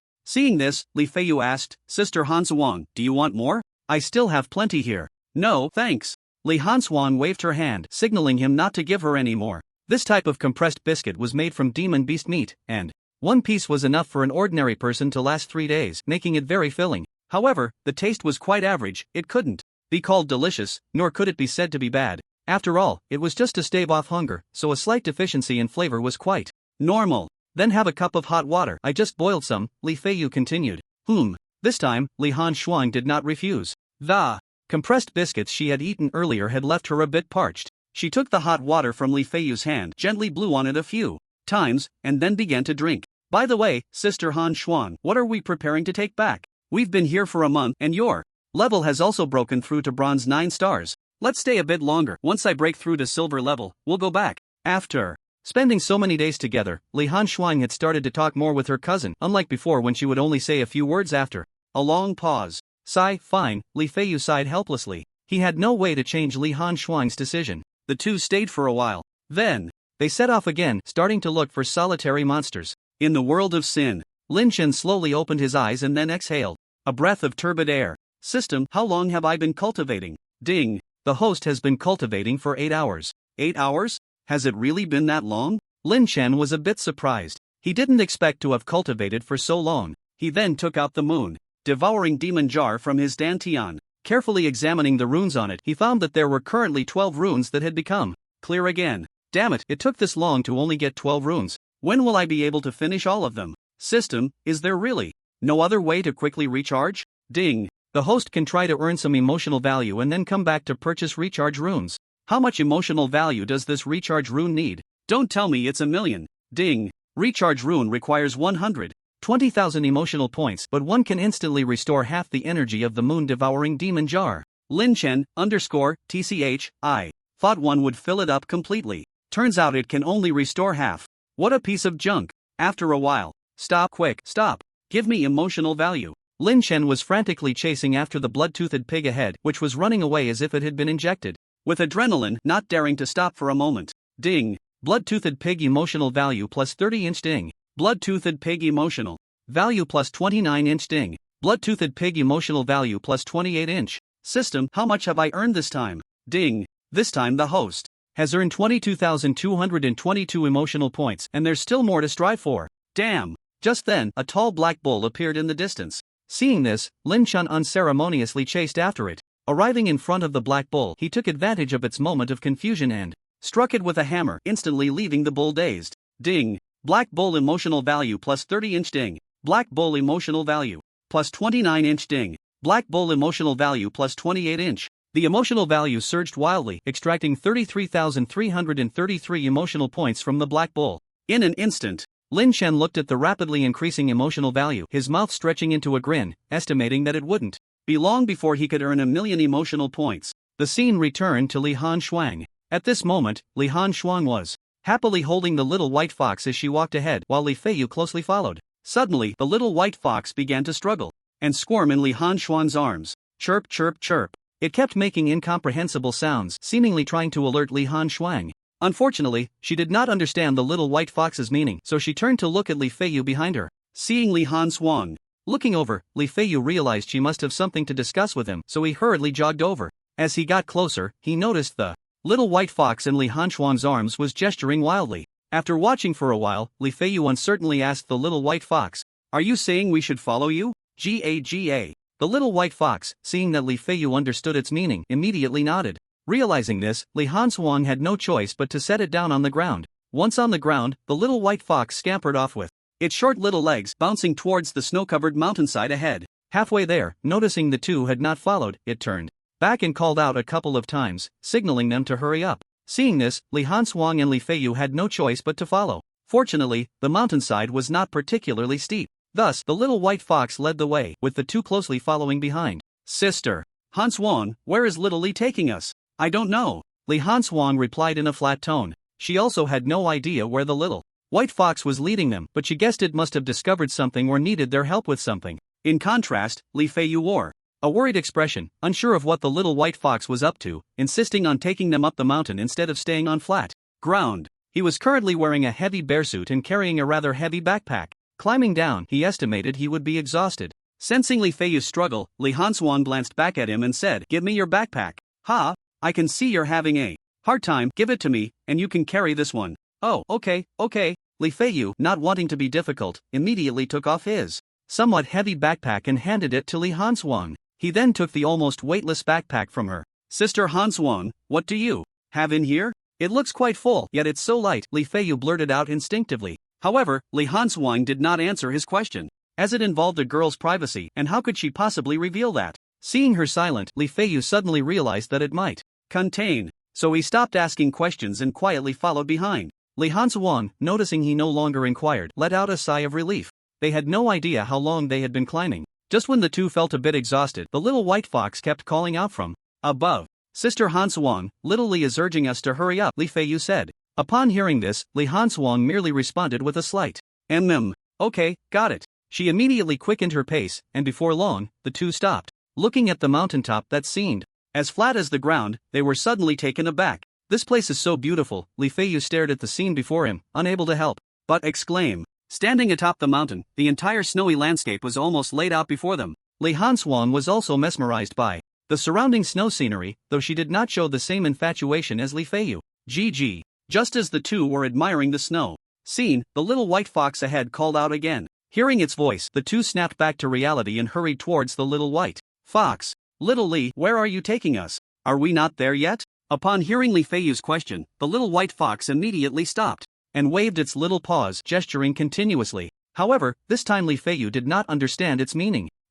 Seeing that he seemed not to understand, the little white fox waved its paws even faster, resulting in Li Feiyu becoming even more confused. If the little white fox could talk, it would probably curse him out. With no other choice, the little white fox stopped gesturing and continued walking ahead with the two of them. Although they didn't understand what it was trying to do, it seemed like there was something important at stake. After walking for about another half hour, the little white fox finally stopped. Seeing this, Li Feiyu began to survey his surroundings, only to find nothing but snow. There was absolutely nothing else, which left him feeling puzzled. However, before he could ask the little white fox, he saw a faint white light emanating from it. Immediately after, he was astonished to discover a huge mysterious rune appearing beneath his feet. Then, the ground began to shake continuously as if an earthquake were occurring. In the shocked gaze of the two, a large hole slowly appeared in the ground. Witnessing this, Li Feiyu's jaw dropped in disbelief. At that moment, the little white fox walked straight towards the big hole, and when it noticed the two weren't following, it quickly turned to signal them to come along.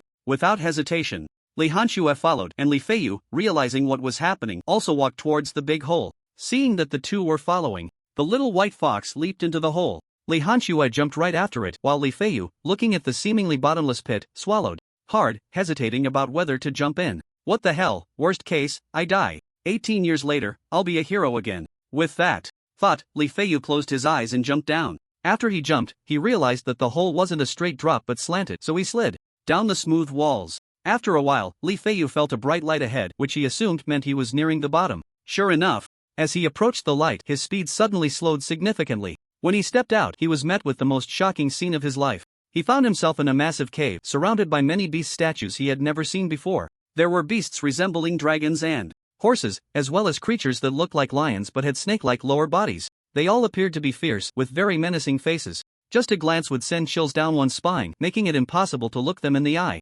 Sister Hanxue, this place is so creepy. Shouldn't we go back? If you're scared, you can leave first. Li Hanxue ignored his plea. To be honest, she was quite curious about what the little white fox had brought them here for. At that moment, the little white fox turned back to look at them, signaling them to hurry up. Seeing this, Li Hanxue disregarded Li Feiyu and walked ahead. Li Feiyu had no choice but to suppress his fear and muster the courage to follow. The two then followed the little white fox into a dark passage. Without saying a word, Li Feiyu took out a flashlight from his backpack and illuminated the entire passage. Looking at the seemingly endless tunnel, Li Feiyu began to have second thoughts. After a while, the two finally saw a light ahead, and Li Feiyu excitedly shouted, Sister Hanxue, look, it's the exit. I see it. Li Hanxue replied flatly. Although her face showed no change in expression, she felt a little thrill inside. At that moment, the little white fox also happily bounced a few times, then hurriedly moved forward with its short legs. Seeing this, the two quickened their pace. Before long, they reached the bright light, and without any hesitation, they stepped out.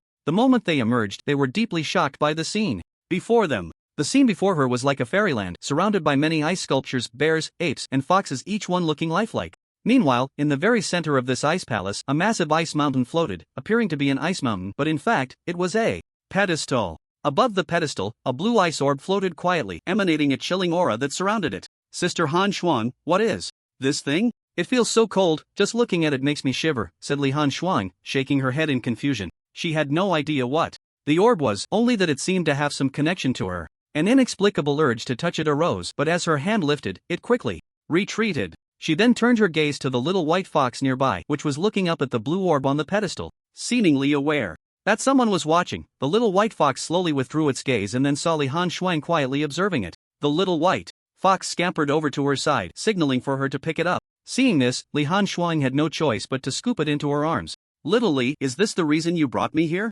GG. The little white fox understood her words and nodded eagerly. What is that?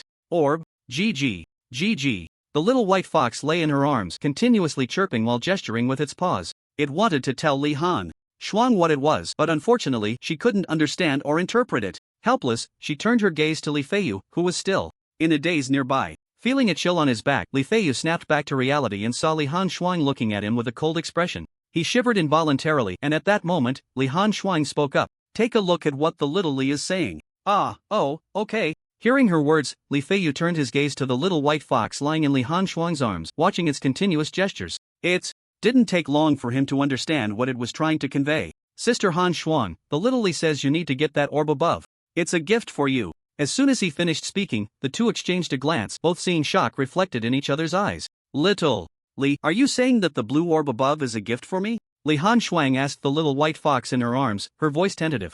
GG. The little white fox grinned and nodded slightly. With confirmation, Li Han Shuang felt a surge of joy. The orb seemed to have an inexplicable connection to her. She gently placed the little white fox on the ground and then fixed her gaze on the blue orb above.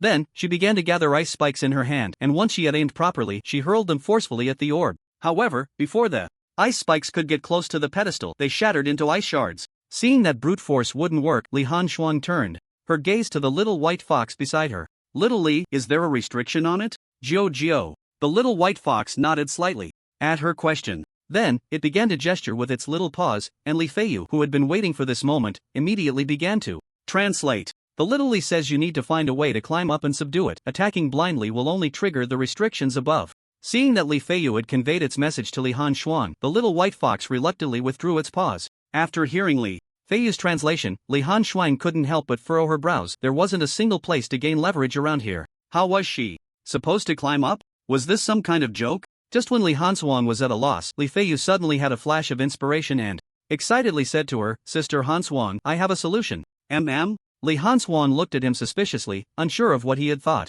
of. Li Feiyu smiled awkwardly and then expressed his idea. Sister Han Shuang, we can build a staircase out of ice blocks, then you can step on the stairs to go up. What do you think of this idea? After hearing his suggestion, Li Han Shuang fell into deep thought. The idea was feasible, but it would take too much time. Just the pedestal was nearly 20 meters high from the ground, and who knows how long it would take to build it. She didn't have that much time to waste. I plan to try some other methods first. If that doesn't work, then I'll use your idea, Li Han Shuang said coldly. Upon hearing this, Li Feiyu shrugged helplessly. In truth, his real intention was to keep Li Han Shuang here a little longer. After all, it was too dangerous outside, and he wanted to delay things for a while. Ideally, he hoped to stall until the day Li Han Shuang broke through to the silver level, so he could naturally call her back. Unfortunately, Li Han Shuang did not immediately adopt his idea. Just as Li Han Shuang finished speaking, her spiritual power surged around her, and a pair of faintly visible wings slowly appeared behind her. This was the transformation of spiritual power into wings. All awakened individuals could manipulate their spiritual power to manifest wings, but this method consumed a lot of spiritual power, so few people used it. At this moment, Li Han Shuang didn't care about that and immediately controlled the wings on her back to start flapping. However, just as her feet left the ground by less than a meter, the wings behind her suddenly vanished. Her spiritual power had been completely exhausted. Fortunately, she wasn't flying particularly high, or it would have been disastrous. Sister Han Shuang, you can't fly like this. The transformation of spiritual power into wings consumes too much energy. Let's use my method instead, Li Feiyu quickly advised as he stepped forward, but was ignored by Li Han Shuang. She sat cross-legged, beginning to absorb the spiritual energy around her. Seeing this, Li Feiyu could only sit quietly nearby and watch. Horror! The little white fox also wisely refrained from disturbing her, silently guarding her side. After a while, Li Han Shuang slowly opened her eyes, and at this moment, her spiritual power had fully recovered. Looking at the ice-blue orb floating in the air, a hint of determination flashed in her eyes. Then, her spiritual power surged again, and a pair of transparent wings reappeared behind her. With a slight flutter of her wings, she slowly lifted off the ground. However, just as her feet left the ground by more than a meter, the wings behind her disappeared once more. After several attempts, Li Han Shuang sat down on the ground with a face full of existential doubt. After a long time, she finally accepted this reality. Li Feiyu wanted to laugh but ultimately held it back. He didn't want to be beaten up by Li Han Shuang. He could only silently watch her, and after a while, when he saw her emotions calm down, he finally spoke. Sister Han Shuang, how about we go back to the previous idea and build an ice ladder? Do as you wish. Li Han Shuang replied coldly with 2 words and then ignored him. Seeing this, Li Feiyu showed a bitter smile. His cousin was still as proud as ever, and he wondered who would marry her in the future.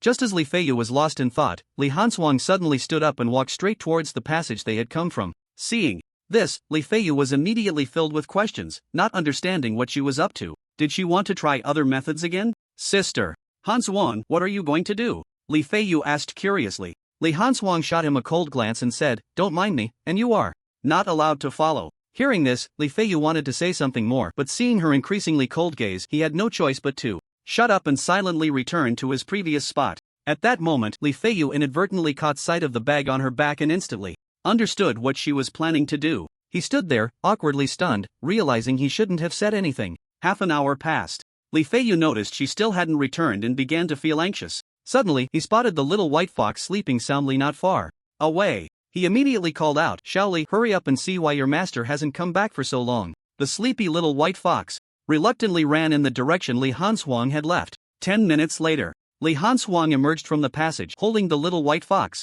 Let's prepare to build an ice ladder. Ah! The sudden statement left Li Feiyu dumbfounded for a while, but seeing her agree with his idea, he felt overjoyed. Thus, Li Feiyu began to get busy, taking a shovel from his backpack and heading straight to a pile of ice spikes. He scanned the area and decided to start with the one in front of him. Bang! Li Feiyu swung the shovel hard at the ice spike before him, and in no time he had chopped the nearly 2-meter-tall spike in half. He then carried the ice spike to the pedestal floating in the air, set it down, and picked up the shovel again to walk towards the other ice spikes. Seeing this, Li Hanswang also began to take action. She took a dagger from her backpack and started to shape the ice spike. Since they were building an ice ladder, the ice blocks needed to be more rectangular. Thus, Li Feiyu was responsible for transporting materials while Li Hanswang handled the shaping, with clear division of labor between them. Half a month passed. With their diligent cooperation, the height of the ice ladder had reached 10 meters. However, there was still quite a distance to the pedestal high above. Sister Hanswang, let's take a break. This ice ladder won't be finished anytime soon. Li Hanswang nodded slightly and then plopped down on the ground. She had never done such exhausting work in her life. After half a month, she was quite tired, but she didn't complain. Instead, she found joy in it and was surprised to discover that her cultivation here was progressing faster than in the outside world. Perhaps it was due to the ice blue orb above her head, or maybe it was the environment. In any case, her realm was close to breaking through to the silver level. Sister Hanswang, are you about to break through? I can sense. Your aura seems a bit chaotic. Almost, just a little more.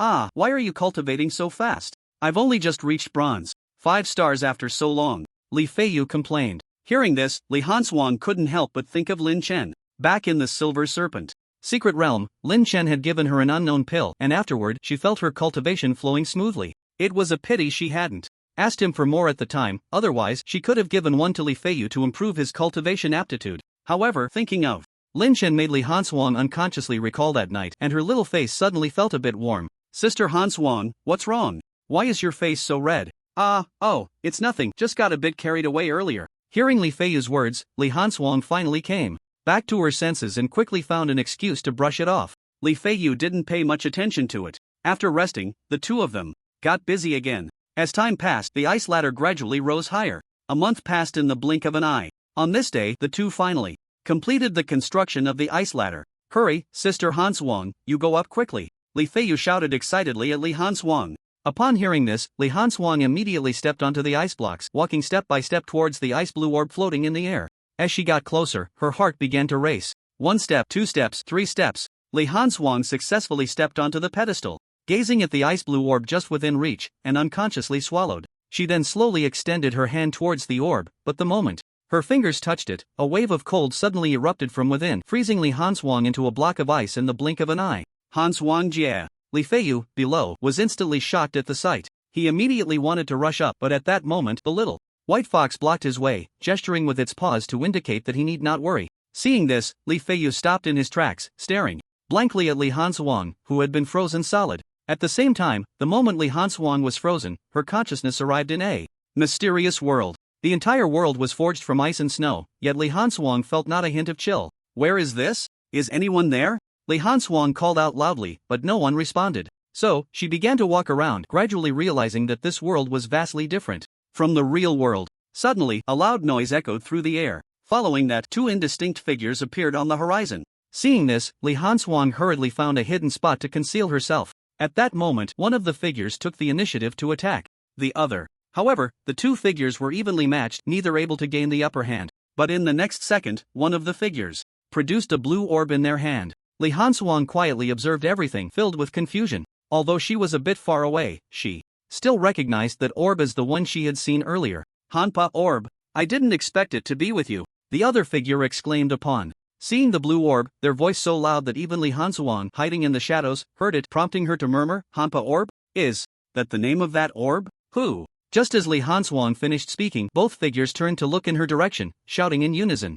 This startled Li Hansuang, making her shiver, but she still did not reveal herself. When the two figures saw that she was reluctant to come out, they immediately shot beams of light towards her. But before the attack could reach her, Li Hansuang's consciousness returned to her body. As Li Hansuang's consciousness returned to her physical form, the ice that had frozen her shattered. In the next moment, the ice blue orb transformed into a streak of light and entered her body. For a moment, Li Hansuang stood dazed in place, then began to search her entire body with her consciousness. Soon, she discovered the ice blue Hanpa orb within her dantian. Seeing this, Li Hansuang focused her thoughts, and the Hanpa orb appeared before her. Gazing at the orb that continuously emitted cold air, she felt an unexpected sense of familiarity, as if this orb was tailor-made for her. Li Hansuang slowly raised her hand, cradling the Hanpa orb, and began to examine it closely. A few minutes later, she returned the Hanpa orb to her body, and just at that moment, a change occurred. After entering Li Hansuang's dantian, the Hanpa orb began to operate on its own, and at the same time, a trace of cold air began to emanate from it.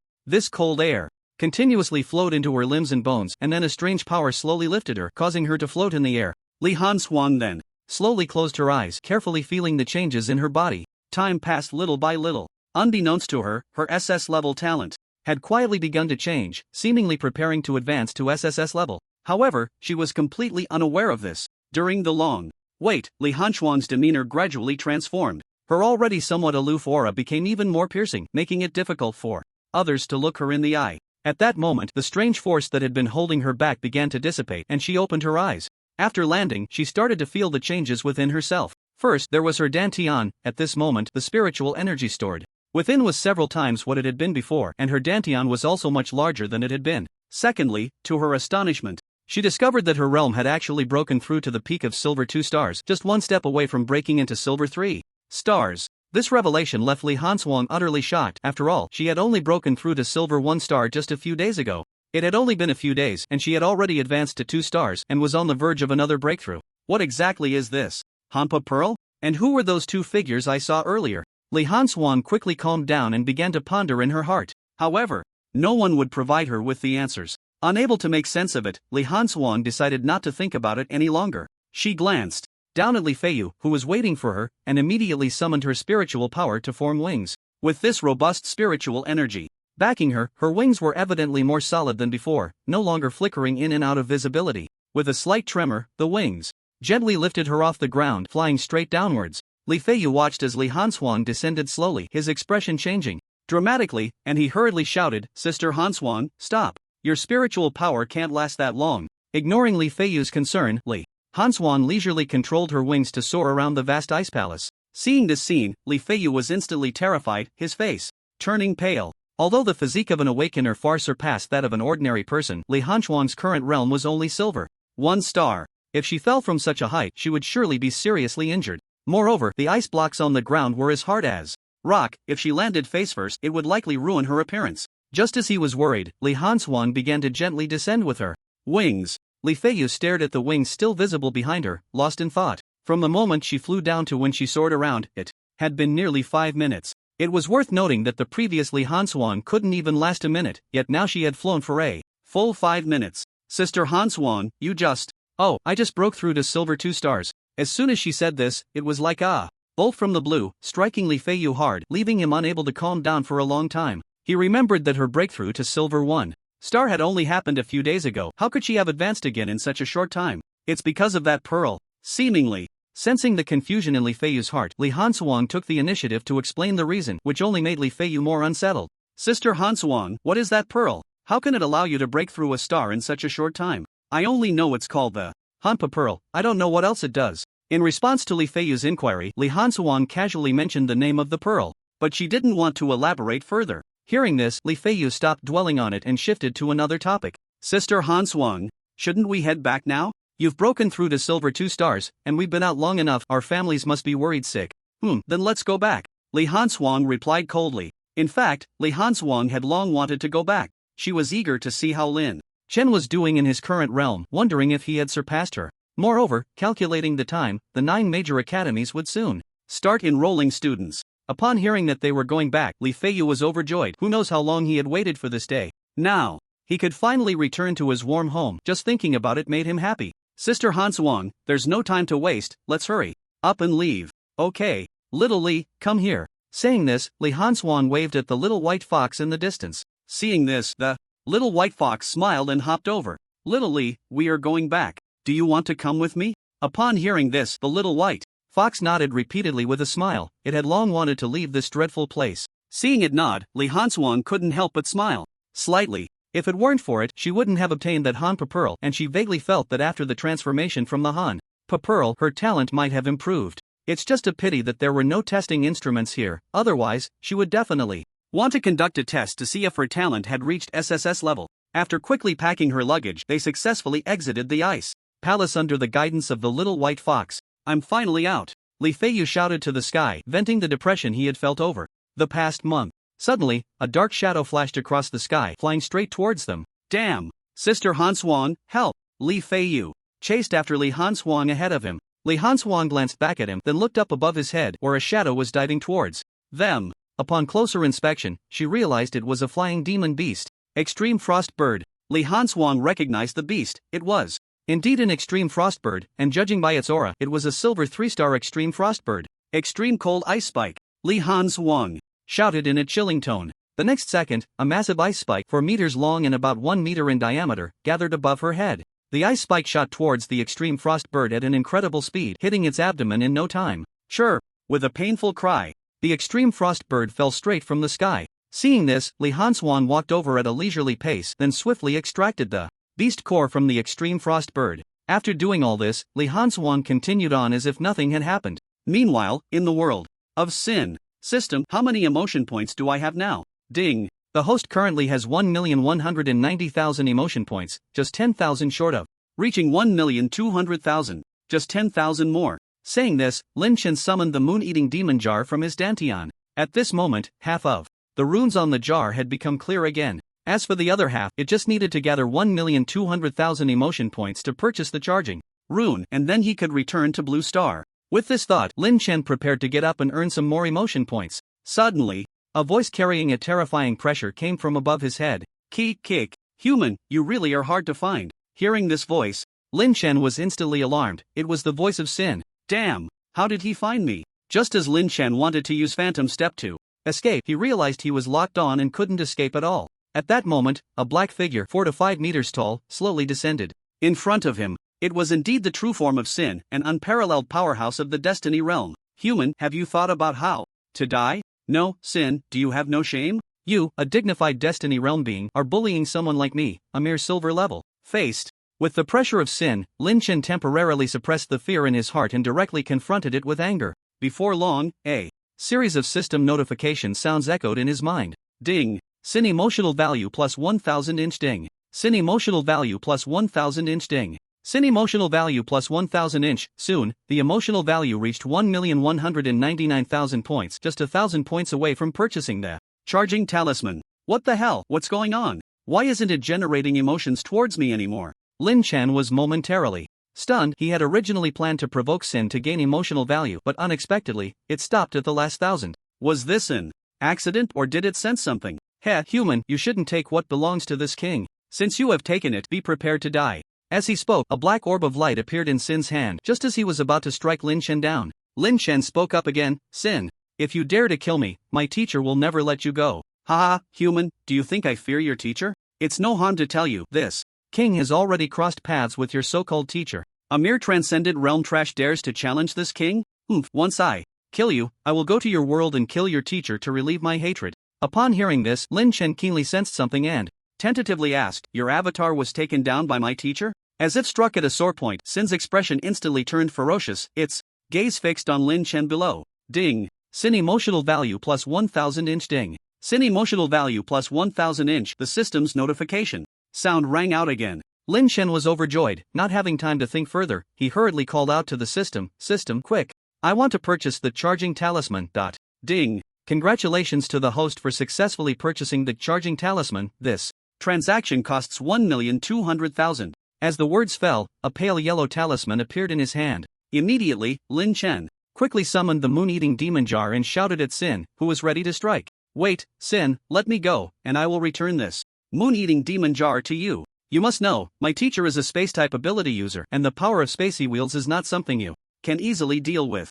Do you think this king fears him?" Sin was instantly amused by Lin Chen's words, but before he could finish speaking, Lin Chen spoke again. "Yes, he can't defeat you now, but you are also helpless against him. Once he breaks through to the destiny realm, you or your world will bear his wrath. Even if you don't consider yourself, you must consider this world, right? Do you really want to watch this world be destroyed?" As soon as he finished speaking, Sin fell into silence. Although Lu Hongbo was not as strong as him in realm, he wielded the power of space, and capturing or killing him was not an easy task. Just as he hesitated, Lin Chen quietly stuck the charging talisman onto the moon-eating demon jar. "System, how long will it take to fully charge?" Ding! "It will take 10 minutes to fully charge." 10 minutes? That's way too long. Helpless, Lin Chen had to find a way to delay for a while. "Sin, have you thought it through?" "Human, what you said does make a lot of sense. So you agree?" Lin Chen asked excitedly.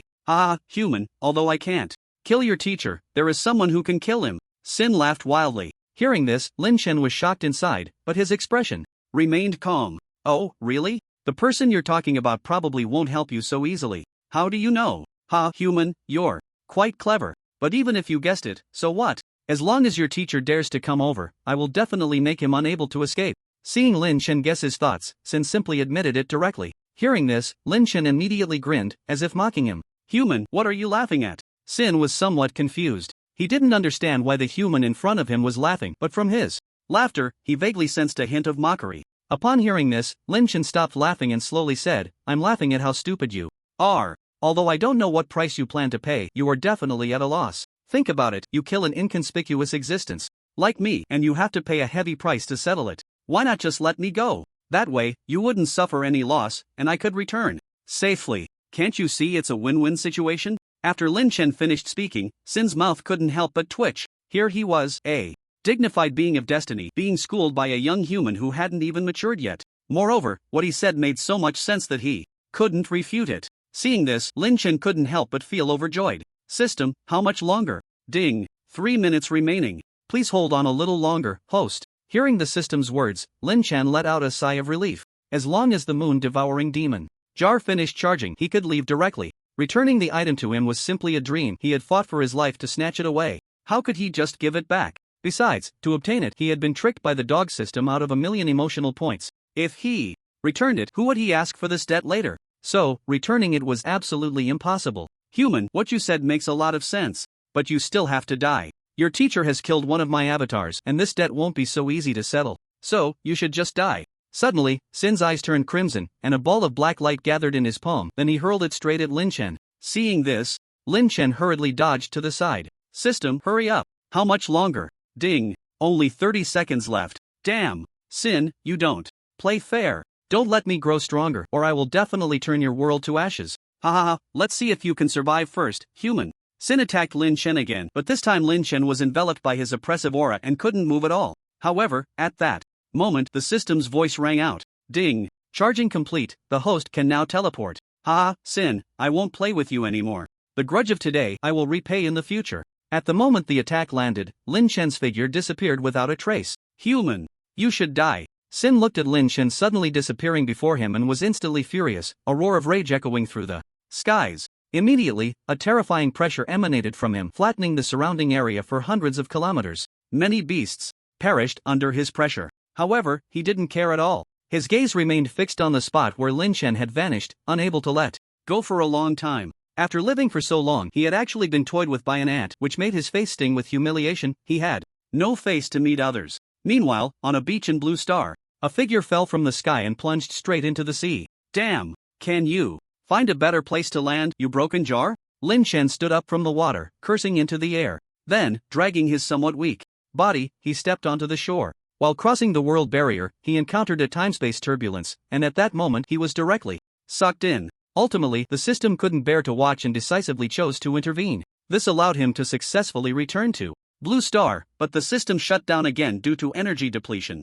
System, are you there? Lynch plopped down on the beach and called out to the system in his mind. Unfortunately, the system did not respond. Seeing this, Lynch began to curse the air. Damn it, cursed Sin, just you wait. One day I will twist your head off and use it as a ball to kick. At the same time, far away in Magic City, Lu Hongba suddenly froze, feeling the presence of the Knight of the Bright Moon at the 24 Bridges once again. Lin Chen was back. Lu Hongba felt a surge of joy in his heart, and with a wave of his hand, a portal slowly appeared before him. He stepped in and vanished from his spot. When he reappeared, he was already on an island. Good disciple. After scanning the area, Lu Hongba spotted Lin Chen lying on the beach soaking up the sun, and he shouted at him. Lin Chen, who was still enjoying his afternoon nap, was startled by the shout of good disciple. Looking up, he saw a figure slowly descending from the sky, and upon recognizing him, he realized it was his teacher, Lu Hongba.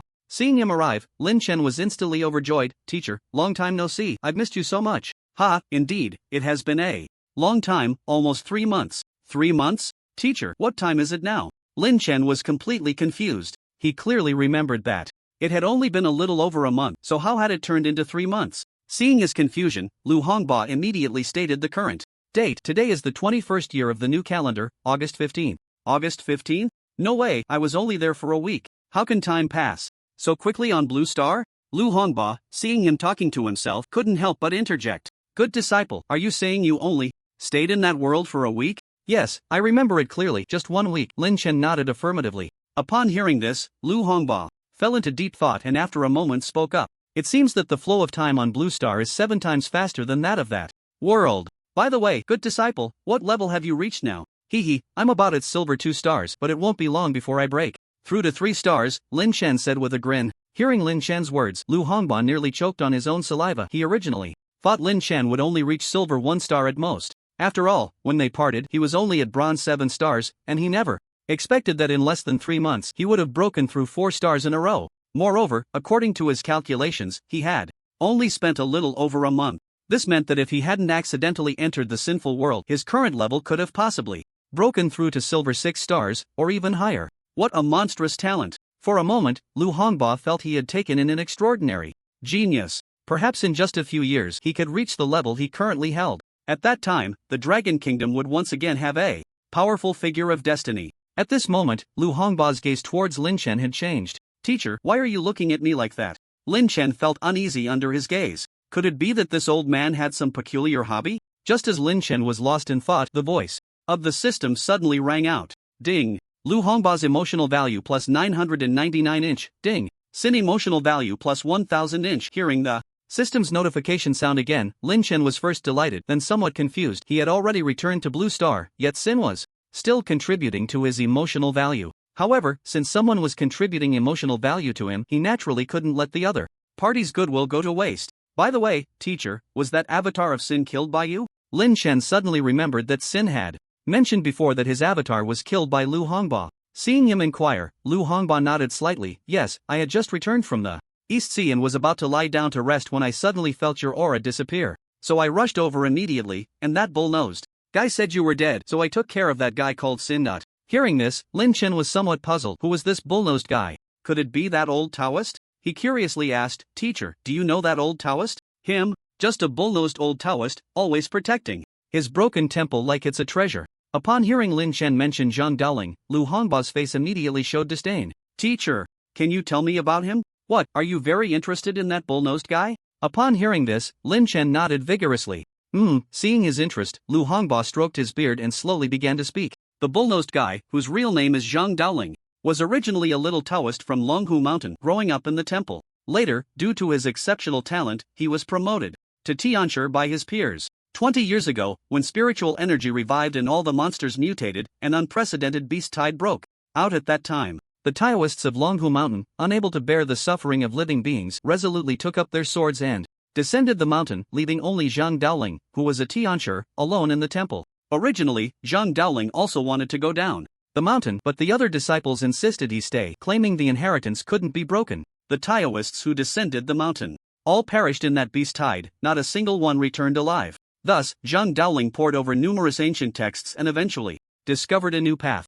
His realm soared like a rocket, and in less than 10 years he became a super powerhouse. Now, his strength can be said to rank second in the entire Blue Star, and no one dares to claim the first. Hiss, so impressive. Lin Chen gasped. He never expected to encounter the strongest in Blue Star, and he had even helped him a lot. Wouldn't that mean he could walk all over Blue Star? Just thinking about it made him excited. Lu Hongba, Lu Hongba looked at Lin Chen's shining eyes and couldn't help but cast a disdainful glance at him. How could he not know what Lin Chen was thinking? However, Zhang Daoling was indeed powerful. Sometimes he envied him. He had been stuck at the extraordinary realm for so long, while the other was already at the Destiny 9 stars. Let's go, my good disciple, I'll take you back. Teacher, I want to make a trip back to the Yin Wind Mountains first, Lin Chen said with an awkward smile. Upon hearing this, Lu Hongba was somewhat puzzled but still complied with his request and brought him to the Yin Wind Mountains. Teacher, let's go that way for a bit. At this moment, Lin Chen was being held in the air by Lu Hongba. After sensing the position of Xiaobai, he pointed in a direction. Before long, he saw Xiaobai lying on the grass, basking in the sun, and immediately called out to it. Xiaobai, come here. Originally looking quite content, Xiaobai immediately flipped over and got up upon hearing his voice. Then, looking around, it spotted Lin Chen waving at it from a distance. Xiaobai, asterisk, its big eyes instantly lit up, and then it bounced over to Lin Chen. Lu Hongba looked up and down at Xiaobai, furrowing his brows in confusion. Xiaoyu, why does this three-eyed spirit-patterned rabbit look a bit different from the ones I've seen before? Different? What's different about it? Upon hearing Lu Hongba's words, Lin Chen became interested. After all, he had never seen other three-eyed spirit-patterned rabbits, so he naturally didn't know how his differed from the others. Lu Hongba thought for a moment before speaking. Although three-eyed spirit-patterned rabbits are rare, I've seen quite a few, and without exception, those three-eyed spirit-patterned rabbits all have blue eyes. Yet yours has red eyes. Furthermore, the spirit patterns on those three-eyed spirit-patterned rabbits are all silver gray, but yours is silver white. Isn't it normal for there to be anomalies? Lin Chen was puzzled. To him, it seemed quite normal for demon beasts to exhibit mutations. Seeing his reaction, Lu Hongba asked again, Xiaoyu, does your three-eyed spirit-patterned rabbit have particularly high intelligence? It seems to be the case. Hearing this, Lin Chen couldn't help but recall the day he met Xiaobai. The more he thought about it, the more surprised he became. It really did seem that his three-eyed spirit-patterned rabbit had a higher intelligence. Moreover, it was also thanks to Xiaobai that he encountered Moron Yunhai and the others. Noticing the changes in Lin Chen's expression, Lu Hongba realized that his earlier words had been validated. This Xiaobai was definitely not an ordinary three-eyed spirit-patterned rabbit. Alright, don't think too much. We should get going. Yeah, let's go. Lin Chen nodded slightly. With a wave of his hand, Lu Hongba conjured a portal in front of them. Lin Chen stepped in with Xiaobai in his arms, followed closely by Lu Hongba. When they emerged again, they found themselves on the rooftop of Lin Chen's house. Teacher, do you want to go down and sit for a while? Lin Chen asked. Upon hearing this, Lu Hongba shook his head. Maybe another day. You should go reunite with your family. I won't disturb you. Alright. Lin Chen felt a bit disappointed. He had originally planned to introduce Lin Yushan and the others, but after a moment's thought, he felt it might be inappropriate, so he let it go. By the way, Xiaoyu, the enrollment for the 9 major academies is starting soon. You should focus. Yeah, I know. Then I'll head back first, teacher. Go on. Lu Hongba waved his hand at him. Lin Chen nodded slightly and then turned to head downstairs with Xiaobai in his arms. Watching him leave, Lu Hongba couldn't help but murmur to himself, what a good seedling. He almost got tricked by that bull-nosed guy. I can't let this go. I need to extort him a bit more. With that, Lu Hongba's figure vanished from the spot. Meanwhile, Lin Chen rushed to his doorstep, ready to take out his keys to enter. Suddenly, he felt playful and decided to surprise Tang Xinyan. He quickly took out the disguise mask he had used before from the system space and put it on his face. Knock, knock, knock. Who is it? As soon as Lin Chen knocked on the door, a female voice came from inside.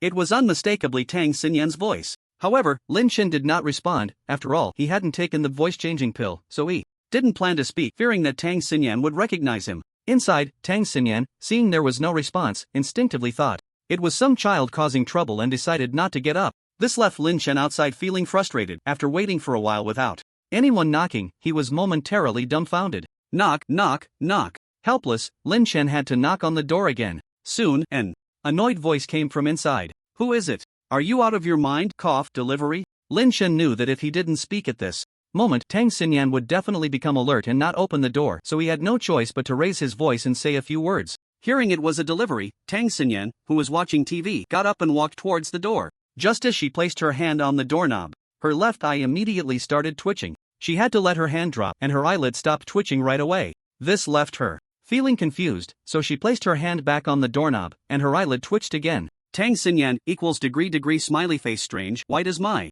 eyelid twitch non-stop when I hold the doorknob? While she was still grappling with this question, Lin Chen outside the door was getting anxious. Why wasn't she opening the door? Lin Chen was about to knock again when suddenly Tang Xinyan's voice came through. Are you really a delivery person? Cough, yes. Hearing Lin Chen say this, Tang Xinyan slowly opened the door a crack, and through this crack she could barely see the person. He was standing there with a smile, holding a rabbit in his arms. He didn't look like a bad person, so she opened the door wider. Where's the delivery? Oh, it's this rabbit. It's from a Mr. Lin Chen who asked me to deliver it. Is this Mr. Lin Chen's home? Lin Chen hurriedly recited the lines he had just thought of, while inside he was already bursting with joy. Upon hearing it was sent by Lin Chen, Tang Xinyan's eyes lit up. She didn't expect that after such a long time, Lin Chen still remembered to send something home. Yes, this is Lin Chen's home, and I'm his sister. Do you have any proof that this is Mr. Lin Chen's home? If not, I can't hand over the package to you. Hearing this, Tang Xinyan was stunned. Does a delivery really need proof? Was this a joke? No, how can I prove it? My brother isn't home. How about I call him? You must have his number here, right? I can call him to verify. With that, Tang Xinyan started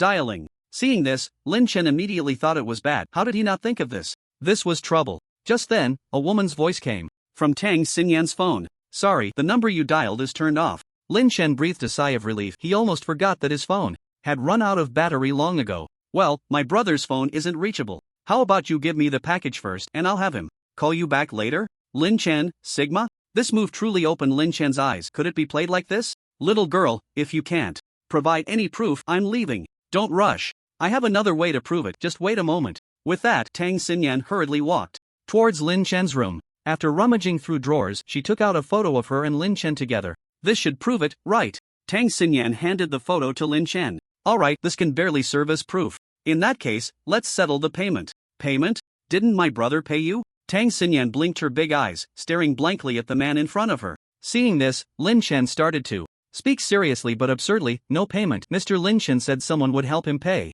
How much? 1 million. What? 1 million? Why don't you go rob a bank? For a broken rabbit, you want to charge me 1 million? I don't want it. Give it to whoever you like. Tang Xinyan was immediately flabbergasted by Lin Chen's outrageous price and was about to close the door. But Lin Chen was quick and blocked it with one hand. What are you doing? I warn you, if you don't leave, I will call the police. Tang Xinyan was startled by Lin Chen's actions, thinking he was going to do something to her. But the next second, she stood there in a daze as Lin Chen slowly removed the disguise mask from his face, revealing a face so handsome it could make one swoon. Bro, it's me. So, what do you think? Surprised? Unexpected? Happy? Lin Chen looked at her with a cheeky grin. Tang Xinyan, underscore? Seeing his mischievous expression, Tang Xinyan rolled her eyes at him in annoyance. At the same time, the system's voice chimed in. Ding. Tang Xinyan's emotional value plus 1000 inch ding. Tang Xinyan's emotional value plus 1000 inch. Hoof. Lin Chen, you're such a jerk.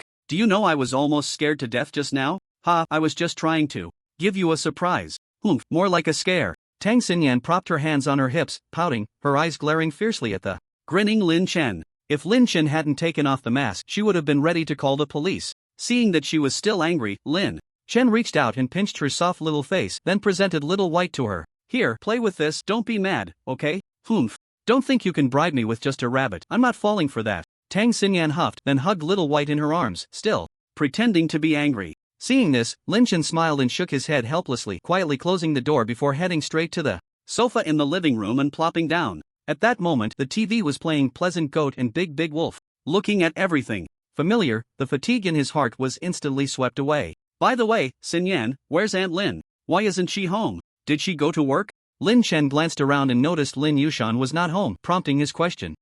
Mom went to work. Tang Xinyan replied without looking up, as she was busy petting Little White and had no intention of paying attention to Lin Chen. After a while, Tang Xinyan curiously asked Lin Chen, bro, what kind of beast is Little White? Little White is a three-eyed spirit pattern rabbit, a very rare beast. Oh. Tang Xinyan responded softly, then lost interest and began to tease Little White again. As Tang Xinyan squeezed and poked, Little White felt that its rabbit life was quite tough. It wanted to escape but couldn't. Little White, asterisk asterisk, alright, Xinyan, be gentle with it. Look at how you're squeezing Little White. Seemingly sensing Little White's cries for help, Lin Chen advised Tang Xinyan. Hearing this, Tang Xinyan finally noticed the pained expression on Little White's face and quickly let go. Little White, I'm so sorry, you're just too cute, I couldn't help myself. Chirp chirp. Little White, seeing this, bared its two big front teeth and called out to Tang Xinyan a few times. It seemed to be saying, could you be a little gentler? I can hardly breathe.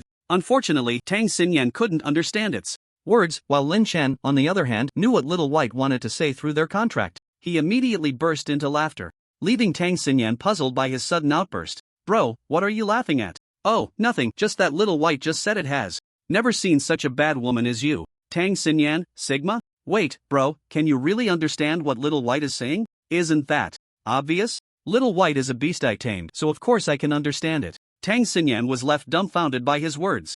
Alright, I'm going to my room to rest for a bit. When Aunt Lin comes back, call me. Tonight, I'll make a luxurious dinner for you all. Is there beast meat to eat? Of course, this time, my brother here has really gained a lot. As soon as food was mentioned, Tang Xinyan became interested. Hearing Lin Chen say this, she couldn't help but wish he would cook for her right then and there. Alright, I'll leave Xiaobai in your care.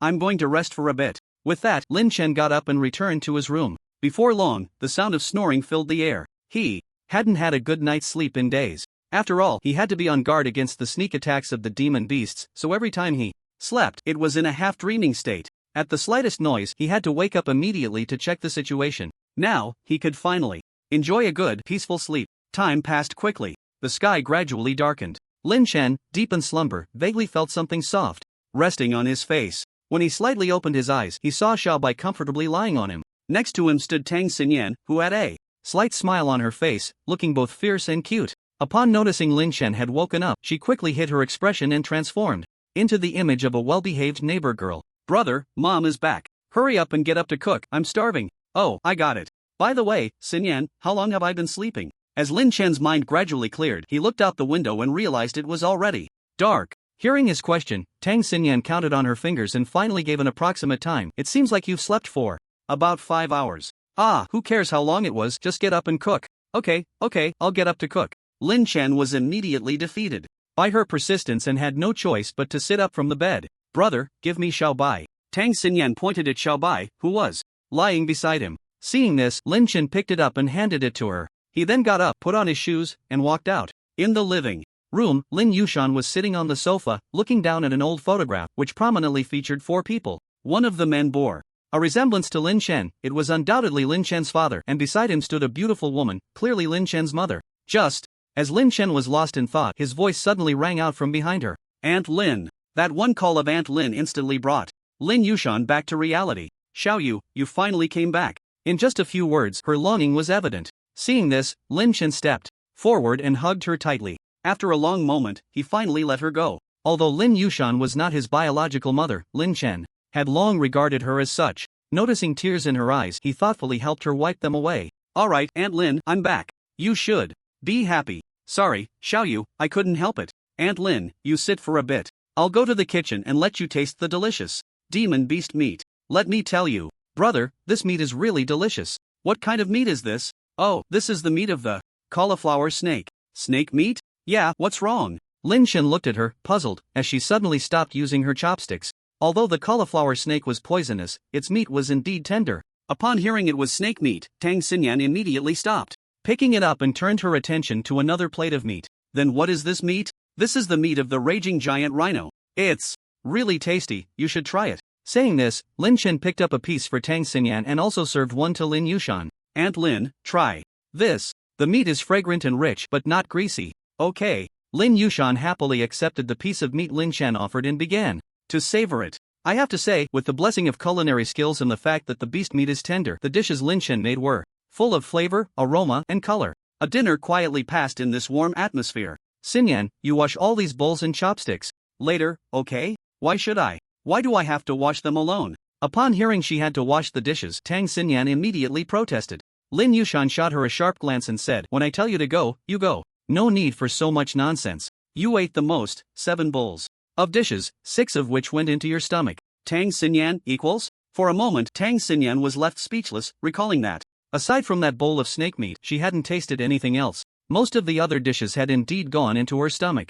Lin Chen, watching Tang Xinyan's defeated expression, couldn't help but laugh heartily. Bro, can you help me out a bit? Seeing him lounging around, Tang Xinyan immediately began to act cute, but Lin Chen could see through her little ploy. Xinyan, I'm really sorry, I'm a bit tired. So I won't wash the dishes with you. Do your best, and tomorrow I'll make something delicious for you. Tang Xinyan, if you won't help, then don't. I can manage just fine without you. With a huff, Tang Xinyan carried the bowls and chopsticks into the kitchen. At this moment, Lin Chan and Lin Yushan comfortably lay on the sofa. By the way, Xiaoyu, how's your current level? Not bad, I've already broken through to silver 2 stars, but in a few days I should be able to break through to silver 3 stars. Lin Chen thought for a moment and calmly informed them of his situation. Upon hearing this, Lin Yushan suddenly shivered, looking at Lin Chen in disbelief from head to toe. In her view, Lin Chen seemed to have only reached bronze 9 stars at most, maybe silver 1 star, but she never expected he had actually broken through to silver 2 stars. However, what Lin Chen said next shocked her even more. Aunt Lin, although my level is only silver 2 stars, I can easily handle 1 or 2 silver 6 or 7 stars. What? Lin Yushan exclaimed. Although she had heard of some geniuses being able to challenge higher levels, she never expected Lin Chen could surpass so many. If he reached 6 or 7 stars, wouldn't he be able to fight against gold-level opponents? This could no longer be called a genius, it was a monster. Lin Chen's parents would surely be overjoyed if they knew. After chatting for a while longer, Lin Chen finally got up to take a shower, as he had sweated quite a bit these days. Although his body had been transformed by the cleansing marrow pill and hardly produced any unpleasant odors, there was still a bit of a smell. Others might not notice, but he could smell it quite clearly. Entering the bathroom, Lin Chen turned on the water valve, and a stream of warm water flowed down from the shower head above, so he began to undress and wash up. On the other side, on a plane, a man and a woman were quietly sitting in their seats. At this moment, a flight attendant walked over and quietly asked the two, "Hello, may I ask if you would like something to eat?" "Sister Hanswang, what do you want to eat?" "Anything is fine, just decide for me." Li Hanswang replied calmly. Li Feiyu, hearing this, thought for a moment and then said, "Then let's have 3 deluxe sets." "Okay. I'll bring them to you right away," the flight attendant politely replied. She then began to inquire about other passengers. Just then, a somewhat aloof-looking man walked over. He first slightly bowed to the two and then began to introduce himself to the squinting Li Hanswang. "Hello, let me introduce myself. My name is Sun Zhanghao. This beautiful young lady, I wonder if you could sell me the little fox in your arms. Don't worry, you can name your price." After saying this, Sun Zhanghao displayed a self-satisfied expression that he thought was charming. However, Li Hanswang completely ignored him. Seeing this, Sun Zhanghao wanted to say something more but was interrupted by Li Feiyu beside him. "Get lost, who the hell cares about your measly money?" Faced with Li Feiyu's coarse words, Sun Zhanghao's face darkened instantly, and he shot a hostile glance at Li Feiyu before turning to leave. Li Feiyu felt quite pleased to see him go, unaware that danger was quietly approaching. Soon, a flight attendant came over with 3 meal boxes. After the two had a simple meal, they began to rest. It was unclear how long had passed. A voice came over the intercom. "Attention passengers, we will be arriving in Jiangcheng shortly. Please gather your belongings and prepare to disembark." "Sister Hanswang, we've arrived," Li Feiyu whispered to Li Hanswang. Hearing this, Li Hanswang slowly opened her eyes, and at the same time, the little white fox in her arms also opened its eyes, curiously surveying its surroundings. "Little Li, don't move." Li Hanswang softly scolded as she noticed it was getting a bit restless. The little white fox, seeing this, had no choice but to lie still in her arms, though its eyes continued to dart around. Li Hanswang felt a bit helpless but didn't scold it further, allowing it to look around. After waiting a few minutes, the plane finally came to a stop. Li Feiyu walked ahead, actively clearing the way for Li Hanswang, and the two of them disembarked the plane one after the other. Suddenly, Li Hanswang felt a pair of eyes watching her from behind, and she immediately turned to look. That feeling vanished in an instant, but when she turned back, it returned again. Li Feiyu, walking in front, noticed Li Hanswang constantly turning her head and felt puzzled. "Sister Hanswang, what's wrong? Is your neck uncomfortable?" "No, I just felt someone was watching me, but when I turned, the feeling disappeared." Li Feiyu gasped. "What? Someone dares to spy on you? Isn't that asking for death?" As he spoke, Li Feiyu began to look around. Suddenly, he spotted a somewhat familiar figure. Of course, it couldn't be said to be familiar, it was just someone he had a dispute with on the plane. "Sister Hanswang, I think I know who is watching you." "Who?" Upon hearing this, Li Hanswang's tone turned even colder, as if she could freeze someone into a popsicle at any moment. Li Feiyu hurriedly said, "Sister Hanswang, don't be anxious. There are too many people here." The implication was to tell Li Hanswang that this was not the place to act. Li Hanswang quickly understood his meaning and nodded slightly. Then she followed Li Feiyu toward a less crowded area. "All right, come out." As Li Feiyu's voice fell, a tall figure slowly walked out. It was none other than the aloof man from the plane, Sun Zhanghao. "Beautiful young lady, we meet again. I wonder if you would sell that little fox in your hands? Not for sale. Li Hanswang replied coldly with 2 words. Hey, I'm talking to you. My sister said it's not for sale, so you better. Scram. Li Feiyu seized the opportunity to shout. Hahowever, in the face of Li Feiyu's provocation, Sun Zhenghao simply ignored him. After all, a mere bronze 5-star weakling was not worth his attention. Instead, it was Li Hanswang, a silver 2-star, who gave him a sense of pressure. Beautiful young lady, are you really not planning to sell? Sun Zhenghao said as he walked slowly toward the two. Seeing this, Li Feiyu stepped in front of Li Hanswang, his face showing a fierce expression as he shouted at him. Hey, can't you understand human language? My sister said she's not selling, so that means she's not selling. Don't push your luck. Sun Zhenghao's expression darkened as he threw a ball of lightning, quickly charging towards Li Feiyu. Seeing the lightning ball coming at him, Li Feiyu immediately lost his temper. He hadn't expected the man before him to be an awakened. Moreover, he was a powerful awakened, at least at the silver 3-star level. Just as the lightning ball was about to hit, a chilling ice spike suddenly shot out from behind Li Feiyu, colliding head-on with the lightning ball. Boom! The moment the ice spike collided with the lightning ball, a deafening explosion echoed through the narrow alley. At the same time, Li Feiyu was knocked back several meters by the shockwave from the 2 attacks.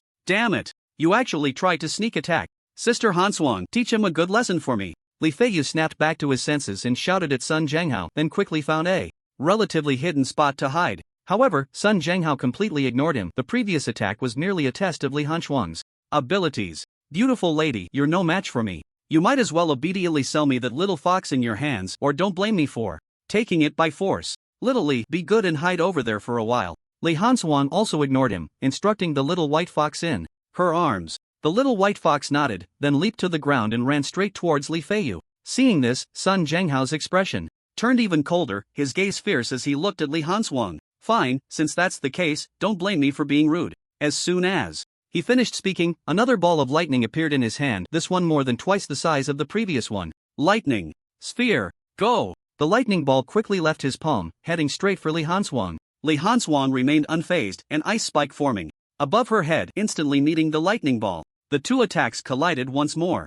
In an instant, the ice spike shattered into fragments, scattering on the ground, while the lightning ball dimmed but continued to charge towards Li Hanswang. Sister Hanswang, be careful. Li Feiyu, hiding in the distance, immediately shouted a warning upon seeing this. However, Li Hanswang paid no mind, softly uttering 4 words. Ice storm. In the next second, snowflakes began to fall around them, soon turning into hail that continuously rained down from the sky. At the same time, the weak lightning ball was completely dissipated under the relentless assault of the hail. Following that, the hailstones, each the size of bricks, were controlled by Li Hanswang and began to rain down on Sun Zhenghao. Sun Zhenghao, however, looked disdainful, not taking it seriously at all. Mere tricks. Thunder fury. Lightning coiled around Sun Zhenghao, instantly crushing all the hailstones that came at him into dust. Seeing this, Li Feiyu couldn't help but worry for Li Hanswang. The man before them was quite powerful. Ice and snow world. Li Hanswang realized her ice storm had little effect on him, so she had to use her final move. As she spoke, the surroundings quickly froze, and before Sun Zhenghao could react, his feet were encased in ice. His upper body soon followed, visibly freezing. Damn it! Sun Zhenghao roared. But it was too late. The frost had spread to his lips, and soon he was frozen and unable to move.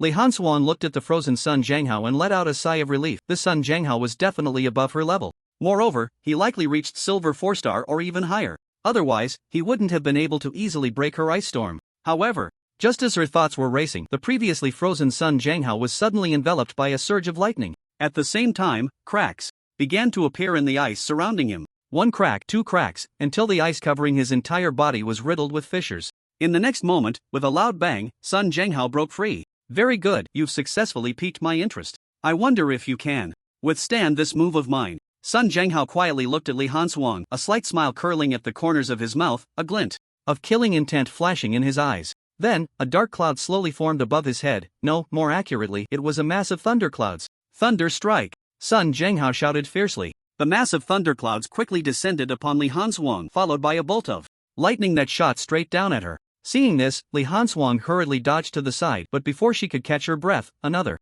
bolt of lightning struck down. With no time to evade, Li Hanswang was hit by the lightning. Fortunately, her body had been modified by the cold soul pearl, so she was not injured, though her hair was somewhat disheveled. Her clothes also bore some scorch marks, and at this, Li Hanswang's gaze hardened as she stared intently at Sun Zhenghao. At that moment, another bolt of lightning struck from the sky, and Li Hanswang quickly reacted, throwing an ice spike upward. It collided violently with the lightning. Boom! After a loud explosion, the lightning vanished, and the ice spike disappeared as well. Suddenly, Sun Zhenghao seemed to sense something and said to Li Hanshuang, "Miss, you are quite strong. Tell me your name." Li Hanshuang. In response, Li Hanshuang coldly stated her name. "Good, Miss Li, let's have a rematch another day." With that, Sun Zhenghao turned and left, leaving both Li Hanshuang and Li Feiyu utterly bewildered by his sudden departure. They were unsure what had just happened. He had been fighting fiercely just moments ago, and now he was simply walking away. Seeing him leave, Li Feiyu hurriedly approached Li Hanshuang while holding the little white fox. "Sister Hanshuang, what's up with that guy? Why? Did he just leave like that?" "I don't know." Li Hanshuang shook her head slightly. Just then, two figures suddenly appeared in front of the two. One of the figures spoke. "We are the Dragon Guardians. Were you two just fighting?" Li Hanshuang and Li Feiyu suddenly realized that the guy must have sensed the arrival of the Dragon Guardians, which explained why he had fled in the middle of the fight. "You two need to come with us," one of the Dragon Guardians said, assuming their silence meant agreement. Upon hearing this, Li Feiyu quickly spoke. Wait, let us explain. It's better if you explain back with us. Now, put your hands on your heads." With that, the two Dragon Guardians approached the two with caution. Li Hanshuang and Li Feiyu had no choice but to comply, placing their hands on their heads and allowing them to take control. In the interrogation room, a stern-looking middle-aged man sat quietly in front of the two. "Now, tell me why you used your abilities in the city." "Sir, we were forced into it. As soon as we got off the plane, we encountered a man who called himself Sun Zhenghao. He wanted to buy my sister's beast pet, but we refused, so he attacked and tried to take it by force, which forced my sister to fight back." Facing the middle-aged man's inquiry, Li Feiyu calmly recounted the events. Upon hearing this, the middle-aged man gestured behind him, and soon a young man entered, holding a pure white fox. "Is this the beast pet you were talking about?" The middle-aged man took the little white fox from the young man's hands and placed it in front of the two. Seeing this, Li Feiyu nodded frantically. "Yes, it is the beast pet my sister just tamed. That person wanted this little fox so badly that they didn't hesitate to snatch it away." "All right, I understand. We will check the surveillance footage, so please be patient and wait here for a moment." With that, the middle-aged man returned the little white fox to Li Hanshuang and then stood up to walk out. Half an hour passed. Just as Li Feiyu was becoming a bit impatient, the door to the interrogation room opened again and the same middle-aged man walked in. "All right, you can leave now." Upon hearing that they could leave, Li Feiyu's heart leaped with joy, and the two of them followed the middle-aged man out. The two waited by the roadside for a moment when a luxury car slowly came to a stop in front of them. A middle-aged man, resembling a butler, stepped down from the car. "Miss." Upon seeing Li Hanshuang, he immediately nodded slightly to her. "Sister Hanshuang, you can go back first."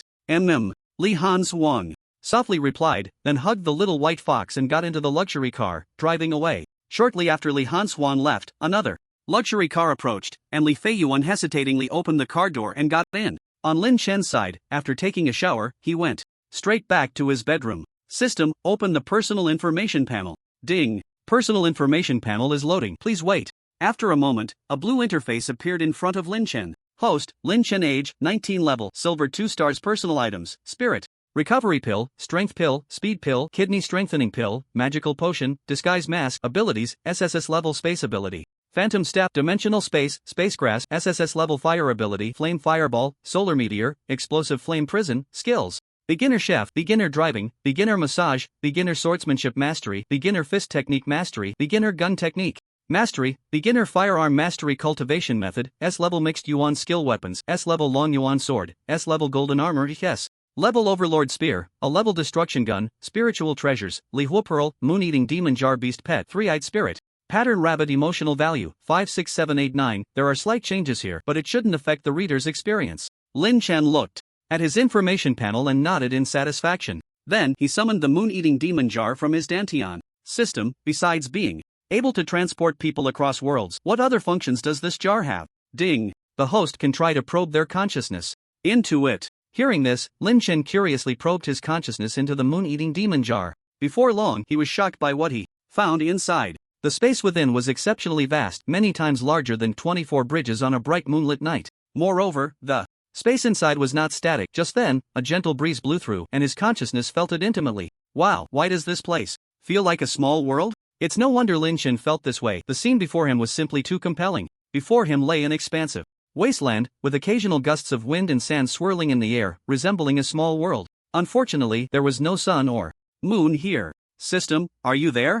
Ding. Yes, what does the host command? System, can this place evolve into a complete world? Ding. Yes, but it is very difficult to successfully evolve. Hearing the system say it was possible, Lynch was overjoyed, not expecting that this place could indeed evolve into a world. He had originally thought it was impossible. Suddenly, Lynch asked again, System, do you have anything that can accelerate evolution? Ding. The system mall has world pearls. The host can purchase world pearls to accelerate the evolution of this world. How much? No. How many emotional points is it? Ding. The price of a world pearl is 1 trillion emotional points. Lin Chen, Sigma, degree winky face. Lin Chen was completely stunned. How long would it take to save up that much? It probably wouldn't be possible to earn that much in this lifetime. Not to mention this lifetime, it seems he wouldn't be able to gather that much even in the next life. System, you really are a scam. Even if I worked day and night, I wouldn't be able to gather that much in 100 or 80 years. Ding. The host can also choose to seize the essence of other worlds to accelerate the evolution of this world.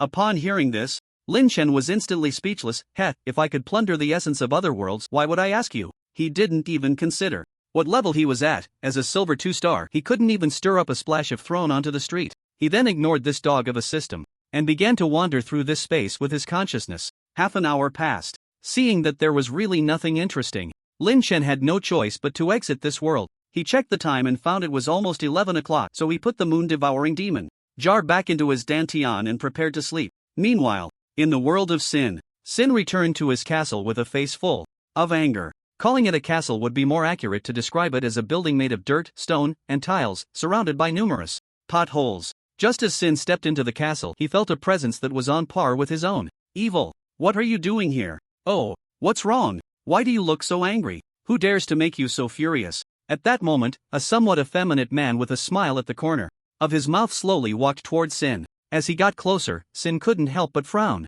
Humph, Evil. I see you want to fight. Sin snorted coldly, looking at Evil with a somewhat unfriendly expression. However, Evil appeared very gentlemanly in response to Sin's rudeness. Don't be angry, I'm not here to fight with you today. The master has ordered you to go see him. Got it? Sin roared and no longer paid attention to Evil, walking inside on his own. Watching Sin's back, Evil's lips couldn't help but curl up slightly, revealing a cold smile. The next morning, Lin Chen rubbed his eyes and slowly sat up from bed, glancing at the time, realizing it was already 9 in the morning. He quickly got dressed and walked out of the room. Arriving in the living room, he found Tang Xinyan lying on the sofa, holding Little White and continuously munching on potato chips. Xinyan, where's Aunt Lin? Did she go to work? Lin Chen's voice suddenly rang out behind her, startling her so much that she dropped the potato chips on the floor. Seeing this, Little White immediately prepared to pick them up, but was scolded by Tang Xinyan. Little White, don't eat that, it's dirty on the floor. Little White, Lin Chen, standing nearby, felt a bit speechless.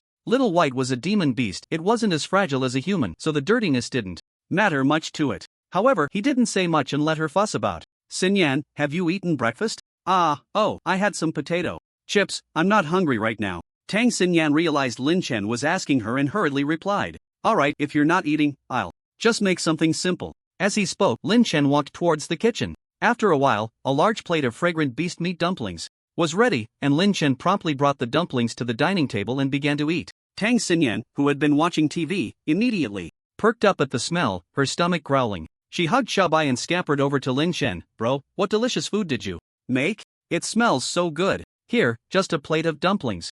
Big brother, can I have one to try? Tang Xinyan blinked her big eyes at Lin Chen. No way. I just asked you if you wanted to eat and you said no. Tang Xinyan, ding. Tang Xinyan's emotional value plus 555 inch. Ding. Tang Xinyan's emotional value plus 555 inch. At that moment, the system's voice echoed in his mind. Seeing that he wouldn't let her eat, Tang Xinyan immediately grabbed his arm and started to act cute. Bro, just let me have one, just one, please. Tang Xinyan? Oh. Unable to withstand her antics, Lin Chen had no choice but to compromise. Fine, you can have one, but remember, just one. If you eat too many, be careful your head might explode. Saying this, Lin Chen handed the plate to her, and upon seeing it, Tang Xinyan quickly grabbed the beast meat dumplings and started stuffing them into her mouth. In the blink of an eye, she had devoured more than half of the dumplings. Damn, Tang Xinyan, you have no sense of martial ethics. Coming back to his senses, Lin Chen hurriedly snatched the plate away just in time to prevent her from finishing them all, but now only a third of the dumplings remained. Counting roughly, there were about 6 or 7 left. Bro, your dumplings are a bit salty, next time put less salt. Tang Xinyan patted her half-full belly and began lecturing Lin Chen. At this moment, Lin Chen was filled with black lines on his forehead, looking as if he wanted to hit someone. It was one thing to eat his dumplings, but now she was even lecturing him. It seemed that if he didn't teach her a lesson today, she would really think he was a soft persimmon. Tang Xinyan, today I'm going to represent Aunt Lin and give you a good lesson. Lin Chen finished off the remaining dumplings in the plate, then quickly grabbed a feather duster from the corner and started chasing after Tang Xinyan. Seeing this, Tang Xinyan covered her head and fled, while Xiao Bai in her arms was immediately left dizzy. After running for a while, Tang Xinyan weakly collapsed onto the sofa and Lin Chen approached her slowly, holding the feather duster. Smack! Lin Chen lightly tapped her delicate backside with the feather duster. Ah! Tang Xinyan pretended to be in great pain and shouted, "Enough, stop pretending. Do you think I can't tell that I didn't hit you hard?" Lin Chen directly exposed her trick. Upon hearing this, Tang Xinyan sat up with a playful smile and once again wrapped her arms around Lin Chen's arm. Hee, I knew Big Brother couldn't bear to hit me. You little brat. Fine, there are still dumplings in the kitchen. If you're still hungry, go eat. Really? Yeah, really. I know you too well. I've already prepared a portion for you. Tang Xinyan immediately released Lin Chen's hand and, hugging Xiao Bai, dashed towards the kitchen. Lin Chen helplessly shrugged, then lay back on the sofa, feeling relaxed and content as he watched TV. After 2 days of leisurely living, Lin Chen finally remembered that he hadn't reported to school yet. So, on the morning of the third day after returning, Lin Chen put on his school uniform and headed to Jiangcheng Middle School. Arriving at the school gate just as Lin Chen was about to enter, a slightly surprised voice suddenly rang out from behind him. Damn, you goo. Looking back, Lin Chen was somewhat surprised to see that the person approaching was none other than Zhou Pengzi. After just a few months apart, he barely recognized him. Wow, you fatso, how did you get so thin? What have you been up to these past few months?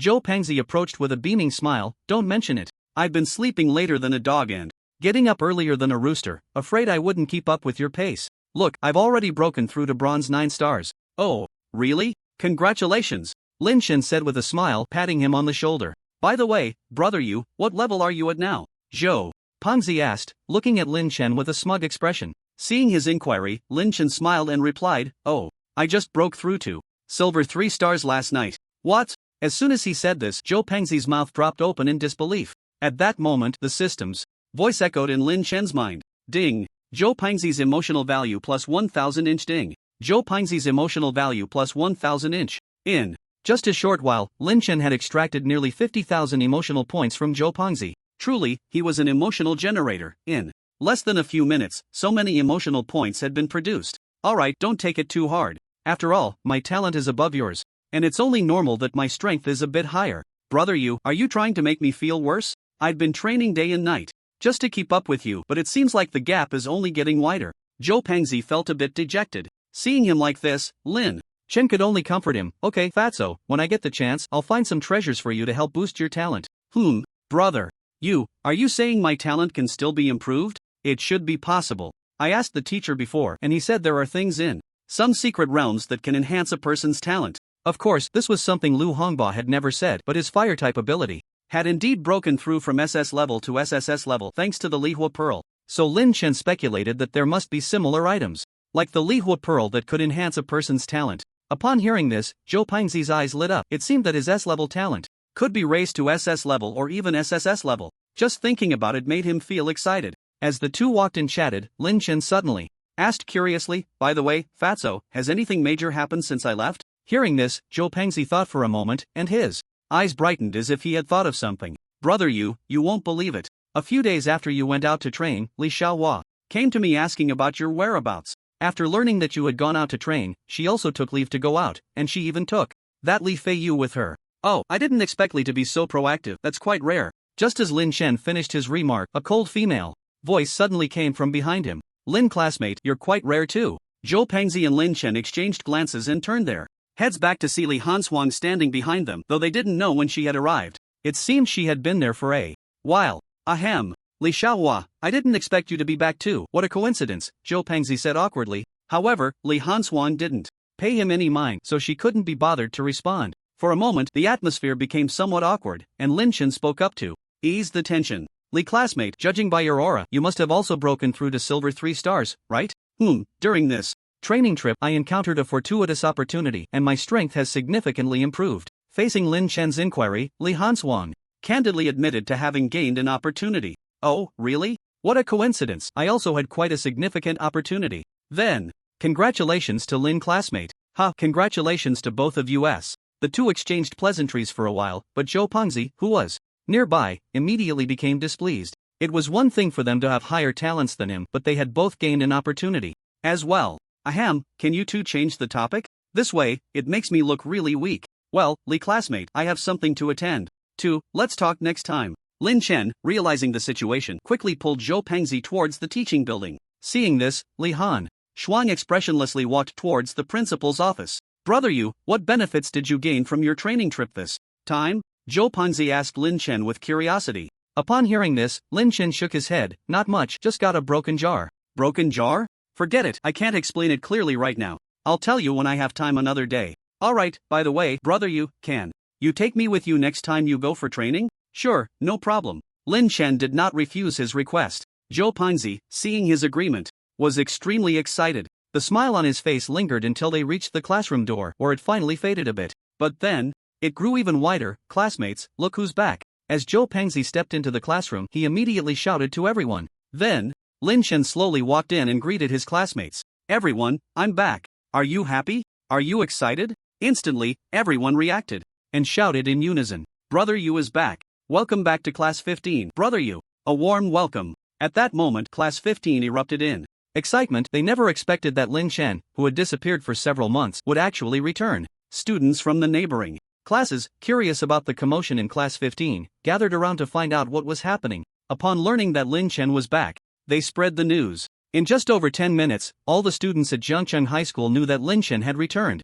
Meanwhile, in Lin Chen's mind, the system's notification sounds were incessant. Ding! Zhang San's emotional value plus 999-inch ding. Li Si's emotional value plus 999-inch ding. Wang Wu's emotional value plus 999-inch ding. Zhao Lu's emotional value plus 999-inch ding. Wang Defa's emotional value plus 999-inch.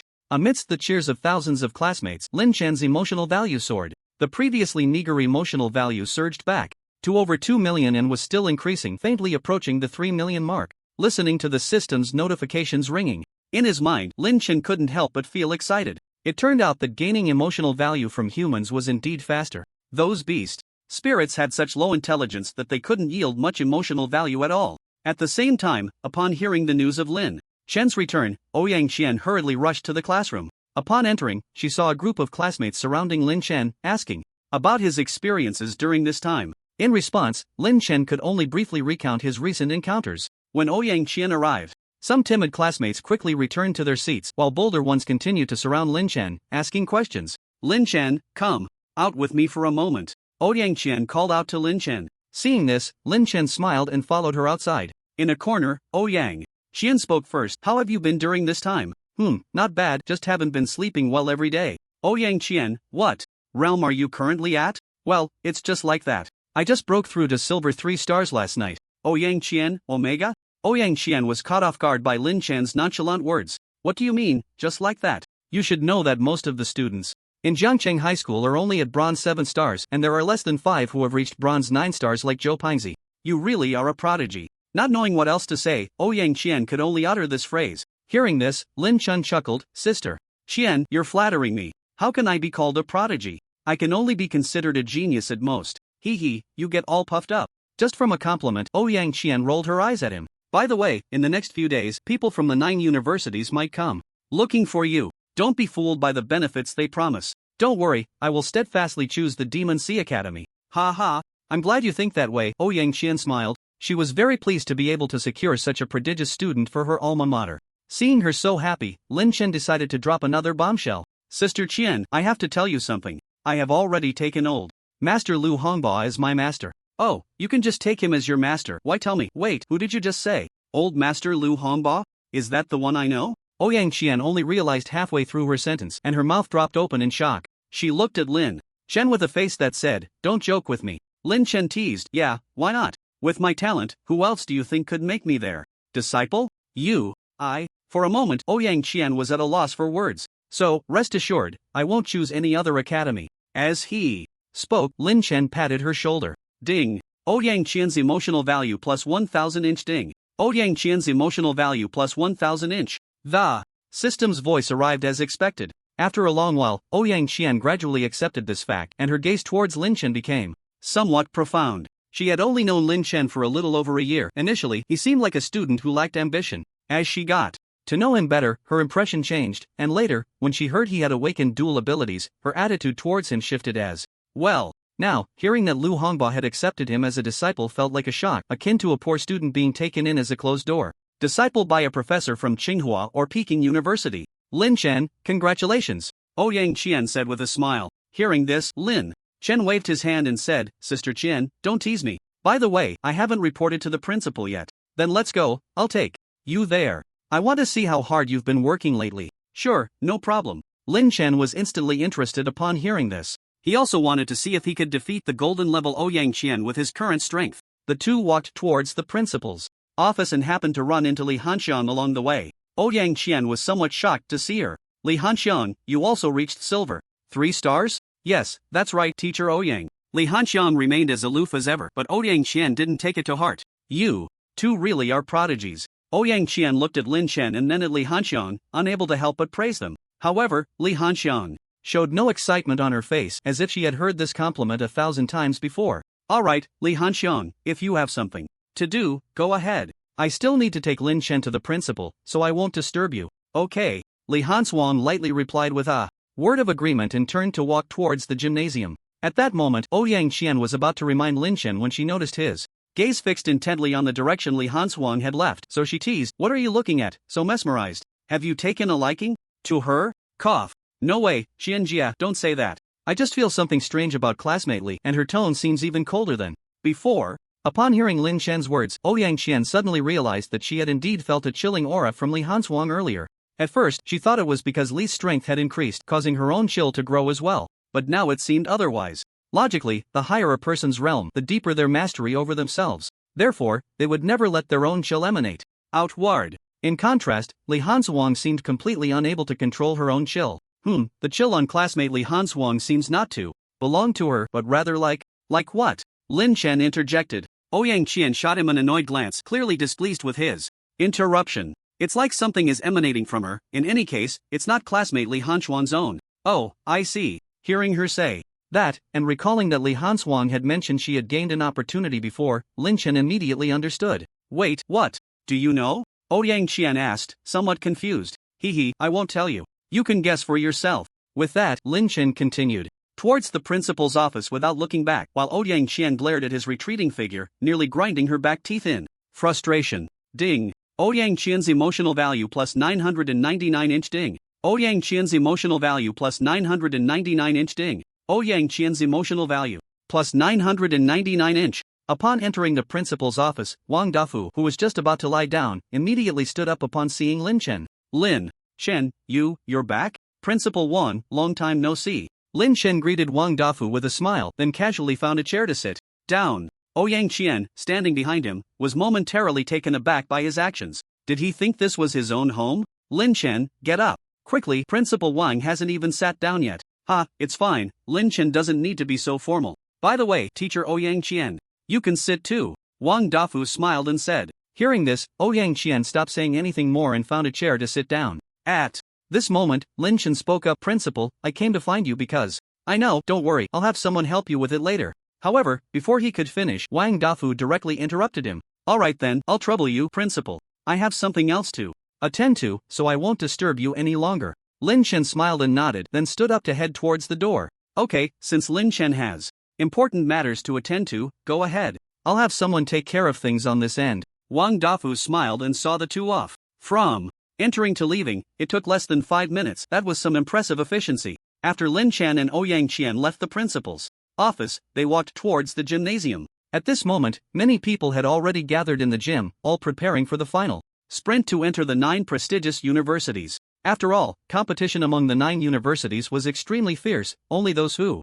were outstanding enough and worked hard enough could be allocated more resources. It's important to know that the resources of the entire Dragon Country are limited, and it's impossible to achieve equality for everyone. Therefore, to receive support from the universities, one must be stronger than others. With a lower talent than others, one must work harder than others. In this world, ultimately, it is a world for the strong. Even if the weak have talent, they remain weak. Sister Qian, these classmates are really too intense. Arriving at the entrance of the gymnasium, Lin Chen was stunned. The spiritual energy around was wildly surging into the hall. Ouyang Qian heard his words, smiled, and said, "Do you think they are all as monstrous as you? They are training desperately to secure more resources after entering the 9 academies. Is the competition in the academies that fierce?" Lin Chen was somewhat puzzled. "Not just fierce, you must understand, our Dragon Country has over 1 billion people, and the awakened are not a small number. The resources in Dragon Country are limited, so it's impossible for every student to receive the same amount of resources. Therefore, only a portion of the stronger students can be cultivated."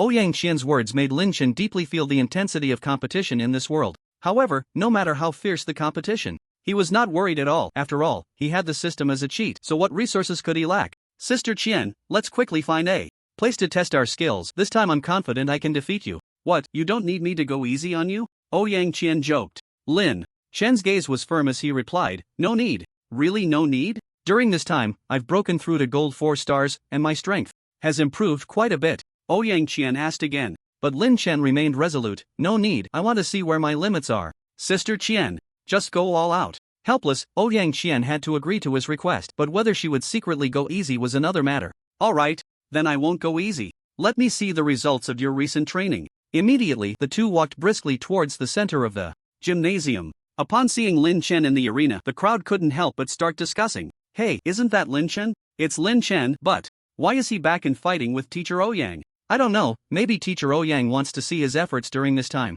"What do you think Lin Chen's strength is now?" "Hard to say, since he dares to fight Teacher Ouyang, he probably has broken through to silver level." "Silver level? How is that possible?" "Nothing is impossible. A few months ago, Lin Chen's realm broke through to bronze 7 stars, so it's perfectly normal for him to break through to silver level." "Wow, that's really monstrous." Everyone expressed their opinions, and the discussions erupted. There were all kinds of comments, but Lin Chen couldn't be bothered to respond. "Lin Chen, are you ready?" Ouyang Qian looked at Lin Chen quietly and asked. Seeing this, Lin Chen smiled confidently. "Sister Qian, bring it on." Upon hearing this, Ouyang Qian's gaze sharpened, and a water ball appeared in her hand. Then, she shouted loudly, "Water flow bullet, go!" The water ball shot straight towards Lin Chen, its speed so fast that it was hard to catch with the naked eye. However, Lin Chen directly took out the Overlord gun from the system space. The moment he pulled out the Overlord gun, the entire venue erupted in astonishment. Some classmates who had never seen him use a gun were instantly shocked.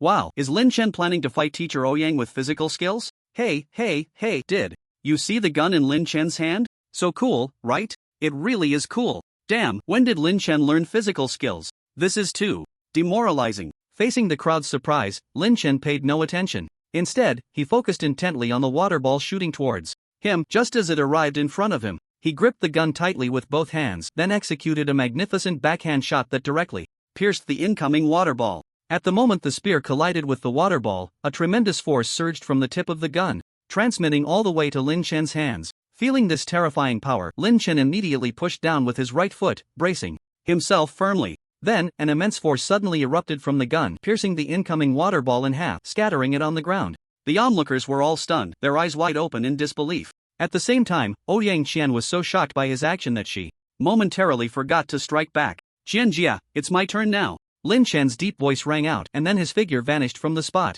When he reappeared, he was already behind Ouyang Qian, and taking advantage of her momentary surprise, Lin Chen immediately thrust his gun forward. Sensing the crisis, Ouyang Qian quickly reacted, dodging to the side. "This is teleportation. You can use your space ability?" Ouyang Jing exclaimed in shock, not expecting Lin Chen to be able to use space abilities. "What do you think, Qian Jia?" Lin Chen did not directly answer her question. Ouyang Qian quickly realized that he had mentioned before that he had become a disciple of Lu Hongba, which made sense now. "Looks like this is your confidence, huh? Hee, you'll find out soon enough." Lin Chen wore a mischievous grin, making Ouyang Qian's teeth itch, and she immediately stopped holding back. Storm arrow. With another fierce shout from Ouyang Qian, a dark cloud quickly gathered above her head. The next second, raindrops fell from it, transforming into arrows that shot straight towards Lin Chen. Watching the dense rain of arrows, Lin Chen's lips curled into a smirk. Just as those rain arrows were about to hit, a half-human high blue light circle suddenly appeared in front of him, and all the rain arrows entered this light circle. Ouyang Qian stared in confusion as her rain arrows vanished, but before she could ask, she felt something unusual on her back and quickly turned to look, only to see a blue light circle appearing behind her as well. At that moment, arrows shot out from it, targeting Ouyang Qian. Realizing the situation, Ouyang Qian quickly regained her composure and clasped her hands together, summoning a water blue shield that encased her. Bang! Bang! Boom! The countless rain arrows struck the shield, producing heavy thuds. Soon, the rain arrows disappeared, and Ouyang Qian finally breathed a sigh of relief, then glared fiercely at Lin Chen, who was watching from a distance. Xianjia, you might as well admit defeat. Look, you can't even hit me, Lin Chen teased as she looked over. However, Ouyang Qian would never easily concede. She was a gold level, and if she let this silver level Lin Chen win, what would that do to her reputation? So, Ouyang Qian snorted coldly, "Humph, Lin Chen, don't get too cocky. I'm a gold level, and my spiritual power is far stronger than yours. When your spiritual power runs out, let's see what you do. Alright, then I'll make you truly convinced." Falling sun. As soon as the words left his mouth, flames surrounded Lin Chen, and then hundreds of fireballs slowly floated in the air. Lin Chen waved his hand, and the hundreds of fireballs came crashing down towards Ouyang Qian. The scene resembled meteors striking the earth, with hundreds of large fireballs smashing down one after another onto Ouyang Qian's blue shield, creating ripples. Seeing it was about to collapse, Ouyang Qian quickly controlled her spiritual power to continuously flow into the shield, barely stabilizing it. It wasn't until the last large fireball fell that she finally let out a sigh of relief. At the same time, the crowd outside watched the shocking scene in silence. Among the crowd, Li Hanshuang unconsciously clenched her fists. From the beginning of the battle until now, she had gained a new understanding of Lin Chen's strength. Initially, she had been relieved that she had finally reached the same level as Lin Chen. However, she never expected that there would be such a significant gap in strength between them. At that moment, the cold soul pearl within her began to operate strangely, as if sensing her inner unwillingness. Yet, Li Hanshuang was unaware of all this. She continued to watch the two in the arena. "Lin Chen, let's see how you handle this move of mine." Clouds and mist enveloping. As her words fell, a large amount of mist began to gather around, quickly enveloping the entire gymnasium in a shroud of fog. In contrast, Ouyang Qian thrived in this mist. She could clearly sense the positions of everyone, including Lin Chen's. Seizing the opportunity, Ouyang Qian swiftly approached Lin Chen. Then, a water ball shot straight towards Lin Chen, and soon after, his cries of despair echoed. "Damn it, Xianjia, you're not playing fair." "Who said anything about playing fair? You might as well admit defeat. This mist won't dissipate for at least half an hour. He, got you." However, before Ouyang Qian could finish her sentence, a mocking voice rang in her ear. Immediately after, a gun barrel gleaming with a chilling light pressed against her neck. Feeling the coldness from the gun, Ouyang Qian instinctively swallowed hard. It was the first time in her life that someone had a gun pointed at her neck. "Xianjia, you lost." Lin Chen retracted the gun and stepped in front of Ouyang Qian. Hearing this, Ouyang Qian gradually realized that she had been decapitated by Lin Chen. If this were a real fight, her head would probably have been severed, but she felt so unwilling. She still had powerful moves left unused. "Sigh, I'll concede this time, but I won't be so careless next time." Ouyang Qian sighed helplessly, having to admit that Lin Chen had won this match. At the same time, she felt a bit regretful. If she hadn't spoken up, how could Lin Chen have so easily ambushed her? But she couldn't blame herself too much. After all, it was her first time fighting against a space ability user. It must be said that space ability users are indeed tricky. No wonder people say that when time doesn't emerge, space reigns supreme. With Lin Chen's elusive movements, it was nearly impossible to defend against him. "Xianjia, shouldn't this mist be clearing up soon?" Cough. "Well, I can't make it dissipate. We'll just have to wait for half an hour for it to clear on its own." Ouyang Qian coughed awkwardly, scratching her head. Lin Chen. In exasperation, Lin Chen sat down on the ground, waiting for the mist to clear. Seeing this, Ouyang Qian also sat down beside him, mimicking his actions. "By the way, Lin Chen, how many abilities have you comprehended with your space ability so far?" "I've comprehended 4 so far." "Why?" Lin Chen replied, puzzled as to why she was asking this. Just as he was feeling confused, Ouyang Qian spoke again. "So, you've mastered 8 abilities?" No, Xianjia, what exactly are you trying to say?" "Oh, it's nothing, I'm just a bit curious. After all, it's my first time fighting against a dual ability user." Ouyang Qian chuckled awkwardly. In their previous 2 encounters, she hadn't realized that Lin Chen could utilize space abilities. She thought he could only use fire abilities. It wasn't until this time, when Lin Chen appeared behind her with a long gun, that she truly felt the strangeness and power of space abilities. Feeling that something was amiss, Ouyang Qian fell silent and quietly waited for the mist to dissipate. Half an hour passed. Finally, the mist disappeared, and only then did everyone see Lin Chen and Ouyang Qian in the center of the venue. However, upon seeing that they were both sitting on the ground, they couldn't help but start discussing among themselves. "Who won?" "I don't know, it looks like a tie." "No way, dude, are you kidding? Do you think Lin Chen could tie with teacher Ouyang?" "Exactly, if they tied, I'll wash my hair upside down." "Count me in." "Me too." No one believed that Lin Chen could tie with Ouyang Qian. After all, Lin Chen was only at the silver level, while Ouyang Qian was at the gold level, a significant difference. In realms. What they didn't know was that this time, Lin Chen had won, even though Ouyang Qian hadn't made a sound at the time. Lin Chen had a way to locate her position and then stealthily decapitate her. Last night, when he broke through to silver 3 stars, he successfully comprehended spatial perception, allowing him to detect any situation within a certain range. Of course, his current range was only 100 meters, but that was more than enough to deal with Ouyang Qian. So even if Ouyang Qian hadn't carelessly made a sound, he would still have accurately found her position. If she hadn't created so much mist earlier, she might not have lost so quickly. After all, given her reaction speed, it would have been impossible for Lin Chen to easily execute a decapitation move. This could only be blamed on her lack of experience, otherwise she would never have used the Misty Clouds tactic, which had completely led her into a losing situation. Alright, Lin Chen, you go ahead and get busy. I have some things to attend to. If you have time, help guide the other students a bit, Ouyang Qian said as she slowly stood up, addressing Lin Chen, who was still sitting on the ground. Lin Chen nodded slightly. Got it, Chen Jia, take care. With that, Lin Chen waved goodbye to Ouyang Qian, and just then, Zhou Pangzi appeared out of nowhere, approaching Lin Chen with a lewd expression. You go. Who won between you and Qian Jia just now? Do you even need to ask? It's obvious that I won, Lin Chen said, a smug look on his face. Zhou Pangzi was immediately shocked by his words, his mouth agape. You're not joking, right? You beat Qian Jia? Ding. Zhou Pangzi plus 666 ding. Zhou Pangzi plus 666 Lin Chen, underscore? When have I ever lied to you? It seems like you haven't, but this is just too unbelievable. Zhou Pangzi thought for a moment and couldn't help but shake his head. Fine, believe it or not, come on, help me up. Saying this, Lin Chen reached out, ready for Zhou Pangzi to pull him up. And seeing this, Zhou Pangzi had no choice but to help him up from the ground. However, just then, a somewhat cold voice came from not far away. Lin Chen, do you have time? I want to have a match with you. Lin Chen turned around and saw that the newcomer was Li Hanswang. After thinking for a moment, he nodded and agreed to her request. Sure, since Li Classmate wants to compete with me, I'll gladly oblige. Alright, let's start, Li Hanswang said coldly. Lin Chen immediately signaled Zhou Pangzi with his eyes. Seeing this, Zhou Pangzi hurriedly moved aside to watch the duel between the two. Li Hanswang, you go first, Lin Chen called out to her. Li Hanswang did not refuse and immediately shouted, Extreme Cold Ice Spike. A massive ice spike exuding chilling energy formed above her head. Following that, the ice spike shot towards Lin Chen, and upon seeing this, a fireball quickly appeared in Lin Chen's hand. Looking at the huge ice spike rushing towards him, Lin Chen narrowed his eyes slightly and immediately threw the fireball in his hand. Boom! The two attacks collided, producing a loud noise.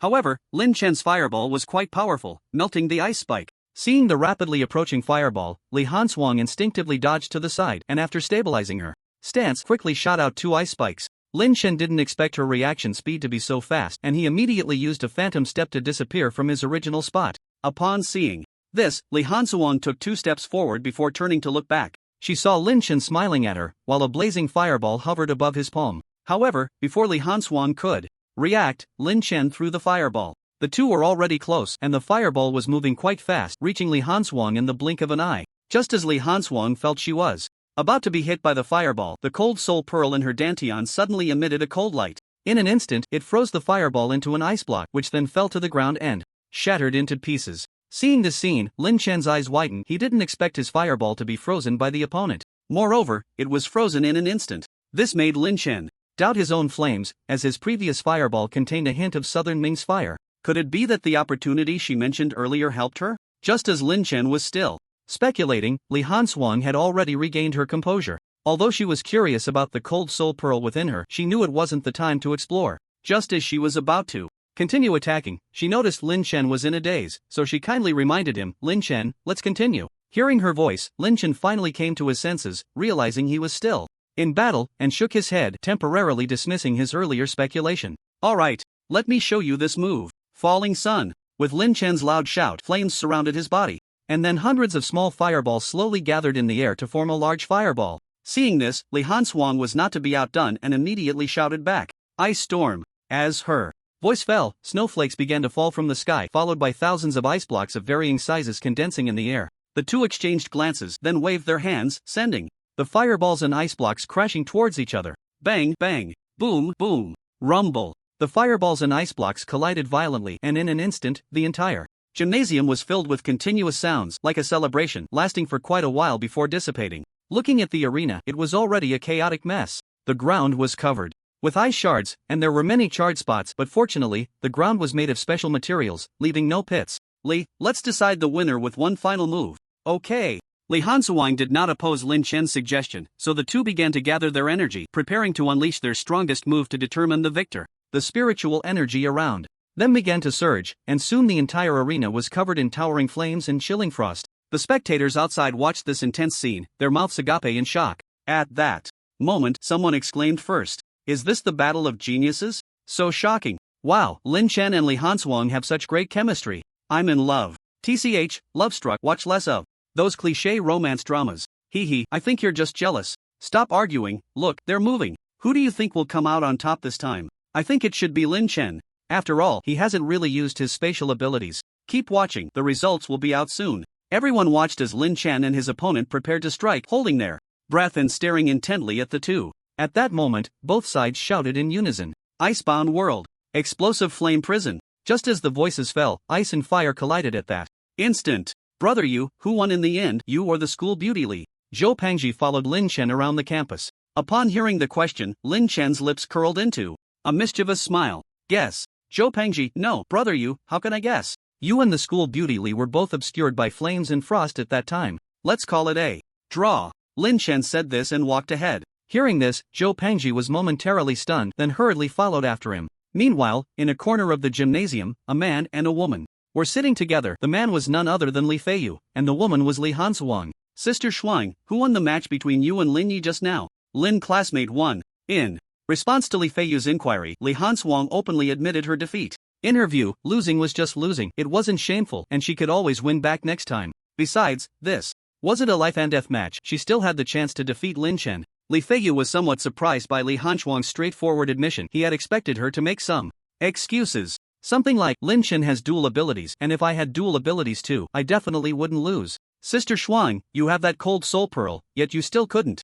defeat Lin Yi?" Li Feiyu asked curiously. Upon hearing this, Li Hansuang shook her head slightly. "I didn't use the cold soul pearl this time. I currently know nothing about it, and I'm worried that using it might lead to serious consequences." "Oh, I see." Li Feiyu finally understood. So she hadn't used the cold soul pearl. He thought Lin Chen was too strong, that even with the cold soul pearl, Li Hansuang couldn't win. But thinking it over made sense. After all, this wasn't a life and death battle, just a sparring session between classmates, no need to take lives. Of course, if it were a life and death battle, Lin Chen would probably have turned into an ice pop and frozen to death by now. What neither of them knew was that Lin Chen also possessed a fire separation pearl whose power was even greater than that of the cold soul pearl. Li Feiyu no longer dwelled on that issue and shifted to another question. "By the way, Sister Shuang, which academy are you planning to go to? Are you going to Tianlang Academy?" "I'm going to Mahai Academy," Li Hansuang said. "Ha? Why?" "Most of the people at Tianlang Academy are water and ice ability awakeners, and their environment is very suitable for our training."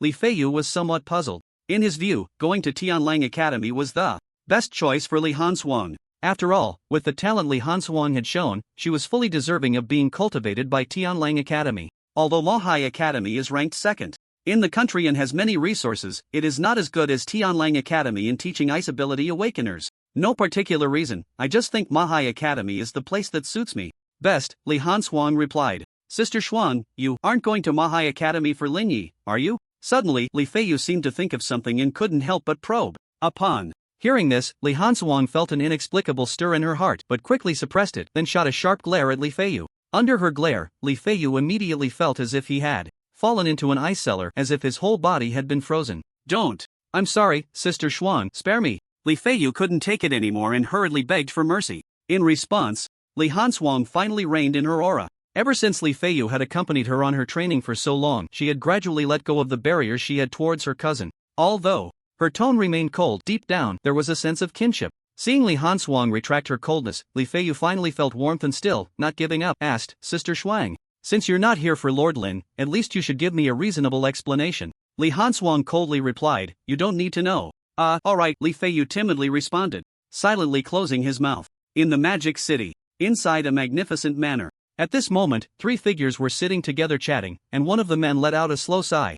"I wonder how Brother Yu is doing now. I should have left a phone number before leaving." "Oh, come on, big brother, don't worry, Brother Lin is lucky and has a long life, nothing will happen to him," Morong Shui said dismissively. As soon as she said this, Sikong Yanin and Morong Yunhai both shot her a look of disbelief. Morong Shui, Sigma? Just then, a middle-aged man, resembling a butler, slowly walked over. He slightly bowed to Morong Yunhai before speaking. Young master, there is a man named Li Ming outside the manor who wants to see you. He says he is your friend. Brotherly. Quick, Uncle Zhao, please bring him in. Morong Yunhai immediately stood up excitedly. Ever since that day they parted, he hadn't seen Li Ming again. Later, he had tried to find someone to inquire about Li Ming's whereabouts, and it was said that he had returned once but then disappeared again. After that, there was no news of Li Ming, as if he had evaporated from the world. Now, he never expected Li Ming to come looking for him, which made him even more excited. Seeing his young master so excited, Butler Zhao understood the importance of the matter and quickly ran towards the manor's entrance. Before long, Butler Zhao brought Li Ming in. The moment Morong Yunhai saw Li Ming, his face was filled with excitement. Brotherly, you really are hard to find. After we parted that day, you didn't come looking for me. Haha, so it's you, kid. I was wondering why I returned to the Magic City and saw my missing person notices everywhere. Turns out it was you playing tricks behind my back, Li Ming joked with a smile. Hearing this, Morong Yunhai scratched his head in embarrassment. At that time, in order to find Li Ming, he had gone so far as to have people post missing person notices just to let Li Ming see them and come find him. Well, I just wanted to find you for something, but it took so long for you to come to me. Morong Yunhai thought for a moment and said. Li Ming chuckled. I wasn't in the Magic City at that time, so I didn't see them. Alright, I thought you were deliberately avoiding me. By the way, is there something urgent you wanted to find me for? Oh, what else could it be? My brother just wants to ask you about Brother Lin. Before Morong Yunhai could explain, Morong Shui spoke up first. Seeing this, Morong Yunhai could only nod silently. Li Ming had actually guessed what they would ask, so he wasn't surprised when Morong Shui said this. After thinking for a moment, he said, after we parted that day, I met with Senior Zhao Kong. He took me. Li Ming recounted what had happened that day. So, brotherly, you don't know what Brother Lin's situation is now? Si Kong Yanan said with a worried expression. Li Ming shook his head and said, I came for this matter. Yesterday, I received a call from Brother Lin. He said he has already returned home and told me not to worry. He also asked me to tell you all to practice well and not to hold him back later.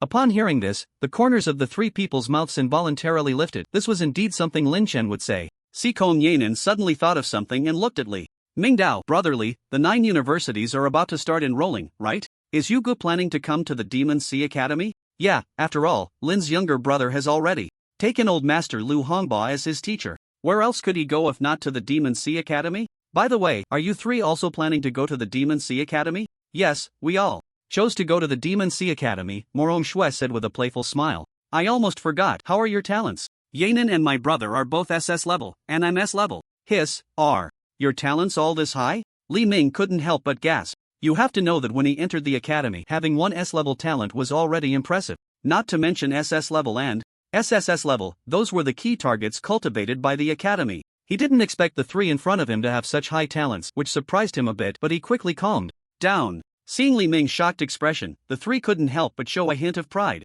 Brotherly, what about your talent level? Morong Shui asked curiously. Ahem, I'm also S level. Li Ming said, feeling a bit embarrassed for a moment. The three understood, but this was within their range of speculation. They chatted casually for a while. Suddenly, Li Ming seemed to remember something and looked at the three. By the way, I just remembered something and almost forgot to tell you. What is it? It's like this, due to the number of awakeners this year exceeding 3 million, which is 30% more than previous years, the higher-ups have decided. Decided what? The higher-ups have decided that this year, the 9 universities will hold a trial event, with each university selecting a secret realm for the trial. Only students who obtain the trial badge can enter the academy, otherwise they will be rejected. As soon as these words came out, the three were instantly stunned. They never expected that this year's enrollment would involve a trial. Brotherly, does that mean we, with our SS level talents, also have to participate in the trial? Morong Yunhai asked in confusion. Upon hearing this, Li Ming nodded. Yes, the higher-ups said that this time, all students except 4 SSS level awakeners must participate in the trial. Ah, that's too unfair. Morong Shui immediately expressed her dissatisfaction. Originally, she thought that getting into the academy would be a piece of cake, but now with this trial, what if she got eliminated? Wouldn't that mean she couldn't enter the academy? Thinking of this, Morong Shui's expression suddenly turned worried. She was quite aware of her own strength. If she had to fight someone, she would probably be beaten in no time. Brotherly, is there really no other way? No, this is a decision made by the highest council of the Dragon Kingdom. Of course, you can have Lin's younger brother take you. Ha? Brotherly, didn't you say that SSS level awakeners don't need to participate in the trial? Yugu is an SSS level dual ability user. Si Kong Yanan, who couldn't bear to watch any longer, interjected. What Yanan said is correct. After all, SSS-level awakeners are relatively scarce in the Dragon Kingdom, so no matter what, the 9 universities will enroll them. As for wanting to prove themselves and choosing to participate in the trial like other students, that's inconsequential. After his explanation, Morong Shui and Morong Yunhai suddenly understood. However, Sikong Yanin was unfazed. She had already guessed it when Li Ming mentioned that SSS-level awakeners didn't need to participate in the trial. So, are we completely relying on Brother Lin Chen to help us obtain the trial badge? Morong Shui instantly perked up. Indeed, the rules state that as long as you don't harm your classmates, it doesn't matter how you obtain it. Morong Yunhai. Degree, Morong Shui, *, omega, Sikong Yanin, _ the 3 of them immediately had different expressions, which amused Li Ming, who was watching from the side. Oh, by the way, there's one more thing. If you can break through to the golden level before the trial, you won't have to participate. Li Ming's sudden statement left the 3 of them with their mouths agape. Morong Shui couldn't help but retort, Brother Li Ming, are you kidding me? Who can break through to the golden level in such a short time? Ha, you don't know this, do you? Ever since the revival of spiritual energy, many strange spiritual plants and herbs have emerged. Some can even allow a person to break through several realms in an instant. If someone accidentally consumes these rare treasures, they might really break through to the golden level. Li Ming patiently explained to the 3, as he had seen a lot in his life and had indeed encountered people who mistakenly consumed spiritual plants. Upon hearing this, the 3 of them were enlightened, realizing that such rare treasures actually existed, confirming the saying that in this vast world there are wonders beyond imagination. Alright, that's enough talk. I have things to do, so I won't disturb you any longer, Li Ming said. Upon hearing this, Morong Yunhai became anxious. Wait, Brother Li, you just got here, why are you leaving again? Stay for a meal. No, I've been quite busy lately. I came here at Brother Lin's request, so I won't impose. Li Ming shook his head. Seeing that Li Ming was indeed busy, the 3 of them stopped insisting. Okay, then we'll see you off.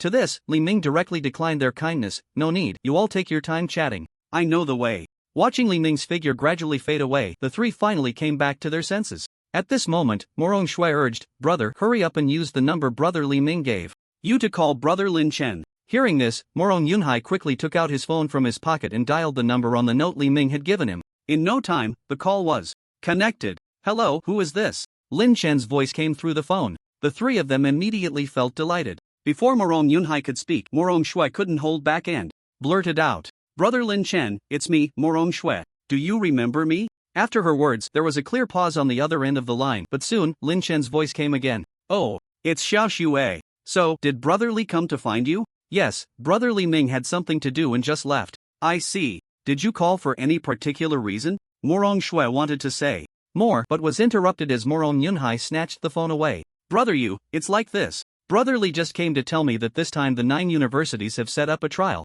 After hearing Morong Yunhai's words, Lin Chen on the other end of the line fell silent. A long while passed. Lin Chen's voice finally came through again. Alright, I understand. Don't worry, I'll make sure you enter the academy smoothly. Thank you so much, Brother you. By the way, what level are you currently at? Oh, I just broke through to Silver 3 stars not long ago. What? The 3 exclaimed in unison, and then they stood up in shock. They were all stunned by Lin Chen's words. So far, Morong Yunhai and Sikong Yanin had just broken through to Silver 1 star, while Morong Shui was still only at Bronze 9 stars. This is only possible because they have family support to reach such a level. This already counts as extraordinary talent, but compared to Lin Chen, they still fall short by a lot. If they knew that Lin Chen only took a little over a month to reach this point, who knows what they would think? They would probably be so discouraged that they would question their lives. Hey, Yunhai, are you still listening? Just as the 3 were momentarily stunned, Lin Chen's voice came through the phone again. Upon hearing Lin Chen calling his name, Morong Yunhai gradually came back to his senses.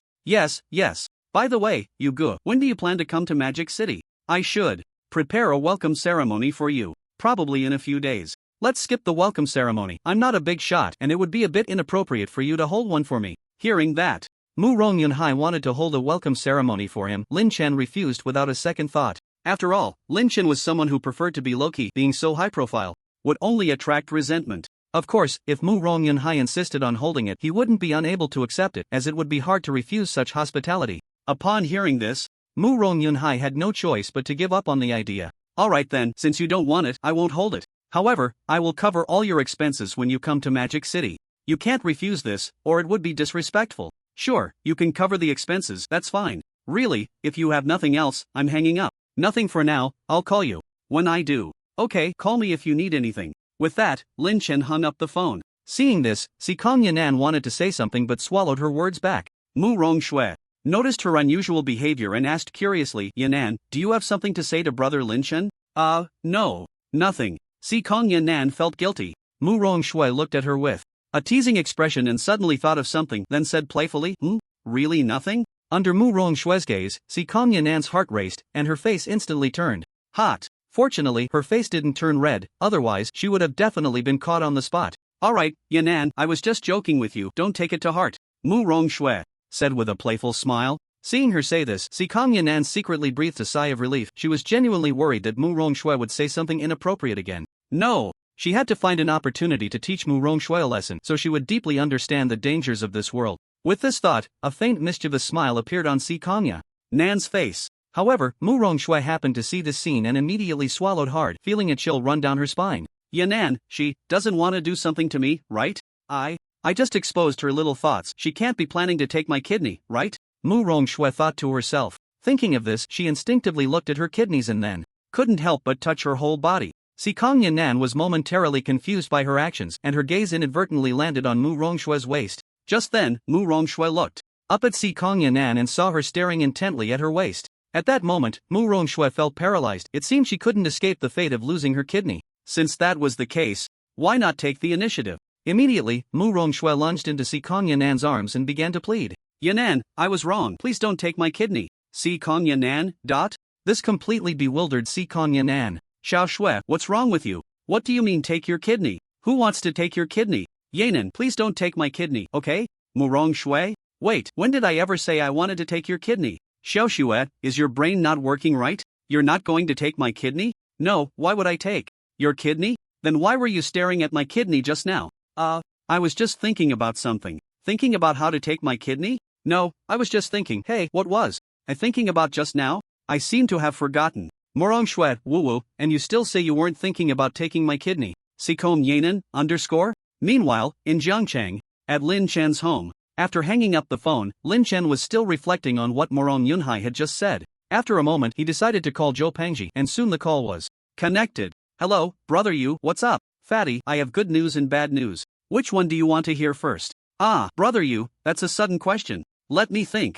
I'll choose the bad news first. My mental resilience is decent, I can handle it. Hearing that Zhou Pengji chose the bad news surprised Lin Chen. He didn't expect this fat guy to pick that. But it didn't matter, he would reveal both good and bad news anyway. Lin Chen cleared his throat and slowly shared what he called the bad news. The bad news is, I just got word that this year the 9 major academies will hold a trial event. All students with a talent level below SSS must participate. Only those who obtain the trial badge can smoothly enter the academy. The rest, regardless of their talent, will be eliminated. As soon as he said this, Zhou Pengji was left speechless in shock. It's important to know that any awakener who has never entered the 9 major academies, no matter how hard they work or how excellent they are, will face immense pressure if they want to join the military or become a dragon guardian, as the higher-ups will prioritize students from the academies. Moreover, there's no such thing as repeating a year. If you fall behind by a year, your realm will definitely lag behind significantly. The academy won't waste resources on a failed student. Therefore, some students who couldn't enter the 9 major academies can only hunt monsters to exchange for cultivation resources.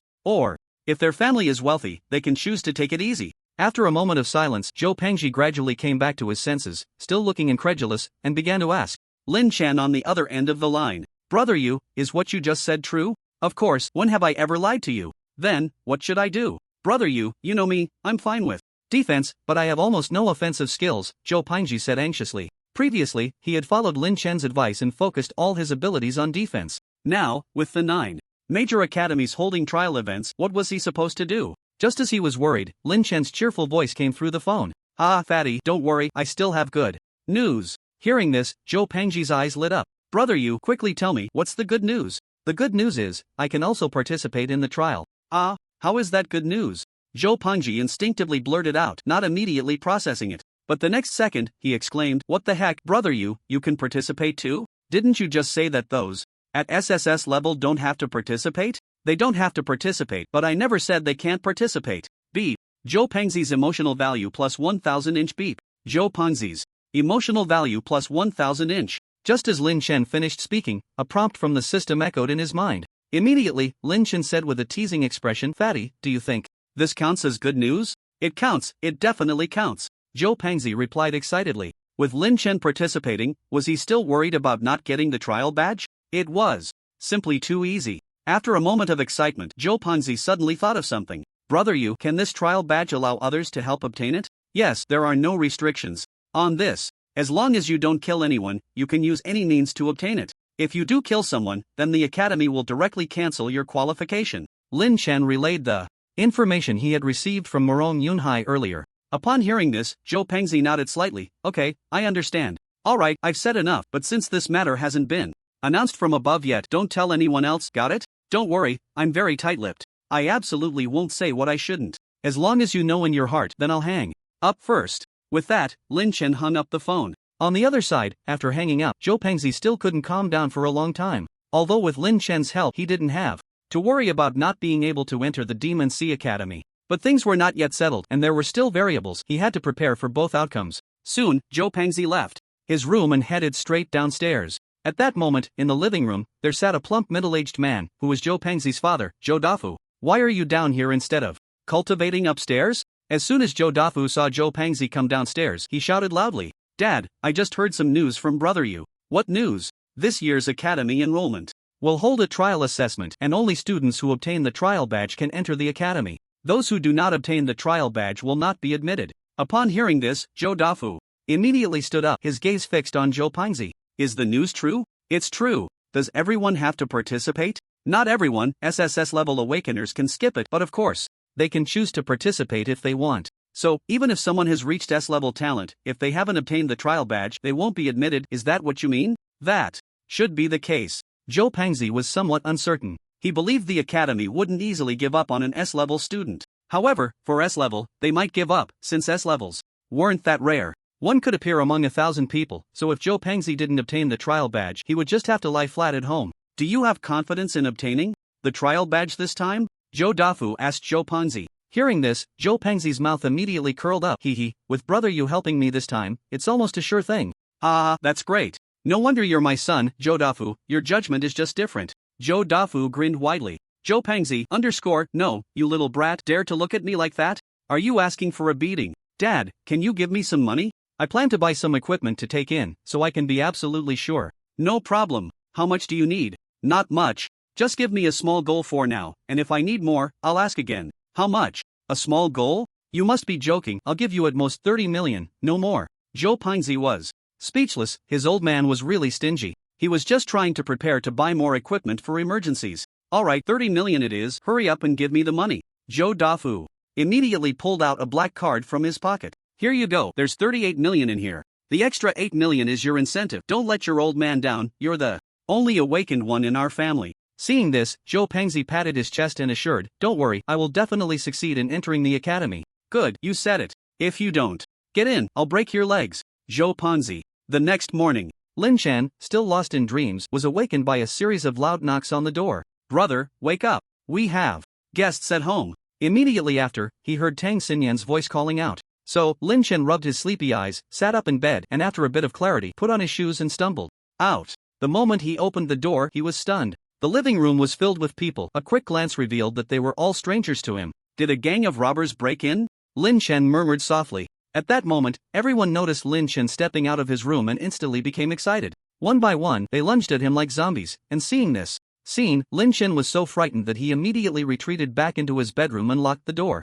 Lin Chen, don't be nervous, we are all admission teachers from the 9 major academies. The first to speak was a middle-aged man wearing gold-rimmed glasses who rushed to the front. Soon after, others began to reveal their identities to Lin Chen. Lin Chen, hello. I am an admission teacher from the Capital Academy. My surname is Chen, and I'm here to. Lin Chen, I am an admission teacher from the Beast Taming Academy, and I'm here to invite you too. Lin Chen, I am from the Tsangyan Academy. Your SS level fire ability is perfect for our academy. Instantly, the scene turned chaotic like a market, with voices rising all around. No one was willing to back down. After all, this was a dual ability user, and his talent was even SSS level. If nurtured, his future was limitless. At the very least he would reach the Destiny Realm, and there were only a few people in the entire Dragon Country who had reached that level. Behind the door, Lin Chen listened to the conversation and gradually understood that it was the academy personnel who had come. He thought it was a robber breaking in. Then, Lin Chen opened the door again, only to see 7 or 8 middle-aged men crowding at the entrance, jostling each other.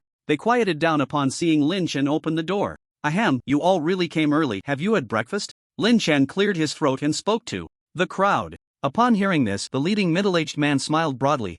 Lin Chen, we all had breakfast before coming. Yes, we all ate, the others chimed in. Lin Chen was momentarily at a loss for words, and after thinking for a moment, he finally spoke. Well, since you all have eaten, shouldn't you let me eat first? That's only right. How about this? Lin Chen, what do you want to eat? We'll go buy it for you. Yes, just tell us what you want, we'll get it for you no matter what. A group of older men transformed into lackeys. For Lin Chen, their eager demeanor almost made Tang Xingyan, who was watching from a distance, burst out laughing. However, she held it in. After all, with so many people around, laughing would be somewhat disrespectful. Standing next to her, Lin Yushan, however, was not as restrained. At this moment, Lin Yushan's face was filled with excitement and satisfaction, and a strange emotion welled up in her heart. This is akin to a mother who has worked hard to nurture her child for many years, and now the child has successfully been admitted to prestigious universities like Tsinghua and Beida. Tang Xingyan, watching her mother's expression, couldn't help but pout. She secretly resolved that she too must awaken dual abilities, no, triple abilities,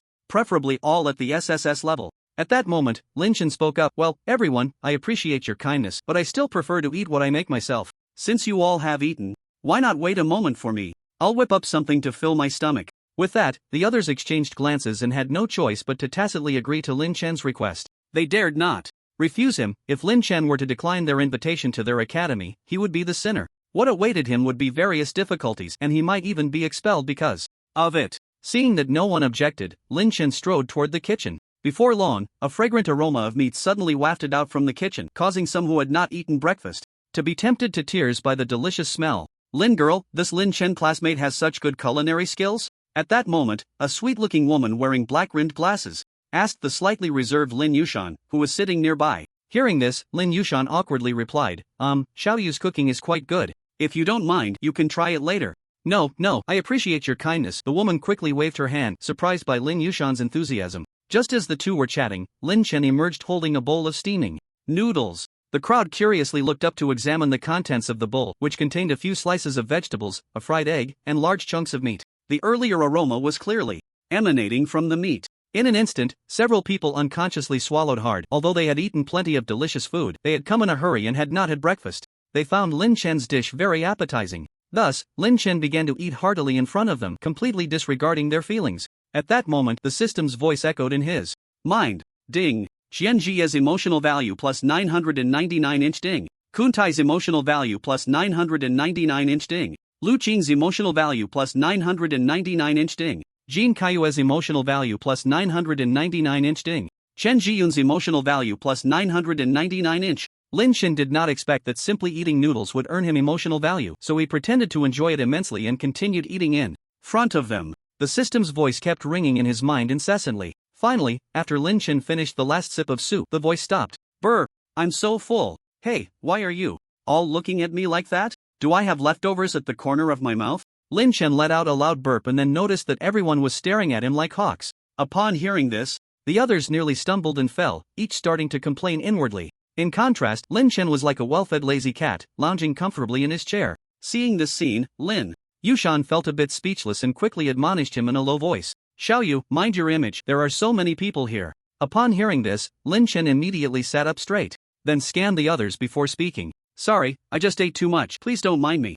No worries, after all, eating is a natural thing. By the way, Lin Chen, can we discuss serious matters now? A somewhat effeminate middle-aged man spoke up, and the others nodded in agreement. Seeing this situation, Lin Chen nodded slightly, indicating that they could discuss serious matters. Since that's the case, let's get straight to the point. I believe Lin Chen knows what we are here for. Let me introduce myself first. My name is Qian Jie, and I am an admissions teacher from Jingshi Academy. I came here specifically to invite you to join our Jingshi Academy. The man with the gold-rimmed glasses spoke first, expressing his intentions. The others followed suit, each revealing their identities to Lin Chen. Upon seeing this, Lin Chen stood up and shook hands with each of them in goodwill, then turned his gaze to Lin Yushan not far away. Feeling Lin Chen's gaze, Lin Yushan instantly understood his meaning and couldn't help but smile as she said, Xiao Yu, you can go wherever you want, Auntie will support your decision. Seeing Lin Yushan say this, Lin Chen could only nod, then turned his attention back to the admissions teachers present. Well then, since that's the case, I would like to ask each of you teachers, what promises has your academy prepared? Upon hearing this, everyone knew that Lin Chen was preparing to test them. They fell silent, seemingly considering something, and a few even started texting for inquiries, suggesting they couldn't make decisions on their own. Just as the group was still pondering what promises to make, suddenly, a voice broke the silence, clearly belonging to the glasses-wearing woman, Chen Jiyun, who had been chatting with Lin Yushan earlier. Lin Chen, our MO High Academy can promise you an annual subsidy of 3 million, and we will arrange a house for you and your family. Additionally, if your sister awakens as well, regardless of her talent, we will admit her to the academy without any barriers. As soon as these words were spoken, everyone was in an uproar, not expecting MO High Academy to be so generous, offering not only money but also housing. However, upon reflection, it was indeed worth it, not to mention Lin Chen awakening dual abilities. Just his SSS level spatial ability alone was enough to warrant such investment, let alone his S level fire ability. At this moment, the man with the gold-rimmed glasses, Xian Jia, also spoke up. Lin Chen, as long as you come to our Jingshi Academy, we can not only agree to those terms,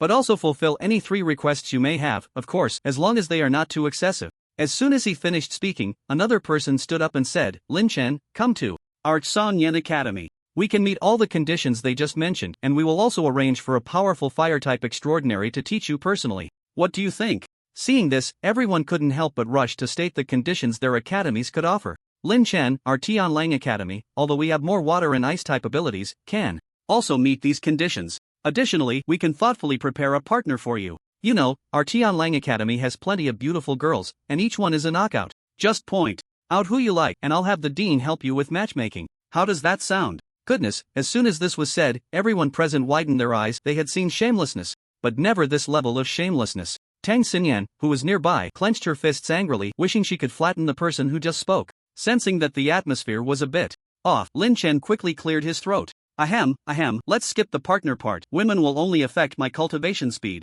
Of course, whether it would speed it up or slow it down remained unknown. However, he shouldn't have said anything. As soon as he did, everyone turned to look at him, casting surprised glances. At this moment, the admissions teacher from Jinshi Academy, Jin Kaiwei, spoke up. Well, Lin Chen, you should come to our Golden Lion Academy. Our academy is filled with strong and mighty men, and there are hardly any delicate girls. What we have is only the passionate camaraderie among the strong. Coming to our academy is definitely the right choice for you. Before he could finish, the enrollment teacher from Zhenshan Academy, Kuntai, interrupted him. Lin Chen, I see you have excellent culinary skills. Why not come to Zhenshan Academy? We can agree to the conditions they just mentioned. At our academy, not only will you have a great cultivation environment, but there are also various spiritual plants and medicinal herbs to assist you in your training. Speaking of spiritual plants and medicinal herbs, we have the most at Qingling Academy. Lin Chen, if you come to Qingling Academy, we not only agree to the conditions they mentioned earlier, but we can also provide you with a spiritual plant every week to aid your cultivation.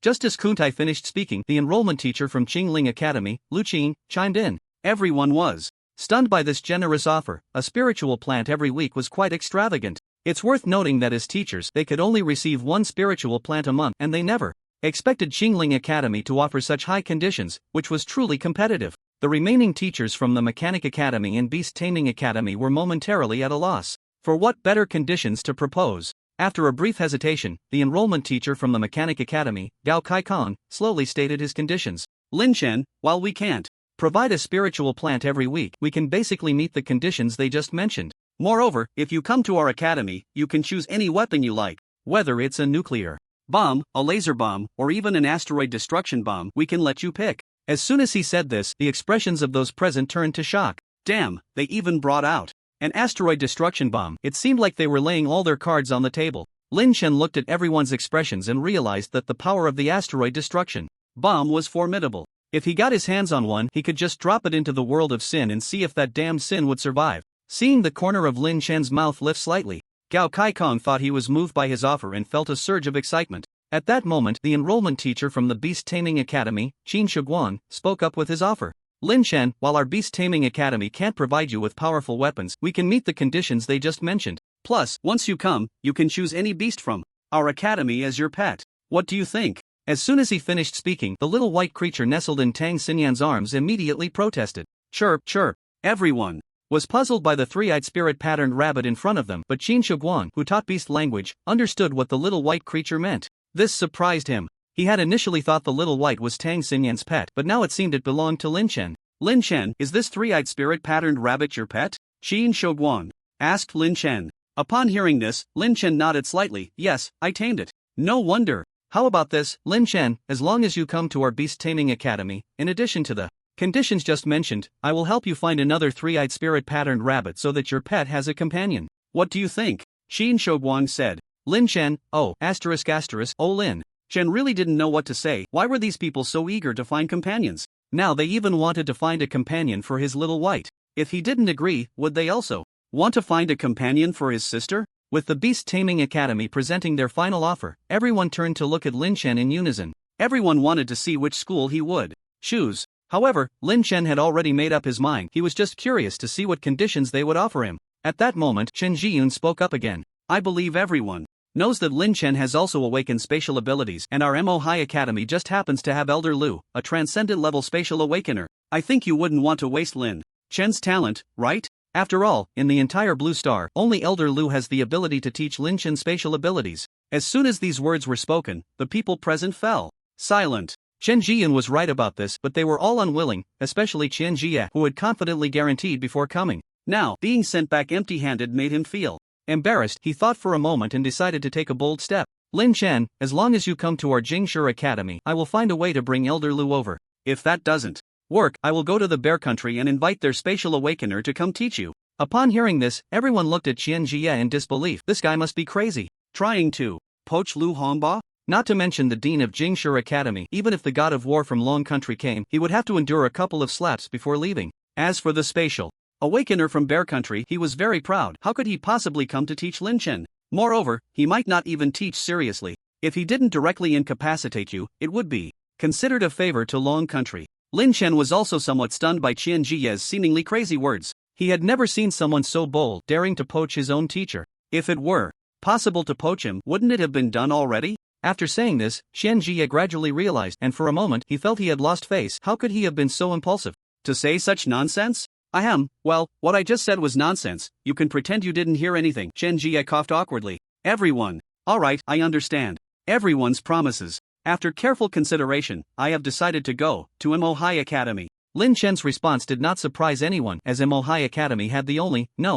two spatial awakeners in Long Country. Any smart person would choose to go to MO High Academy. After all, whether it was spirit plants or weapons, none had a better future than his own. With Lu Hongba's guidance, Lin Chen would avoid many detours, as spatial abilities were currently the strongest abilities. This is also why there were only 5 in the entire Blue Star. Each spatial awakener could easily annihilate a country. Therefore, there was no objection to Lin Chen's decision. Everyone could only lament that their academy did not have a spatial awakener. Lin Chen, welcome to MO High Academy, Chen Jian said with a smile, extending her right hand to Lin Chen. Seeing this, Lin Chen also smiled and shook her hand. Teacher Chen, you're too polite. Just call me Sister Chen, I'm only a few years older than you. Oh, alright, Sister Chen. Lin Chen nodded with a smile. Meanwhile, a few people watching the two chat could no longer sit still and stood up. Well, since Lin Chen has already chosen his academy, we will go back and report the situation, Lin Yushan said as they were about to leave. Why don't you all stay for a meal before you go? I see it's almost noon. No need, Ms. Lin, thank you for your kindness, but we have important matters to attend to, so we won't disturb you.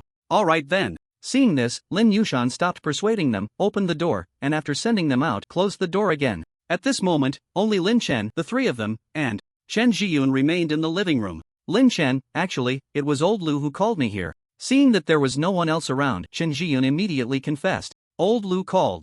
You here? Lin Chen, you don't have to pretend in front of me. Old Lu already told me that you are his disciple. Ah, the teacher told you? Yes, it was old Lu who told me, so I can remain so calm. Then what you said before, does it still count? Lin Chen asked curiously. Of course, what I said before was just an appetizer. I just wanted to see what benefits other academies could offer, but it turned out to be just that. Chen Jian had a disdainful look, clearly not taking the conditions mentioned by others seriously. Upon hearing this, Lin Yushan and Tang Xinyan's eyes immediately lit up. They originally thought this was already the limit, but unexpectedly, Chen Jian still had something up her sleeve. Just as the 3 were curious about what Chen Jian would say next, they heard her say, Lin Chen, is it okay if I stay for lunch today? No problem. If Sister Chen wants to eat, then let's stay for a meal. It's just a matter of having more chopsticks. Lin Chen was momentarily stunned, then quickly reacted. It turned out that when Chen Jiyun was chatting with Lin Yushan earlier, Lin Yushan had told her that Lin Chen's cooking was very delicious, which made it hard for her, who was already a bit greedy, to resist. So she took this opportunity to express her thoughts, and seeing that Lin Chen had no objections, she immediately smiled. Sister Chen, you haven't mentioned what your remaining conditions are yet? Oh, almost forgot. It's like this. Besides what I mentioned before, the Academy will also grant you free access to the trial tower. Upon hearing this, Lin Chen interrupted her. What is the trial tower for? The trial tower, as the name suggests, is a place for students to improve their combat skills and proficiently use their abilities. There are also many rewards inside. As long as you pass a level, the trial tower will issue some rewards. For example, there are rewards that can heal injuries and some that can help improve one's realm. Various kinds of rewards are available. However, to enter the trial tower, you must have academy points. 1,000 points will allow you to enter once, and each session lasts for 3 hours. Hearing her words, Lin Chen suddenly understood and then asked curiously, Sister Chen, how do you earn these academy points? Academy points can be earned by accepting tasks. You'll know when you go in. Additionally, they can also be exchanged for beast cores. A bronze level beast core can be exchanged for 1 point, a silver level for 10 points, and a gold level for 100 points, and so on. Chen Jiyun patiently explained to the three. After listening, the three gained a new understanding of the academy. By the way, Sister Chen, is the academy planning to hold a trial event this year for selection? How did you know?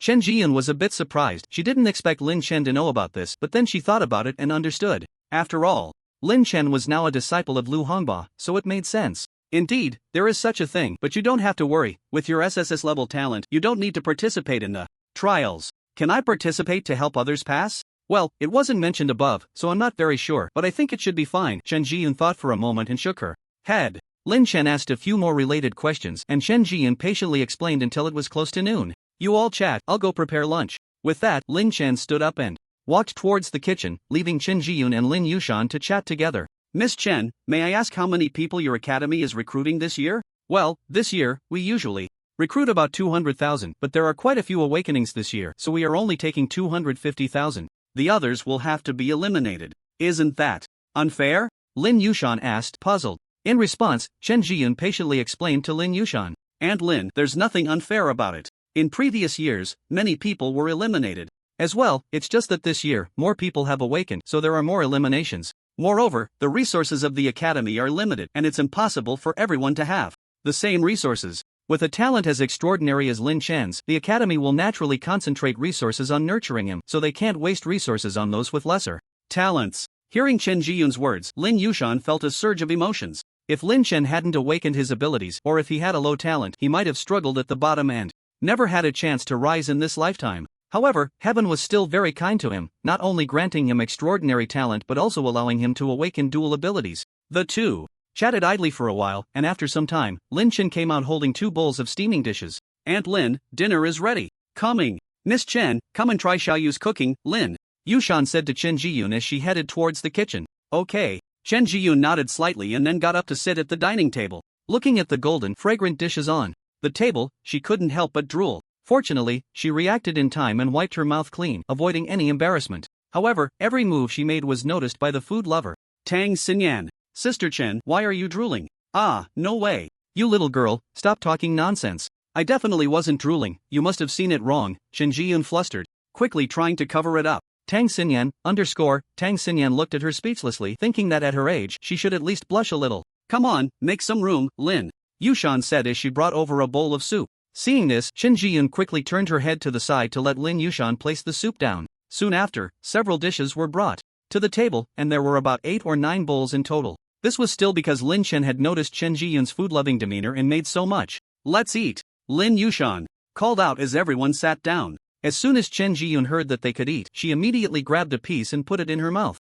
Delicious. Lin Chen, I didn't expect your cooking to be this good. Ha, if Sister Chen thinks it's good, then eat more. If it's not enough, I'll make more. No need, there are still so many dishes, it's more than enough, Chen Jiyun replied. Upon hearing this, Lin Chen just smiled and didn't say anything further. Chen Jiyun looked at his meaningful smile and felt that something was off, but she couldn't pinpoint what it was, so she suppressed her curiosity and started to dig into her rice. However, after a moment, she understood why Lin Chen was laughing. At that moment, Tang Xinyan had transformed into a glutton, continuously stuffing her mouth with food, while the little white creature beside her was also eating non-stop. The two, one person and one beast, unknowingly polished off nearly half of the dishes on the table. Lin Yushan looked at her daughter, who seemed like a starving ghost reincarnated, feeling speechless, and immediately scolded. Horror! Xinyan, mind your image. Oh! Tang Xinyan had no choice but to slow down her eating speed, but she still didn't stop her hands. Chen Jian looked at Tang Xinyan's petite figure and was astonished that she could eat so much.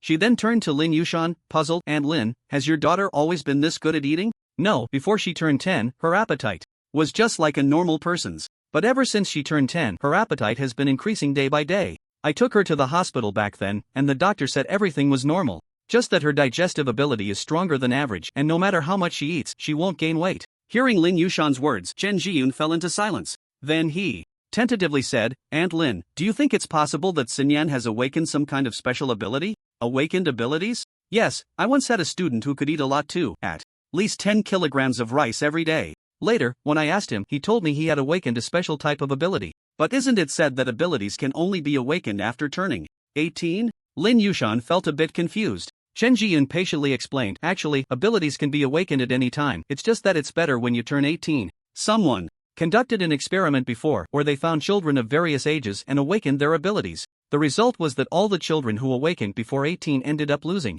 control of their abilities later on. Especially those who awakened at a younger age, their abilities became completely uncontrollable, and in the end, they had to disable these children's dantians, making them ordinary people. After that, the official order from the Dragon Kingdom was that abilities could only be awakened after turning 18. As the words fell, the few of them exchanged glances, their expressions revealing their realization. Especially Lin Chen, who had been puzzled about why one had to wait until 18 to awaken. It turned out someone had specifically conducted an experiment. Now it made sense. "Sister Chen, are you saying that Xinyan awakened her abilities early for some reason, which is why her appetite has increased?" Lin Chen asked. Chen Jiyun thought for a moment, then nodded and shook her head, leaving the three of them a bit bewildered. Tang Xinyan, momentarily captivated by the topic, unconsciously stopped her chopsticks and stared intently at Chen Jiyun. Seeing all three looking at her, Chen Jiyun had no choice but to explain. "I'm not sure if it's a matter of Xinyan's constitution or if she has already awakened her abilities, but you should ask my grandfather for help." "Your grandfather?"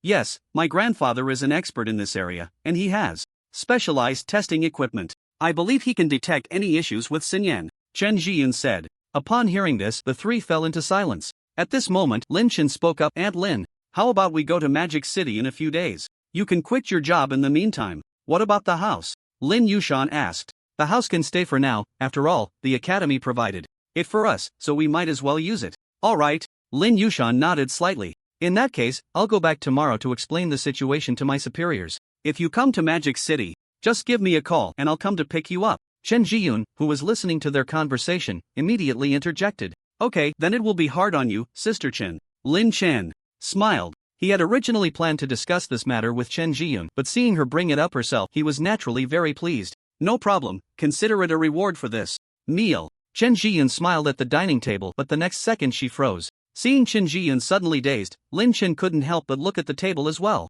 What was once a large portion of food was now almost gone, with only the bottom of the bowl visible. "Tang Xinyan, are you a pig? How can you eat so much?" Seeing the three of them looking over, Tang Xinyan lowered her head a bit shyly. "Well, I saw you weren't eating much, so I just ate for you all." "Ouch. Mom, why did you hit me?" Just as she was halfway through her words, Lin Yushan immediately gave Tang Xinyan a hard tap on the forehead with her finger, causing her to grimace in pain. "Miss Chen hasn't even finished eating yet, and look at you, you've already polished off your food. If I don't hit you, who should I hit?" "I can't help it, the dishes my brother made are just too delicious," Tang Xinyan pouted, looking all wronged. Seeing this, Chen Jiyun quickly stepped in to mediate. "Alright, Aunt Lin, Xinyan didn't mean it, and I've almost finished eating too, so please don't take it out on her." "Fine, since Miss Chen has spoken, I naturally have to give you face." Tang Xinyan glanced at Chen Jiyun, then at Lin Yushan beside her, and then said, "Well, I'm full now, you all eat, I won't disturb you." With that, Tang Xinyan hugged the little white dog that was happily eating nearby and dashed off. "Miss Chen, I'm really sorry for making you laugh," Lin Yushan apologized to Chen Jiyun. In response, Chen Jiyun waved her hand dismissively. "Aunt Lin, you're too polite. By the way, Aunt Lin, please don't keep calling me Miss Chen, it feels a bit strange. If you don't mind, just call me Jiyun. Or Xiaoyun." "Then I'll call you Xiaoyun," Lin Yushan smiled.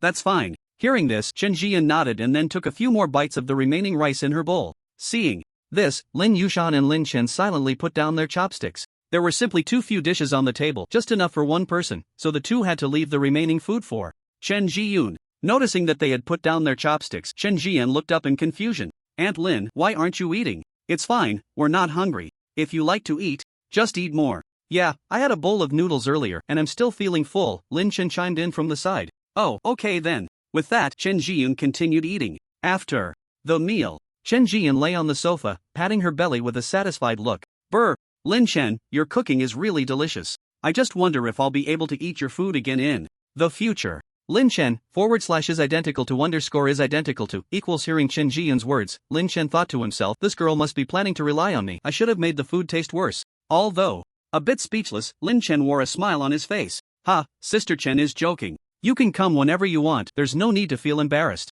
Really? Of course it's true. If Sister Chen wants to eat, just come find me. Then it's a deal. Chen Jiyun said with a playful grin. Lin Chen really wanted to say, stay away, but the words got stuck in his throat and he could only softly hum in agreement. After all, he still needed something from her, so he couldn't make things awkward. He would wait until Chen Jiyun's grandfather finished checking Tang Xinyan's health before discussing anything else. Suddenly, Lin Chen remembered he had a system, so he began to inquire in his mind. System, are you there? Has my sister awakened? Ding. Currently, the host's sister is in a semi-awakened state. Semi-awakened state? What does that mean? Ding. The host's sister accidentally ingested a piece of gum when she was young, which led to her accidentally awakening half of her abilities. Gum? How did she accidentally ingest it? Ding. On her 10th birthday, the host's original self bought her a piece of gum, but she mistook it for regular candy and swallowed it. Afterward, she felt a bit unwell and accidentally awakened. Hearing the system's words, Lin Chen was instantly stunned. He never expected this was the good deed of the original self. This is truly a case of a brother messing up for his sister. Lin Chen was somewhat speechless. If you say she was lucky, she accidentally swallowed a piece of gum. If you say she was unlucky, she awakened a superpower. This situation was probably unique in the whole world. After thinking for a moment, Lin Chen continued to ask, so, system, do you have any way to help her fully awaken? Ding. The host can purchase an awakening stone. How much emotional value? Ding. Awakening stone costs 50 million points of emotional value. Lin Chen, _ is there any other way? Ding. The host can also stimulate her to achieve full awakening. Stimulate? What kind of stimulation? Ding. The system doesn't know, the host needs to explore it themselves. Alright. By the way, system, if she awakens now, will there be a chance her powers will go out of control in the future? Ding. There is a high probability of losing control. Is there any way to remedy that? Ding. No, unless using an awakening stone for awakening. Upon hearing this, Lin Chen instantly felt numb. This dog system really didn't treat people like humans. System, can the awakening stone be obtained through a lottery? Ding. Yes. Okay, give me 30 draws first. Ding. The system is drawing, please wait, ding. Congratulations to the host for obtaining revitalizing pill times 15-inch ding. Congratulations to the host for obtaining disguise mask times 3-inch ding. Congratulations to the host for obtaining bronze treasure chest times 2-inch ding. Congratulations to the host for obtaining silver treasure chest times 1-inch ding. Congratulations to the host for obtaining black stockings times 5-inch ding. Congratulations to the host for obtaining white stockings times 4-inch. When Lin Chen heard he had obtained 3 treasure chests, he was about to feel pleased, but the following words made his face turn slightly red. System, what's up with these stockings? Don't tell me they're for a girlfriend again. Ding. The original design of the stockings was intended for men, not women, so the host can wear them too. Wear your sister. Ding. The system has no sister. My sister is fine. Hurry up, I want to continue drawing, this time directly 50 consecutive draws. Ding. The system is drawing, ding. Congratulations to the host for obtaining pink stockings times 5-inch ding. Congratulations to the host for obtaining green stockings times 5-inch ding. Congratulations to the host for obtaining flesh-colored stockings times 5-inch ding. Congratulations to the host for obtaining gold treasure chest times 1-inch ding. Congratulations to the host for obtaining Coca-Cola times 5-inch ding. Congratulations to the host for obtaining revitalizing pill times 15-inch ding.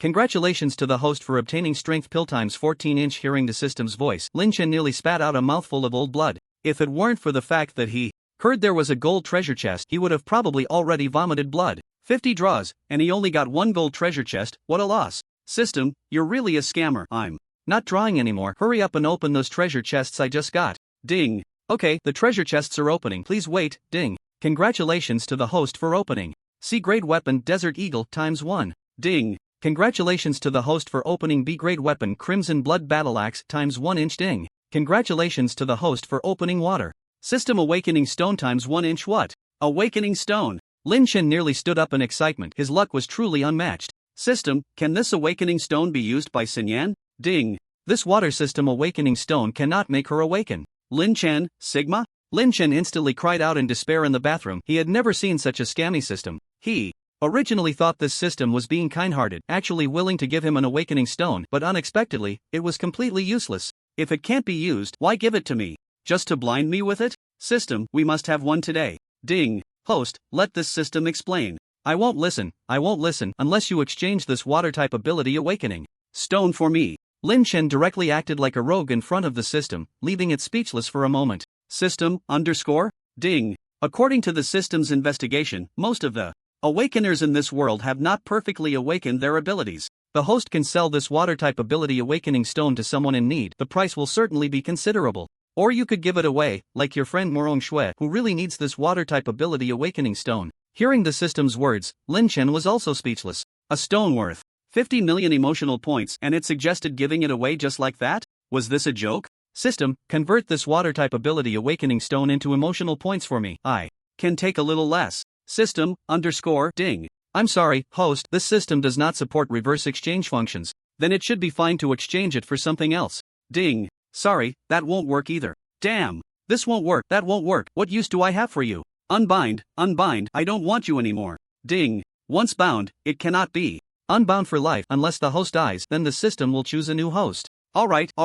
Lin Chen was both amused and exasperated by the dog system. The three people beside him were puzzled by his sudden laughter. Lin Yushan softly asked, Xiaoyu, what's wrong with you? Why are you laughing all of a sudden? Oh, it's nothing, just thought of something funny. You guys continue your conversation, don't mind me. Lin Chen hurriedly brushed it off. Seeing this, the three of them didn't bother with him and continued chatting, mainly about Tang Xinyan. Since Lin Yushan learned that early awakening could lead to uncontrollable abilities, she became worried about Tang Xinyan. Previously, she hadn't paid attention, thinking it was just Tang Xinyan's digestion ability that was unusual, never considering the aspect of ability awakening. Now that she learned, it was very likely that she had awakened her abilities, possibly. Even at the age of 10, the situation could be serious. Fortunately, Chen Jian said that as long as there was no early cultivation, the abilities within her body would not go out of control, which eased Lin Yushan's mind considerably. Even so, they still needed to find a way to resolve it, otherwise, the longer they delayed, the more uncertain it was what might happen to Tang Xinyan. And Lin, you don't need to worry too much about this.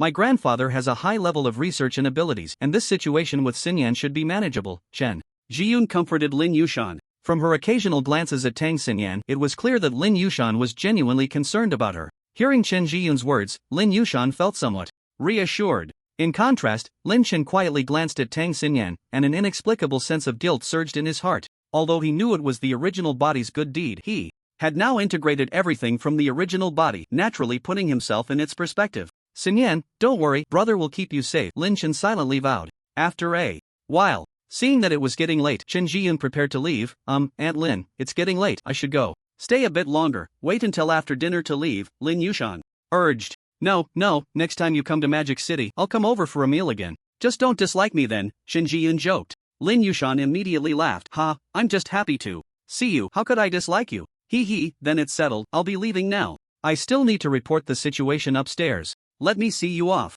As she spoke, Lin Yushan stood up, preparing to see Chen Jiyun off. Seeing this, Chen Jiyun hurriedly declined her kindness. No need, Aunt Lin, I can just take a taxi downstairs later. It's fine, I'll just take you to the downstairs. Seeing her so insistent, Chen Jiyun had no choice but to nod. Alright then. So, Lin Yushan led Chen Jiyun out of the house. At this moment, only Lin Chen and Tang Xinyan, who was petting Xiao Bai, remained in the living room. After hesitating for a moment, Lin Chen tentatively asked Tang Xinyan. By the way, Xinyan, do you remember what I gave you on your 10th birthday? 10th birthday? Yes. Let me think. I remember you gave me a teddy bear, right? No, think again. Not that? Then let me think. Was it a pigeon? Also wrong, think harder. I can't think anymore, it's been so long, how could I still remember? Seeing that she had guessed wrong twice, Tang Xinyan immediately lost interest in guessing. Lin Chen understood her personality well and knew she was waiting for him to offer something, so he promised, if you can remember, I'll get you a pet that's even cuter than Xiao Bai.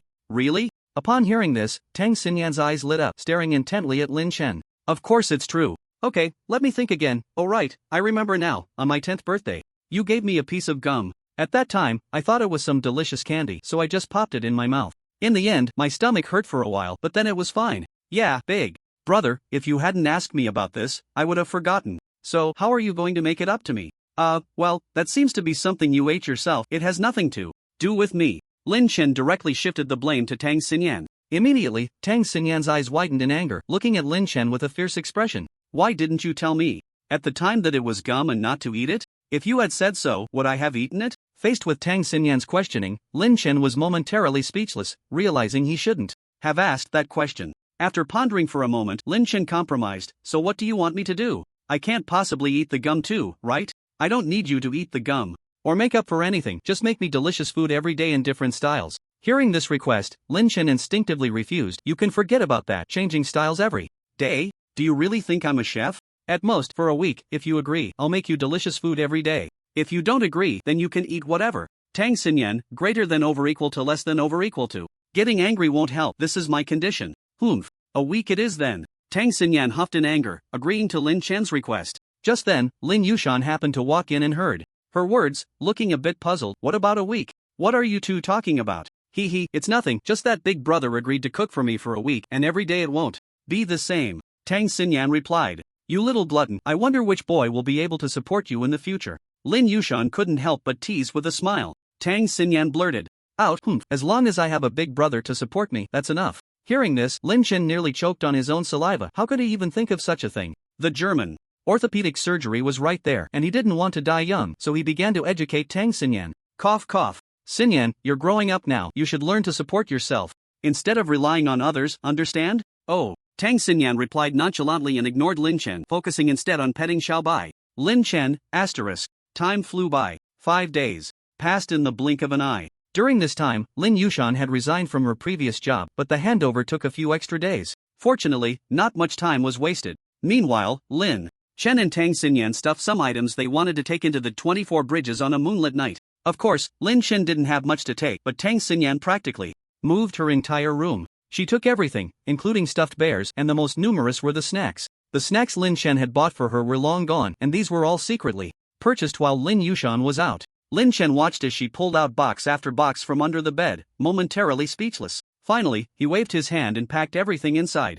On this day, Tang Xinyan, hurry up or you'll miss the flight. Lin Yushan shouted from the doorway. Hearing this, Tang Xinyan, holding Xiaobai, hurriedly walked out of the room. What's the rush? I haven't even grabbed my succulent yet. Lin Chen, Lin Yushan, right triangle and area operators? Let's go already, stop dawdling. Lin Yushan shot her an annoyed glance and then ignored Tang Xinyan, striding towards the door. Seeing this, Lin Chen followed closely behind, while Tang Xinyan scampered after them. Before long, the three arrived downstairs, where a car was already waiting. Standing by the car was a person, none other than the chubby Zhou Pengzi. You Gu, over here. Seeing Lin Chen and the others come down, Zhou Pengzi hurriedly called out to them. Hearing his voice, Lin Chen walked over. Fatty, you're here pretty early. Hee, I know your flight is today, so I specially called my family's driver to take you. Thanks. Ah. No need to thank me, we're good brothers. Zhou Pengzi waved his hand. By the way, Fatty, when are you planning to go to the Magic City? In half a month, the Mo High Academy will start the trials. Lin Chen asked. Soon, I'll be heading over in a few days, Zhou Pengzi replied. Alright, then I'll go ahead and scout the situation for you. You go, it's getting late. I won't take up your time. Let's go. With that, Lin Chen opened the car door and got in. Lin Yushan and Tang Xinyan followed suit. The car slowly started and headed straight for the airport. The journey was quiet. After about 10 minutes, the car stopped outside the airport. Lin Chen led Lin Yushan and Tang Xinyan directly into the departure hall, and after some searching, they found a few empty seats. Just as the three sat down, a woman with an average appearance, dressed in all black and exuding a strong, pungent fragrance, walked straight up to them. Without saying a word, she pulled out a stack of cash from her bag and held it out to Tang Xinyan. Here's some money for you, sell me the rabbit you have. The three were momentarily stunned by her bizarre behavior, thinking she must have come from some mental institution. Seeing that Tang Xinyan didn't respond, the woman pulled out another stack of cash from her bag, handed it to Tang Xinyan, and impatiently said, Is this enough? I'm in a hurry, just say if it's not. Sorry, I'm not selling. Tang Xinyan directly refused. Upon hearing Tang Xinyan's refusal, the woman scoffed and then mocked her. Little girl, don't be so naive. Just take this money and keep it for yourself. Today, you will sell it, whether you like it or not. As she spoke, the woman prepared to reach out and snatch it away. Seeing this, Lin Chen immediately stepped in front of Tang Xinyan, looking coldly at the woman and saying, I'm sorry, but this rabbit is my pet. I have no intention of selling it, so please stop bothering us. Lin Chen initially thought she would back off, but to his surprise, she became even more brazen. Kid, don't be so ungrateful. I want that three-eyed spirit-patterned rabbit today. Just name your price. I said, I will not sell. Do you not understand human language? A glint of coldness flashed in Lin Chen's eyes. At that moment, the other people in the waiting room were drawn to the commotion between the two. Meanwhile, sensing the disturbance, a group of patrolling officers quickly arrived at the scene. Looking at the tense standoff, one of the officers, who appeared to be a captain, spoke up. "Is there a dispute between you two?" "Officer, this woman inexplicably came over and said she wanted to buy the rabbit from my daughter. We refused to sell, and now she's insisting we do, even trying to snatch it away just now," Lin Yushan said, pulling Tang Xinyan to the police officer and briefly explaining the situation.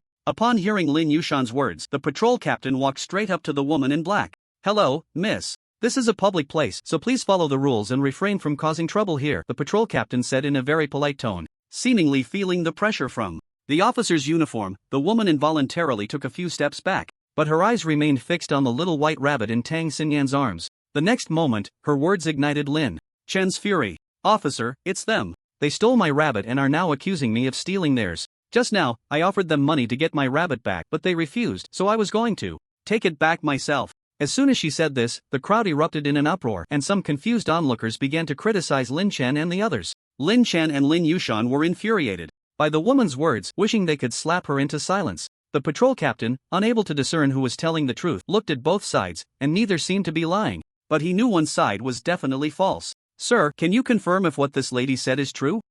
Ask her if she knows what this rabbit is called." Before the patrol captain could speak, the woman loudly declared, "Little White, its name is Little White." At that moment, the little white rabbit in Tang Xinyan's arms perked up, looking around as soon as it heard its name. The patrol captain, seeing this, began to believe the woman's words. Lin Chen was astonished that the woman knew Little White's name, and before he could respond, she spoke again. "Officer, you saw that, right? As soon as I called Little White, it looked up." "Sir, this lady has proven her point. What proof do you have that this rabbit belongs to you?" Upon hearing this, Lin Chen laughed, a somewhat manic laugh, then reached out and beckoned to Little White. The rabbit immediately jumped down from Tang Xinyan's arms, bouncing over to Lin Chen's feet, and then leaped onto Lin Chen's shoulder. At that moment, the crowd fell silent, and those who had been criticizing Lin Chen shut their mouths. "Officer, can she command Little White?" Lin Chen said coldly. "This lady," the patrol captain began, but was interrupted by the woman. "You must have given my Little White something, or it would never listen to you." Faced with the unreasonable antics of the woman in black, Lin Chen quickly shoved a truth pill into her mouth. The pill instantly dissolved into a puddle of liquid upon entering, and the woman instinctively swallowed it along with her saliva. What did you put in my mouth?" The woman in black, realizing what had happened, was immediately alarmed, thinking Lin Chen had poisoned her. However, Lin Chen couldn't be bothered to respond to her words and said coldly, "Speak. What do you want me to say?" "Yes, I admit I was lying just now. That little rabbit isn't mine at all. I just thought it was cute and wanted to buy it. But they wouldn't sell it to me, and just when the police arrived, I falsely claimed they stole my rabbit. I just happened to shout out the rabbit's name earlier." Before the woman in black could protest, her mouth involuntarily began recounting the events. The police captain, upon hearing this, was instantly furious and stepped forward to handcuff her. Other officers, seeing this, came over to take the woman in black away. "I'm sorry, little brother, I almost let this woman fool me," the police captain said as he approached Lin Chen. However, Lin Chen merely nodded slightly in acknowledgement, indicating he wouldn't hold it against him, but his expression remained emotionless. If it weren't for the crowd, Lin Chen would have long since beaten that woman to the point where even her mother wouldn't recognize her, or even directly disposed of her body. Why would he waste so many words with her? Anyone who dared to bully his family would only meet a dead end. Seeing Lin Chen's hostility, the police captain chose not to say more. After all, if it were him, he wouldn't easily let go of his anger either. He reluctantly left, also dispersing the onlookers around. In the following time, the three did not see the woman in black again. Just then, a voice came over the loudspeaker. "Flight K9523 from Jiangqing to Modu is now boarding. Please proceed to the gate as soon as possible. And Lin, let's go, Lin," Chen said upon hearing it was his flight, addressing Lin Yushan beside him. The three then walked towards the boarding gate, and before long, they successfully passed through security and boarded the plane. As Lin Chen entered the cabin, he turned back to look down and saw the woman in black again. His expression darkened. He didn't expect to run into her again, and she was also heading to Modu. This time, he would make sure she wouldn't get away unscathed. Casting a cold glance at the woman in black, Lin Chen walked towards his seat. At this moment, Lin Yushan and Tang Xinyan were already seated. Since they had bought 3 adjacent seats, the three were sitting together. Seeing Lin Chen approach, Lin Yushan asked in confusion, "Xiaoyu, where did you go just now?" "Oh, nothing much. I saw that woman again. She seems to be going to Modu too," Lin Chen replied. Upon hearing this, Lin Yushan's expression turned ugly. She still remembered the earlier scene, and that woman in black was simply shameless. She had never seen someone so brazen. Even after being told no, she kept pestering them. If she weren't just an ordinary person, she would have slapped her twice. Seeing Lin Yushan's expression change, Lin Chen immediately comforted her. Aunt Lin, don't worry. This time, I'll make sure she won't get away. Xiao Yu, you're not planning to kill her, are you? Lin Yushan exclaimed. Although she had thought about getting rid of the woman in black, she didn't want Lin Chen to bear the burden of a life. Seeing Lin Yushan's concern, Lin Chen patiently explained, don't worry, Aunt Lin. How could I kill someone openly? If I were to kill, it would be done secretly.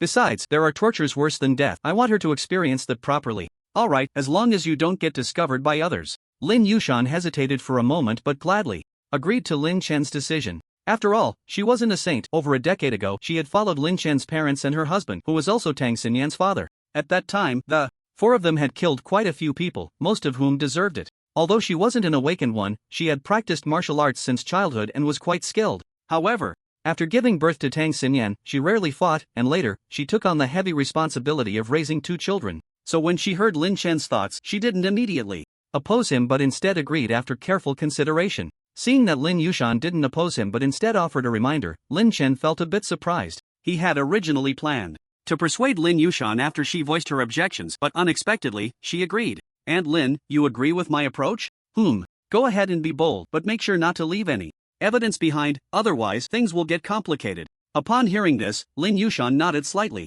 Okay, I understand. Although he felt something was off, Lin Chen couldn't pinpoint it at the moment. He didn't know how much time had passed. The woman in black approached with an air of indifference. Upon seeing Lin Chen and the others, she was momentarily taken aback and then a flash of resentment crossed her eyes. However, Lin Chen and Lin Yushan happened to catch the malice in her gaze, and both showed unfriendly expressions. Seemingly startled by the two, the woman in black turned and walked away without looking back, then sat down not far from Lin Chen and the others. This made Lin Chen happy. He hadn't expected them to be so close, just a row of seats apart. So, Lin Chen called out to the system in his mind. System, are you there? Do you have anything to torment people with? Ding. The system has laughing powder. Just a whiff will make someone laugh all day long, unable to stop. That's not bad. Do you have anything else? Ding. Itchy powder. Wherever it is sprinkled, it will itch. Just a little sprinkle will make someone unbearably itchy, lasting for a day. That's also good. Do you have any other pranks? Ding. Crying powder. The opposite of laughing powder. Just a whiff will make someone cry all day. Alright, for now, I'll take these 3 types, one of each. Ding. Congratulations to the host for purchasing 1 portion of laughing powder, 1 portion of itchy powder, and 1 portion of crying powder. This purchase costs 15,000 emotional points. 15,000 points? That's not too bad. Lin Chen murmured upon hearing the final cost. Lin Yushan noticed him talking to himself and was about to ask when a voice came from above. Attention all passengers, the plane is about to take off. Please fasten your seatbelts. Hearing this, Lin Yushan had to swallow her words and began to fasten her seatbelt. Lin Chen followed suit and started fastening his seatbelt as well. In contrast, Tang Xinyan looked confused, glancing left and right without seeing where the seatbelt was. At that moment, the little white dog lying on her lap pointed to the seatbelt trapped behind her, which helped her fasten it successfully. Hee hee, Little White, you're so smart. Tang Xinyan hugged Little White tightly and snuggled him. Little White, it's not that Little White is smart, it's that you're foolish. Seeing this, Lin Yushan said disdainfully, Mom, how can you say that about me? I'm very smart, you know. Tang Xinyan put her hands on her hips and glared at Lin Yushan fiercely. Hee hee. Lin Yushan chuckled and lazily ignored her, slowly closing her eyes. Chen Jiyun, image for reference only. Time passed and it was unclear how long they had been flying. Lin Chen saw that the timing was about right, so he used spatial perception to investigate the situation of the woman in black.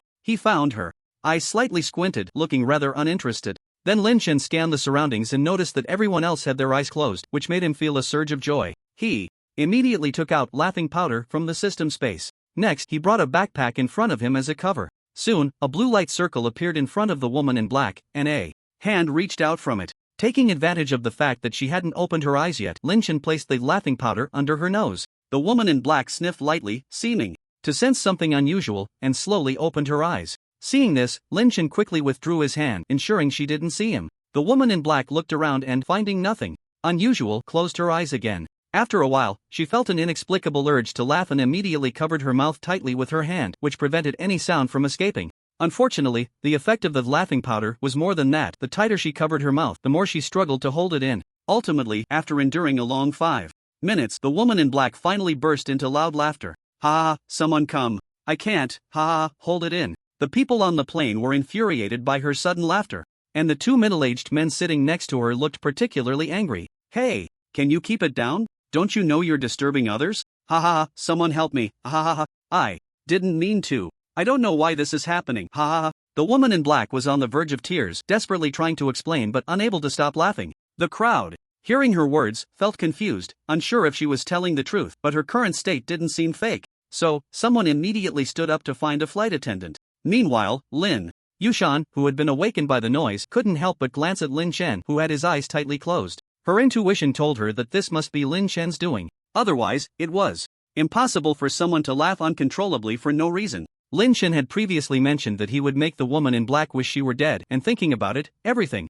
added up. Just as Lin Yushan was lost in thought, two flight attendants approached from the front. "Hello, miss, is there something wrong with your health?" one of the flight attendants asked the woman in black. At that moment, the woman in black had already laughed to the point of being parched, yet she couldn't stop. "Ha ha, help me, give me a glass of water. Ha ha ha." Hearing this, the other flight attendant quickly ran to the service cabin and soon returned with a bottle of mineral water. She handed the water to the woman in black, who quickly opened it and shoved the bottle into her mouth. However, she couldn't stop laughing, and the water she had just taken in was spat out. It splashed all over her, instantly making the two middle-aged men beside her look disgusted. If they could, they probably would have slapped her face to make it swell. The two flight attendants, seeing her laugh uncontrollably, became anxious. "Ma'am, why don't you come with us to the service cabin? Look, the other passengers are unhappy with your behavior." Upon hearing this, the woman in black immediately nodded vigorously while laughing and followed the two flight attendants to the service cabin. As she left, the crowd gradually calmed down, whispering among themselves, "That woman must be mentally ill, right? I think she's a bit off. How could someone suddenly start laughing like that? Definitely something wrong. I encountered her in the waiting area before and she insisted on buying someone's rabbit. When they refused, she tried to snatch it." "Ah, really? Dude, are you saying that the one causing trouble before was this woman? I seem to remember she was taken away by the patrol officer, right?" "Bro, don't act like you don't know. She was definitely arrested by the patrol officer. At that time, she falsely claimed someone stole her rabbit. But later, I don't know how, she suddenly admitted it herself. Damn, how did a crazy person get on this plane? I heard that mentally ill people can't be charged for murder. Is that true?" "It's true. Last year, a couple living below my apartment was stabbed a few times by a mentally ill person, and that person faced no consequences." "Shit, that's too scary. I want to get off this plane." "Dude, are you out of your mind? We're at 10,000 meters in the air. How are you going to get off?" The atmosphere suddenly became lively, with everyone surrounding the woman in black and starting various conversations. The instigator, however, remained calm with her eyes closed, as if everything had nothing to do with her. Lin Yushan, who was beside Lin Chen, felt a bit speechless seeing his indifferent demeanor. After hesitating for a moment, Lin Yushan finally asked, "Xiaoyu, did you do this?" Lin Chen softly replied and then fell silent again. At this moment, he was using spatial perception to investigate the situation of the woman in black. The woman in black was currently sitting in the service cabin, laughing uncontrollably, while the nearby flight attendants looked a bit speechless, fearing they had encountered a lunatic. "Ah, you guys, ha ha, quickly give me a glass of water, I can't stop laughing," the woman in black said with a slightly dry throat. Seeing this, one of the flight attendants immediately filled a glass of water from the nearby water dispenser and handed it to the woman in black. The woman in black, not caring about choking, immediately poured the water into her mouth. The next second, cough cough, cough cough. "Ah, give me another glass, ha ha. Ma'am, could you please stop laughing?" At this moment, one of the flight attendants couldn't stand it anymore and advised her. "Ha ha ha. It's not that I want to laugh, I really can't help it, ha ha. I don't know what's going on, I just can't stop, ha ha ha," the woman in black said while laughing. This amused the few flight attendants watching, but they only laughed for a while. After all, they had received strict training, so no matter how funny it was, they couldn't laugh unless they couldn't help it. After a while, seeing that she still hadn't stopped, the flight attendants finally sensed something was off. But they could only feel anxious. No one knew what was going on with the woman in black. Meanwhile, Lin Chen, who was secretly observing, slowly withdrew his perception. He had originally planned to use crying powder and itchy powder, but seeing her distressed expression, he decided against it. Of course, this wasn't because Lin Chen had a change of heart, but because he felt it was unnecessary to waste such good stuff on her, especially since there were people guarding her at the moment, making it difficult to act. "Bro, I'm hungry, can you get me something to eat from the bag?" At this moment, Tang Xinyan, who had just woken up, called out to Lin Chen. Hearing this, Lin Chen placed the backpack in front of him, pretended to reach in for something, but in reality, he took out snacks from 24 Bridges on a moonlit night. "Here, have some of this first. We'll get off the plane soon, and I'll take you to eat something delicious." Saying this, Lin Chen handed 2 bags of chips to Tang Xinyan, who immediately opened them and started eating. "Xiaoyu, when we get off the plane, should we just call Xiaoyun?" "No rush, and Lin, I have a friend who will come to pick us up." "A friend? Hee hee, let me keep you in suspense." After a while, the plane came to a steady stop, and at that moment the announcement sounded again.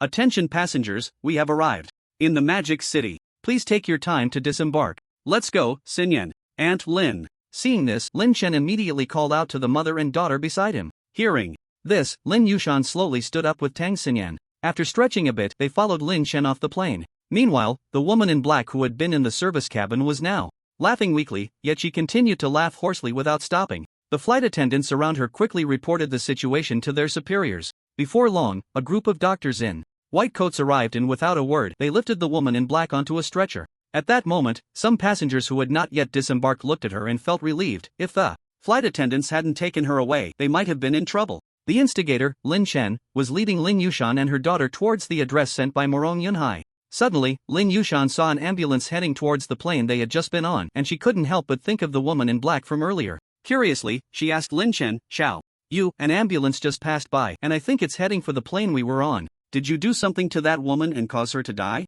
"Don't worry, Aunt Lin, I'm not that bored. If she died, they would definitely find out about us. After all, we had a dispute with her before, and we were on the same plane. I just made her laugh all day. What happened after that is none of my business." "Laugh all day?" "Yeah, I made her laugh non-stop for a whole day." Upon hearing Lin Chen's words, Lin Yushan instinctively put herself in that situation and felt increasingly uneasy. Forget about laughing for a day, even laughing for half a day would be unbearable. Tang Xinyan, listening to their conversation, looked confused and asked, "Mom, what are you and my brother talking about? I don't understand at all." However, Lin Yushan didn't want to answer her. The fewer people who knew about this, the better, and Tang Xinyan was a bit too carefree. It was better she didn't know. Seeing that neither of them answered her, Tang Xinyan angrily turned her head away and stopped looking at them. After walking for a few minutes, Lin Chen finally spotted Marong Yunhai. At that moment, two people were standing next to him, undoubtedly Marong Shui and Sikong Yanan. When Sikong Yanan saw Lin Chen appear, her heart raced uncontrollably. "Lin Chen, we're over here." Marong Shui also spotted Lin Chen and called out loudly. Seeing this, Lin Chen unconsciously quickened his pace, and Lin Yushan and Tang Xinyan behind him had no choice but to silently speed up as well. "Yunhai, long time no see. Why have you gotten even paler?" Upon reaching Marong Yunhai, Lin Chen joked with a smile. Marong Yunhai scratched his head awkwardly and said, "There's no way around it. My family is strict now and won't let me go out, so I can only stay at home, and my skin naturally got lighter." "Well, you still had time to come pick me up today. Hee, isn't it because of your fame, brother you? As soon as my dad heard he was coming to pick you up, he specially approved it, and even gave me a card to spend freely," Marong Yunhai said with a grin. After Marong Yunhai returned from the Yin Wind Mountain Range, he had told Marong Tian everything he encountered there, including how Lin Chen had saved them and that Lin Chen was Lu Hongba's disciple. After hearing this, Marong Tian was so shocked he couldn't speak, and he emphasized that Marong Yunhai must build a good relationship with Lin Chen. Marong Yunhai naturally understood this, as getting close to Lin Chen meant getting close to Lu Hongba, which also meant that the Marong family would no longer have to worry about being suppressed by other families in the future. Although Lu Hongba might not pay them any mind once the Marong family encountered misfortune. With the connection between Marong Yunhai and Lin Chen, how could Lu Hongba just stand by and watch his disciple get into trouble? At that time, who would dare to take action against them? They would be left with nothing but ashes after a slap from Lu Hongba. However, Lin Chen was unaware of all these calculations. Of course, it wouldn't matter if he knew. The Marong family wanted to leverage Lu Hongba behind him. He too wanted to use the Marong family's help, as he certainly wouldn't be home often in the future, and Lin Yushan and Tang Xinyan would need someone to protect them. The Marong family was undoubtedly a good choice. Although the Marong family was just a medium-sized family in Magic City, their backing was certainly not insignificant. Moreover, Lin Chen currently didn't know anyone from other families, so the Marong family was the best option. "By the way, Yunhai, let me introduce you. This is Aunt Lin, who raised me since I was little. You can think of her as my mother. This is Aunt Lin's daughter, named Tang Xinyan, who is also the sister I mentioned to you before." After chatting with Marong Yunhai for a while, Lin Chen introduced Lin Yushan and Tang Xinyan behind him. Upon hearing this, Marong Yunhai finally noticed the mother and daughter behind him and quickly smiled to greet them. "Hello, both of you. I'm Marong Yunhai. It's a pleasure to meet you." Hearing Marong Yunhai greet them, Marong Shui and Sikong Yanan immediately also greeted Lin Yushan and the others. "Hello, Aunt Lin, I'm Marong Shui." "Hello, Aunt Lin, I'm Sikong Yanan." Marong Yunhai smiled and interrupted Lin Yushan, saying sincerely, "Aunt Lin, you shouldn't refuse. This is Yunhai's heartfelt intention." Seeing this, Lin Chen echoed, "Aunt Lin, you really shouldn't push it away." Lin Yushan, hearing Lin Chen's words, could only nod silently and stop speaking. The group then got into the car together.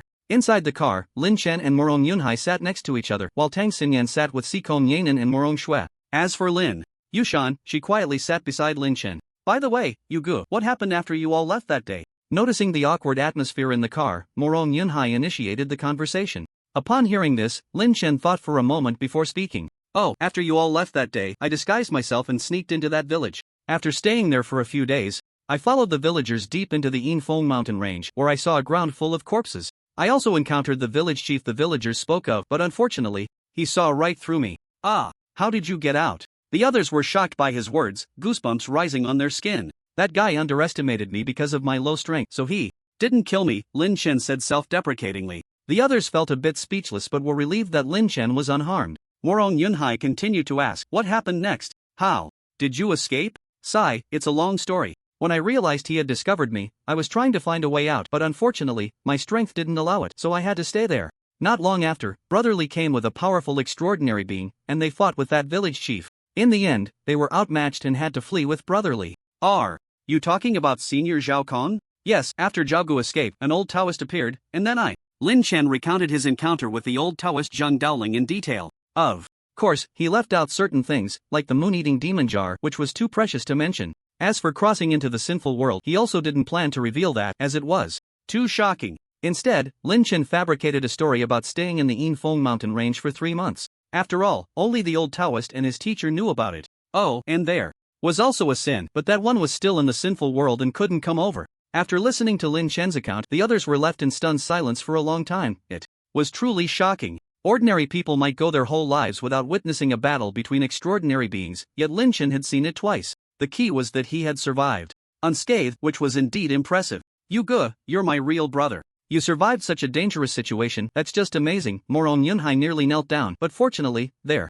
was no place in the car for him to do so. Xiaoyu, you must stay away from such situations in the future, understand? Battles between extraordinary beings are very dangerous. If you're not careful, you could easily be caught in their attacks and perish. After a while, Lin Yushan finally calmed down and reminded Lin Chen. Lin Chen was about to say that there was nothing to be afraid of, but then he thought about it and realized Lin Yushan was indeed right. When Zhao Kan was fighting Sin, he felt immense pressure. It was just that the protective shield from Sin prevented any attacks from reaching him. And when the old Taoist fought Sin, it seemed he deliberately blocked many of Sin's attacks. Looking back now, he really was lucky to have survived. Okay, I understand. Aunt Lin, don't worry. Next time I see a battle between extraordinary beings, I'll keep my distance. Lin Chen nodded seriously. Lin Yushan shot him an exasperated glance, thinking, did he really think battles between extraordinary beings were common? The atmosphere in the car suddenly became oppressive. Just then, Morong Shui turned to Tang Xinyan beside her and asked, how old are you this year, Xinyan? 16. So, that means in 2 years, Xinyan can awaken. Actually, I think I've already awakened. What? Sikong Yanan exclaimed first. She knew the consequences of awakening early. Xinyan, you say you've already awakened? Do you know the consequences of awakening early? Losing control of my powers? You know that, yet you still. Sikong Yanan didn't finish her sentence, but everyone present understood what she meant. Lin Chen quickly explained, Xinyan, she should currently be in a semi-awakened state, so there's still a way to remedy it. Semi-awakened state?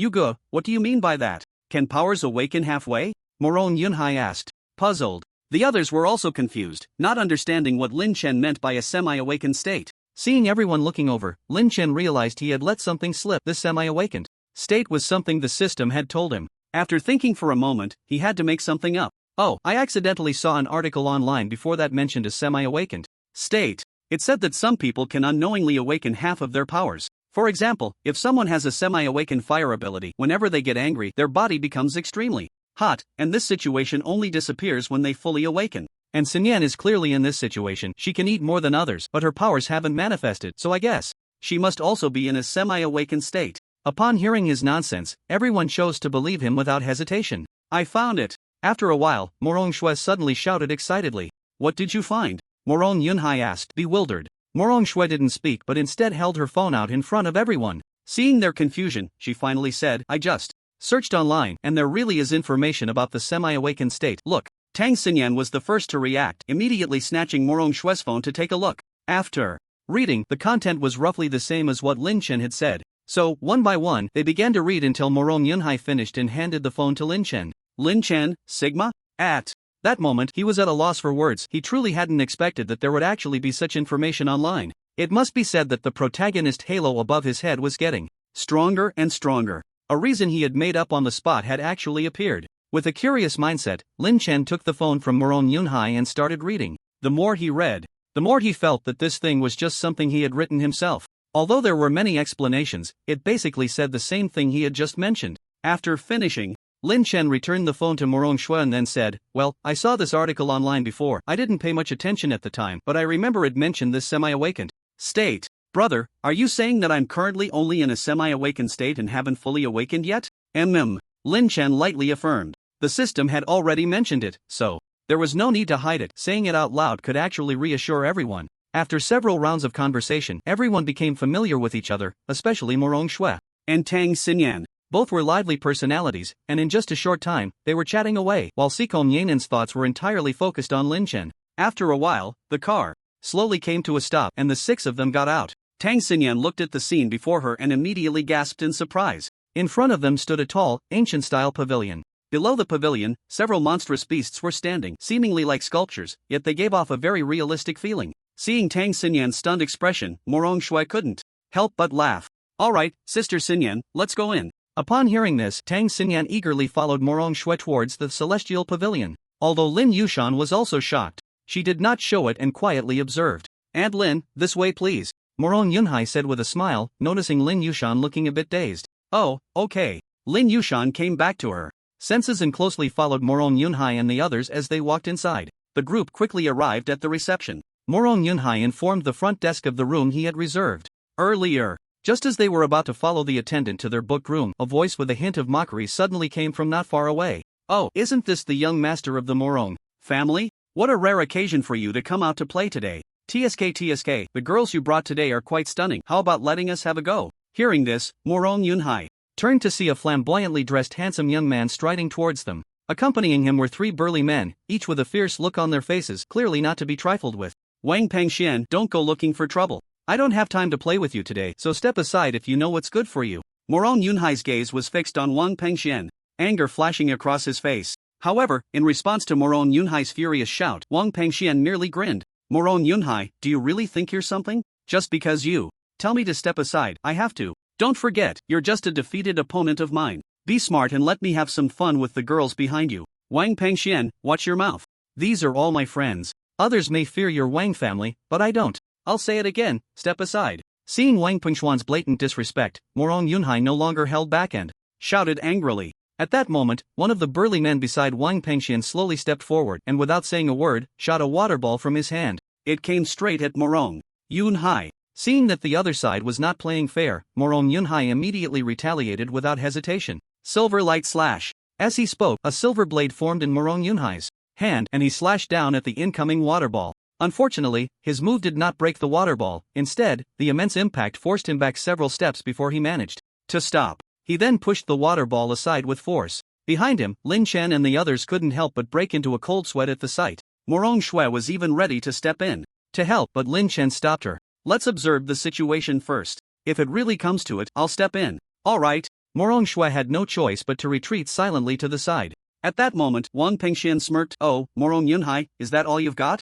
You can't even beat my dog. What's there to be arrogant about? Wang Pengxian, do you have any shame? Your bodyguard's level is so much higher than mine. If you have the guts, challenge me to a duel. I can take you down in no time." Although Marrow Yunhai was furious, he knew he was no match for the burly man, so he planned to provoke Wang Pengxian. He was confident that he could win against Wang Pengxian this time. Unfortunately, Wang Pengxian did not get angry. Instead, a sneer appeared on his lips. "Ha, with you being a defeated opponent, you think you can fight me? You really overestimate yourself. How about this, as long as you kneel and knock your head a few times, I'll let you go. As for the few girls behind you, they'll stay and play with me for a few days, and then I'll send them back to you." Just as Wang Pengxian finished speaking, a slap landed directly on his face. Smack! The sound was so loud that everyone present was shocked, yet also delighted. Who slapped me?" Wang Pengxian felt the sting on his face and instantly roared in anger. The two bodyguards beside him were also puzzled by his reaction, although they heard the sound coming from Wang Pengxian himself,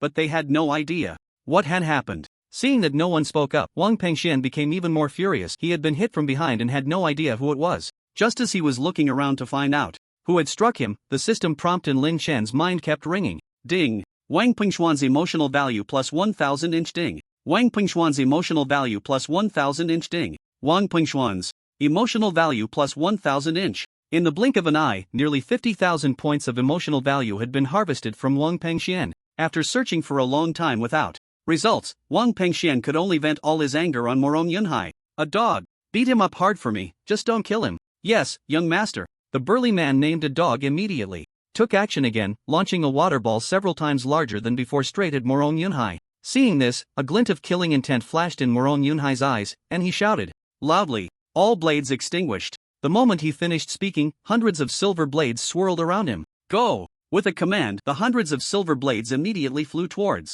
the giant water ball. Boom! The blades collided with the water ball, producing a muffled sound. Some customers who had not been paying attention to this side turned to look at the source of the loud noise. Among them, some recognized Morong Yunhai and were immediately shocked. That's the eldest young master of the Morong family. Why is he fighting with someone? That person seems to be the bodyguard of Wang Pengxian, the second young master of the Wang family. How did they end up fighting? There were also those who recognized Wang Pengxian, so they quickly identified a dog as one of his men. After all, anyone who could come to Tianxian Pavilion was worth over 10 million. Naturally, they had some understanding of the families in Magic City, and both the Morong and Wang families were among the prominent middle-class families, which made them pay even more attention. Unlike everyone else, Lynch was deeply worried. Although he wanted to see if Morong Yunhai had been training well during this time, he certainly didn't want him to get hurt. Taking advantage of the smoke from the two attacks still lingering, Lin Chen strode up to Morong Yunhai. Yunhai, how are you? Can you still fight? Cough cough. Don't worry, you go, I can still go on. Morong Yunhai coughed lightly, forcing himself to stand up. Sai, here, take this. Seeing his determination, Lin Chen immediately bought a healing pill from the system and then took out the recovery pill he had drawn earlier. What is this? No time for nonsense, just eat it quickly. Oh. Upon hearing this, Morong Yunhai stopped hesitating, hurriedly took the pill from Lin Chen's hand and popped it into his mouth. In the next second, his injuries visibly healed and his spiritual power surged at that moment, making him overjoyed. Seeing this, Lin Chen turned and left Morong Yunhai, walking towards Wang Pengxian, who was watching the show from a distance. Kid, get the hell out of my way, don't block my view. Wang Pengxian shouted as Lin Chen happened to obstruct his line of sight. However, Lin Chen remained unfazed, continuing to walk towards him at a leisurely pace, a glint of coldness flashing in his eyes. It seemed that Lin Chen was not to be trifled with, as the two bodyguards beside Wang Pengxian strode towards him with a fierce glint in their eyes. Lin Chen immediately spread his hands, and two fireballs appeared in his palms. He then hurled them at the two burly men. Feeling the searing heat radiating from the fireballs, the two muscular men quickly dodged to the side instead of taking the hit. Once they steadied themselves, their anger flared, and in the next moment they began to sprout a mass of hair all over their bodies. In no time, the two burly men transformed into towering figures over 2 meters tall, resembling giant bears. Of course, they only looked like bears on the outside, they hadn't truly turned into bears. This was a beast transformation ability, which allowed those who awakened it to take on features of mythical beasts, just like the two muscular men before him. At this moment, their bodies were covered in fur, their faces a blend of human and bear, and their limbs bore a resemblance to bear paws. Lin Chen looked at the two men suddenly transformed and felt a surge of curiosity, but the most pressing matter was to deal with them. He quickly executed a phantom step, making his entire figure vanish in an instant.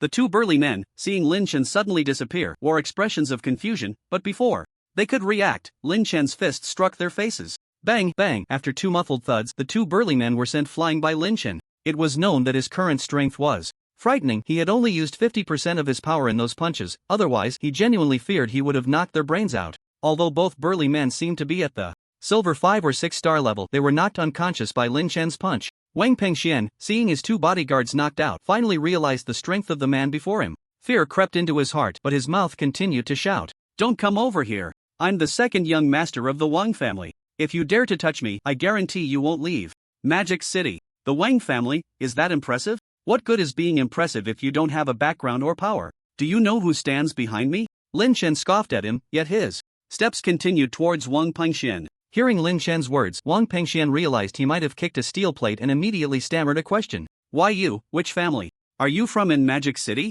What the hell does it matter to you which family I'm from? If I don't beat you so badly that your mother won't recognize you today, I'll take your surname. With that, Lin Chen dashed forward and, before Wang Pengxian could react, kicked him in the stomach. The force was so great that it sent him flying several meters away, while also forcing the bitterness from his stomach out. Immediately after, Lin Chen's clenched fists rained down on him. This is what you get for having a filthy mouth, for bullying others. Weren't you just so arrogant? Try being arrogant again. Damn it, if it weren't for the fact that I can't kill here, I would definitely chop you up and feed you to the dogs, you dog who relies on power. Do You think your Wang family is so powerful? Do you think your Wang family can cover the sky with one hand in Magic City? Lin Chen continued to punch and kick while cursing incessantly. In the distance, a dog saw this scene and immediately disregarded Morong Yunhai, turning to attack Lin Chen. Seizing the opportunity, Morong Yunhai launched his attack. Silver Light Slash. The silver blade in his hand swiftly slashed towards a dog. A dog was momentarily stunned and the silver blade directly severed 3 of his fingers. Instantly he grimaced in pain but still endured it, staggering as he continued to rush towards Lin Chen. At this moment, Wang Pengxian was already swollen and bruised all over from Lin Chen's relentless beating. Brother! You, stop hitting him. If you keep going, this dog will die and then things will get difficult to handle.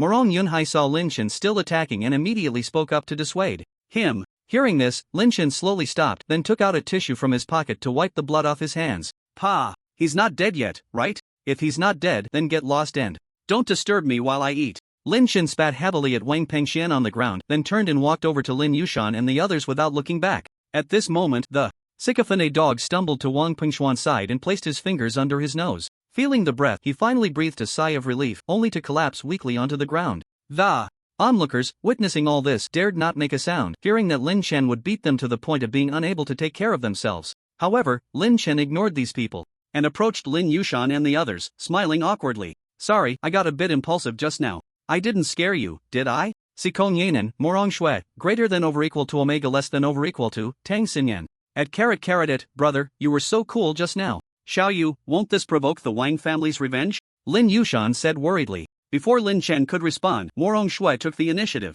to speak. Aunt Lin, don't worry. With my Morong family here, they wouldn't dare to do anything. That's right, Aunt Lin, and there's also my Sikong family. If the Wang family dares to act against you, I'll have my dad deal with them. Sikong Yanan chimed in. Hearing the 2 girls, Lin Yushan still couldn't shake off her worries. Although the 2 girls were saying nice things now, if something really happened later, the 2 families might not go to war with the Wang family for their sake. She had some understanding of these noble families. If the Wang family offered some benefits later, the 2 families might not come to their aid. As if sensing Lin Yushan's concerns, Lin Chen smiled and said, Aunt Lin, have you forgotten who my teacher is? Do you think he would let the Wang family act against us? Upon hearing this, Lin Yushan finally relaxed. Alright, let's not talk about this anymore. I've been on a plane for so long.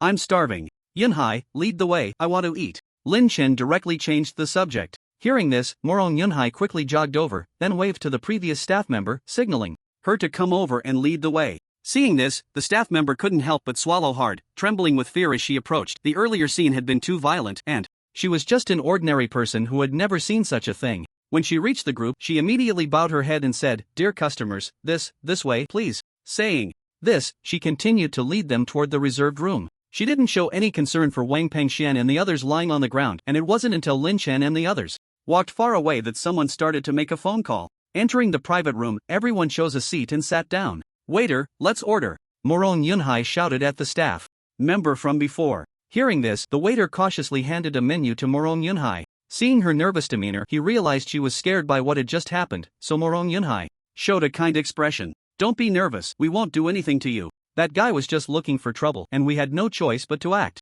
Upon hearing Morong Yunhai say this, the waiter finally relaxed. She was genuinely worried that they were the kind of people who would hit someone over a disagreement. Brother, you go ahead and order first. Morong Yunhai said, noticing that the waiter was no longer tense, and then looked at Lin Chen. Lin Chen didn't hold back, reaching out to take the menu that Morong Yunhai handed over and began to look it over. A quick glance revealed nearly 100 dishes written on the menu. I'll have the steamed green snapper and then the braised silver armor beef, and finally, let me see. I'll go with the fried jade chicken. After a brief look at the menu, Lin Chen ordered 3 dishes. The waiter quickly jotted down the names of the 3 dishes, and just as he was about to ask Lin Chen if he wanted to order more, he saw him pass the menu to Lin Yushan beside him. Aunt Lin, you can order now. Okay. Lin Yushan smiled as she took the menu, examining it carefully, and also ordered 3 dishes. She then handed the menu to Tang Xinyan, who received it as if it were a rare treasure, her lips curling into a smile. Ahem. I'll have this spicy scarlet pig, and this boiled white crane, and this salt-baked red phosphor shrimp looks delicious too. Tang Xinyan unreservedly ordered nearly 8 dishes, leaving Morong Yunhai and the others dumbfounded. Here, Sister Shui, it's your turn to order. Immediately, Tang Xinyan passed the menu to Morong Shui, who smiled awkwardly and said, Since Xinyan has ordered so many, maybe I won't order anything. Yanan, do you want to order? Ahem. I think that's enough. Yugu ordered 3, and Lin ordered 3, plus Xinyan's 8. That's already 14 dishes. It should be enough. Sikong Yanan quickly calculated, and just as she finished speaking, Lin Chen and Lin Yushan both laughed in unison. Lin Chen then said with a smile, "Shui, I think you should order a few more. Trust me, you won't regret it." Hearing Lin Chen say this, Morong Shui felt puzzled but suppressed her curiosity and casually ordered a few dishes. Sikong Yanan also ordered a few, and finally, everyone looked at Morong Yunhai. "Waiter, just bring me a few of your signature dishes." "Alright, sir. Since there's nothing else, I'll go arrange that for you." "Go ahead." Morong Yunhai nodded at her. The group then engaged in casual conversation. About half an hour later, the dishes were served one after another. And as they looked at the fragrant, golden-colored dishes, Tang Xinyan couldn't help but drool. Seizing the moment while others hadn't picked up their chopsticks yet, she quickly grabbed a piece to taste. Lin Yushan shot her an annoyed glance, but Tang Xinyan pretended not to see and continued to grab another piece. The others found Tang Xinyan's greedy eating amusing. "Xinyan, if you want to eat, just dig in. Why are you being sneaky? This meal is meant to welcome you," Sikong Yanan said. "I just noticed you all hadn't started eating." Tang Xinyan mumbled softly. Upon hearing this, everyone burst into laughter, and Lin Chen spoke up. "Ha, then let's start eating." The others nodded in agreement and picked up their chopsticks to begin eating. After a few rounds of drinks, everyone had eaten quite a bit except for Tang Xinyan, who was still going strong. At that moment, her stomach seemed like a bottomless pit, devouring the food on the table bit by bit. Morong Yunhai was astonished at how much she could eat. "You go, is Xinyan usually this good at eating?" "Yeah, her appetite has been growing lately." "Isn't she going to burst?" "I don't think so. I suspect Xinyan's ability is a special type related to devouring." Hearing Lin Chen's words, everyone was shocked but could accept it. It wasn't until Tang Xinyan popped the last chicken leg into her mouth that she finally stopped. Looking up, she saw everyone watching her with teasing expressions, and she suddenly felt a bit embarrassed. A few people saw her still feeling embarrassed and couldn't help but laugh, while Lin Yushan shook her head helplessly. "Alright, it's time to go." Seeing that Tang Xinyan had also finished eating, Lin Chen spoke up. Upon hearing this, everyone stood up and walked straight towards the exit of the private room. Before long, they arrived at the place where the fight had taken place, only to find that Wang Pengxian had long since disappeared, presumably picked up by the Wang family. However, they didn't mind, as long as Wang Pengxian dared to speak disrespectfully, Lin Chen would slap him. After leaving Tianxian Pavilion, they returned to the car. "Aunt Lin, please call Sister Chen and ask where she is. We'll go find her directly." "Okay." Saying this, Lin Yushan dialed Chen Jiyun's number. After a while, a woman's voice came from the other end of the line. "Hello, Aunt Lin, what's the matter?" "Xiaoyun, we've come to Modu, where are you now?" "We're coming to find you." "Ha, Aunt Lin, you guys came to Modu without letting me know? I could have picked you up," Chen Jiyun exclaimed upon hearing Lin Yushan's words. "Ha, it's just that we had a friend of Xiaoyu come to pick us up, so I forgot. By the way, where are you now?" "We're coming to find you." "Alright, I'll send you my location in a bit." Okay." Lin Yushan hung up the phone, and soon after, Chen Jiyun sent the address. Lin Yushan showed the address to Morong Yunhai, who then instructed the driver to head there. Meanwhile, in a private hospital in Modu, a figure wrapped in bandages lay quietly on the hospital bed. This person was none other than Wang Pengxian. At that moment, a middle-aged couple hurriedly opened the door and walked in. When the man saw Wang Pengxian, who was bound like a mummy on the bed, he immediately erupted in anger, and his body quickly sprouted thick fur. At the same time, his face transformed to resemble that of a wolf, and his limbs became incredibly sharp. A wolf howl suddenly echoed in the silent room. The woman, upon seeing this, scolded, "What are you howling about? Can't you see our son is like this?" Hearing the woman scolding, the middle-aged man gradually returned to normal, and the fur on his body disappeared. The two were Wang Pengxuan's parents, who were also the heads of the Wang family. The man was named Wang Badan, and the woman was named Shi Zhenxiang. They then walked straight to Wang Pengxuan's side. Shi Zhenxiang looked at her son in this state, feeling heartbroken, and a flash of killing intent crossed her eyes. "Pengxian, who did this to you?" Upon hearing Shi Zhenxiang's question, Wang Pengxian trembled his lips and managed to say 4 words. "Morong Yunhai." He wanted to add that it was Lin Chen's doing, but his lips were in so much pain that he couldn't say anything more. When Wang Badan heard it was the Morong family, he nearly exploded with rage but was glared back into silence by Shi Zhenxiang. Then, Shi Zhenxiang comforted Wang Pengxian, saying, "Don't worry, my dear son, your parents will make the Morong family pay 10-fold, 100-fold for this. You just focus on recovering here and we'll come to see you again in a while." After saying this, Shi Zhenxiang pulled Wang Badan out of the hospital room, a strong killing intent flashing in her eyes. After a while, the car slowly stopped at the entrance of a residential area where Chen Jiyun was quietly standing there, looking down at her phone. Seeing this, Lin Chen quickly opened the car door and got out. "Sister Chen." Hearing Lin Chen's voice, Chen Jiyun immediately looked up and saw Lin Chen's figure, her face lighting up with joy as she walked towards him. Xiaoyu, you guys really should have let me know when you came to Modu. I could have picked you up at the airport. I'm really sorry, a friend was coming to pick me up. At that time, and I forgot to tell you, Lin Chen apologized. Hearing this, Chen Jiyun nodded and no longer dwelled on the matter. At that moment, Marrow Yunhai and the others also came down, and Chen Jiyun finally noticed the few people behind Lin Chen. Are they the friends you mentioned? Chen Jiyun asked. Lin Chen smiled and began to introduce them. This is Marrow Yunhai, the eldest son of the Marrow family. This is his sister Marrow Shui, and this young lady is Sikon Yanan from the Sikon family. Hello, I'm Chen Jiyun. Seeing this, Chen Jiyun greeted the three with a smile. The three immediately replied in unison, hello, Chen Jia. Lin Chen had mentioned her on the way here, so they followed Lin Chen in calling her Chen Jia. To this, Chen Jiyun merely smiled slightly and then looked at Lin Chen. Let's go, I'll take you to see the house. If you don't like it, I can apply for a change. Haha, then it's hard work for Chen Jia to lead the way. Lin Chen laughed heartily, and then the group followed Chen Jiyun into the community. After more than 10 minutes, the group stopped in front of a house. At this moment, Chen Jiyun took out a key from her pocket and opened the door. The moment the door opened, a cool breeze blew out from inside the room. Then everyone could see the general situation inside. Come in and take a look. This place has just been renovated. No one has lived here yet. The furniture is complete, and the area is nearly twice as large as your house in Jiangcheng. Saying this, Chen Jiyun strode inside. Lin Chen followed closely behind, and the others also walked in. Chen Jiyun first took them to tour the bedrooms, which had a total of 5 rooms, each with an area of 20 square meters. In addition, each bedroom also had a bathroom, so there was no need to worry about crowding when using the toilet. Previously, Lin Chen would take a long time in the bathroom, causing Tang Xingyan or Lin Yushan to become a bit impatient waiting. Now it was great, they could take as long as they wanted without worrying about being disturbed. And Lin, are you satisfied with this place? If not, I can help you change it, Chen Jian asked Lin Yushan. However, Lin Yushan was already overjoyed at this moment, so how could she be dissatisfied? Very satisfied. Xiaoyu, what about you? How do you feel about this place? Do you need to change? No need, let's stay here. Can you show us around a bit more? Sure. Saying this, Chen Jiyun took them to tour again. This time they arrived at the kitchen, and seeing the various jars and bottles inside, the group was surprised. They had thought it would be empty, but they didn't expect there to be so many condiments. Well, I bought all these, Chen Jiyun explained when she saw their astonishment. For a moment, everyone was a bit taken aback by her words. Only Lin Chen instantly understood what she meant and felt speechless. Did she think she could win favor by trying to mooch off them? Impossible. Absolutely impossible. After the tour was complete, Chen Jiyun finally led them to the living room. It had to be said that the living room was quite large and also had a balcony.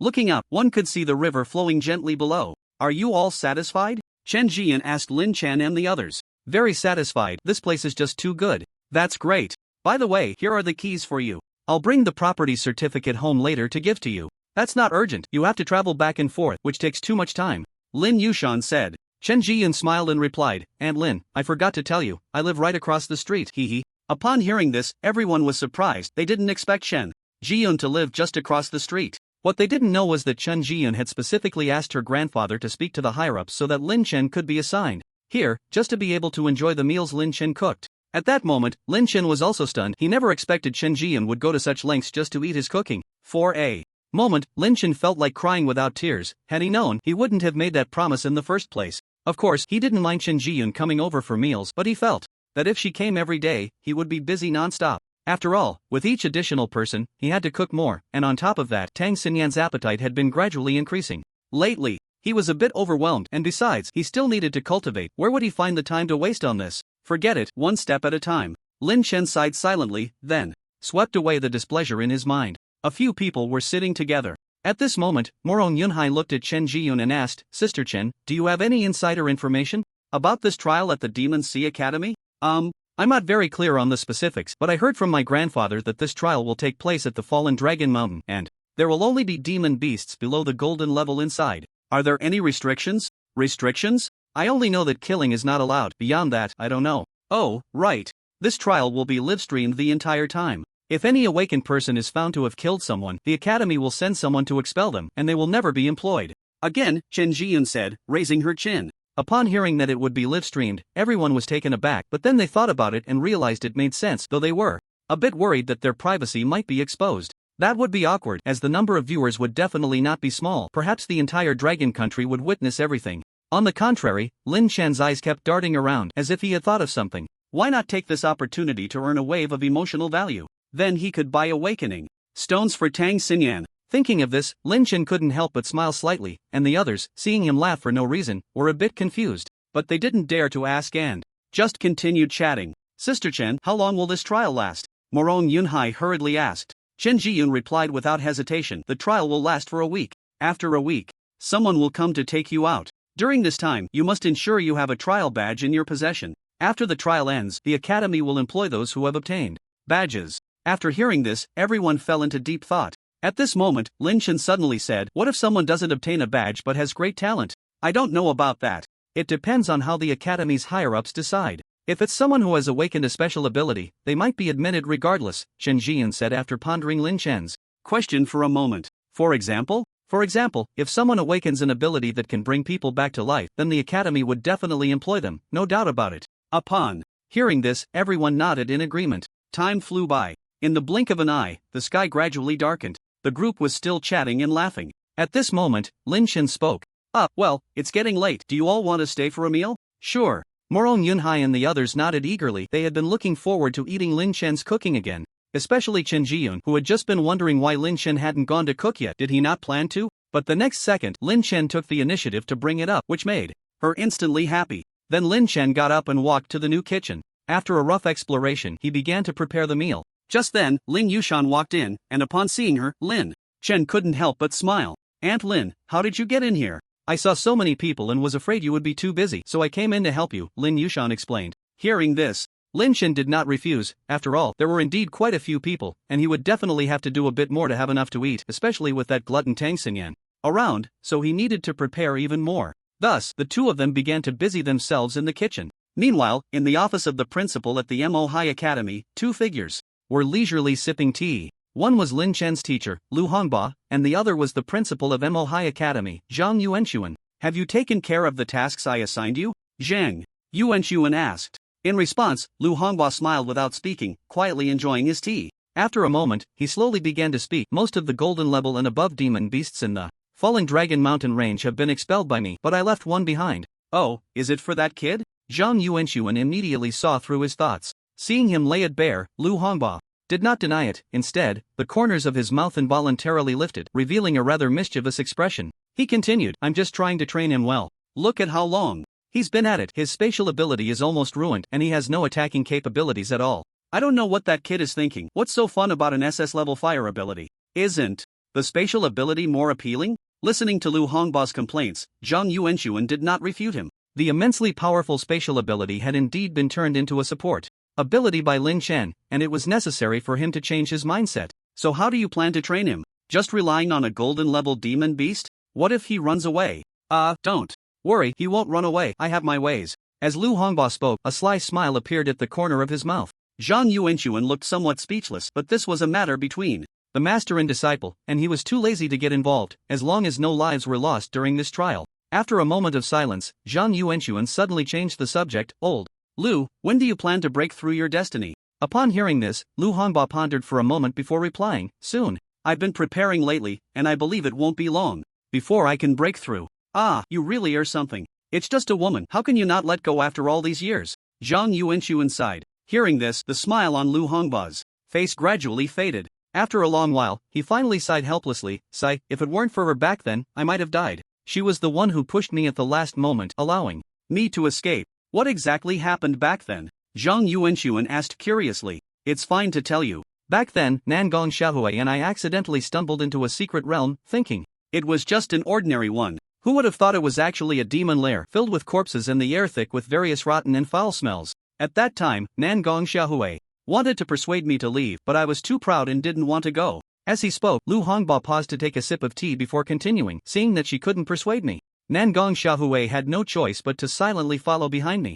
And then? Later, we encountered a terrifying creature in that secret realm. It had a face resembling a human, but its entire body looked like a centipede, extremely hideous. The moment it saw us, it began to chase us. Even with Nangong Xiaohui and I teaming up, we were no match for it, and in desperation, I had to flee with Nangong Xiaohui. Just as we were about to reach the spatial rift, that monster suddenly blocked our way. With the exit in sight but no way to proceed, Nangong Xiaohui ultimately. At this point, Lu Hongba stopped speaking, but Zhang Yuanxuan understood and silently lowered his head. After a long while, Lu Hongba wiped away the non-existent tears at the corners of his eyes. He had cried many times before, but this time he did not shed any tears. Perhaps his tears had run dry, or maybe he had come to terms with it. Alright, old Zhang. Stop pretending to be sad in front of me. I've already let it go, Lu Hongba teased with a smile. Hearing this, Zhang Yuanxuan shot him an annoyed glance and quickly changed the subject. By the way, what good stuff did you get from Niu Bizi this time? Seeing him ask this, Lu Hongba couldn't help but glance at him, then grinned mischievously. You wouldn't believe it. But the stuff from Niu Bizi is really good. I managed to snag over 100 talismans and a dozen bottles of elixirs from him. Did you just rob his place? Zhang Yuanxuan asked, somewhat incredulous. How could I dare to rob him? That shabby temple is a treasure to him. I actually asked for it right in front of him, Lu Hongba hurriedly explained. Seeing Lu Hongba so happy, Zhang Yuanxuan immediately joked, so, didn't Niu Bizi beat you up? Why would he beat me up? If it weren't for him encouraging my obedient disciple, how could I have been chased by that sin dog? I should have asked him more this time. Next time he encourages my obedient disciple to work, just watch me strip him bare, Lu Hongba replied with a grin. Zhang Yuanxuan shot him a glance but said nothing, gently sipping his tea, which had gone a bit cold. He then picked up the teapot on the table and poured himself a cup. Lu Hongba noticed and took a sip from his own cup. He didn't have the strength to strip Zhang Daoling bare, he was just bragging. By the way, have you looked into that child's situation? What's going on with the ability inside her? Zhang Yuanxuan suddenly changed the subject. Lu Hongba knew what he was asking and shook his head. I haven't figured it out yet. Why, do you know what's going on? If I knew, I wouldn't be asking you, Zhang Yuanxuan replied, rolling his eyes at him. Hearing this, Lu Hongba fell silent for a moment, and after a while, he looked at Zhang Yuanxuan and said, Old Zhang, do you think that child has time abilities? Impossible. Zhang Yuanxuan answered without hesitation. Lu Hongba questioned, why is it impossible? How do you explain her changing size? Faced with Lu Hongba's question, Zhang Yuanxuan fell silent for a moment. Seeing him quiet, Lu Hongba didn't rush him and quietly savored his tea. After a long time, Zhang Yuanxuan finally raised his head and slowly spoke. Let's not discuss this for now. You go help me with something. What is it? It's like this, you help me. After hearing Zhang Yuanxuan's instructions, Lu Hongba immediately stood up and then disappeared from the spot. High-end ingredients often require very complex cooking methods. After more than an hour of busy work, Master Lin finally prepared a dozen dishes. At this moment, our Master Lin was carrying a bowl of fragrant and tender tofu soup towards the living room.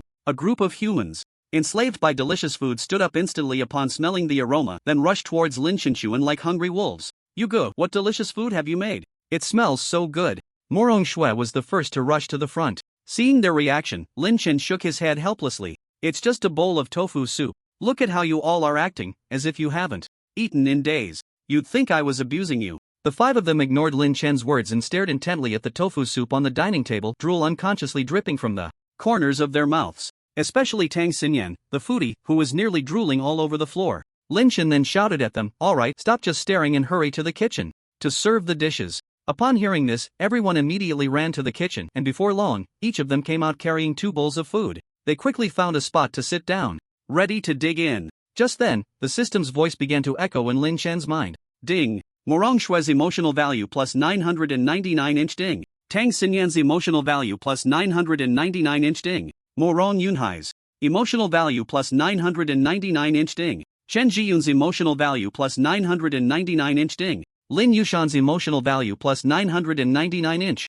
This continued for 5 minutes before the system's voice gradually quieted down. System, how much emotional value did I earn this time? Ding. Congratulations, host, you earned 500,000 points of emotional value this time. So, does that mean I maxed it out in one go? Hearing the system's words, Lin Chen was somewhat shocked. He didn't expect that just by making a meal he could earn so much. Wouldn't he be able to earn quite a bit just by cooking every day? With this thought, Lin Chen couldn't help but smile slightly, but then he reconsidered and felt it was a bit absurd. They had just not eaten his cooking for a long time. If he cooked every day, there probably wouldn't be as much, and it might not even generate emotional value. Lin Chen quickly abandoned this unrealistic fantasy and continued eating. After a while, the group sat back in their chairs, fully satisfied, each with a belly that felt like it had been pregnant for 10 months. At this moment, Morong Yunhai joked, you good, you say your cooking is so delicious, your girlfriend will be incredibly happy in the future. Chen Jiyun, who was nearby, couldn't resist adding fuel to the fire. Grinning widely, Xiaoyu, what do you think of me? I've got the figure and the looks, and I'm especially caring. Upon hearing this, everyone immediately started to tease. Only Lin Chen had a black line on his forehead, thinking this girl might be getting too attached to him. However, before Lin Chen could scold her, Morong Shui, not one to shy away from trouble, spoke up. Lin Chen go, what do you think of me? I'm not only well-behaved and sensible, but my figure is also not worse than Sister Chen's. Shouldn't you consider me? As she spoke, Morong Shui tightened her clothes, revealing her curvaceous figure unmistakably. To be fair, Morong Shui's figure was indeed stunning, and Lin Chen was momentarily taken aback. Fortunately, Tang Xinyan, who was beside him, pinched him in annoyance, bringing him back to his senses. Just as Lin Chen was about to thank Tang Xinyan, he heard her shout at Morong Shui fiercely, "No way, big brother is mine, you all better not think about stealing him." As soon as these words were spoken, everyone was momentarily stunned, then burst into laughter. Lin Chen's face turned dark. He certainly didn't want to get his legs broken. Although Tang Xinyan wasn't his biological sister, he had always treated her like one since childhood. Oh no, it was the original body that had treated her like that. Lin Yushan, noticing Lin Chen's thoughts, hurriedly scolded Tang Xinyan, "You girl, what nonsense are you talking? Xiao Yu is your brother, he's trying to find a girlfriend for you, why are you meddling?" Hearing Lin Yushan's words, Tang Xinyan had no choice but to shut up and stop talking. The others laughed even louder, but they didn't take Tang Xinyan's earlier words to heart, considering them just a joke. After that, Morong Yunhai and the others chatted idly for a while, glanced at the time, and realized it was getting late, so they all stood up to prepare to leave. Lin Yushan originally wanted them to stay the night, but since they insisted on going back, she had to give up. In the entire new house, only Lin Chen, the three of them, and Chen Jiyun remained. "Aunt Lin, you all sit for a while, I'll go get the property certificate for you from across the street." After saying that, without waiting for Lin Yushan to respond, Chen Jiyun stood up and walked out. Before long, she returned holding a red property certificate. Lin Yushan hurriedly reached out to take it and looked it over, seeing Lin Chen's name written prominently on it. However, Lin Yushan did not feel surprised. After all, this was originally prepared for Lin Chen by the Magic Sea Academy, so it wasn't unusual. "Here, Xiao Yu." Lin Yushan handed the property certificate to Lin Chen. Taking the property certificate, Lin Chen merely glanced at it casually before returning it to Lin Yushan. "Aunt Lin, could you please keep this for me?" "Sure," Lin Yushan replied, not saying much more. At this moment, Chen Jiyun spoke up. "Alright, you all take your time to chat. I won't disturb you. If you need anything, just come over and knock." "Xiaoyun, sit for a while longer before you go," Lin Yushan tried to persuade her. But Chen Jiyun shook her head. "No, Aunt Lin, you all chat. I'm full now and just want to take a nap, so I won't bother you." Saying this, Chen Jiyun instinctively yawned and turned to walk outside. Lin Yushan saw this and did not try to keep her any longer. The door closed. In the entire living room, only Lin Chen and the three of them remained, with Tang Xinyan petting the little white dog beside her. The scene fell into a moment of silence. Lin Chen and Lin Yushan were still getting accustomed to this new home. After a brief silence, Lin Yushan slowly spoke up. "Well, I'm going to wash the dishes. You and Xinyan can chat slowly. Aunt Lin, I'll help you." "No need, I'm fine on my own." "Alright then." Lin Chen did not insist and quietly sat back down on the sofa. Suddenly, he glanced at the night outside and couldn't help but get up and walk to the balcony. At this moment, the outside was brightly lit, and several ships were sailing on the river. Below, a bright moon hung quietly in the sky, and a cool breeze occasionally swept in from the distance. This made Lin Chen's thoughts drift back to before he crossed over. At that time, not long after he graduated from university, his dad took his mom abroad for a trip. Seeing that no one was around to supervise him, he chose to slack off since the family wasn't short on money. But he never expected that an accident would come so suddenly. He was just hungry one night and wanted to eat a pack of instant noodles to fill his stomach. Little did he know that he would never return. Had he known this would happen, he shouldn't have gone downstairs. Now, it's too late to regret. "Dad, Mom, are you both doing well? I miss you a bit." Lin Chen looked at the moonlight and softly murmured. After a long while, Lin Chen felt his feet getting a bit numb from standing, so he turned and walked back into the living room. On this day, Lin Chen woke up from the soft big bed, looked at the time, and found it was already past 9. Suddenly, he remembered he had to go pick up Zhou Pangji, so he hurriedly got dressed and walked out of the room. At this time, Lin Yushan was cleaning, and upon seeing Lin Chen come out, she quickly said, "Breakfast is on the table, hurry and eat while it's hot." "Okay." Hearing this, Lin Chen responded and quickly finished the food on the table. "Aunt Lin, I'm going out for a bit." Be careful on the road," Lin Yushan instinctively reminded him. Lin Chen nodded slightly and then left the house. Arriving at the roadside, he hailed a cab and headed to the airport. After driving for more than half an hour, they finally arrived. As soon as he got out of the car, Lin Chen rushed towards the arrival area. Zhou Pangji had said he would arrive around 10:30, and it was just a little past 10 now, so he still needed to wait a bit longer. So, Lin Chen casually found a stone stool to sit on. Just as he was patiently waiting for a moment, a sudden loud noise startled him. He quickly looked up and saw the crowd in front of him scattering in all directions as if something terrifying had happened. At that moment, a team of police officers rushed towards the scene. Seeing this, Lin Chen's curiosity was instantly ignited, and he quickly followed. Before long, he arrived at the scene, which was now surrounded by a large number of police officers. From a distance, Lin could see two people standing in the center of the area. No, to be more precise, a middle-aged man was gripping a young woman's neck. The woman's face was pale, and tears were streaming down her eyes. "Don't move! Quickly release the hostage and surrender!" At that moment, a male police officer shouted sternly at the middle-aged man.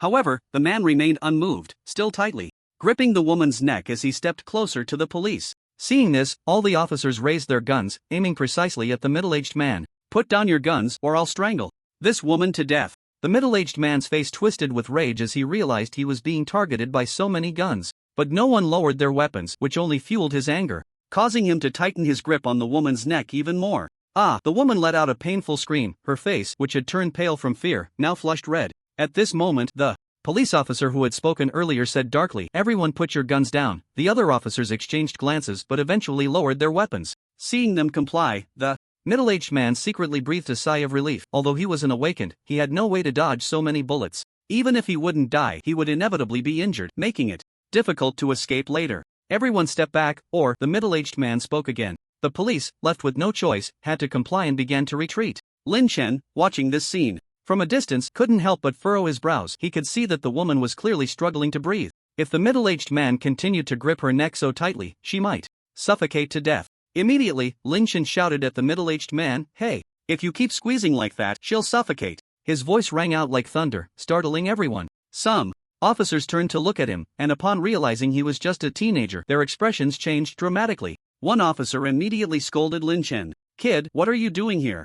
This isn't a place for you. Get out of here now." But Lin Chen remained unfazed, his gaze fixed on the middle-aged man's hand. His earlier shout had caused the man to grip the woman's neck even tighter. "If you keep this up, she'll suffocate and then you won't have a hostage anymore. Do you think you can still get away?" Lin Chen shouted again at the middle-aged man. Hearing this, the man finally looked at the woman, whose face was gradually turning from red to purple. She would suffocate in less than 3 minutes. Realizing this, the middle-aged man slowly loosened his grip on the woman's neck. The woman gasped for air, looking as if she had just survived a disaster, but she knew she was still in danger. She could only suppress her fear and breathe in the fresh air desperately, her face gradually returning to its normal color. The police finally realized what had happened. They were ordinary people and didn't have the keen eyesight of an awakened, so they hadn't seen the woman's condition clearly. If it hadn't been for Lin Chen's reminder, that woman might have suffocated to death, and they would surely face punishment upon returning. Lin Chen's words not only saved a life but also spared them from repercussions. Some police officers cast grateful glances at him, and Lin Chen smiled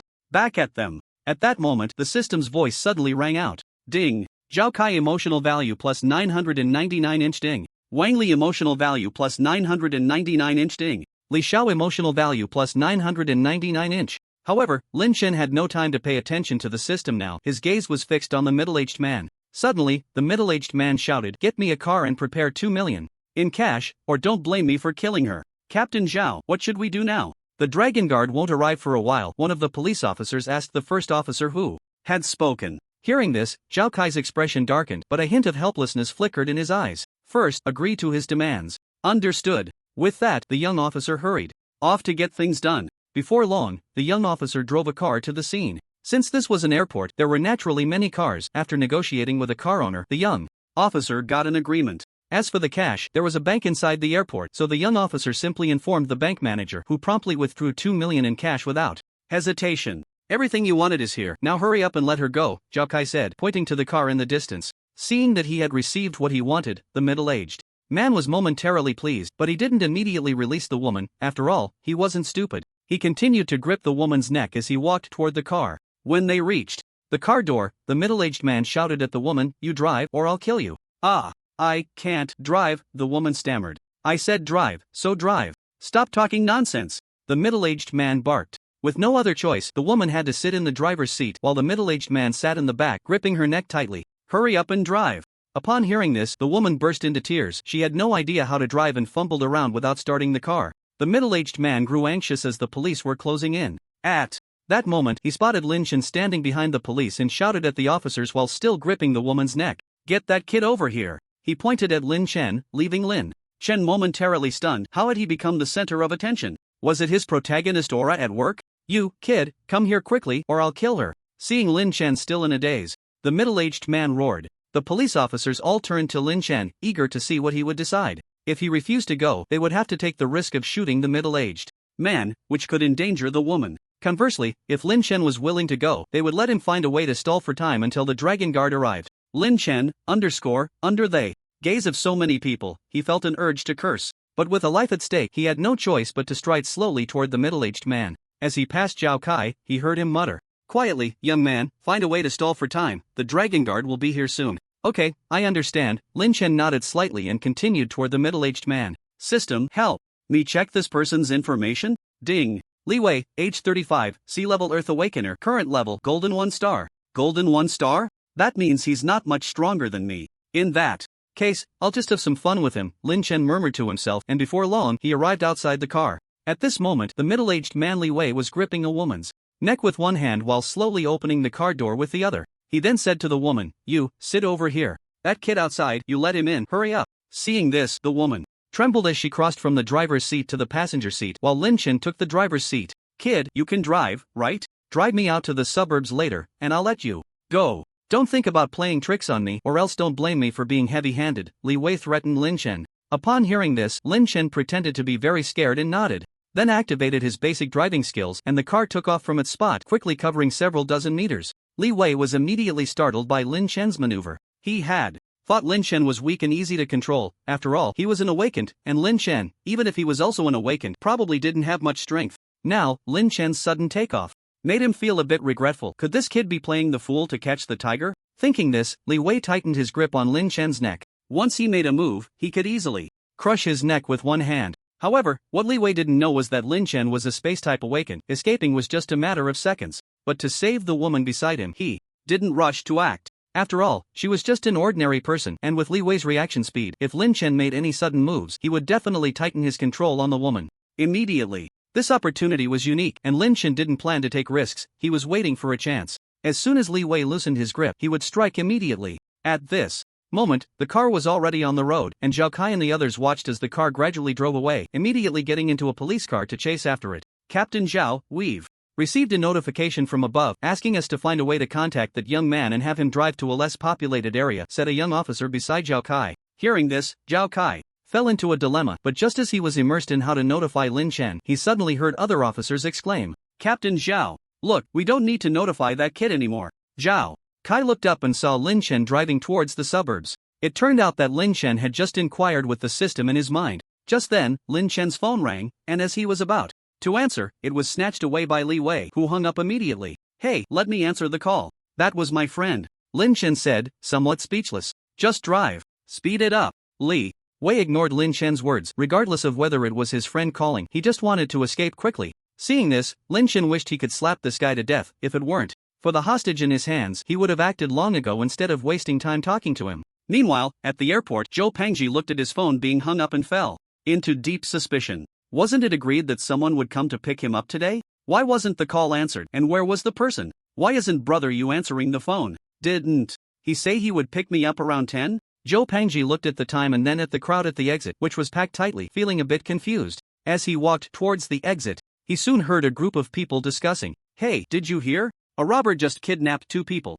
They say it's a couple." "No way, it can't be a couple, it's a man and a woman, and the man seems to just be a student." The speaker was unaware, but the listener was attentive. Zhou Pangji heard the person's words and recalled that he had just called Lin Chen, only to have the call hung up. This made him think that the man they were talking about was Lin Chen. Damn, could it be that they kidnapped brother you? Who has the guts to do that, even daring to kidnap brother you? Zhou Pangji muttered quietly. He immediately tried calling Lin Chen again, but the result was the same. The call was directly hung up. At this point, Zhou Pangji had no choice but to believe that Lin Chen had indeed been kidnapped. For a moment, he didn't know what to do, and in helplessness, he could only walk out of the airport. On Lin Chen's side, after driving for an unknown distance, Li Wei gradually relaxed. He tossed the phone back to Lin Chen, but his hand still gripped the woman's neck tightly. He didn't attempt to grab Lin Chen again because he sensed Lin Chen's extraordinary nature, worried that he might be pretending to be weak, so he simply kept the woman under control. With the system's help, Lin Chen drove the car to a relatively less populated area.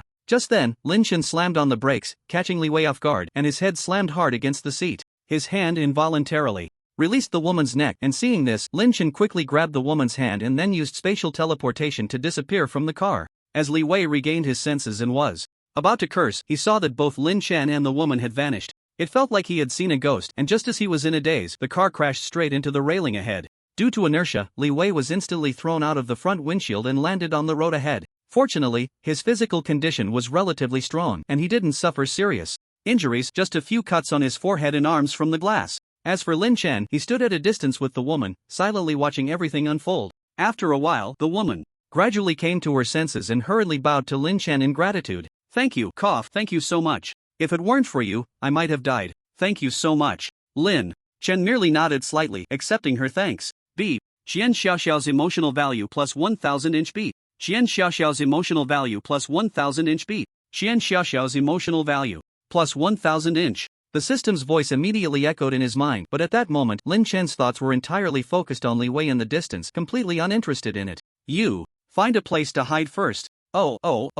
Xian Xiaoxiao immediately ran towards the small woods by the roadside, while Lin Chen walked towards Li Wei. You brat, who the hell are you? Li Wei slowly got up from the ground and saw Lin Chen walking towards him, immediately shouting angrily. In response, Lin Chen sneered dismissively and said, "You're not even worthy to know my name. You enjoyed choking me just now, and now I'll let you taste the feeling of being burned by fire." As he spoke, a fireball suddenly appeared in Lin Chen's hand. Seeing this, Li Wei was startled for a moment but quickly calmed down. A cold glint flashed in his eyes, and a sinister expression appeared on his face. Flame fireball, go! Lin Chen shouted in a deep voice. The next second, a massive fireball shot straight towards Li Wei. Humph, just a little trick. Earthstone barrier. Li Wei snorted coldly, then pressed his hands on the ground, and a 5-meter-high earthen wall quickly rose up, intercepting the fireball. Boom! After a loud explosion, Lin Chen's fireball disappeared, while Li Wei's earthen wall still stood firm. Kid, your flames can't do anything to me. Are you ready to die? Li Wei poked his head out from the side of the earthen wall, looking at Lin Chen with a mocking expression, his murderous intent evident in his eyes. Not necessarily, let me show you this move. Solar fall. Lin Chen shouted loudly, and immediately, hundreds of fireballs the size of soccer balls appeared above him. Seeing this, Li Wei instinctively swallowed hard. There were quite a few fireballs. However, before he could react, the hundreds of fireballs came crashing down on him like a meteor shower. Bang! Bang bang! Bang bang bang! The continuous sounds of impact made Li Wei's heart tremble, and he immediately channeled his spiritual energy, pouring it into the earthen wall. This barely stabilized it, preventing it from collapsing. It wasn't until the last fireball struck that the earthen wall began to shatter. But at that moment, Li Wei shouted, "Earth spike impact." As soon as he spoke, stone spikes began to erupt from the ground, wildly spreading towards Lin Chen. In the blink of an eye, they reached Lin Chen's feet, and seeing this, Lin Chen immediately used Phantom Step, disappearing from his original spot. Li Wei was taken aback by Lin Chen's sudden disappearance. He had never fought against a Space Awakener before, so he didn't realize this was Lin Chen's spatial ability. He thought Lin Chen was just too fast for his eyes to catch. As he looked around, trying to find Lin Chen's figure, a long spear gleaming with cold light stabbed down from above him. Fortunately, he reacted quickly and dodged to the side. Clang! The spearhead struck the ground, instantly sparking a shower of sparks. Lin Chen also quickly reacted, then exerted force with his legs and shot towards Li Wei. At the same time, he swung the Overlord spear continuously. Seeing this, Li Wei could only keep retreating, and after creating some distance, he struck back again. Raging Sand Fury. The moment he finished speaking, the broken stones and sand on the ground began to slowly float into the air, then started to spin. Eventually, a sandstorm formed around Li Wei. In his view, as long as Lin Chen dared to approach, he would surely be torn apart by the rapidly spinning sand and stones. However, Lin Chen simply traced a circle in the air with his finger, and the next second, a half-person high blue halo appeared. At the same time, a blue halo also appeared above Li Wei's head. Then, Lin Chen frantically began to shoot fireballs into the halo. Li Wei was momentarily stunned, not understanding what Lin Chen was trying to do, but he quickly realized as dozens of fireballs of varying sizes came crashing down from above. Seeing this, Li Wei immediately controlled the swirling sand and stones to block them. Boom! Rumble! With each explosion, dozens of fireballs were completely extinguished. Just as Li Wei was about to mock Lin Chen, he suddenly noticed that Lin Chen's figure had vanished from the spot. This made him alert again, and he immediately controlled the sand and stones to surround himself. At that moment, a deep roar sounded behind him. Explosive!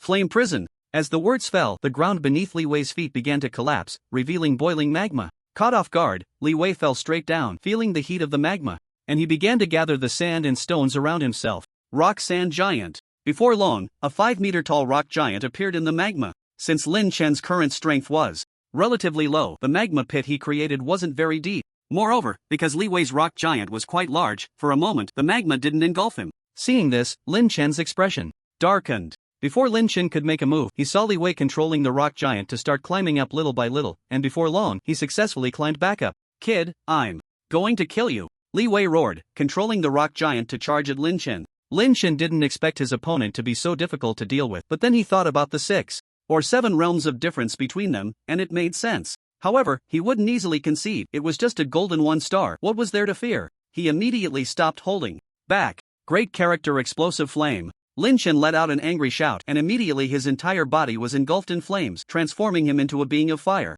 Ha! Lin Chen then spread his arms and stepped forward, a fiery big character spontaneously forming. In the next second, the flaming big character shot straight towards the rock giant. The speed was so fast that Li Wei couldn't react in time. Bang! Rumble! The big character struck the sand giant, instantly kicking up a cloud of dust. When the dust settled, Li Wei's sand giant was seen sitting on the ground, missing arms and legs. Meanwhile, Li Wei stood silently atop the rock giant, his gaze fixed intently on Lin Chen. He hadn't expected Lin Chen to be so fierce, and immediately he felt the urge to flee. Of course, it wasn't out of fear, but rather a vague sense that someone was coming. He didn't need to guess to know it was definitely the dragon. Guard! Kid, just you wait. One day, you'll know how powerful I am. If you dare to ruin my plans, just wait for my revenge. I'll make your family wish they were dead. With that, Li Wei turned to prepare for escape, but how could Lin Chen let him go? If he hadn't said that, it would have been fine. Now, Lin Chen only wanted to eradicate the root of the problem, ensuring no future troubles. Li Fire Pearl, kill him for me. Lin Chen immediately summoned the Li Fire Pearl within him with his mind, and the pearl shot out of his body like a cannonball. It raced straight towards Li Wei, who, sensing the burning sensation on his back, turned to look and saw a fiery red pearl hurtling towards him. The extreme heat instantly ignited his clothes, and before he could extinguish the flames, the Li Fire Pearl was already in front of him. The moment the pearl made contact, a violent flame engulfed him, and in the blink of an eye, Li Wei vanished without a trace. It was as if he had never existed, completely evaporating without leaving a single remnant, his soul dissipating as well, with no chance of reincarnation. Afterwards, the Li Fire Pearl flew back into Lin Chen's body. Damn it, I wasn't even planning to kill you, but you insisted on seeking death.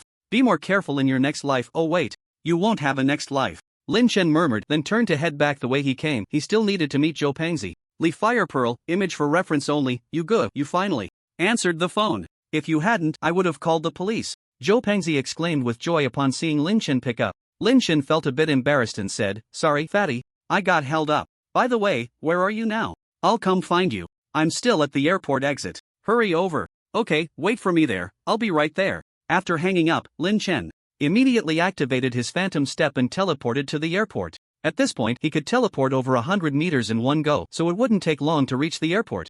Meanwhile, shortly after Lin Chen left, Chen Xiaoxiao emerged from the nearby bushes. She scanned the surroundings but didn't see Lin Chen or even Li Wei, which made her face turn pale. Could it be that something happened to Lin Chen? So, Chen Xiaoxiao mustered her courage and walked step by step towards that direction. Just then, several figures flew down from the sky, all dressed in Dragon Guard uniforms. Among them was none other than Li Ming. Captain Li, it seems there are signs of a battle below. Should we go down and take a look? A figure said as they approached Li Ming. Hearing this, Li Ming nodded. Let's go down and check it out. With that, Li Ming flew down first, followed closely by the others. At the moment of falling, several people spotted the sneaky Qian Xiaoxiao not far away. Who is it? Come out! Li Ming shouted at Qian Xiaoxiao. Seeing that the others were all wearing the uniforms of the Dragon Guard, Qian Xiaoxiao mustered her courage and walked over. Miss, who are you? What are you doing here? Did you see where the people in this car ran off to? Li Ming asked 3 questions in a row, leaving Qian Xiaoxiao momentarily confused. After a moment, she gradually came to her senses and replied, my name is Qian Xiaoxiao. I was kidnapped by that bandit. A handsome guy saved me earlier, but now he's gone, and so is the kidnapper. Upon hearing this, the others suddenly realized that the girl in front of them was the one they needed to rescue. Are you hurt? Li Ming asked. Qian Xiaoxiao shook her head and then said, I'm not hurt, just that the bandit choked my neck really hard, but it's better now. What about the other young man? Wasn't he with you? Li Ming asked, puzzled. Well, he told me to find a place to hide while he fought the bandit, and then they both disappeared, Qian Xiaoxiao said without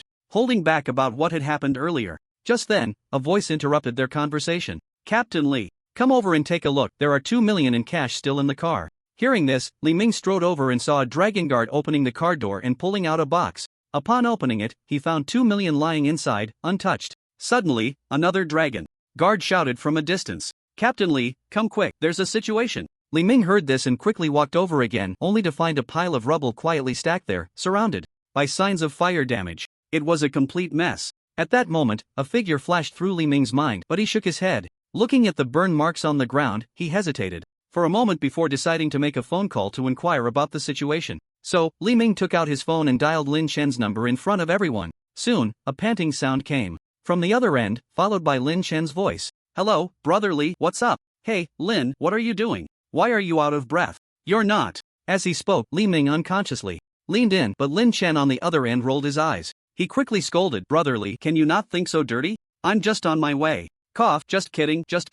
By the way, where are you right now? Li Ming awkwardly coughed and changed the subject. Upon hearing this, Lin Chen immediately connected it to what Zhao Kai had said about the Dragon Guard. Coming and understood what Li Ming wanted to ask. He countered, Brother Li, did the higher-ups send you? Yeah, I'm right here on the scene, but I haven't seen you or the bandit. Hearing this, Li Ming confirmed that the person Xian Xiaoxiao mentioned was indeed Lin Chen. Lin Chen had nothing to hide, so he straightforwardly confessed, you don't need to look for that person anymore, I've already killed him. I was planning to hold him off until you arrived, but he threatened my family, saying that if he escaped he would definitely come after my family. I had no choice but to kill him. Lin Chen spoke casually, but a chilling killing intent radiated from him. Fortunately, there was no one around, otherwise, it would have definitely frightened them. After listening to Lin Chen's account, Li Ming sighed helplessly and didn't blame him. After all, if it were him, he would have tortured the guy first before killing him. Otherwise, the hatred in his heart would never be resolved. Alright, I understand the situation. You can get back to what you were doing, I'll hang up now. After a moment of contemplation, Li Ming spoke to Lin Chen on the other end of the phone. Okay, I'll hang up now. If you need anything, just call me. After saying this, both of them hung up the call. Then, Li Ming turned to the other members of the Dragon Guard and said, when you go back, tell them the bandits have been killed and both hostages are safe. Yes, everyone responded in unison. Although they didn't understand why Li Ming said that, they felt relieved knowing the hostages were unharmed. As for the bandits being killed, judging by the scene, it seemed they had been taken out by someone, possibly even turned to ashes. It could have been the person Li Ming had just spoken to, but since the threat was eliminated, it was necessary to inform someone to handle the aftermath. Then, a member of the Dragon Guard approached Li Ming and said, Captain Li, I'll call someone to handle the situation here. Li Ming merely nodded slightly, indicating for him to hurry, and the Dragon Guard member took out his phone to make the call. About 10 minutes later, Zhao Kai arrived with a group of police officers in a police car. Upon seeing Qian Xiaoxiao safe and sound next to Li Ming, they finally breathed a sigh of relief, but the absence of Lin Chen immediately tightened their hearts again. Zhao Kai quickly walked up to Li Ming and the others and asked, is there still a young guy missing? Why don't we see him? Oh, that's my friend. He had something to take care of, so I let him leave first. Oh, got it. By the way, what about the bandit? Why don't we see him? He's dead, not even a trace left. Li Ming replied calmly. Seeing this, Zhao Kai didn't ask further and immediately addressed the police officers behind him. Quickly handle the scene, and later write me a report. Yes. The officers responded and began to get busy, some taking photos of the scene, while others